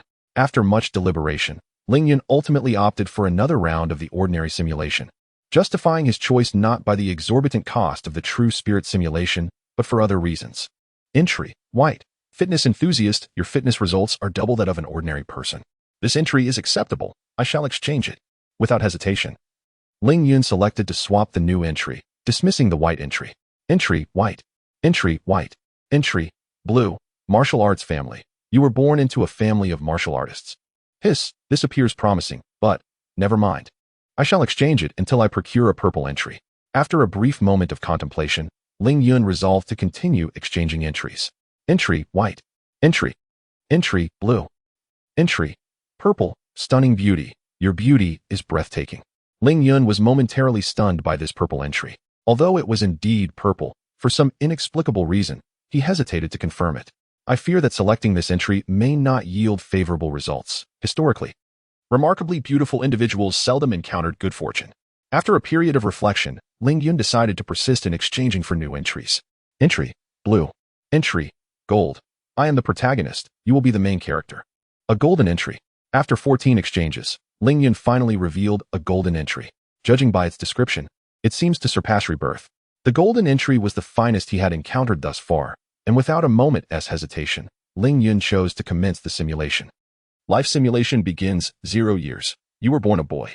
1 year. You were born in Chongkong Village, and your parents named you Ling Yun. Upon seeing the name on the screen, Ling Yun's expression shifted dramatically. Could it be mere coincidence? Ling Yun murmured, astonished. This was the first simulation in which he encountered a name identical to his own. At the tender age of 2, your family is not affluent. Your parents often toil away from home, and there may be years when you do not see them at all. By 3, you are primarily cared for by your grandmother, whose advanced age and limited mobility compel you to mature beyond your years. At 4, a catastrophic incident befalls the mine where your father works. A collapse occurs while he is inside, tragically leading to his demise. By the time you reach 5, you receive your mother's final letter, and from that moment onward, her voice fades into silence. At 6, your grandmother, hindered by her frailty, falls. And upon your return from labor, you find her lifeless. Ling Yun gazes at the images in the audiovisual mode, enveloped in silence. Is this truly the protagonist's journey? At 7, the compassionate villagers, moved by your plight, collectively gather funds to enroll you in primary school. Chapter 67. Blue Star at the tender age of 8. Upon revealing your circumstances to your classmates and teachers, you were met with considerable compassion. Thanks to the understanding of your teachers and the support from your peers, you gradually emerged from the shadows, allowing your heart to bask in the warmth of optimism. By the age of 9, your diligence bore fruit, propelling your academic achievements to the upper echelons of your school. A year passed in devoted study, and by the age of 11, you proudly secured the top position in your class for the first time. At 12, you attained the highest marks in the entire grade. With the generous support of villagers and teachers, you gained admission to the county's prestigious second middle school, distinguished by your excellent performance. However, an incident arose when a classmate fell victim to local bullies. Many in your class rallied to defend him, and in a surge of youthful fervor, you joined their ranks. Alas, your efforts were thwarted by the school's disciplinary head, leading you to face your first punishment, copying the school regulations. Your remarkable examination results could have granted you entry to the finest high school in the city, yet financial constraints forced you to settle for the county's institution.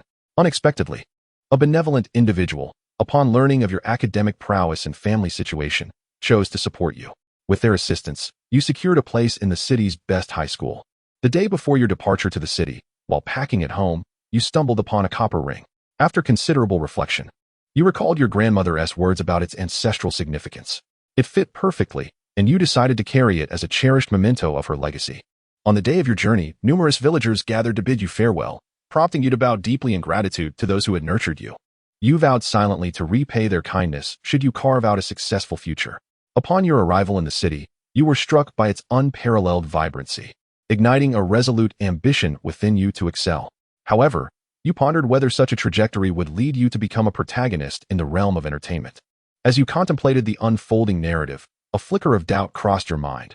What a loss it would be if your golden opportunity turned out to be in the entertainment sector. At 17, your tireless efforts proved fruitful, consistently placing you among the top 3 students despite fierce competition. With only 2 months remaining until the college entrance examination, you immersed yourself in study, often burning the midnight oil. Ultimately, your body succumbed to the strain, leading to a sudden demise in the early hours. As you beheld the lifeless figure of yourself within the vision, a pang of alarm gripped your heart. Fortunately, the simulation had not yet concluded, allowing you to breathe a sigh of relief. Soon, the darkness that enveloped you began to dissipate, revealing a world filled with color. Where am I? You murmured as you slowly opened your eyes. The pungent scent of disinfectant and the surrounding environment confirmed your location, the school infirmary. "Xia, you're awake," exclaimed the nurse. "Lu, upon noticing your return to consciousness. Teacher Lu, what happened to me? Ling Yun inquired, recalling that just a short while ago he had been studying. How had he suddenly awakened in the infirmary? It's nothing serious. You simply fainted from stress. Just take some time to rest, and you'll be fine, Lu replied. Thank you, Teacher Lu. I'll head back to rest now. Ling Yun nodded and prepared to leave the bed, but just then, Lu spoke again. Student Xia, although the ability awakening test is just a month away, do not feel overly pressured if you do not awaken any powers. With your scores in the humanities, you can still gain admission to a good university. Ling Yun was momentarily taken aback by Lu's words. An ability test? Powers? Did you forget something so significant? You had no issues during the previous examination. Perhaps we should check again? Lu's expression reflected mild confusion, suspecting Ling Yun might be disoriented. No, I'm fine, teacher. I just woke up and my mind is a bit muddled. I'll take my leave now. With that, Ling Yun hastily exited the infirmary. Zhao Ku, in a month you'll be awakening your powers. What ability do you wish to manifest? Of course, I desire to awaken lightning abilities. Controlling thunder is so cool. Not only is the damage high, but the techniques are impressive. I'm even thinking of a title for myself. What will it be? The Flash. Hey, aren't you just copying? Besides, what does the Flash have to do with controlling thunder? A classmate retorted. Ling Yun sat in the classroom, listening to his peers' banter, feeling somewhat dazed. After a day of online research, he confirmed that he had traversed to another world. He had arrived on a planet strikingly similar to Earth, yet referred to as Blue Star. In this world, individuals awaken their powers through awakening stones upon turning 18. At this moment, Ling Yun's expression was somewhat peculiar. Earth? Blue Star? What is the connection between the two? His original planet was also named Blue Star, and he was astonished to learn that the simulated planet was Earth. This Earth bore a remarkable resemblance to his Blue Star, with a similar history and identical geographical features. However, upon arriving on this Blue Star, he discovered that it was unlike the one he had known, as his original Blue Star had no such concept as powers. This left him curious about the relationship between the two worlds. He sensed that this Earth was indeed special. Yet, aside from his abilities, Ling Yun's social interactions remained unchanged from those he experienced on Earth. Since I'm here, I might as well make the best of it. I don't know how to return to Earth, so I will have to adapt for now, he mused inwardly. Yun, what's wrong? You seem different since returning from the infirmary, his desk mate and roommate, Li Liang, inquired with a hint of concern. It was he who had taken Ling Yun to the infirmary after his fainting spell. It's nothing, Ling Yun replied, shaking his head. He certainly couldn't divulge that he had traversed worlds. Come on, why are we hiding things from each other? Are you thinking about how to confess to class monitor's son? Li Liang playfully wrapped his arm around Ling Yun, teasing, what are you rambling on about? Ling Yun, blushing at his words, quickly pushed Li Liang away and explained, I was merely contemplating the matter of extraordinary abilities. Ling Yun held a subtle affection for Sun Yixue, the class beauty and their class monitor, yet due to family circumstances, he harbored a sense of inferiority that prevented him from expressing his feelings. Oh, come on. If you don't like her, then why are you so flustered? Li Liang exclaimed, only to find himself toppled to the ground by Ling Yun's shove. He grimaced, clutching his backside while muttering under his breath, who in the class doesn't know you have a crush on the monitor? Though his voice was low, Ling Yun's keen ears caught the remark, prompting him to glance towards Sun Yixue, who fortuitously turned to look in their direction at that moment. Their eyes met for an instant before both quickly averted their gazes. Chapter 68, The 3 Types of Awakening Stones Curse You. Just die already. At this moment, Ling Yun, filled with indignation, swung his left hand toward Li Liang. However, Li Liang, quick on his feet, evaded the blow and retreated to a safe distance, teasingly remarking, What's the matter? Did I hit a nerve? Ling Yun, upon hearing this, was about to pursue him in anger when the class bell rang, compelling him to return to his seat. Soon after, the rather stern teacher Wang entered the classroom and took his place at the podium. He was Ling Yun's history instructor. Stand up, announced Sun Yixue. Good morning, teacher. The other students chimed in, rising promptly. All right, sit down, everyone. Please turn to page 59. Today we shall delve into the modern history of Hua country, teacher Wang instructed. Ling Yun, gazing blankly at the historical records in the textbook, became lost in thought. The world prior to the Han dynasty bore little difference from Earth, until the time of Wang Meng's usurpation, when a meteorite descended upon Blue Star. From that moment forth, the history of Blue Star underwent a profound transformation. The meteorite caused a mutation across the entire planet, granting humanity the ability to awaken various extraordinary powers. Of course, in ancient times, these abilities were not referred to as such. The term extraordinary powers was established later, during the exchange of cultures among modern nations. While the inhabitants of Blue Star believed this to be a divine blessing, they were oblivious to the impending peril. For, aside from humans, other creatures had also undergone mutations due to the meteorite's influence. These beings grew stronger and, like humans, developed a range of abilities. Most of them harbored animosity toward humanity, and upon maturing, they swiftly launched attacks against humans. It was only then that humans recognized the threat, coining the term demon beasts to describe them. Since the onset of the prolonged struggle between humanity and demon beasts, which has persisted for millennia, the conflict has yet to cease. Thus, Ling Yun spent his day immersed in studies, and after school, he chose not to indulge in leisure. Instead, he utilized the mobile phone gifted to him by Uncle Chun on his 18th birthday to research knowledge pertinent to this world and engage in learning. Before long, a month had passed, and the day of the Extraordinary Power Awakening test arrived. The senior students were brimming with excitement, and Ling Yun was no exception. After all, who wouldn't he desire to possess an array of extraordinary abilities? Yun, are you nervous? Li Liang inquired, his expression tense. A bit, Ling Yun replied, though his demeanor was somewhat more composed than Li Liang's. May the heavens bless me. I must awaken extraordinary powers. Li Liang clasped his hands and looked skyward, fervently wishing.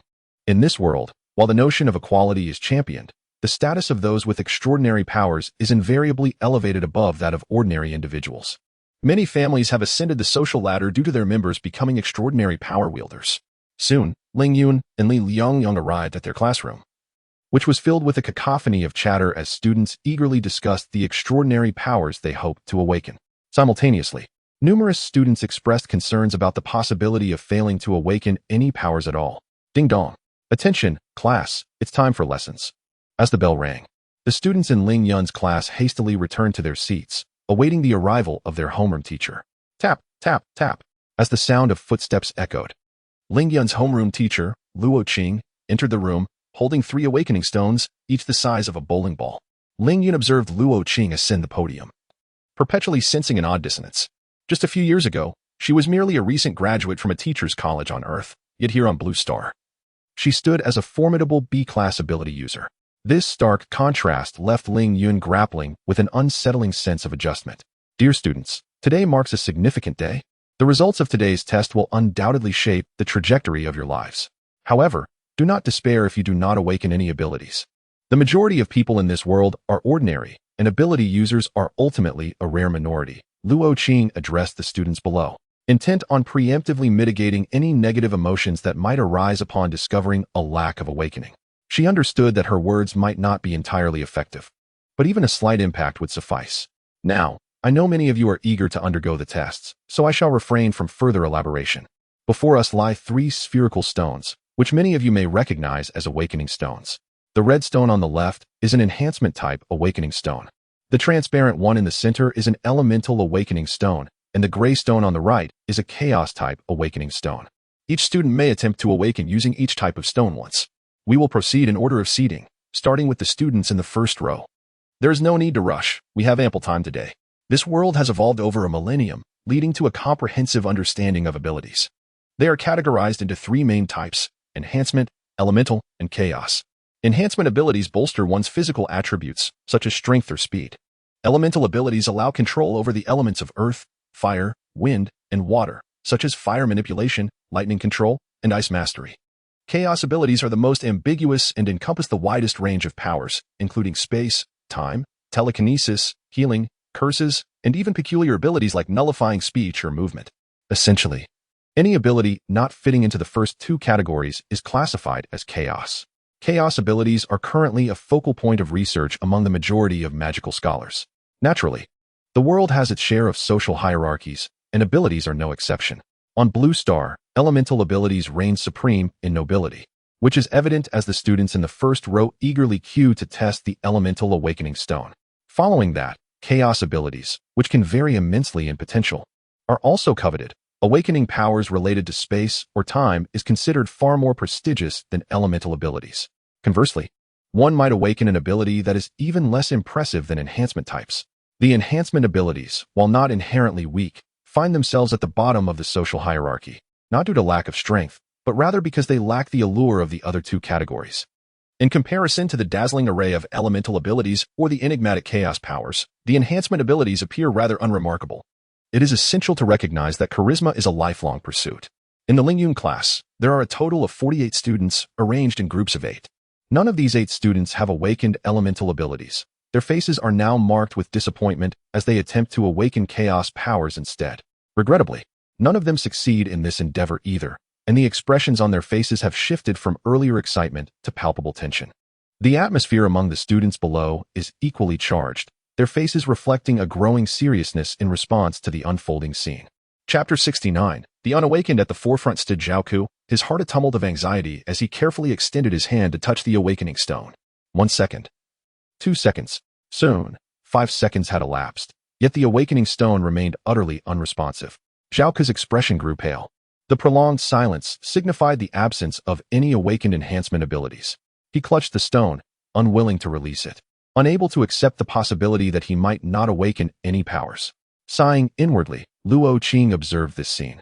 Recognizing the harsh reality that the lack of response was a clear indication of the outcome, she approached Zhao Ku, offering him quiet words of consolation. Gradually, under her gentle encouragement, Zhao Ku came to terms with the truth and, feeling somewhat despondent, retreated to his designated spot. Though it pains the boy, the truth is undeniably cruel, Luo Qing thought, her heart heavy as she regarded Zhao Ku's dejected demeanor. Now, it's Tong Tong's turn. Relax, don't be anxious. I believe you will surely awaken your abilities, she encouraged a girl who appeared exceedingly tense. With the teacher's support bolstering her confidence, Yang Tong Tong took a deep breath and stepped forward to grasp the awakening stone. 1 second, 2 seconds, 3 seconds. As the crowd held its breath, the red awakening stone radiated a white glow. She succeeded. Yang Tong Tong had awakened her powers. A classmate in the audience, witnessing this marvel, shouted in excitement. And the atmosphere transformed as exhilaration swept through the other students, dispelling the previous tension. Only Zhao Ku kept his head bowed in silence. Teacher, I did it. I successfully awakened my powers. Yang Tong Tong exclaimed, snapping back to reality with palpable enthusiasm. Yes, I saw it. Tong Tong, what abilities have you awakened? Luo Qing inquired with a smile, her curiosity piqued. I'm not quite sure yet, Yang Tong Tong replied, sensing no discernible difference from before. That's quite all right. Enhancement abilities, along with many chaotic abilities, are not as easily identifiable as elemental powers. Spend some time experimenting, and I believe you will soon discover what your abilities entail. Luo Qing explained reassuringly. Okay, teacher, I'll take my leave now, Yang Tong Tong responded. Yes, you may go. Xing Xian, it's your turn. Luo Qing directed another girl. Encouraged by Yang Tong Tong's success, this student felt less apprehensive as she approached the stage to touch the awakening stone. However, after a considerable wait, the stone remained dormant, and she could no longer hold back her emotions, bursting into tears. It took considerable effort for Luo Qing to soothe her. Before long, all 8 students had completed their assessments. Apart from Yang Tong Tong, only one other boy had awakened his powers. Subsequently, the second row took the stage, and fortune smiled upon one student. After a few seconds of contact with the transparent awakening stone, it emitted a green glow, signifying the awakening of wind elemental abilities. Upon completing the second row's tests, another student also manifested enhancement powers alongside the boy with wind abilities. Subsequently, the third group took the stage, but fortune did not favor them. Among the 8 students, only one awakened a strengthening ability. Soon, it was time for the fourth group to step up. Liang, you can do it. I believe you will awaken your powers, encouraged Ling Yun. All right, Yun, I'll go first, replied Liang.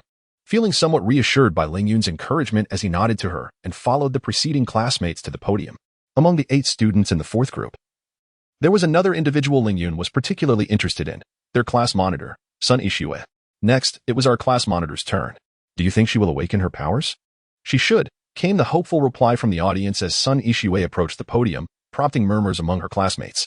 Ishue, you can do it. Her desk mate cheered from the audience. Sun Ishue nodded lightly, adjusting her mindset as she reached out to touch the elemental awakening stone. However, after several seconds, the stone showed no response. The sight sparked a flurry of whispers among the students. Quiet down. Luo Qing called out, then turned to comfort Sun Ishue. Ishue, it's all right if you didn't awaken an elemental ability. There are still 2 more stones to try. Okay, teacher, Sun Ishue replied, then stepped aside to await the results of her classmates. 1, 2, 3. Following her, 4 consecutive students failed to awaken elemental abilities. Though many had anticipated this outcome. After all, elemental powers were rare, which is why they occupied the pinnacle of the social hierarchy.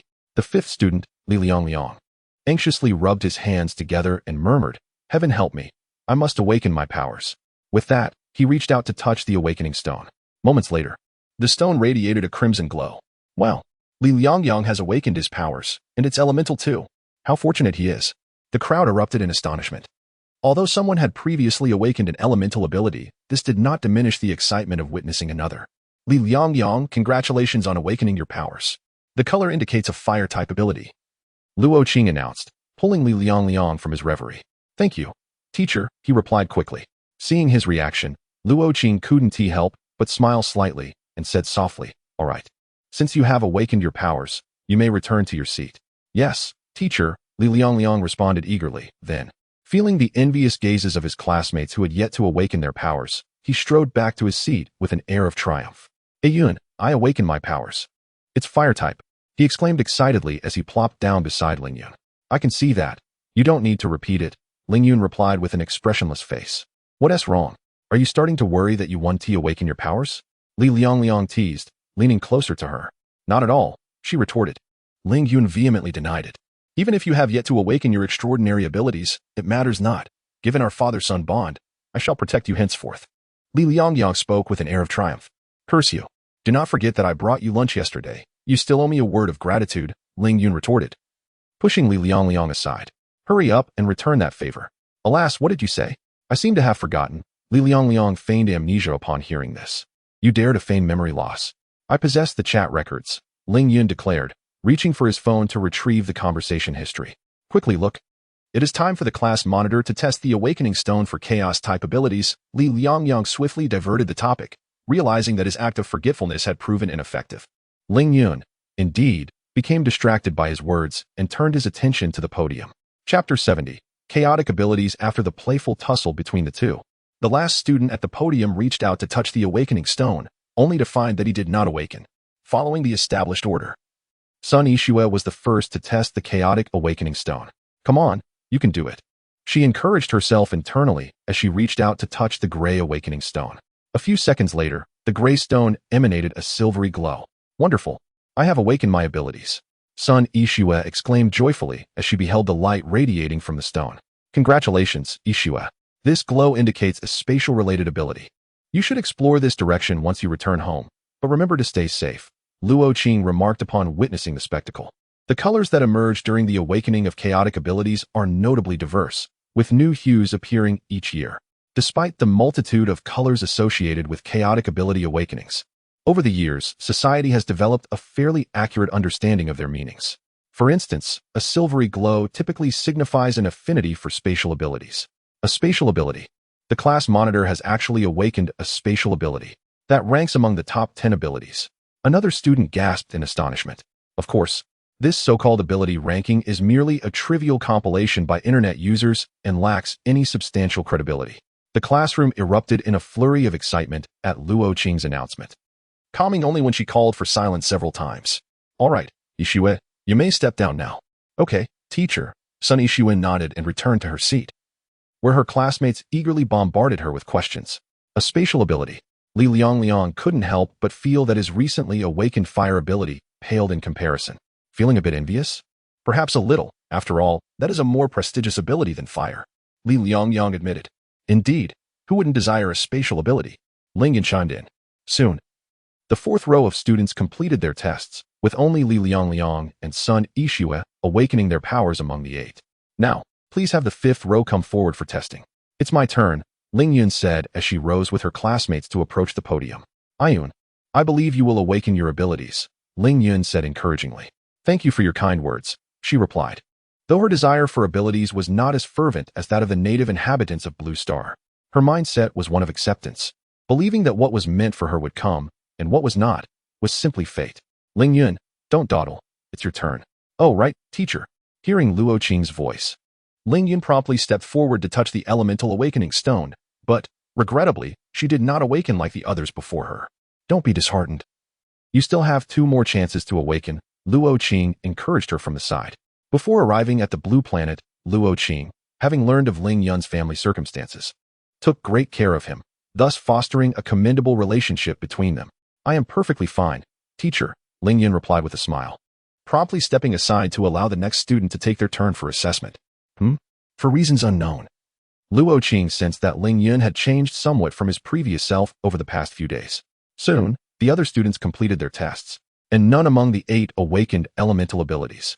Next, Luo Qing announced, and Ling Yun stepped forward to touch the Chaos Awakening Stone. A humming sound resonated. A gray light emerged. Have I awakened a Chaos ability? Ling Yun gazed at the illuminated stone, his countenance brimming with excitement. Congratulations on successfully awakening your ability, Ling Yun.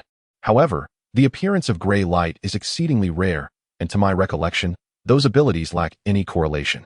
Thus, it will be necessary for you to conduct your own research. Luo Qing said, first congratulating Ling Yun like the other students, then contemplating the gray light for a moment before speaking. Understood, teacher. I shall take my leave now. Very well, Luo Qing nodded, and Ling Yun briskly returned to his seat. Before he could settle in, Li Liang joyfully exclaimed, "Ah Yun, I knew you would awaken an ability. I must have borrowed your good fortune." Ling Yun, equally elated, responded, "An ability, something I could only witness in novels, has truly manifested in my life." After a while, all students in the class had completed their assessments. In total, 2 possessed elemental abilities, 3 awakened chaos abilities, and 6 exhibited enhancement abilities, summing up to 11 abilities among them. Alright, the awakening tests are concluded. For those who did not awaken an ability, do not be disheartened. This world offers more than just the path of the awakened. Your futures are still long. I believe that, even without abilities, you will all rise to prominence. Luo Qing reassured them. Those who awakened abilities, please remain to help with the cleanup. The rest may leave, but remember, classes resume tomorrow, so do not be late. Class dismissed, with Luo Qing declaring the end of the session and collecting the awakening stones before exiting the classroom. Many students who had not awakened abilities left with downcast expressions. Ling Yun and a few others began tidying up the classroom, and just as they were nearing completion, Luo Qing returned. Teacher, why have you come back? Sun Yixue, holding a broom, inquired with some confusion. There are a few matters I need to discuss with you, students. Please pause your activities and listen, Luo Qing began. As you have now awakened your abilities, to better familiarize yourselves with them, you will be attending the school's ability class for a week, continuing until the end of the college entrance examination, Luo Qing explained to the 11 students. Oh, will we still be able to see you, teacher? A female student asked. Of course, I am also one of the teachers in the ability class. Then, teacher, if we enter the ability class, will we no longer have to study liberal arts? Li Liang promptly inquired. Li Liang, your thoughts are indeed fanciful. Even after joining the extraordinary class, the humanities still demand your attention. Upon hearing his words, Luo Qing retorted with annoyance, and then, as if struck by a sudden idea, she swiftly approached him, pinching his ear and declaring, moreover, should you fail the next mock exam, I shall inform your parents. Do you understand? Ouch, it hurts. I understand. I understand. Li Liang exclaimed in discomfort, prompting laughter from his classmates. Humph, you had better understand. Despite being in the same dormitory as the academically gifted Ling Yun, your own grades have shown no improvement. Hearing this, Luo Qing finally released her grip. Ah, teacher, your grip remains as fierce as ever, Li Liang muttered, rubbing his ear. Ling Yun, didn't I ask you to tutor him? Did you actually assist him? Luo Qing's gaze turned sharply towards Ling Yun, who was quietly chuckling to the side. Teacher, I swear I have definitely tutored Al Yang. Ling Yun quickly raised his hand, as if to pledge his honesty. That is good to hear. And you lot, what are you laughing at? Your grades are hardly superior to Li Liang's. If your scores do not improve by the next mock exam, you shall all face the penalty of rewriting the test papers, understood? Luo Qing pointed at the giggling students, causing their expressions to turn somber as they replied in unison. Understood, teacher. That's more like it. Luo Qing nodded in satisfaction, then turned her attention to a few other students with decent grades. Do not let your current performance lead to complacency. You must strive harder, aiming to match the likes of Yixue and Ling Yun. Understood? Understood, the other students responded, their smiles replaced with solemnity. Remember, there is merely a month until the college entrance examination. Though you have awakened your extraordinary abilities, do not neglect your other subjects. Understood? Understood, teacher. The students chorused. All right, once you finish cleaning up, hurry home. I am sure you are eager to explore your abilities. Luo Qing nodded approvingly, then added, and do not be late for class tomorrow, especially you, Ning Long. Her gaze fixated on the class representative for physical education. Rest assured, teacher. I promise I will not be late. Ning Long straightened his posture, affirming his commitment. Very well, I shall take my leave now. Goodbye, teacher. The students chimed in unison. Luo Qing nodded and exited the classroom. Phew. As soon as Luo Qing departed, several students let out a sigh of relief. Despite her youthful and radiant appearance, she maintained a strict demeanor concerning academics, instilling fear in many of her students. Behind her back, they affectionately referred to her as the Little Demoness, a moniker that stemmed from the existence of the old Demoness, the head of the teaching staff. Goodbye. See you tomorrow. See you tomorrow. After tidying up the classroom, the students bid each other farewell. Ling Yun and Li Liang returned to their dormitory together after having lunch. Fire, fire, fire. Show yourself. At that moment, Li Liang pointed towards the sky while shouting. As they shared a double room, Ling Yun and Li Liang were not concerned about disturbing others. All right, stop trying. It's so noisy. Haven't you seen online? You're still in the early stages of awakening. Your mental strength isn't sufficient yet. It'll take some time before you can unleash your powers, Ling Yun remarked, feeling a slight headache from Li Liang's incessant shouting as he was trying to read. Of course, I know that, but I just wanted to give it a try, Li Liang replied, ceasing his antics to speak to Ling Yun. Hey, Yun, look at you. So calm. Don't you want to know what your abilities are? Who says I don't want to know? Ling Yun shot back, rolling his eyes. Then why are you just reading as soon as you return to the dorm instead of exploring your powers? Li Liang moved closer to him. I'm doing my research. Does it only count as research if you shout and make a fuss like you? Ling Yun retorted, somewhat irritated. Fair enough, Li Liang admitted awkwardly. Well, since my mental strength isn't enough right now, I might as well play a game. He then opened his computer and skillfully launched a game. Just then, both his and Ling Yun's phones buzzed simultaneously. Hey, Yun, check your phone. Ning Long just added us to a group, Li Liang exclaimed after glancing at his device. What group? Why the fuss? Ling Yun pulled out his phone to find that Ning Long had invited him to join a group titled The Strongest Abilities of Class 5. That certainly reflects his naming style. Ling Yun chuckled upon seeing it and accepted the invitation. Upon entering the group, he noticed that there were exactly 11 members, including himself. Chapter 71. The Use of Superpowers, the first of the enhancement system. Ning Long, welcome, summer committee member, to the group. Yun Dui Rin Shang, smiling emoji. Flame Emperor, Li Liang, the first of the enhancement system. How dare you choose such a name? Little Dragon. The first of the enhancement system. With a name like yours, how can you mock me? Roars, Flame Emperor. You, a future brick mover, cannot fathom the nobility of being an elemental superpower user. Humorous, the first of the enhancement system. Who are you calling a brick mover? Angry, Flame Emperor. Whoever fits the description. Sly Smile, the first of the enhancement system. Take this punch. Punch emoji, Flame Emperor. You shall face my fireball. Fireball emoji. Thus, the two engaged in a playful emoji battle. Listening. Feishua, class leader, have you figured out what your spatial superpower is? As the emoji duel continued, a classmate tagged Sun Yishua, causing Li Liang and the first of the enhancement system to pause their playful skirmish. Feishua, not yet, I'm still researching. How about you? Listening. I'm somewhat uncertain, but I believe I possess mental enhancement. My memory seems significantly improved. Listening.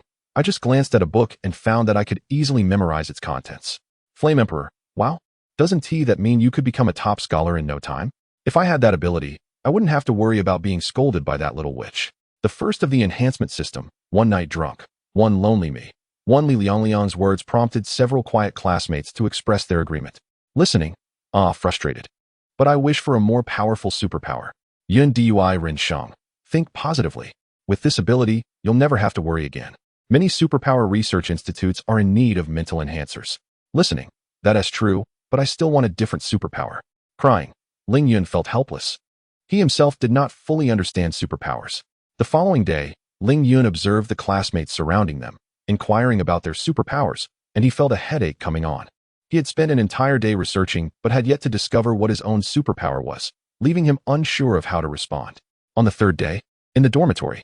Wow. Yun, look. What's wrong? Upon hearing Li Liang's exclamation, Ling Yun quickly turned to look. He saw a flame ignite at the tip of Li Liang's finger. Fire. I can use fire now.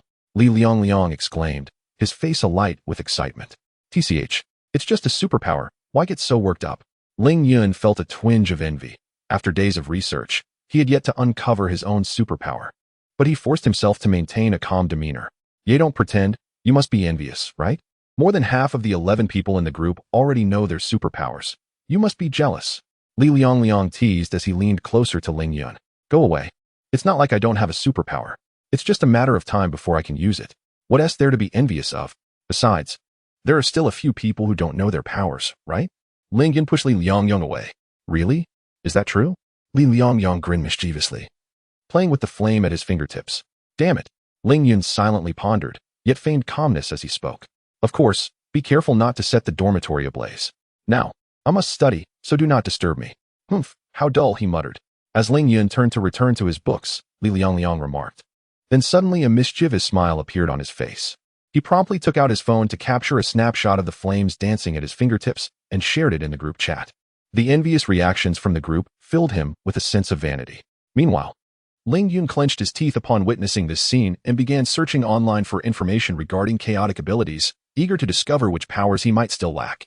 Later that evening, as he observed Li Liangyang engrossed in a game, Ling Yun, freshly washed and relaxed, picked up a book titled Collection of Stories and reclined on his bed.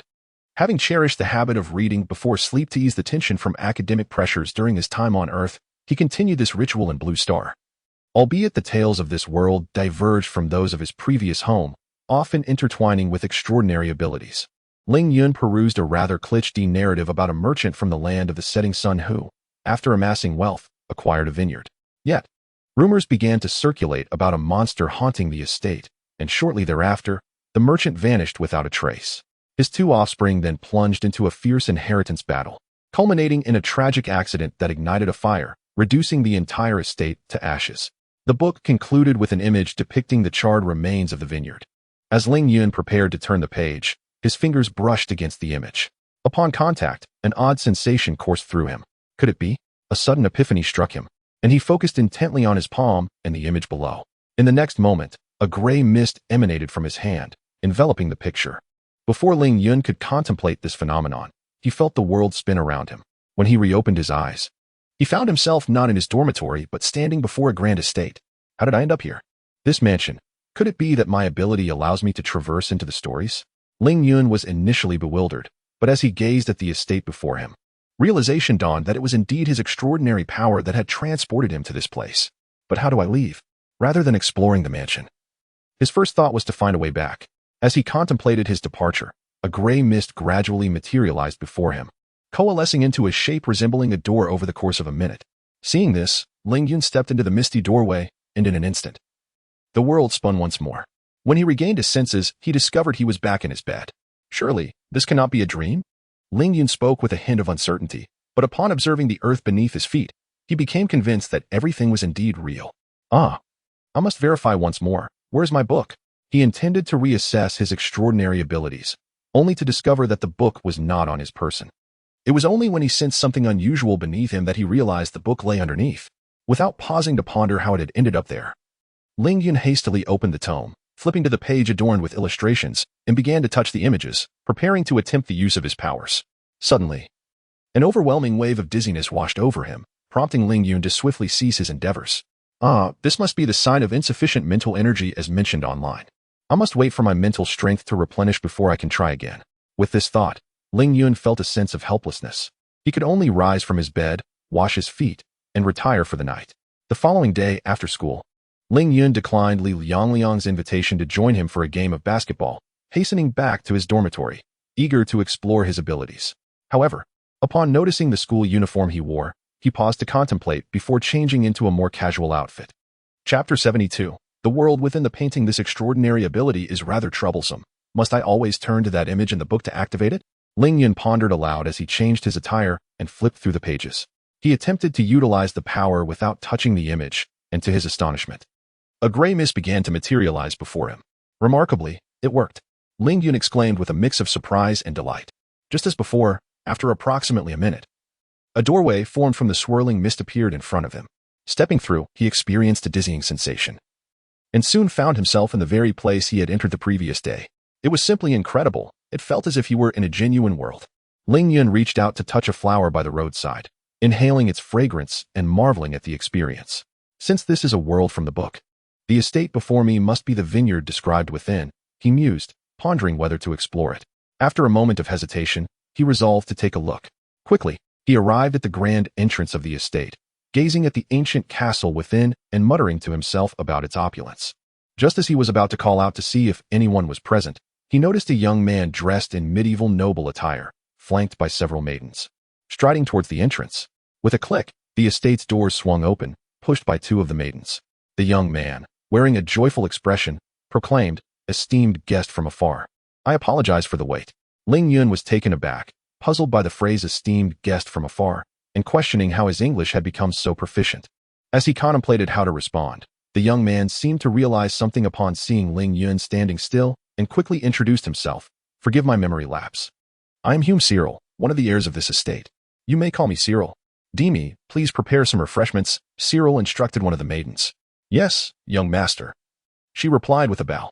"Master, please follow me," Cyril invited Ling Yun after instructing the maid. "Oh, all right," Ling Yun responded, suddenly aware that he might possess a certain identity within this narrative world. He followed Cyril into the ancient castle of the estate, arriving at a room resembling a study. "How shall I address you, master?" Cyril inquired within the study. "Ling Yun," he replied. "Ling Yun? You are from the Eastern Empire?" Cyril asked, somewhat astonished. "Yes," Ling Yun replied, uncertain of the dynasty in which the book's version of China resided, opting instead to feign indifference. This Eastern demon hunter seems a bit peculiar. Could he be a fraud? Regardless, as long as this matter is resolved, it matters not whether he is a true demon hunter, Cyril silently reflected, then turned to Ling Yun with a smile. "Master, the situation is as follows. Ever since my father mysteriously vanished, many strange occurrences have transpired within the estate. For instance, servants have inexplicably attacked me, or creatures have assaulted me, but that is not the most pressing issue. Recently, for reasons unknown, a beast of monstrous proportions has been lurking nearby. The moment I step out of the manor, it appears and assaults me. Were it not for my considerable strength and the weapon bequeathed to me by my father, I might have already succumbed to this creature's jaws. Thus, I have summoned a master to eliminate this menace," Cyril explained to Ling Yun. "A beast." Upon hearing these words, Ling Yun was instantly reminded of the knowledge he had recently encountered online. During the era of the Sun Never Sets Empire, the denizens referred to these creatures as monsters. "Could you describe the appearance of this beast?" Ling Yun inquired in somewhat halting English. "I just happen to have a portrait of the creature," Cyril responded eagerly, retrieving a painting from a nearby cabinet and presenting it to Ling Yun. Upon receiving the artwork, Ling Yun scrutinized the depiction of the beast. It portrayed a robust wolf-like creature adorned with a coat of earthy yellow fur. "Understood. I shall find a way to resolve this," Ling Yun declared. Though he was uncertain of the creature's strength, he remained undeterred. If all else failed, he could simply vacate the manor for another locale. He was also curious to ascertain whether the world depicted in the painting was as expansive as reality. Upon returning to the real world, "I shall investigate to see if I can uncover information regarding this beast," Ling Yun mused internally. "Thank you, master. If you can eliminate this beast promptly, I shall offer not only a reward but also an additional compensation," Cyril said, his tone reflecting the gravity of the situation that had significantly disrupted his life. He was plagued by sleepless nights, fearing the beast's attack on the manor. Afterward, Ling Yun continued to inquire about the beast's specific details, which Cyril answered diligently. "Master, it is already noon. Would you care to join me for lunch in the hall?" Cyril suggested, glancing at the clock after their conversation had drawn to a close. "Certainly." Having never tasted the cuisine of the Sun Never Sets Empire, Ling Yun readily accepted Cyril's invitation. Subsequently, Cyril led Ling Yun to the dining table in the hall. Observing an empty seat at the table, Cyril frowned slightly and addressed a nearby servant. "Pran, please summon my sister and inform her that we have an esteemed guest." "Yes, young master," the servant replied respectfully. Just as she prepared to ascend the stairs to call Cyril's sister, a gentle voice floated down from the staircase. "No need, brother. I have already descended." Ling Yun turned to the staircase and beheld a lady clad in garments of black and red gracefully making her way down. "Master, this is my sister, Xiaomu Siglid," Cyril introduced her to Ling Yun. "Greetings, master," Siglid smiled warmly, performing a noble salute. Hello," Ling Yun responded, hastily mimicking the gesture. A soft chuckle escaped Siglid's lips at Ling Yun's somewhat awkward attempt. Upon hearing Sigrid's laughter, Ling Yun felt an undeniable sense of embarrassment. Fortunately, Cyril, noticing his discomfort, promptly intervened, saying, "Ahem, master, please take a seat." Heeding Cyril's invitation, Ling Yun swiftly made his way to the indicated chair, followed by Cyril and Sigrid as they too settled down. Subsequently, at Cyril's behest, several servants presented each of them with a glass of wine. Upon tasting it, Ling Yun found the flavor rather unpalatable. Following the wine, the servants served candied fruits, which were surprisingly delightful. Next came a bowl of golden milk porridge, a dish that broadened Ling Yun's culinary horizons. After the porridge, the main course was presented, steak. Contrary to what Ling Yun had seen in videos from Earth, which featured mere slivers of meat, a substantial steak was laid before him, which the servants expertly sliced and served. Following the main course, dessert arrived in the form of cheese. Ling Yun sampled it and found it quite acceptable. Overall, the meal was rather pleasing, though the dining experience proved somewhat torturous for Ling Yun, primarily due to the so-called table etiquette. In stark contrast to the noble dining manners displayed by Cyril and Sigrid, Ling Yun felt as if he were a rustic simpleton. Chapter 73. The study of extraordinary abilities. After finishing his meal, Ling Yun left the estate under the pretext of swiftly addressing the magical beast. Once he departed, Sigrid turned to Cyril and remarked, "My dear brother, is this truly the demon hunter you summoned? He hardly seems the part. Regardless of his status as a hunter, the material of his attire suggests he is certainly not of common origin. Is that so? Let us hope he can indeed deal with that beast." Upon leaving the estate, however, Ling Yun did not pursue the creature, but instead headed in the opposite direction. It would be absurd. Even the weakest of magical beasts would be beyond the capabilities of a novice like him, who had only just awakened his extraordinary abilities. Moreover, it appeared that his powers bore little relevance to combat. Bang! What on earth? After walking for about 10 minutes, Ling Yun stumbled into something invisible. Letting out a cry of pain, he then gingerly touched his head with one hand while reaching forward with the other. What is this? An air wall?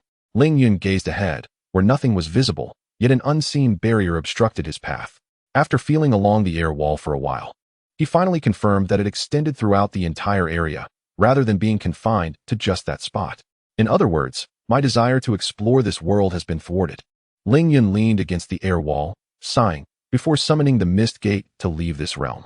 The time I spend in the painted world is synchronized with that of reality, he noted as he glanced at the time on his phone, realizing that his plan to utilize the time difference for study had fallen through.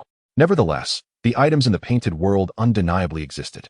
Ling Yun mused to himself, now satiated, and began researching the magical beast from the painted world on his phone. To his surprise, he managed to uncover some information. The brown rock wolf, a D-rank magical beast, possesses fur as hard as stone and boasts formidable physical strength. They are primarily social creatures, predominantly found in Europe, with scarcely any sightings in Huagua. Upon reading this, Ling Yun immediately decided to abandon the pursuit. On Blue Star, the rankings of extraordinary individuals are classified from highest to lowest as S, A, B, C, and D, with each rank further divided into 2 levels. For instance, C rank is split into C and C.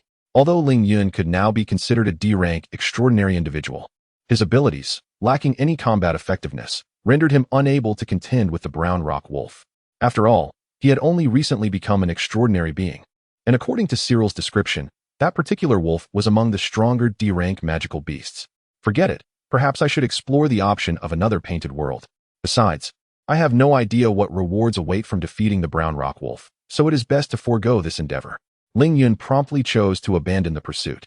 He would not risk himself for such an inexplicable bounty. Subsequently, he opened a story collection, selecting another tale with illustrations. Just as he was about to activate his powers, he experienced the same dizzying sensation as before. This won't do. My mental strength is currently too weak to utilize my abilities more than once a day. Ling Yun felt a tinge of frustration, yet there was little he could do, so he set aside the collection of stories and chose to study instead. Another day passed, and Ling Yun, as he had the day before, opened the storybook, selecting a new tale. He touched the images, attempting to enter the new painted world. But after a considerable time, his abilities remained unresponsive. What could be the reason? Did my powers have specific requirements to enter the painted realm? Ling Yun was engulfed in confusion, subsequently beginning to investigate the differences between this story and the previous one. "Oh, Yun, it's rare to see you playing on your phone," Li Liang remarked as he returned to the dormitory, carrying a takeout meal. Observing Ling Yun engrossed in his phone, he noted that it seemed infrequent to find Ling Yun not studying upon returning to the dorm. "I brought the meal you wanted. Aren't you going to eat?" Li Liang inquired, a hint of puzzlement in his voice as he noticed Ling Yun's lack of response. "Ah, thank you. Just put it there. I'll eat later," Ling Yun replied without shifting his gaze from the screen. "What are you looking at so intently?" Li Liang asked, placing the food on Ling Yun's desk and peering at his phone, only to find a plethora of English text. "Goodness, what on earth are you reading?" "It's all in English," he exclaimed. "What on earth?" "I'm merely researching some information." Ling Yun shot him a sidelong glance before putting away his phone. "What kind of information requires English?" Li Liang asked curiously. "About my abilities," Ling Yun stated candidly as he opened a takeout bag. "What? You figured out your powers? What are they?" Li Liang's interest piqued. Don't rush me. I'm still in the process of gathering information. I'll tell you once I'm certain, Ling Yun replied while unwrapping disposable chopsticks. Humph, so you're still uncertain. Li Liang remarked, losing interest instantly, and opened his notebook, as usual, to play games. Ling Yun shot him a glance and then said, the college entrance examination is approaching soon. Shouldn't you be seizing the time to study? Aren't you afraid the homeroom teacher will give you trouble again? Why worry? I've awakened my abilities. I can get into a university regardless. What's the hurry? Li Liang responded. Ling Yun fell silent upon hearing this. The world was indeed harsh.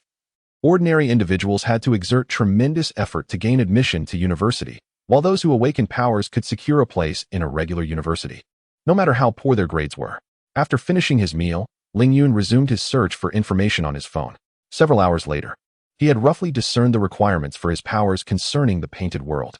The distinction between the burned manor and the subsequent story The Lost Traveler lay in the fact that The Lost Traveler was entirely fictional, whereas the burned manor was based on the real world.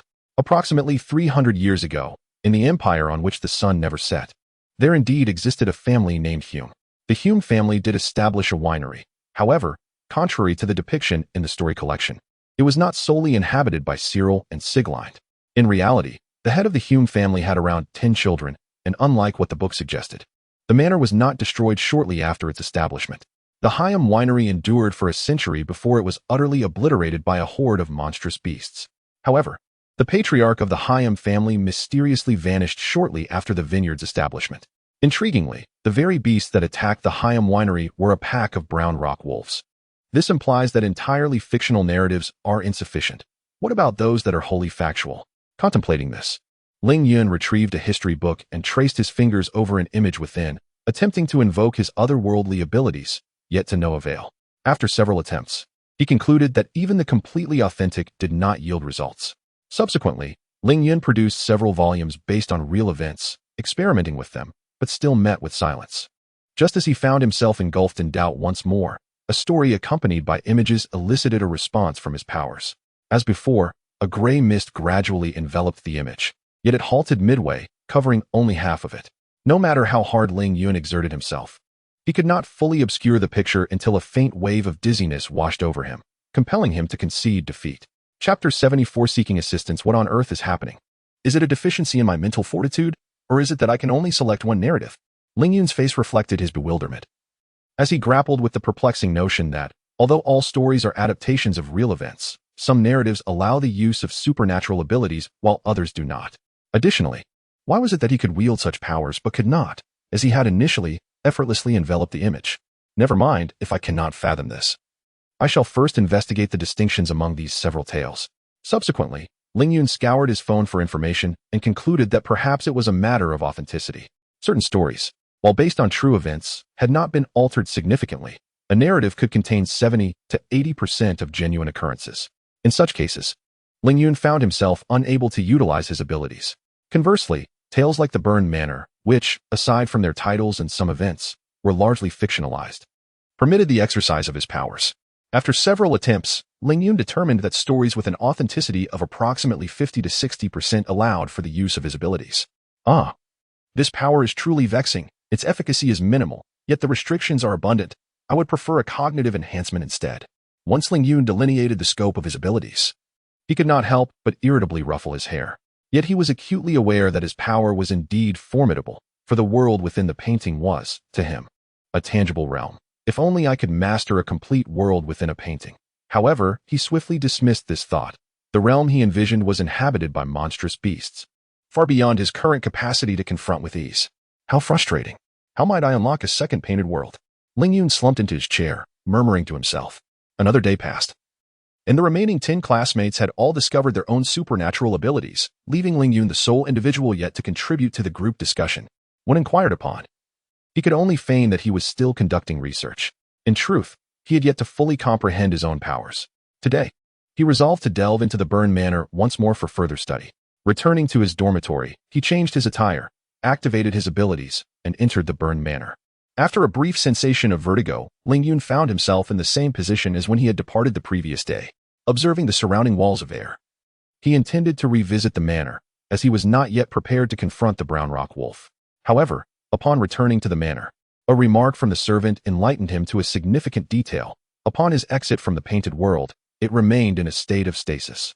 In other words, within the consciousness of the inhabitants of that realm, only 30 minutes had elapsed since his departure. This revelation shattered a considerable portion of a prior notion he had entertained. As Ling Yun wandered the manor, he was approached by a maid named Pran, who had previously followed Cyril. She inquired if he required any assistance.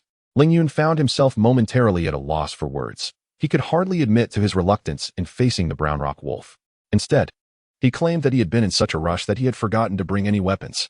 Pran regarded him with a look of surprise, then whispered something to the two maids who accompanied her. Soon after, two maids approached, wielding a short sword and a one-handed shield.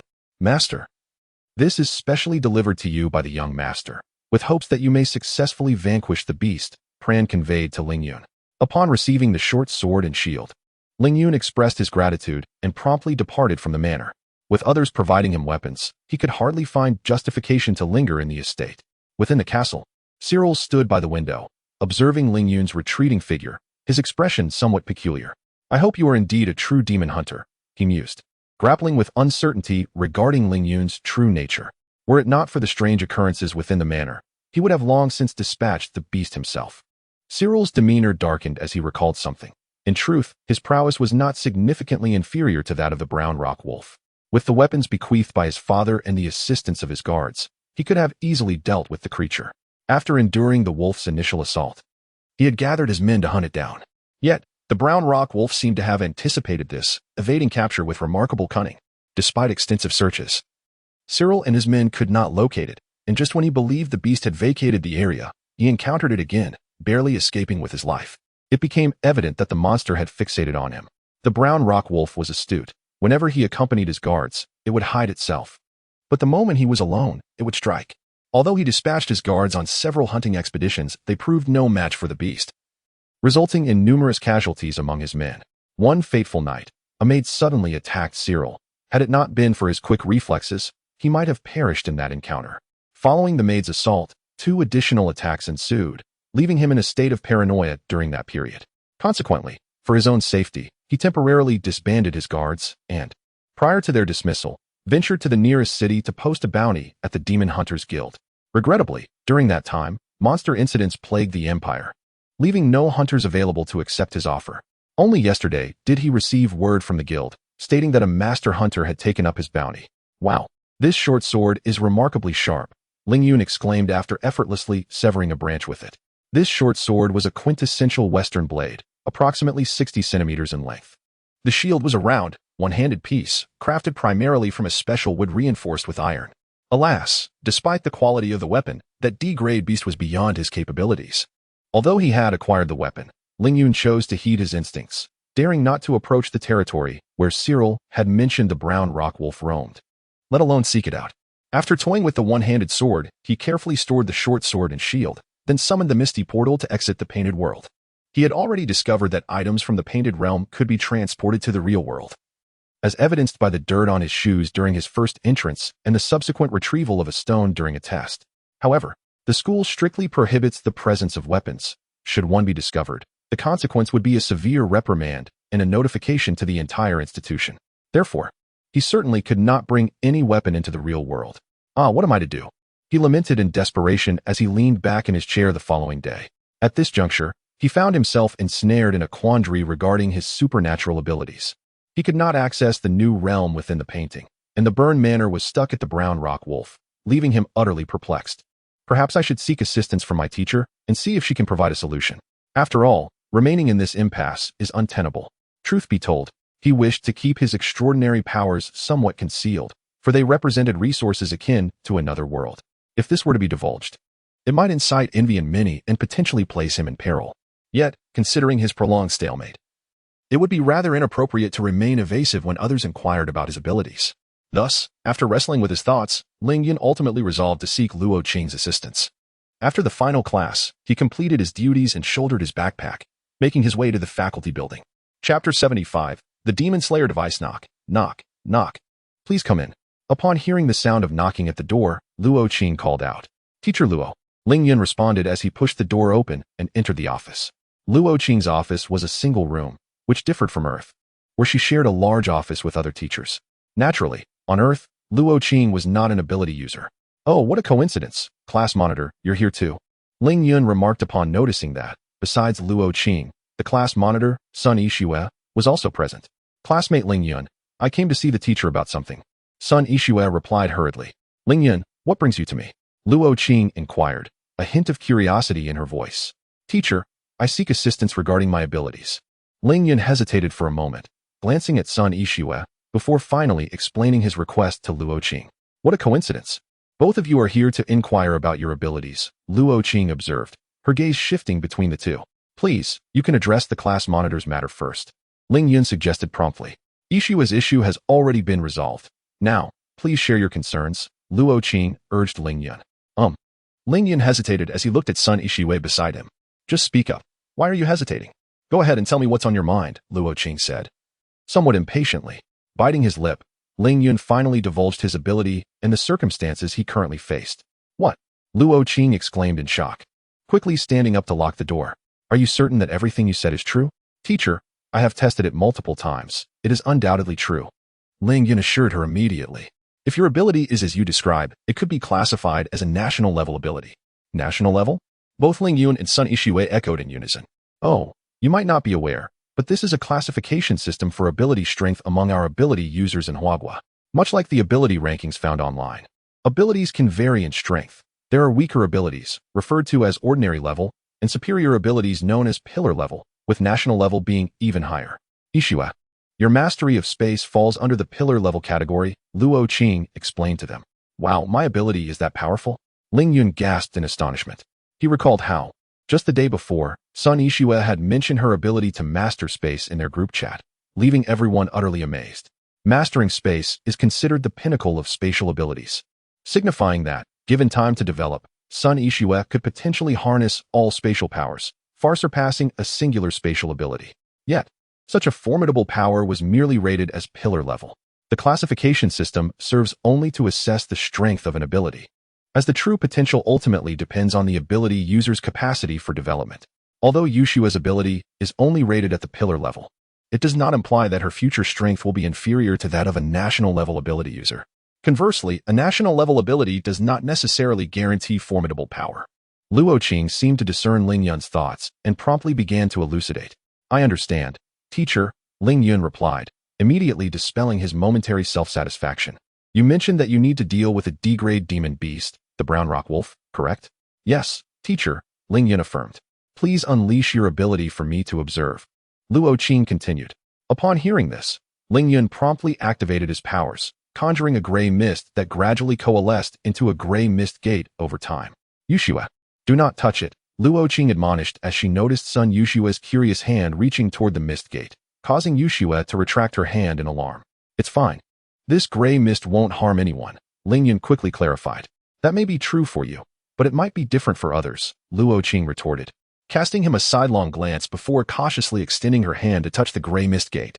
Once she confirmed that it posed no threat, she let out a sigh of relief and stepped through the mist gate, only to discover that, contrary to Ling Yun's assertion, she had not entered a painted world. Instead, she simply passed through the mist gate as if nothing were there.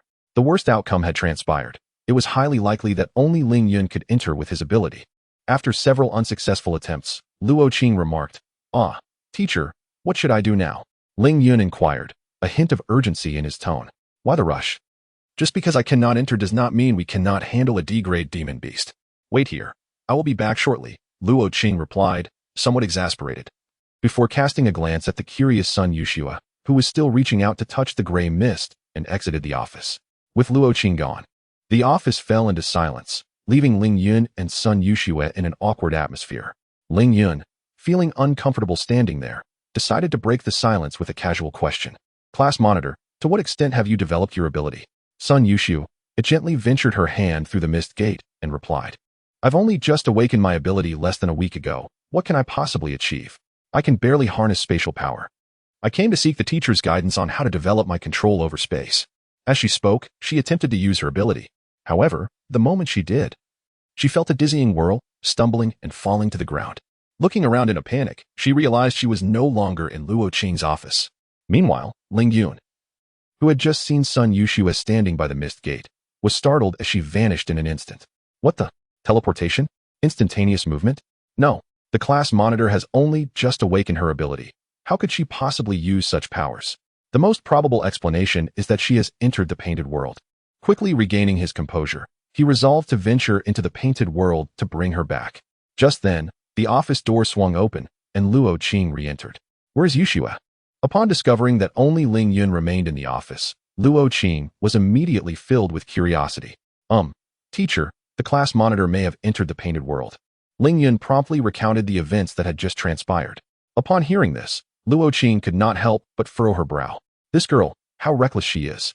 Ling Yun, it appears that your extraordinary ability can be accessed through alternative means. In the future, please refrain from utilizing your powers in public settings. Luo Qing advised Ling Yun. Teacher, I understand, Ling Yun replied, accepting a bracelet that Luo Qing handed to her, which bore a resemblance to metal. Teacher, is this a demon-slaying artifact? Ling Yun inquired as she received the bracelet. According to what is said online, demon-slaying artifacts are specially crafted tools used by various nations to eliminate monstrous beasts. Chapter 76. Instant Kill. Indeed, it is the demon-slaying artifact known as the Thunder Bracelet. This remarkable device not only enhances abilities related to thunder, but also harbors a C-grade thunder-based power. With just a trace of mental energy, you can activate this power. With this artifact in hand, I am confident you will effortlessly deal with the D-grade demon beast. This bracelet is merely lent to you. You must return it after you handle the brown rock wolf, Luo Qing explained to Ling Yun. Understood, thank you. Teacher, Ling Yun replied promptly. Hurry and bring Ishiwei back, she urged. Yes, Ling Yun nodded in agreement, then donned the bracelet and swiftly entered the mist gate. As he stepped into the mist gate, both Ling Yun and the gate vanished from sight. Luo Qing, witnessing this, expressed her astonishment, realizing it was her first encounter with such an extraordinary ability. In the world depicted within the painting, as Ling Yun entered, he saw son Ishiwa brandishing the short sword he had placed for her in a wild dance. You've arrived, Ling Yun. If you hadn't shown up, I would have begun to doubt whether I had truly entered the world you described. Son Ishiwa exclaimed as she sheathed her short sword. I was delayed because teacher returned and entrusted me with a demon-slaying artifact, Ling Yun explained, before continuing, class monitor. Let us leave this painted world now. Wait, Ling Yun, now that you possess the demon-slaying artifact from my aunt, why not take me along to vanquish the demon beasts? Son Ishiwa implored eagerly. Aunt? What aunt? You must be mistaken, Ling Yun. Son Ishiwa realized she had let slip a secret and quickly sought to cover it up. Class monitor, I heard you clearly. You mentioned an aunt. Fine, I will confess. Teacher Luo is my mother's sister, which makes her my aunt, Son Ishiwa admitted, exhaling as she realized she could not evade the truth. However, she prefers that others remain unaware of our relationship, which is why I have never spoken of it.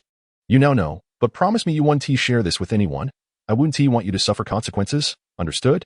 As she spoke, Son Ishiwa gestured with the short sword in her hand. Hey, class monitor, that sword is dangerous. Do not wave it about. And rest assured, I will not speak of it to anyone, Ling Yun replied hastily. You are wise to comply. Son Ishiwa, hearing this, lowered her short sword. Class monitor, since you are Teacher Luo's niece, I must ensure you return safely. If you were to be harmed here, Teacher Luo would surely be furious with me. Thus, for our safety, it is best if you head back now, Ling Yun advised. No, Ling Yun, I have never seen a demon beast in my life. With the demon-slaying artifact from my aunt, you will surely defeat them with ease, so please take me with you. Son Ishiwa pouted. And upon realizing her tone might have been inappropriate, she quickly covered her mouth. As her face flushed with shyness, she hurriedly turned away, unable to gaze at Ling Yun. Under ordinary circumstances, Ling Yun should have resolutely instructed Son Ishiwa to return to the real world, yet captivated by her bashful demeanor, he inexplicably nodded in agreement. Well, very well, but if we encounter any monsters, you must stay behind me. Ah, thank you, Ling Yun. Upon hearing his consent, Son Ishiwa spoke with a hint of joy. Then take the shield, and I'll take the sword. Saying this, Ling Yun picked up the shield beside him and handed it to Son Ishiwa. Observing this, Son Ishiwa's expression turned reluctant as she accepted the shield and returned the short sword to him.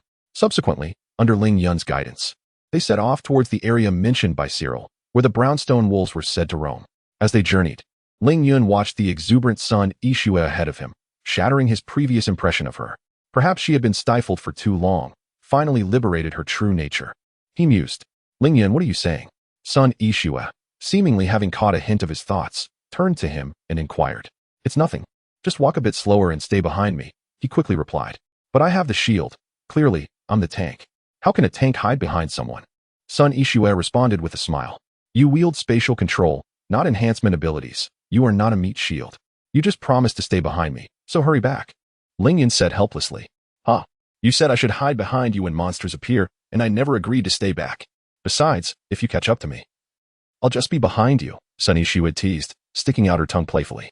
This was the first time Ling Yun had witnessed the usually demure class president make such a face, leaving him momentarily stunned as an unfamiliar sensation spread within him. Soon, a smile broke on his face, and he hurried to catch up with Sun Ishue, calling out, This is what you said. Don't go back on your word. Let us talk about it once you catch up. Sun Ishue shouted back as she ran ahead. The world within the painting, enclosed by air walls, was not particularly vast, and they soon arrived at a lush grove.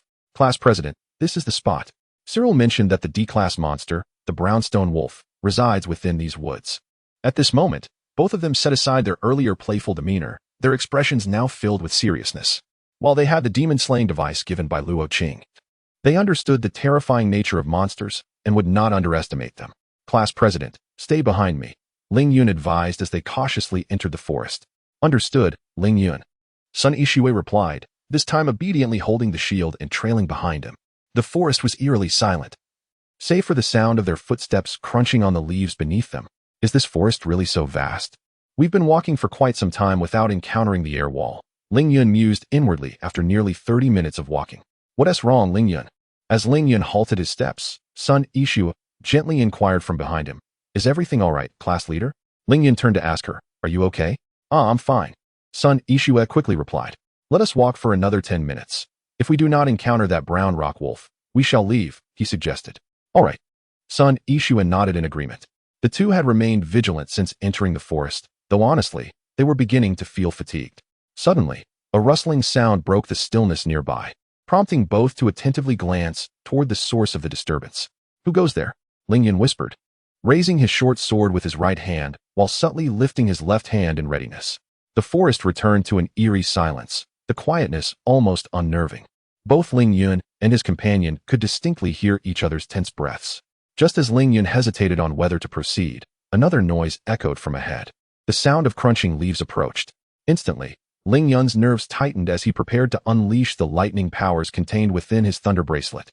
At that moment, a gray rabbit sprang forth from the underbrush. Oh, it's just a rabbit. You startled me. Sun Ishue exhaled in relief. Ling Yun initially shared her relief, but soon a realization struck him. Wait, how could there be a rabbit in this forest? Suddenly, a ferocious roar erupted from the side. Ling Yun swiftly turned, only to find a 2-meter-tall brown rock wolf with its gaping maw ready to pounce. Had this been earlier, Ling Yun may have met his demise. But now he wielded a demon-slaying artifact capable of unleashing sea-level lightning powers. Without hesitation, he aimed his left hand, adorned with the thunder bracelet, at the brown rock wolf and channeled his mental energy to activate it. In the next moment, a torrent of awe-inspiring lightning surged forth from the bracelet. The deafening roar of thunder resonated in their ears, and the blinding flashes of lightning compelled both to shut their eyes. When they finally reopened them, the scene before them left them agape. The ground was strewn with devastation. Numerous trees lay shattered, struck down by the bolts. Not far from Ling Yun, the brown rock wolf lay lifeless, charred and mangled upon the ground. Chapter 77, Controlling Yun, recovering from his shock, cautiously advanced while wielding his short sword, ultimately plunging it into the body of the brown rock wolf. Once he was certain of its demise, he let out a sigh of relief. Ling Yun, is it truly dead? The class leader inquired. Rest assured, it is beyond dead, Ling Yun replied with a smile as he withdrew his sword. Suddenly, a wave of dizziness washed over him, causing him to slump to the ground. Ah, Ling Yun, what has happened to you? Sun Ishue exclaimed in alarm, rushing forward to assist him. I feel a bit lightheaded. Perhaps I overexerted myself activating the thunder bracelet, Ling Yun explained, taking a moment to recover as the dizziness gradually subsided. Thank you, he said, grasping Sun Ishue's hand firmly as he stood up, grateful for her support. Now that the matter is resolved, shall we depart? Sun Ishue suggested softly after helping him to his feet. Indeed, Ling Yun nodded, preparing to summon the mist gate, only to notice Sun Ishue turning back toward their original path. Hey, class leader, where are you going? Aren't we supposed to return? Ling Yun called out in confusion. Oh, right. We must go back. Sun Ishue halted upon hearing his words. Class leader, please wait a moment. It will take me a minute to coalesce my ability into a gate, Ling Yun informed her. Why does the class leader seem a bit off? Ling Yun pondered silently, suddenly recalling the peculiar gaze Sun Yixue had when she helped him up. It was different from her usual demeanor, appearing somewhat vacant. This triggered a memory of the brown rock wolf he had noticed while activating his thunder-based ability. Its eyes had also seemed somewhat glazed. With these thoughts, Ling Yun halted the summoning of the mist gate, gripping his sword tightly, and whispered to Sun Yixue, "Class leader, could you turn around?" "Ah, of course," Sun Yixue responded, turning but not directing her gaze toward Ling Yun. Just as I suspected, her eyes resemble those of the brown rock wolf, although Sun Yixue was adept at concealing it. Ling Yun still discerned the subtle vacancy in her expression. Control? The brown rock wolf? No, the wolf itself lacks such an ability. It is rather peculiar that a D-rank beast, known for its cunning, displays this kind of gaze. It appears to be under control, which explains why the D-rank brown rock wolf would actively evade Cyril's pursuit. It would also attack him when he was unguarded. As it is being manipulated from behind, everything falls into place now. Ling Yun's mind raced as he pieced together the puzzle. "Ling Yun, what is the matter? Aren't we heading back?" Sun Yixue asked, noticing Ling Yun's silence. "Ah, yes, let us return together," Ling Yun replied, snapping back to attention and moving closer to her. At that moment, Sun Yixue stepped back a few paces and spoke. "What about your gray mist? I'm lacking in mental energy for now. I cannot conjure it at the moment." "Let us simply walk back," Ling Yun responded, gradually approaching her again. "That is enough. Do not come any closer." Sun Yixue, upon witnessing the situation, immediately interjected. "I am merely on my way back." Ling Yun feigned an explanation. "Do not pretend any longer. You must have already deduced the truth." Sun Yixue fixed her gaze upon Ling Yun and declared, "What have I deduced?" Ling Yun feigned confusion. "Humph, do not play coy, Master Demon Hunter. Indeed, this girl has fallen under my control," Sun Yixue retorted with a cold scoff. With the mastermind's admission, Ling Yun cast aside his pretense and, striving to maintain his composure, stated, "I am aware of your identity. Release your control at once, and I shall overlook this transgression." "Ha ha, I will not be intimidated by your bravado. Your awareness of this girl's manipulation indicates you have uncovered some anomaly. However, I find it hard to believe that you know my true identity, Master Demon Hunter." Sun Yixue replied with a laugh. "Sigrid," Ling Yun said slowly, fixing his gaze upon Sun Yixue. "What?" Sun Yixue exclaimed, her face drained of color. "I said, the mastermind is none other than you, Sigrid." Ling Yun continued. "How could that be? How did you come to know it was me?" "Apologies, I was uncertain earlier. But now I am certain." Ling Yun smiled confidently. "Damn it, you tricked me." Sigrid quickly realized the situation. In truth, Ling Yun was not entirely guessing. Firstly, few within the manor were aware of his identity as the Master Demon Hunter. Most presumed he was merely a distinguished guest of Cyril. Secondly, according to the tale within the burned manor, it was mentioned that Cyril had once contended with Sigrid for an inheritance, making the outcome rather evident. Of course, this was merely speculation, and thus he attempted to deceive Sigrid. To his surprise, Sigrid was easily baited. "Sigrid, I shall repeat myself. Release your control. And I will pretend as though none of this has transpired," Ling Yun asserted once more. Sigrid dared only to lurk in the shadows, indicating she believed she could still wield the powers of the Thunderbolt bracelet. Thus, Ling Yun understood that he must not show any signs of weakness, preventing her from realizing she could no longer utilize the Thunderbolt bracelet. "Master, it seems you care quite deeply for this girl. But I cannot afford to release her from my control. If I do, what prevents you from attacking me?" "I am no match for your lightning spells," Sigrid replied. "I have already stated, if you release your control, I will act as though this has never happened." "No, Master, your verbal assurances hold no weight." "Then what would it take for you to trust me?" Ling Yun, feeling a pang of urgency within, merely wished for Sigrid to lift her control so he could return with Sun Yixue to the real world. "I demand that you swear by the honor of the Demon Hunter that you will not harm me and that you will assist me in eliminating my brother Cyril." Ling Yun inwardly lamented his misfortune. Why must a simple quest to slay a brown rock wolf entangle him in familial strife? It was unfortunate enough to encounter such matters, but to find himself at their center was truly a stroke of ill fate. "Very well. I vow by the honor of the Demon Hunter that I shall never attack Hume Siglith and will assist her in slaying Hume Cyril," Ling Yun declared with exaggerated fervor. During the era when demon hunters still existed in the empire of the setting sun, honor held paramount importance. They would rather face death than forsake their dignity. This notion was something Ling Yun had encountered while researching, and he had even gone so far as to seek out additional knowledge on the subject. "Having sworn my oath, may I now be freed from your control, Lady Siglith?" He feigned a hint of anger. "Since you have indeed sworn, I shall certainly release you. But only once I have distanced myself," came Siglith's voice once more, this time not through Sun Yixue but in her own tone. Ling Yun turned towards the source of the voice and beheld Siglith a short distance away, clad in a black vest, smiling at him. Noticing his gaze, she called out, "I hope you do not forget your vow, master." With that, she swiftly retreated into the embrace of the woods. Were it not for the belief that he could not best her, compounded by Sun Ishue's presence, Ling Yun would have been inclined to charge at her with his sword drawn. Chapter 78. Siglined. Approximately 10 minutes had elapsed when Sun Ishue, her gaze vacant, suddenly jolted back to awareness. "Ah, Ling Yun, why are you standing here? Did you not just collapse to the ground?" "I feel a bit lightheaded," she remarked, instinctively surveying her surroundings before addressing the vigilant Ling Yun with curiosity. "Thank goodness, class leader. You have finally regained your senses. We must leave at once." Ling Yun exhaled in relief, promptly explaining the events that had transpired. "What? I was controlled by a woman with suspected psychic abilities?" Sun Ishue gasped in disbelief after hearing Ling Yun's account. "Shoo, keep your voice down. I fear that woman may still be nearby," Ling Yun urged, signaling her to quiet. "The woman named Siglined must be at least a D-level ability user to have subdued me so effortlessly." Sun Ishue nodded, her expression serious. "I suspect my earlier dizziness was her attempt to exert control over me, albeit unsuccessfully. Regardless, we should hasten our departure from this painted realm," Ling Yun asserted, channeling her abilities to conjure the gray mist gate. "How infuriating. If that woman were to confront me directly, I would make her pay dearly," Sun Ishue declared, her indignation palpable. "You were so easily controlled. Who exactly would be the one suffering?" Ling Yun thought to herself, suppressing her retort. "Ling Yun, is there doubt in your eyes regarding my capabilities?" Sun Ishue, noticing Ling Yun's skeptical glance, reacted with a mix of embarrassment and irritation. "Ah, class leader, you misunderstand. I harbor no doubts," Ling Yun stammered in surprise. "Humph, do not presume to know my thoughts. I was merely caught off guard by a sneak attack. Should she dare to appear before me, my demon-slaying artifact is not to be trifled with," Sun Ishue scoffed, showcasing the bracelet adorning her right hand. "That bracelet is a demon-slaying artifact?" Ling Yun exclaimed, taken aback as she examined the blue bracelet made of what appeared to be a special metal. "This was gifted to me by my aunt after I awakened my abilities. It is a C-level demon-slaying artifact," Sun Ishue stated proudly, giving the bracelet a slight flourish. Ling Yun felt a pang of envy. Having wielded the Thunder Bracelet, she now understood the significance of possessing a true demon-slaying artifact.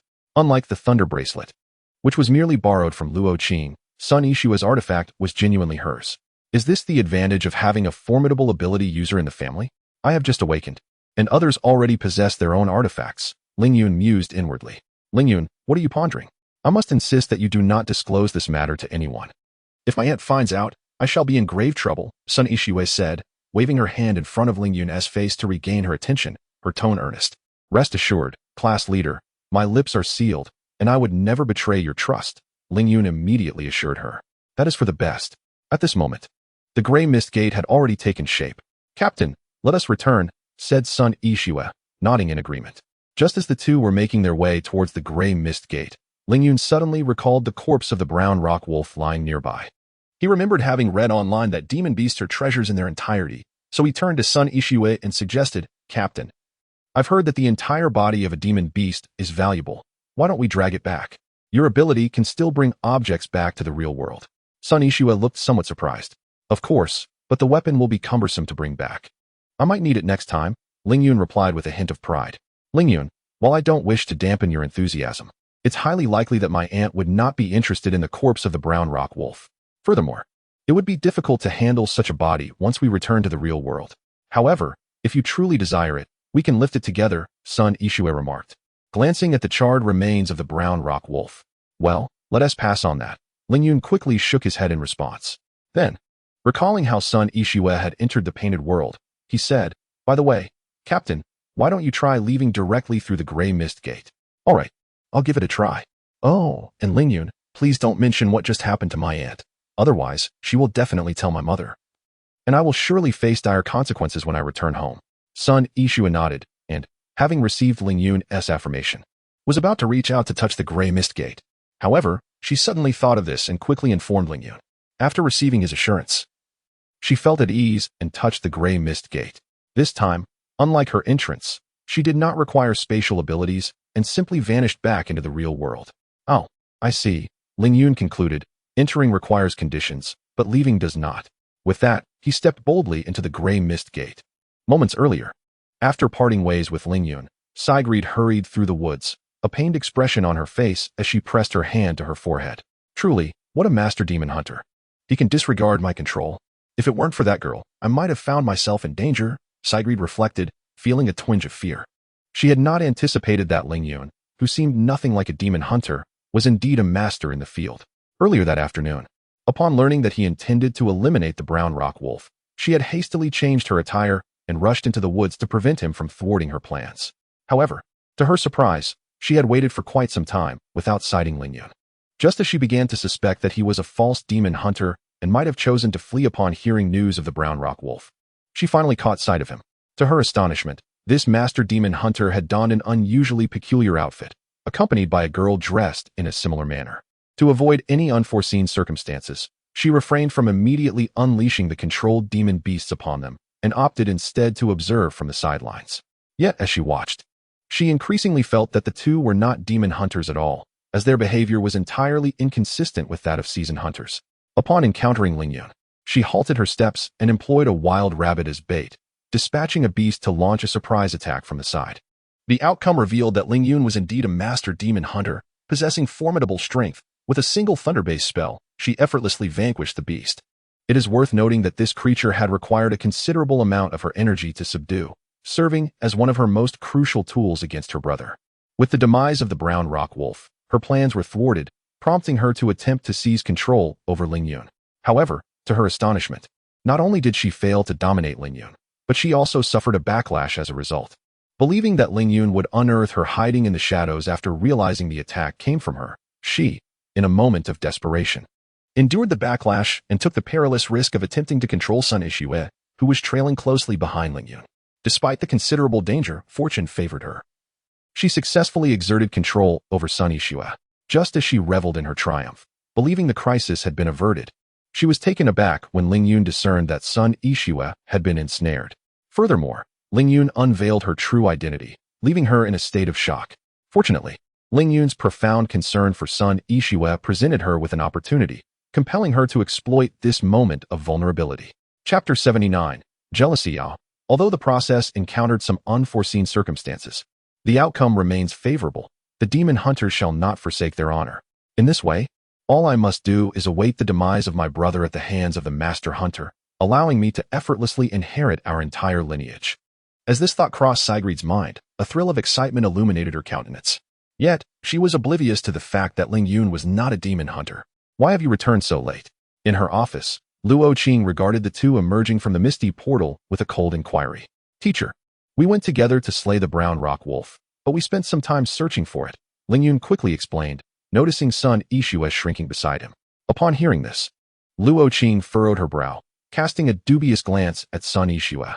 Seeing her unscathed, she chose not to pursue the matter further. Teacher, about the demon-slaying device, by the way, would you like the carcass of the brown rock wolf? I read online that the bodies of demon beasts can hold considerable value. Ling Yun removed the thunder bracelet and returned it to Luo Qing while inquiring. No need. The brown rock wolf has likely been rendered unrecognizable by the thunder bracelet, significantly diminishing its worth. Furthermore, it would be troublesome to deal with a demon beast's carcass here at school. Do not bring it out. However, all demon beasts possess demon crystals, which are the most valuable items they carry. Typically, the demon crystal of a brown rock wolf is located in its abdomen. Next time you enter, you may retrieve the crystal. It will fetch a handsome price, Luo Qing replied, accepting the thunder bracelet. Ling Yun, should you make any progress with your abilities, do let me know. And for now, refrain from discussing your powers with anyone else. I will remember, teacher. Well then, if there is nothing else, you may return. By the way, on Monday, you are to attend the special abilities class. Yixue, please remind Li Yangyang and the others to meet on the 5th floor of Building 1, Luo Qing instructed before allowing them to depart. Yet, she soon recalled the upcoming class and directed Yixue accordingly. Understood, teacher, Sun Yixue promptly replied. Very well, off you go. Goodbye, teacher. The two left the office without delay. Once they were gone, Luo Qing sat in contemplation, seemingly reaching a decision as she retrieved her phone and dialed a number. After departing from the faculty building, Ling Yun finally exhaled with relief, turning to Sun Yixue. Class monitor, do you think the teacher suspected that we concealed something from her? Impossible. We didn't tell my aunt anything. How could she possibly guess? Sun Yixue quickly refuted. Well, it doesn't matter. If we are found out, it's not I who will bear the brunt, Ling Yun teased. Ling Yun, how dare you curse me? Sun Ishua feigned anger, reaching out to strike him. I surrender, I surrender. By the way, class monitor, I wish to inquire, since teacher Luo is your aunt, does she know about the nickname the class has given her? What's the matter? Are you suspecting that I reported back to my aunt? Sun Ishua retorted. Upon hearing this, Sun Ishua immediately grew anxious, as she had always detested being accused of reporting to the teacher. No, I merely inquired out of curiosity, Ling Yun quickly replied. You had better think so. Let me clarify that I have never spoken ill of you to my aunt in private, but she is indeed aware of the nicknames you have given her. Sun Ishua retorted coldly. No wonder Liang and the others are always targeted by the teacher. Targeted? My aunt has never singled them out. They merely falter in their studies, and she has caught them at it. You see, you have also spoken of my aunt. Have you ever felt she has targeted you? Upon hearing this, Sun Ishua swiftly defended Luo Qing. All right, I have wronged the teacher. I shall take my leave now, goodbye. Ling Yun replied promptly, then waved farewell to Sun Ishua, as he was a boarding student while she was a day student, and they parted ways. Goodbye, remember. Do not mention to other classmates that teacher Luo is my aunt. Sun Ishua cautioned once more before departing. Rest assured, I shall keep it a secret, Ling Yun assured her. Returning to the dormitory, Ling Yun felt a tinge of loneliness as he gazed at the empty room. With it being Sunday, the senior students had returned home, and Li Liang had left not long ago. However, he was already accustomed to such solitude. The fleeting feeling of loneliness quickly dissipated as he settled into his seat to read. Yet, he could not help but grumble about the peculiar situation. Why did weekends on Earth entail 2 days off, while on Blue Star it was reduced to just 1? The following morning, after much contemplation the previous night, Ling Yun resolved to venture into the burnt manor. The rationale was simple. He was not one to forgive easily. If Siglith had dared to exert control over Sun Ishua in his presence, he was determined to retaliate. Of course, he had also considered that Siglith's control might not extend to himself. Otherwise, he would have been the one under her influence, not Sun Ishua. Furthermore, he suspected that the dizziness he had experienced earlier was a result of Siglith's actions, though he lacked concrete evidence. Equipped with gloves and a pack of tissues, Ling Yun stepped through the misty portal, experiencing a dizzying whirl before entering the painted realm. Must it always be this disorienting? He lamented, shaking his head. His gaze then fell upon the corpse of the brown rock wolf on the ground. Upon exiting the painted world, it remained in a state of suspension. Thus the wolf's body was as he had left it the previous day. Ling Yun approached the carcass, suppressing his nausea, and cautiously used a dagger to slice open the wolf's abdomen. Ugh! The sight of the foul-smelling entrails rendered him pale, prompting him to rush aside and retch. Breathe. Ling Yun, you are capable of enduring this. Such trivial matters shall not deter you. Once he regained his composure, he steeled himself and returned to the body, searching for the wolf's demon crystal. After several bouts of nausea, Ling Yun finally uncovered the demon crystal nestled within the wolf's abdomen. It was an irregular, yellow crystal, roughly the size of his thumb. Upon acquiring the demon crystal, Ling Yun promptly removed his gloves and, after several wipes with a tissue, carefully wrapped the crystal before placing it in his pocket. He exhaled deeply, relieved to have accomplished this task, yet aware that he must engage in further training. Confronting a corpse was one thing, but what would he do if faced with something even more repulsive in the future? After securing the demon crystal, Ling Yun sighed, reflecting on his performance with considerable dissatisfaction. Next on his agenda was a visit to the manor to meet Cyril. He pondered, should I take something to demonstrate that I have slain the brown rock wolf?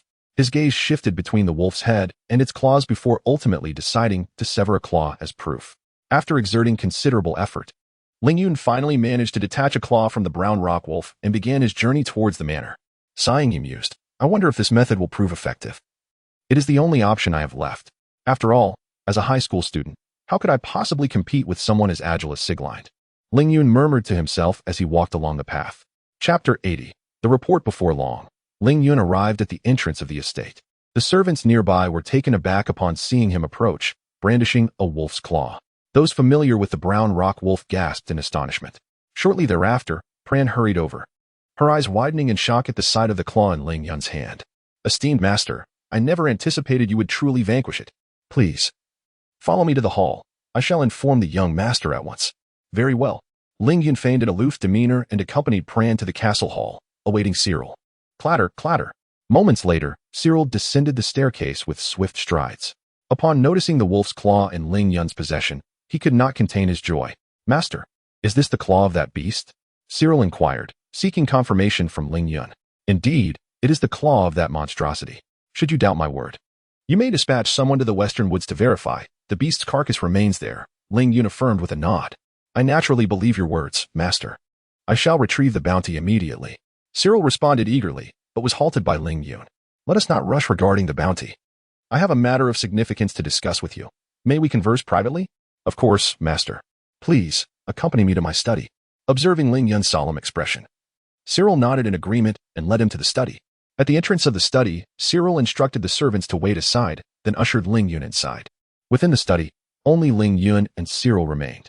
Had Ling Yun truly been a master demon hunter with malicious intent, he could have easily dealt with Cyril. Yet, regrettably, he was neither malevolent nor a master hunter.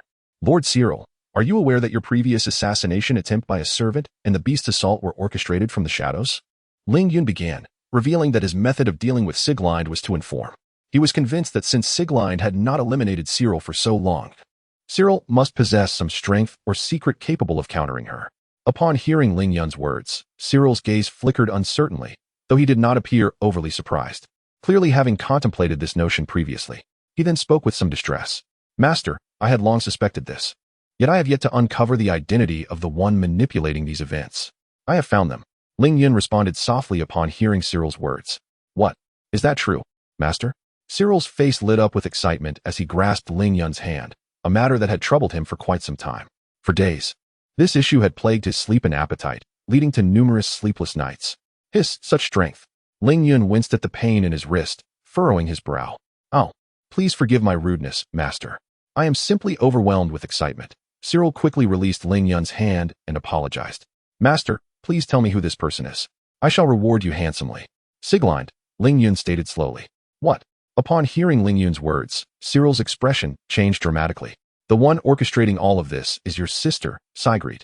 She possesses a peculiar power that allows her to manipulate others through witchcraft. Those who attempted to assassinate you, as well as that magical beast, were all under Sigrid's control. Ling Yun continued to elucidate. How is that possible? Why would she do such a thing? Cyril exclaimed in disbelief. If you doubt my words, I can accompany you to confront her, Ling Yun replied. No wonder she has been so enigmatic lately. As Cyril processed Ling Yun's unwavering assertion and recalled Sigrid's recent behavior, everything began to coalesce into a coherent explanation. Yet, he remained reluctant to accept that his sister was the mastermind behind it all. Master, I must trouble you to accompany me to meet my sister, Cyril said solemnly, a glimmer of coldness flickering in his eyes. I hope it truly isn't her, otherwise. Certainly, Ling Yun affirmed, as he had come seeking retribution against Sigrid, and thus willingly agreed. Should an unexpected turn of events arise, he could simply choose to exit the painted world. Thank you, master, Cyril expressed his gratitude, and together they departed the study, making their way to Sigrid's chamber. At that moment, Sigrid lay resting in bed when suddenly, her door was forcefully kicked open. Startled, she quickly glanced towards the entrance, where Cyril, his expression icy, and Ling Yun, wearing a smile, stepped inside. What do you mean by barging into my room, brother and master? Sigrid demanded, her heart sinking at the sight of the smiling Ling Yun. Upon entering, Ling Yun immediately unleashed his abilities, a misty portal gradually coalescing behind him. Madam Sigrid, I have disclosed everything you have done to your brother, including your manipulation of the beast to attack him. What? Sigrid exclaimed, her face draining of color. Master, you deceive me. You swore an oath of honor. Sigrid cried out, only to be interrupted by Ling Yun. Madam Sigrid, I never claimed to keep your secrets, nor did I specify a timeline. How despicable, you cunning demon hunter. Sigrid retorted, momentarily taken aback, before shouting loudly. Is what the master says true, sister? Are you the one behind it all? Cyril questioned Sigrid, unaware of the exchange between Ling Yun and her. Of course not, brother. Sigrid began to retort, but upon seeing Ling Yun point at her, she was suddenly alarmed, as if witnessing countless bolts of lightning aimed at her. Frightened, she hastily activated her powers, her eyes glowing with a white luminescence, attempting to exert her mental dominance over Cyril. At that moment, the ring on Cyril's finger began to emit a faint glow, warding off Sigrid's abilities and causing her to suffer a backlash, resulting in a pained whimper escaping her lips. Indeed, this is all you're doing, Sigrid. Cyril could no longer contain his fury, growling in a low voice. As Sigrid realized her predicament, she attempted to dash towards the window, hoping to escape through it. However, Cyril reacted with swiftness, seizing Sigrid before she could flee. Despite her desperate struggles, she found herself unable to break free from Cyril's grasp. Why? Why are you doing this? Cyril demanded of Sigrid. What do you mean, why? Sigrid retorted. Ever since we were children, Our father has always favored you, bestowing upon you all the finest things. While I was left to scavenge what remained, my talents surpass yours, yet our father has never acknowledged me, despite my own awakening of abilities. According to the family rules, I should be the next clan leader, so why has father entrusted you with the ring of leadership? With no hope of escape, Sigrid finally unleashed the pent-up words she had harbored for years. Chapter 81. Unexpected ease. Upon hearing the words, Cyril's expression darkened. He wished to defend his father, but was interrupted by Sigrid. Do shed that hypocritical facade, Cyril. Do not presume I am unaware that father has privately discussed marrying me off to Baron Derek as a mere tool for political alliance. Cyril's face fell in shock, and just as he attempted to explain, Sigrid silenced him with her words. Are you curious how I came to know? Indeed, I orchestrated father's disappearance. After he entrusted the token to you, I utilized sorcery to manipulate him, extracting information directly from his lips. Sigrid's visage twisted in malevolence. You. Cyril was momentarily rendered speechless by the revelation. I advise you to end my life now. Otherwise, I will seize any opportunity to. Sigrid intended to elaborate further, but Cyril, devoid of the will to listen, rendered her unconscious with a swift blow. My apologies, master, for the display, Cyril said, forcing a smile as he addressed the onlooking Ling Yun. Ling Yun, who had dispelled the mist gate, found himself at a loss for words. As such a drama unfolded before him was rather trite. Fortunately, Cyril, now preoccupied, turned to Ling Yun and requested, Master, could you kindly wait for me in the hall for a moment? I have some matters to attend to. Of course, no problem, Ling Yun replied promptly, departing Sigrid's chamber and making his way to the castle hall. Once Ling Yun had left, Cyril gazed at the unconscious Sigrid, his eyes wavering with uncertainty. Ultimately, he sighed and refrained from delivering a fatal blow. Who would have thought it would be so easily resolved? Ling Yun mused in the hall.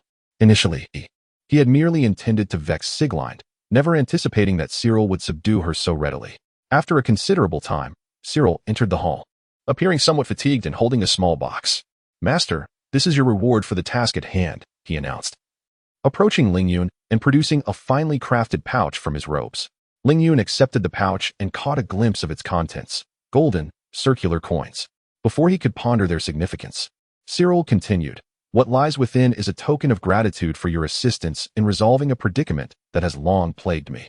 As he spoke, he opened the box to reveal a beautifully packaged bottle of wine. Master, this is crafted by my father and is among the most prized possessions of the Hyam winery. This wine, named Veil of Stars, accelerates the drinker's mental growth. Ling Yun's eyes widened in astonishment as he carefully took the box. Just as Ling Yun believed the rewards were complete, Cyril added, Master, though this may hold little value for you, I sincerely hope you will accept it. With a genuine expression, Cyril retrieved a golden badge from his robe and handed it to Ling Yun. Ling Yun observed the badge, adorned with the image of a goblet, its design exquisite and gleaming. As Ling Yun was about to inquire further, Cyril began to elucidate slowly. This is a medal representing the friendship of the Hume family. Should you ever require assistance from the Hume family, they will undoubtedly lend their full support. Ling Yun, however, thought to himself, that is indeed of no use to me. Setting aside the question of whether such a medal exists in the real world, even if it did, the Hume family had been obliterated for nearly a century. Who could he turn to for aid? The spirits of the Hume family. Although it held no value for Ling Yun, he nonetheless accepted the medal and expressed his gratitude to Cyril. Thank you. No, Master, it is I who should be thanking you. Were it not for your discovery of Sigrid, I might not have survived the days to come. Cyril replied hastily. Had Ling Yun not informed him that the mastermind was Sigrid, he might have never suspected her until his dying breath. Well, the time is drawing near. I must take my leave. Adhering to the principle that the more one speaks, the more one errs, Ling Yun observed that Cyril had no further items to offer him. After a brief exchange, he concocted a casual excuse to prepare his departure from the estate. Cyril glanced at the blazing sun outside before suppressing his curiosity and bidding farewell. Lord Cyril, let us part ways here. Farewell. At the entrance of the estate, Ling Yun said his goodbyes to Cyril and turned to leave. Shortly thereafter, he returned to the location of the previous air wall, wishing to test if it still existed. He tentatively reached out to touch the air wall, but at the moment of contact, he felt a sudden dizzying sensation. When he regained his senses, he found himself back in his dormitory. What just happened? I clearly did not activate the mist gate, yet here I am back in the real world. Ling Yun was filled with confusion and instinctively patted his pocket, relieved to find Cyril's gift still with him. He then contemplated activating the mist gate once more, but realized that his mental energy was insufficient to use his abilities again. So he decided to wait until he had regained some energy. In a state of boredom, Ling Yun took out the items Cyril had given him for examination. The first item was a small pouch containing 5 coins embossed with mysterious floral patterns. To his astonishment, they were genuine gold coins. After conducting a quick test, he confirmed their authenticity, which brought a smile to his face. He promptly retrieved his phone to search for information about these coins. After some research, Ling Yun discovered that such coins indeed exist in the real world. The British Empire had once issued gold coins known as gold pounds, and later, many other types of coins emerged. These 5 coins were among them, specifically called Thor gold coins, adorned with the design of an extraordinary thorns plant. During that era, thorn gold coins were typically used as currency among those possessing extraordinary abilities, referred to as demon hunters or wizards in the British Empire's terminology. Ling Yun looked up the current value of the thorn gold coins online and found that each coin was worth 50,000 RMB. 50,000 each? Then I must possess a total of 250,000 now. Incredible, I've struck it rich. Ling Yun's face brimmed with astonishment. 250,000. He had never encountered such a sum in his entire life. Ha ha ha, I am rich, he exclaimed. Oh, I still have a D-grade monster crystal. I must check it right away. With a hearty laugh, Ling Yun suddenly recalled the crystal nestled in his pocket. He quickly retrieved it and began his search. However, after an extensive search online, he found scant information, only discovering some discussions about monster crystals on certain forums. Are these controlled items? Ling Yun pondered. Although the limited information he gathered did enlighten him somewhat about monster crystals. Chapter 82. Other abilities. The demon crystal can be utilized to craft demon extermination devices. And through certain methods, it can also be transformed into items that enhance mental fortitude. However, its primary function lies in serving as a source of energy for various large-scale demon extermination apparatuses. These details were gleaned from the forum, though Ling Yun remained uncertain of their veracity. Nevertheless, it seemed plausible, as the scarcity of information regarding demon crystals online suggested a certain level of truth. He resolved to inquire with his teacher about how to handle the matter. Ling Yun murmured to himself, then carefully stored the demon crystal away and opened a box to retrieve a bottle of wine labeled Starry's Secret Elixir. The bottle exuded an air of opulence, clearly indicating its expensive nature, containing approximately 700 or 800 milliliters. Yet, apart from its luxurious appearance, Ling Yun could discern no difference from ordinary wine. This was purportedly a substance capable of accelerating mental growth. Items known to enhance mental capacity online invariably began at 6 figures. Subsequently, Ling Yun conducted an online search and discovered that the Hyam winery had indeed produced wines that increased mental growth speed, though none bore the name Starry Secret Elixir. He speculated that this might be a fictional element within the painted world. As for the price, he found no specifics online, but it was unlikely to be inexpensive. Coughing lightly, he decided to taste this wine to ascertain its differences from standard varieties. After much effort, he removed the cork, placed a clean glass, and poured himself half a glass of wine. He then mimicked the gestures of a connoisseur, swirling the liquid and inhaling its aroma. However, he detected no discernible difference from the previous wine. After a prolonged moment of sniffing, he took a gentle sip. The taste indeed seemed superior to that of the last wine he had sampled. He clicked his tongue, uncertain if this was merely a figment of his imagination. Subsequently, Ling Yun ceased his pretense of sophistication and downed the wine in one swift gulp. Upon consuming the wine, he immediately felt a clarity wash over him, invigorating his entire being. However, he could not observe any enhancement in his mental capacity and thus remained oblivious to its efficacy. Surely it must be effective.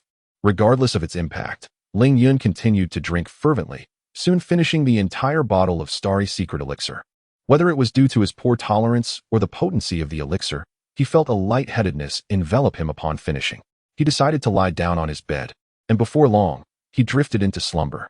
In his dreams, Ling Yun seemed to wander through a resplendent starry sky, reveling in the celestial expanse. Upon awakening, he found it was already 4 in the afternoon, leaving him somewhat perplexed.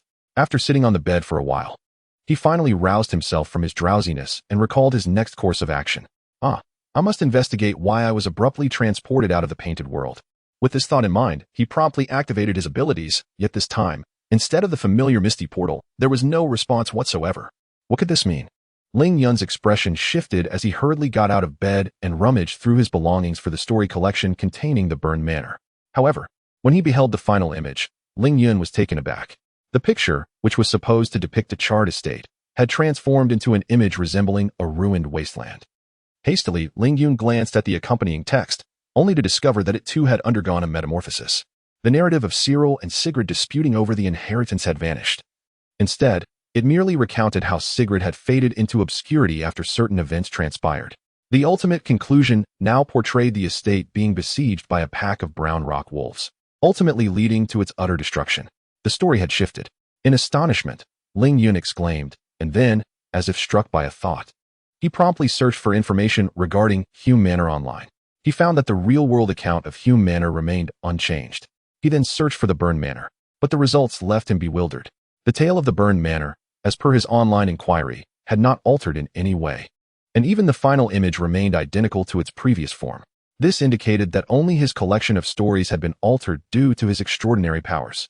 In the end, Ling Yun sighed in relief, though an inexplicable sense of loss crept into his heart. He shook off that feeling of melancholy, obscured the image of the burned manor, and attempted to wield his abilities. However, he discovered that his powers had not reacted in the slightest. Why was this so? Could it be that, having altered the course of the story, he was no longer able to access them? Ling Yun felt perplexed. His powers seemed rather peculiar. It was complicated. Unlike any abilities he had encountered online, while there were indeed abilities that required certain conditions to activate, none had ever shown the sudden inability to be utilized as his had. I simply cannot comprehend this. Ling Yun lamented, collapsing onto the table in frustration. Suddenly, he noticed the friendship medal Cyril had given him lying on the ground. He quickly checked his pocket and confirmed that the medal was indeed missing. After returning to the real world, he had neglected the medal, and had it not been for this sudden sighting, he might have forgotten entirely. It must have slipped out when I hastily got out of bed earlier. Ling Yun reached down to pick up the medal, and at that moment, he felt his powers seemingly responding to it. Seizing the opportunity, he employed his abilities, and in the next instant, a gray mist enveloped the medal, causing it to vanish while the mist merged into Ling Yun's hand. Before he could ponder further, he suddenly felt an immense surge of strength within him. Instinctively, he rose and grasped a chair, lifting it effortlessly without exerting any effort. Could this be a power enhancement ability? Ling Yun's eyes widened in astonishment, and without hesitation, he began stacking some moderately heavy objects together. With a determined heave, he lifted the entire stack with ease. After several attempts, he realized he bore a striking resemblance to an individual endowed with power enhancement abilities. Subsequently, Ling Yun dispelled his powers, and the surge of strength dissipated in an instant. He activated his abilities once more, and the suspected power enhancement manifested again. After several trials, Ling Yun finally confirmed that his gray mist ability could permanently acquire other powers under certain conditions. It is truly astonishing that my extraordinary ability could encompass other powers as well. Ling Yun wore an expression of disbelief. However, unlike the legendary replication ability, the enhancement powers acquired through the mist ability have transitioned from passive to active. Nevertheless, the mere fact that my ability can possess other powers sets it far above the rest. A smile graced Ling Yun's face, but then a sudden thought struck him, leading him to ponder a possibility. If I were to acquire the replication ability, could I not exploit a loophole? Chapter 83. Seeking support upon reflection. The notion seemed fundamentally implausible. In the real world, no one has ever possessed the ability to replicate powers. The so-called replication ability was merely a figment of the imagination of those on Blue Star, entirely fictional. Yet, one could argue that it is not entirely impossible. Should my abilities one day allow me to traverse into a realm of pure fiction, perhaps I might acquire the power of replication. Ling Yun entertained this thought briefly before dismissing it from his mind. He needed to ascertain whether he could indeed enter a new world within a painting. Choosing a piece that aligned with his abilities, Ling Yun endeavored to harness his power. This time, the gray mist ability manifested smoothly, unlike before when it failed to envelop the image. Just as he was on the verge of fully covering the painting, he halted the use of his ability. Understanding the nature of his powers, he recognized the importance of selecting an appropriate painted world. Thus began his lengthy process of selection, which soon stretched into the evening. Interrupted by a message from teacher Luo Qing. Tomorrow, you will enter the ability class. From now on, refer to your power as a teleportation ability. Ling Yun gazed at the message from Luo Qing, contemplating whether to disclose to her the information regarding his ability to acquire other powers. After much deliberation, he resolved to share this with her. He had always understood how invaluable support could be during one's vulnerable moments. Without the assistance of the villagers from Chongkong Village, he might never have attended elementary school, nor would he be the person he was today. Without the help of classmates and teachers, emerging from his gloom would have been a formidable challenge. Lacking Uncle Chen's support, he would not have been able to attend high school, thus missing the opportunity to awaken his abilities on Blue Star. Moreover, without the thunder bracelet gifted by Luo Qing, He would remain oblivious to how he might vanquish the brown rock wolf and discover his potential to acquire other powers. After careful consideration, Ling Yun decided to confide in Luo Qing, trusting that she would not harm him, while also seeking a pillar of support. It is essential to recognize that individuals with B-level abilities are regarded as the backbone across various nations. Thus, with Luo Qing's assistance, he could navigate his path in the realm of abilities more swiftly and smoothly. His own powers served as a testament to his potential. Ling Yun, teacher, I have made new progress with my abilities. I now possess what appears to be a power enhancement ability. Luo Qing? Shortly after sending his message, Ling Yun received a series of large question marks from Luo Qing. Meanwhile, she stared in disbelief at the message he had sent. After a considerable pause, she finally regained her composure and responded. Luo Qing, are you being serious? Ling Yun, absolutely, teacher. I have video evidence. Ling Yun, video. MP4. Ling Yun, if you still doubt me, I can perform a live demonstration. After watching the video of Ling Yun effortlessly lifting numerous stacked objects, Luo Qing replied. Luo Qing, all right, we shall discuss this further when we meet tomorrow. Also, please refrain from disclosing your abilities to others for the time being. Ling Yun, okay, teacher. Luo Qing set down her phone and, after a moment of contemplation, dialed the principal's number. Yes, indeed. I wish to be transferred to be the homeroom teacher of Class Superpower 1. I sincerely apologize for the trouble. I appreciate your assistance in this matter. Rest assured, I will handle it with utmost diligence. Thank you, Principal Zhou, goodbye. After hanging up the call, Luo Qing murmured to herself, you better not be playing tricks on me, or I shall ensure you face the consequences for burdening me with this excessive workload. At this point, a faint crackling of electricity danced around her fingers. Auntie, have you finished your work? Mom is calling you for dinner, came the voice of Sun Yixue as she peeked through the door. Ah, yes, I'm done, Luo Qing replied, rising promptly to follow Sun Yixue into the living room. By the way, Yixue, I have delightful news. I will still be your homeroom teacher in Class Superpower 1 tomorrow. Luo Qing suddenly smiled at Sun Yixue. What? Sun Yixue's smile vanished in an instant. Yixue, what does this expression mean? Do you not like your aunt? Luo Qing feigned anger upon witnessing Sun Yixue's reaction, playfully pinching her cheeks. No, auntie, I am truly happy. Sun Yixue quickly responded, mustering a strained smile despite her cheeks being slightly distorted. Humph, you'd better be, or I shall reveal your secret of reading novels to your mother. Luo Qing released her grip, a satisfied smile gracing her face, though she still pretended to huff in annoyance. Auntie, I truly haven't tea. Look at my smile. Is it not sincere enough? Sun Yixue's expression changed dramatically, and she dropped her hands from her face, hastily donning a broad grin. All right, I was merely teasing you. Fear not, I shall keep this matter to myself. Now, hurry along, or your mother will scold you for keeping her waiting. Luo Qing, seeing Sun Yixue's demeanor, beamed with delight and hurried toward the living room. Meanwhile, although Sun Yixue smiled outwardly, inwardly she grumbled, what a cunning woman, using leverage to threaten me. No wonder the others in class call you a little witch. Once I become a superpowered individual, you shall see. On the other side, Ling Yun, who had accidentally knocked everything over while filming a video, was tidying up her dormitory when Sun Liang's voice suddenly called from behind. Heavens, Yun, has a thief invaded our dorm? How could it be such a mess after only one day of my return? Ling Yun turned to see Sun Liang exaggeratedly expressing his dismay. There was a little mishap earlier, and things got scattered all over the floor. Ling Yun explained briefly before diverting the topic.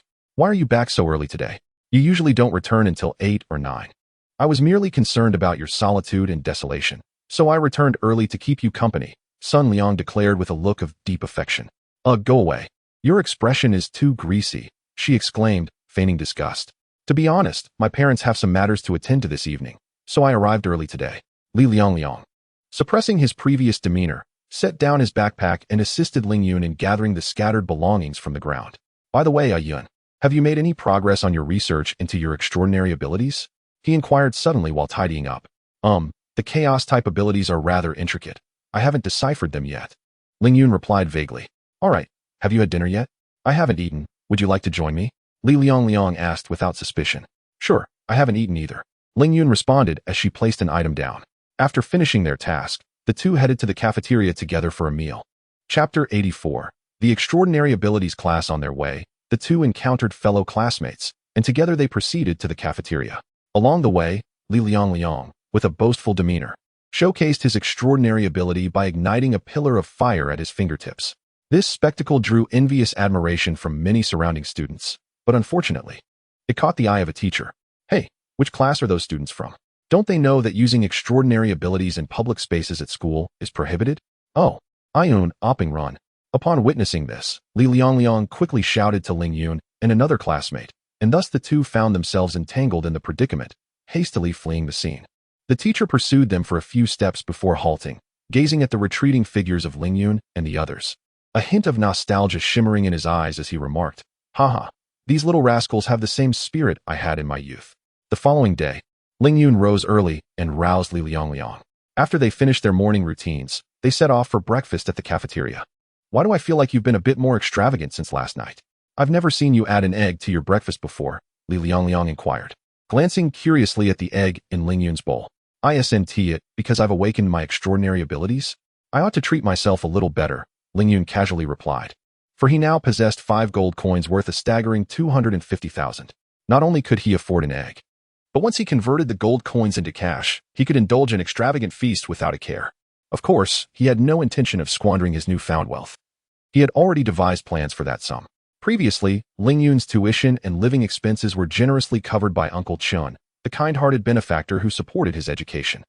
Although Uncle Chun provided a substantial monthly allowance, Ling Yun made every effort to maintain minimal living expenses. For instance, he always opted for the cheapest meals. And apart from his school uniform, he possessed only a few sets of casual clothing. Ling Yun had once asked Uncle Chun why he chose to support him. Uncle Chun merely smiled and offered the reason that he wished not to see a talent buried by financial constraints. Inspired by Uncle Chun's words, Ling Yun worked diligently to prove that the sacrifices made were worthwhile by gaining admission to a prestigious institution. After breakfast, the two made their way to the 5th floor of Building 1, and after some searching, they soon arrived at the classroom designated for the Extraordinary Abilities class. The classroom door was tightly locked, and several students from other classes stood in the hallway. Being in the same grade, most of the students were familiar with one another. They engaged in excited discussions about what the Extraordinary Abilities class might entail. As the clock approached 8 o'clock, the hallway became increasingly crowded with students. Observing that the students from the other extraordinary classes had already entered their classrooms, those from Class 1 began to murmur among themselves. "The homeroom teacher for the Extraordinary Abilities class is quite tardy. It's nearly 8 and still no sign of them," Li Liang remarked while chatting with Ning Long and others.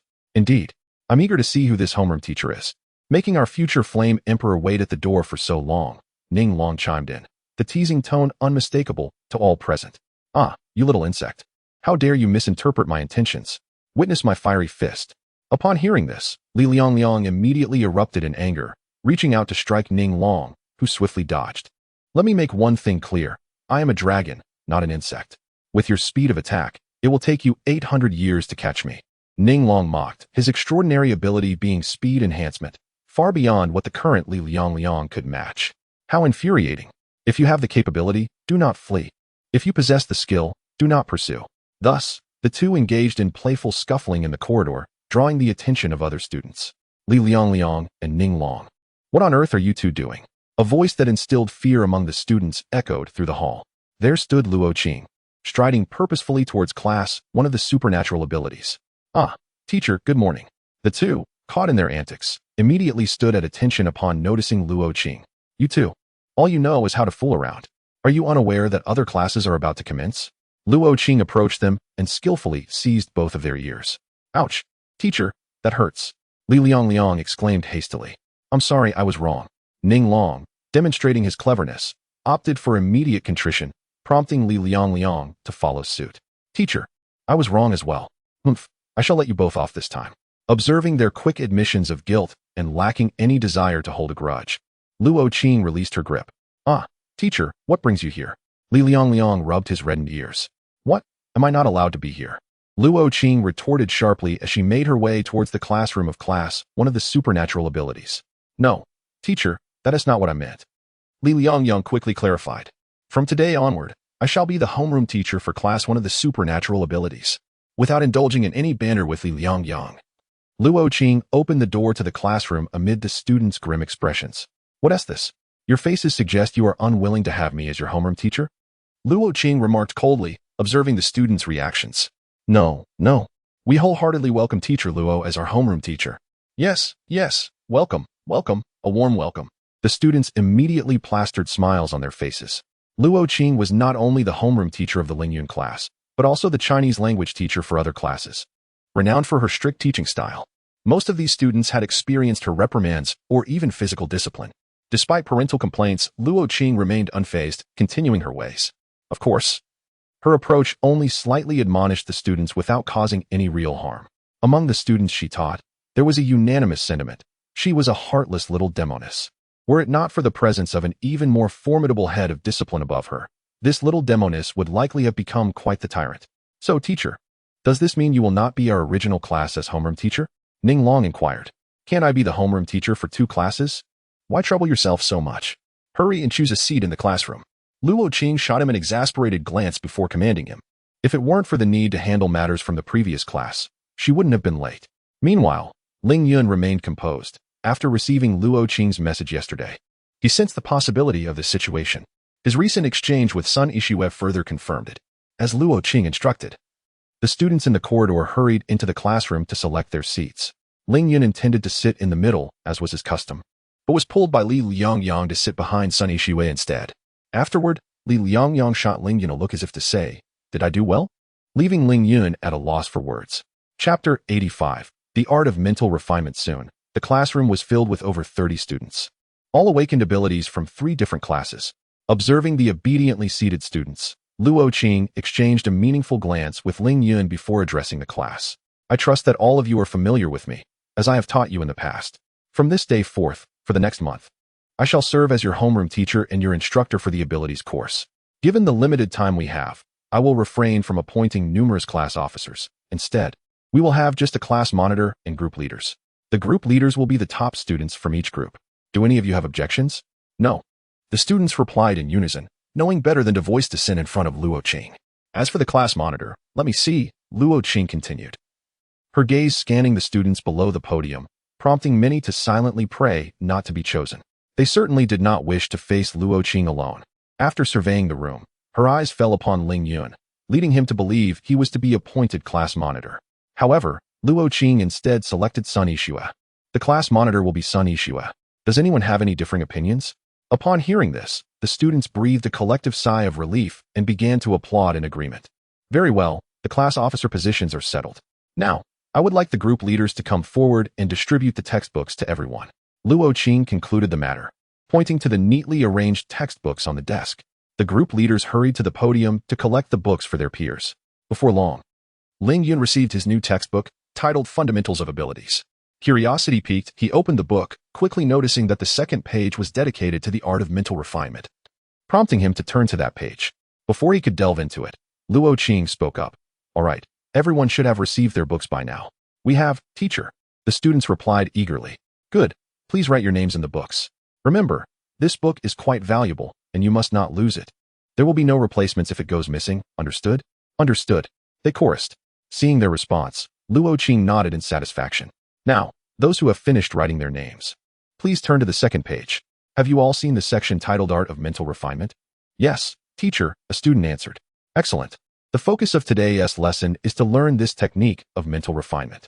As she spoke, Luo Qing inscribed the 5 characters for Art of Mental Refinement on the blackboard. Do not underestimate this method. It has been developed through the research of numerous experts in our country, and its efficacy is renowned worldwide. You should already have some understanding of what the art of mental refinement entails, but I will elaborate. As the name suggests, it is a technique designed to enhance one's mental prowess. Firstly, the vast majority of abilities possessed by psychics are determined by their mental strength. The greater the psychic's mental power, the more formidable their abilities become, and the longer they endure. Conversely, the opposite holds true. Many students have recently experienced sudden bouts of dizziness, a manifestation of insufficient mental fortitude, serving as a warning. Should this condition persist while utilizing their abilities, it could lead to mental exhaustion and ultimately result in unconsciousness. As Luo Qing wrote on the blackboard, she elaborated to her students. Many students nodded in agreement, including Ling Yun, who had felt dizzy after using his abilities multiple times. Had he not researched online and discovered that this was a precursor to mental depletion, he might have succumbed to unconsciousness several times. The enhancement of mental strength and the ability to gauge one's own mental capacity had once troubled many. However, in this age of advanced technology, such knowledge is no longer a secret. Luo Qing continued, beginning with how to augment mental strength. In most cases, a A psychic's mental power increases over time. In other words, one could become a formidable psychic simply by lying idle for 100 years. Her words elicited laughter from the students below. Nonetheless, relying solely on the passage of time for growth is an exceedingly slow process, which has led to the emergence of techniques aimed at enhancing mental capacity. In the past, these techniques were exceedingly rare, held by only a few families, and their efficacy was rather poor. Now, after generations of development and collaborative research by numerous experts in our country, the method of mental refinement has been born. This technique enables one to absorb the psychic energy factors more rapidly, thereby hastening the journey to becoming a powerful psychic. Luo Qing remarked. Yet she omitted a crucial detail. While the method of mental refinement is advantageous, it is also contingent upon one's innate talent. Some individuals may advance further in a single day than others could in several. However, due to the improvements made by countless experts, most people now experience a relatively similar rate of mental growth. Additionally, apart from the mental refinement method, certain rare materials can also expedite the increase of mental power. As is often depicted in novels, where protagonists consume a fruit and instantaneously ascend to D-level psychics, or even A-level, Luo Qing humorously cited this example, prompting laughter from her students. In reality, such extraordinary materials are non-existent. Most can merely accelerate the growth of mental strength, and these rare items come at exorbitant prices. Dear students, unless you have a modest goal at home, it would be prudent to refrain from considering these, she advised. Having concluded her discourse on how to increase mental power, she proceeded to explain how to perceive one's own mental strength. This, too, is quite simple. Upon practicing the mental refinement technique, you will naturally become aware of your mental capacity, allowing for self-assessment. To illustrate, she mentioned that typically, when a psychic first awakens, their mental power is akin to a drop of water. Thus, at that stage, they are unable to utilize their abilities, as they do not meet the requisite conditions for such use. Only when a single drop of water accumulates into a cup can one be regarded as a D-level ability user. Therefore, it is evident that none of you can truly claim that status at present. Now, let us dedicate the remaining time to learning the method of mental refinement. I shall first demonstrate it for you. If there are any uncertainties, feel free to inquire. Luo Qing addressed her students. Then a thought struck her. By the way, the method of mental refinement must not be disseminated online, nor should it be shared with others. Although this technique is not particularly rare in our country, it does not diminish its value. If discovered online, severe consequences will ensue. Do you understand? Understood, teacher. The students replied in unison. Chapter 86. Learning at this moment. Ling Yun comprehended why, despite the abundant information regarding the mental refinement technique available online, specific details remained elusive. It was likely due to the nature of this subject. All right, dear students, please take a moment to carefully review the mental refinement technique outlined in your textbooks. I shall return in 5 minutes to guide you further. Upon hearing this, the students promptly directed their attention to the mental refinement technique in their books. Shortly thereafter, Luo Qing glanced at the time, stood up, and announced, 5 minutes have elapsed. Have you all memorized it? Teacher, I haven't, one student replied. That is perfectly all right. Now, everyone, please set aside your textbooks and follow my lead. First, take a deep breath, exhale, inhale. Good. Now, close your eyes, empty your mind, and refrain from any wandering thoughts. Yes, just like that. Begin to slowly attune yourself to your mental energy. Do not rush, take your time. As she observed the students diligently practicing the mental refinement technique, Luo Qing felt a sense of relief. This was her inaugural experience teaching the abilities class, and to be honest, she had felt somewhat anxious at the beginning. However, things appeared to be progressing well. Before long, she stood up to affix the class schedule she had prepared to the wall beside the blackboard, then closed her eyes to commence her own practice of the mental refinement technique. Since becoming a teacher, she had indeed become somewhat lax, and now, while instructing her students, she also aimed to diligently refine her own abilities. In Ling Yun's perception, an indeterminate amount of time had passed before he finally sensed his own mental energy. How to describe it? It was an intangible, formless essence that was quite difficult to articulate.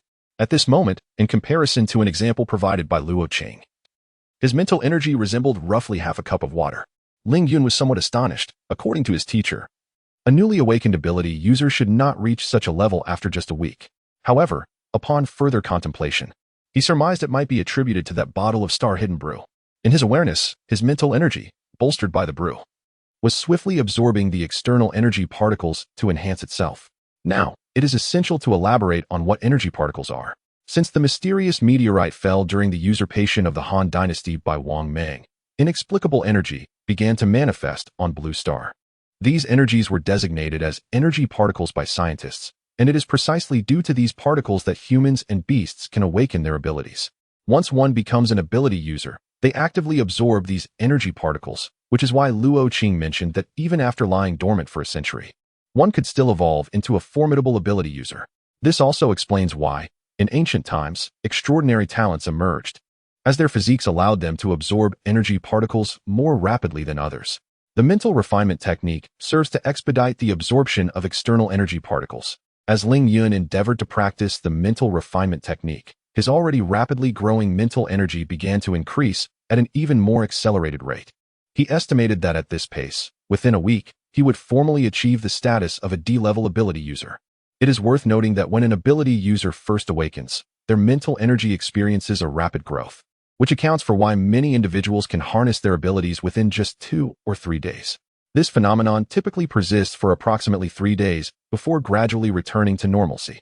During this period, it is not advisable to employ the mental refinement technique for acceleration, as one's mental strength remains unstable. Continuing to accelerate could potentially result in self-harm. Ding ding ding. As the class concluded, Ling Yun and his peers gradually opened their eyes. All right, class, take a moment to rest. The mental refinement technique does consume energy, and it is typically best to practice it for around 4 hours a day. Exceeding this duration may diminish its effectiveness and leave latent damage to oneself. Therefore, you must balance work and rest. Do not become overly engrossed in practicing the mental refinement technique. Understood? Understood, teacher, they replied. Nodding, Luo Qing exited the classroom. Only after her departure did many students finally relax. After all, Luo Qing was quite strict, and her presence often hindered their ease. Hey, Yun, have you sensed your mental strength? Li Liang inquired of Ling Yun. I have felt it. It's quite effortless. Haven't you sensed it after all this time? Ling Yun replied with a relaxed demeanor. How could that be? I have definitely sensed it. Li Liang quickly denied, though his expression betrayed his words. As anticipated, someone called him out the next moment. Oh, your expression doesn't seem to reflect that you've sensed it, teased Ning Long, who sat behind him. You little bug. Watch out. I'll say it again, I'm a dragon, Ning Long exclaimed, swiftly dodging. Observing the usual playful banter between the two, Ling Yun couldn't help but chuckle.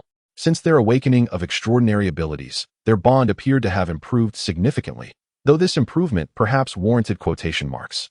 Ling Yun, Teacher Luo asked me to bring you to see her at noon, whispered Sun Yixue, seated in front of him. Okay, Ling Yun replied quietly, having understood the situation. Before long, the school bell rang, prompting the students to return to their seats. Moments later, Luo Qing entered the classroom, approached the podium, and cleared her throat. All right, class is in session. If you have any questions regarding the mental refinement technique, feel free to raise your hand.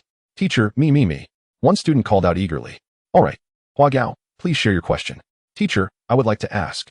Soon, nearly 10 minutes had passed, and Luo Qing looked at the students below. Well, it seems no one else has questions, so let us proceed with the formal content of today's lesson. Should you have further inquiries, you may approach me after class. Now, please turn to page 4 of your textbooks. We will discuss enhancement-type extraordinary abilities. The rustling of pages filled the air as Ling Yun and the other students turned to the 4th page. Firstly, what is meant by enhancement-type extraordinary abilities? According to common understanding, enhancement-type abilities refer to those that augment one's physical capabilities. As a brief digression, I previously mentioned that the method of mental refinement is effective predominantly for most supernatural beings, with a small exception for those possessing enhancement abilities. Aside from abilities such as mental fortification, which can be augmented through mental prowess, most enhancement abilities typically rely on rigorous training for their enhancement. However, this does not imply that mental strength is of no utility to enhancement abilities. Rather, its efficacy pales in comparison to other supernatural powers. Luo Qing's words left many enhancement practitioners in the audience bewildered. It dawned on them that the method of mental refinement was not particularly beneficial to them, leading to the question of why the instructor still encouraged them to practice it. Observing the expressions of many enhancement students, it seemed they were pondering why they too were being urged to engage in mental refinement. Firstly, as an instructor, I must treat all students equally. If I were to exclude you from this teaching, you might harbor grievances against me. Secondly, mental strength is a valuable asset. The stronger it is, the better it equips you to withstand various illusions and mental manipulations. Otherwise, imagine a grade A enhancement practitioner being bested by a grade B mental practitioner in a public setting. It would indeed be a source of ridicule. Therefore, practicing the method of mental refinement holds no detriment for you. Luo Qing, observing the expressions of her students, silently acknowledged the truth of her words and proceeded to elucidate further. Upon hearing Luo Qing's explanation, many students exhibited expressions of realization. With that aside, let us return to the topic of enhancement abilities. As the most populous and historically significant category of supernatural powers, enhancement abilities are intricately categorized. Of course, the detailed knowledge will await your studies in university. Here, I shall only cover the fundamentals. Enhancement abilities can be broadly divided into two subcategories. The first encompasses abilities such as strength enhancement and speed enhancement, referred to as bodily types. The second category. In this lesson, we will first discuss how to identify or differentiate bodily type abilities. Ling Yun had gathered insights about this category online, where individuals with such powers are colloquially dubbed brick movers. This term generally refers to those with bodily enhancement abilities, as they excel in physical tasks on construction sites, whether it be speed enhancement or strength enhancement. Notably, this category comprises the largest number of awakened supernatural beings, as evidenced by nearly half the class being bodily type practitioners. Moreover, many ordinary bodily type practitioners, upon graduating, tend to avoid the perilous task of hunting beasts and find construction work to be an excellent alternative, allowing them to earn a living while simultaneously honing their abilities, a perfect balance. Hence, the term brick mover gradually gained popularity. To illustrate, let us consider an ability that enhances physical strength. While most people are familiar with strength enhancement, there is also an ability known as physique enhancement. Since physique enhancement can also augment strength, many mistakenly equate it with strength enhancement. However, the two are distinct, which necessitates a discussion of their respective emphases. The concept of strength enhancement, as its name implies, focuses on augmenting one's inherent power, while physical enhancement places greater emphasis on the entirety of one's physique.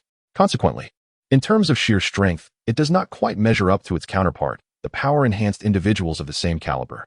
It is important to note that strength enhancement does not solely elevate one's power, it also contributes to improvements in other areas, such as speed, albeit to a significantly lesser extent when compared to speed enhancement. Conversely, physical enhancement is more comprehensive. However, there is no hierarchical distinction between the two, merely a difference in focus. Under Luo Qing's guidance, the class swiftly progressed, and when the bell rang to signal the end of the lesson, she concluded her teaching. All right, we shall pause here for today. The next class will be a cultural lesson with another teacher, so I urge you all to engage earnestly. Do not presume that your abilities allow you to neglect your cultural studies. Possessing powers may grant you access to an ordinary university, but it is your exam results that will determine your admission to superior institutions, including those specializing in abilities. Now, you are all mature enough. I shall refrain from further admonishments. Just remember to study diligently and strive to gain entry into an academy of abilities. That is the path meant for you in the coming 4 years. With that, Luo Qing gathered her materials and departed the classroom. On Planet Blue, there exist two types of universities: ordinary universities and those dedicated to individuals with abilities. Ordinary universities cater primarily to the general populace. Although they do accept students with abilities, the resources and knowledge available regarding powers are rather limited. In contrast, the so-called ability universities focus exclusively on the study of powers, offering a wealth of resources for those endowed with abilities. Attending an ability university is essential for a prosperous future. Naturally, Ling Yun aspired to enroll in an ability university, particularly the most esteemed among them. Otherwise, he would not have exerted himself so diligently after acquiring his powers.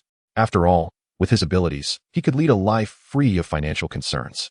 As the day unfolded amidst the rigors of learning, Luo Qing hastily departed the classroom after assigning duties to the students. Ling Yun and Sun Yixue happened to be among the day's duty students.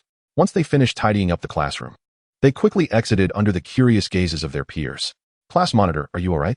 Ling Yun inquired, noticing Sun Yixue's flushed cheeks, indicative of her shyness. "Oh, I'm fine," Sun Yixue replied, startled by his question. "There's no need to mind them," Ling Yun reassured her, though inwardly he felt a flicker of joy. Sun Yixue nodded gently, not saying much further. Their relationship had previously been unremarkable, typical of ordinary classmates. However, following their shared adventure in the world depicted in the painting, their bond had clearly deepened. They now exchanged words privately. Soon, under Sun Yixue's guidance, Ling Yun arrived before a classroom marked with a sign reading Ability Training Room. This training facility was adjacent to the gymnasium used during physical education classes. In fact, during Ling Yun's time on Earth, This ability training room had also functioned as a fitness center. Upon arriving at the Blue Star, it simply transformed into an ability training room. The training room is equipped with an electronic lock, which remains securely closed at all times. Today, however, it was evidently opened for use by Luo Qing. Sun Yixue accompanied Ling Yun into the training facility, and as expected, Luo Qing was already engaged in training. Teacher, both Ling Yun and Sun Yixue responded in unison. Indeed. Luo Qing nodded, then instructed the two. Yixue, wait over there. Ling Yun, step forward. Ling Yun promptly approached Luo Qing and inquired, Teacher, are we going to conduct a test? Precisely. I want you to utilize your newly acquired abilities and attack me with all your strength, Luo Qing affirmed, gesturing towards Ling Yun. But teacher, aren't you an elemental ability user? Isn't that a bit risky? What if I accidentally injure you? Ling Yun exclaimed in concern. Upon hearing this, Luo Qing's eyes narrowed, and she replied coldly, Are you implying that my status as a B-level ability user is inferior? After all these years as an ability user, do you truly believe that you, a mere novice, could harm me? Teacher, that is not what I meant. Ling Yun hastily clarified. Enough. You shall follow my instructions precisely. My identity as an elemental ability user does not imply that my physical prowess is lacking. Moreover, just because I am a lightning user does not mean I can only summon lightning. Now, unleash your abilities and strike me. Luo Qing commanded sharply. Ling Yun, startled, quickly responded yes. He then activated what seemed to be a power enhancement ability and threw a punch towards Luo Qing. Chapter 87. Training Ling Yun seemed to hear a faint electric hum, and in the next moment, his punch was effortlessly blocked by Luo Qing. Continue. I did not say to stop, Luo Qing urged. Yes, Ling Yun replied hastily, resuming his punches, which were all skillfully intercepted by Luo Qing. Enough. She finally called out after about 10 strikes. Your strength indeed resembles that of a power enhancement. It appears you were truthful. You truly possess other abilities. Other abilities.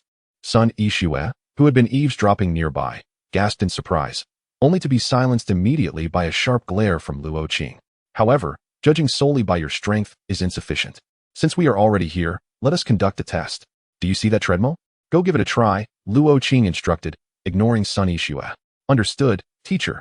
Ling Yun replied, promptly moving to the treadmill, only to freeze in place the next second. What is it? Luo Qing inquired, noticing his hesitation. Teacher, I'm not familiar with how to use this treadmill, Ling Yun admitted awkwardly, having rarely used one in his life. And the few times he had were in the adjacent gym, he found this particular treadmill's interface completely foreign. Not wanting to risk any mishaps, he sought Luo Qing's assistance. Luo Qing fell silent, almost forgetting that this treadmill was somewhat different from the ordinary ones. She approached the machine, activated the controls, adjusted the settings, and finally pressed the acceleration button. With a low hum, the treadmill's belt began to move. Get on, she commanded.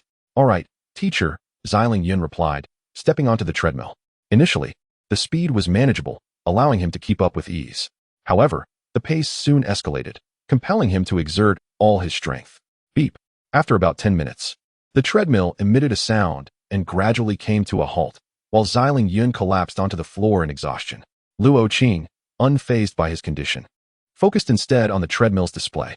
Ling Yun, your new ability is not a power enhancement, but rather a physical enhancement, and your ability level is very close to D.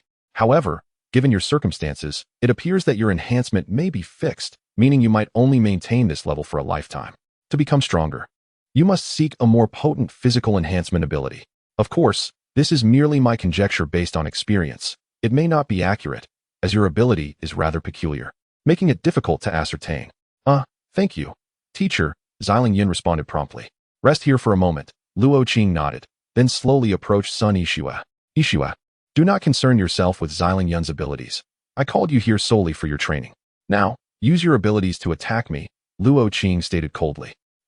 Teacher, you didn't mention this plan to me beforehand. Sun Yixue exclaimed in shock. Previously, there was none, now there is. Do not waste time. Unleash your abilities, Luo Qing stated, her brow furrowing as she noticed Sun Yixue hesitating. In a cold tone, she added, since you refuse to attack, I shall take the initiative. With that, she struck forward with a palm. Ouch! Sun Yixue, caught unawares, was struck in the chest by Luo Qing's blow, crying out in pain as she fell to the ground.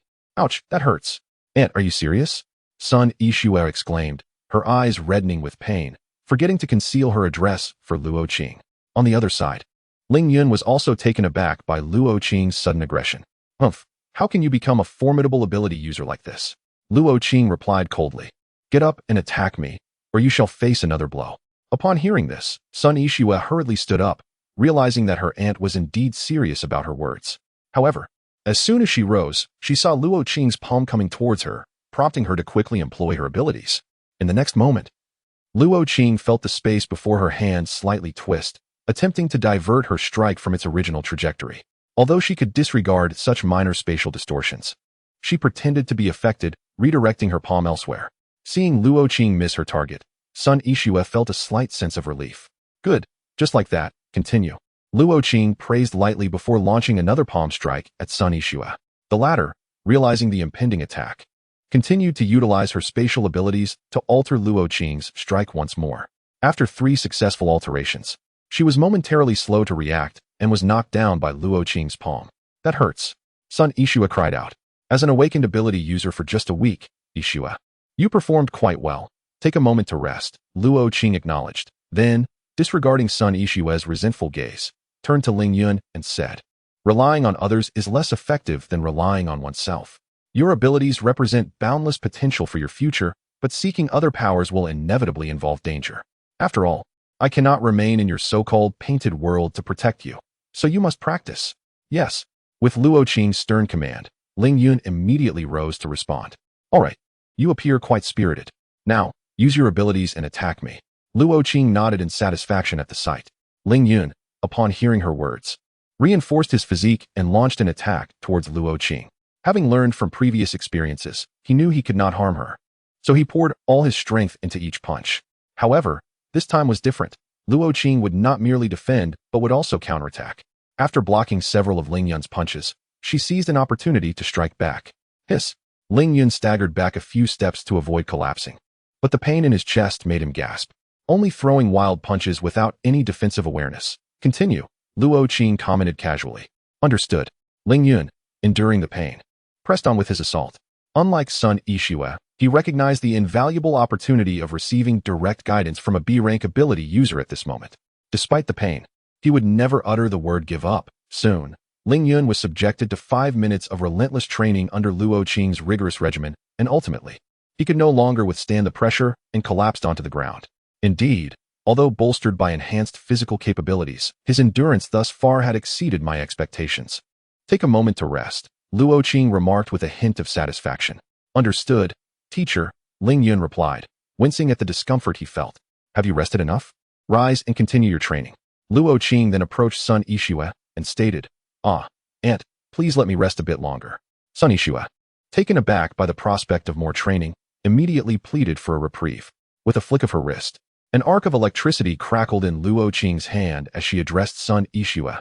Now, would you prefer a jolt of electricity or a punch? Her words prompted Sun Yixue to stand up with determination, exclaiming, Bring it on, Aunt. I am ready. Only then did Luo Qing withdraw the electric arc minutes later. Sun Yixue found herself once again on the ground, prompting Luo Qing to allow her a break before turning her attention back to Ling Yun. For approximately half an hour, the two took turns enduring Luo Qing's rigorous training. Finally, she paused to impart some combat techniques and insights into the application of their extraordinary abilities. After another 30-minute spin and explanation, Luo Qing glanced at the clock and declared, All right, that will be all for today. Moving forward, you are to train for 1 hour after school each day. Understood, teacher, Ling Yun replied with a grin. Yes, Aunt, Sun Yixue responded, her expression one of reluctant acceptance. Remember, do not disclose to others that I am giving you special attention to avoid any accusations of favoritism. While I am indifferent to such opinions, I prefer to avoid unnecessary troubles and gossip. Understood? Luo Qing cautioned. Understood, they both echoed. Well, it's about time. Yixue, you and Ling Yun may leave first. I have a few matters to attend to, Luo Qing continued, turning towards the door. Teacher, wait a moment. I would like to inquire about where one might typically purchase items like demon crystals, Ling Yun hastily asked. Demon crystals? Oh, you mean the one from the brown rock wolf, right? Please show it to me, Luo Qing replied, momentarily taken aback before recalling the creature. Ling Yun quickly approached his backpack and retrieved the exquisite small pouch that Cyril had given him. He then walked over to Luo Qing, carefully extracting the demon crystal from the bag and presenting it to her. What is that sound? Gold coins. Luo Qing suddenly inquired. Teacher, your hearing is impressive. Indeed, They are gold coins. Ling Yun responded eagerly, producing a thorned gold coin for her inspection. Sun Yixue, intrigued, leaned in to get a closer look. Oh, a thorned gold coin, obtained from the painted world? Luo Qing remarked, examining the coin's intricate design. Yes, indeed. I acquired it from the painted world.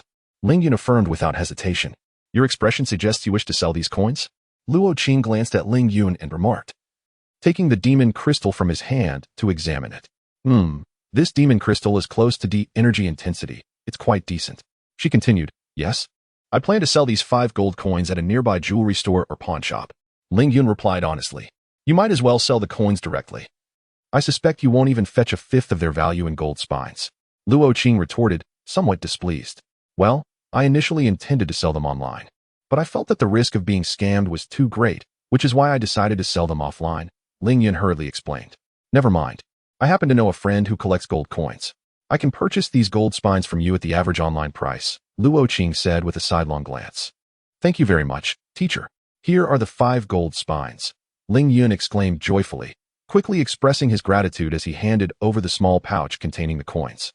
Luo Qing received the pouch without inspecting its contents and continued to inquire, what do you plan to do with this demon crystal? Keep it or sell it? Can the demon crystal be sold? Then I choose to sell it. Ling Yun decided without hesitation. He realized that keeping the crystal served no purpose. It would be far more beneficial to sell it and improve his circumstances. Of course, it can be sold. You should be aware of the Abnormal Ability Association, right? If you're concerned about being taken advantage of, you can sell the demon crystal directly to them. In addition to demon crystals, various extraordinary items can also be sold there. They even accept gold spines, although the price is slightly lower than online. However, it is still significantly higher than what you'd get at a regular jewelry store or pawn shop. The most crucial aspect is safety. Once you become a bona fide D-level ability user, you can register with the association, and then you can handle such matters yourself. Luo Qing explained to Ling Yun. However, if you wish to sell, I can take it off your hands. This Earth-type demon crystal, while its energy is close to D, ultimately falls short of that classification. Moreover, it is not particularly rare. According to market prices, a D-level demon crystal typically ranges from 50 to 100,000. I can offer you 90,000. What do you think? Luo Qing inquired. Yes, certainly. Ling Yun quickly nodded in agreement. He had no channels for selling the demon crystal and was grateful that Luo Qing not only revealed the avenue to him, but was also willing to purchase it at a premium. All right, please send me your savings account number, and I will transfer the funds to you now. Upon hearing this, Ling Yun promptly retrieved his phone from his backpack and sent his account number to Luo Qing. Your account 6212 has received 350,000 yuan. Shortly thereafter, Ling Yun received a text message from his savings account. Teacher, did you perhaps send too much?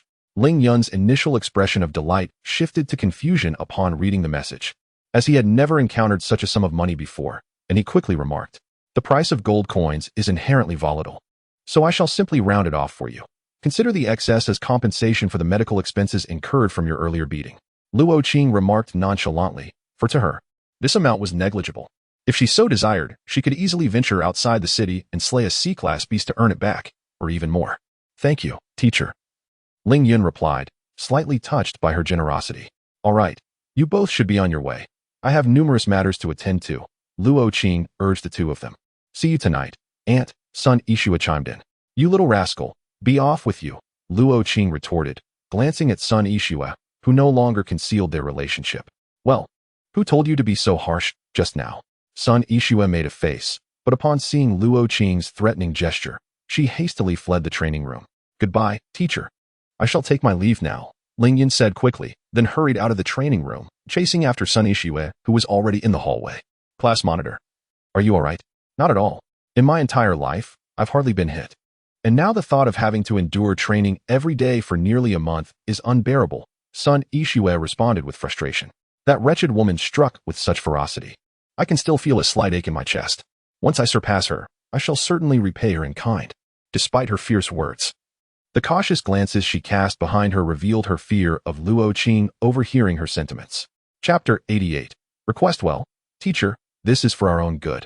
Ling Yun quickly intervened upon hearing the remark. You speak as if I were a fool. I am well aware of that. Sun Yixue cast a sidelong glance at Ling Yun, who could only respond with an awkward smile. Let us not dwell on this any longer. Ling Yun, I wish to inquire about the source of your gold coins. Oh, that. After we departed from the world within the painting last time, I ventured back in. And that is how I obtained the 5 golden spines. Ling Yun recounted his previous experiences to Sun Ishiwei in broad strokes. Ah, Ling Yun. Your extraordinary ability is truly remarkable. Not only can you possess other powers, but you can also profit from them. I find myself somewhat envious, Sun Ishiwei remarked. Her expression tinged with admiration.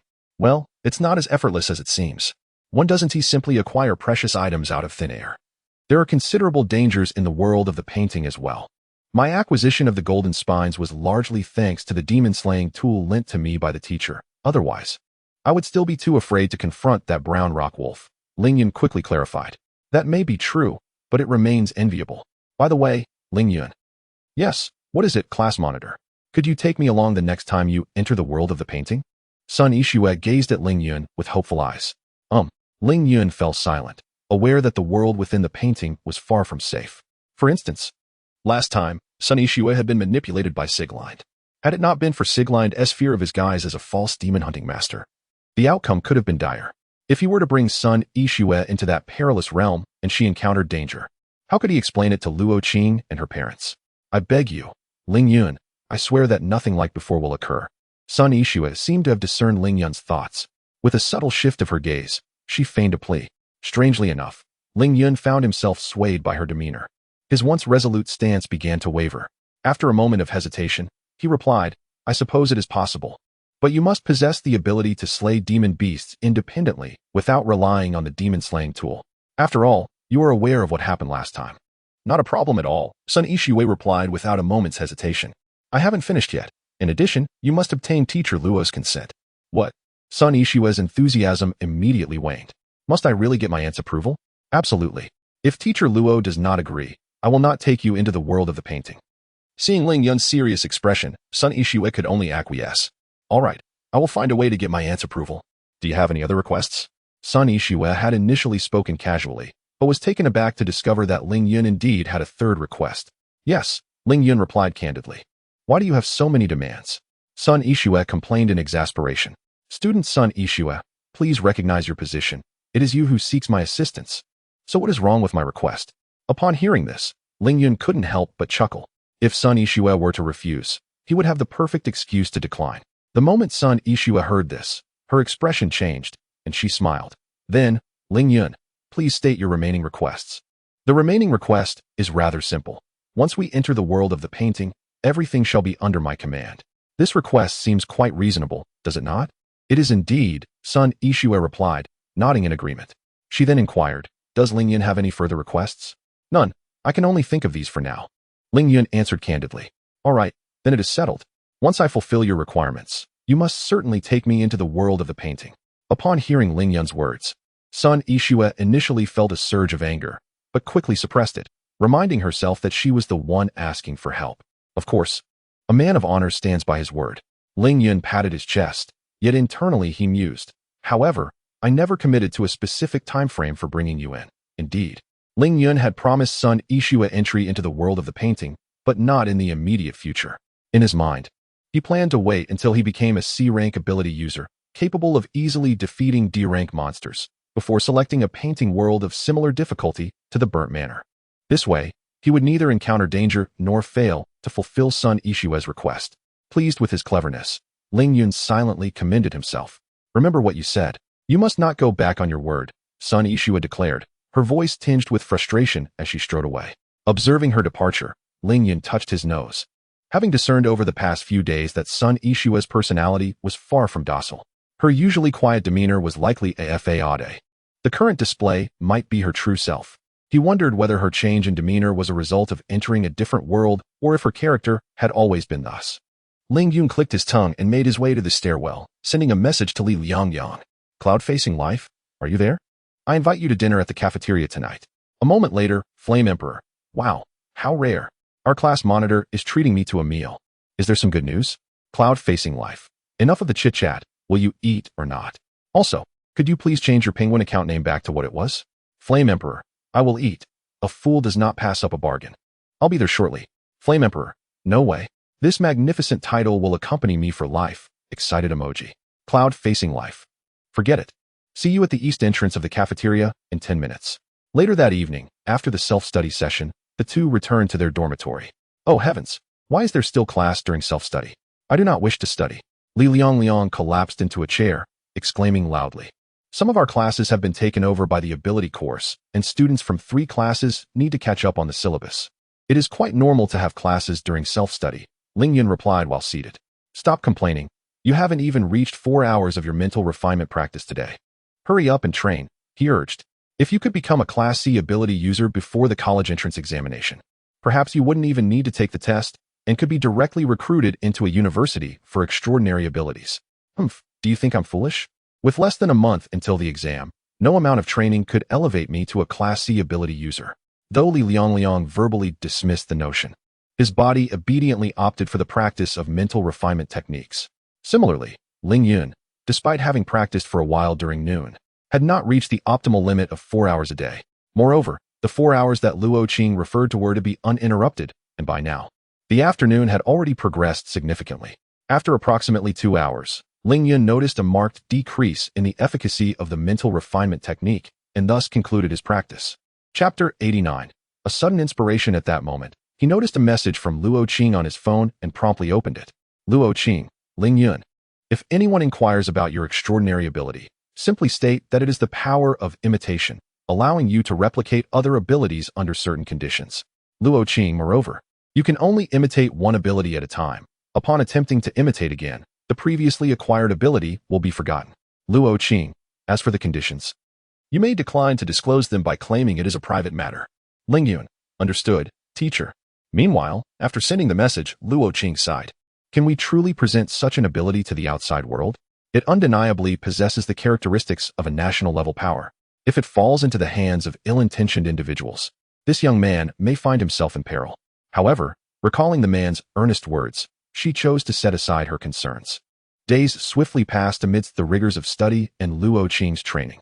After enduring another grueling session, Luo Qing learned that Ling Yun was seeking an appropriate world within paintings and recommended, you might consider looking towards the City Demon Hunter Squad. City Demon Hunter Squad? Ling Yun inquired. Indeed, a city is vast, and although our nation has a considerable number of practitioners, it is impossible to prevent all beasts from infiltrating. Occasionally, some slip through the net into the city, hence the existence of the City Demon Hunter Squad. This squad, a type of demon hunting team, primarily consists of practitioners whose abilities are not exceptionally powerful. This is largely due to the fact that the beasts entering the city are generally not overly strong either. Yet, even the weakest of these creatures poses a challenge for ordinary individuals. Thus, the City Demon Hunter Squad is tasked with eliminating these stragglers. Given your current abilities, joining this squad would provide you with adequate experience. You would neither be at risk of being slain by formidable beasts due to weakness, nor would you be too powerful to gain any practical experience. Additionally, there are numerous stories, both true and false, circulating about the City Demon Hunter Squad, so I suggest you explore some of these narratives. That evening, in the dormitory, Ling Yun, having completed his mental refinement exercises, casually perused a collection of stories, deep in thought. Through numerous attempts over the past few days, he had indeed discovered several worlds within paintings that met the necessary criteria, and some of the suitable stories resonated with his current state. Yet, Luo Qing's words compelled him to reconsider. If only I were a bit stronger, I wouldn't have to ponder so much, Ling Yun sighed. Casting his gaze upon a nearby book, it was none other than one of the 4 great classical novels of Earth, The Romance of the Three Kingdoms. However, due to historical differences, Blue Star did not recognize the concept of the 4 great classical novels. Ling Yun noted that only the Three Kingdoms and Water Margin were present in Blue Star, while Journey to the West and Dream of the Red Chamber had never appeared. Previously, he had contemplated that the Romance of the Three Kingdoms, being somewhat fictionalized, might align with the requirements of his extraordinary ability, leading him to purchase a beautifully illustrated edition of the novel. The outcome indeed aligned with his expectations. The Romance of the Three Kingdoms could certainly be accessed, yet his feeble strength deterred him from venturing in. The depiction of the Three Kingdoms on Blue Star diverges significantly from that on Earth. According to historical records, it is heralded as the pinnacle era of ancient enhanced abilities, yet it is also a notably tumultuous period. Ling Yun observed that the relationships among Wei, Shu, and Wu on Blue Star do not mirror those on Earth. While on Earth, the 3 factions engaged in relentless conflict, on Blue Star the situation was quite different. The records indicate that although there were skirmishes among Wei, Shu, and Wu, they were infrequent. The primary focus was on repelling the beastly races. Ling Yun took special note of the ultimate fate of the Three Kingdoms. The conclusion revealed that Shuhan was the first to be annihilated by the beastly races, with most of its populace fleeing to Wei. Subsequently, the coastal eastern Wu was nearly obliterated by the aquatic beasts and ultimately sought refuge with Chao Wei. Following this, Chao Wei fell victim to a usurpation by the demonic beings of the Jin dynasty, leading to its demise.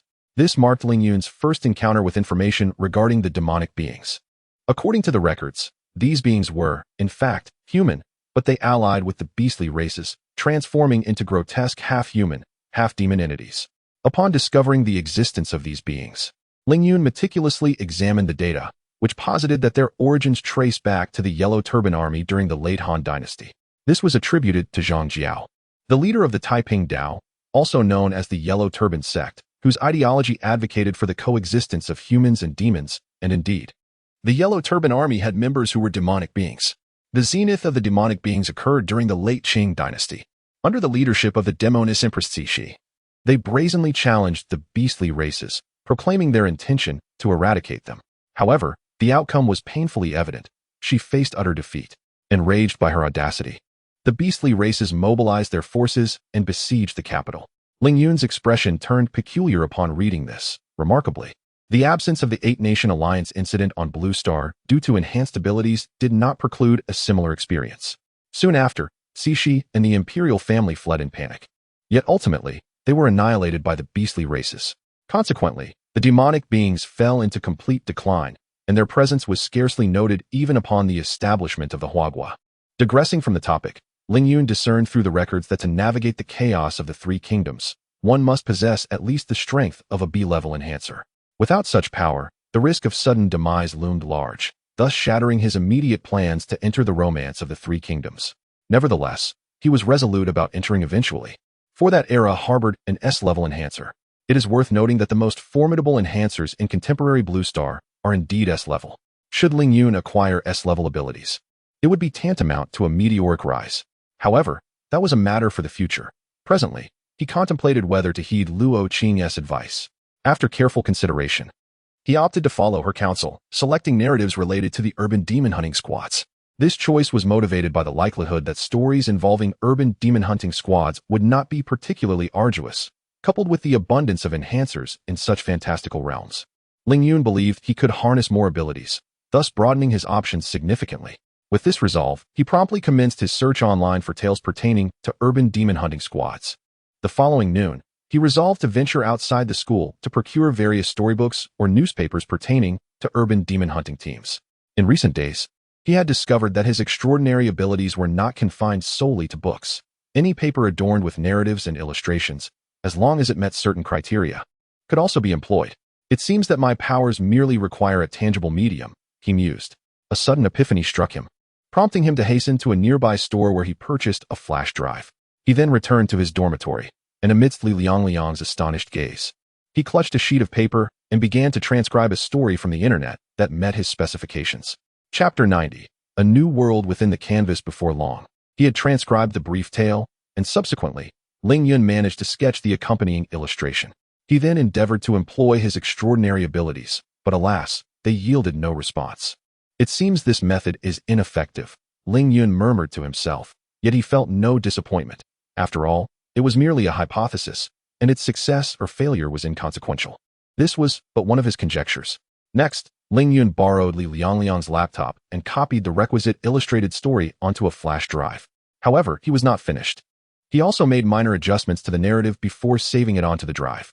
He then selected an excerpt from a graphic rendition of the romance of the Three Kingdoms. After expressing his gratitude to Li Liang, he hurried to a nearby printing shop to have it printed. Before long, Ling Yun emerged from the shop with 3 printed sheets in hand. Upon conducting a test, he received 2 pieces of good news and 1 piece of bad news. The good news was that his method of printing illustrated stories was indeed feasible. Furthermore, it was possible to condense a lengthy illustrated tale into a shorter version. The bad news, however, was that the story he had slightly rewritten was unusable, though it remained unclear whether it was due to his modifications failing to meet the requirements or for some other reason. Nonetheless, Ling Yun did not dwell on this setback. If it did not work, it did not work. After all, the internet was replete with illustrated stories, and he was certain he could find a suitable one. Soon, Saturday arrived. After completing his training with Luo Qing and learning that he need not attend the following day's session, Ling Yun returned to his dormitory. He then retrieved the already printed illustrated story from his desk. The narrative was quite straightforward, not only in its simplicity, but also in its title, City Guardians, Issue 18. This tale was part of a series entitled City Guardians, which chronicles the exploits of urban demon hunting teams dedicated to saving their cities. Each installment features a different protagonist, yet they all share the commonality of being members of the urban demon hunting teams. However, Ling Yun did not print the entire City Guardians, Issue 18. He only selected a portion, as the full story spanned too lengthy a time frame, and he lacked the luxury of time. After all, time flowed at the same pace in both the world of the canvas and the real world. At the same time, Ling Yun was curious about how this excerpt would integrate into the longer narrative. Would it appear in the middle of the story, akin to the burned manor, or at the beginning? With these thoughts in mind, Ling Yun hesitated no longer and activated his extraordinary abilities. Soon, a gray mist enveloped the illustration, and once it fully shrouded the image, he pressed his hand against it. In the next moment, he experienced the familiar sensation of being spun around. When he regained his bearings, he found himself within the new world of the canvas. Most tales involving urban demon hunting teams are quite simplistic. The protagonist encounters danger, recognizes the peril, resolves the threat, and ultimately emerges as a hero. City Guardian stands out as a prime example. Each installment of the series essentially recycles the same formula. Aside from the change in the protagonist's team name and the city in which the story unfolds, the core events remain strikingly similar. Word on Earth. The series City Guardians might have faced widespread criticism and ceased publication long ago. However, within the context of Blue Star, it has surprisingly thrived, even once gracing the bestseller list. Ling Yun's choice of City Guardians, Issue 18 hails from the earlier chapters of the series. The rationale behind Ling Yun's selection lies in two aspects. Firstly, it aligns with the requirements of supernatural abilities. Secondly, the abilities of the protagonist group in this issue boast one of those coveted powers that men often dream of. Furthermore, the demonic beasts encountered by the protagonists early on in this issue are not overly perilous. At this juncture, the world depicted in the artwork is cloaked in night. With the narrative of City Guardians Issue 18 set in Yang City. Is this Yang City? Ling Yun pondered aloud as he gazed upon the city's vibrant nightlife. It seemed, apart from its slight flourish, not much different from Pingxi City. After wandering nearby for a while, Ling Yun remarked, "Hey, Ling Yun, what brings you here? Didn't the captain instruct you to hold the line over there?" At that moment, a strikingly handsome young man with a mane of bright red hair, clad in black attire, hurriedly approached Ling Yun. "Who are you?" Ling Yun inquired, puzzled. Could it be that, similar to the previous world he had traversed, he possessed an identity in this realm? What nonsense. I'm Xiao Wenlong. We joined the Xiaoyu Demon Hunter team together a week ago and are currently on a mission. By the way, why have you changed your outfit? The young man named Xiao Wenlong responded swiftly, casting a scrutinizing glance at Ling Yun. "You're not afraid, are you? Trying to feign ignorance to evade your post?" No. I merely thought I'd check in since there seemed to be no activity over there. And I wanted to see if you needed assistance," Ling Yun hurriedly clarified, his mind racing with uncertainty upon hearing the name. "Is that so?" Xiao Wenlong eyed him with suspicion. "Well, since everything is fine on your end, I'll head back to my defensive position." Observing Xiao Wenlong's reaction, Ling Yun promptly excused himself and jogged back in the direction he had come from. Although Xiao Wenlong still harbored some doubts, he chose not to dwell on them. Today marked his first mission with the Xiaoyu Demon Hunter team, and he was determined to see it through. With this thought in mind, he scanned the surroundings with utmost seriousness, remaining vigilant against any potential dangers. Meanwhile, back at his defensive position, Ling Yun found some answers to his earlier queries, but was soon confronted with new uncertainties. His identity as a demon hunter master in the Burnt Manor was indeed genuine. This implied that upon entering the world depicted in the artwork, he would acquire an identity. Yet, this realization led Ling Yun to increasingly doubt the nature of his supernatural abilities. Nevertheless, as he could not unravel the mystery, he chose not to dwell on it. Regardless of whether it was truly a supernatural ability, he needed it to grow stronger. Thus, he resolved to set aside these musings and contemplate his identity within the painted world, judging by the attire and name of the individual he had just encountered. Along with the mention of the Xiaoyu Demon Hunter team, it was undeniable that this person was none other than the protagonist of City Guardians Issue 18, Xiao Wenlong. From his earlier words, I gathered that he and Ling Yun joined the Xiaoyu Demon Hunting team together last week. This implies that we are still far from the official storyline. At the beginning of the tale, Xiao Wenlong has already assumed the role of captain of the Xiaoyu Demon Hunting team, indicating that the present moment is indeed the time briefly mentioned at the story's outset. In the opening of the 18th issue of Guardians of the City, Xiao Wenlong's team encounters a catastrophic incident while hunting demon beasts, nearly leading to their annihilation. Subsequently, Xiao Wenlong inherits the captaincy and recruits new members alongside the remaining 2 team members, which triggers a series of events. However, after Ling Yun read through the entire story, he noted that it never elaborated on the dangers that led to the team's near destruction. Alas, it seems all my preparations were in vain. Ling Yun could only express his helplessness. He had made extensive preparations based on the plot, which now appeared futile. According to the narrative, Xiao Wenlong became captain only after a year of joining the team. Would I also be trapped in this painted world for a year? Suddenly, Ling Yun pondered the temporal span within the painted realm and felt a tinge of concern. After all, when he returned to reality, the painted world remained static, which implies that in the real world, an indeterminate amount of time could pass before he could choose a new world. Yet, Ling Yun quickly recalled his previous experience in the last painted world, which concluded after just a few hours. It did not indicate a continual stay until the manor's destruction, so he surmised that this painted world would be similar. This thought brought him some solace. Subsequently, Ling Yun began to survey his surroundings. Although he learned from Xiao Wenlong that they were on a mission, he remained unaware of its specifics. He could only deduce from the defensive perimeter that it was likely a protective task, though he was unclear about what exactly they were defending. Surely it cannot be against the demon beasts, he mused. However, observing the bustling crowd nearby dispelled this notion. Despite his recent arrival on Blue Star, he had come to understand that if confirmed demon beasts were in the vicinity, the authorities would certainly evacuate the surrounding populace.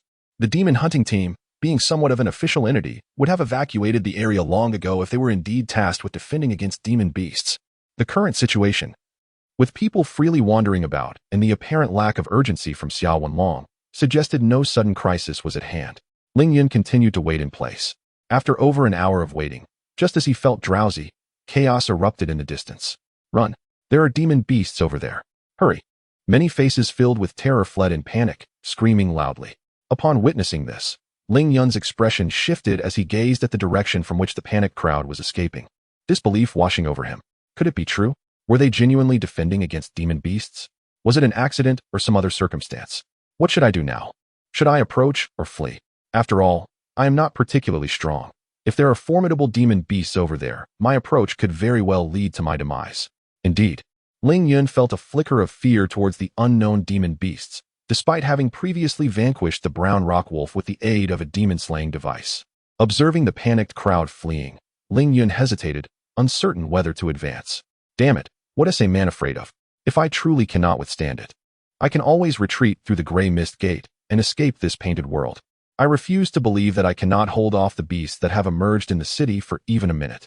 After a brief moment of contemplation, Ling Yun gritted his teeth and chose to defy the tide of people, rushing toward the source of the beasts.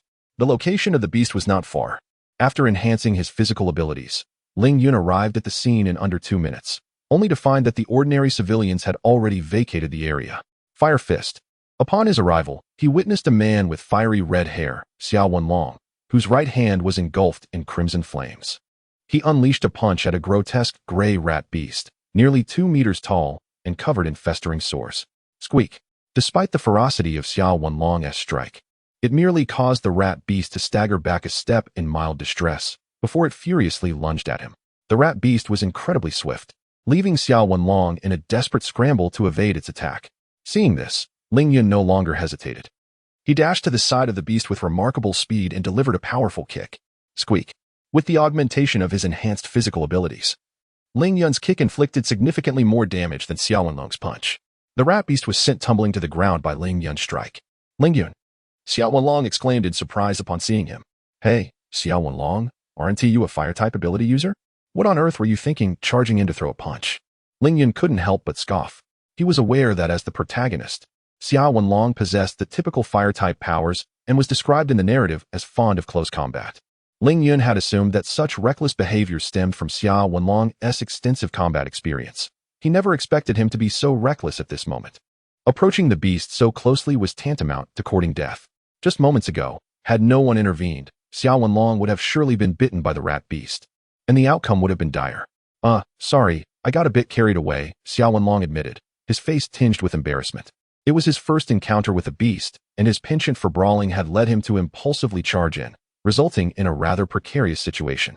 All right, You stay back and attack from a distance while I take the brunt of it. Just remember not to hit me, Ling Yun instructed gravely, observing the rat beast rising again. Rest assured, my aim is impeccable. I won't hit you, Xiao Wenlong replied hastily. Then I'm going in. Just be cautious. Ling Yun affirmed with a nod before charging toward the grotesque, pus-ridden rat beast. Perhaps due to his previous dissection of the brown rock wolf, this repulsive rat beast was still within Ling Yun's threshold of tolerance. At that moment, the rat beast, having recovered from the impact of Ling Yun's kick, fixed its blood-red eyes menacingly upon him. As Ling Yun charged, the rat beast opened its maw and spewed forth a viscous, dark green substance toward him. This is bad. Upon witnessing the scene, Ling Yun was taken aback and swiftly executed an abrupt halt, subsequently leaping to the side and rolling before regaining his footing. A viscous substance whizzed past him, striking a nearby wooden trash bin. He turned to glance, observing that the goo that had splattered upon the bin was sizzling ominously, corroding it. The viscous secretion expelled by this beast is corrosive. Should I be struck, it would spell disaster, thought Ling Yun, his vigilance heightened, instantly sharpening his focus. The rodent monster, having missed its initial strike, prepared to unleash a second corrosive projectile. At that moment, a fireball the size of a basin struck its face. Boom. Squeak. A resounding explosion echoed as flames engulfed the rodent beast, eliciting a wretched howl. It was a hit. Excellent, cheered Xiao Wenlong from a short distance away. However, before he could revel in his triumph, the singed rodent monster, its visage menacing, erupted from the flames and charged towards Xiao Wenlong. Hey, don't ignore me, Ling Yun shouted, stepping forward to obstruct the creature's advance, landing a powerful punch upon its massive head. Although Ling Yun's strike did not inflict significant damage upon the beast, it effectively halted its progression. Nevertheless, the force of the rodent monster's charge propelled Ling Yun backwards several paces. Chapter 91. Resolution. Just as the rat demon beast was poised to retaliate, two lead-sized crimson fireballs, one before and one behind, one to the left and one to the right, arced through the air and struck its body. Bang! Bang! The explosive sounds of the fireballs echoed, and the searing flames engulfed its pockmarked form, eliciting a mournful wail from the rat demon beast. Before it could launch a counterattack, Ling Yun swiftly advanced, his right hand transforming into a claw aimed at the creature's eye. This technique, taught to him by Luo Qing, exploited the fact that, much like humans, the eyes of most beasts are their Achilles heel. When physical abilities fail to breach the defenses of a beast, targeting its vulnerabilities, such as the eyes, is the optimal strategy. With a piercing motion, Ling Yun drove his right hand into the rat demon's right eye, causing a torrent of dark green blood to cascade forth. The intense agony emanating from its injured eye provoked a visceral howl from the beast, pushing it to the brink of madness. The rat demon's right claw lashed out towards Ling Yun. Although he evaded swiftly, the beast's claw still inflicted a deep gash along his right arm. Hiss! Ling Yun gasped in pain, but there was no time to dwell on the wound, for the demon's foul maw was lunging at him. Realizing that retreat would not save him from the impending strike, he dropped to the ground and rolled to avoid the attack. As he rolled, his injured hand occasionally grazed the ground, sending fresh waves of pain coursing through him. Seeing its attempt to bite thwarted, the rat demon raised its paw to strike. Yet, whether due to Ling Yun's rapid movement or the beast's impaired vision, the claw missed and struck the stone slab beside him. Crack! The sound of the beast's claw scraping against the stone echoed as it left several deep grooves in its wake. Ling Yun's heart raced, and without a moment's hesitation, he rolled desperately to escape the creature's reach, all the while pondering why Xiao Wenlong had yet to strike. Just then, he felt a searing wave of heat wash over him. A torrent of intense flames erupted from Xiao Wenlong's control nearby, instantly enveloping the rat demon beast. The flames radiated such extreme heat that Ling Yun felt as though he were trapped in an oven, his very fur seemingly on the verge of igniting. He had no choice but to roll away swiftly to escape the blistering temperatures. After a few frantic rolls, he glanced back at the rat demon. The creature was howling in agony, desperately attempting to flee the flames, but no matter how it moved, Xiao Wenlong directed the fire to follow, ensuring its escape was futile. However, Ling Yun noticed Xiao Wenlong drenched in sweat, realizing that he could not maintain this exertion for much longer.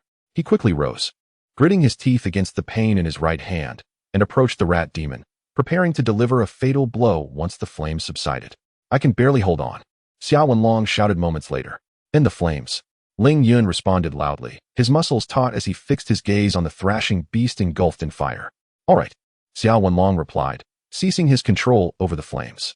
Without his influence, the fire lost its sustaining power and began to fade away. At this moment, The mouse demon beast lay charred and blackened, a peculiar scent of roasted flesh wafting through the air. Observing the weakened creature, Ling Yun remained vigilant.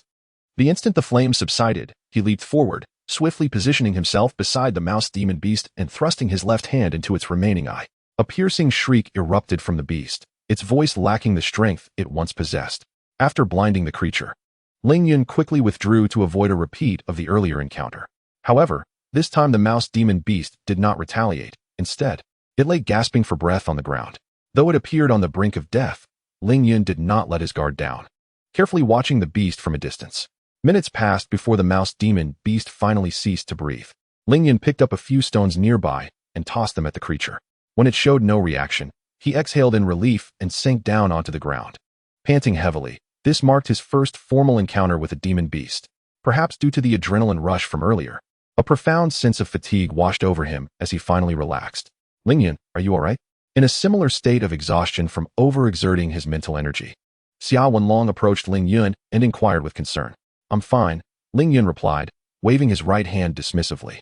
The movement, however, aggravated his wound, causing him to gasp in pain. Noticing the blood streaming from Ling Yun's injury, Xiao Wenlong quickly reacted. Ling Yun, wait. I'll fetch some hemostatic medicine and bandages right away. He hurried off in search of a nearby pharmacy. Well done, rookies, a somewhat languid voice interjected from the side. Ling Yun and Xiao Wenlong turned to see a tall woman with brown hair and a refined appearance approaching. She wore a black trench coat, a short sword at her waist, and a badge emblazoned with a sword and wings adorned her prominent figure. Deputy Captain, Xiao Wenlong exclaimed upon recognizing her. Deputy Captain, Ling Yun echoed, following suit. This was Jiang Yu, the deputy captain of the Xia Yu demon hunting team. Yes, Wenlong. You tend to Ling Yun's injuries while I contact you, Xia, Jiang Yu instructed, tossing a canister of hemostatic spray and bandages to Xiao Wenlong before manipulating a device resembling a wristwatch. Understood, Deputy Captain, Xiao Wenlong replied, hurriedly catching the items. Meanwhile, Ling Yun fell into deep contemplation upon seeing Jiang Yu. She was the deputy captain of the Xia Yu demon hunting team, and, after the disastrous mission, one of only 2 survivors alongside Xiao Wenlong. Her unique ability, an invisibility power, was coveted by many men. Invisibility, a type of chaotic ability, may not be offensive in nature, but that does not imply its weakness. Those who possess invisibility can initially cloak only themselves, but as their level increases, so too does the strength and range of their invisibility. A powerful master of invisibility possesses the extraordinary ability to render an entire small town invisible. Whether it be for rescue missions or facilitating an escape, those adept in the art of invisibility are unparalleled. Consequently, such abilities are regarded as exceptionally valuable strategic assets worldwide. As for whether it qualifies as a national-level power in Huagua, Ling Yun remains uncertain.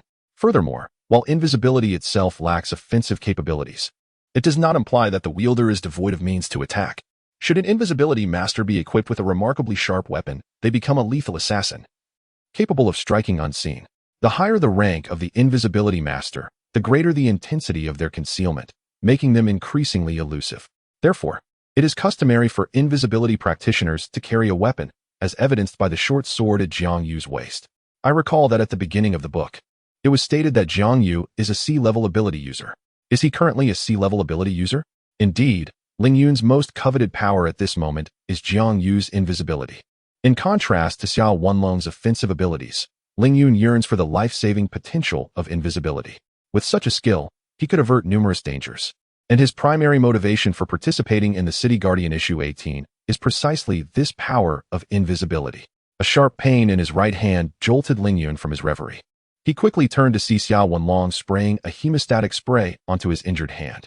Wait, could you please clean the area around the wound first before spraying? Ling Yun urged.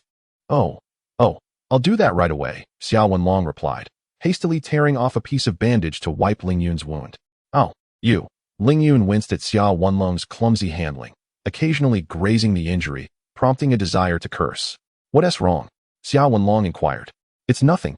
Just continue, Ling Yun replied, suppressing his frustration upon witnessing the naive clarity in Xiao Wenlong's eyes, gritting his teeth as he spoke. Oh, then I shall proceed. After a brief conversation with the captain, Jiang Yu, observing Xiao Wenlong's ineptitude, interjected, allow me to handle this. Yu Xia and the others will be arriving shortly. She then retrieved a bottle of drinking water and some bandages from a nearby store and swiftly tended to Ling Yun's wound. Within 2 minutes, she cleaned the injury, applied the hemostatic spray, and expertly secured the bandage, a testament to her frequent experience in dressing wounds. This is a special hemostatic spray. Your wound should heal by the day after tomorrow, Jiang Yu informed Ling Yun after binding the bandage. Thank you, Vice Captain. Ling Yun expressed his gratitude promptly. No need for thanks. This incident was my fault, Jiang Yu replied. The captain initially intended to test your courage in facing monster beasts. Only those unafraid of the beasts could join our Xiaoyu monster hunting team. Thus, he planned to lure you towards this corroding rat to use it as a test. Unexpectedly, another beast appeared, an A-level monster, which forced the captain to lead the other members to encircle it. The formidable beast sent me to resolve this situation. Yet I inadvertently lost track of it. Fortunately, it was intercepted by you. Otherwise, I shudder to imagine the dire consequences. Jiang Yu explained. Upon hearing this, Ling Yun felt an urge to utter a curse, unsure if it was appropriate. Thankfully, this tale revolves around them as the protagonists. Otherwise, they would surely find themselves in a precarious predicament. In the real world, the Xiaoyu demon hunting team would undoubtedly face repercussions for testing a beast within the city, likely leading to their immediate detainment and the dissolution of the team.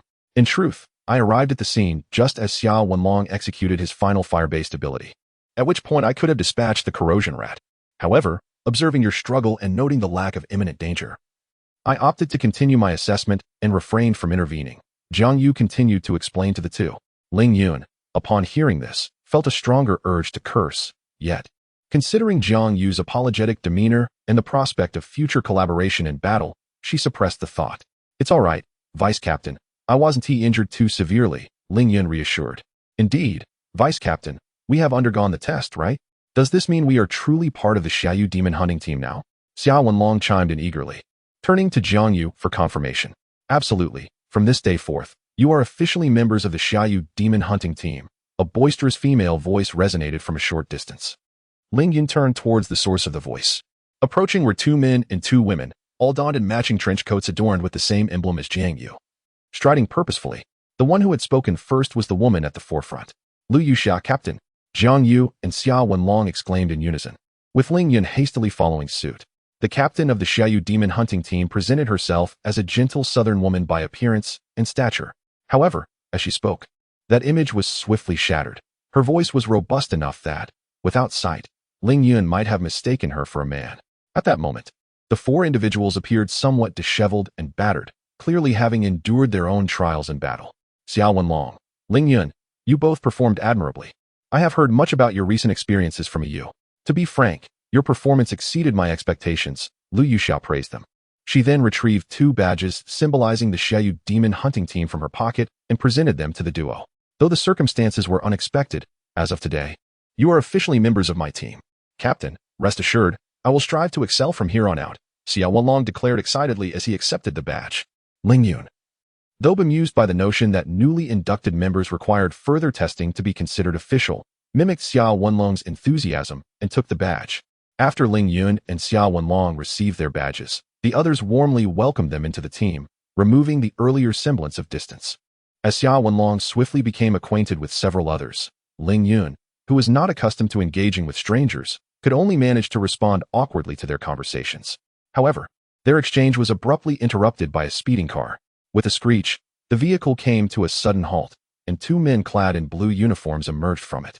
Upon the appearance of these 2 uniformed individuals, the others immediately ceased their discussions, turning their attention towards them at Ling Yun's curious gaze. They were representatives from the Ability Association, tasked specifically with addressing urban beast incidents. A robust member of the Xiaoyu demon hunting team, observing Ling Yun's demeanor, quietly leaned in to elucidate the situation. Meanwhile, Lu Yuxia and Jiang Yu hurriedly approached the 2 representatives to recount the events that had transpired. After a brief exchange, Lu Yuxia and Jiang Yu felt a sense of relief when one of the men signaled an okay gesture. Although no casualties had occurred during this incident, it had stirred considerable commotion. Should the Ability Association choose to investigate further, they could face dire consequences. Soon, Lu Yuxia and Jiang Yu concluded their dialogue with the representatives of the Ability Association. Subsequently, the officials placed the corroding rat into their vehicle before departing. All is well. Thankfully, these 2 were rather amicable. Lu Yuxia signaled an okay to the group, prompting the others to relax their expressions. Chapter 92. 2 types of abilities. Well, this matter has been resolved. You and I still need to handle the remains of another beast, and since it is getting late, we shall disperse for now. Lu Yuxiao then addressed a few individuals. "Goodbye, Captain. We'll take our leave," replied a female team member, followed by several others bidding farewell to Lu Yuxiao and her companion. "By the way, Ling Yun and Xiao Wenlong, remember to come to Qingshui Road No. 5 tomorrow morning around 10 to collect your team uniforms and communication watches." Jiang Yu quickly reminded Ling Yun and Xiao Wenlong. "Understood, Vice Captain," Ling Yun promptly responded. "Yes, Vice Captain, I will definitely arrive on time tomorrow morning," Xiao Wenlong exclaimed with palpable excitement. Compared to Ling Yun's relatively subdued reply, Xiao Wenlong appeared much more animated. Observing this, Ling Yun couldn't help but think that Xiao Wenlong bore little resemblance to the composed character described in the book. From their acquaintance thus far, Ling Yun perceived him as a passionate youth easily swept away by fervor. "Well then, see you tomorrow, Ling Yun. Remember to refrain from rigorous training with your right hand over the next couple of days to avoid hindering your wound's recovery." "Thank you for the reminder, Vice Captain. I will be cautious," Ling Yun nodded in acknowledgement. Shortly thereafter, he witnessed Lu Yuxia grasping Jiang Yu's hand, utilizing her ability. Under the enhancement of their powers, the two swiftly vanished from sight. "Ling Yun, your hand is injured. Do you want me to escort you home?" Xiao Wenlong suddenly asked after Lu Yuxia departed. "No need. It's merely a superficial injury and not severe enough for that," Ling Yun replied hastily. After declining the offers of a few others and bidding farewell to the remaining team members, he quickly departed from the scene. After parting ways with the members of the Xiaohua demon hunting team, Ling Yun chose not to return to the real world immediately. Instead, he strolled through the streets, contemplating the circumstances of the Xiaohua demon hunting team. Currently, aside from the protagonist Xiao Wenlong, based on what was written in the 18th issue of City Guardians, Ling Yun only knew the abilities of 3 individuals. One was Vice Captain Jiang Yu's invisibility power, and another was the burly man who had previously informed him of the Abilities Association staff. This man, named Wang Gang, was another survivor of the team incident aside from the protagonist. His ability was also of the chaos type, known as metallization. This ability allowed him to transform his entire body into a hard metal, with the hardness increasing as his power level rose. In Ling Yun's view, this ability, while requiring active use, was immensely superior to mere physical enhancement, apart from the aspect of speed. Similar to Jiang Yu, Ling Yun was uncertain whether he was currently classified as a C-level ability user. Another individual whose ability he was aware of was the team leader of the Xiaohua demon hunting team, Lu Yuxia. Her ability belonged to the elemental wind category, and as the leader of a team capable of tackling C-level beasts, her power level certainly reached C-grade. As for the other 3 individuals, Ling Yun was oblivious, for they scarcely merited even a minor role in the narrative. Their presence was conspicuously absent from the storyline. A sigh escaped him as he contemplated the lavish lineup of the Xiaoyu demon hunting team. As a city-based demon hunting squad, it boasted 2 elemental abilities, 1 stealth ability and 1 metallic transformation ability, an ensemble that surpassed that of most demon hunting teams. Indeed, one could not help but marvel at the splendor of a team to which the protagonist belonged, Ling Yun mused. It is worth noting that the real-life prototype of the City Guardians, Issue 18 demon hunting team did not possess such an opulent assembly. However, for Ling Yun, the more rare the abilities, the better, as it would enhance his own potential. With this thought, he began to meander through the city. Having previously been interrupted by Xiao Wenlong, which prevented him from exploring Yangcheng thoroughly, he also intended to purchase a new garment, as his current attire had suffered considerable damage during prior battles. Perhaps it was due to his recent experiences, but Ling Yun seemed to have developed a thicker skin than before. He chose to disregard the curious glances of passers-by as he strolled along the street. "Oh, there's a shopping mall ahead. I shall venture inside," he thought, hastening his pace towards the mall. Although his confidence had grown, he still felt uncomfortable under the scrutiny of others, particularly as he found it challenging to explain that his appearance was a result of battling demon beasts. Thus, upon seeing the mall, he resolved to buy a piece of clothing first. Bang! Just as he was about to reach the entrance of the mall, Ling Yun felt an unexpected collision, and in the next moment, he was engulfed by a familiar sensation of vertigo. When he regained his bearings, he found himself back in the dormitory. What? Could it be that my journey in the painted world has already come to an end? Ling Yun was initially taken aback, but then he recalled the circumstances surrounding the conclusion of the Burn Manor. Could it truly be over so swiftly? Much quicker than I had anticipated. Regardless of the answer, testing would reveal the truth. He was eager to discover whether he could acquire a new ability and what would become of his previous powers once he did. Ling Yun, filled with uncertainty, retrieved from his pocket the emblem adorned with blades and wings, symbolizing the Xiaoyu demon hunting team. This was the sole item he had managed to bring back from the painted world, and he believed it held the key to unlocking a new ability. Grasping the emblem, He activated his powers, which indeed responded. As before, gray mist enveloped the emblem. However, this time it did not immediately merge into his body. Instead, after a span of 10 seconds, the mist finally assimilated within him. This differs from my last experience. Is it due to my low mental strength or the elevated level of the ability I am attempting to acquire? Ling Yun pondered aloud. But he swiftly cast aside his doubts. At that moment, he distinctly sensed the two abilities he possessed. In his perception, these powers resembled a substantial energy core.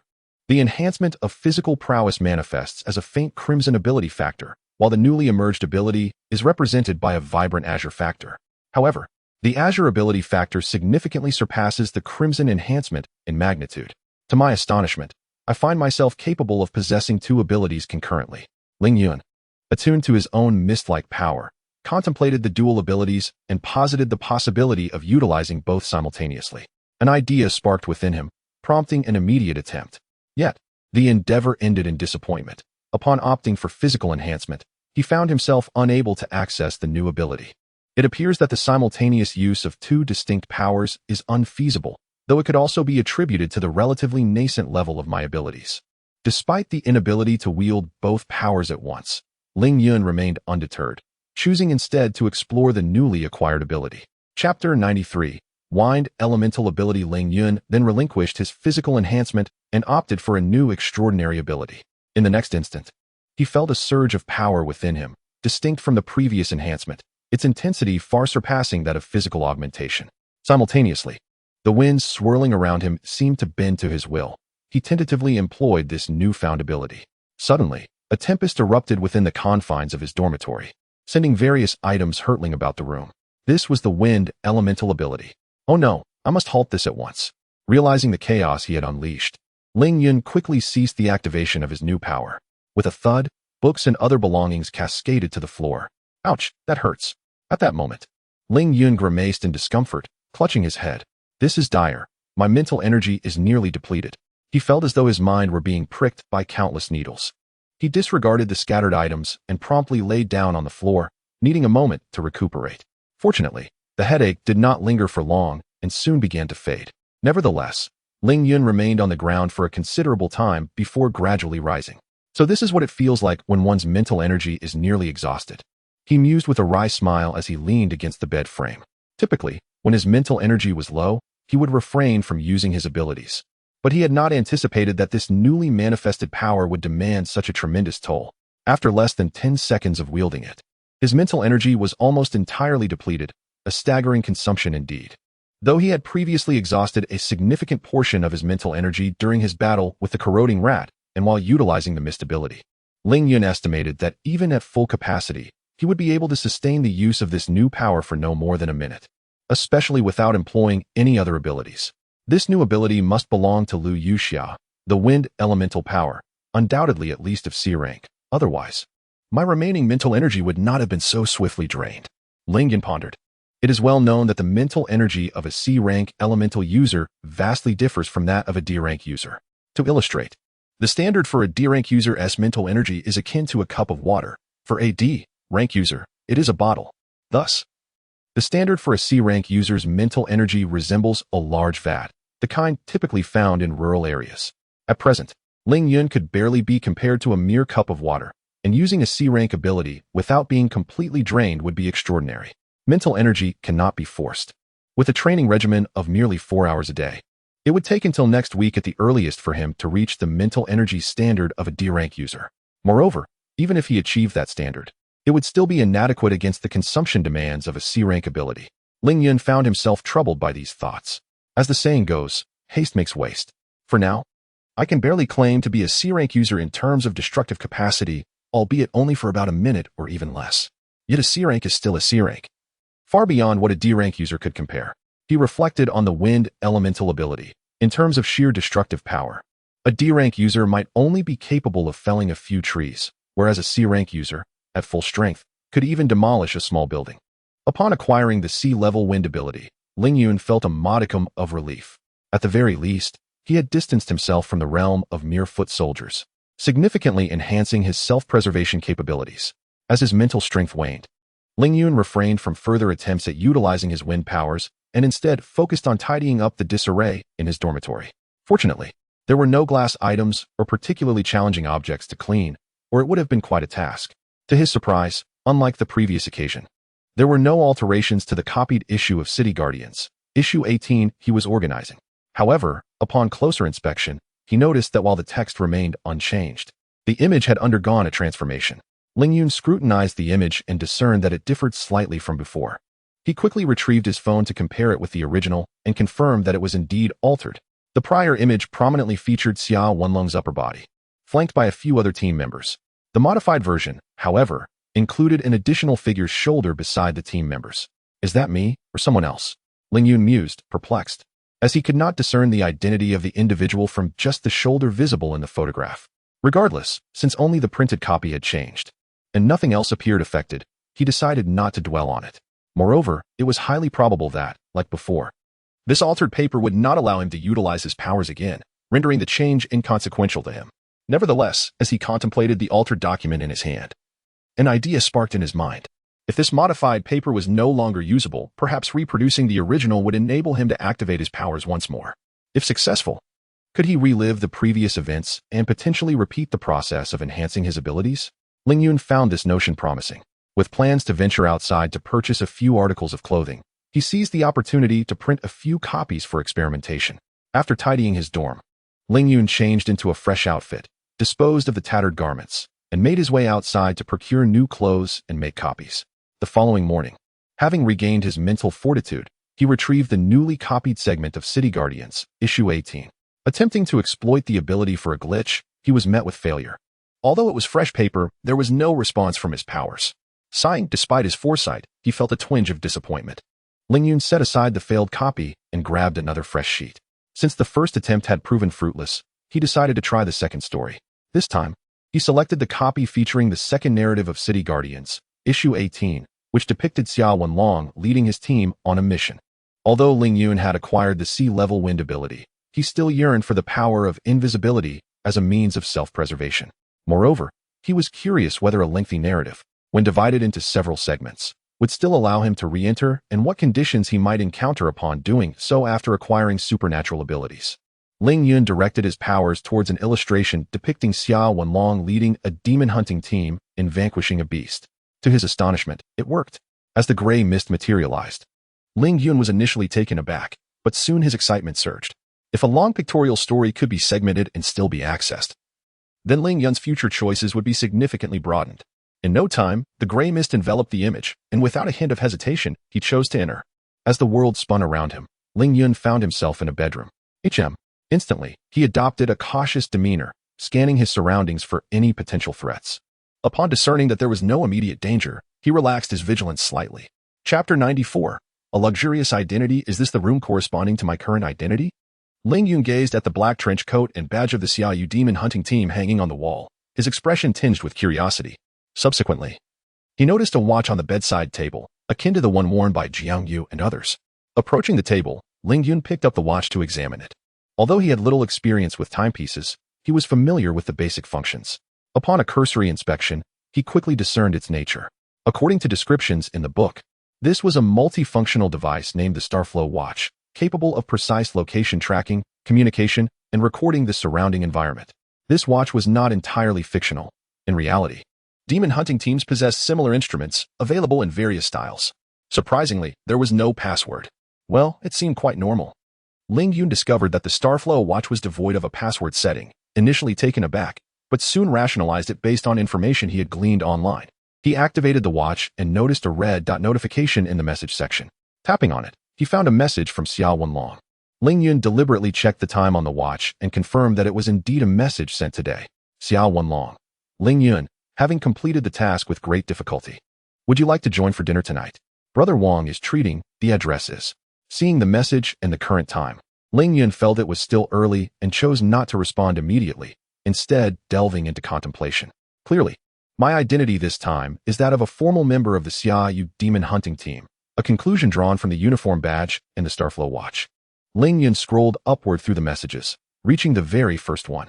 The timestamp of the first message was nearly a year ago. Upon noting the time, Ling Yun remarked, then glanced at the message. It was sent by Lu Yuxia. Lu Yuxia, Gather at street at 10 o'clock tomorrow. Me. Received, Captain. A brief exchange ensued. And after meticulously reviewing each message over the course of nearly 2 hours, Ling Yun replied to Xia Wenlong, confirming his punctuality. He then began to analyze his identity and current status within the painted world based on the messages. It was established that he was indeed a member of the Xia Yu demon hunting team. Besides himself, there were 5 other members: Captain Lu Yuxia, Vice Captain Jiang Yu, and team members Wang Gang, Xia Wenlong, and Ming Yingyan. Ming Yingyan was the other girl who had arrived at the scene with Lu Yuxia the previous night. Her ability was a chaos-type tracking power, enabling her to trace individuals who had interacted with certain objects over a recent time frame. The higher the level of her ability, the farther her tracking range and the longer the duration of time she could trace. Ling Yun recalled a story he had encountered online of an A-class ability user with tracking powers who, through a single coin, traversed half the world to locate the burial chamber of the last owner of that coin from the previous century. The veracity of this tale is not the primary concern. However, the ability to track supernatural powers indeed serves as an exceptional auxiliary ability, particularly for the Demon Hunter team. Apart from Meng Yingyan, there was initially another male team member, but alas, he departed from the Xiaoyu Demon Hunter team 6 months ago due to personal family matters. The present moment marks the 11th month following the incident in the painted world that transpired yesterday. How remarkable it is to be the protagonist. In less than a year, I have ascended from a D-level supernatural being to a C-level one. Ling Yun reflected on a message sent by Xia Wenlong 3 months prior. Thus, it appears that I am now the one with the lowest supernatural rank within the Xiaoyu Demon Hunter team.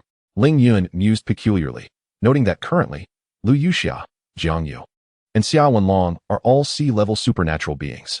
Meng Yingyan and Wang Gang stand at D-level, leaving him as the sole D-level supernatural being. Nevertheless, Ling Yun did not dwell on this too much. The strength of a supernatural being is not solely determined by rank. If that were the case, Meng Yingyan might not even surpass him. Moreover, Ling Yun is not limited to the prowess of a D-level supernatural being. He can also embody the strength of a C-level for a minute. Subsequently, Ling Yun grasped the Starflow device, beginning to familiarize himself with its operations, anticipating the necessity of utilizing certain functions in the future. While acclimatizing himself to the device, he discovered that it contained information about him within the association of supernatural beings. Name: Ling Yun. Ability: Elemental Wind. Level: D. Affiliated Demon Hunter Team. Xiaoyu Demon Hunter Team. Points: 0. Although the information was succinct, it divulged some crucial insights. It appears that my identity has not entirely aligned with the one I possessed in the painted world yesterday.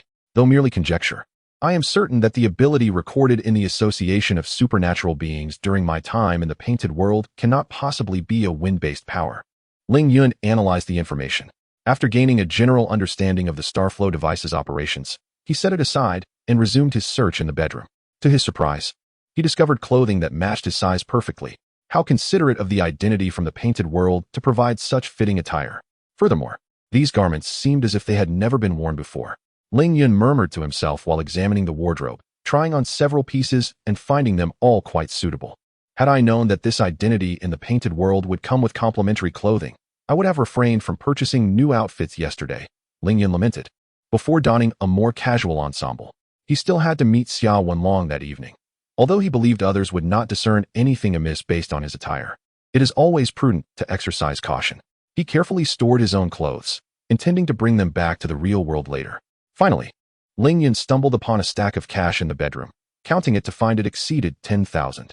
Gazing at this currency, which bore a striking resemblance to that of the real world, he pondered whether he could use it in reality. I suspect it may not be feasible. While my knowledge in this area is limited, I am aware that cash carries serial numbers. Bringing this money into the real world could lead to it being deemed counterfeit. So perhaps it is best to leave it behind. Ling Yun pondered this and set down the cash in his hand. In truth, he could have exchanged the money for gold and then converted it back into cash in the real world. However, he felt it was unnecessary for the time being, as he believed that this currency might still hold some value in the realm of the painting. After thoroughly searching the bedroom, Ling Yun made his way to the living room, where he discovered that his current accommodation comprised a one-bedroom unit, approximately 100 square meters in total. Upon entering the living room, he immediately noticed a charging mobile phone on the coffee table alongside a set of keys. Eagerly, Ling Yun approached the table and picked up the phone, hoping to uncover additional information. To his disappointment, however, the device contained little of use. Although there were messages from other members of the Xiaoyu demon hunting team, The most recent correspondence dated back to a month prior. Chapter 95. The Boundless Realm. It was evident that the members of the Shiyu demon hunting team primarily communicated through the Starflow tablet. Aside from the team members, there were a few other individuals on the device. However, given the timestamps, it was clear that these conversations had not occurred in quite some time. Additionally, without any labels, Ling Yun felt hesitant to inquire about their identities. As Ling Yun perused his mobile device, he discovered that his electronic account held over 2,000 yuan. Unfortunately, he was unaware of the payment password for this account. Subsequently, he stumbled upon several photographs of a motorcycle, alongside a motorcycle license bearing his name. This indicated that the key he possessed belonged to a motorcycle, which explained the presence of a helmet nearby. Casting a glance at the assortment of keys, Ling Yun remarked, "Judging by the motorcycle's design, it must have been quite expensive. Alas, I do not know how to ride. However, I have heard from others that operating a motorcycle is not particularly difficult. If time permits, I might attempt to practice." Beyond these discoveries, Ling Yun found no additional useful information. After thoroughly examining his phone, he commenced searching through the room, which was remarkably devoid of any signs of life. Upon completing his search, Ling Yun couldn't help but comment, "This entire room is so sparsely furnished that, aside from the fixed seating, I could count the remaining items on two hands."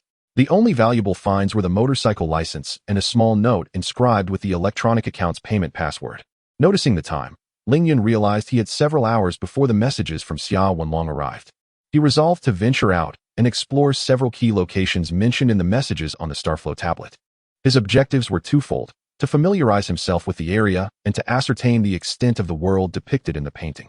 He had a premonition that the duration of his experiences in this painted realm must have been considerable. Otherwise, how could his identity have been equipped with such an array of items? It was worth noting that in his previous two encounters, he had not been granted any additional possessions. Equipped with the Starflow tablet, the key, and his mobile phone, Ling Yun departed from his room. Upon exiting, he discovered that the door was secured with a password lock. Although he possessed the key, curiosity compelled him to input several password attempts. With a beep, the door unlocked. To his surprise, the password was indeed the payment password for his electronic account. Ling Yun, after witnessing the door swing open, couldn't he help but express his amusement. He then secured the door, descended in the elevator, and made his way outside. Currently, he found himself in a rather upscale residential community. Ling Yun walked toward the designated motorcycle parking area and located the motorcycle that belonged to him. Ah, splendid. This model certainly appears to be of high value. He beamed at the blue-black racing-style motorcycle before him, a smile spreading across his face. The thrill of acquiring a motorcycle without cost was exhilarating. He then pulled out the mobile device from the painted world to research the price of the same model online. To his delight, he discovered that the motorcycle was valued at nearly 100,000 yuan, which only heightened his elation. After all, there was nothing quite as satisfying as a free ride. The next time I find myself with leisure, I must learn how to ride a motorcycle. Before departing from this painted world, I must ensure that I take this motorcycle with me. Otherwise, it would be a grievous waste. Ling Yun pondered, stroking his chin. Today, he dared not attempt to ride. Should he encounter an air wall mid-ride, it would spell disaster. At the very least, he ought to wait until he comprehends the extent of this air wall before venturing forth. Subsequently, he caressed the motorcycle a couple of times, exited the community, and made his way to the location indicated on the Starstream display. His first destination was the training base frequently visited by the Shiyu demon hunting team. 3 hours later, after wandering about, Ling Yun's expression revealed a hint of astonishment. The range this time was exceedingly vast. He suspected it might encompass the entirety of Yang City.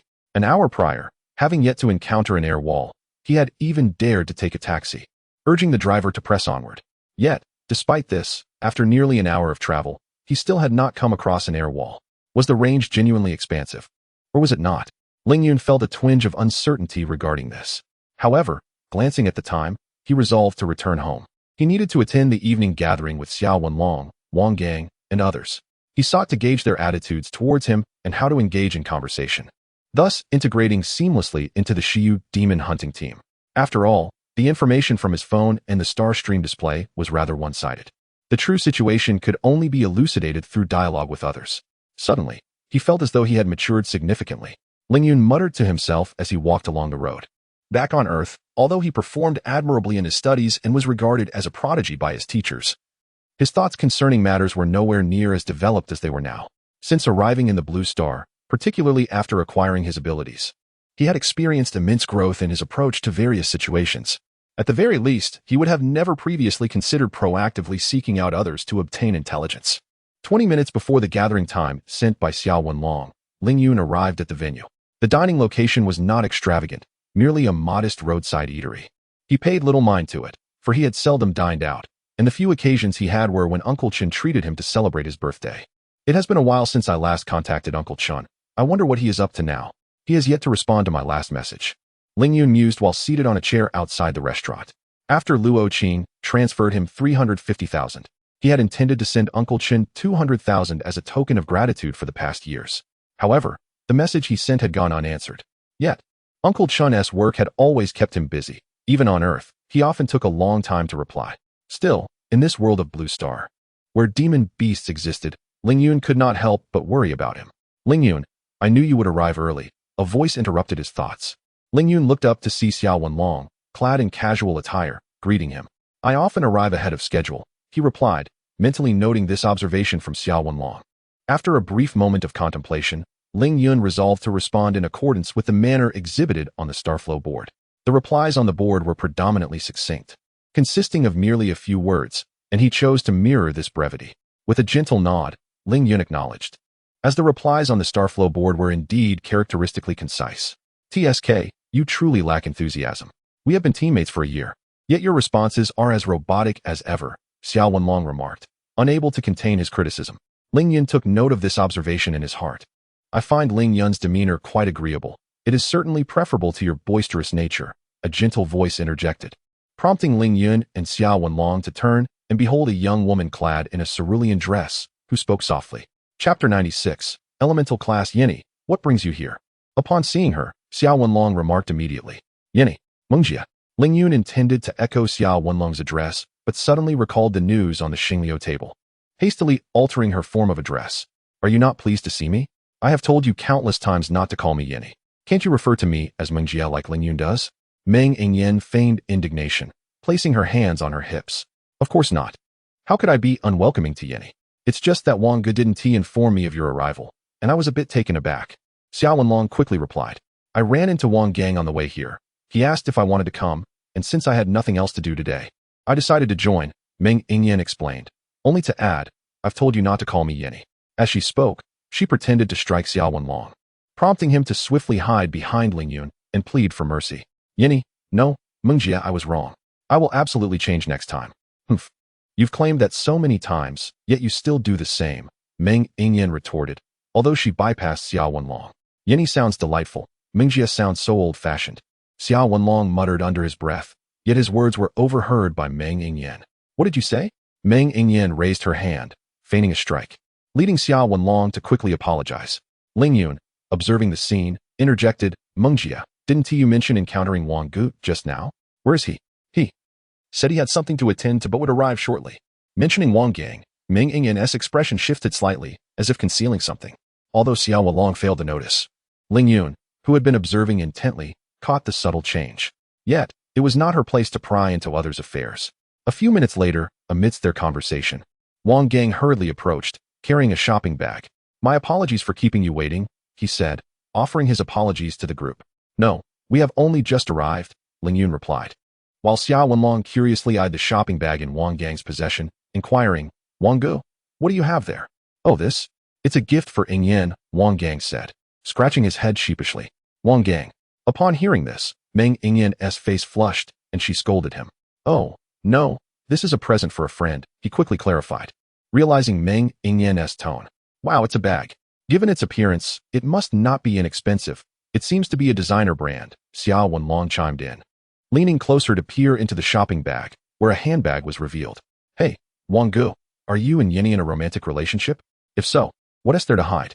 And this so-called gift for a friend? Surely, your friend ISN, surnamed Meng? Xiao Wenlong teased mischievously. Xiao Wenlong. After Xiao Wenlong finished speaking, Wang Gang did not exhibit much of a reaction. However, Meng Yingyan, standing nearby, appeared somewhat vexed and reached out as if to strike him. Startled, Xiao Wenlong hastily maneuvered around Wang Gang and Ling Yun to evade her. Huh, I knew it. What a coincidence. I came first. He has something to attend to, perhaps to buy a bag for Sister Yin? Xiao Wenlong quipped as he dodged. We're not in a relationship. Stop fabricating stories. Meng Yingyan retorted in exasperation, while Wang Gang, with a silly grin, scratched the back of his head. Sister Ming, why not let Wenlong off the hook for now? Ling Yun suggested, noticing the curious glances from passers-by at the playful altercation between Xia Wenlong and Meng Yingyan. Yes, let us go eat first. Wang Gang quickly intervened. Upon hearing both Ling Yun and Wang Gang, Meng Yingyan finally halted her advance. When Ling Yun noticed that Xia Wenlong seemed poised to say more, he swiftly covered his mouth. Muffled protests ensued, and thus Xia Wenlong was led into the restaurant by Ling Yun. After indulging in a hearty meal, Ling Yun gathered from Wang Gang that he and Meng Yingyan were not currently together. Wang Gang was merely pursuing her. However, from their earlier interactions, it was evident that Meng Yingyan harbored some affection for Wang Gang, leading Ling Yun to speculate that they would likely become a couple soon. Beyond their romantic gossip, Ling Yun also gleaned a wealth of information about their shared history and the amusing exploits they had experienced during their missions. In essence, through this gathering, Ling Yun found it easier to integrate into the Xia Yu demon hunting team. After bidding farewell to the group, Ling Yun was on the verge of returning home when Xia Wenlong, riding a motorcycle, approached him with a puzzled expression. Hey Ling Yun, did you not drive today? I didn't feel like it today, Ling Yun quickly explained, casting a glance at Xia Wenlong's motorcycle, only to discover that it was the same model as his, albeit in a striking black and red color scheme. No wonder they remembered that Ling Yun had bought a motorcycle. It wasn't under Xia Wenlong's persuasion, was it? Ling Yun pondered. Let me give you a ride home. It's on my way, Xia Wenlong offered. Thank you, Ling Yun replied, though he felt the formality was unnecessary between them. Hey, why so formal? Do we need to say thank you for that? Xia Wenlong responded playfully. Ling Yun was momentarily at a loss for words and chose silence as he mounted the motorcycle. Hold on tight. If you fall off, it's not my responsibility. With that, Xia Wenlong revved the motorcycle and sped off. To be honest, the roar of the racing motorcycle was far quieter than Ling Yun had anticipated. It was nothing like the thunderous sound he had heard in videos back on Earth. Sitting on the bike, he focused intently on Xia Wenlong's maneuvers, contemplating giving it a try himself someday. The motorcycle accelerated swiftly, and before long, they arrived at Ling Yun's residential complex. Goodbye. Xia Wenlong waved as he revved the engine and rode away. Observing the suave demeanor of Xia Wenlong, Ling Yun felt a subtle stir of excitement within. I had entered the world of the painting around 9 in the morning, and now, having spent nearly 8 hours there, it was still not yet 5 in the afternoon in the real world, leaving me with a bit of time to spare. Glancing at the clock, Ling Yun briskly walked into the community, arriving at the motorcycle parking area. He then maneuvered his motorcycle to a relatively secluded spot to begin his attempts at learning. Perhaps due to Ling Yun's innate talent, and aided by online tutorials as well as Xia Wenlong's earlier demonstration, he mastered the art of riding a motorcycle in less than an hour. Despite several falls along the way, Ling Yun, endowed with enhanced physical abilities, emerged unscathed. However, the bike bore several scratches, causing him a pang of regret, as he had already come to regard this vehicle as his own. Vroom. Woohoo! What a thrill! Ling Yun reveled in the exhilarating rush of speed, a joyous expression lighting up his face. It was only when he checked the time that he decided to return home in the painting world, transitioning back to reality. This must be the longest I've spent in the painted realm. After a dizzying swirl, Ling Yun found himself back in the real world. Glancing at the clock to discover it was nearly 7 in the evening. This meant he had lingered in the painted world for almost 10 hours. Upon returning to reality, Ling Yun first checked his phone, relieved to find no urgent messages. Liang had yet to return, seemingly following the usual pattern of arriving around 9. Ling Yun surveyed the dormitory and then retrieved a set of clothes to freshen up.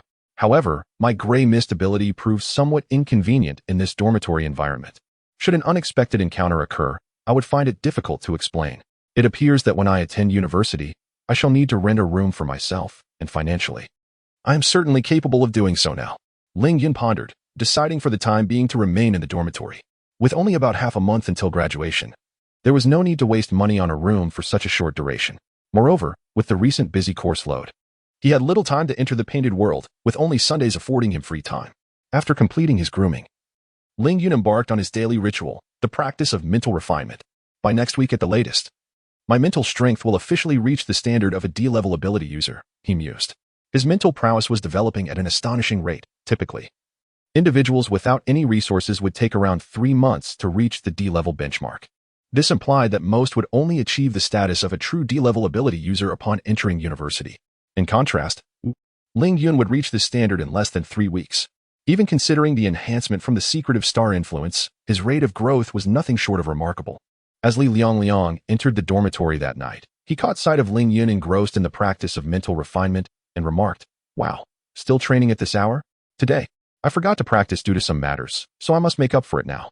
Upon hearing the sound of the door opening, Ling Yun opened his eyes to investigate. Upon recognizing Li Liang's voice, he responded, Yun, you are still awake." Li Liang was startled by Ling Yun's sudden remark.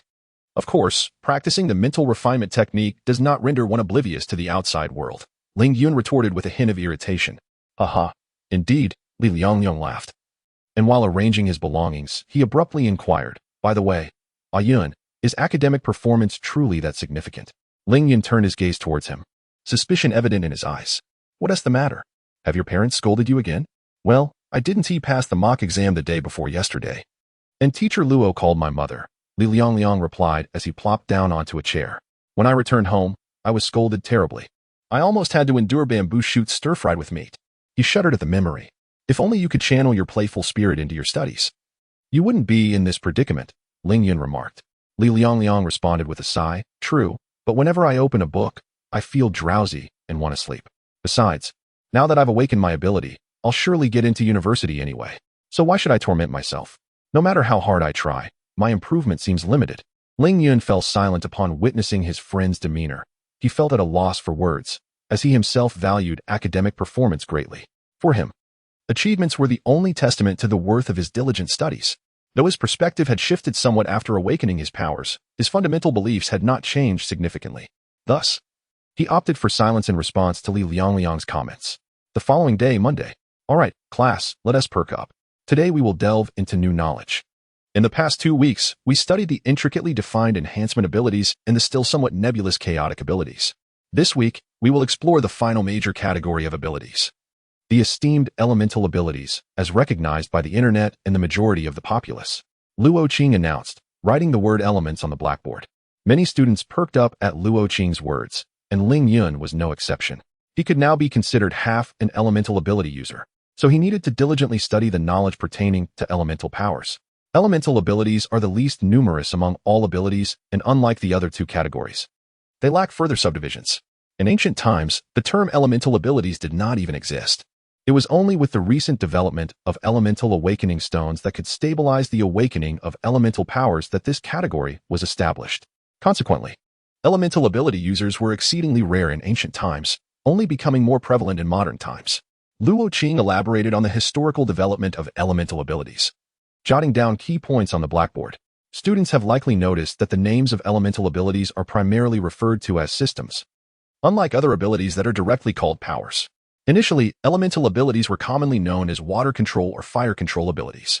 However, with the passage of time and the increase in elemental ability practitioners, along with the investment of resources from various countries, each type of elemental ability has been developed into countless applications. Consequently, these elemental abilities have evolved to the extent that they can form their own systems. Thus, they are now referred to as fire system abilities, water system abilities, and so forth. Ding dong. Did everyone remember what I lectured about just now? As the class bell rang, Luo Qing, having completed her discussion on the history of elemental abilities, inquired of her students. "We remember." The students chorused in unison. "Well, then, take a short break, everyone." Observing their response, Luo Qing nodded and then exited the classroom. Understanding that her students often felt anxious, she usually took the hint to leave after class. 10 minutes later, the class bell rang once more, and Luo Qing entered the classroom at a leisurely pace. "Stand up. Good morning, teacher. Now, please turn to page 25 in your textbooks." In our last lesson, we explored why each type of elemental ability constitutes its own system, along with their related histories. In this class, we will discuss the knowledge pertaining to the various elemental ability systems. Chapter 97, the final lesson. The sound of flipping pages echoed through the classroom. Before commencing the lecture, I would like to share a brief aside, a word of caution for all students. Many students specializing in enhancement abilities believe that those with supportive powers, or elementalists who predominantly engage in ranged attacks, are significantly weaker in close combat. While there is some truth to this notion, it is not entirely accurate. This assumption holds only when you are on par with your opponent or they are not vastly superior in level. Each time an ability user absorbs ability factors, their physical attributes slightly enhance. For instance, I am currently a B-level lightning ability user, and without utilizing my abilities, my physical prowess does not lag behind that of a D-level enhancement user. Thus, I urge all enhancement-focused students to approach encounters with ability users of significantly higher levels with caution. Do not fall into the delusion that victory is assured, even if your opponent is a mental enhancement user. While they may struggle against peers of their own level, they can easily surpass novice users like yourselves. Luo Qing warned the students, having witnessed too many first-year ability users underestimate their opponents merely because they belong to the supportive category, only to face severe repercussions. Noticing some skeptical expressions among the students, Luo Qing refrained from further elaboration. She merely aimed to prepare them, hoping to spare them from future hardships. Whether they heed her advice is ultimately their concern. Ling Yun, seated among the students, nodded in agreement after hearing Luo Qing's words. Through the training of recent days, he was acutely aware of Luo Qing's physical capabilities. Now, let us return to the main topic of our lesson. Elemental abilities, due to their immense destructive power, have inflicted considerable damage upon the beastly tribes. Moreover, the elemental awakening stones facilitate the stable awakening of elemental ability users. Since the classification of elemental abilities, nations have vigorously promoted their development, leading to rapid advancements. At present, each type of elemental ability has yielded numerous effects, what you might refer to as skills. This means that unlike in the past, you no longer need to independently research and develop your abilities. Instead, you have ready-made skills available for your learning. However, this education will only commence in university, as high school focuses solely on foundational knowledge without delving into practical applications. Should your ability levels remain modest, I recommend that you concentrate on mastering the foundational skills of each category at each level. As the saying goes, a glutton for knowledge may come to ruin. It would be wiser to explore additional skills once you reach B level or higher. With a serious tone, Luo Qing emphasized the importance of understanding the foundational skills across various categories. Firstly, do not underestimate these basic skills. On the contrary, they are the result of decades of research by experts tailored to suit the current level of ability users. Presently, the foundational skills for each category span from D to B, totaling 6 distinct types. Taking the fire element as an example, the D rank skill is the fireball. The D rank is the body of flames, and the C rank is the flame pillar. The fireball at D rank is well known. It involves condensing flames into a sphere and launching it at an opponent. The D rank body of flames allows one to manipulate flames to envelop the enemy. While the C rank flame pillar, these 3 skills are relatively simple to learn, yet the distinction between learning them and effectively utilizing them is significant. Let me illustrate with the most fundamental example, the fireball. Many individuals tend to hurl it without consideration of whether it may inadvertently strike an ally or whether the explosion radius could harm others. Therefore, I urge all students to engage in practical training, as it will be immensely beneficial for your future endeavors. This concludes the basic skills across the various elements up to C rank. For those interested in what follows, I encourage you to search online for further information. Of course, being a D rank ability user does not preclude you from learning D rank skills. However, the ability to master and effectively deploy them depends on personal effort. As a final piece of advice, if one lacks inherent talent, it is unwise to squander time attempting to develop new skills independently. The outcome may not be favorable, and it would be more prudent to invest that time in practical training or exploring other pursuits. Luo Qing believes that, as a high school homeroom teacher, she has conveyed all that is necessary. Whether the students heed her words and apply them is ultimately their responsibility. Over-explaining can be tedious for students, and she prefers to avoid it. As the class nears its end, she inquires if there are any lingering questions. Teacher, I have a question. Teacher, I also have a question. Several students who have awakened elemental abilities eagerly raise their hands. Please, one at a time. Luan, you may go first. Ayun, what are you looking at? I saw you on your phone right after class. That's not like you, Li Liang remarked, nudging Ling Yun. Oh well. The teacher just discussed the foundational skills of elemental abilities, so I was curious and searched for some videos. Ling Yun promptly explained, showing Li Liang the video currently playing. TSK. The gale wings of the wind element, Li Liang said, a hint of displeasure in his voice as he observed a man in the video showcasing azure wings. What's wrong with the gale wings? Ling Yun asked, slightly puzzled by Li Liang's expression. Why is it that among all the elemental abilities, only the wind element can fly? Li Liang retorted indignantly upon hearing Ling Yun's inquiry. Ling Yun felt a bit speechless. He had assumed there was a deeper issue at play. Actually, you can fly too. Ning Long suddenly interjected from behind Li Liang. Oh, how can one fly? Li Liang turned around, curious, while Ling Yun also looked at Ning Long, eager to hear his explanation. Simple, you can propel yourself like a rocket by blasting flames downward to lift yourself up. That is how you can fly. Ling Yun, upon hearing this, was rendered speechless. Although he lacked expertise in this domain, he understood that the launch of a rocket had little to do with flames. It was predominantly about the principle of reaction forces. However, observing Ning Long's smug expression, he refrained from contradicting him. Is that really true? Li Liang inquired, his face a mask of skepticism. Of course it is. Let me explain. Ning Long interjected, pulling Li Liang closer to share his reasoning. Ling Yun, watching the two engage in earnest discussion, found himself at a loss for words and turned his attention back to his phone. After the last class of the afternoon concluded, Ling Yun, as per his usual routine, proceeded to the ability training room and informed Luo Qing about his newly acquired wind element ability. A wind ability? How fortunate you are! Luo Qing exclaimed, her eyes wide with astonishment upon confirming Ling Yun's new power. She had not anticipated that after merely a day apart, Ling Yun would acquire a new ability, particularly one of the elemental variety. However, as you mentioned, your mental strength is rather low, which means your wind ability won't last long. Given that, it would be wise to refrain from practicing wind skills for now. Once you complete your college entrance exams in half a month, you can dedicate time to it then. Nevertheless, I will send you the methods for learning sea-level wind abilities tonight, so you can ponder them in the meantime. Understood? Thank you, teacher, Ling Yun replied gratefully. Well then, let us commence today's training. Luo Qing nodded, casting a glance at Sun Yixue, who looked enviously at them. Enough with the envy. Mastery of spatial abilities is something many covet. Do not take your fortune for granted. Strive diligently. And it would be best if you could learn the spatial slash before the exams, so I can fulfill your previous request, Luo Qing remarked with a hint of exasperation. Yes, Sun Yixue replied softly. All right, today, both of you will attack me together, and I will instruct you on some aspects of teamwork training. Wow. Teacher Luo really hits hard, Ling Yun mused as he exited the cafeteria, preparing for evening study sessions while rubbing the spot where he had been struck during training. Are you all right, Yun? You look as if you've been beaten, Li Liang commented from beside him. I'm fine, Ling Yun quickly assured him. By the way, Yun, by now, you should have a grasp of your abilities, right? Li Liang asked suddenly. Of course, Ling Yun instinctively replied. Then what is your ability?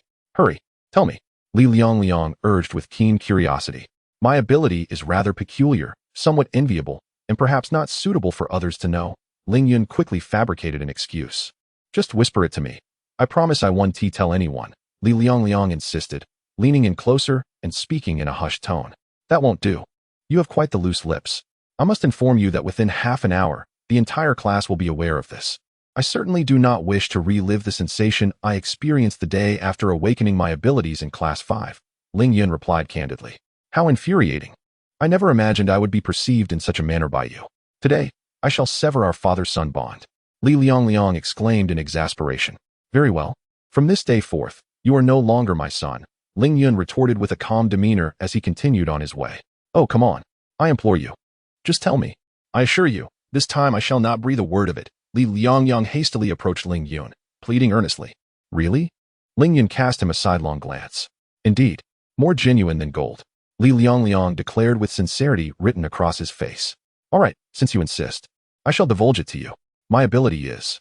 Ling Yun leaned closer to Li Liang, who was eagerly listening. All right, I have finished my statement. What? You didn't say anything at all. Li Liang responded, perplexed. I did say something.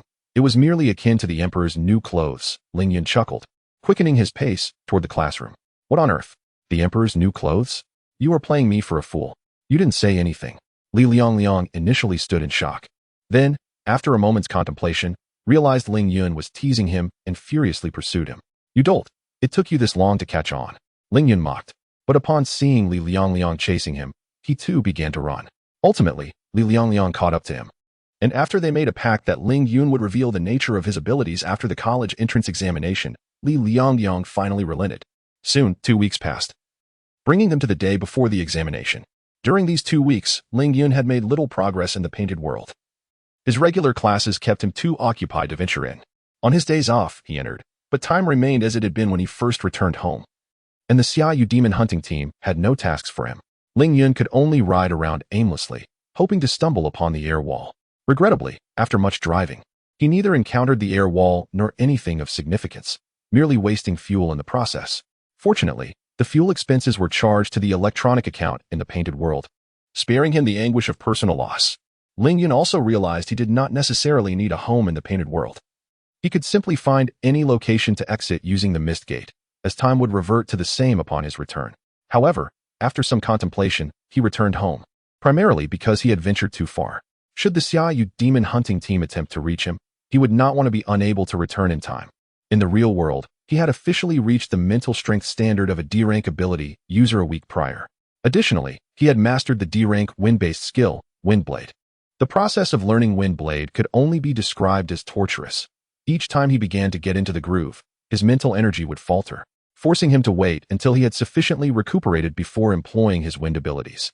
Thus, it took him nearly 2 weeks of intermittent practice to finally master the most rudimentary form of Windblade. All right, your final class of high school has concluded. Tomorrow is the college entrance examination. I understand that some of you, due to the awakening of your extraordinary abilities, may not be overly concerned with academic performance, believing that even with poor grades, you can still gain admission to university. However, I urge you to exert your utmost effort in the examination hall and strive for the best possible results, enabling you to attend a more prestigious university for those with special abilities. It is crucial for you to recognize that the disparity between an extraordinary university and a conventional one is significant. Luo Qing sincerely expressed. Remember what I have previously advised you. Do not attempt to utilize your abilities for cheating. The invigilators overseeing your examinations are adept in detecting such abilities. Should you be caught cheating, you may find yourself unable to secure a place even in a regular university. It is better to leave a question unanswered than to risk cheating. Having said what needed to be conveyed, I feel I have shared enough with you this week. Please remember to bring your paper, pens, and examination permits tomorrow. I wish you all the best in achieving your desired results and gaining admission to esteemed extraordinary universities. Class dismissed. Goodbye, teacher. The students chorused in unison. Yes, goodbye, Luo Qing replied, her expression reflecting a touch of reluctance as she acknowledged the students before swiftly departing the classroom. I shall never return to teach high school again. To endure 2 farewells in a single day, once for the regular class and once for the extraordinary class, was nearly unbearable, she muttered to herself, struggling to suppress her feelings of sadness as she walked along the path. Chapter 98, Persuasion and Truth, One merely needs to grow accustomed. At that moment, a somewhat hoarse voice emerged from around the corner of the staircase. Mr. Zhang, you haven't left yet? Luo Qing glanced over and saw that the speaker was a slightly balding middle-aged man. No, I happened to be passing by and overheard your words. So I thought I might offer you some guidance, Mr. Zhang explained with a smile. Oh, that is unnecessary. I'm actually doing quite well, Luo Qing interjected hastily.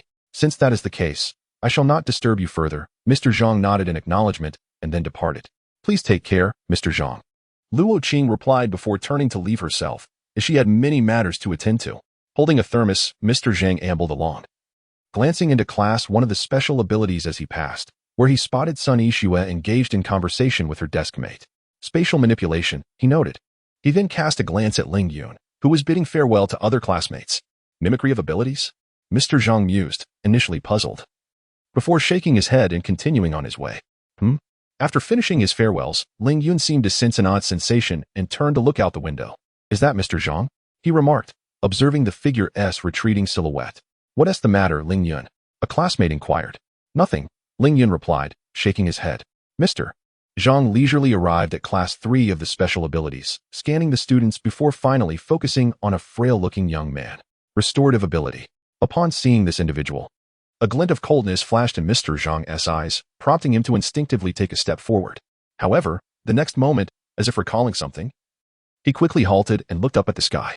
No rush, he murmured softly before gradually departing. After bidding farewell to each classmate, Ling Yun proceeded, as usual, to the Special Abilities Training Room. Upon seeing the sign that read Special Abilities Training Room, he couldn't help but feel a twinge of sarcasm. Originally, this room on Earth had served as a gym, but the number of times gym class had utilized it could be counted on one hand, with only a few instances occurring during heavy rain. Consequently, the gym had remained mostly idle. However, to his surprise, even after the transformation into a Special Abilities Training Room on Blue Star, it still faced the same fate of neglect. Since joining the Special Abilities class, apart from Luo Qing's training after classes, he had hardly attended any lessons. Similar to the gym, it felt entirely superficial. Ling Yun grumbled to himself and then strode briskly into the training room. Teacher, he greeted Luo Qing, who appeared to have been waiting for some time. Teacher, is the class monitor not here? Since the exam is tomorrow and I have other matters to attend to, I allowed her to leave early today. Luo Qing explained to Ling Yun. Oh, I see. So, did you summon me for another purpose?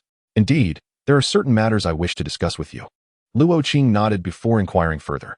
Ling Yun, with your remarkable achievements, it is evident that you could gain admission to any university of supernatural abilities. Which institution do you aspire to attend? The Imperial Capital University of Supernatural Abilities, Ling Yun answered without hesitation. He had researched online and discovered that the Imperial Capital University was the first established and the most prestigious institution of its kind, and if given the opportunity, he would undoubtedly choose the best. In Huagua, there is only one university of supernatural abilities in each province. Yet due to varying levels of national resources allocated to these institutions, there exists a hierarchy among them. Naturally, the finest of all is the inaugural university, the Imperial Capital University of Supernatural Abilities. As it is located in the capital and holds the distinction of being the first, the government has consistently devoted substantial resources to this university. Consequently, the Imperial Capital University has maintained its position at the pinnacle, and it is one of the few universities in the world recognized at the level of a global academic institution. Following this esteemed institution are the Shanghai University of Supernatural Abilities and the Guangzhou University of Supernatural Abilities, both of which benefit from their geographical locations as coastal cities, resulting in significant government investment. The Shanghai University, due to historical and developmental factors, was established earlier, thus ranking higher than its counterpart in Guangzhou. However, the latter has seen rapid growth in recent years, driven by the influence of the aquatic demon race, leading to increased national resources being allocated to it. As a result, the Guangzhou University has quickly developed, becoming nearly comparable to the Shanghai University in terms of prestige. To many, the difference between the two institutions seems to hinge solely on the title of a global academic institution. Apart from these three universities, others in the realm of supernatural abilities receive relatively similar resources. In addition to the conventional universities spread across provinces, there exists another institution that rivals the Imperial and Shanghai universities, the Huagua National Defense University of Supernatural Abilities. As the only military academy of its kind in Huagua, its resource allocation is on par with that of the Imperial Capital University, and its admission requirements are considerably less stringent. However, a particular graduation stipulation at the National Defense University deters many from pursuing their studies there. Graduates are required to enlist in the military and join the supernatural forces, committing to a minimum of 5 years of service without external influence. For those yearning for freedom and reluctant to engage in battles against demon beasts, this requirement poses a significant barrier to enrollment. Ling Yun is one such individual. While he does not shy away from combat with demon beasts, he finds the strict regulations of military life to be discomforting. Moreover, his unique abilities are ill-suited for development within the military framework. The supernatural forces are stationed in areas prone to demon beast incursions, while he seeks to immerse himself in the world of his paintings, rendering him unreachable in the outside world. Should a demon beast attack occur during his absence, he could not bear the thought of the harm that might befall others due to his absence. Thus, upon reviewing the admission criteria of the Huagua National Defense University, he resolutely chose to forego that path. Indeed, it is the Imperial Capital University of Supernatural Abilities that captures his aspirations. Upon hearing this, Luo Qing exhibited an expression of realization. There are only a handful of elite universities for supernatural abilities in China, and based on her understanding of Ling Yun, he would undoubtedly choose the best. Ling Yun, given your usual performance, as long as there are no unexpected circumstances, gaining admission to the Imperial City University of Supernatural Abilities should pose no difficulty. After all, the admission criteria for supernatural universities are less stringent compared to the prestigious Tsinghua and Peking universities, which cater to ordinary individuals. However, if possible, I hope you will consider the Magic City University of Supernatural Abilities, Luo Qing conveyed to Ling Yun. Why? Ling Yun inquired, perplexed. If there is a superior option, why choose another? Do not rush. Allow me to elucidate, she replied. Firstly, the Imperial City University of Supernatural Abilities is not as remarkable as you might think. While the Magic City University is not significantly inferior, the Imperial City University is the pinnacle of supernatural institutions, situated in the capital, which attracts a multitude of affluent students. Consequently, internal competition is fierce, and securing adequate resources is far from simple. Moreover, given your abilities and rate of progress, you would undoubtedly encounter numerous challenges at the Imperial City University. Although the Magic City University also hosts many privileged students, it is considerably more favorable than its imperial counterpart. I believe that your future potential should not be squandered on internal strife, but rather directed towards confronting the monstrous beasts. Luo Qing gradually explained to Ling Yun. Of course, There is a degree of personal interest in my suggestion. Based on your abilities, barring any unforeseen events, you will undoubtedly reach at least an A-level supernatural being, if not higher. Thus, I wish to invest in you now, anticipating a commendable return in the future. Luo Qing candidly expressed her intentions to Ling Yun. Furthermore, are you aware of why our country has recently intensified resource allocation to the Yangqing University of Supernatural Abilities? Ling Yun pondered for a moment, recalling some news he had encountered online, uncertainly responding, is it due to the sea-dwelling monsters? Precisely, it is indeed the sea-dwelling monsters, Luo Qing praised his response. As one of the nations with the longest coastline, our country has historically engaged with these aquatic entities. Interestingly, the most formidable groups of monstrous beings are not those found on land, but rather those that dwell beneath the waves. After years of conflict with terrestrial monsters, we have come to understand them quite thoroughly. However, our knowledge of the sea-dwelling tribes remains limited, even though their strength and scale likely surpass that of land-based creatures. This can be illustrated by the East Sea tribe, which has engaged in prolonged conflict with our nation, featuring numerous A-level monsters among their ranks. Consequently, to contend with the East Sea tribe, shortly after the establishment of the Imperial City University, the Magic City University was founded. The hope was that graduates of the Magic City University would aid in repelling the East Sea tribe, especially since their activities have intensified over the past decade, even affecting other marine regions. In order to prevent large-scale assaults by the monstrous sea tribes, our nation has significantly increased its resource investment in coastal cities, with the rapidly developing city of Yangqing being one such example. Luo Qing has informed Ling Yun about the situation in the coastal regions of our country.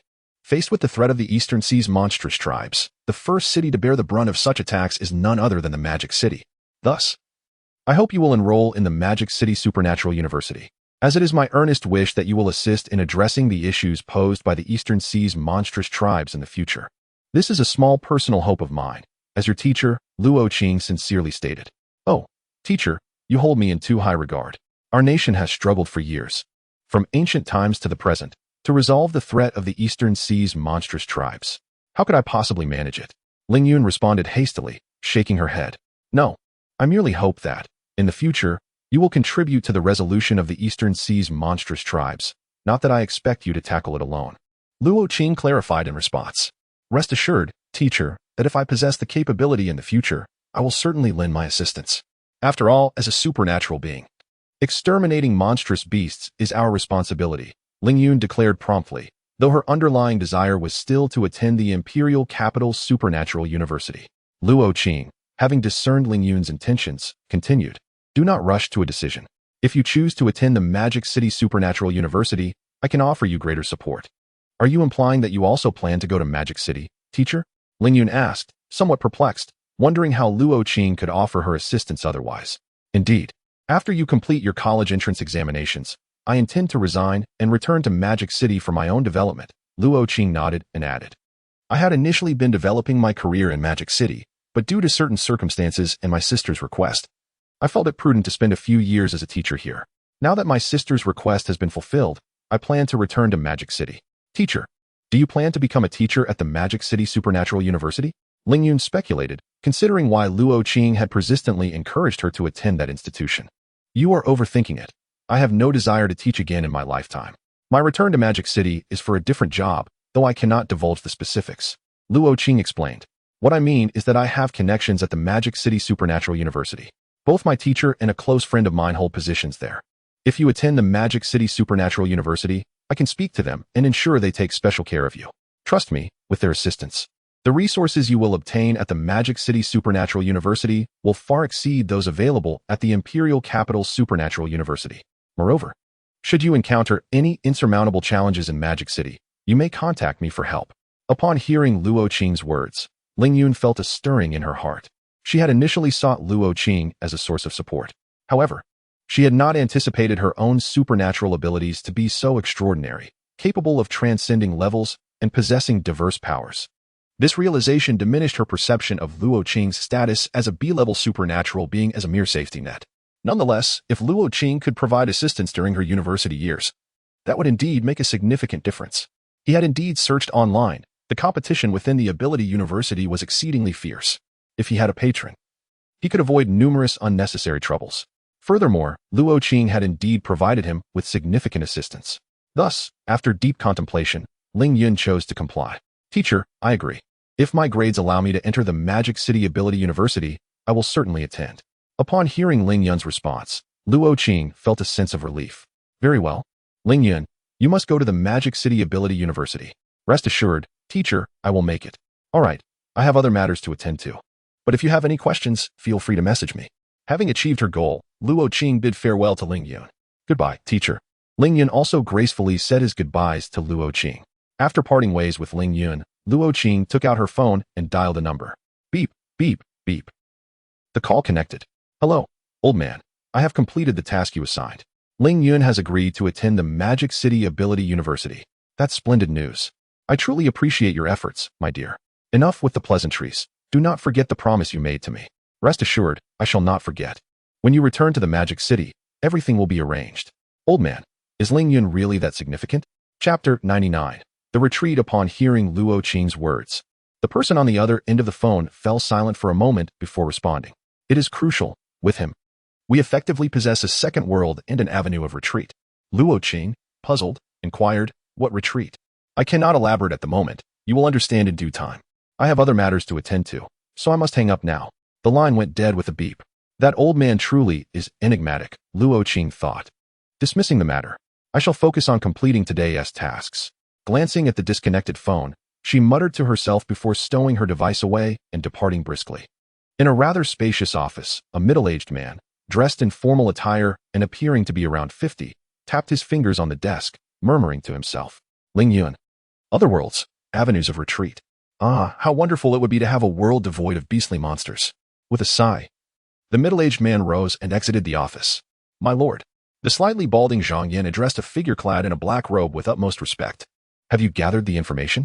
The figure in black nodded in acknowledgement and asked, My lord, we have confirmed that there is indeed an ability user with restorative powers within the school, but it is not the student in plain sight. It is another ruse. Then, my lord, my subordinates suspect this may be a trap. Should we? At that moment, another man interjected, but was abruptly silenced by the figure in black. For the sake of our lord's plan, we must eliminate all possibilities of unforeseen circumstances. Even if it is bait, we must consume it. By the way, I have heard there is another ability user who can mimic powers. Reports confirm such an individual exists. But my subordinates have not discerned their authenticity, Zhang Yin replied. Very well. If he survives, extend an invitation for him to join our order. If he is genuine, I am certain another lord will be pleased. Understood. Now, if there is nothing further, you may take your leave. The figure in black gestured. Yes. The group respectfully acknowledged before departing the scene. Why do ability users have to take cultural exams? Why not directly assess their powers? Li Liangyang suddenly exclaimed in frustration as he tossed his book aside and slumped onto the desk. On the other side, Ling Yun, busy noting down key points, shot him a glance and retorted, how would one assess abilities? Each individual's powers are distinct, serving various functions. Would it be fair to judge based on raw strength or destructive capability? Such a method would be unjust to those with supportive abilities. Besides, you cannot even conjure a complete fireball. How would you pass if abilities were the criteria? Well, we could assess mental strength. The Ability Users Association has a rating for that, Li Liangliang stammered after a moment of surprise. Upon hearing his suggestion, Ling Yun rolled her eyes. Well, you seem to have quite the imagination, thinking you could simply scan your mental prowess and pass the college entrance examination, right? Li Liangliang said, nodding vigorously. Yes. I hadn't considered that point. It would be so convenient and quick, eliminating the need to ponder over problem solving.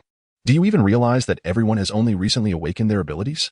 Their mental capacities are rather uniform, none of which have reached the standards of a D-level ability user. How, then, can we determine pass or fail? Will everyone be deemed inadequate? Instead of mulling over such trivialities, it would be more prudent to memorize as much as you can. Since the state has arranged it this way, there must be a reason behind it. Focus on your studies, Ling Yun advised with a hint of exasperation. You have a point, Li Liangliang conceded after hearing Ling Yun's explanation, abandoning his fantastical notions. He picked up his book and continued his last-minute cramming. The next day, Ling Yun glanced at the clear blue sky and remarked, It appears we are in for pleasant weather over the next few days. Regardless of the weather, let us hurry along. By the way, which examination room are you assigned to? Li Liangliang urged. Room 2. What a pity. It seems we're not in the same examination room. What is so unfortunate about that? The seats are all separated in the exam room. Are you suggesting cheating? Teacher Luo has made it clear. It's better to leave it blank than to resort to dishonesty. Don't entertain such foolish thoughts. Upon hearing this, Ling Yun quickly warned him. Relax, I'm not that foolish. Besides, with my fire-based abilities, I'm not one suited for reconnaissance. How could I cheat? Li Liang explained. Well, if you have no such inclinations, that's for the best. Really, do you think of me as someone who would cheat? Yes. Hey, you deserve a punch for that. I'll dodge. Don't run. As they playfully bantered, they made their way to the examination hall. Upon passing the school gate, Li Liang gazed at the throngs of parents and remarked, so many people. Thankfully, our examination room is right at the school. Otherwise, it would be quite a hassle. Indeed. This is the first time I've seen such a crowd, Ling Yun agreed. The examination venues for ability users are separate from those for regular students. And in the whole of Pingxi City, there are only a handful of schools designated for ability users, following the principle of proximity. Those with abilities from Ling Yun's school were arranged to take their exams there. My examination room has arrived. Liang, I wish you the best of luck. Ling Yun said to Li Liang as they approached room 2. May your words bring me good fortune. I seek nothing more than to pass the threshold. I'll head to my examination room now. Farewell. After bidding farewell, Li Liang proceeded to his designated room. Ling Yun then began conversing with a few classmates. And as the time drew near for the exam to commence, he entered the examination hall with his identification card, admission ticket, and necessary supplies. It seems there is no significant difference from a regular examination room, Ling Yun mused as he settled into his assigned seat. As the examination time approached, a proctor ascended the podium, wielding an enigmatic device, and began to operate it. Subsequently, a blue ripple emanated from the machine, sweeping across the examination hall. Dear students, please remain calm. This is merely a routine check and will not affect you in any way, the proctor explained as many students exchanged puzzled glances. Everything is fine. The proctor reassured, glancing at the results displayed on the device before conversing with a fellow invigilator and then departing from the examination room. All right, students, please quiet down. We will now distribute the examination papers. Remember to write your names on them to avoid any embarrassing oversights, the proctor announced, observing the murmuring students below. He, along with several other proctors, began handing out the papers to the candidates. Ling Yun, upon receiving his paper, briefly scanned it and, realizing the difficulty was manageable, sighed in relief. Soon, the day's examination concluded, and Ling Yun exited the venue with an expression of composure. Observing the flurry of messages in the group chat lamenting the paper's difficulty, a smirk crept onto his lips while he acknowledged that such feelings of superiority were not ideal. The subtle sense of triumph he felt as an academic achiever was undeniable. Afterward, Ling Yun sought out Li Liang, who appeared rather dejected, and offered him some words of comfort amidst his complaints as they made their way out of the examination hall. The college entrance examination in Ling Yun City spanned 3 days, and after this period, even he, with his consistently excellent performance, could not help but breathe a sigh of relief. Ah, it's finally over, Ling Yun exclaimed, stretching languidly. Ling Yun, class monitor, he heard someone call from behind, and turned to see Sun Yixue approaching him briskly. Ling Yun, how do you think you performed? She inquired as she reached his side. I believe I did fairly well. The difficulty of the paper was not too daunting for me, so I expect a decent score. How about you, class monitor? Ling Yun replied candidly. Pretty much the same. I also found the paper relatively easy. By the way, which university are you planning to apply to? The Magical City Academy of Abilities, he responded. Ah, you're also considering the Magical City Academy of Abilities? Sun Yixue exclaimed, a hint of surprise in her voice. It's no wonder, given your aunt's strong connections, Ling Yun mused inwardly. Are you planning to attend the Magical City Academy of Abilities as well? He feigned ignorance in his inquiry. Yes, I suppose I haven't mentioned it before. My mother and my aunt are both from Magical City, so I can be considered somewhat of a local myself. That's why I've decided to apply there. Sun Yixue explained. Then, Ling Yun, why do you wish to apply to the Magical City Academy of Abilities? With her curiosity piqued, she asked him directly. Ling Yun hesitated, contemplating whether to disclose the truth. It was recommended by teacher Luo. He finally decided to answer honestly, feeling there was no need for concealment regarding such matters. Oh, your aunt suggested it to you? Could it be? Sun Yixue was initially taken aback, but then a realization seemed to dawn upon her, causing her cheeks to flush slightly. Could it be? Ling Yun inquired with curiosity, wondering if there was some hidden truth he was unaware of. And no, it's nothing. Since you're also planning to attend the Magical City Ability University, do not forget our agreement, Sun Yixue hurriedly replied, as if startled by Ling Yun's words. After speaking, she swiftly departed, leaving Ling Yun in a state of bewilderment. What agreement? He pondered, filled with confusion. When had he made an agreement with Sun Yixue? However, he soon recalled their previous conversation about bringing her into the painted world. Ah, that matter. I would have thought she forgot if she had mentioned it. But since she has brought it up lately, she must not have met the requirements yet. Ling Yun concluded with a sudden epiphany, clapping his hands together. Ah Yun, there you are? I've been looking all over for you. At that moment, Li Liang rushed to Ling Yun's side. What is the matter? You seem in quite a rush. Is there something you need? Ling Yun asked, observing the slightly out of breath Li Liang. Ah Yun, my parents are here to take me home today, so I want to be returning to the dormitory with you to pack my things. I'll come back in a couple of days to collect them. Is that all right?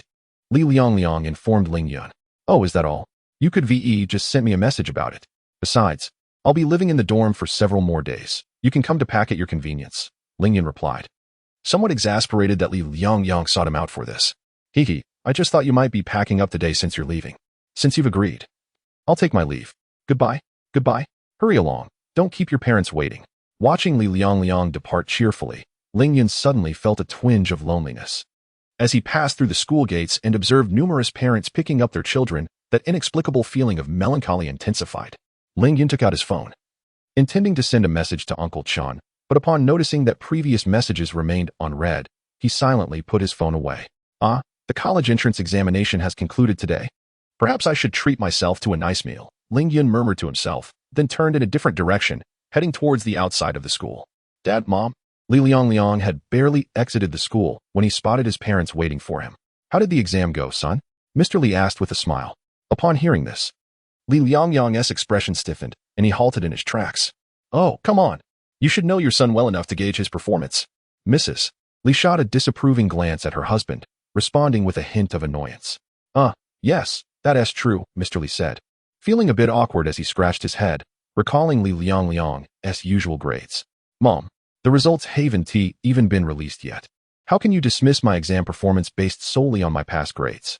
Li Liang exclaimed, feigning indignation. Ah yes, you're right. It was wrong of me to judge you. Come, tell me what you'd like to eat today, and I'll make it for you. Mrs. Li quickly reassured him. I yearned to savor the exquisite taste of hairy crabs and succulent lobsters. Very well, your mother shall prepare them for you, she replied. Now, let us board the vehicle and converse later, as it appears that rain is imminent, and with so many parents around, it would be unwise to obstruct the pathway, Mr. Li remarked to the two. Indeed, we can resume our discussion later, Mrs. Li concurred, casting a glance at the multitude of vehicles and parents nearby before nodding in agreement. Thus, the trio departed the school and embarked on their journey home. Tick-tock. The rain has begun to fall. After a while on the road, Mr. Li exclaimed in astonishment. Dear, given the gloomy weather, is it not customary for rain to occur? What is there to be surprised about? Mrs. Li retorted, somewhat irked. No, this is not an ordinary rain. Observe the color of the droplets. They are black, Mr. Li insisted. Upon hearing this, Mrs. Li and their son, Li Liang, were taken aback and quickly turned their gaze toward the window. Indeed, upon closer inspection, they confirmed that the rain was, in fact, black. Screech. Yet before they could ponder further, the vehicles ahead seemed to have collided and came to a halt, prompting Mr. Li to slam on the brakes. Bang. Although they ultimately collided, Mr. Li's swift reflexes spared the occupants of the vehicle from significant harm. Bang. However, a car behind them, unable to react in time due to the sudden braking, crashed into their vehicle. Fortunately, the rain had caused the trailing car to slow down considerably, resulting in only minor scrapes for Mr. Li and his family. Chapter 100. Blood-eyed mice. Upon witnessing the car accident, Li's father erupted into a stream of curses, pushing open the door to assess the situation ahead. However, as he stepped out and surveyed the scene, his pupils constricted in alarm. He hurried to the side of the vehicle, shouting to Li's mother and Li Liang, hurry down. There are numerous demon beasts ahead. The car is blocked and cannot move. We must flee. The mention of demon beasts sent Li Liang and his mother into a panic, and they swiftly exited the vehicle, preparing to escape alongside Li's father. As they descended, they observed the surrounding crowd scattering in terror. Stop dawdling, run, Li's father bellowed, grabbing hold of them and leading the way toward a location devoid of demon beasts. Without a moment's hesitation, Li Liang and his mother followed suit. In the midst of their escape, Li Liang caught sight of the demon beasts attacking humans. A large swarm of black mice, each nearly a meter in size with crimson eyes, surged forth. Blood-eyed mice. The sight triggered memories of a lesson from Luo Qing about demon beasts. The blood-eyed mice were the most common demon beasts found in cities, not particularly formidable, with the strongest being merely grade D. They thrived in great numbers, typically residing in city sewers, but had previously caused significant trouble, prompting the government to dispatch numerous ability users to eradicate them. Following that large-scale purge, the rodent infestation had subsided, leading to the establishment of a long-term initiative by the Ability User Association to maintain the cleanliness of the sewers. Despite the overwhelming numbers and rapid reproduction of the blood-eyed mice, the infestation had not returned due to the efforts of the association. However, Ling Yun remained oblivious to these details. He simply understood that blood-eyed mice were not particularly potent adversaries. Nevertheless, he was acutely aware of his own limitations and recognized that his meager fire abilities would likely prove inadequate, even against the weakest of the blood-eyed mice. Although he witnessed one of the creatures overpowering a human from a distance, he could only suppress his rage and flee with his parents. After a prolonged escape, the trio joined other fleeing individuals and sought refuge in a small shop. What about the children? Li's mother whispered to her husband, still shaken. Do not fear. Everything will be fine. The Ability User Association and the military will soon handle these beasts, Li's father reassured her, wrapping his arms around her. Indeed, mother. You need not worry. Your son is here, a fire ability user at that, Li Liang chimed in, attempting to comfort her as well. Gradually, with their reassurances, Li's mother began to calm down. Mother, I feel so cold, Li Liang said, noticing the chill in the air. The small shop was not only occupied by his family, but also by a dozen others. One little girl trembled as she addressed her mother. Oh dear. Quickly put on this coat, her mother replied, still in a state of distress. Upon hearing her child's voice, she managed to steady herself somewhat, hastily removing her outer garment and draping it over her daughter. Sweetheart, are you feeling better now? The concerned mother of the girl inquired. Are you feeling better? The young girl replied earnestly, much better, Mom. Suddenly, the girl's keen eyes caught sight of a brown feather on her mother's arm. Oh, Mom, how did you get a feather on your arm? Upon hearing this, the mother quickly glanced at her arm and was startled to find the feather indeed present. It must have accidentally brushed against me somewhere, she responded, reaching out to remove the feather. However, as she tugged at the feather, a sharp pain coursed through her, compelling her to release her grip. Upon closer inspection, she was horrified to discover that the feather appeared to be growing from her skin. Just as she was about to scream, a startled voice nearby interrupted. Yao Ge, your hand. Why does it have scales? A man, visibly terrified, spoke to another man. What? The man known as Yao Ge gasped, quickly turning to examine his own arm, only to find it covered in numerous scales. Their alarming exchange drew the attention of everyone in the store. Oh, Lao Wang, what happened to your face? Why is there hair growing? Before anyone could scrutinize Yao Ge further, another middle-aged man directed his query toward a nearby individual. What is going on? Lao Wang exclaimed, feeling his face, and was shocked to discover a patch of hair sprouting on his left cheek. Lao Li, look at your foot. Just as he was enveloped in panic, he caught sight of Lao Li's foot, which had lost its shoe in the chaos. He noticed the toenails elongating and sharpening menacingly. As several individuals in the store began to realize they were undergoing strange mutations, a wave of panic surged through the crowd. What the hell is happening? Why is this happening to me? Many in the store were overwhelmed with fear at the bizarre transformations. The Li family, witnessing the unfolding chaos, began to check themselves. After a thorough inspection, they found that neither Li Liang nor his mother exhibited any changes, while Li's father displayed faint blue scales on his back.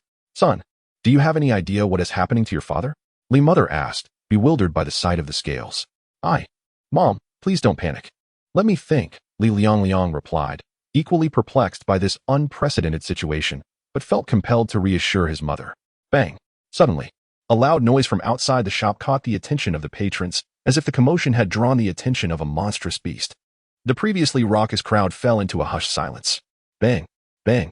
Two more thuds echoed, sending shivers down their spines, and the patrons dared not breathe. In that moment, time felt agonizingly prolonged. However, after those two resounding strikes, an eerie silence enveloped the space. It's been so long without any noise. Perhaps it has left, they speculated. After a prolonged wait without any sign of activity, a man cautiously spoke. It should be fine. Another man echoed, and the others present sighed in relief, their taut nerves loosening slightly. Suddenly, a series of loud bangs erupted from the roll-up door. Unlike before, this time multiple impacts reverberated simultaneously. Bang! Bang! Bang! Bang! After enduring numerous assaults, the already feeble roll-up door finally succumbed. A blood-red rat burst through, crossing into the store, its eyes, as crimson as fresh blood, fixated intently on the gathered crowd. A girl inside the store screamed in terror. Help! Is anyone there to save me? A boy, his legs giving way beneath him, collapsed to the ground, pleading for assistance. "Mom, I'm scared," the little girl whimpered. "Don't be afraid. I'm here," the girl's mother said, her face betraying despair as she comforted her daughter. "Damn it, we're all going to die anyway. We might as well fight back. It's just 3 big rats. And they're male. Let us take them on together." While some were paralyzed by fear, others sought to resist their grim fate. A man known as Brother Yao shouted defiantly at the blood-red rat, then seized a sturdy object and charged toward it. "This guy is right. It's better to fight than to wait for death." Upon hearing Brother Yao's words, Old Li felt a surge of courage and rushed toward the blood-red rat as well. "Old Li, wait for me," Old One shouted, glancing around before grabbing a stick and joining the fray. "Xiao Liang, look for a chance to escape with your mother. I'll hold these beasts off." On the other side, Li's father grasped his son Li Liang's arm, whispering urgently, "Dad, what are you saying? I'm an ability user. If anyone should go, it should be me. You take Mom and run." Li Liang replied hastily. "Does your father not know? Your recently awakened abilities are of no use now. Just listen to me. Find a chance to help your mother escape. As an ability user, your future is bright. You shouldn't perish at the hands of these monsters. If you wish to avenge me, become a powerful ability user and slay more beasts for the country. That way, I can find some solace in the afterlife," Li's father growled. "Dad." Both Li Liang and his mother were overcome with sorrow. "All right, it's settled. Xiao Liang, remember to take care of your mother." With that, he charged toward the blood-red rat. Having dodged Brother Yao's attack, the blood-red rat momentarily displayed a flicker of fear as it noticed the others rushing toward it. However, this fear was quickly overshadowed by rage. Squeak! With a shrill cry, 2 more blood-red rats emerged through the gap in the roll-up door. Instantly, despair washed over Brother Yao, Li's father, and the others. The individual spoke truthfully. Rather than await demise, it is far better to engage in a desperate struggle. With so many of us, can we not overcome a mere handful of rats? Follow me. At that moment, a young man, inspired by the fervor of his companions, charged forward with a fierce roar. Indeed, what is there to fear? In the worst-case scenario, we shall emerge as valiant heroes 18 years hence. Onward. Observing this, the others transformed their trepidation into righteous fury and surged toward the blood-eyed rats. With their participation, hope rekindled within Yaoga, Li Fu, and the others. Bang! You worthless lot. You are utterly useless. The president of the Pingxi City Association of Ability Users slammed his hand upon the table, bellowing at the others present. How could blood-eyed rats still be a threat in this city? What manner of work are you engaged in? Moreover, why did you not notice the large-scale gathering of these creatures? And what measures do you have in place against the cult's attacks? Have you grown complacent in these peaceful days? Do you not recall the tragedy of Qiqing a decade ago? Bang, bang, bang. As he spoke, Feng Yuan, the president of the association, furiously struck the table several times. In the face of the president's accusations and wrath, the remaining individuals dared not utter a word. "President, I have already notified all the demon-hunting teams in the city to head to Tianding District for rescue," an assistant, dressed in formal attire, announced as she entered the room to report to Feng Yuan. "Report, President. An urgent situation has arisen." At that moment, a young man rushed in, his countenance fraught with anxiety. "Speak, President. According to incoming information, ordinary people drenched in the black rain may undergo mutations, and the probability is alarmingly high. Damn it. Those cursed beings of the demon cult." Bang. Feng Yuan's expression shifted drastically. His left hand slammed down in fury upon the table, shattering the solid wood into splinters. Xiao Guan, swiftly informed the nearby branches to expedite the retrieval of restorative water from their warehouses. Xiao Jiang, report upward that the cursed demon rain has presented a new breakthrough and requires substantial support of restorative water. Understood, President. Upon hearing Feng Yuan's commands, the assistant and the young man nodded and hastily departed the room to relay the news. "Jiahong, have you located them yet?" After issuing instructions to the two, Feng Yuan called out to a middle-aged man who was utilizing his abilities nearby. "President, I am close." The man named Jiahong replied, beads of sweat glistening on his brow. "Speed up. The sooner we resolve this, the less suffering the people of Tianding District will endure." "Yes, President," Jiahong promptly answered, intensifying his efforts despite the toll it took on his abilities. A bunch of incompetent fools. Feng Yuan glared at the remaining members of the association's upper echelon, who sat in stunned silence. Yet, in the face of Feng Yuan's scathing rebuke, they dared not express any dissent. Feng Yuan then gazed out at the descending black rain, his expression grave. After a moment of contemplation, he retrieved his phone and dialed a number. Hello, Lao Feng. What brings you to contact me at this hour?" A robust voice resonated from the other end, accompanied by the distant sound of artillery fire. "Lao Yan, how goes the situation on your end?" Feng Yuan inquired. You are well aware of the nefarious methods employed by the demon cult. Currently, there is a massive uprising of beastly creatures within our defensive perimeter, yet, at present, we are managing to hold our ground, the man on the line responded. The demon cult's malevolent reign has been enhanced. It now possesses a significant probability of inducing signs of demonic transformation in ordinary individuals. What? Are the common folk in Tianding district at risk? The voice on the other end exclaimed in alarm. Indeed, therefore, in an effort to swiftly conclude this calamity, I implore you to dispatch troops for support. I wonder, Lao Yan, can you spare any forces to assist in clearing the beasts from Tianding district? Well, under the circumstances. All right, I shall send a contingent to Tianding district immediately. Lao Yan, initially hesitant upon assessing his own situation, ultimately resolved to act when considering the plight of the ordinary citizens in Tianding district. However, Lao Yan, if it proves impossible for you to allocate personnel, please do not force it. The repercussions of a crisis on your end would extend beyond Tianding district. It would threaten the entirety of Pingxi City. Upon hearing Lao Yan's reluctant agreement, Feng Yuan felt a surge of concern and quickly urged him to reconsider. Chapter 101. Responses from all sides. Rest assured, I am not foolish to that extent. I shall take this into consideration. Now, let us cease our conversation, for I have matters to attend to. Thank you, Lao Yan. You rascal, we are all serving the people here. There is no need for gratitude. Goodbye. Upon hearing Feng Yuan's words, Lao Yan replied with a hint of irritation before ending the call. Shaolin, swiftly relay a message to Guo Wenbing. Summon him to my location. Lao Yan instructed the nearby communications officer. Yes, sir. The officer nodded and promptly utilized his abilities to contact Guo Wenbing. Before long, a figure dashed into the command center with remarkable speed. Reporting, sir. How may I assist you? Ahem, you ought to pause at the entrance before barging in so recklessly. Lao Yan remarked, brushing away the dust stirred up by Guo Wenbing's entrance. Yes, sir, I will certainly be more mindful next time. Enough chit-chat. You are to lead your team to eliminate the demon beasts in the Tianding district immediately. Ah, sir, but my defensive area, Guo Wenbing exclaimed in surprise. You need not worry about that. I shall assign others to take over your defense line. But where are there any available troops? Guo Wenbing queried, perplexed. Do not concern yourself with such details. I am ordering you to swiftly lead your team to Tianding district to eradicate the demon beasts. Understood, sir. I shall proceed to Tianding district at once. Guo Wenbing promptly stood at attention and replied, then called out loudly, by the way, the demon cult has modified the demon reign. Now, ordinary people caught in it are highly likely to exhibit signs of demonization. You must remain vigilant. Yes, sir. Guo Wenbing responded, taken aback, then affirmed. Very well, be off now. Yes, sir. Guo Wenbing nodded and quickly departed the command center. Now, relay orders to all units to expand their defensive lines.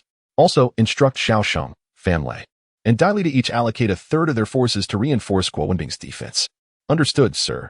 Everyone in the command center responded in unison. Lao Chao. From this moment on, you shall command in my stead. I must go to the front lines for support. Yes, sir. A middle-aged man of similar age to Lao Yan replied. After giving his orders, Lao Yan adjusted his military cap and exited the command center. Ah, what a splendid view, remarked a figure clad in a black robe atop a skyscraper, observing the chaos below in the city as he reveled in the demon reign. My lord, the information has been compiled. Individuals bathed in the holy rain exhibit a significant likelihood of showing signs of demonization. However, it is mostly limited to partial demonization, with the majority only experiencing mild effects. Furthermore, those ordinary individuals who have undergone demonization from the holy rain seem to possess an increased attraction to demon beasts in the short term. At that moment, a shadow appeared behind him, bowing respectfully as it spoke. Ah, it is entirely normal for the probability of demonization to increase while the degree of demonization diminishes. However, we have at least achieved one objective. What remains is to further enhance the degree of demonization. As for attracting demon beasts, I believe it holds no adverse implications. The figure in the black robe chuckled. Suddenly, the black-robed individual paused, then continued with a smile. I did not expect to be found. It seems that rascal, Jinda He, summoned me with ulterior motives. Nevertheless, I am indeed curious to meet President Feng Yuan, as I have heard he is a master of enhancement-type abilities. Oh, and do remind Jinda He that he owes me a favor, and he should bring a few companions along. After all, I would rather not be besieged. Yes, my lord. The person behind him bowed and promptly vanished from sight. Ha ha ha, such eagerness.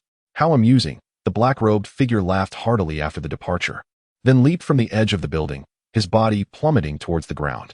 In midair, The cloak behind him was suddenly torn apart, revealing two brown wings sprouting from his back.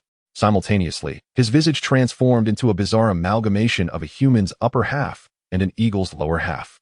Amidst the astonished gasps of the onlookers in the building, he soared towards the Association of Ability Users.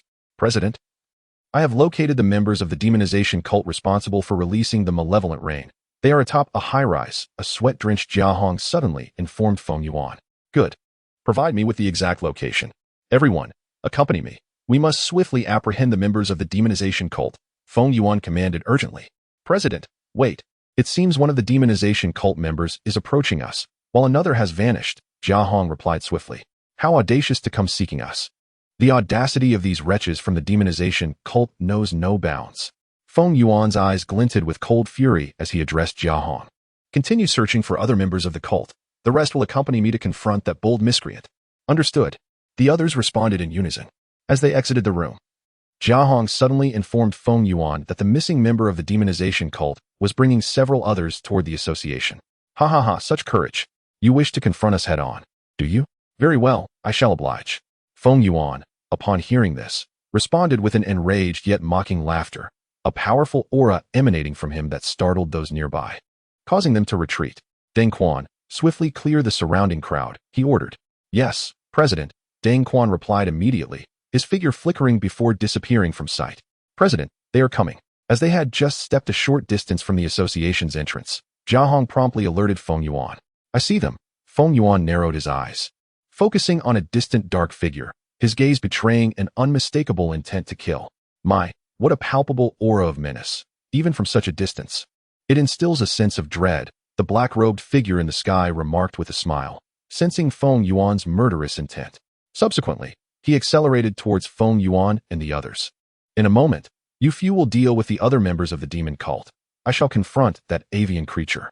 Jia Hong, you will monitor from the rear to prevent any escape. Feng Yuan instructed upon noticing several other members of the demon cult hastening towards them. Yes, President, the group replied in unison. Soon, both parties converged. The figure in the black robe spread his wings and hovered in midair, calling out to the approaching Feng Yuan. President Feng Yuan, I have long admired your reputation. Allow me to introduce myself. I am. Introduce your mother. Feng Yuan bellowed, interrupting him before he could finish. Leaping forward and delivering a powerful punch. With a whoosh, the strike broke the sound barrier, producing a sharp sonic boom. The black-robed figure's expression shifted dramatically as he frantically flapped his wings, narrowly evading the blow. President Feng Yuan, how rude of you. Are you unaware that interrupting others is impolite? He retorted, despite nearly being struck. Politeness be damned. What is there to discuss with beasts like you? Feng Yuan shot back, propelling himself into the sky. The ground beneath him shattered into a spiderweb of cracks. Meanwhile, the senior members of the Pingxi City Ability Association wasted no time in launching their assaults on the remaining members of the demon cult. Rock Giant, perish! One of the senior members shouted, their bodies swiftly transforming into a colossal figure nearing 10 meters in height, entirely composed of stone. The giant's fist, larger than a human, came crashing down towards two demon cult members. Unfazed, the two members quickly transformed. One took on a form resembling a gorilla, while the other's head and part of his body morphed into that of a rhinoceros, just managing to withstand the giant's punch. At that moment, another senior member from the Ability Association unleashed a surge of orange flames towards the two demon cult members. However, a massive stream of water suddenly intervened, blocking the flames. The senior member turned to see a demon cult member, whose hands had morphed into tentacles, skillfully manipulating the water. Time rewound to shortly before. Outside the school, where Ling Yun, contemplating what to eat while gazing at a roadside restaurant, suddenly felt droplets on his face. Is it raining? He wiped the moisture from his face and looked up, only to have his expression change in an instant. The rain, surprisingly, was colored black. A surge of alertness washed over Ling Yun. Although he was unsure of the situation, he hurriedly sought shelter under an awning. Why is the rain black? He wondered, perplexed by the falling droplets. Ah, there are demon beasts. Run, run. Just as Ling Yun pondered the nature of this black rain, he heard several screams nearby.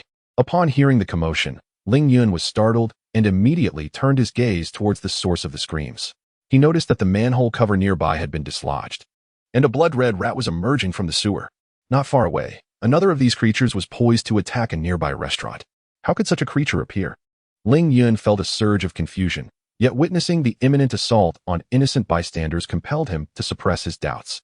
He charged forward, empowered by his physical enhancement. Although he did not consider himself exceptionally strong, he was capable of detaining several blood-red rats from harming others. Run to the first high school. Quickly. To the first high school. Ling Yun shouted urgently to the panicked crowd as he sprinted toward the blood-red rat. That's a student from the first high school. Is he crazy, daring to confront a beast? A middle-aged woman exclaimed in alarm upon seeing Ling Yun rush toward the creature.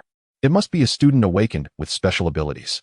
Instead of worrying about him, we should be concerned for ourselves. Let's heed his advice and hurry to the first high school. Her companion urged, tugging her along as they fled. With a swift motion, Ling Yun reached the side of the blood-red rat, delivering a powerful kick to its head without hesitation. The creature was sent sprawling against a nearby wall. However, as he noticed more blood-red rats emerging, he realized the gravity of the situation. This won't do. I cannot defeat a blood-red rat with mere fists and feet in a short time. I must find a weapon, he thought, glancing at the nearby restaurant. An idea sparked in his mind, and he dashed into the kitchen, quickly surveying the surroundings. As expected, he spotted a kitchen knife resting on the cutting board. Although a knife was not the ideal weapon against a beast, it was all he had at that moment. Grasping the knife firmly, Ling Yun wasted no time and rushed out of the restaurant, brandishing it against a blood-red rat that was attacking a human. Huh, he yelled, bringing the blade down upon the creature. Though the knife was inadequate, his strength propelled it deep into the rat's body. Yelp! The blood-red rat shrieked in agony at the impact of Ling Yun's strike. What are you waiting for? Run. To the first high school. Ling Yun shouted at a stunned young man nearby. Oh, thank you. The young man responded, snapping back to reality, and hurried toward the first high school. At that moment, Ling Yun kicked the injured rat away and withdrew the knife. If his goal were to hunt the beast, he would seize the opportunity to finish it off. However, his primary objective was not to slay the creature, but to protect the nearby civilians from its attacks. Uncertain whether it was Ling Yun's repeated interventions or the wounded rat's earlier cry, when he glanced back at the other humans under threat, he noticed that the nearby blood-red rats had all turned their attention toward him. Yelp! With a cry from one of the rats, the others surged toward Ling Yun. Upon witnessing the multitude of blood-scarlet mice surging towards him, Ling Yun felt no fear. Instead, a thrill coursed through him as he exclaimed, "Excellent.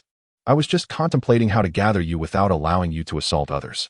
With that, he wiped the rainwater from his face, dispelled his physical enhancement, and invoked his wind-based abilities.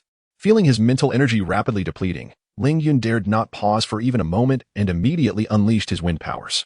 Receive my strike. Gale Blade, he roared, as a massive, pale azure arc swiftly sliced through the oncoming horde of blood-scarlet mice. Swish, the wind blade cleaved through, instantly splitting every blood-scarlet mouse in two. After executing the Gale Blade, Ling Yun promptly retracted his wind abilities, for this single maneuver had already halved his mental energy. A sigh of relief escaped him. Although the entire ordeal was brief, his spirit had remained taut, unwilling to relax for even an instant. This display astonished nearby onlookers, including residents peering curiously from the upper floors, who were taken aback by his prowess. If you possess such skill, why did you not reveal it sooner? This unspoken thought lingered in their minds. Do not dawdle. Hurry and flee. I only have this one chance. The blood-scarlet mice continue to emerge. Quickly run. Ling Yun shouted at those still crawling out of the sewers. Only then did the others resume their frantic retreat towards safety. Ling Yun, observing their hesitation, felt a mix of exasperation and disbelief. Even in such dire circumstances, they still found time to gawk. However, as he continued to witness the relentless emergence of the blood-scarlet mice, he found himself at a crossroads, pondering whether to retreat. Chapter 102. Infiltration. It is undeniable that in a one-on-one confrontation, I would undoubtedly surpass the D-class blood-clear mouse, especially with my physique enhanced to a D level. However, the dilemma lies in the fact that the blood-clear mice are not singular but numerous. Moreover, due to the constraints of my mental energy, I cannot wield my wind-based abilities as freely as before. If I were to unleash another wind blade, I might faint on the spot. Yet, after a moment of contemplation, I took a deep breath and charged forward to delay the blood-clear mice. My only goal was to preserve enough mental energy to activate the mist gate. Although I could not defeat a horde of blood-clear mice, I believed I could hold them off until the gate materialized. I am not foolish. If I found myself overwhelmed, I would promptly activate the mist gate and retreat into the painted world. Furthermore, the nearby civilians had mostly fled, and I merely needed to endure a little longer until they were far enough away for me to escape. Why can't you just remain in the sewers? Injured and battered, I kicked one blood-clear mouse aside and deftly hurled a serrated kitchen knife at another. Ah, that should suffice. Feeling the pain coursing through my body, I exhaled softly. Glancing around and noticing the absence of ordinary people on the streets, I immediately began to conjure the mist gate, preparing to escape into the painted world. The number of blood-clear mice was increasing.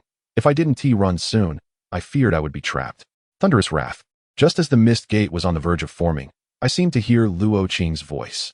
A deafening rumble echoed through the sky. In the next moment, a tempest of thunder erupted from the heavens, striking down upon the monstrous beasts in the vicinity. I merely heard a colossal boom, and in an instant, all the blood-clear mice nearby were reduced to charred remnants.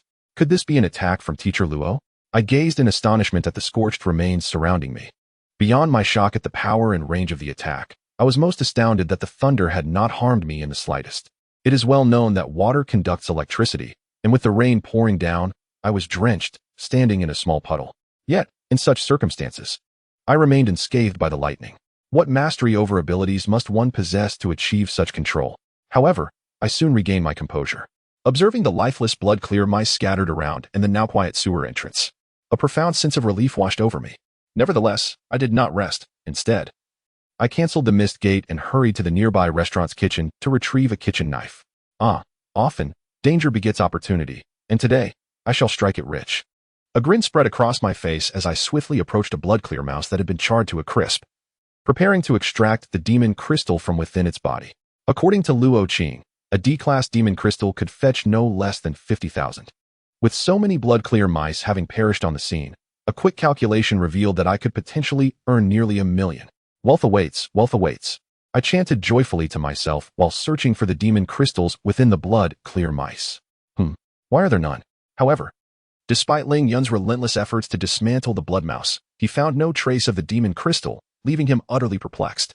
He then proceeded to another blood mouse, yet again met with the same disappointing outcome. Could it be? With both blood mice devoid of the demon crystal, Ling Yun pondered a possibility. He hurried over to the blood mouse he had slain with his wind blade, and after a thorough search, discovered a dark red demon crystal nestled within its abdomen. Ah, there it is, Ling Yun exclaimed, gazing at the crystal in his hand, before moving on to search the next blood mouse he had defeated. Previously, his wind blade had taken down 8 blood mice, each yielding a demon crystal. They all had one. Ling Yun murmured to himself, still incredulous, as he investigated a few charred blood mice, yet found no crystals there. At this moment, Ling Yun confirmed an important fact. The demon crystals within the blood mice struck by lightning had been obliterated. So, demon crystals can indeed be damaged. It makes sense. If they were indestructible, then using them as weapons would mean they would never wear out. Ling Yun realized with clarity, and then, taking the plastic bag he had acquired from the restaurant, he carefully stored the 8 demon crystals and hastened towards the school. However, upon witnessing the tumultuous activity at the school, Ling Yun promptly turned back, seeking a safe corner to utilize the gray mist gate and escape into the painted realm. Moments earlier, as Luo Qing conversed with the parents, her expression shifted dramatically upon the sudden downpour of black rain. This is the demon transformation rain, Luo Qing exclaimed, prompting puzzled inquiries from the nearby parents. Teacher Luo, what are you talking about? It's nothing. Parents, please hurry to the auditorium. There are matters to address. If any other incidents arise, remain calm. The school will manage it. And remember, do not let this black water touch you. Luo Qing urged the parents, then swiftly made her way to a specific location while dialing the principal's number. Dear parents and students, the black rain falling from the sky poses a threat to human health. Please proceed in an orderly fashion to the school and take shelter under the teacher's guidance. The loudspeaker echoed throughout the school, leaving parents and students still lingering outside in a state of bewilderment. Concurrently, several empowered teachers rushed to the school entrance, calling out to the lingering students and parents. Parents and students, quickly enter the school. Parents, remain calm, do not push. Upon entering, please follow the instructions of the other teachers for shelter. The empowered teachers guided the parents and students inside, maintaining a semblance of order amidst the chaos. Just then, a piercing scream reverberated from a distance. There's a demon beast. Ah, run. The sudden appearance of the demon beasts incited considerable panic among the already flustered crowd. Indeed, they have arrived. Old Lu, you must intercept the demonic beast while I and the others maintain order at the scene. Be wary of any ambushes from the cult of the demonic beings. A middle-aged teacher addressed his colleague. Rest assured, should these vile creatures dare to show themselves, I shall teach them the meaning of self-destruction, replied the teacher, known as Old Lu. nodding before rushing towards the site of the demonic beasts. Parents, please remain calm. The demonic beasts in the city are feeble. Our school's exceptional teachers are handling the situation, so there is no need for panic. Please enter the school in an orderly fashion. If there are any parents with special abilities present, I kindly ask for your assistance in maintaining order. Thank you. The middle-aged teacher continued. Upon hearing this, parents possessing powers stepped forward to help uphold the tranquility of the scene. The location of the demonic beasts was not far, and soon, the teacher known as Old Lu reached their vicinity. Parents, there is no need for alarm. I will handle the demonic beasts, he shouted as he witnessed a blood-tinged rat emerging from the sewer. With a swift motion, he unleashed a wooden vine from his left hand, which pierced through the rat's head like a dagger. The blood-tinged rat fell lifelessly at once. However, upon noticing more of the creatures emerging from the sewer, Lu Cheng furrowed his brow. In the next moment, the wooden vine in his hand expanded and split, swiftly eliminating several more blood-tinged rats that crawled out. Yet, this was not the end. The wooden vines, after dispatching the rats, began to move rapidly at the sewer's entrance, soon forming a makeshift cover over it. Phew! Though the wooden vines may not withstand the blood-tinged rats for long, it should suffice to delay them just enough for ordinary people to enter the school. Lu Qing sighed in relief as he temporarily blocked the sewer. Just then, an individual from the crowd suddenly transformed, their hands covered in green scales, half of their head morphing into that of a demonic beast, and they charged towards Lu Cheng at an astonishing speed. Humph! I have been waiting for you. Lu Cheng scoffed, immediately channeling his powers. The branches and leaves of a nearby tree rapidly grew and transformed into a colossal hand, aiming to strike the assailant. The individual, realizing the impending danger, swiftly attempted to evade. The commotion drew the attention of several teachers with abilities at the school gate. They decided to leave one teacher behind to maintain order while the others rushed towards the disturbance. That fool Gong Quan, why did he not follow orders? Damn it, muttered a hidden member of the cult of the demonic beings, before instructing his companions. Gong Quan has disrupted our plan. Chung Xian, gather the nearby blood-tinged rats to assault the main gate of the school. The rest of you come with me to support Gong Quan. Understood, the others replied promptly, with the exception of Chung Xian, as they charged forward to confront the teachers with abilities. There were two entrances to the school, the main gate and a back door leading to a nearby commercial street. At that moment, numerous blood-tinged rats were attacking individuals near the back door, but fortunately, two teachers with abilities intervened just in time to halt the onslaught. What? Did you say that our students are battling those blood-clear mice on the street over there? Upon learning about Ling Yun's situation from a passerby rushing towards the school, a teacher endowed with extraordinary abilities was taken aback. However, given the multitude of people nearby and the limited number of combat-oriented personnel within the school, it was just him and another teacher, both tasked with defense and maintaining order. Clearly, the two of them were currently unable to extricate themselves to assist Ling Yun. Fortunately, upon hearing from others that Ling Yun was faring well against the blood-clear mice, he finally breathed a sigh of relief. Zhang Yan, are you certain he is still here? In a corridor, a figure clad in black glanced at the balding Zhang Yan beside him and inquired. My lord, rest assured. I can sense that the student with the restoration ability is just ahead, Zhang Yan promptly replied. Observing this, the figure in black refrained from further conversation and hastened towards the location of the student. Creak. Soon, they pushed open a door and entered a spacious classroom, where only a boy in school uniform was present. The boy was staring at the two with a forced expression, fear flickering in his eyes. My lord, that student is indeed the one with the restoration ability, Zhang Yan quickly pointed out. What a blatant trap. Please, do not treat me as a fool. The figure in black, Jean D, declared loudly while surveying the empty classroom. As he spoke, his body swiftly transformed beneath the black robe, expanding until he towered at a height of 2.5 meters, exhibiting a grotesque amalgamation of wolf, lizard, and human traits. Upon adopting his monstrous form, Jean D's wolf claw moved, and a strand of wolf fur morphed into a sharp needle, hurtling towards the student. Yet, just as the wolf hair was about to pierce the boy, it was halted by a shimmering barrier. Even if it is evident, you still barged in. A somewhat flippant voice emerged from the draping curtains by the window. In the next moment, a youth clad in white stepped out from behind the curtains. Arbitration guard. Jean D murmured upon seeing the youth's attire. Now that you are aware of my identity, I advise you to surrender willingly. It would spare you some suffering. The youth replied, gradually approaching Jean D. A mere arbitration guard thinks to compel me into submission? How utterly laughable, Jean D retorted with a cold smirk, launching himself toward the youth with remarkable speed, leaving only an afterimage behind. Zhang Yan, go kill that student. Faced with Jean D's assault, The youth internally noted the incredible speed, barely managing to defend himself. Consequently, he was sent crashing into the wall along with his shield, creating a large hole. And both combatants found themselves embroiled in a fierce struggle outside the classroom. Understood. Zhang Yin responded immediately upon hearing Jin Di's command, transforming half of his form into that of a canine beast as he charged towards the student. Mr. Zhang, I never imagined you were a member of the beast cult. A voice, suppressing its fury, resonated from outside the door. Before Zhang Yin could react, a bolt of lightning struck him directly. Ah! Zhang Yin suddenly cried out in pain, his rapid pace coming to an abrupt halt. Turning to look, he found Luo Qing with a cold expression, her eyes ablaze with fury. Why haven't you dealt with the beast outside the school? She demanded. Zhang Yin, upon seeing Luo Qing, stammered, yet his body stealthily edged towards a nearby student. Teacher Zhang, I advise you to surrender and await the judgment of the tribunal, rather than resort to such petty tricks. At this, a glint of icy determination flashed in Luo Qing's eyes. With a flick of her left hand, a bolt of lightning transformed into chains that ensnared Zhang Yin. The pain inflicted by the thunderous chains compelled Zhang Yin to cry out in agony. Teacher Zhang, why have you allied with the demon cult and aided them in harming humanity? Luo Qing inquired as she approached him. What do you know, girl? The holy cult is here to save you. Only it can rescue all beings in this world. Sacrifices are inevitable in the pursuit of salvation, Zhang Yin replied, gritting his teeth against the pain. Seizing upon Luo Qing's momentary distraction, he suddenly erupted, breaking free from the thunderous chains and lunging towards the petrified student. Damn it!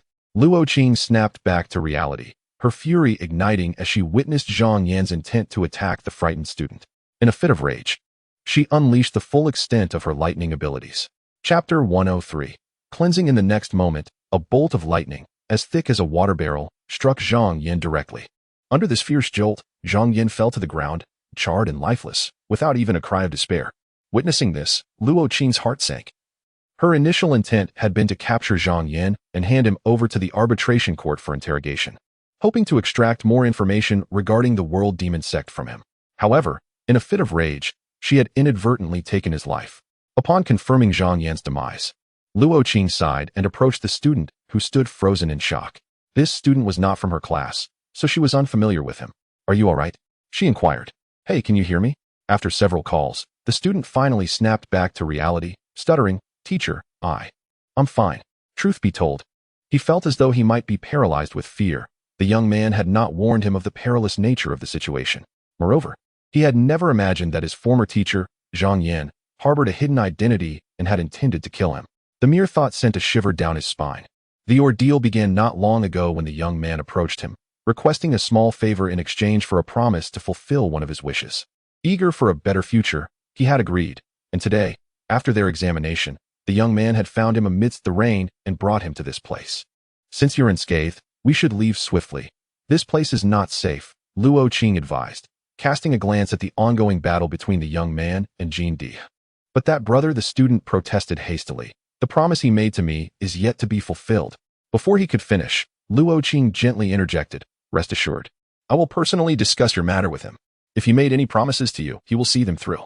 However, a further thought lingered unspoken in her mind, and you, daring to use a student as bait, had better provide me with a satisfactory explanation afterward, or I shall not let you off easily.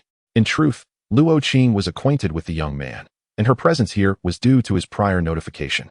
Not long ago, after a phone call with the principal detailing the situation, she had planned to rendezvous with several other ability instructors at the school gate. Midway, she received a message from the young man indicating that members of the World Demon Sect were present with him, prompting her to rush over. I'll take my leave now, the student said, hurriedly preparing to exit the classroom. I'll escort you to a safer location, Luo Qing offered, glancing at the young man who was at a slight disadvantage. The student did not refuse, and together they quickly made their way to a more secure area. As they passed by Zhang Yan's lifeless body, the student cautiously glanced at Luo Qing, vowing silently that he would one day become a powerful ability user like her. At last, it is safe here. The principal is in the auditorium ahead. You can go on your own. I have matters to attend to. After escorting the students to safety, Luo Qing addressed him. Thank you, teacher. The student promptly expressed his gratitude and then dashed towards the auditorium. Just as Luo Qing was preparing to assist the young man, her phone rang. Teacher Luo, where are you now? A flustered voice came from the other end of the line. I am near the auditorium. What? All right, I'll handle it immediately. But I will need Teacher He to come by. I require her abilities. Luo Qing hung up the phone, glanced at the two individuals engaged in a fierce battle in the distance, and whispered, "Since you dare to actively entice the beasts of the demon cult, I trust you can hold on for a little longer."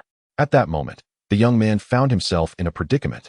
He had expected Luo Qing to assist him after dealing with the cult member, but instead, she had attended to other matters, and he had misjudged Jean Di's strength. Were it not for the enhancement of the Demon Slayer device, he feared he would not have lasted this long. Shortly after Luo Qing ended the call, a female teacher emerged from the auditorium. After scanning her surroundings, she spotted Luo Qing waving and quickly rushed over. "Teacher Luo," she called out as she approached. "Teacher He, I may need your assistance moving forward." "Not a bother, not a bother. In times like these, I am more than happy to offer my abilities," Teacher He responded eagerly. "Time is of the essence. Let us find a secluded and spacious location." "Understood," Teacher He nodded, and soon the two arrived at a relatively quiet spot. "Teacher He, are you ready?" Luo Qing inquired. "I am prepared," Teacher He affirmed, then placed a hand on Luo Qing's forehead and began to channel her abilities. Luo Qing closed her eyes, and in an instant, her vision elevated, allowing her to survey the school and the surrounding streets. At first glance, she noticed countless blood mice assaulting the defensive line formed by several teachers and a few empowered parents at the school gate. Not far from the entrance, several members of the demon cult were also present. Continuing her observation, she soon spotted Ling Yun engaged in battle with the blood mice. "How reckless!" Luo Qing exclaimed in anger upon seeing Ling Yun fighting outside the school. "Teacher Luo, is that student from your class?" Teacher He, sharing the same vision as Luo Qing, naturally noticed Ling Yun as well. "Yes, though I did not anticipate him being outside," Luo Qing replied honestly, feeling a mix of irritation at Ling Yun's presence outside at such a time, yet satisfied to see him valiantly stalling the blood mice from attacking others. However, she knew that Teacher He could not sustain her current exertion for long, so after confirming Ling Yun was unharmed, she continued to scan other areas. Soon, Teacher He's perception of the area was thoroughly surveyed by Luo Qing, instilling a sense of certainty within her. Without further hesitation, she summoned her lightning abilities with utmost fervor. Crackle! In the next moment, Luo Qing was enveloped in a dazzling display of electricity, emanating the sound of crackling currents. The fury of thunder surged forth. After nearly 10 seconds of this electrifying state, Luo Qing let out a commanding shout, channeling all her lightning into a singular burst that shot skyward. A tremendous roar of thunder reverberated through the heavens. In an instant, countless bolts of lightning spread across the sky like serpents of thunder.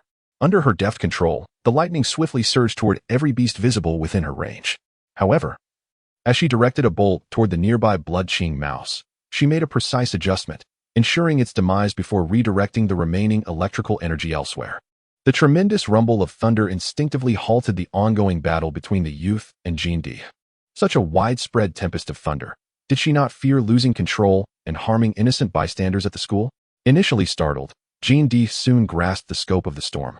Realizing that Luo Qing's attack was not aimed at him, which alleviated his concern slightly. Although the storm was vast, it was uncommon for an individual to unleash such a wide-ranging lightning ability. The greater the area of effect, the more diminished the power due to dispersion, making it increasingly difficult to wield accurately and posing a risk to the innocent.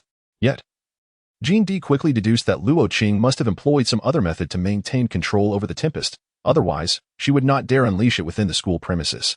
"Hey, monster, what are you pondering? Don't forget your opponent is right here." Upon witnessing Luo Qing's thunderstorm, the youth recognized her intentions of not coming to his aid. Noticing Jean Di lost in thought, he mockingly taunted him, simultaneously unleashing a radiant beam of white light directed at him. Hearing the term monster, Jean Di's face twitched slightly, but he swiftly shattered the light beam with a palm strike and charged toward the youth. "If you seek death, let me escort you on your way." The two resumed their fierce battle. Boom! At the main entrance of the school, teachers and parents valiantly resisted the onslaught of Blood Qing mice. Upon hearing the thunderous roar, countless bolts of lightning struck down upon the swarm. The brightness of the lightning compelled the gathered crowd to instinctively shut their eyes. When they reopened them, they were met with a shocking sight. Charred remains of Blood Qing mice littered the ground. This scene left everyone wide-eyed in astonishment. Gasp! Director Lu, was this caused by Teacher Luo? One teacher exclaimed, drawing a sharp breath at the sight.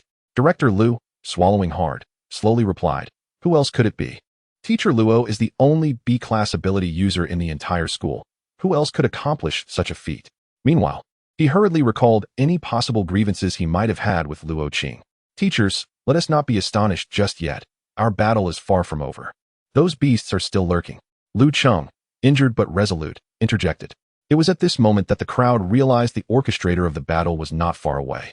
Oh, just in time to continue the unfinished fight. Old Lu, you are gravely injured. Stay here with the parents. The rest, follow me. Director Lu proclaimed loudly, leaving no room for Lu Cheng's refusal as he charged forward with several other teachers towards the members of the Shiryao sect. After executing the devastating thunderstorm technique, Luo Qing could not help but take a deep breath. Such a wide-ranging display of power had taken a considerable toll on her. Teacher He, are you all right?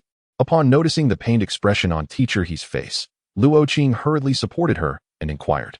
I am fine, merely fatigued from excessive use of mental energy. Do not worry about me, Luo. You should attend to your own matters. Teacher He replied weakly. Indeed, they are waiting for my assistance. Luo Qing acknowledged after confirming that Teacher He was not in serious distress, and then she rushed towards the site of the youth's battle. Before long, Teacher He observed a purple lightning bolt shoot into the sky, followed shortly by a colossal pure white beam of light, descending with a tremendous uproar. The noise was so profound that it astonished Teacher He, prompting her to ponder the enemy's true strength. Even the B-level ability user, Luo Qing, could not swiftly resolve the conflict. Approximately 10 minutes later, feeling sufficiently recovered, Teacher He resolved to head to the auditorium to continue her assistance. Suddenly, she heard a thunderous roar, accompanied by vibrations that felt akin to an earthquake. What is happening? Could it be an earthquake? Instinctively, Teacher He sought to flee to an open area, but the next moment, a cloud of dust enveloped her. Cough, cough. What is happening? Why is there so much dust? Teacher He exclaimed in confusion, quickly seeking refuge in a nearby room to escape the dust. The commotion affected not only Teacher He, but also the onlookers, who experienced varying levels of disturbance. The source of this upheaval was the ongoing battle involving Luo Qing and her companions. Cough, cough, it should be about time, Jin Di, bloodied and battered, spoke after expelling a few mouthfuls of blood amidst the swirling dust. What do you mean? Luo Qing, equally injured, immediately demanded, fully aware that the dust had little impact on them, and clearly hearing Jin Di's words. It matters not to reveal my intentions. My goal was to eliminate that student. However, you must consider, since the mission has failed, why would I continue to engage in battle with you instead of choosing to flee? Am I merely waiting for death here? Jin Di remarked with a hint of derision. Could it be? Luo Qing and her companion gasped in shock. You cannot seriously believe that I expended such effort for a mere infiltration and assassination. If I dared to enter your trap, how could I have failed to prepare a contingency plan? If I could arrange for Zhang Yin to act alone, why could I not arrange for another? Jin Di's face, a grotesque blend of human and beast, bore a slight smile. This is bad. We have fallen into a trap. Upon hearing Jin Di's words, Luo Qing was taken aback and immediately set off towards the grand auditorium. Sister Qing, do not believe him. This is merely an excuse for him to flee. Even if it were true, the event has likely already transpired, and what we ought to do now is to detain him, not anything else. The injured youth urgently intervened as he noticed Luo Qing heading towards the auditorium. In his view, if they could hold out a little longer, Jin Di would inevitably be subdued. As someone capable of orchestrating such a large-scale operation, Jin Di undoubtedly held a significant position within the Shiryao sect. Capturing him would surely yield invaluable information regarding the sect. Therefore, he perceived Jin Di's words as a mere ploy to distract Luo Qing and facilitate his escape. Ahem. I do indeed wish to flee. I shall not deny it. However, I must remind you that there are not only that student present, but also other students and parents. At this moment, I doubt there are any combat-capable ability users there, and the individuals I dispatched are only C-level, Jin Di stated once more, causing Luo Qing's heart to race with alarm upon hearing his words. Without further hesitation, she hastened towards the grand auditorium, impervious to the youth's attempts at persuasion. You, even without Sister Qing's assistance, I can still subdue you. The youth, realizing he could not sway Luo Qing, turned his focus towards Jin Di. Chapter 104, The Demon Ha. Anyone can boast. If you possess the ability, then prove it, Jin Di remarked with evident disdain, before once again engaging in battle with the young man, all the while seeking an opportunity to flee. When Luo Qing arrived at the grand hall, chaos had already ensued. Ignoring the panicking crowd, her gaze immediately fell upon several extraordinary ability users who were barely managing to restrain a member of the Shiryao cult, who bore the appearance of a bear-like demon beast. Nearby lay several lifeless bodies, one of whom was the student Luo Qing had previously rescued. You're damned. Luo Qing shouted in fury upon witnessing the scene. Electricity surged in her hands, coalescing into a spear of lightning aimed directly at the Shiryao cult member. The moment the cultist caught sight of Luo Qing, his expression faltered. Upon seeing the thunderous spear hurtling toward him, he instinctively attempted to evade. However, Luo Qing's wrathful strike was far beyond the agility of one such as he, especially with others employing demon-slaying devices to restrain him. The thunder spear pierced through the man's chest and erupted upon impact, unleashing a powerful surge of lightning that coursed through his body, eliciting a pained howl from him. Moments later, another bolt of lightning struck him, causing his eyes to roll back as he lost consciousness and collapsed onto the ground. Observing the man fall, Luo Qing's rage subsided slightly. In truth, she had held back somewhat, for had she not, even a C-level ability user would have been reduced to a corpse. Meanwhile, upon entering the room within the painted world, Ling Yun breathed a sigh of relief, allowing himself to relax for the first time. As he emerged from his previously taut state, a wave of pain washed over him. Hiss! Why did I not feel this pain before? Ling Yun winced, glancing at his torn and bloodied clothes from his earlier battle with the blood-Qing rat. He quickly changed into clean attire from the bedroom, then, gritting his teeth against the pain, made his way to a nearby shop to procure some hemostatic medication and bandages. In the abode of the painted world, Ling Yun exerted considerable effort to tend to his wounds. Once finished, an overwhelming sense of fatigue enveloped him. Returning now would be futile. I should rest in the painted world for a while. Contemplating this, he pulled out his phone and set a timer, then reclined on the sofa, quickly succumbing to slumber. Beep, beep, beep. The sound of his phone stirred Ling Yun from his rest.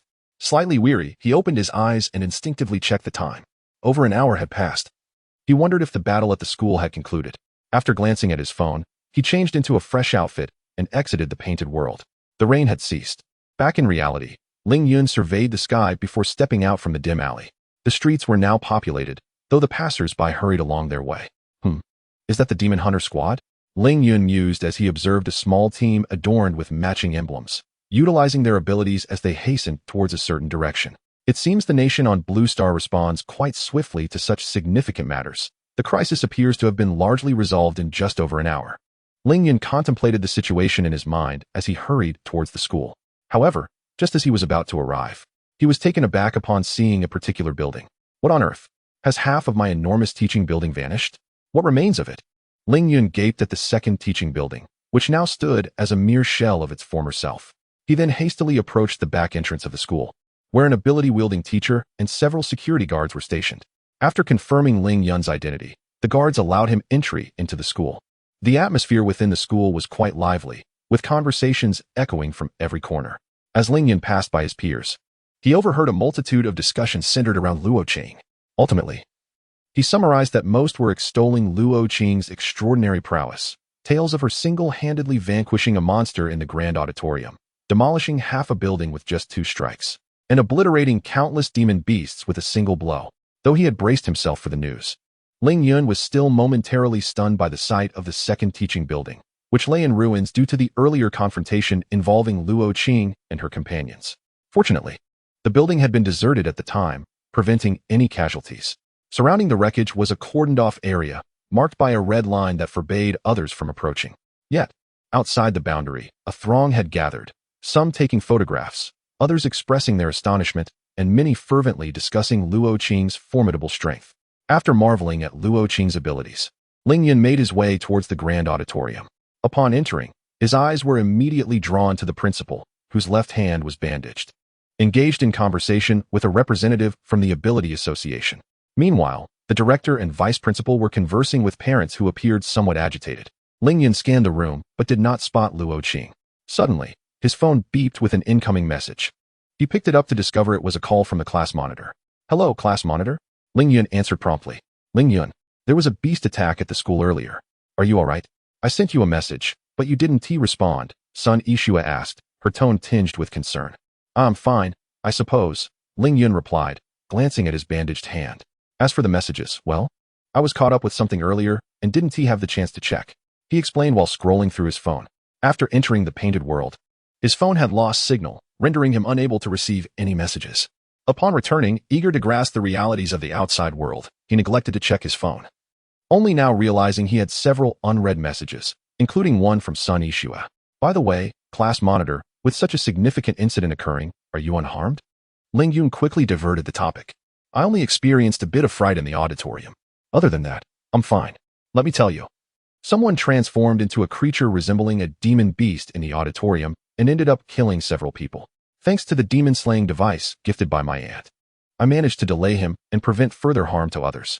On the other end of the line, Sun Yixue briefly recounted her prior circumstances to Ling Yun, who then grasped the events that had transpired in the auditorium. All right, I have a general understanding now. It's a relief to know you're safe, class monitor. You are returning with Teacher Luo, correct? Yes. Let me tell you, my aunt is currently in a rather foul mood, as it seems someone managed to escape. By the way, before returning, my aunt even gave a thorough beating to an injured young man. Sun Yixue whispered to Ling Yun. Ah, my aunt is calling me. I must end our conversation here, she exclaimed before abruptly hanging up, leaving Ling Yun in a state of bewilderment. Fortunately, he did not dwell on it further as he made his way towards the dormitory while checking messages on his phone. In fact, Ling Yun's contacts were few, and even fewer reached out to him. Aside from Sun Yixue, only Luo Qing had sent him a message. Ling Yun, you will be staying at school for a few more days, correct? Upon reading Luo Qing's inquiry about his accommodation, he promptly replied in the affirmative. Then I'll come to visit you tomorrow or the day after. Before long, Ling Yun received another message from Luo Qing, to which he responded affirmatively. Noticing that Luo Qing did not reply further, he began to peruse the flood of messages in the group chat. Upon entering his dormitory, Ling Yun silently pushed open the door. According to the information circulating in the group, this incident was far more extensive than he had initially believed.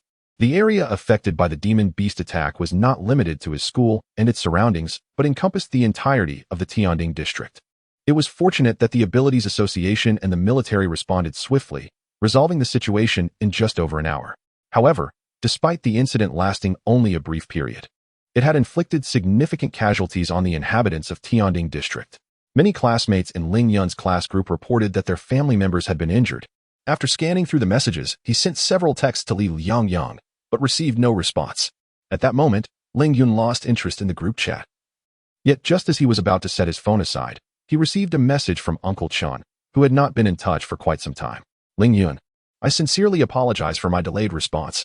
I have been preoccupied with some matters and only just saw your messages. I came across news stating a significant incident involving demon beasts attacking the city in Tianding district. Are you safe? Upon seeing Uncle Chin's message after such a long absence, Ling Yun quickly replied that he was indeed unharmed. That's a relief. I am nearing the end of my affairs here and should return to Pingxi City in about a month. Once I am back, I would like to discuss some matters with you, as there are certain things you ought to know now that you're older. Ling Yun was momentarily taken aback by Uncle Chin's message, pondering what he meant by certain things you ought to know. Just as he prepared to respond with a question, Uncle Chin sent another message. Uncle Chun, I understand you may harbor some doubts, yet I am currently preoccupied. Let us discuss everything when we meet. After sending the message, Uncle Chin fell silent, and Ling Yun's several messages remained unread. Thus, Ling Yun spent the day lost in thought. The following day, while practicing the mental refinement technique, Ling Yun was abruptly interrupted by a knock at the door. Who is it? He inquired, opening his eyes. It's me. Upon recognizing Luo Qing's voice, Ling Yun quickly rose to open the door.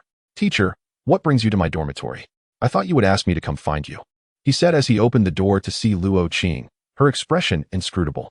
Luo Qing appraised Ling Yun, noticing the bandages that enveloped him, causing her lips to twitch slightly. Are you really going to leave your teacher standing outside? She asked. Oh, please come in. Teacher, Ling Yun responded hastily, inviting her into his room. After entering, Luo Qing observed the state of the dormitory and nodded slightly. Your room is considerably tidier than those of some other students. According to school regulations, boarders may stay for a maximum of 7 days post-examinations. When do you plan to leave? Do you have a place to stay outside? Although if you don't, it's not a concern. Your current status is sufficient for you to thrive in the capital S Supernatural University. After commenting on the condition of Ling Yun's room, she directed her inquiries towards him. Well, teacher, as you know, given my situation, finding a room outside is quite unlikely. However, the world within the painting I entered does come with its own room. Since time is suspended for me in that realm, I plan to remain there for an extended period after leaving school. This will also allow me to stretch the time within the painting, as it appears I will require a considerable duration there. Ling Yun then briefly recounted the circumstances surrounding the painting world to Luo Qing. Upon hearing that he had yet to find its boundaries, her eyes flickered with realization. I see, that's a relief. At least you need not worry about dangers in the real world, she remarked after listening to him. As for when I will depart, I intend to leave with Li Liang tomorrow once he returns to gather his belongings, Ling Yun continued. Luo Qing's expression shifted slightly upon hearing this, and she sighed. Li Liang has experienced some misfortunes in his family. You may not be aware. Due to the disaster yesterday, his father perished while protecting him and his mother from the blood-Qing mouse. Thankfully, the army's supernatural agents arrived in time to save both him and his mother, otherwise their survival would have been in jeopardy. Ling Yun was taken aback by Luo Qing's words, suddenly realizing why Li Liang had not responded to him. You need only be aware of this, refrain from spreading it indiscriminately, and do not provoke Li Liang. Rest assured, teacher, my lips are sealed. I shall speak no indiscretions. Ling Yun promptly assured. Very well, let us now turn to the matter at hand. Luo Qing nodded, then proceeded to disclose the reason for her visit. Ling Yun, are you familiar with the term Yoren? She inquired. Recently, while perusing information online, I acquired a smattering of knowledge on the subject, Ling Yun replied candidly, recounting the snippets of information he had gleaned from the internet. Stop.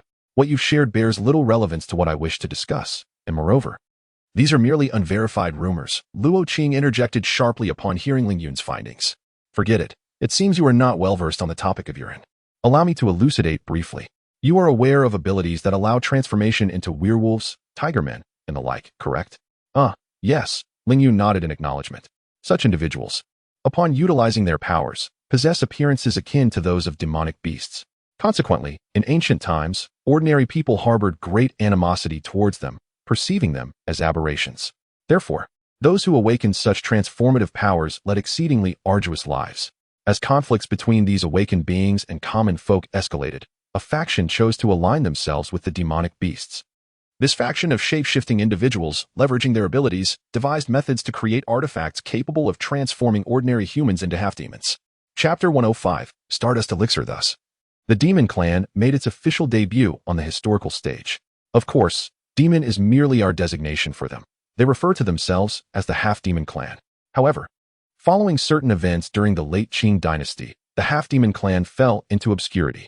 Yet, after the founding of the nation, they resurfaced under a new identity, calling themselves the World Demon Cult, while we commonly refer to them as the Demon Sect. The events of yesterday were orchestrated by them. Do you recall the black rain from yesterday? Indeed, I was just pondering why it rained black, replied Ling Yun. That phenomenon is caused by a substance capable of infecting ordinary people and transforming them into half-demons. This black rain is what we term the evil rain of transformation. Luo Qing informed Ling Yun. Upon hearing this, Ling Yun's expression shifted dramatically. What? It can actually infect others? Does that mean the entire Tianing district is? Ling Yun exclaimed in shock. Luo Qing seemed to discern his apprehensions and continued. Indeed, many people were caught in the black rain yesterday, resulting in signs of demonic transformation on them. The Ability Users Association is still addressing this matter today. However, it's not as dire as you might imagine. Although the reach of this evil reign of transformation was extensive, its effects on ordinary people are limited to merely sprouting feathers or scales.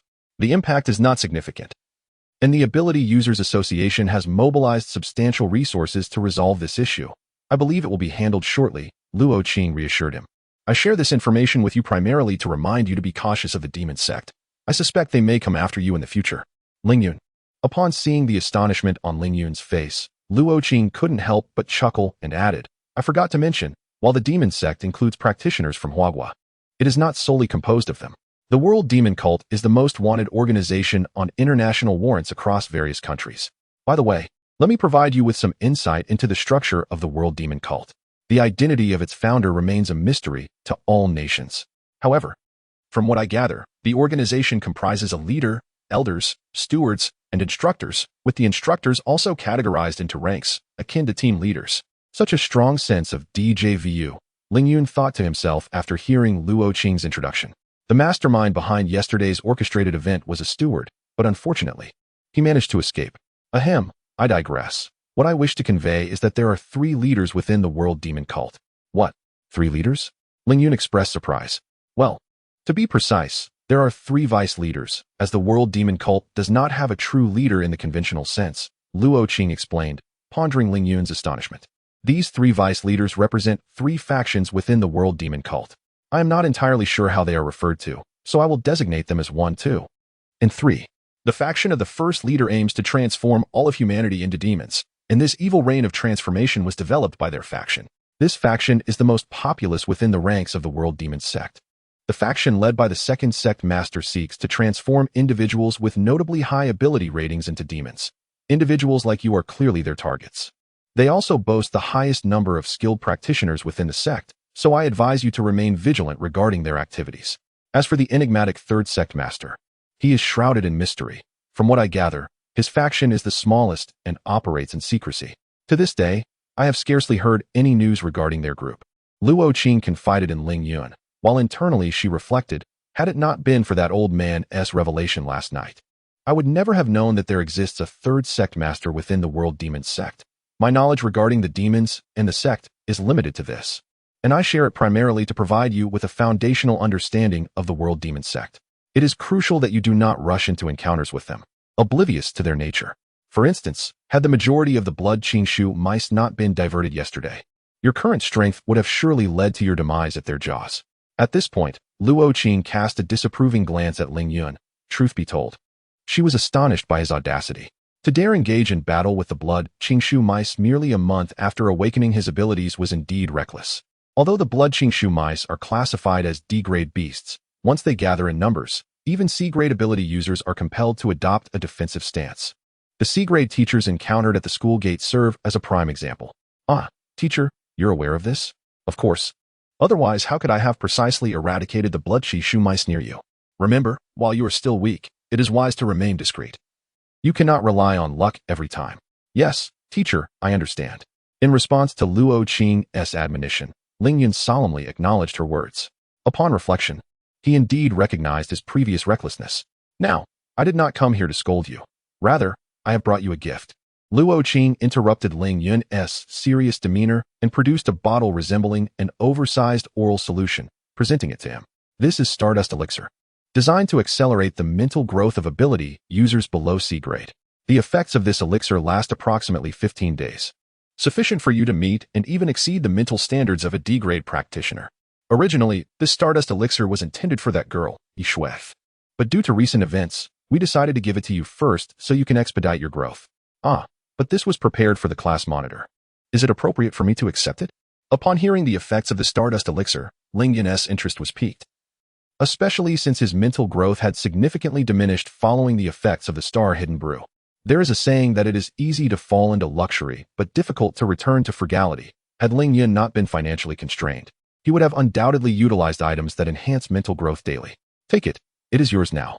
Although I, too, was puzzled as to why that old man would allocate the Stardust Elixir to you, I believe I have come to understand. Rest assured, although this elixir is precious, that old man can certainly procure another vial for Yishue with just a bit more time, Luo Qing remarked before tossing the Stardust Elixir to Ling Yun. Oh dear, teacher, please don't throw it. What if it breaks? Ling Yun exclaimed, clumsily catching the elixir. I am, after all, a B-grade supernatural ability user. How could I let it fall to the ground? Now, hurry and drink it to begin your training. I've completed my task and must take my leave. Our next meeting will likely be in Magic City, but should you have any questions, feel free to contact me, Luo Qing said, turning towards the door. Just as she was about to exit Ling Yun's dormitory, he suddenly asked, Teacher, may I inquire about the identity of that old man you mentioned? That old man. Luo Qing paused, then continued as she walked. He is Yishue's grandfather, my father. As for his identity, you shall discover it once you arrive in Magic City. By the way, the suggestion for you to attend the Magic City Supernatural University was actually his idea. But rest assured, he harbors no ill intentions towards you. With that, Luo Qing closed the door behind her, leaving Ling Yun in contemplation. Luo Qing's father? Although Ling Yun was somewhat taken aback, he found it manageable. It seemed that Luo Qing's background was even more illustrious than he had anticipated. After all, from her words, it was evident that procuring another vial of Stardust Elixir was not a daunting task for her father. Through his recent studies, he had learned that items designed to accelerate mental growth varied greatly in price. Generally, those priced around 1 million would only last 2 to 3 days, enhancing efficiency by about 20%. In contrast, an elixir like Stardust, which could last for half a month, would cost at least 10 million, even if its efficiency boost were merely 20%. From Luo Qing's tone, Ling Yun surmised that the enhancement provided by the Stardust Elixir was likely far greater than that. As for Luo Qing's final comment regarding the suggestion to attend the Magic City Supernatural University being her father's idea, he chose not to delve deeper. To him, it made little difference whether it was Luo Qing's idea or her father's. What mattered was the sincerity with which they had approached him. Pondering this, Ling Yun glanced at the stardust elixir in his hand. Suddenly, he felt as though he had forgotten something important to mention to Luo Qing. His gaze swept around the room until it landed on a plastic bag on the table, and he recalled what it was. Oh dear, I had intended to ask teacher if she wanted these 8 demon crystals, but I was so distracted by the stardust elixir that it slipped my mind. At this point, he decided, never mind, I am not in need of money at the moment. I shall keep them for now. Besides, there is a supernatural association in the painted world, and if I were to sell them, I could simply take the proceeds back to the real world, albeit with some inconvenience. With that, Ling Yun dismissed the demon crystals from his mind and uncapped the stardust elixir, drinking it in one go. Hey, it's strawberry flavored. Quite delightful. Far better than the Star Secret brew. After consuming the stardust elixir, Ling Yun smacked his lips and remarked, feeling an exquisite clarity envelop his mind. This sensation bore a striking resemblance to the effects of the Star Veil brew from earlier. Having spoken, Ling Yun hesitated no longer and promptly endeavored to practice the mental refinement technique, eager to ascertain the enhancement efficiency of the stardust elixir. To his astonishment, the efficacy of the elixir was remarkably high, yielding an increase of not merely double its initial potency. Evidently, he had underestimated its true worth. Upon witnessing his cultivation speed soar beyond double, Ling Yun could not suppress a gasp of surprise. Without further ado, he seized the moment to cultivate diligently, estimating that at this pace, his mental prowess could ascend to C grade within a fortnight. 2 days passed in a blur. During this time, apart from his rigorous training, Ling Yun spent much of his hours in the painted world, and he also relocated some of his personal belongings into the chambers of that realm. This was a newfound function of the gray mist ability he had recently discovered. Given that the painted world would fall still in his absence, he could effectively utilize it as a temporary storage space. The only caveat was to be cautious of the world's termination, lest he emerge to find it vanished along with his possessions. However, after 2 experiences within the painted realm, Ling Yun surmised that certain events would transpire before its conclusion, allowing him to retrieve his items in due time. Suddenly, the creak of a door interrupted his thoughts, and instinctively, Ling Yun turned to the entrance, where Li Liang entered. His demeanor weary. Liang, Ling Yun acknowledged, instantly recognizing the cause of his friend's fatigue, yet he found himself at a loss for words of comfort. Ayun. Li Liang managed a forced smile before quietly beginning to tidy up their dormitory. Observing his actions, Ling Yun felt compelled to assist, having already organized a portion of their belongings. And together they swiftly completed the task. Once the dormitory was in order, Ling Yun could no longer restrain himself and spoke up. While I feel somewhat hesitant to say this, I understand your sentiments. However, I sincerely hope you can find solace and emerge from this sorrow soon. Ayun, you are aware? Li Liang paused in surprise before responding. Indeed, Teacher Luo informed me of your situation, but she advised me against spreading it indiscriminately, which is why I feigned ignorance earlier. Seeing you in this state, I felt compelled to offer my consolation, especially given my own family circumstances. Ling Yun spoke candidly. That is indeed the case, Li Liang replied, momentarily taken aback before a wry smile crossed his lips, recalling Ling Yun's familial situation. But you needn't worry about me. I'm not as fragile as you might think. My current state is merely a result of sleepless nights due to my father's matters. A few days of rest will suffice. Is that truly so? That is a relief, Ling Yun replied, regarding him with a hint of skepticism. Let us not dwell on that. Ayun, which ability university are you considering applying to? Li Liang swiftly redirected the conversation, keen to shift the focus. I am preparing to enroll in the Metropolis University of Abilities. What about you? I have already applied to the National Defense University of Abilities. Already? Isn't it too soon since the results are yet to be announced? Moreover, given your temperament, why would you choose the National Defense University? Ling Yun, upon hearing Li Liang's words, inquired with curiosity. Well, since you are already aware of my circumstances, I have little to conceal. My father tragically lost his life in the incident just 2 days ago, after which the government sent representatives to offer compensation. Upon learning that I possess abilities, they inquired if I would be willing to attend the National Defense University of Abilities, as my mother and I were rescued by the military during that event. Coupled with my father's final words to me, I consented to their proposal. Furthermore, as you are aware, my academic performance only qualifies me for an ordinary university of abilities at best. To foster my growth more swiftly, the National Defense University represents both the optimal and sole choice for me. Chapter 106. The World Within the Painting. The first mission. Upon hearing Li Liang's words, Ling Yun was momentarily taken aback. Given his understanding of Li Liangyang, he never imagined that he would choose the National Defense Superpower University. Yet, unexpectedly, due to this matter, he opted for that very institution, illustrating the unpredictability of life. Since you have already enrolled, I can only extend my early congratulations to you. Ling Yun remarked as the two of them departed from the dormitory they had inhabited for 3 years, dragging their respective boxes filled with belongings. At the school gate, Ling Yun bid farewell to Li Liangyang. Well then, goodbye, A Liang. I hope you become a formidable superpower wielder at the National Defense Superpower University. You too, A Yun. Li Liangyang replied with a smile. By the way, weren't you curious about my superpower? Mine is rather intricate, so let me share a simpler aspect with you. My ability allows me to acquire other powers in a certain way. As Ling Yun spoke, he summoned a gust of wind with his wind-based ability, causing a strong breeze to sweep past them. Remember not to tell anyone, he cautioned Li Liangyang, who wore a look of astonishment, before turning away with a hint of delight. After parting ways with Li Liangyang, Ling Yun sought a secluded spot and activated the gray mist gate.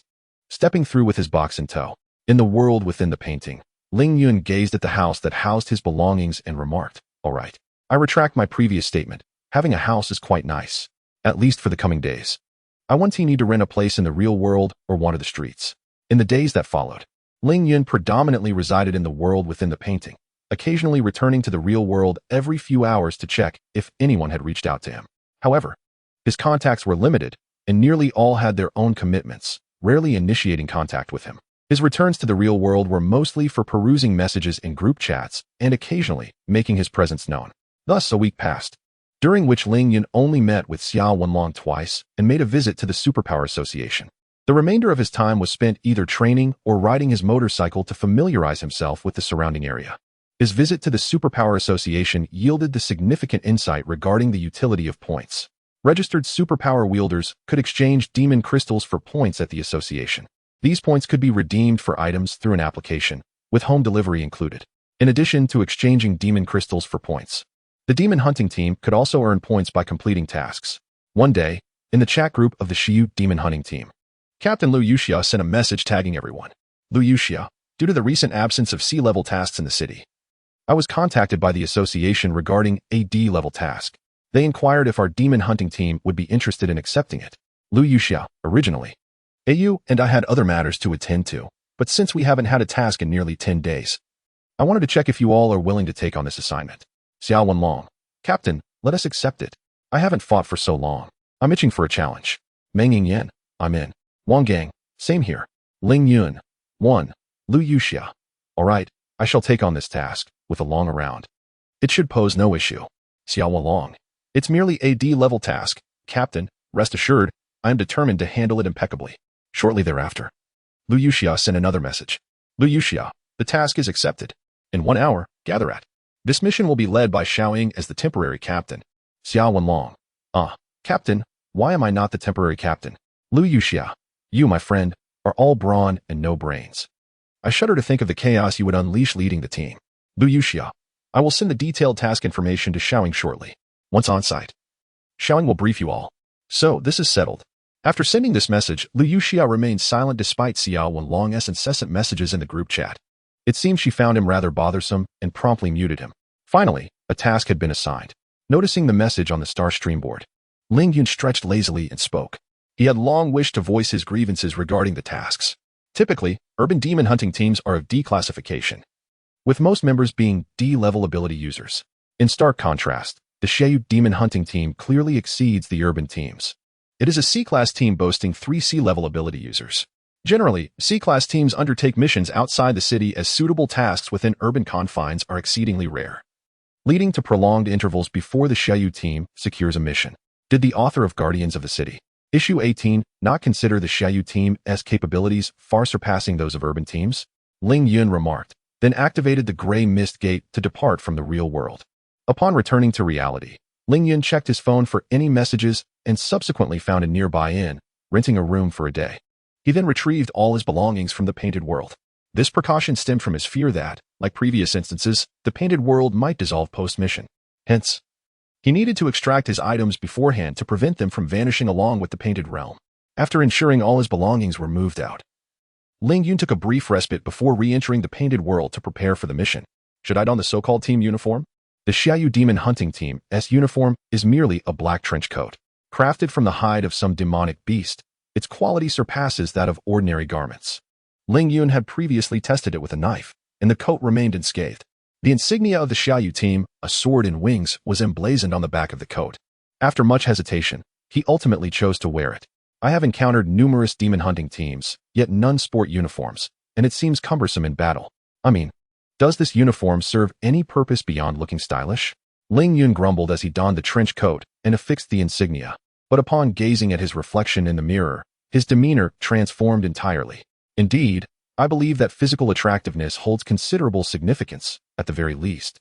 It enhances the reader's sense of immersion, not to mention that City Guardians is illustrated.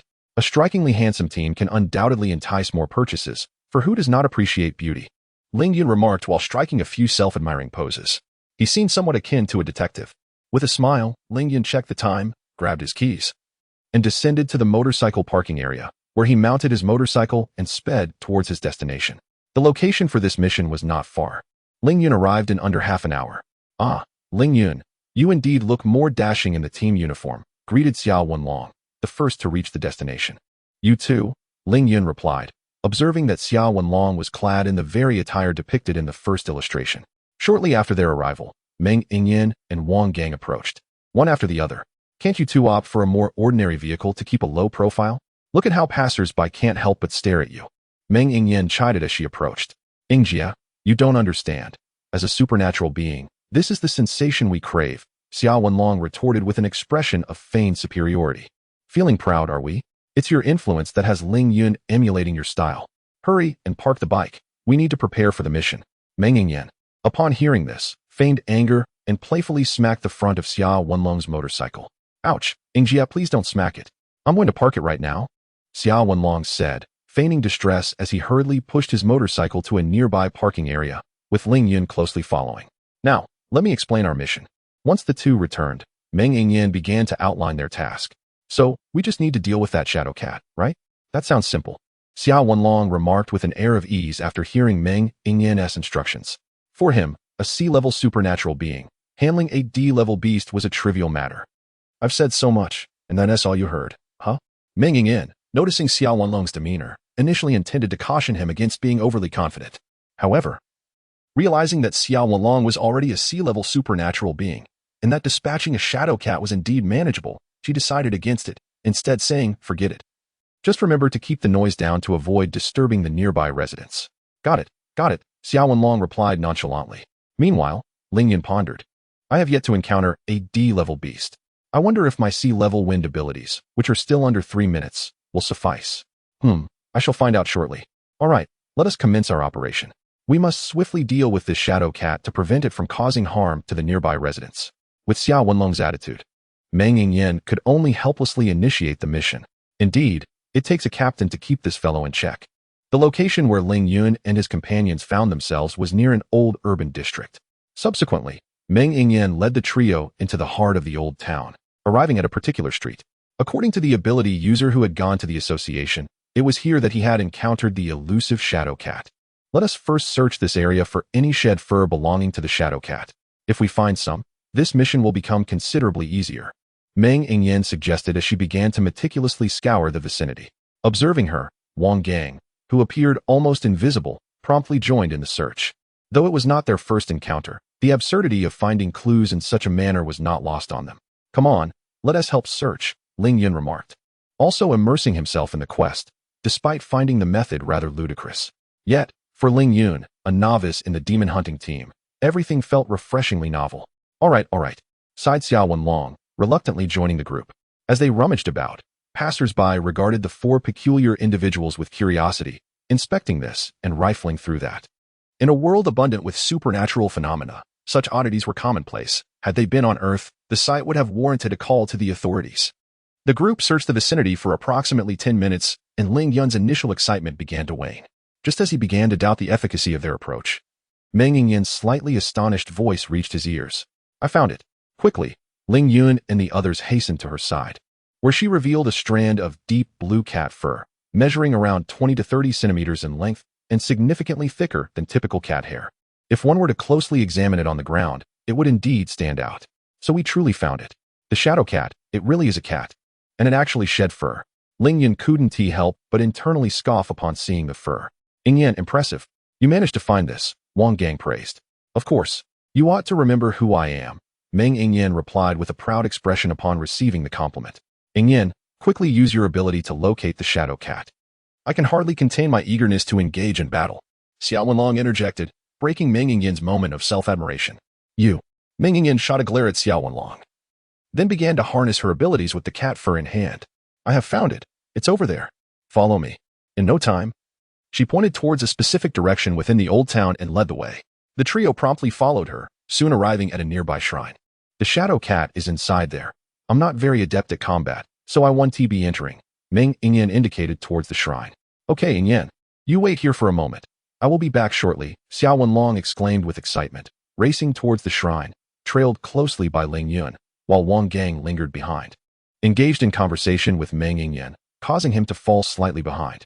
Monstrous creature.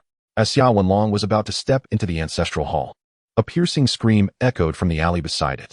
Startled, he swiftly approached the entrance of the alley. His gaze was immediately drawn to a cat-like beast, roughly the size of a cheetah, with fur of a deep azure hue, leaping down from the wall of the hall.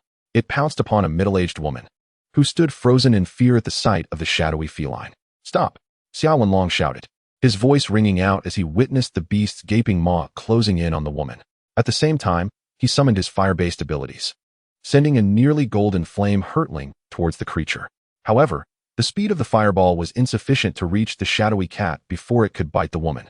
Just then, a pale blue blade of wind shot towards the shadowy beast, its velocity surpassing that of the golden flame in an instant. The shadowy cat, catching sight of the incoming wind blade, attempted to evade, but the blade, swift and expertly controlled, sliced cleanly through the beast's midsection. The creature was cleaved in two, its blood and entrails splattering onto the middle-aged woman, prompting her to scream once more. Witnessing this gruesome scene, Xiao Wenlong stood momentarily stunned before extinguishing the golden flame and turning to look behind him. Chapter 107. Points behind him, Ling Yun was panting heavily, having just concluded his wind-based ability. In a moment of desperation, witnessing a woman on the brink of falling prey to a shadow cat, he had no choice but to exert his full power in using his wind ability. This exertion had nearly depleted his mental energy to a critical level. The events that had transpired occurred in the blink of an eye. It had only taken a few seconds, and Wang Gang, who had lagged behind, had just reached the alley's entrance. What happened? Wang Gang inquired, his expression one of bewilderment. Just moments ago, the shadow cat had emerged from the temple wall, poised to attack the woman, only to be vanquished by Ling Yun's wind ability. Xiao Wenlong briefly recounted the incident to Wang Gang before turning to Ling Yun. Ling Yun, have you perhaps reached level C? Your power in that moment evidently surpassed your usual capabilities. Ah, how could that be? Do I look like a level C ability user? Ling Yun exclaimed, initially taken aback by Xiao Wenlong's observation, silently marveling at his keen perception.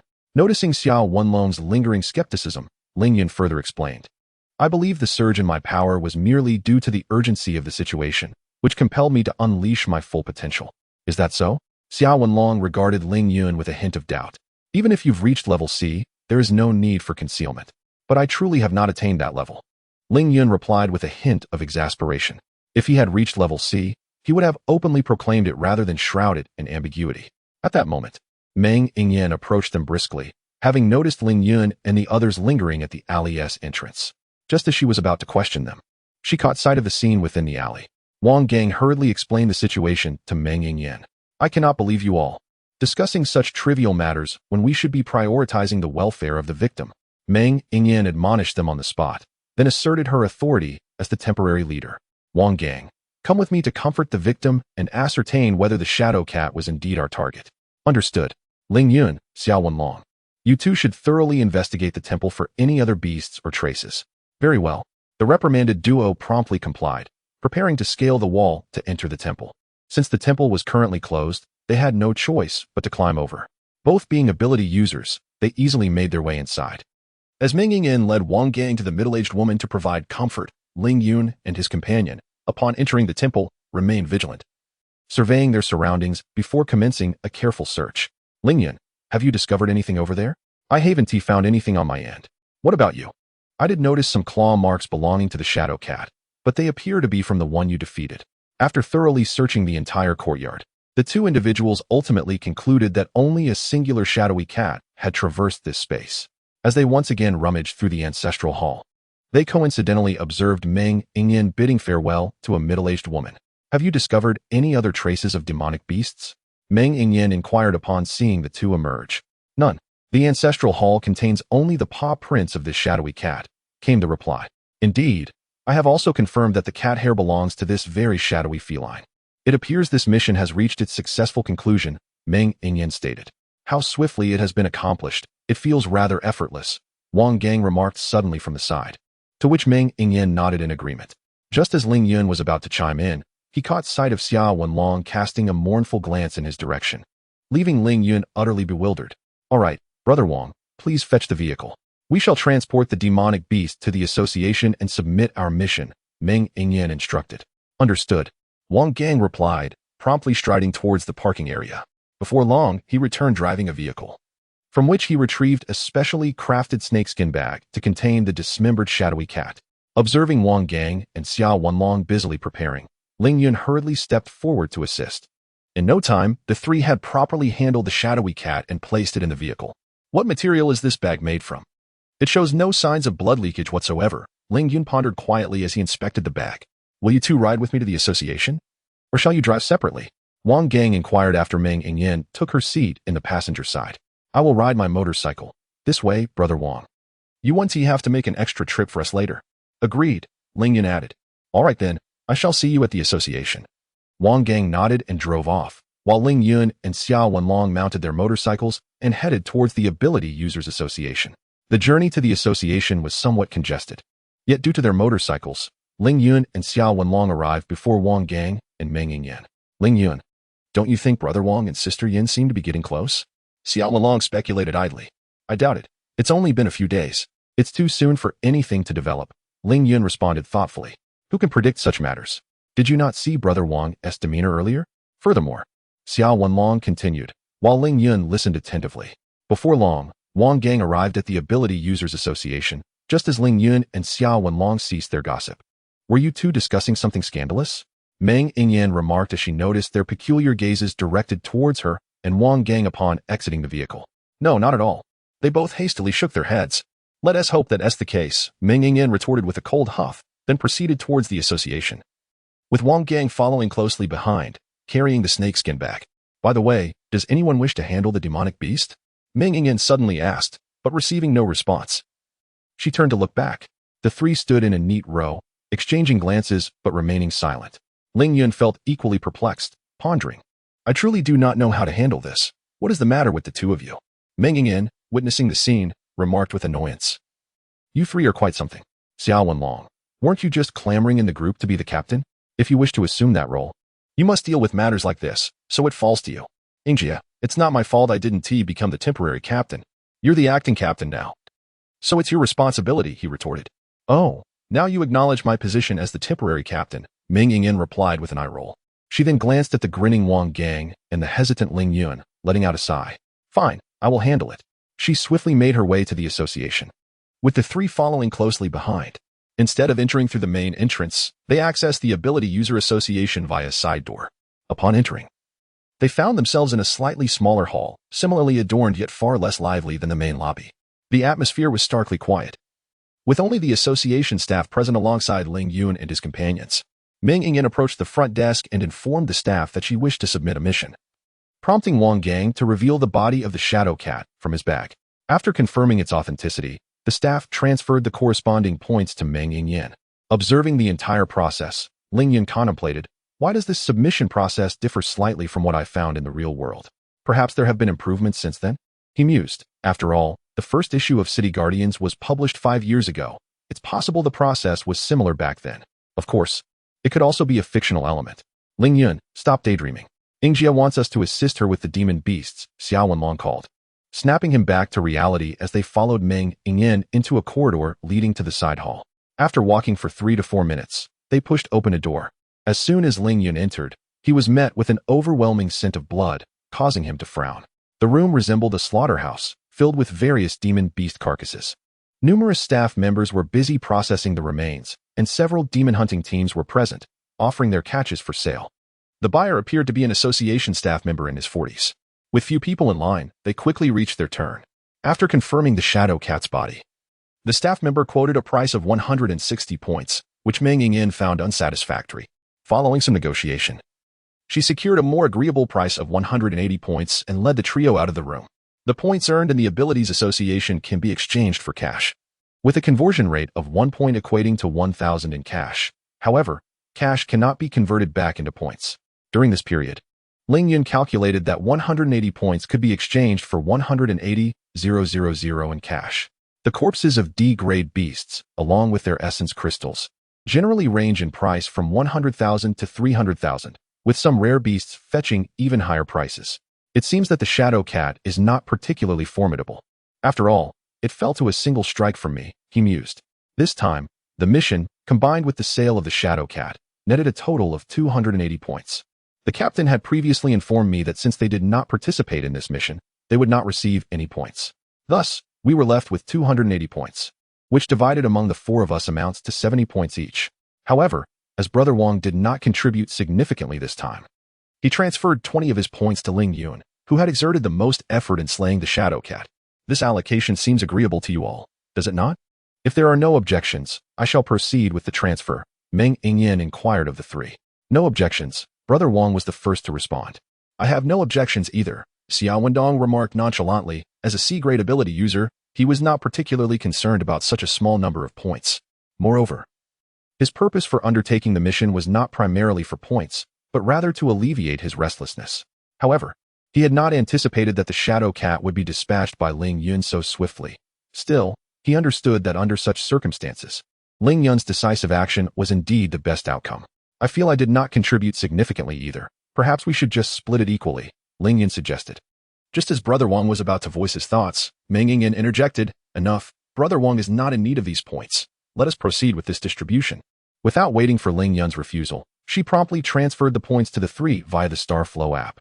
Ling Yun instinctively glanced at the Starflow app and discovered his abilities association points had increased from 0 to 90. All right, the mission is complete. Shall we go out for a meal? Xiao Wendong proposed. Sounds good. Agreed. Where shall we go? Of course, to our usual spot. Subsequently, the four of them arrived at a well-decorated restaurant nearby for dinner, and ultimately, after much insistence from Ling Yun, he took it upon himself to pay the bill. Upon returning home after parting ways with the others, Ling Yun settled onto the sofa and browsed through the software to explore what he could exchange for his 90 points.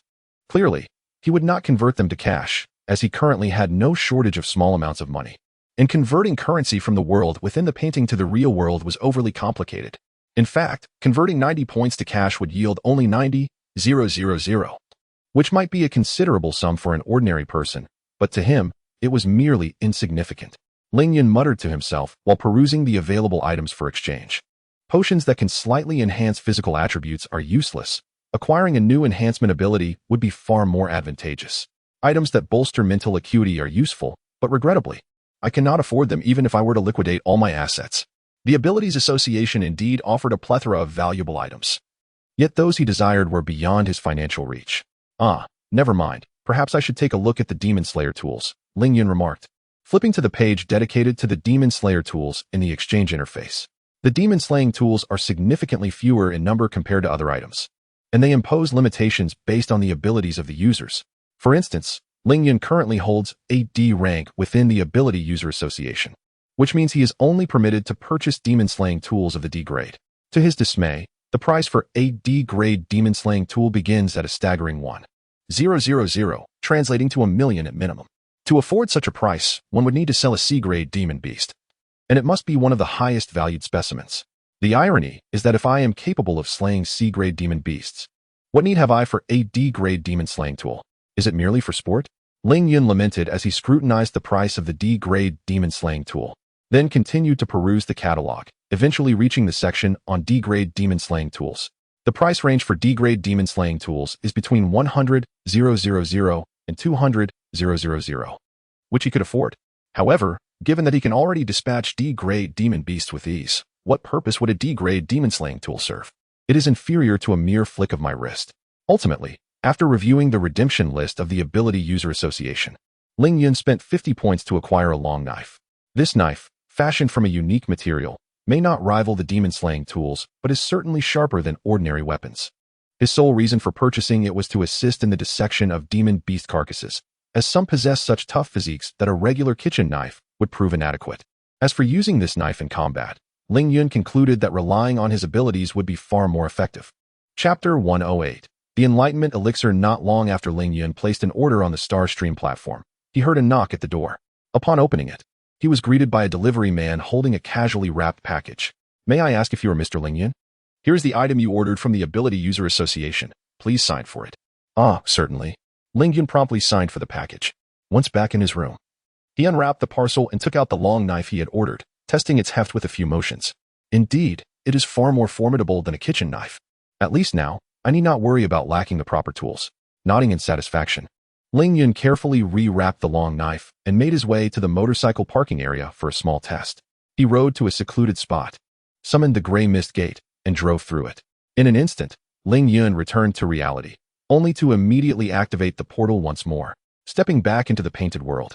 It seems my journey in the painted world is not yet over. My 40 points have not gone to waste. Upon realizing he had returned to the painted realm, Ling Yun murmured to himself, then rode home and prepared to retrieve all his belongings from the hotel. Although there were not many items, the constant moving felt rather inconvenient. Since money is no longer a concern, why be so frugal? With that thought, Ling Yun abandoned his plan to transport his belongings to the painted world and instead extended his hotel stay for another half-month at the front desk. He couldn't help but reflect on the advantages of wealth, thinking that in the past, he would have been reluctant to do so. After a brief moment of contemplation, he checked his phone for messages, but found no one had reached out, so he entered the painted world to rest. Time passed, and nearly 2 weeks later, Ling Yun's ability level reached D, thanks to the enhancement from the Stardust Potion. During this time in the painted world, Captain Liu Yuxiao led the team to successfully complete a D-level mission, earning Ling Yun an additional 50 points. On a day in the real world, Ling Yun anxiously entered his examination number into the website for checking college entrance exam scores, as the group chat buzzed with frenzied messages. Upon seeing his score, he felt a wave of relief wash over him. He knew his abilities would surely meet the admission requirements for the Magic City Ability University, but the uncertainty before the scores were released had caused him considerable anxiety.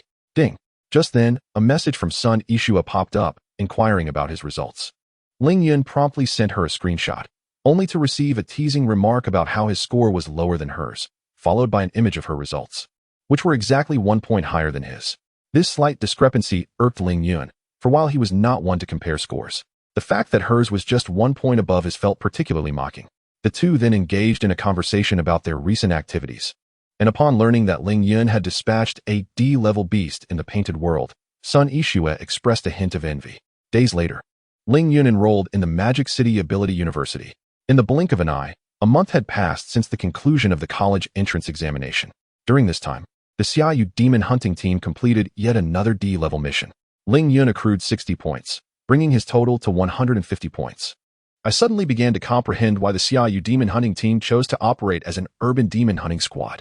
If one does not aspire to progress further, a C-level urban demon hunting team can lead a remarkably comfortable existence.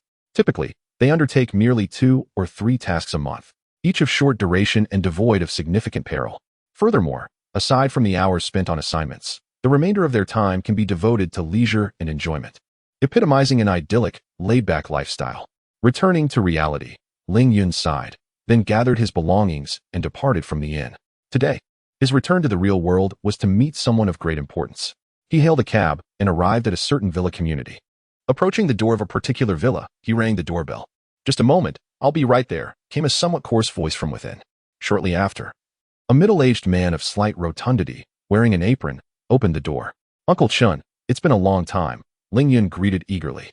Recognizing the man before him as the kind-hearted benefactor who had supported his high school education. "Ah, Xiaoling, indeed it has been quite a while. You've arrived early. I was just busy chopping vegetables." Come in, Chen Shurong exclaimed with a beaming smile, ushering Ling Yun inside.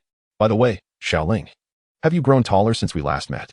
Chen Shurong inquired, presenting a platter of fruit to Ling Yun.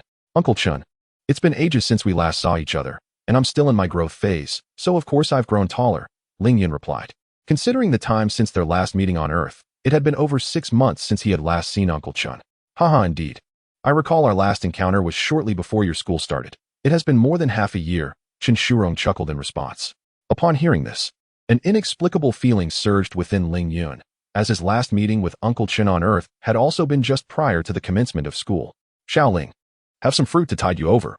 I'll start preparing the meal now, Uncle Chen said. Do you need any help? Ling Yun offered. No need. Just relax over there. It will be ready shortly, Chen Shurong replied, dashing into the kitchen to begin cooking. Approximately half an hour later, Chen Shurong brought the final dish to the table and remarked to Ling Yun, Xiaoling, it's been a long time since you've tasted my cooking. Hurry and try it. Let us see if my skills have diminished. They haven't diminished. It's just as delicious as before, Ling Yun exclaimed, savoring the meal. Take your time. Don't choke, Chen Shurong cautioned, observing Ling Yun devouring the food with great enthusiasm. His thoughts drifted back to a dilapidated old house, where a young boy was gorging on meager rations.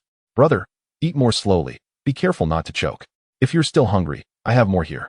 A girl a few years older than him said, concerned for his well-being. Thank you, sister. The young boy looked up at his sister, yet her visage appeared somewhat indistinct. Xiaoling, you awakened your abilities earlier, and Uncle Chun has yet to personally congratulate you. Come, let me congratulate you on becoming an ability user. Chen Shurong rose, poured a drink resembling a beverage for both Ling Yun and himself, and raised his glass in a toast to Ling Yun. Ah, thank you, Uncle Chen. Ling Yun, noticing the gesture, quickly lifted his glass to clink it against his uncle's before taking a sip. Oh, it's apple-flavored, quite delightful. Finding the drink pleasing, Ling Yun finished it in one go. However, shortly after, he felt a significant acceleration in the enhancement of his mental energy. This sensation. It's an elixir that boosts mental energy growth. Ling Yun was taken aback and hurriedly inquired of his smiling Uncle Chun, is this drink truly a potion for accelerating mental energy growth? Indeed, it is precisely as you surmised. The reason I summoned you is to inform you that your Uncle Chun is a capable ability user. Chen Shurong revealed the truth without any hesitation. Ah, Uncle Chun, you are an ability user. If you're not genuinely surprised, then don't feign astonishment. Chen Shurong chuckled at Ling Yun's exaggerated display of surprise. Uncle Chun, you caught me.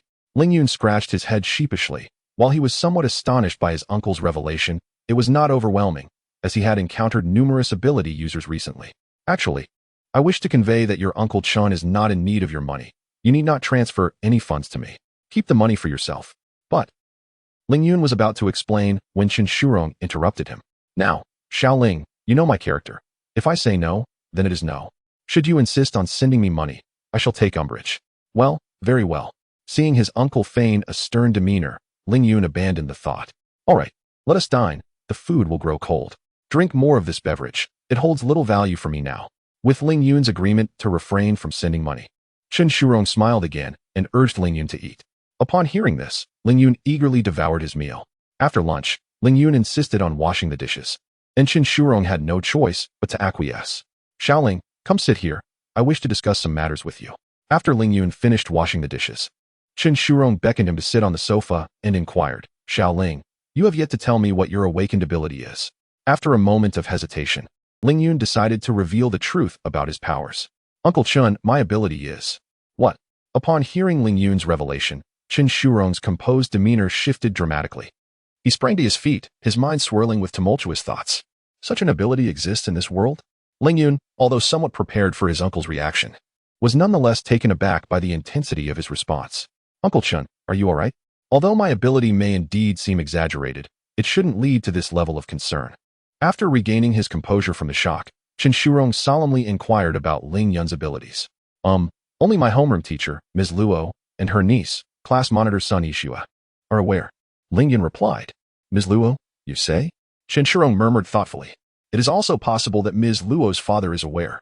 Ling Yun briefly recounted to Chen Shurong the process of his upcoming enrollment at the Magic City Ability University, as well as his recent conversations with Luo Qing. I see. Ling Yun, your decision is sound.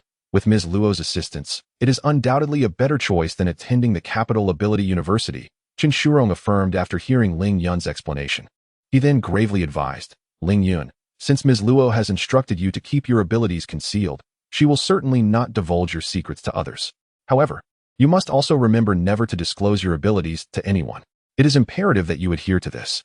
Your powers are extraordinarily unique and could easily attract ill-intentioned individuals. While most may not pose a threat, any potential risk must be entirely eliminated. Do you understand? Uncle Chun, you needn't worry. I will never speak of it to anyone else, Ling Yun assured, nodding earnestly in response to Chen Shirong's gravity. Ling Yun, I trust your character. Please wait here for a moment. I will fetch something for you. Chen Shirong, feeling reassured by Ling Yun's demeanor, nodded with appreciation before heading toward his room. Once inside, Chen Shirong immediately employed his abilities to erase the memory of Ling Yun's powers from his mind. After a brief moment, he opened his eyes and murmured to himself, "Did I just use my abilities? It appears Ling Yun's powers are quite extraordinary. Otherwise, I wouldn't have needed to erase my own memory. However, knowing this, I can rest easy." A faint smile graced Chen Shirong's lips as he retrieved an ancient wooden box from the cabinet. Upon opening the box, he beheld a pristine pill, seemingly a distillation of nature's purest essence. Bathed in sunlight, the pill emitted a faint, otherworldly glow. This is the last one, he thought, gazing at the pill in silence for a few moments before closing the box and leaving his room. In the living room, he presented the small box to Ling Yun. "Here, take this." "Uncle Chun, what is this?" Ling Yun asked, puzzled as he accepted the box. "Inside is a pill that can temporarily enhance your mental acuity. It is called the Qixing Dan. Did you not mention that your mental prowess has reached D? After consuming this pill, you will soon break through to C level, without any side effects." In truth, Chen Shirong withheld the full extent of the pill's potency, which far surpassed his claims. The Qixing pill not only possesses the remarkable ability to permanently enhance one's mental capacity within a short period, but also significantly improves the physical constitution of the user, resulting in a permanent acceleration of mental prowess by 2 to 3 times. Chen Shirong refrained from disclosing this, primarily out of concern that Ling Yun might be unwilling to accept it. "No, this is far too precious. I cannot accept it," Ling Yun exclaimed, his face displaying astonishment as he instinctively attempted to return the box to him. It is worth noting that he had never encountered any item online capable of elevating a D-level ability user to a C level within such a brief time frame. Having been an ability user for some time, Ling Yun possessed a modicum of discernment. Although the internet bore no information about such items, the Qixing pill, which could swiftly transform a D-level ability user into a C level, was undoubtedly of immense value, far surpassing the worth of the Stardust potion that Luo Qing had given him. While he could have accepted the earlier drink that accelerated the growth of mental strength, how could he so readily accept such a rare elixir? "Xiaoling, please take it. Although it is precious, I have plenty," Chen Shirong said, realizing that Ling Yun's reaction indicated he might have overstated its worth, and thus quickly fabricated a benign lie. "Is that truly the case?" Ling Yun inquired, regarding Chen Shirong with a hint of skepticism.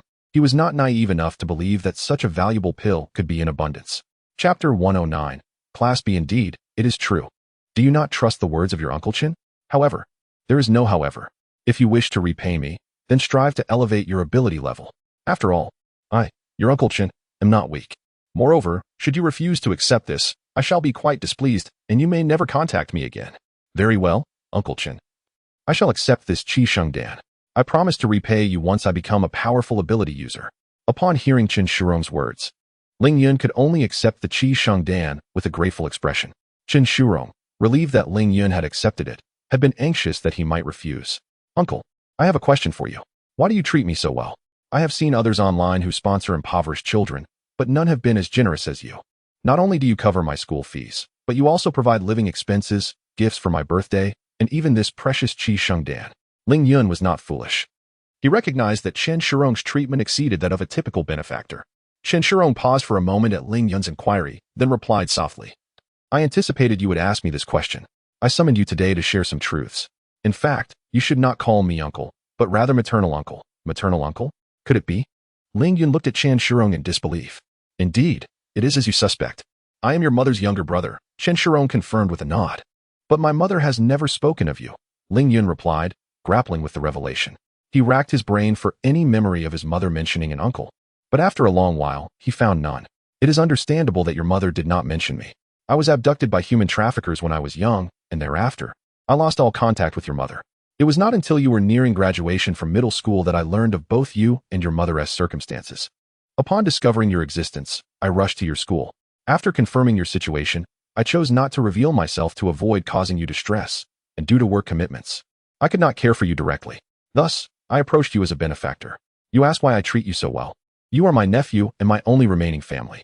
If I do not care for you, who else will?" After speaking, Chen Shirong gazed at Ling Yun, whose face was a mask of disbelief, and a flicker of sorrow crossed his eyes. He understood how difficult life had been for his nephew since the passing of his parents, yet due to various reasons, he could not reveal their connection. All he could do was maintain contact through a different guise, offering financial assistance as best he could, despite his inability to provide long-term companionship. Little did he realize that Ling Yun had scarcely spent the money he had received over the years. In fact, Ling Yun had intended to return the funds that Chen Shurong had provided during this visit. Though Ling Yun harbored suspicions regarding Chen Shurong's kindness towards him and their intricate relationship, he could never have anticipated that Chen Shurong was, in fact, his uncle. A revelation he had never encountered before. Given your expression, it seems hard to believe for the moment. Why not take some time to rest in the guest room and process this? Chen Shurong suggested, noticing Ling Yun's incredulity. Ling Yun acquiesced and made his way to the guest room. Once in the guest room, Ling Yun reclined on the bed, contemplating the astonishing news that had been bestowed upon him. Amidst his musings, he gradually succumbed to slumber. When he awoke, the evening glow had already begun to cast its warm hues across the sky. Suddenly enlightened, Ling Yun realized that regardless of whether Chen Shurong was indeed his uncle, he represented one of the few individuals in this world who genuinely cared for him. With this thought in mind, he rose from the bed and exited the guest room, only to encounter Chen Shurong, who was preparing to cook dinner. "Ah, Xiaoling, you're awake," Chen Shurong greeted. "Chen, uncle," Ling Yun stammered, intending to address him as he always had, but upon reflecting on their newfound relationship, he swiftly altered his address. "Xiaoling, if you find it uncomfortable, you may still call me Chen Shu. After all, whether it is uncle or Chen Shu, it is merely a title," Chen Shurong replied, though the upward curve of his lips betrayed his sentiments. "Now, Xiaoling, why don't you watch some television while I prepare dinner?" "Do you not need my assistance, Chen?" "Uncle?" Ling Yun inquired. No. It's just a matter of quickly frying a few dishes. Your help is unnecessary," Chen Shurong insisted. Yet, despite his claims of simplicity, the dining table was soon adorned with an impressive spread of 6 dishes and a soup, remarkably lavish. After dinner, Chen Shurong handed Ling Yun a small box containing the qi sheng dan. "You left this in the living room while you were resting. Please be mindful of such precious items in the future," he advised. "Yes, uncle, I will certainly be more careful," Ling Yun replied, a hint of embarrassment coloring his cheeks as he accepted the box. "Well then, after you finish your evening routine, take it. The medicinal potency of the qi sheng dan is immense, and you will require some time to absorb it," Chen Shurong instructed. "Understood, uncle," Ling Yun nodded eagerly. Later that night, after completing his ablutions, he sat on the bed and opened the antiquated wooden box. A fragrant aroma wafted forth, and upon inhaling deeply, he felt a slight acceleration in his mental clarity. Such a delightful scent. "The potency is remarkable. Just a whiff and I can perceive such effects," he murmured, gazing at the immaculate, fragrant pill with a mixture of wonder and uncertainty. However, recalling his uncle's words, Ling Yun resolved to consume the medicinal pill. Not long after the pill entered his system, he felt an overwhelming surge of warmth within him.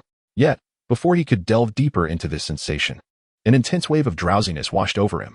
"Why am I so tired?" he mumbled before collapsing onto the bed, succumbing to sleep. This reaction was a result of the qi sheng dan's powerful effects, though it posed no harm. However, Xiaoling, you may find yourself sleeping longer than usual this time. As Ling Yun had just collapsed onto the bed, the door to his room was gently pushed open, and Chen Shurong entered, whispering as if in response to Ling Yun's unspoken queries. Observing Ling Yun peacefully asleep, Chen Shurong shook his head, adjusted Ling Yun's position, and covered him with a blanket. "Sister, although I did not have the chance to see you one last time, rest assured, I will take good care of Xiaoling in the future," Chen Shurong murmured to Ling Yun, as his thoughts wandered back to the past. "Sleep well." Xiaoling time slipped by, and upon regaining his focus, Chen Shurong managed a bittersweet smile before speaking to Ling Yun once more, then exiting the guest room and closing the door behind him. "Ah, this sleep is utterly delightful. I feel so rejuvenated." Ling Yun stretched as he awoke, then began to assess how much his mental energy had increased. "What on earth?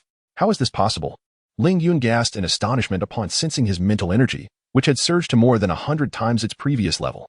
If AD level represented a glass of water, then his current mental energy resembled a sizable pond.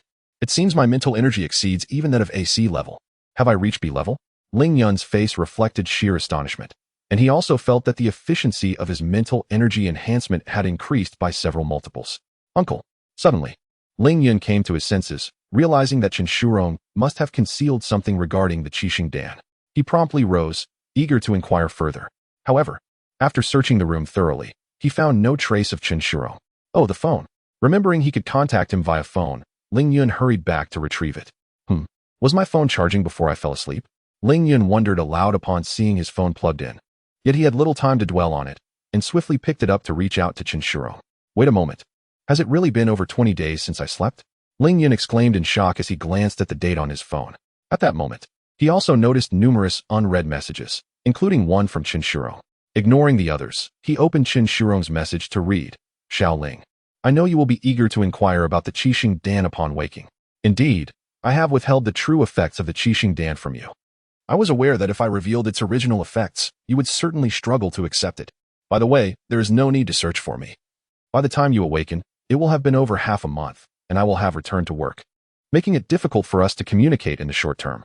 Additionally, I have retrieved your admission notice from the Modu Ability University. It is on the bedside table. Once you enter the university, remember to study diligently. Upon reading the message, Ling Yun discovered an acceptance letter resting on the bedside table. How could Uncle possibly know where my admission notice was sent? Ling Yun felt a twinge of confusion but chose not to delve deeper. He promptly sent several messages to Chinshuro, yet received no response. Uncle Chen, who exactly are you? Are you truly my uncle? Ling Yun murmured to himself upon realizing the astonishing efficacy of the Qixing Dan, which could elevate someone directly to a B-class ability user, an effect so exaggerated that he had never encountered anything like it. The identity of Chinshuro, who possessed this remarkable Qixing Dan, was surely not trivial. Seeing that Chinshuro continued to ignore his messages, Ling Yun redirected his attention to others. First was a message from Luo Qing, inquiring whether he had received his admission notice and asking about his recent circumstances. The latest message asked when he would be heading to Magic City. Ling Yun hastily replied, and subsequently sent a photo of his admission notice to Luo Qing, mentioning he would be going to Magic City in the next couple of days. Ling Yun checked the time. Only 7 days remained until the commencement of classes at Magic City Ability University. Luo Qing exclaimed, "You rascal! It took you so long to respond that I nearly suspected you had perished in the world of paintings." Shortly after sending his message, Ling Yun received a reply from Luo Qing. "Apologies, teacher. I've been in the world of paintings recently and missed your messages," he replied. "All right then, as long as you're fine. Remember to hurry to Magic City Ability University for registration. By the way, do send me a message before you arrive, and I'll arrange for someone to pick you up," Luo Qing instructed. "Understood," Ling Yun affirmed. After replying to Luo Qing, he opened a message from Sun Yixue. "Class monitor, Ling Yun, have you received your admission notice? Why aren't you responding? Have you entered the world of paintings?" Days passed. Class monitor, Ling Yun. "So it was you who took the stardust potion my grandfather gave me, making me wait so long to obtain it." Sun Yixue expressed her frustration, followed by a barrage of emoticons. "Class monitor, have you arrived in Magic City?" Ling Yun noted that the last message had been sent the previous day. He responded to Sun Yixue, providing a similar explanation as he had to Luo Qing, and added that he would treat her to a meal in Magic City as a form of compensation. Then came messages from Li Liang and the class group, inquiring about his recent well-being. Ling Yun responded to each, blending truth with fiction. Finally, he sighed in relief after completing all his replies. Once he had finished, Ling Yun lay back on his bed. After a moment, he checked the time and booked a train ticket to Magic City online. Wow, that is quite expensive, much pricier than train tickets on Earth. Ling Yun winced as he entered his payment password. Due to the presence of monstrous beasts on Blue Star, the maintenance of transportation was far more challenging than on Earth, leading to elevated prices. While prices within cities were manageable, crossing provinces saw a steep rise, with Ling Yun's train ticket costing over 1,000. Afterward, he got up, freshened up, tidied his room, and set off for the train station. With Chun Shurong back at work, Ling Yun deemed it unnecessary to linger. Hence he had booked a train ticket for the same day. What Ling Yun was unaware of was that after his departure, Chun Shurong emerged from the shadows. In truth, Chun Shurong had never left. While Ling Yun was in a state of unconsciousness, he was perilously vulnerable, with even the slightest danger posing a threat to his life. Although such a situation was unlikely to arise, Chun Shurong was determined to prevent even the faintest possibility. Thus he had been vigilantly safeguarding Ling Yun all these days. It seems that the effect of the Qixing pill on young Ling is more profound than I had anticipated. Under these circumstances, I need not worry about him any longer. After watching Ling Yun depart, Chun Shurong returned home to gather some belongings before also leaving the villa. With Ling Yun gone, there was no reason for him to remain. Especially considering the sensitivity of his identity, prolonged absence could arouse suspicion among certain individuals. Is this truly the Magic City? It is far more bustling than Pingxi City. Observing the vibrant metropolis, Ling Yun could not help but exclaim, and then he hailed a taxi to Magic City Ability University. Upon arriving at the university, rather than proceeding to check in, Ling Yun opted first to rent a nearby apartment. Indeed, one cannot deny that the housing prices in Magic City are exorbitantly high. After signing the contract with the landlord and receiving the keys, Ling Yun gazed at his modest yet personal abode and couldn't help but voice his discontent. Chapter 110. Geeing the houses in the painted world are indeed preferable, and I need not pay for them. However, this arrangement suffices. As I spend most of my time within that artistic realm, renting a place merely serves as a convenient entryway into that world, thought Ling Yun aloud, before beginning to tidy his room. The following day, upon rising from his slumber, Ling Yun glanced at the time and made his way to the Magic City Ability University to complete his enrollment. Just before arriving at the university, he sent a message to Luo Qing, who instructed him to wait at the school gate. "Excuse me, are you Ling Yun?" A soft, melodic voice called from behind him. Ling Yun turned to see a woman, approximately 1.6 meters tall, wearing glasses and possessing a somewhat mature appearance. "Yes, that would be me. May I ask who you are?" he inquired. "I am Lin Ruhuan, a friend of Qing Jie, currently serving as a teacher at Magic City Ability University." She replied with a gentle smile. "Ah, hello, Teacher Lin," Ling Yun responded promptly. "Ling Yun, I've heard about you from Qing Jie. You've come to enroll, haven't you? Fortunately, I have some free time, so I can escort you," she offered. "That would be very kind of you, Teacher Lin," he replied. "Not at all," she said, and together they entered Magic City Ability University under Lin Ruhuan's guidance. Along the way, she provided Ling Yun with an overview of the institution. Magic City Ability University, although one of only 2 institutions in China recognized as a world-class academy, is not particularly expansive, even smaller than most ordinary universities. The university is primarily divided into 3 faculties: the Enhancement Ability Faculty, the Elemental Ability Faculty, and the Chaos Ability Faculty. Ling Yun is a student of the Chaos Ability Faculty, as students at the Ability University must study both ability-related knowledge and liberal arts subjects. Consequently, the curriculum is quite rigorous, dispelling any notions of leisurely university life. As they walked, some students greeted Lin Ruhuan, casting curious glances at Ling Yun, who followed closely beside her. They soon arrived at the student enrollment office, where Ling Yun completed his registration swiftly under Lin Ruhuan's guidance. He also inquired whether he could apply for off-campus housing, to which Lin Ruhuan, seemingly aware of his situation from Luo Qing, readily agreed and had him fill out an application form for off-campus accommodation during the registration process. "Since you have applied for off-campus housing, there is no need for me to take you to the student dormitory area. By the way, please add me to your contacts. Should you encounter any issues at school, feel free to reach out to me. I should be your university instructor, barring any unforeseen circumstances." "Ah," Ling Yun exclaimed, somewhat taken aback. "There's no need for surprise. There are only a few teachers in the Chaos Ability Faculty, and given your circumstances, it is quite natural for me to be assigned as your instructor." Lin Ruhuan replied with a smile, before leading Ling Yun on a brief tour of the campus, eventually steering their path toward a particular destination. "Excuse me, Teacher Lin, where are we headed?" Ling Yun, feeling somewhat perplexed, spoke up. "The Ability Training Building is designed for students to practice real combat skills," Lin Ruhuan explained. "I see." Ling Yun nodded thoughtfully. Shortly after, the two arrived at the Ability Training Building, a structure comprised of several interconnected buildings.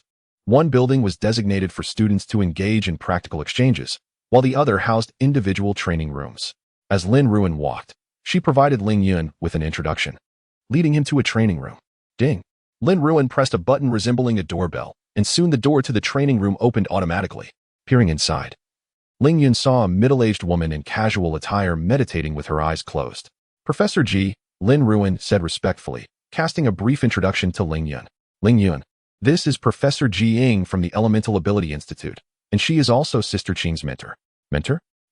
Hello, Professor Ji," Ling Yun responded, initially puzzled but quickly realizing the implication of Lin Ruhuan's words. He inwardly mused, did Teacher Luo not say she was a teacher? How did she become a mentor? "You are Ling Yun?" Ji Ying suddenly opened her eyes, fixing her calm gaze upon him. Despite her lack of action, Ling Yun felt an inexplicable pressure. "Yes," he replied honestly. "I heard you trained with Qing for a while and obtained a stardust potion from old Luo. You must have reached D. Since that is the case, let me see what kind of person can elicit such praise from that girl and old Luo." Upon receiving Ling Yun's response, Ji Ying's expression sharpened, and she swiftly launched an ice arrow towards him. Meanwhile, Lin Ruhuan had retreated to a corner and closed the training room door. Startled by the incoming ice arrow, Ling Yun instinctively activated his wind abilities. A sharp wind blade cleaved through the ice arrow, hurtling towards Ji Ying. That power, great. How is that possible? How long has he been awakened? Could it be that old Luo and Qing have concealed something? Ji Ying's face shifted as disbelief flickered in her eyes upon witnessing this. Nonetheless, since he is already at the C grade, I need not be overly cautious, Ji Ying thought, her abilities still in motion. With a wave of her hand, an ice pillar shot up from the ground, intercepting the wind blade, while the temperature in the training room plummeted rapidly. Why is it suddenly so cold? Ling Yun felt the temperature drop and heightened his vigilance, realizing that Ji Ying, as Luo Qing's mentor, was testing him. Since she is teacher Luo's mentor, her strength must be formidable, he contemplated, then unleashed his wind abilities with full force, sending a barrage of wind blades towards Ji Ying. This sensation was exhilarating. Feeling the negligible consumption of his wind-based abilities, Ling Yun couldn't help but exclaim. Previously, having to cease after using his abilities merely twice, he now reveled in their unrestrained application, a sensation more exhilarating than savoring an ice pop on a summer's day. Meanwhile, Ji Ying faced the onslaught of countless wind blades with a calm demeanor, employing her powers to transform a column of ice into a formidable wall, effectively shielding herself from the incoming assault. The wind blades struck the ice wall, etching a significant mark upon its surface, yet they could not penetrate. Observing this, Ling Yun realized the futility of the situation and sought an opportunity to circumvent the ice barrier. At that moment, he suddenly sensed something amiss with his feet.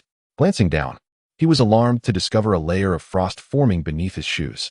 Realizing the impending danger, he swiftly reinforced his physique and sprinted out of the frosted area. His reflexes were commendable. Ji Ying, noting Ling Yun's quick awareness of her ploy, subtly nodded in approval. It was well known that many elemental ability users lacking practical experience would often remain stationary during their attacks. Though Ling Yun had evaded this trap, Ji Ying showed no intention of relenting. In the next instant, the initially thin layer of frost rapidly thickened, expanding towards Ling Yun. To his astonishment, he found that he could simultaneously wield both physical enhancement and wind abilities. However, before he could revel in this discovery, he noticed the frost spreading menacingly beneath him. Attempting to counter the encroaching frost with a wind blade, he found it futile as the strike left no mark on the ground and failed to affect the advancing ice. Realizing he could only continue to evade, Ling Yun charged toward Ji Ying, hoping to find a breakthrough to the ice wall. Observing his persistent dodging and reliance solely on wind blades, Ji Ying came to a realization and shook her head in silence. Given that Ling Yun had awakened his powers merely 3 months prior, his situation was understandable, and she decided to conclude the test. All right, let us call it a day. With Ji Ying's words, the encroaching frost and ice wall gradually dissipated, and the surrounding temperature stabilized. Ling Yun halted in his tracks. Is Windblade all you can do? Ji Ying inquired. Ling Yun was momentarily taken aback by the question, unsure how to respond. After all, he had exhausted his mental energy after merely 2 uses of the Windblade, leaving little opportunity to learn other skills. He thought to himself, forget it. This ability was simulated by you. It's only natural you wouldn't master it. Seeing Ling Yun frozen in place, Ji Ying chose not to press further. A C-rank ability user. And you have achieved this status in just 3 months since your awakening. Your rate of progress is unprecedented, she marveled. Ling Yun, however, internally scoffed. C-rank? That merely indicates I possess C-rank abilities. If I had B-rank powers, I would instantly qualify as a B-rank ability user. Naturally, he kept this thought to himself. As becoming a C-rank in 3 months was already remarkable, the notion of revealing B-rank potential was a scenario he dared not contemplate. Though lacking evidence, he sensed that old Luo and Qing had been withholding information from him. Regardless of the circumstances, given your current abilities and the pace of your progress, it is indeed inappropriate for you to approach your studies in a conventional manner like an ordinary student. Moreover, since your unique talents can change at any moment, many courses may prove irrelevant to you. Therefore, I propose that you study under my direct tutelage, and as for the curriculum, you need not concern yourself. Xiaohan will handle that. Before Ling Yun could respond, Lin Ruhuan, who had been observing, exclaimed in surprise upon hearing Ji Ying's words. What do you mean? Is it really beyond your capabilities to manage such a straightforward task? Ji Ying cast a fleeting glance at Lin Ruhuan and replied, it is certainly achievable.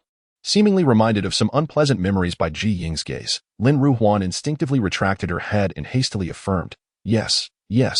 By the way, has old Luo's granddaughter also enrolled in this school? In response to Ji Ying's inquiry, Lin Ruhuan momentarily paused, processing the question before quickly responding, yes. I met Qing Jie a few days ago and saw Xiao Shui. She has also enrolled in the Magic City Ability University. I heard her ability is spatial manipulation. Indeed, old Luo is quite fortunate.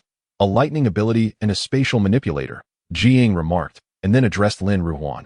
Arrange the same curriculum for that little girl as for Ling Yun. I suspect old Luo will be contacting me shortly. All right, Lin Ruhuan replied, her expression turning sour. It seemed that even before classes officially commenced, her class was already graced by 2 phantom students, ones who bore names yet would not attend. Do not frown, there is no need for concern. Old Luo will discuss this with the dean himself, Jiying reassured Lin Ruhuan, who finally managed a slight smile after hearing this. After comforting Lin Ruhuan, Jiying turned to Ling Yun, stating, once the semester begins, you will attend my classes, and I will personally instruct you. As for your seating arrangement, I will have Shaoan inform you shortly.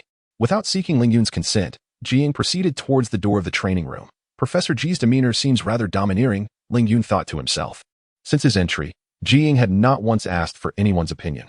Sensing Ling Yun's thoughts, Lin Ruhuan offered consolation. Do not be misled by Professor Ji's appearance. She is truly a wonderful person and an exceptional teacher. Ms. Lin, I understand. Ling Yun was not foolish. Given that Luo Qing and her father had reached out to Jiying, requesting her guidance, it was evident that Jiying possessed genuine expertise. However, upon realizing he could wield 2 abilities simultaneously, Ling Yun felt that his primary focus should now be on acquiring a diverse range of powers. Just so you know, let me send you the details regarding Professor Ji's teaching position, Lin Ruhuan said. Thank you, Ms. Lin, Ling Yun replied. Once everything was resolved, Ling Yun bid farewell to Lin Ruhuan and returned home, informing Sun Yixue that he had successfully enrolled. After a brief conversation, the 2 agreed to meet for dinner the day after tomorrow, as a form of compensation for Ling Yun's previous appropriation of her Stardust Potion. Upon returning home, Ling Yun promptly entered the realm of the painting, eager to expedite his departure from this world in order to acquire new abilities. Upon his arrival, he called his captain, Lu Yuxia, to inquire about her availability. I do have some time. Is there something you need? She responded, Captain, I have advanced to a sea-level ability. Since we both possess wind abilities, I would like to ask if you could teach me about wind manipulation during this time. Ling Yun replied. Although he was keen to leave the painted world, he understood that he could not simply will it away. Thus, he decided to seize the opportunity to learn about wind abilities. After all, he no longer lacked mental strength, and relying solely on a single wind blade felt rather inadequate. What? You've become a sea-level ability user? Very well, head to the training ground, and I will teach you about wind manipulation. Understood, Captain, he replied before hanging up the phone. After tidying up briefly, he rode his bike towards the training ground. The training facility that Lu Yuxiao referred to was established by the Ability Association for Practitioners of Supernatural Powers. Given that some abilities could create significant disturbances, the association had constructed multiple training grounds for their use. Chapter 110. The Demon Cult. Upon arriving at the association, Ling Yun found both Captain Lu Yuxia and Vice Captain Jiang Yu had already arrived. After exchanging greetings with the 2, the trio proceeded to rent a training ground at the association. Once they confirmed that Ling Yun had indeed attained sea-level wind abilities, Lu Yuxiao exclaimed in delight, suggesting a celebration, while Jiang Yu observed this scene with a gentle smile. Thus, after celebrating with the members of the Xiaoyu demon hunting team, Lu Yuxia devoted the following days to instructing Ling Yun in wind abilities. Ling Yun also managed to carve out some time to meet Sun Yixue, from whom he learned that she was being specially trained by Jiying. As the start of the new school term approached, Ling Yun unexpectedly received a message from Lu Yuxia. She informed him that the Association of Ability Users would be conducting a rodent extermination plan the following day, requesting that Ling Yun and others gather at their usual meeting place. The rodent extermination plan involved eliminating the bloodthirsty rats that proliferated rapidly within the city. To prevent a rodent plague, the associations in various cities periodically carried out such extermination plans. The mention of bloodthirsty rats reminded Ling Yun of an incident that had occurred 2 months prior. The next day, the members of the Xiaoyu demon hunting team gathered and proceeded to the sewers to eliminate the bloodthirsty rats. Given their weakness, even in large clusters, the rats posed little more than a minor inconvenience to the team. Ugh, this sewer is truly disgusting, said Xiao Wenlong, covering his nose. His remark pertained not only to the foul odor, but also to the damp environment, which posed a certain hindrance to his fire abilities. After all, the presence of methane in the sewers made fire a potential catalyst for explosions. Ahead, a considerable number of bloodthirsty rats, approximately 30 in number, had gathered. At this moment, Jiang Yu, returning from scouting, emerged from his invisibility and addressed the group. Captain, allow me to handle this swarm of bloodthirsty rats. It will be a perfect opportunity to test my training results. Just as Lu Yuxiao was about to assign tasks, Ling Yun interjected, All right. Then you shall take care of it, Ling Yun. Recognizing Ling Yun's proactive suggestion and having a clear understanding of his abilities after days of training, Lu Yuxia nodded in agreement. Under Jiang Yu's lead, the group hastened towards the cluster of bloodthirsty rats. Upon sighting the horde, Ling Yun immediately employed the wind skill he had recently mastered, Whirlwind Assault. In the next moment, countless razor-like gusts of wind surrounded the swarm of bloodthirsty rats from all directions. The fierce wind sliced through the air, inflicting significant damage upon the rats each second. Squeak! One of the bloodthirsty rats attempted to escape the range of the Whirlwind Assault, but under Ling Yun's control, it barely took a few steps before being shredded into pieces. Well done, Ling Yun. Lu Yuxiao praised, impressed by how effortlessly he dispatched the group of rats. It's all thanks to the captain's excellent teaching, Ling Yun humbly replied. Haha. Indeed. Lu Yuxiao graciously accepted Ling Yun's compliment. After the group cleared the area of bloodthirsty rats and extracted the demon crystals, they continued towards the next gathering point of the vermin. As they proceeded to eliminate several more clusters of bloodthirsty rats, the team believed they would soon resolve the situation and exit the foul-smelling sewers. Jiang Yu suddenly sent a message, reporting the sighting of an individual cloaked in black robes. This figure moved stealthily and bore no insignia of the demon hunting team, suggesting they were not affiliated with the association. She inquired whether Lu Yuxia wished for her to follow and investigate. As an experienced leader of the demon hunting team, Lu Yuxia sensed something amiss upon receiving the news about the cloaked figure. She instructed Jiang Yu to keep a close watch on the individual and to utilize the Starflow device for tracking and communication. Under Jiang Yu's surveillance, they exited through the sewers and arrived at a desolate suburban area. At this juncture, Jiang Yu sent another message, indicating that the cloaked figure had entered an old, dilapidated house. However, upon peering inside, she noticed the presence of other individuals in black robes. Concerned for potential danger, she refrained from entering. Upon receiving this information, Lu Yuxiao led her team towards the decrepit house with utmost urgency. Just as Ling Yun and the others were nearing their destination, they witnessed a figure resembling a canine beast pursuing Jiang Yu. What a sight! Could this be a demon human?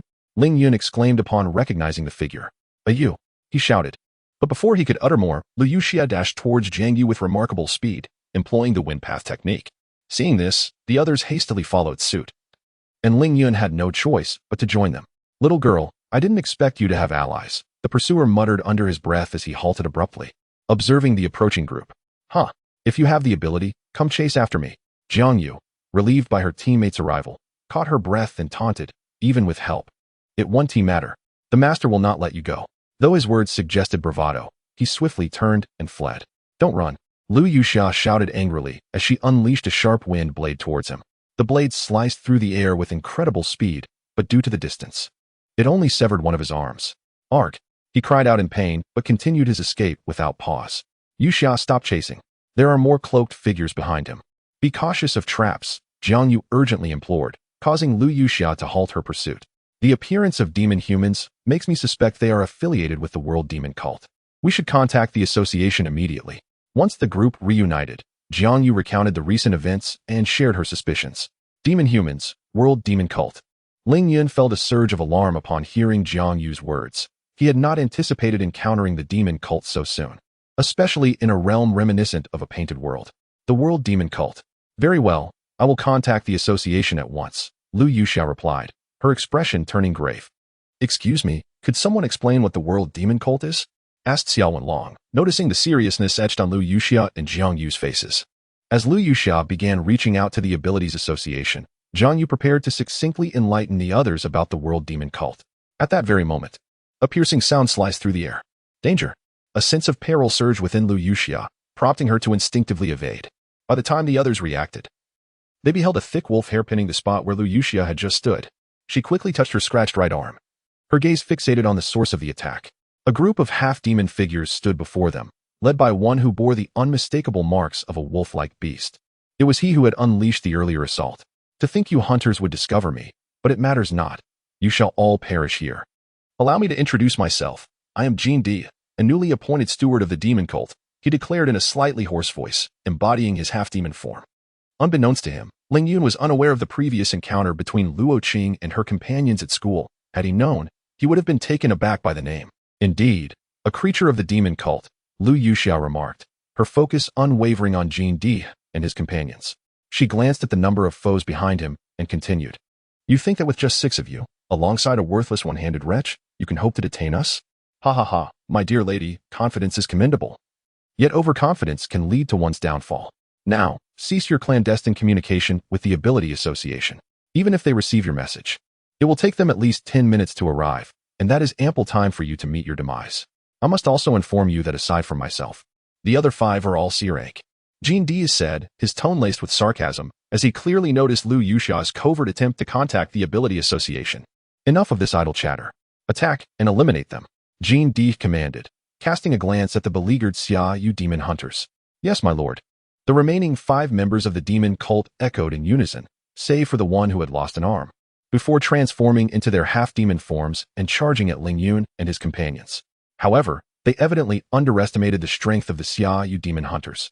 Although the team comprised 6 members, 4 of them were C-rank ability users, though Jiang Yu's abilities fell short of matching a C-rank member of the demon cult.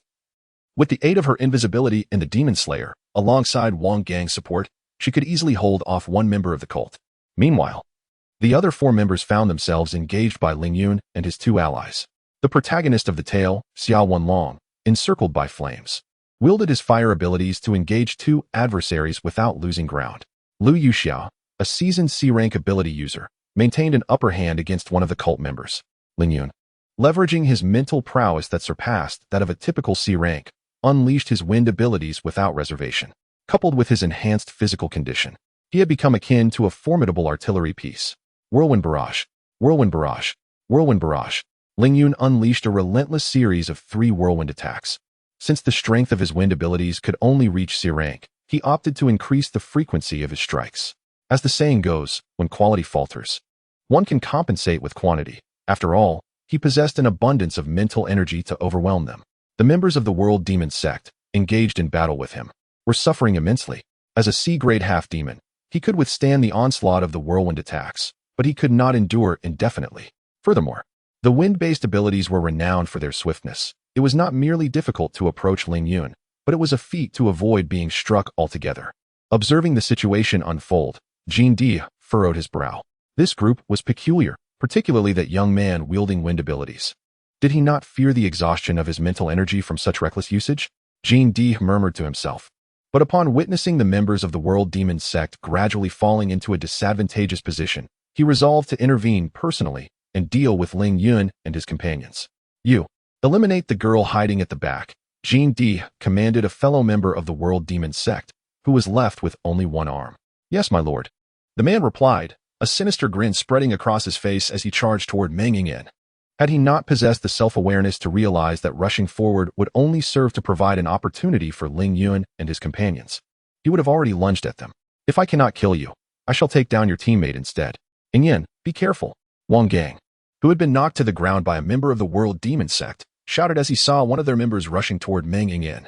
Just as Ling Yun intended to assist, he noticed Jean D barreling toward him at an alarming speed. Recognizing Jean D's formidable approach, Ling Yun was compelled to retract his thoughts and focus entirely on countering him. He had now surmised that this incident was likely the cause of Meng Yingyan and Lu Yuxia's demise, with the responsibility resting on the shoulders of this newly appointed deacon of the World Demon Sect, Jean D. With just these 5 members of the World Demon Sect, even without his involvement, the Xiaoyu demon hunting team would have managed to hold out until the support from the Ability Association arrived. You go assist Gu Wang. I will handle this one, Jean D instructed, positioning himself in front of the beleaguered member of the World Demon Sect. Yes, my lord. Relieved by Jean D's intervention, the member quickly dashed toward Lu Yuxia, finding the confrontation with Ling Yun incredibly frustrating. Whirlwind assault. Whirlwind assault. Ling Yun did not hesitate. Upon noticing Jean D blocking the way of that member, he unleashed several furious gusts of wind. Observing the shallow cuts inflicted upon him, Jean D couldn't help but frown. Though he had attained C, it did not mean he could disregard the C-grade wind abilities entirely. Thus, once the member had retreated, he wasted no time and surged toward Ling Yun. Swift wind path. Whirlwind assault. As Jean D approached, Ling Yun, fully concentrated, activated the swift wind path to accelerate his speed. Instantly, a pale azure energy enveloped his steps, allowing him to swiftly distance himself from Jean D while continuously deploying whirlwind assaults to hinder his advance. It was evident to Jean D that Ling Yun possessed enhancement-type abilities, and naturally, Ling Yun would not permit him to close the gap. Although Jean D could still launch long-range attacks with wolf hair, as long as he maintained a safe distance, Ling Yun could effortlessly evade them. This young man is unusual. Could his mental energy be boundless? Moreover, how is he running so swiftly? Even with the swift wind path, his speed should not reach such extremes. After pursuing for quite some time, Jean D began to doubt Ling Yun's capabilities as he failed to catch up. Glancing at his own body, marred by countless minor wounds, Jean D's expression darkened as he hurled 2 wolf hairs towards Ling Yun. Though he possessed great strength, he found himself at a loss.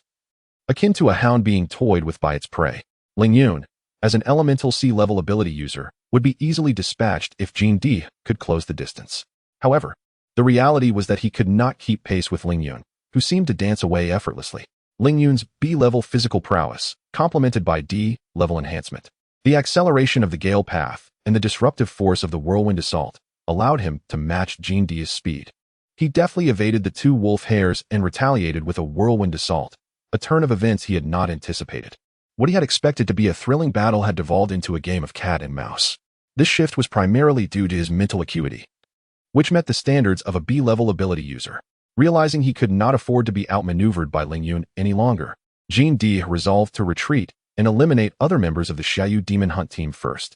Observing Jean D's intent to turn back, Ling Yun quickly recognized his plan and promptly employed his abilities to delay him. Chapter 111. The Power of Telekinesis. As Jean D turned around, he barely took 2 steps when a fierce gust of wind rushed towards him, attempting to thwart his retreat. Yet, with his formidable strength, Jean D was hardly deterred. However, upon sensing the wind's obstruction, a sudden thought struck him. He could use this very force to lure Ling Yun into his trap. Casting a glance at the approaching Ling Yun, he braced himself against the onslaught of the whirlwind and feigned a slow advance. When he deemed the moment ripe, he abruptly pivoted, intending to launch an attack on the nearing Ling Yun. To his surprise, he found Ling Yun still standing motionless. Do you take me for a fool? Your actions are transparent even to an idiot. Has your intellect deteriorated since transforming into a half-demon? Ling Yun taunted, having seen through Jean D's ruse. He needed to buy time for the members of the Xiaoyu Demon Hunters to deal with the remaining members of the World Demon Sect. Once those few were eliminated, he had faith that reinforcements from the Association of Abilities would arrive before they could be overwhelmed. You seek your own demise. Jean D roared in response to Ling Yun's mockery, launching dozens of sharp hairs towards him while charging forward. Yet, Ling Yun, ever prepared, deftly evaded the incoming projectiles as he distanced himself from Jean D. Thus, the two engaged in a prolonged struggle. Regaining his composure, Jean D sensed the tide turning against him and swiftly retreated towards his comrades in the Xiaoyu Demon Hunters. No matter how Ling Yun taunted him, he refused to retaliate. Ling Yun, recognizing the opportunity, exerted all his efforts to delay Jean D. Fortunately, during this time, they had managed to distance themselves from the Xiaoyu team, allowing Jean D's return to be delayed. Upon his return, Jean D witnessed the last member of the World Demon Sect fall victim to the combined assault of Xia Wenlong and Lu Yuxia. You wretched lot. You shall pay for this. Enraged at the loss of his subordinates, Jean D charged at the severely injured Xia Wenlong. Yet, despite his injuries, Xia Wenlong seemed infused with an invigorated fighting spirit. With the support of Ling Yun, Lu Yuxia, and the stealthy distractions from Jiang Yu, they withstood Jean D's onslaught. This cannot continue. If the Association of Abilities arrives, even I may find my end here, Jean D realized, and seizing an opportunity, he disengaged from the fray and made a hasty escape. But Ling Yun was not about to let him slip away, trailing closely behind to harass him. Aware that he would not escape unless he shed Ling Yun, Jean D resolved to make a desperate stand. However, Ling Yun denied him that chance, continuing his evasive tactics. Thus, they prolonged the encounter until the reinforcements from the Association of Abilities arrived. The reinforcements consisted of a robust, middle-aged man clad in a suit. Upon arriving and locking eyes with Jean D, the latter collapsed to the ground, unconscious. With Jean D down, Ling Yun, who had been on high alert, finally exhaled in relief and sank to the ground. Vice President, what brings you here? At this moment, the injured Lu Yuxiao respectfully addressed the man, stating, with the emergence of the demon cult in the city, it is imperative for me to be here. Given your severe injuries, it would be wise for you to remain still. The association's medical personnel should arrive shortly. I will attend to the members of this cult first. The vice president of the Ability Association, with a smile, spoke to Lu Yuxia, then tied up the captured cultist and handed him over to the association members who had followed behind. Before long, a member of the association possessing healing abilities arrived and began treating Ling Yun and the others. During this time, the vice president learned the entire sequence of events from Jiang Yu and followed him to the location of the house in question. Upon entering the house and seeing a bottle containing a black liquid, the vice president's expression changed dramatically. "Ah, we've made it back alive." Ling Yun and the others expressed with a sense of relief as they returned to the Ability Association alongside the staff. "By the way, Captain, what is the reward that the vice president mentioned?" exclaimed the excited Xiao Wenlong, now recovered from his injuries. "How would I know? Why ponder over it? You'll find out soon enough," Lu Yuxia responded, dismissively patting Xiao Wenlong aside. Soon, under the guidance of the Ability Association staff, they entered a room resembling a conference hall. Inside sat the president of the Yangqing Ability Association alongside several high-ranking officials. Upon noticing the serious demeanor of the group, who had previously been jovial, Xiao Wenlong and the others quickly composed themselves. "Please, do not be nervous. I have summoned you to express my gratitude for your timely intervention in averting a disaster that could have struck Yangqing," the elderly president explained. Observing the grave expressions on Ling Yun's team, he then presented several honorary medals from the Yangqing Ability Association to the members of the Xiahua Demon Hunting Team. These are honorary medals from the Yangqing Ability Association, awarded only to those hunting teams that have made significant contributions to the city. You have preemptively dealt with those who were about to unleash the corrupted rain upon the city, thus qualifying for this honor. With this medal, you will receive a minimum discount of 20% on purchases made with points in Yangqing. Upon hearing the president's explanation, the members of the Xiahua Demon Hunting Team expressed their gratitude as they accepted the medals. Ling Yun, upon receiving his medal, realized that his adventure was nearing its conclusion. "There's no need to thank me. This is what you deserve. Moreover, this is not the only reward for resolving this incident," the president continued. "The true reward is that you may spend a day in the Mental Refinement Chamber." "The Mental Refinement Chamber?" the members of the Xiahua Demon Hunting Team inquired, their faces reflecting confusion. The Mental Refinement Chamber is the association's most treasured asset. Upon your entry, the association will activate a special device that allows your mental energy to undergo a unique refinement process. During this time, you will be able to disregard the side effects of mental refinement techniques, enabling you to cultivate continuously, while the ability factors within the room will be purified, significantly enhancing the efficiency of your mental energy improvement. Each opening of the Mental Refining Chamber requires a lengthy wait before the next opportunity arises. So do not squander this chance. The president, having spoken, led the members of the Xiaoyu Demon Hunting Team to an exceedingly unremarkable door. Were it not for the president's guidance, none would have surmised that behind this inconspicuous entrance lay the association's most treasured sanctum of mental refinement. "Once you enter, remember to seize the time for cultivation," he instructed, producing a specially crafted key to unlock the door and allow Ling Yun and the others to enter. The Mental Refining Chamber, at first glance, appeared to be an ordinary training room. However, shortly after the Xiaoyu team stepped inside, they sensed an overwhelming pressure on their spirits. Without a moment's hesitation, they plunged into their cultivation. Ling Yun perceived that the concentration of psychic energy within the room surpassed that of the outside world, where absorbing a single unit of this energy equated to 10 from the exterior. Time slipped away unnoticed, and when Ling Yun finally opened his eyes, he realized a full day had elapsed. The members of the Xiaoyu team gradually concluded their training, each sharing the extent of their psychic advancements. Upon listening to their accounts, Ling Yun noted that every member had elevated their psychic abilities by 1 rank. Although he did not achieve a B rating, his gains were likely greater than those of the others combined, as his psychic strength had surged by 50%. This was, after all, half the psychic capacity of a B-level ability wielder, a feat unmatched by his peers in the Xiaoyu team. Upon exiting, they were greeted by the president, to whom they expressed their gratitude for the enhancements before bidding farewell. "Goodness, is this all that remains of the accumulated psychic energy?" the president muttered in disbelief upon witnessing the almost negligible essence left in the Mental Refining Chamber. Meanwhile, Ling Yun, having exchanged all his points for the Star Illusion Elixir, took his leave from the Xiaoyu team. "Hey, Ling Yun, your words sound as if we shall never meet again," remarked the astute Xiao Wenlong upon hearing Ling Yun's farewell. "Huh, you're overthinking it. It's merely a normal parting." "Enough said. I'm off," Ling Yun replied, feeling a bead of cold sweat on his brow. Reflecting on the essence of a protagonist, with a chuckle, he mounted his motorcycle and rode home, gripped by a strong premonition that his time in the illustrated world was drawing to a close. Upon returning home, Ling Yun first consumed the Star Illusion Elixir. "It tastes like mineral water, but its efficacy pales in comparison to the Stardust Elixir," he remarked. Then retrieved a large box to pack away some usable items from his room, including the uniform of the Xiaoyu team he wore. "Farewell," he said, surveying his surroundings before hefting the box to his motorcycle. Summoning the gray mist gate, He pushed the motorcycle and boxed through, returning to the realm of reality.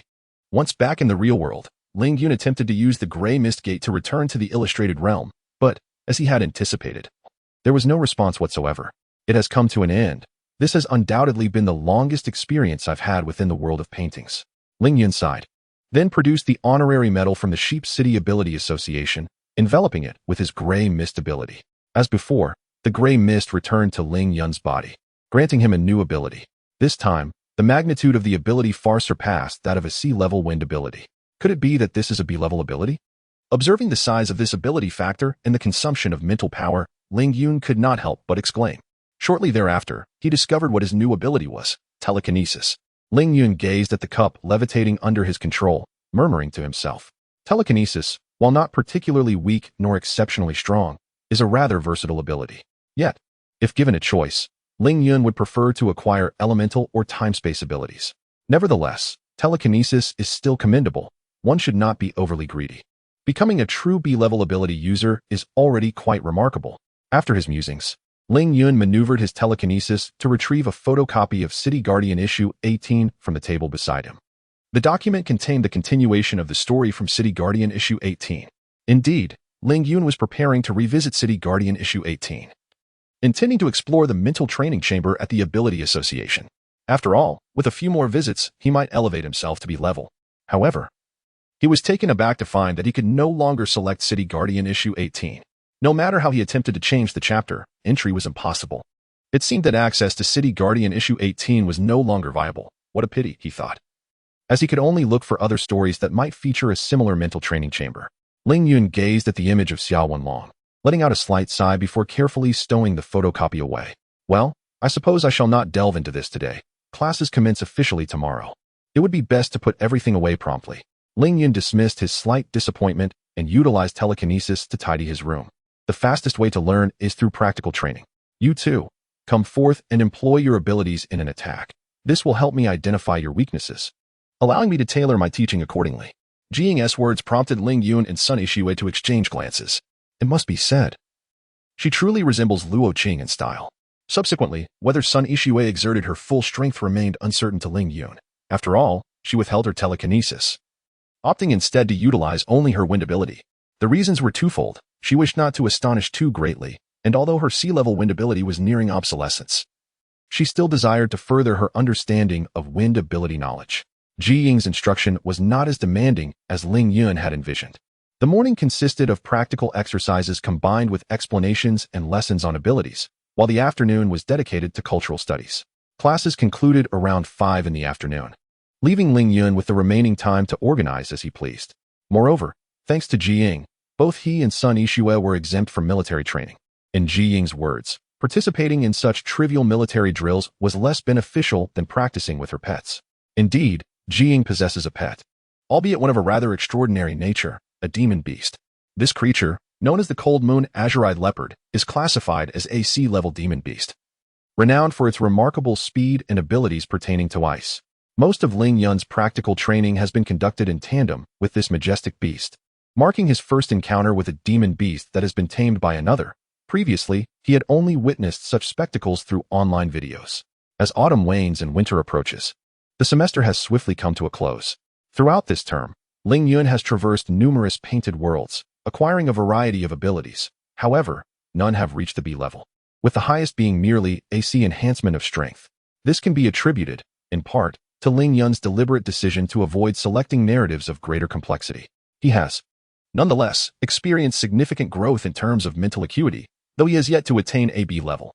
The primary reason behind Ling Yun's approach is his belief that he is advancing too rapidly, leading to deficiencies in the utilization and intricate maneuvering of his abilities. Thus, he seeks to take a step back to deepen his understanding in this regard. The consequence of this decision has been frequent admonishments from Ji Ying, who reproaches him for transitioning between powers too hastily, necessitating constant revisions to his study regimen. Chapter 112. The End of the Han Dynasty. Thus, Ling Yun often endured severe beatings from Ji Ying. However, despite the physical punishment, Ji Ying's teaching prowess is undeniably commendable. Even when Ling Yun exhibited a newfound ability, she could effortlessly identify its deficiencies after a mere practical demonstration and promptly devised a tailored instructional plan. Under her guidance, Ling Yun developed a profound understanding of various abilities. And as she learned more, she gradually became adept at extrapolating knowledge across different skills. This left Sun Ishue, who possessed only a singular ability, filled with envy. After acquiring multiple powers, Ling Yun realized that even when obtaining two abilities of the same rank, they could not be stacked to achieve a higher level of prowess. This revelation extinguished Ling Yun's hopes of advancing through the accumulation of lower-tier abilities. She had to earn higher-level powers through diligent effort instead. In addition to her growth and abilities, the bond between Ling Yun and Sun Ishue also flourished rapidly. Especially after Ling Yun once again introduced Sun Ishue into the world within a painting, fulfilling their mutual pact. Upon reuniting with Luo Qing in the Magic City, Ling Yun learned that she had ascended to the rank of Arbiter. The Arbitration Institute is a specialized organization that addresses matters related to ability users, such as apprehending rogue abilities or dealing with cult members like those from the World Demon Sect. The hierarchy within the institute includes positions ranging from Arbiter Guard to Arbiter Counselor, and the highest rank of Speaker. Luo Qing had bypassed the Arbiter Guard to become an Arbiter, undoubtedly aided by her father's influence. Ling Yun expressed his disdain for nepotism and jokingly inquired if she would consider bringing him along. Although on vacation, Ling Yun did not relax. Rather, he planned to seize this opportunity to acquire a B-level ability. After careful consideration, he chose the tale of a city under siege by demon beasts, recounting how a certain city during the Ming Dynasty withstood an assault and subsequently launched a counterattack. Ling Yun selected this story for two reasons. Firstly, to experience an authentic siege by demon beasts, and secondly, because the highest-ranked demon beast in this narrative was merely a B, posing a manageable risk to him. However, Ling Yun was unprepared for the fact that his entry into this story occurred not at the climax of the siege, but rather at the initial encounter of the city with the demon beasts. It was also his first experience witnessing a battle between A-level ability users and A-level demon beasts. The clash between the two sides was cataclysmic. Even from a distance, the shockwaves from their confrontation were beyond what a B-level Ling Yun could withstand. According to the storyline, the first defense of the city ended in failure, with the A-level ability users of the Ming Dynasty and the A-level demon beasts perishing in mutual destruction. Yet, the surviving demon beasts successfully breached the city, which would only be reclaimed by the Ming forces later on, with Ling Yun's involvement. Although the city suffered near total devastation and the Ming army endured heavy losses, they managed to hold their ground, albeit barely. Ling Yun's remarkable performance in battle earned him accolades from the defending general, ultimately resulting in his appointment to a fourth-rank military position, along with a substantial reward of gold, silver, jewels, and a B-level demon-slaying spear. Ling Yun obtained a B-level physique enhancement from the identity verification token, due to sustaining significant injuries in the world within the painting. He devoted himself to recuperation until the commencement of the new semester. However, during the New Year festivities, he seized the opportunity to visit Pingxi City and celebrate with Chen Shurong, who had free time. Although Ling Yun remains uncertain whether Chen Shurong is genuinely his uncle, he has already come to regard him as family. Upon noticing Ling Yun's wounds and inquiring about their origin, Chen Shurong, for once, expressed his anger and reprimanded Ling Yun, providing him with some restorative potions. As time swiftly passes, the new semester is already half over, and Ling Yun has been in Blue Star for nearly a year. Today marks his birthday, and he resolves to undertake an act he has long hesitated to perform, confessing his feelings to Sun Ishue. He has harbored a secret affection for her since their time on Earth. Yet his insecurities and desire to focus on his studies kept their relationship within the bounds of ordinary classmates. However, after enduring various experiences in Blue Star, their bond has deepened.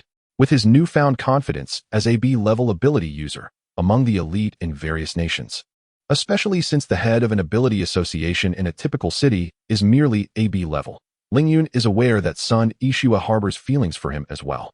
Thus, after attending an engaging lesson from Jiying, he invited Sun Ishue to enjoy a nearby excursion under the guise of celebrating his birthday. Without hesitation, she accepted his invitation. Following a delightful day of exploration, Ling Yun mustered the courage to confess his feelings, and predictably, Sun Ishue reciprocated. To commemorate this momentous occasion, he took her to a specially chosen world within a painting, a narrative set in the enchanting waterways of Venice, renowned for its romantic allure. However, contrary to his expectations, this seemingly simple abroad travel experience turned out to be fraught with peril. Shortly after entering the painted world, they encountered a group of aquatic monsters intent on wreaking havoc in the city, led by a formidable B-level beast. This creature possessed significant strength, further augmented by the abundant water sources of Venice, rendering it extraordinarily powerful. Though the Guardian ability user of Venice also held A/B level, they found themselves at a disadvantage. While Ling Yun's mental prowess had not yet reached B level, he was close enough to sustain the use of B-level physique enhancement for a considerable duration, with an array of abilities at his disposal. Including B-level telekinesis and A/B-level demon-slaying weapon, he ensured Sun Yixue's safe return to the real world before re-entering the Painted Realm to engage in battle. Despite Ling Yun's participation, the confrontation proved to be far more arduous than he had anticipated. It was in this moment that he truly comprehended the formidable strength of the sea demons, who thrived in their aquatic environment. The sea demon, undeterred, faced two opponents simultaneously until the arrival of another B-level Esper for support. Only through their combined efforts were they able to vanquish the creature. In gratitude, the officials of Venice granted Ling Yun access to a realm akin to the mental training chamber and presented him with 3 potions comparable to Stardust elixirs. Through this extraordinary environment, Ling Yun significantly enhanced his mental prowess, surpassing the B threshold. Upon concluding his adventure within the Painted World, Ling Yun acquired A/B level ice ability. Upon returning to reality, he decided to gift 2 of the potions, which rivaled Stardust elixirs, to Sun Yixue as compensation for what he deemed a failed excursion. The reason for 2 potions was that he had consumed one himself. Otherwise, how could he ascertain their equivalence to Stardust elixirs? At his current stage, such potions held little utility, prompting him to conclude that it would be wasteful to consume them himself when they could benefit someone more in need, such as Sun Yixue, who is now his girlfriend. Ling Yun sought ways to swiftly enhance his mental capabilities, and he believed that only extraordinary places like the mental training chamber could provide such opportunities. However, access to such locations typically required substantial contributions to the city, something he found challenging in the real world, though still plausible within the Painted Realm. When Sun Yixue learned of Ling Yun's intention to present her with 2 potions, she immediately declined, insisting he should use them himself. However, upon Ling Yun subtly revealing his current prowess, a stunned Sun Yixue accepted the potions in silence. Shortly thereafter, the Magic City Esper University was set to participate in the annual World Academy competition. In essence, this event allowed universities recognized as world-class to send teams of students to engage in exchanges across various esteemed institutions, culminating in a final exchange at one of the academies to determine rankings. The entire process spanned approximately 2 months. The best result achieved by the Magic City Esper University in recent years occurred during Luo Qing's senior year, where she earned 2nd place as a B-level Esper. To be candid, had this competition taken place a few months prior, Ling Yun might have considered participating. However, with his current status as a bona fide B-level Esper, he found little interest in engaging in what would essentially be a one-sided contest. Moreover, the competition required extensive travel, which he deemed a waste of time. He preferred to dedicate his hours to acquiring more powers in the Painted World. As the 2 months swiftly passed, the Magic City Esper University secured an impressive 8th place in the World Academy competition, much to the delight of its administration. Since Luo Qing's graduation, the university had not entered the top 8 again. Meanwhile, Ling Yun experienced minimal progress during this period, aside from the addition of his new abilities. His most significant gains over these 2 months were likely the countless gold pieces he accumulated in his collection of demon-slaying artifacts. However, these items hold little significance for Ling Yun in the present day. The value of gold is self-evident. Converting it into cash requires considerable effort. Moreover, Ling Yun's arsenal of demon-slaying tools, even at their highest grade, barely reaches B-level, akin to the Thunder Bracelet in type. For Ling Yun, aside from bestowing an impression of affluence, they serve little practical purpose. At 20 years of age, another year has passed, and Ling Yun is now a sophomore. His mental prowess is nearing A level, yet his highest ability in terms of supernatural powers remains at B. Conversely, the variety of his abilities has expanded to several dozen, a feat achieved by his restraint in avoiding lower-tier powers. Over the past year, through his adventures in the Painted World and the tutelage of Ji Ying, his understanding and application of these abilities have reached remarkable heights. The most significant achievement of this year may well be Ling Yun's mastery of power fusion, enabling him to combine 2 abilities for enhanced potency or unique effects. This technique typically requires collaboration among multiple individuals, yet Ling Yun is capable of executing it alone. Utilizing this method, he single-handedly vanquished a beast even stronger than the Venetian Sea Beast. While he may not claim to be the foremost among those below A level, he can confidently assert that among B-level practitioners, few could surpass him. In his daily life, Ling Yun has converted the precious items acquired in the Painted World, such as gold, into currency, allowing him to purchase a villa in the magical metropolis. He feels it is time to pursue A-level abilities. However, The narratives that promise a high likelihood of obtaining A-level powers without excessive danger are rather scarce. The story he has chosen revolves around the Yellow Turban Army, a widely discussed origin of demonkind. Throughout the year, Ling Yun has often clashed with the World Demon sect from the Painted Realm or ancient demonkind.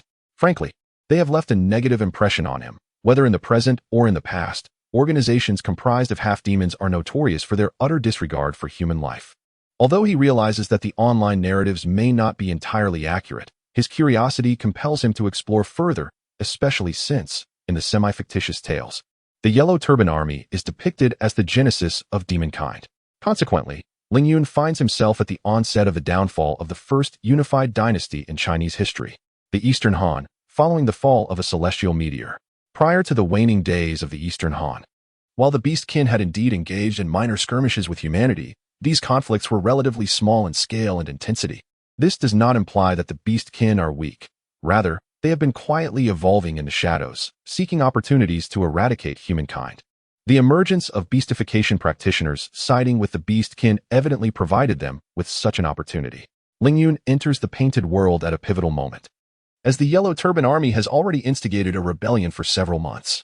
With the inclusion of the half-demon faction, the Yellow Turban Army has grown unprecedentedly powerful, to the extent that even someone as formidable as Ling Yun must tread cautiously.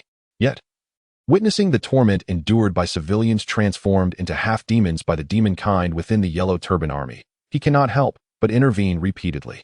In the narrative, the transformation of ordinary individuals into half-demons is far from an effortless endeavor, as it was in later times.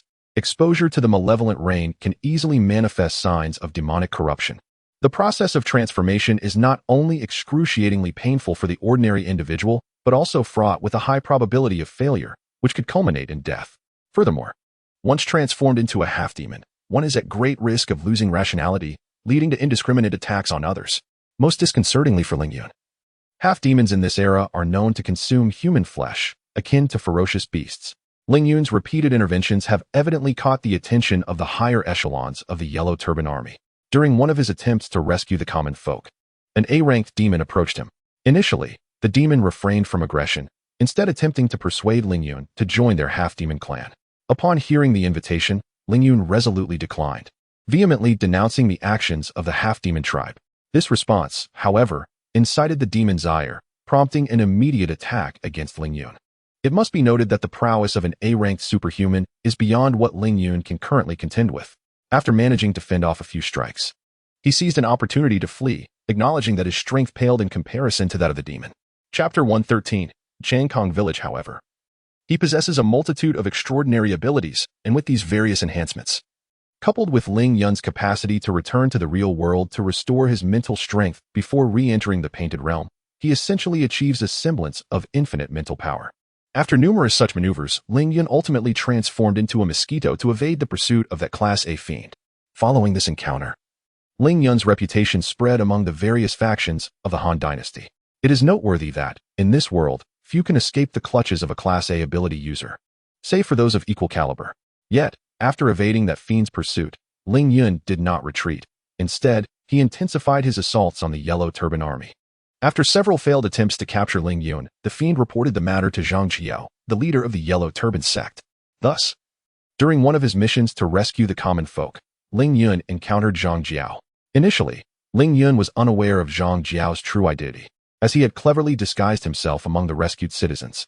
After being saved, Zhang Jiao did not immediately reveal his intentions, but instead engaged in a discussion with Ling Yun regarding the half-demon race. He then applied to join the efforts to save the people under the guise of a relatively competent lightning ability user.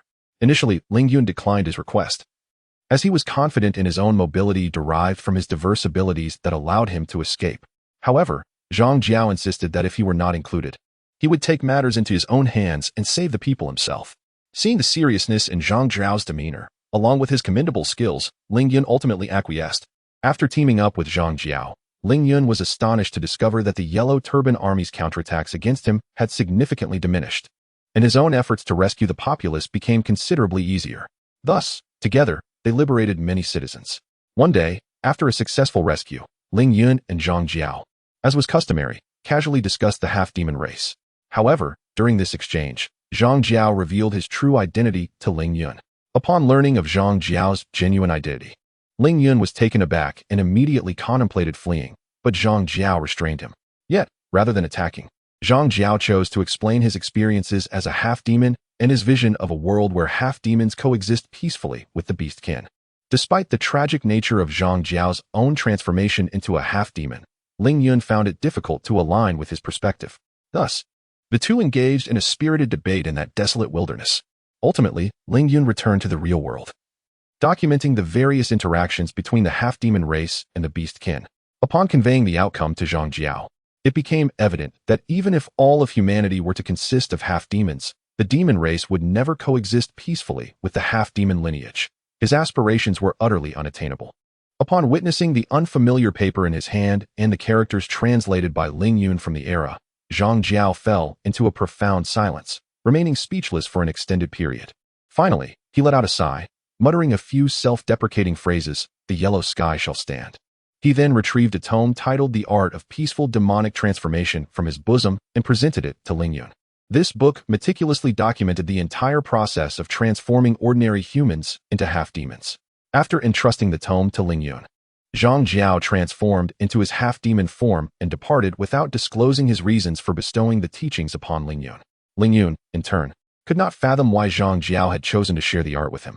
Zhang Jiao's intention in providing the art of peaceful demonic transformation was to prevent the process from falling into the hands of those with malevolent intent, who might exploit it to harm the populace. Furthermore, he believed it would be a shame to destroy such knowledge outright, hence he entrusted it to Ling Yun, leaving the decision on its use to him. As Zhang Jiao left, Ling Yun felt a wave of relief wash over him, and he returned to the real world, intending to calm himself. However, to his astonishment, upon returning, he discovered that the art of peaceful demonic transformation could actually grant him extraordinary abilities. Once enveloped in gray mist, Ling Yun found himself endowed with lightning-based powers. Initially, he assumed this newly acquired ability was of a level. However, upon witnessing his swiftly depleting mental energy during its use, he realized that this lightning ability was likely A level.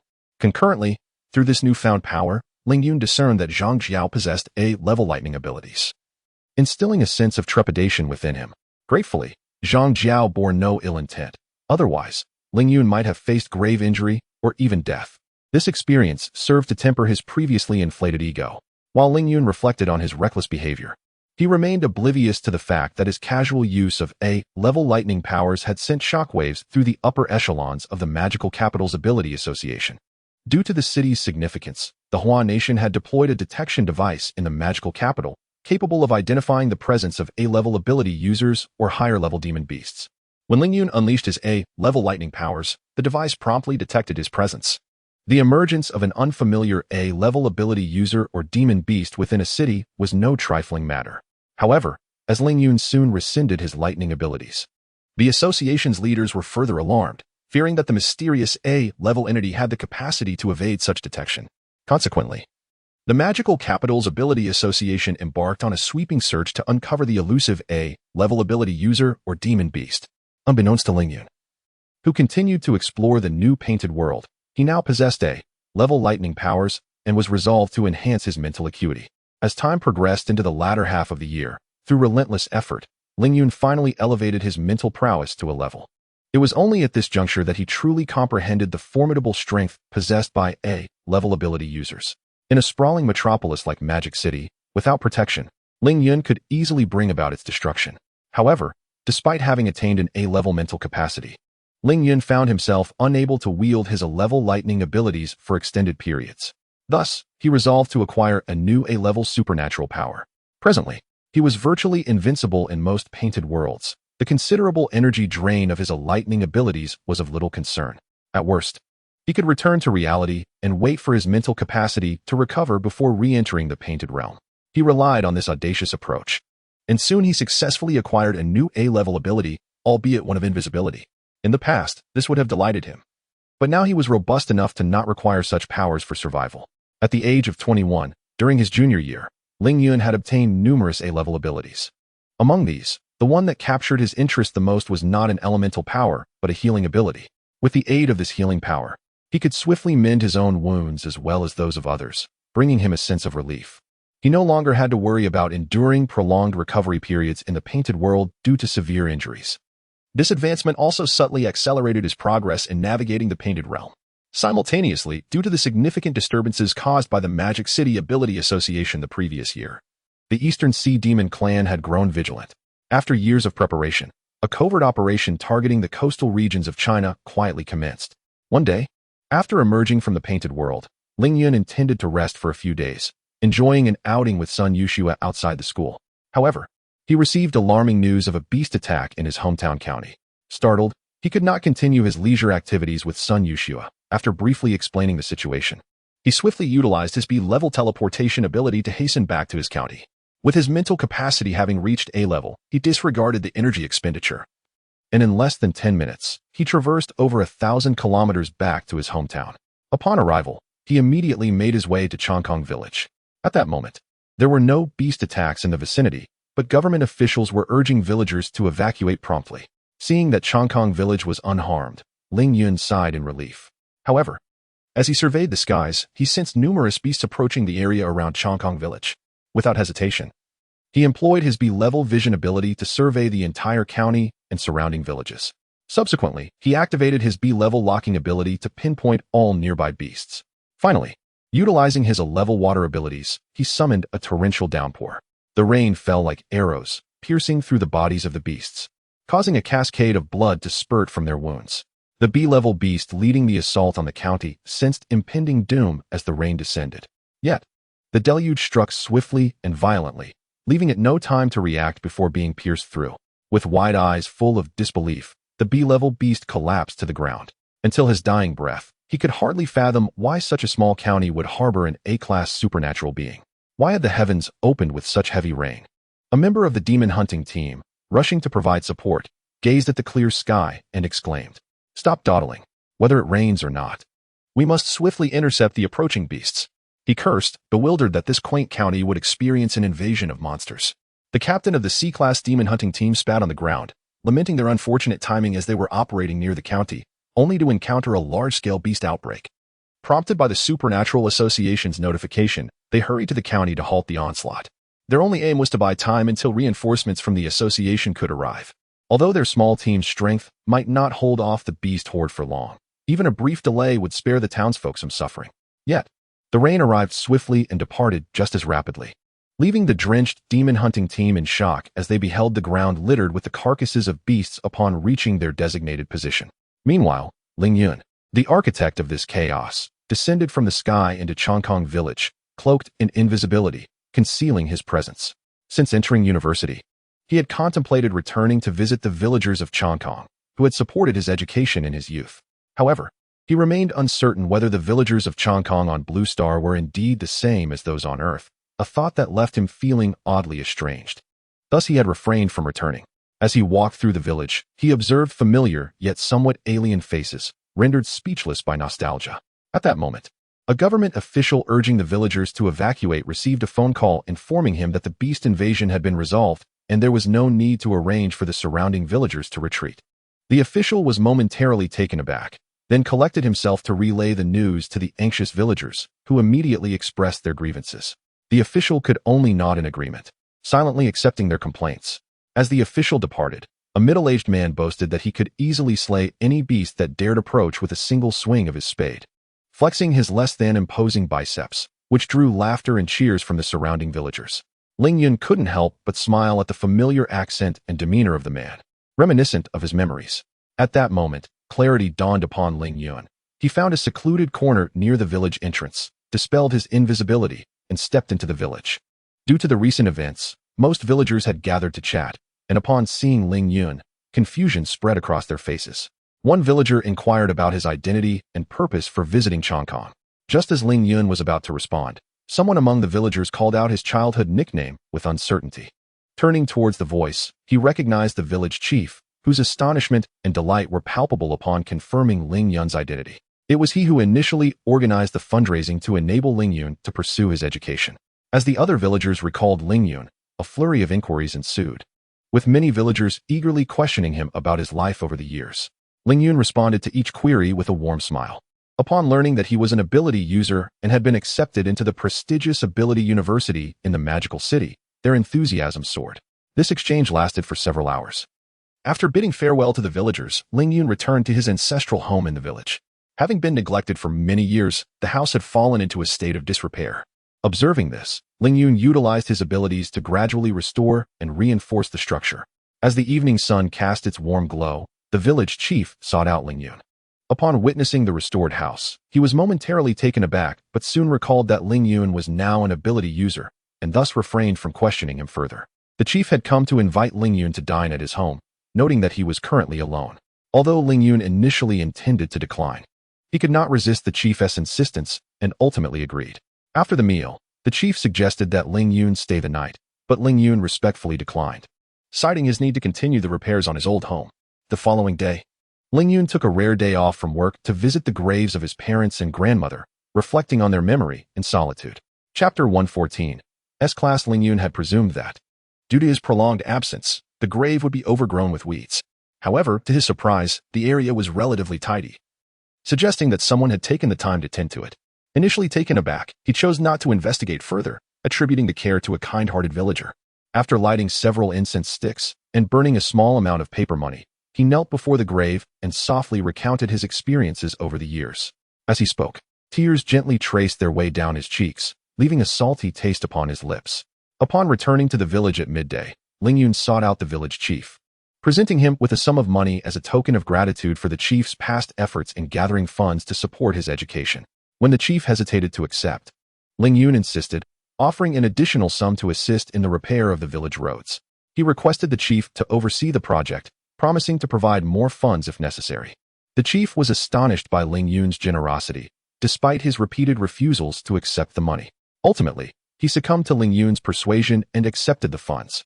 Subsequently, Ling Yun visited each villager's home, distributing monetary gifts to them. As he departed from each household, he discreetly utilized his healing abilities to alleviate the ailments born from their labor. After bidding farewell to the villagers, Ling Yun made his way to the school where he met with the teacher who had once helped him emerge from his despair. Before leaving, he donated a substantial amount of money to the institution, hoping it would assist underprivileged students. Having completed his undertakings, Ling Yun felt a profound sense of relief wash over him. Upon returning to the ability school in Magic City, he briefly shared his experiences with Sun Yixue. As the year drew to a close, Ling Yun's healing powers expedited his recovery from injuries, propelling his mental strength to an A level. With the acquisition of several new A abilities, he resolved to pursue an S-Class ability. Attaining such power would signify his ascension to the pinnacle of the Blue Star.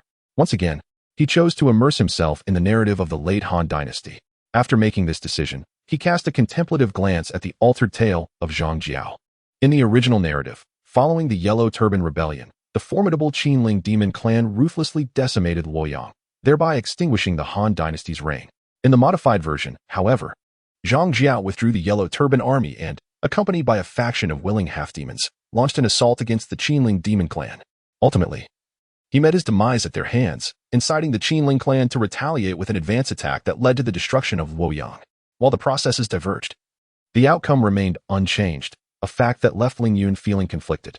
In his view, Zhang Jiao's actions seemed futile, yielding no substantial alteration to the course of history. Alas, it is all but a half-fictitious tale, Ling Yun sighed, gazing at the illustrated story before him. With a wave of his hand, enveloped in mist, he chose to enter the narrative. It had been previously stated that the Qinling demon clan led the beasts to annihilate Luoyang, thereby bringing an end to the Han Dynasty. This decisive action awakened the world to the true might of the demon race. Simultaneously, it became evident that if no measures were taken, humanity would inevitably face annihilation at the hands of the demon beasts.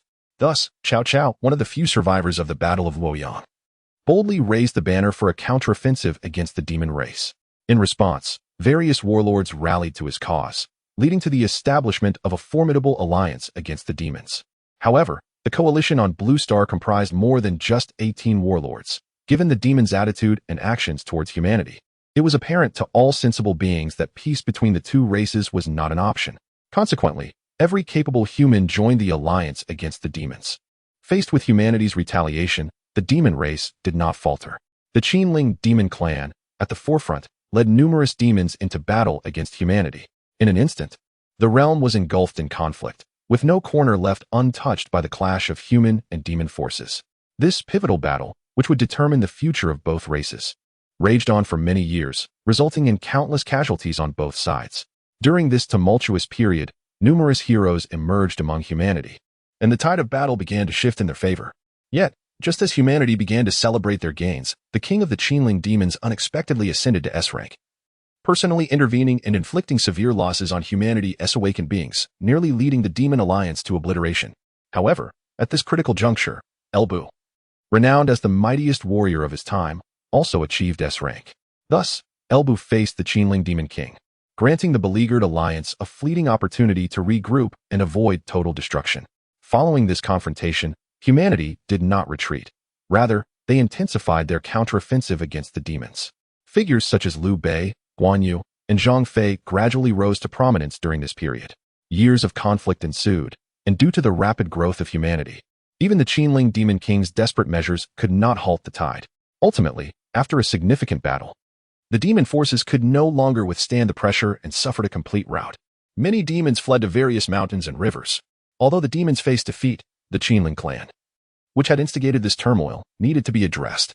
The Qinling Demon King, an S-rank beast, posed a persistent threat to peace, as it was impossible for Elbu, the S-rank human awakener, to monitor him constantly. Thus, after deliberation, the alliance vowed to eliminate the Qinling Demon Clan. A grand army was assembled, and they marched towards Qinling with the intent to eradicate the demon threat. Among them was Ling Yun, a member of the demon-slaying alliance, currently following Elbu, who had inherited Dongzhuo's forces as they advanced towards the Qinling Mountains. Dongzhuo had already met his demise at the hands of the Qinling Demon King. Not far from Ling Yun stood Elbu, the sole S-rank awakener of the era, adorned with a tri-pronged purple-gold crown, draped in a red floral robe from Sichuan, clad in beastly armor, and cinched with a magnificent lion belt. Elbu, towering at 8 feet, was not conventionally handsome, yet his piercing gaze radiated an unmasked arrogance. Indeed, Elbu possesses an undeniable arrogance, as he stands as the sole S-rank psychic among humanity. Had he not ascended to the S-rank at a critical moment, heroically confronting the likes of the Qinling Demon King and numerous other beasts, humanity would not have emerged victorious. However, what captivates Ling Yun's interest is not Elbu himself, but rather the magnificent steed beneath him, the red hare. To Ling Yun's astonishment, he discovers that this red hare is, in fact, an A-rank beast. It is noteworthy that an A-rank beast possesses the capability to effortlessly obliterate an entire city. It is remarkable that such a ferocious creature would willingly serve as a mount for humanity, especially considering the current state of enmity between humans and the demon race. Chapter 115. The Demon Emperor of the East Sea. As for Elbu, after several exchanges with him, Ling Yun lost the desire to continue the conversation.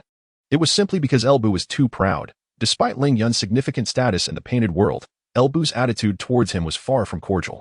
Thus, Ling Yun followed Elbu's army, hastening their journey to the Qinling Mountains over 3 days. Subsequently, several more days were spent awaiting the various lords of the Demon Subjugation Alliance. During this interval, Ling Yun encountered many renowned figures from the romance of the Three Kingdoms. In contrast to Elbu's indifferent demeanor, the others welcomed Ling Yun with considerable warmth. Notably, Cao Cao extended multiple invitations for Ling Yun to join his ranks. However, Ling Yun declined, for his purpose in this painted realm was to obtain an S-rank ability, and he was determined to align himself with Elbu.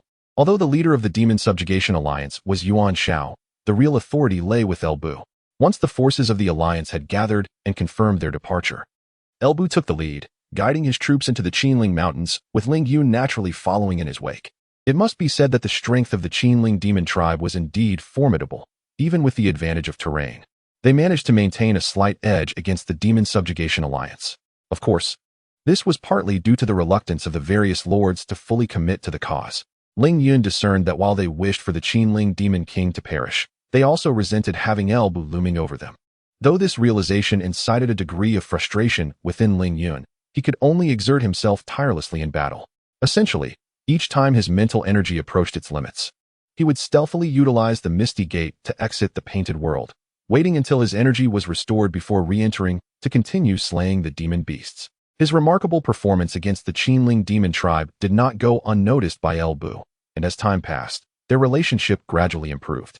Faced with the onslaught of the Demon Subjugation Alliance, the Qinling Demon King could no longer restrain himself and finally took action. When he did, he unleashed his full might, inflicting significant casualties upon the alliance. It was only due to Elbu's quick response that the damage was mitigated. At that moment, Ling Yun truly comprehended the vast gulf between S rank and A rank.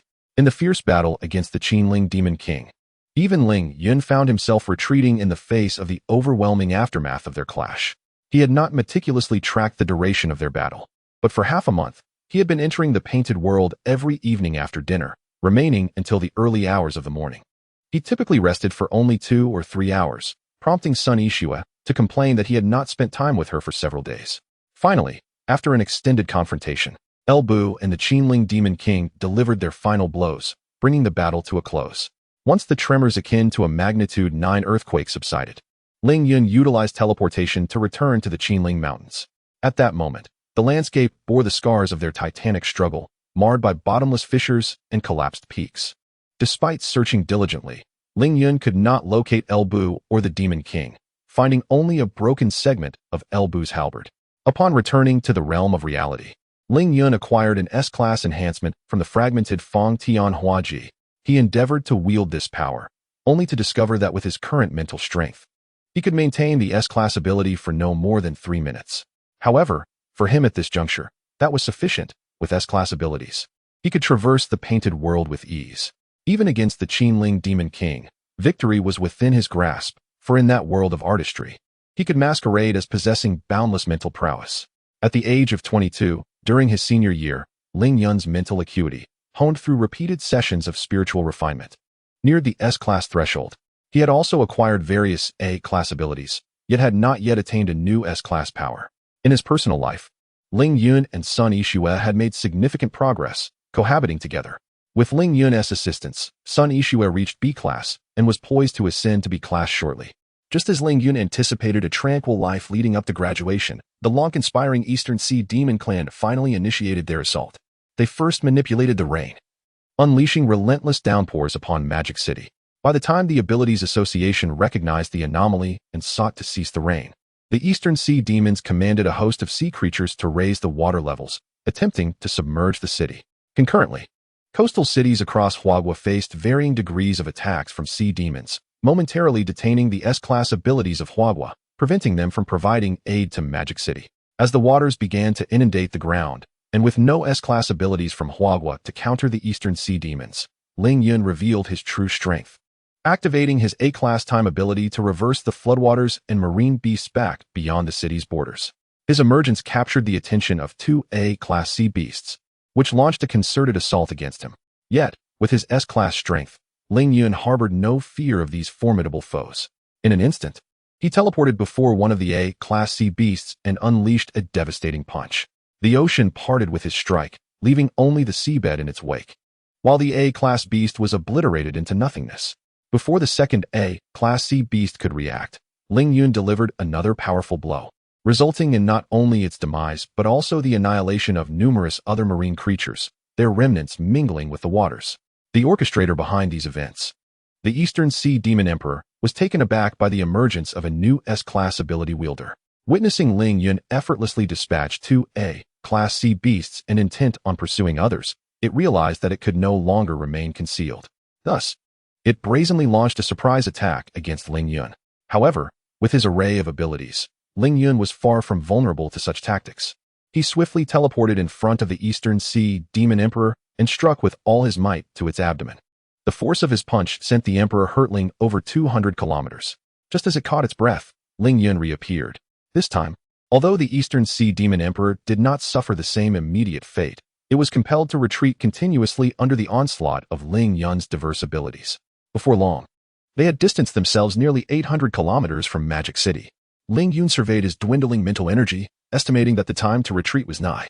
However, the East Sea Demon Emperor, having suffered a severe beating, was not one to let Ling Yun escape so easily, especially with its reinforcements lying in wait nearby. Thus, upon witnessing Ling Yun's attempt to flee, the East Sea Demon Emperor swiftly summoned its allies. An S-class sea beast, renowned for its prowess in close combat and hailing from the Pacific, emerged to assist. Confronted by 2 S-class demon beasts, Ling Yun felt a heavy weight in his heart. His concern was not for his own safety, but for the safety of Magic City. After all, while he could retreat into the Painted Realm to evade danger, Magic City had no such refuge. Faced with the formidable duo of S-class demon beasts, Ling Yun found himself at a loss. After a brief struggle, Just as he was preparing to enter the painted world for a momentary retreat and recovery, the situation escalated. Chapter 116. Resolving the Ocean Demon Emperor. The S-rank ability user from Huahua has finally arrived. Although he is unable to vanquish the two S-rank demon beasts, he can certainly ensure the safe return of Ling Yun to the Magic City. Subsequently, the two of them retreated while engaging in combat, returning to the Magic City. While the two S-rank demon beasts recognized that their meticulously planned scheme had indeed failed, reluctantly, they departed with the sea beasts, hastily concluding their assault. Afterward, Ling Yun conversed with the S-rank ability user, only to be surprised that the individual was acquainted with him. Puzzled, Ling Yun inquired how he came to know of his existence. The S-rank ability user, without reservation, revealed that Ling Yun was one of the options in the fallback plan. When Ling Yun pressed for details about this fallback plan, the S-rank ability user refrained from divulging any information, merely stating that it seemed unnecessary now. As they parted ways, Ling Yun expressed a desire for discretion, requesting the S-rank ability user to refrain from disclosing his abilities to others. The S-rank ability user chuckled in response, nodding in agreement, assuring him that he would explain the situation to the higher-ups of Huahua, but that the matters in the Magic City would rest on Ling Yun's shoulders. Before Ling Yun could inquire further, the S-rank ability user had already departed. Before long, Ling Yun grasped the meaning behind the S-rank ability user's words. Due to his prior ostentatious display of power, many ability users had witnessed his prowess. Consequently, news of Ling Yun's capabilities swiftly circulated among the upper echelons of the Magic City. Thus, he found himself inundated with visitors daily, including Luo Qing and her father. Overwhelmed, Ling Yun had no choice but to request leave from Ji Ying and retreat into the world of paintings. To his astonishment, the seemingly casual entry into the world of paintings granted him an A-level devouring ability. After conducting several tests, Ling Yun confirmed that this devouring ability indeed accelerated the absorption of devouring ability factors. Feeling compelled to experiment, he sought out a tale regarding ability meteorites and subsequently located fragments of these meteorites to utilize his devouring ability. As anticipated, after absorbing the fragments, his mental strength experienced a slight enhancement. This revelation filled Ling Yun with immense excitement, as the ability meteorites were the very catalyst for the emergence of abilities on Blue Star, and numerous stories concerning them bore substantial authenticity. Thus, for a period thereafter, Ling Yun fervently entered various worlds of paintings to absorb ability meteorites, starting from fragments to complete meteorites. One day, while soaring high in the sky, he absorbed an impending ability meteorite and could not help but let out a satisfied burp. Upon returning to the real world, he surveyed the room filled with stories about ability meteorites and decided to temporarily halt his absorption. This was due to two reasons. Firstly, he had already explored the majority of stories related to ability meteorites, making it challenging to find new ones. Secondly, even if he were to absorb a complete ability meteorite, the enhancement to his mental strength would be minimal. After all, his current mental strength was exceedingly vast, surpassing the S rank by countless folds. If one were to liken an S-grade mental prowess to an ocean, then Ling Yun's current mental capacity resembles that of a planet, notably a rather substantial one. Undoubtedly, the principal reason for his urgency lies in the fact that Sun Yixue is participating in the World Academy competition, which is nearing its conclusion. He must be present to support her, lest she later lament his apparent indifference towards her endeavors. As anticipated, the outcome of this year's competition saw the prestigious Magic City Ability University clinch the top spot. After all, with Sun Yixue, an adept B-grade spatial manipulator, on their team, achieving first place was indeed a formidable challenge for others.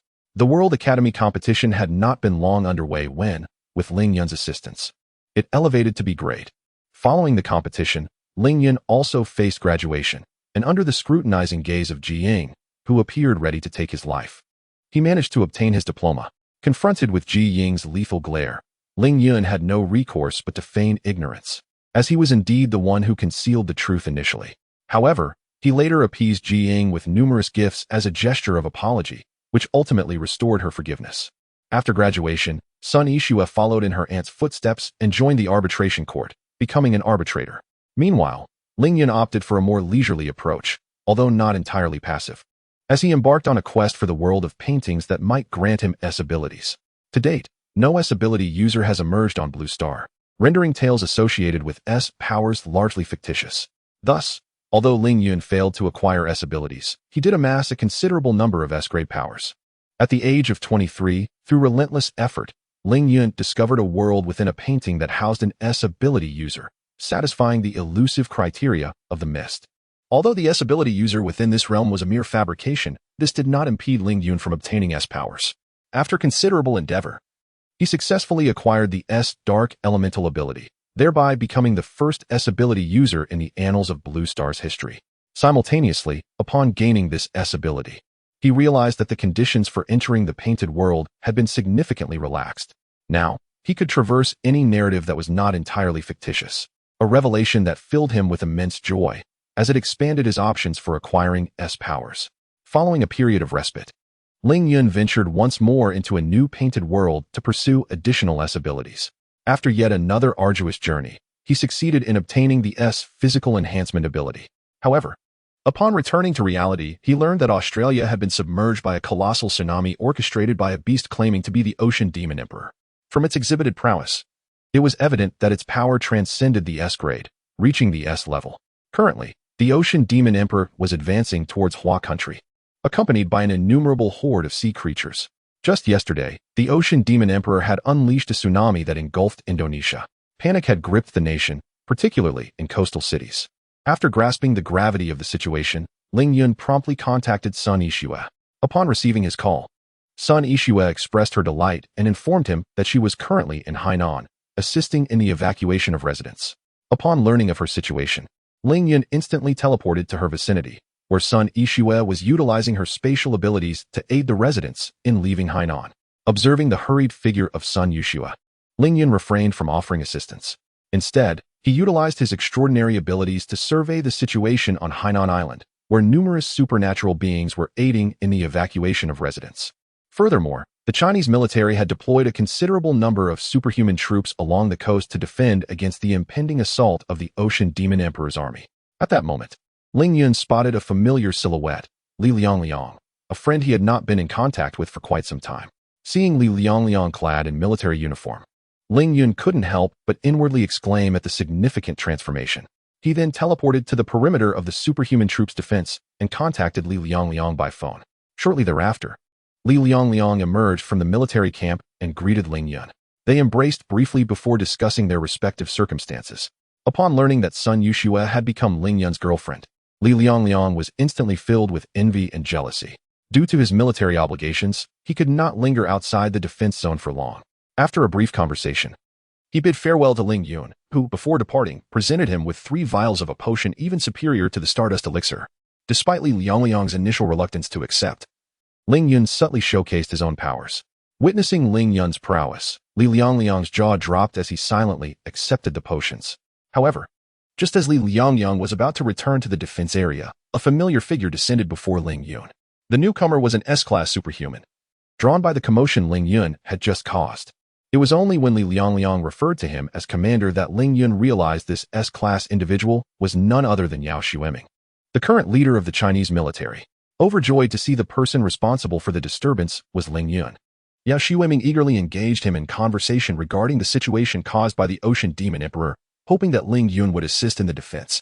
However, upon learning about the Ocean Demon Emperor's circumstances, Ling Yun did not acquiesce to Yao Xueming's request. Instead, he revealed a mysterious smile and vanished without uttering a word. Taken aback by Ling Yun's expression, Yao Xueming's mind raced with an unbelievable realization. After witnessing Ling Yun's sudden disappearance, he was momentarily stunned before hastily making his way towards the direction of the Ocean Demon Emperor. Before long, Ling Yun, utilizing his teleportation ability, arrived above the vast ocean, where he beheld countless sea beasts surging towards China. Among this throng, he recognized 2 familiar demon beasts, the Eastern Sea Demon Emperor and an S-class demon beast that had appeared to assist him. Surrounding them were several other S-class demon beasts that Ling Yun had not encountered before. Following closely behind this group was a creature resembling a colossal dragon. Extending over 100 meters in length, this was the Ocean Demon Emperor, as Ling Yun did not make any effort to conceal his presence. He was quickly spotted by the horde of sea beasts upon appearing in the sky. Upon seeing Ling Yun, the Eastern Sea Demon Emperor and another S-class demon beast exchanged words with the Ocean Demon Emperor before launching an assault towards him, accompanied by 2 S-class demon beasts. Faced with the onslaught of 4 S-class demon beasts, Ling Yun merely smiled faintly as a pitch-black longsword materialized in his hand. Ling Yun, wielding a long sword, gently swung it towards the 4 S-class monstrous beasts. In an instant, The obsidian blade transformed into a sword arc nearly 100 meters long, slicing through the four S-class beasts. Momentarily halted, the beasts then split in two, cascading into the ocean. With a single stroke, Ling Yun had vanquished the four S-class creatures. The Ocean Demon King, witnessing this spectacle, was taken aback, retracting its previous disdainful demeanor and regarding Ling Yun with grave concern. Noticing the Ocean Demon King refraining from attack, Ling Yun seized the initiative. Utilizing his gigantification ability, he instantly grew to several hundred meters, towering even above the Ocean Demon King. He then employed his S-level physique enhancement ability, teleporting directly in front of the Ocean Demon King and delivering a powerful punch. The Ocean Demon King hastily defended with its claws. The collision of their strikes unleashed a shockwave that caused all lower-grade sea beasts within a 100-mile radius to perish instantly. The few nearby S-class monsters, upon realizing the danger, fled in terror. Yet the tumult was far from over. The ferocity of the clash between Ling Yun and the Ocean Demon King generated a massive tsunami, compelling coastal nations and cities to mount their defenses. Mid-flight, Yao Xueming, upon witnessing the approaching wave, was forced to halt and intervene. Though the Ocean Demon King was an S-level beast, it was ultimately no match for Ling Yun, who soon gained the upper hand. In close combat, Ling Yun's physique enhancement proved superior, and in ranged combat, his dark abilities were equally formidable. However, the magnitude of their battle attracted global attention. The conflict was observed by the Antarctic Demon King, who realized the precarious position of the Ocean Demon King. Recognizing the urgency, the Antarctic Demon King emerged from hiding and rushed to the battleground. The strength of the Antarctic Demon King was closely matched with that of the Ocean Demon King. Should the latter fall to the human, it would likely share the same fate. Thus, it could not allow the Ocean Demon King to perish. Shortly thereafter, while engaged with the Ocean Demon King, Ling Yun deftly dodged a looming iceberg. Seeing yet another S-level beast appear, he paused momentarily. The East Sea Demon King and the Antarctic Demon King exchanged glances before simultaneously launching an assault on Ling Yun. Undeterred by the dual onslaught from the two S-level beasts, Ling Yun retaliated with a powerful strike. It is worth noting that Ling Yun possessed more than merely dark abilities and physique enhancement. He wielded a diverse array of powers, albeit none reaching S-level. Nevertheless, these abilities proved substantial in combat. Facing two opponents, he felt no trepidation. Most crucially, Ling Yun's mental fortitude far exceeded that of S-levels. The prolonged battle had cost him little energy. He was confident that these two S-level beasts could not outlast him in endurance. Indeed, as he had surmised, the initial cooperation of the two S-level beasts granted them a temporary advantage. However, as time progressed and Ling Yun became accustomed to their attacks, the balance of power began to equalize. Subsequently, bolstered by an almost boundless reservoir of mental fortitude, he gradually gained the upper hand. At this juncture, both the Antarctic Demon Emperor and the Eastern Sea Demon Emperor sensed the impending peril. This human seemed to possess an inexhaustible well of energy. The prolonged battle appeared to have left him unscathed. However, at this moment, while the two demons contemplated retreat, Ling Yun had no intention of letting them escape.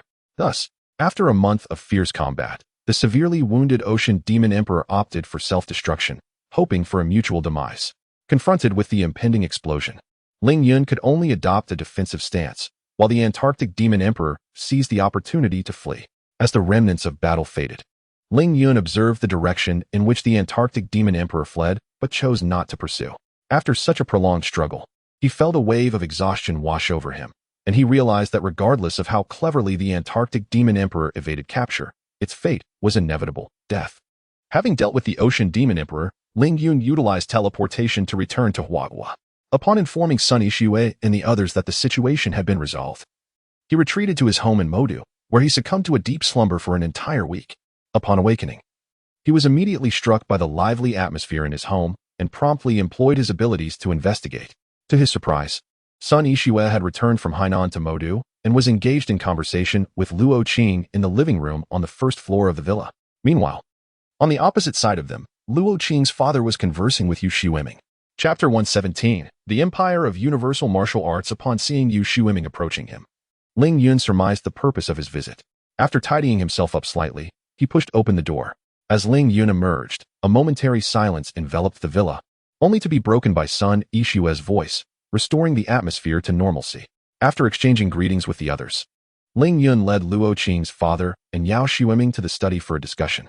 True to Ling Yun's expectations, Yao Xueming began with expressions of gratitude. subsequently presenting a collection of gifts and promising Ling Yun a high-ranking position within the government of Huagua. While Ling Yun graciously accepted the gratitude, he declined both the gifts and the official title. For Ling Yun, accepting such a position would entail responsibilities he was neither willing nor inclined to bear. Despite rejecting Yu Xueming's offer, Ling Yun remained open to assisting Huagua should the need arise. Understanding Ling Yun's sentiments, Yao Xueming nodded in acknowledgement and took his leave. Luo Qing's father, whose initial intentions mirrored those of Yao Xueming, altered his motives upon meeting Yao Xueming. He now wished to get to know his granddaughter's fiancé. Upon their meeting, he found Ling Yun to be quite impressive. Subsequently, at Ling Yun's invitation, everyone partook in a dinner together.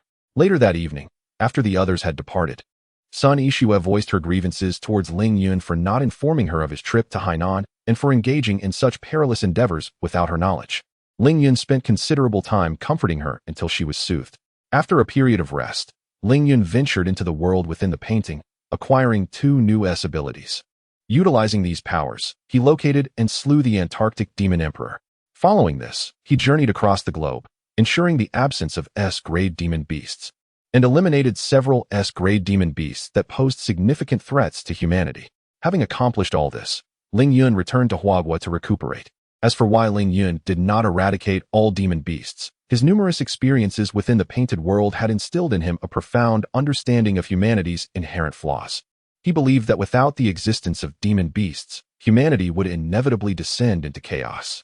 Thus, rather than obliterating the demon beasts entirely, he deemed it wiser to maintain them within a controlled and safe boundary.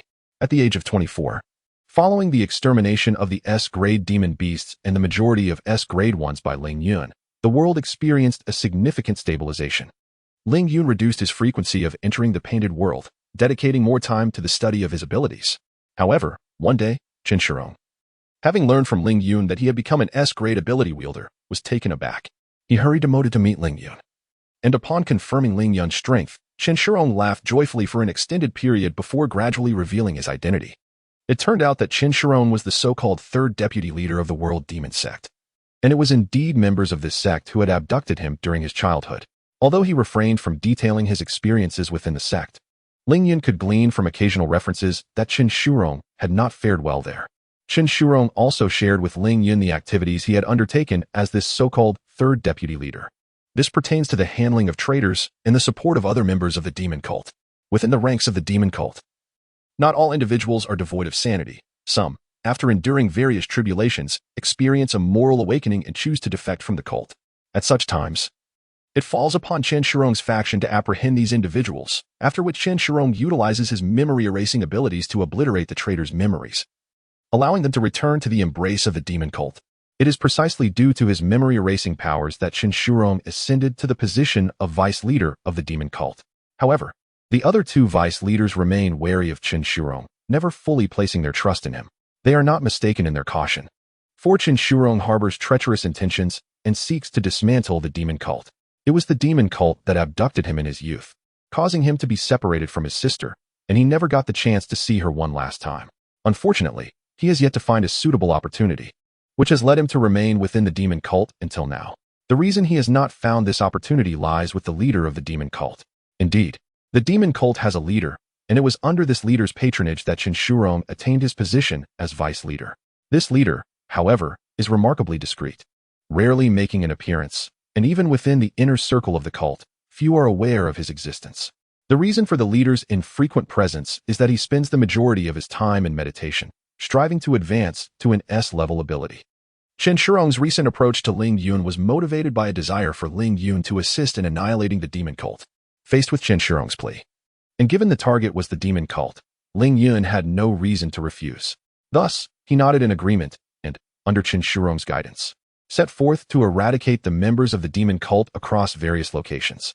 Thanks to Ling Yun's myriad spatial abilities, their actions were extraordinarily swift. Essentially, as soon as Chen Shirong provided a location, Ling Yun could transport them there in an instant. By the time the other 2 vice leaders of the demon cult realized what was happening, Chen Shirong had already led Ling Yun to assault the headquarters of the demon cult. The 2 vice leaders, both formidable S-level ability users, found themselves pitted against Ling Yun. With merely a thought, Ling Yun dispatched both vice leaders effortlessly, just when Ling Yun believed the matter concerning the demon cult was drawing to a close. The leader of the demon cult, exhibiting S-level prowess, appeared on the scene. Upon witnessing the situation, the leader was instantly consumed by rage and attacked Ling Yun without hesitation. Ling Yun, unyielding, responded in kind. Now, endowed with multiple S-level abilities and bolstered by the fusion of powers, Ling Yun's strength had multiplied significantly since his confrontation with the Ocean Demon Emperor. Thus, the outcome was hardly surprising. The leader of the demon cult was subdued by Ling Yun. As Ling Yun looked upon the leader, who was pleading for mercy, he acted without a moment's hesitation and eliminated him. For such a malevolent force threatening the world, allowing them to persist would only invite greater calamity.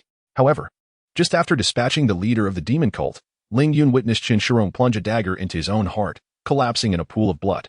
Alarmed, Ling Yun rushed forward, preparing to employ his healing abilities to save Qin Shirong. However, he was halted by the feeble Qin Shirong, who expressed that although he was a traitor to the World Demon Sect, he had ultimately committed many wrongdoings. Now that the World Demon Sect had perished and Ling Yun was flourishing as the mightiest ability user on Blue Star, he felt no regrets in his life. Thus, he wished to atone for his sins through death. Observing Qin Shirong's gradually waning breath, Ling Yun fell into a profound silence. Yet, Qin Shirong was ultimately his only kin, and Ling Yun was no saint. Despite Qin Shirong's transgressions, he could not allow him to perish here. Therefore, upon Qin Shirong losing consciousness, Ling Yun utilized his healing abilities to save his life and altered Qin Shirong's memories of the World Demon Sect. Once he had restored Qin Shirong's health and confirmed he bore no aftereffects, Ling Yun sighed in relief. This was his first experience in modifying another's memory, and he was uncertain of the potential adverse effects it might have on the individual. Subsequently, Ling Yun contacted Yao Xueming to inform him of the eradication of the World Demon Sect, and then returned to Huagua with Qin Shirong, resuming their previous tranquil existence. At the age of 28, after a prolonged period of absorbing the meteorite that bestowed abilities, coupled with persistent research and his innate possession of numerous powers, Ling Yun finally comprehended the essence of abilities. He could now effortlessly wield various powers without being constrained by the rank limitations of the gray mist ability. If he so desired, he could easily obliterate a planet as vast as Blue Star. Consequently, Ling Yun rebranded his abilities as omnipotent power. It was then that he definitively recognized that the gray mist ability, which had accompanied his growth, was not an actual ability.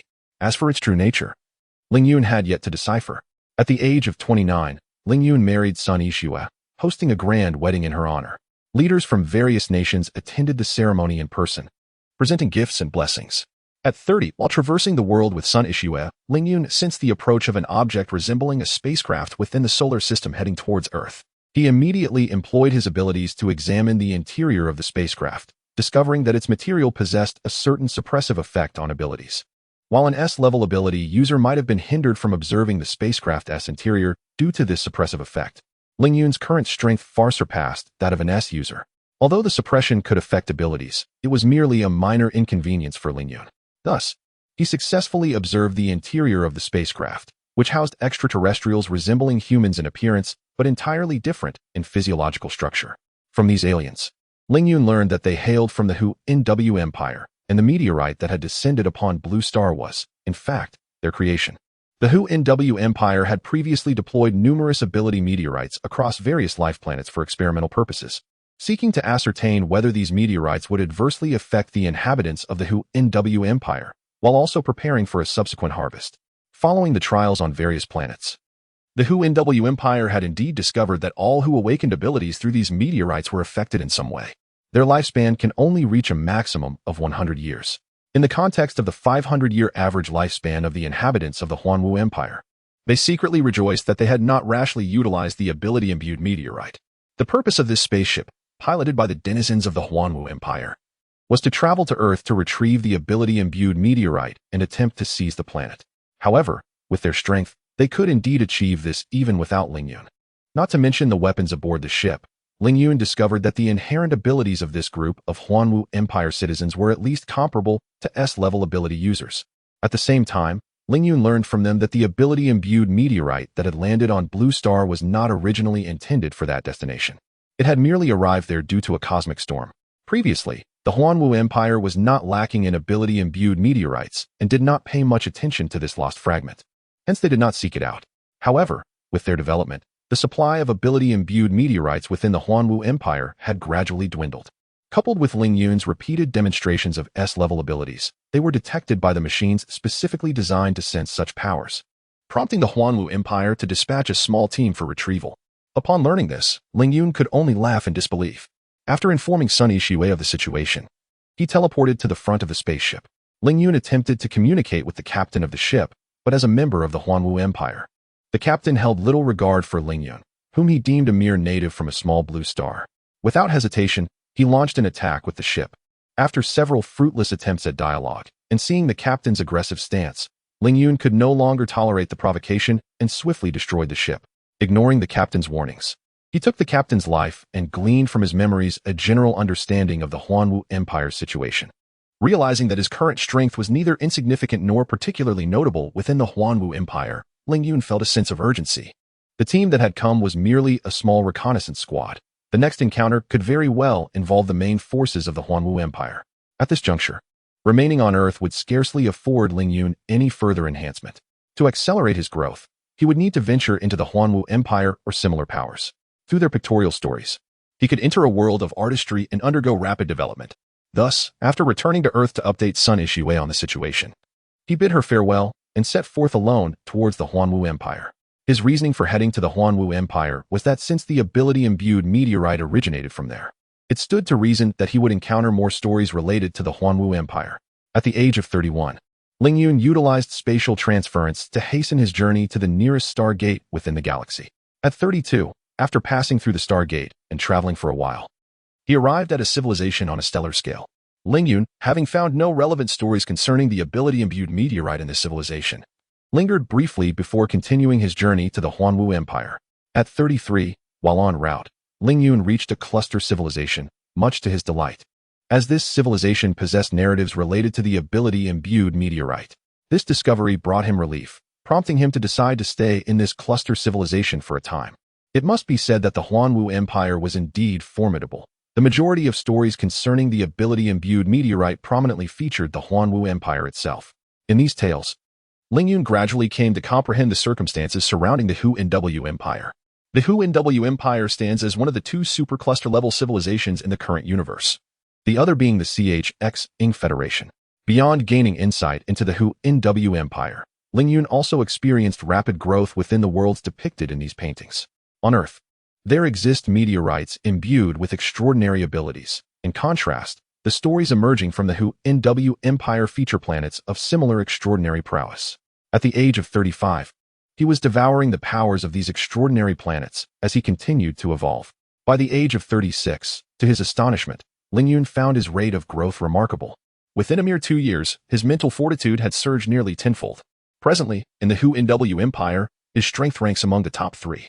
This assessment reflects solely his individual prowess, excluding the technological enhancements of the Hu Nw Empire.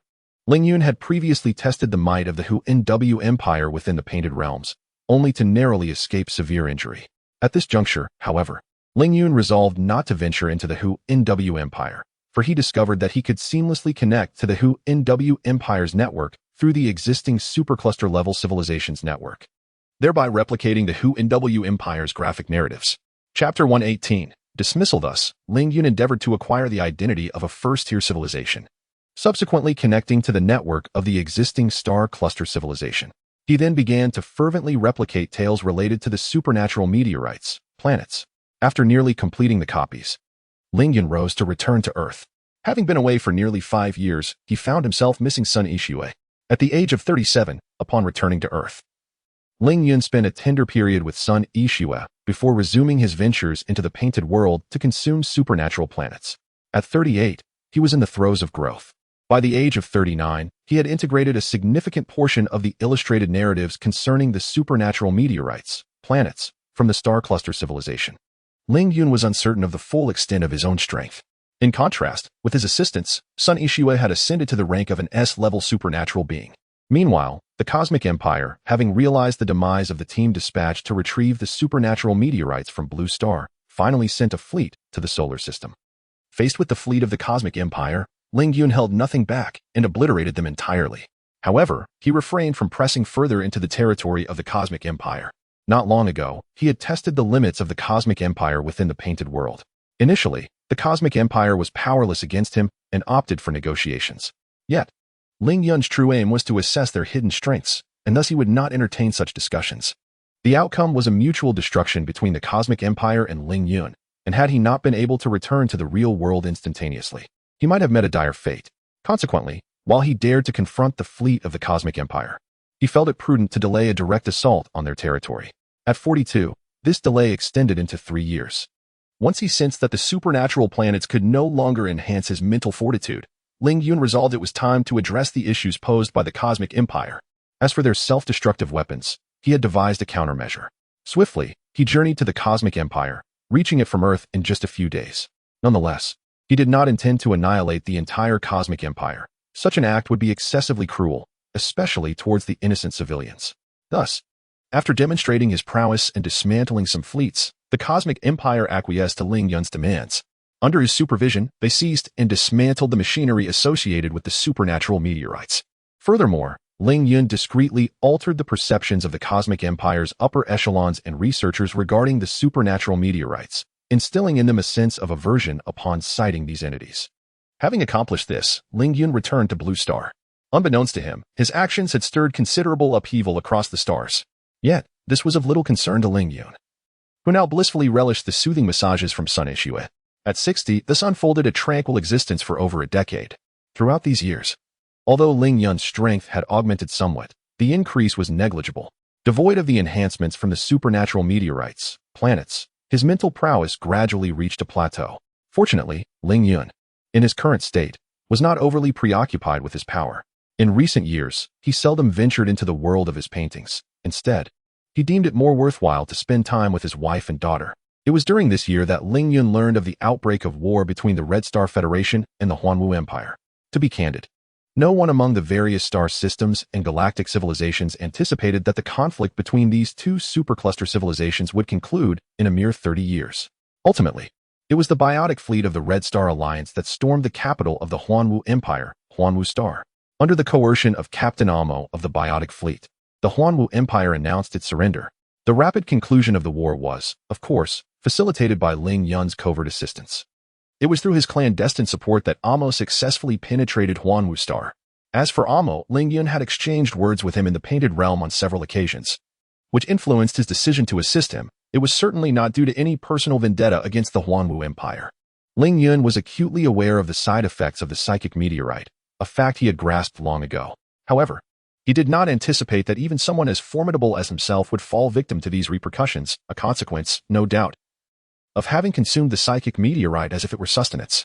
Fortunately, Ling Yun did not place significant value on his lifespan. Thus, when faced with the impending specter of death, he merely smiled with a sense of resignation. As his life drew to a close, Ling Yun's appearance remained unchanged from his youthful days. Encountering death, he felt no fear. Rather, he accepted it with remarkable composure. After imparting a few final words to his children, he took the hand of his beloved son Ishue, and together they vanished from Earth, ascending into the cosmos. Sun Ishue, merely 2 months younger than Ling Yun, also faced a dwindling lifespan. Upon learning of Ling Yun's imminent demise, she unhesitatingly chose to accompany him into the unknown. In these final moments, Ling Yun unleashed his psychic powers one last time. With a mere thought, it seemed as though every living being in the universe sensed a certain stirring. Suddenly, within the desolate star system where Ling Yun resided, a plethora of wondrous phenomena erupted.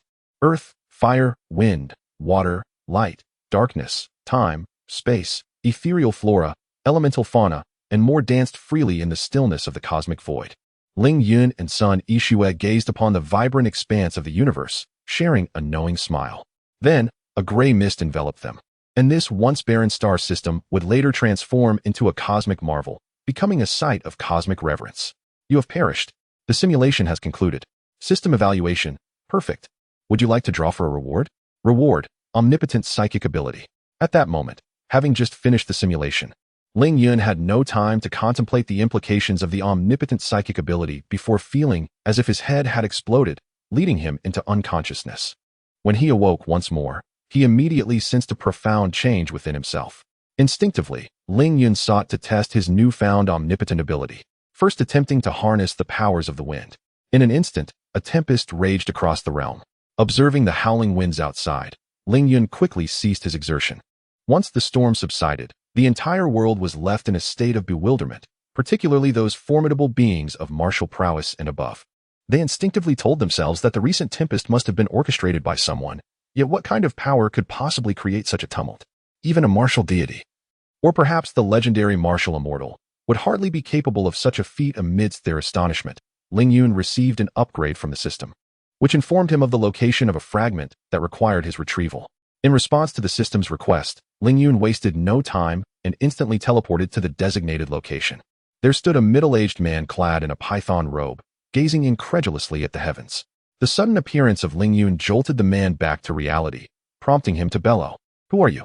At that moment, Ling Yun recognized this individual as Yin Zhenglong, the foremost martial artist in the world. Ignoring Yin Zhenglong's inquiry, Ling Yun directed his gaze toward the object hanging from the man's waist. It emanated a radiant glow, unmistakably the fragment sought by the system. Yin Zhenglong, noticing Ling Yun's fixation on the mysterious item, coldly demanded, "Is your objective this enigmatic jade plate?" "Indeed, I request that your highness return it to me." Ling Yun replied with a nod. "Return it to you? What proof do you have that this item belongs to you?" Yin Zhenglong retorted angrily, launching a full-force strike toward Ling Yun. Regardless of whether the jade plate belonged to this individual, he had no intention of relinquishing it. After all, the jade plate had played a crucial role in his current prowess. Faced with Yin Zhenglong's formidable assault, Ling Yun did not evade. Instead, he smiled slightly and utilized his telekinesis. In an instant, Yin Zhenglong was immobilized, watching helplessly as the jade plate soared into Ling Yun's grasp. Moments later, Ling Yun, now holding the system fragment, vanished from sight. Upon touching the fragment, Ling Yun found himself once again in the blank expanse known as the consciousness space. The once uniform light within this void morphed into a form reminiscent of Ling Yun from the simulated world. "System U, what is this?" Ling Yun inquired, bewildered, as a bold hypothesis surfaced in his mind. "Do not rush. Allow me to elucidate," the system replied with a smile, beginning its explanation. "Indeed, I am the so-called gray mist ability from the simulated world. However, at that time, I had yet to gain consciousness, and my capabilities were not as formidable as they are now, which limited me to those semi-fictional narratives. You are, in fact, the reincarnation of the Ling Yun from the simulation." "Reincarnation?" Ling Yun exclaimed, astonished by the revelation. "Yes, reincarnation. It is precisely because you are the reincarnation of Ling Yun that I chose you as my envoy to assist in the search for the fragments." The system continued to elaborate. "However, your progress has been excessively slow. With the opportunity for rapid growth through the simulation, you have remained overly cautious. If I were to wait for you to locate all the fragments, it would take far too long. Thus, I opted for this simulation to bestow upon you all the abilities from your previous life. Now, having regained a modicum of my own strength, I intend to seek out the fragments on my own. Therefore, farewell, Ling Yun." Just then, Ling Yun sensed something amiss as he attempted to articulate an explanation. The system gestured with a wave of its hand. Ling Yun found himself abruptly exiting the realm of consciousness. Upon observing his surroundings, he realized he had returned to Blue Star. "Am I being dismissed?" Ling Yun stood in a daze for quite some time before gradually regaining his composure and speaking softly. Beep, beep. At that moment, his phone on the table began to ring. Instinctively, Ling Yun answered the call. "Hello, who is this?" "It's me, your boss. Why are you still not at work this late? Do you not wish to continue?" The furious voice from the other end jolted Ling Yun's memory of his job back on Blue Star. Glancing at the time, he noted it was already 9:30. He was indeed late. However, still reeling from the system's departure, he retorted loudly in response to his boss's infuriating tone. "If I don't want to work, then I won't. A mere $3,000 a month, and I have to work overtime every day without compensation. Not only do you not pay for overtime, but you also deduct wages for tardiness. How can you be so calculating? The most disgusting part is that after work, I have to endure your pointless meetings. You. The boss on the other end was rendered speechless by Ling Yun's outburst. "What do you mean, you? I'm telling you I quit. I don't want this month's salary either. Save it for your pipes." With that, Ling Yun hung up the phone abruptly. What a relief. After venting his frustrations, Ling Yun felt as though he had been doused with a bucket of ice water on a scorching summer day, utterly invigorating. At that moment, he tossed his phone, which soared into the air. Reflexively, he employed his telekinetic powers. Observing the phone suspended midair, he realized that the abilities granted by the system remained intact. So, the system hasn't revoked my powers. Gazing at the levitating phone, Ling Yun murmured to himself, "Very well, if that is the case. I shall establish my own company and never again allow anyone to dismiss me. Only I shall have the authority to dismiss others." he declared loudly. But just as he began to envisage his grand business plans, the doorbell rang. Ding dong. Who could it be? Puzzled by the sound, Ling Yun opened the door, only to find a sweet-looking young woman standing outside. Excuse me, may I ask who you are? Ling Yun inquired, puzzled, as he did not recall knowing anyone who resembled her. Hey Ling, it's me, Yishui. What? Ling Yun exclaimed, astonished, as a flood of memories unexpectedly surged forth. The end.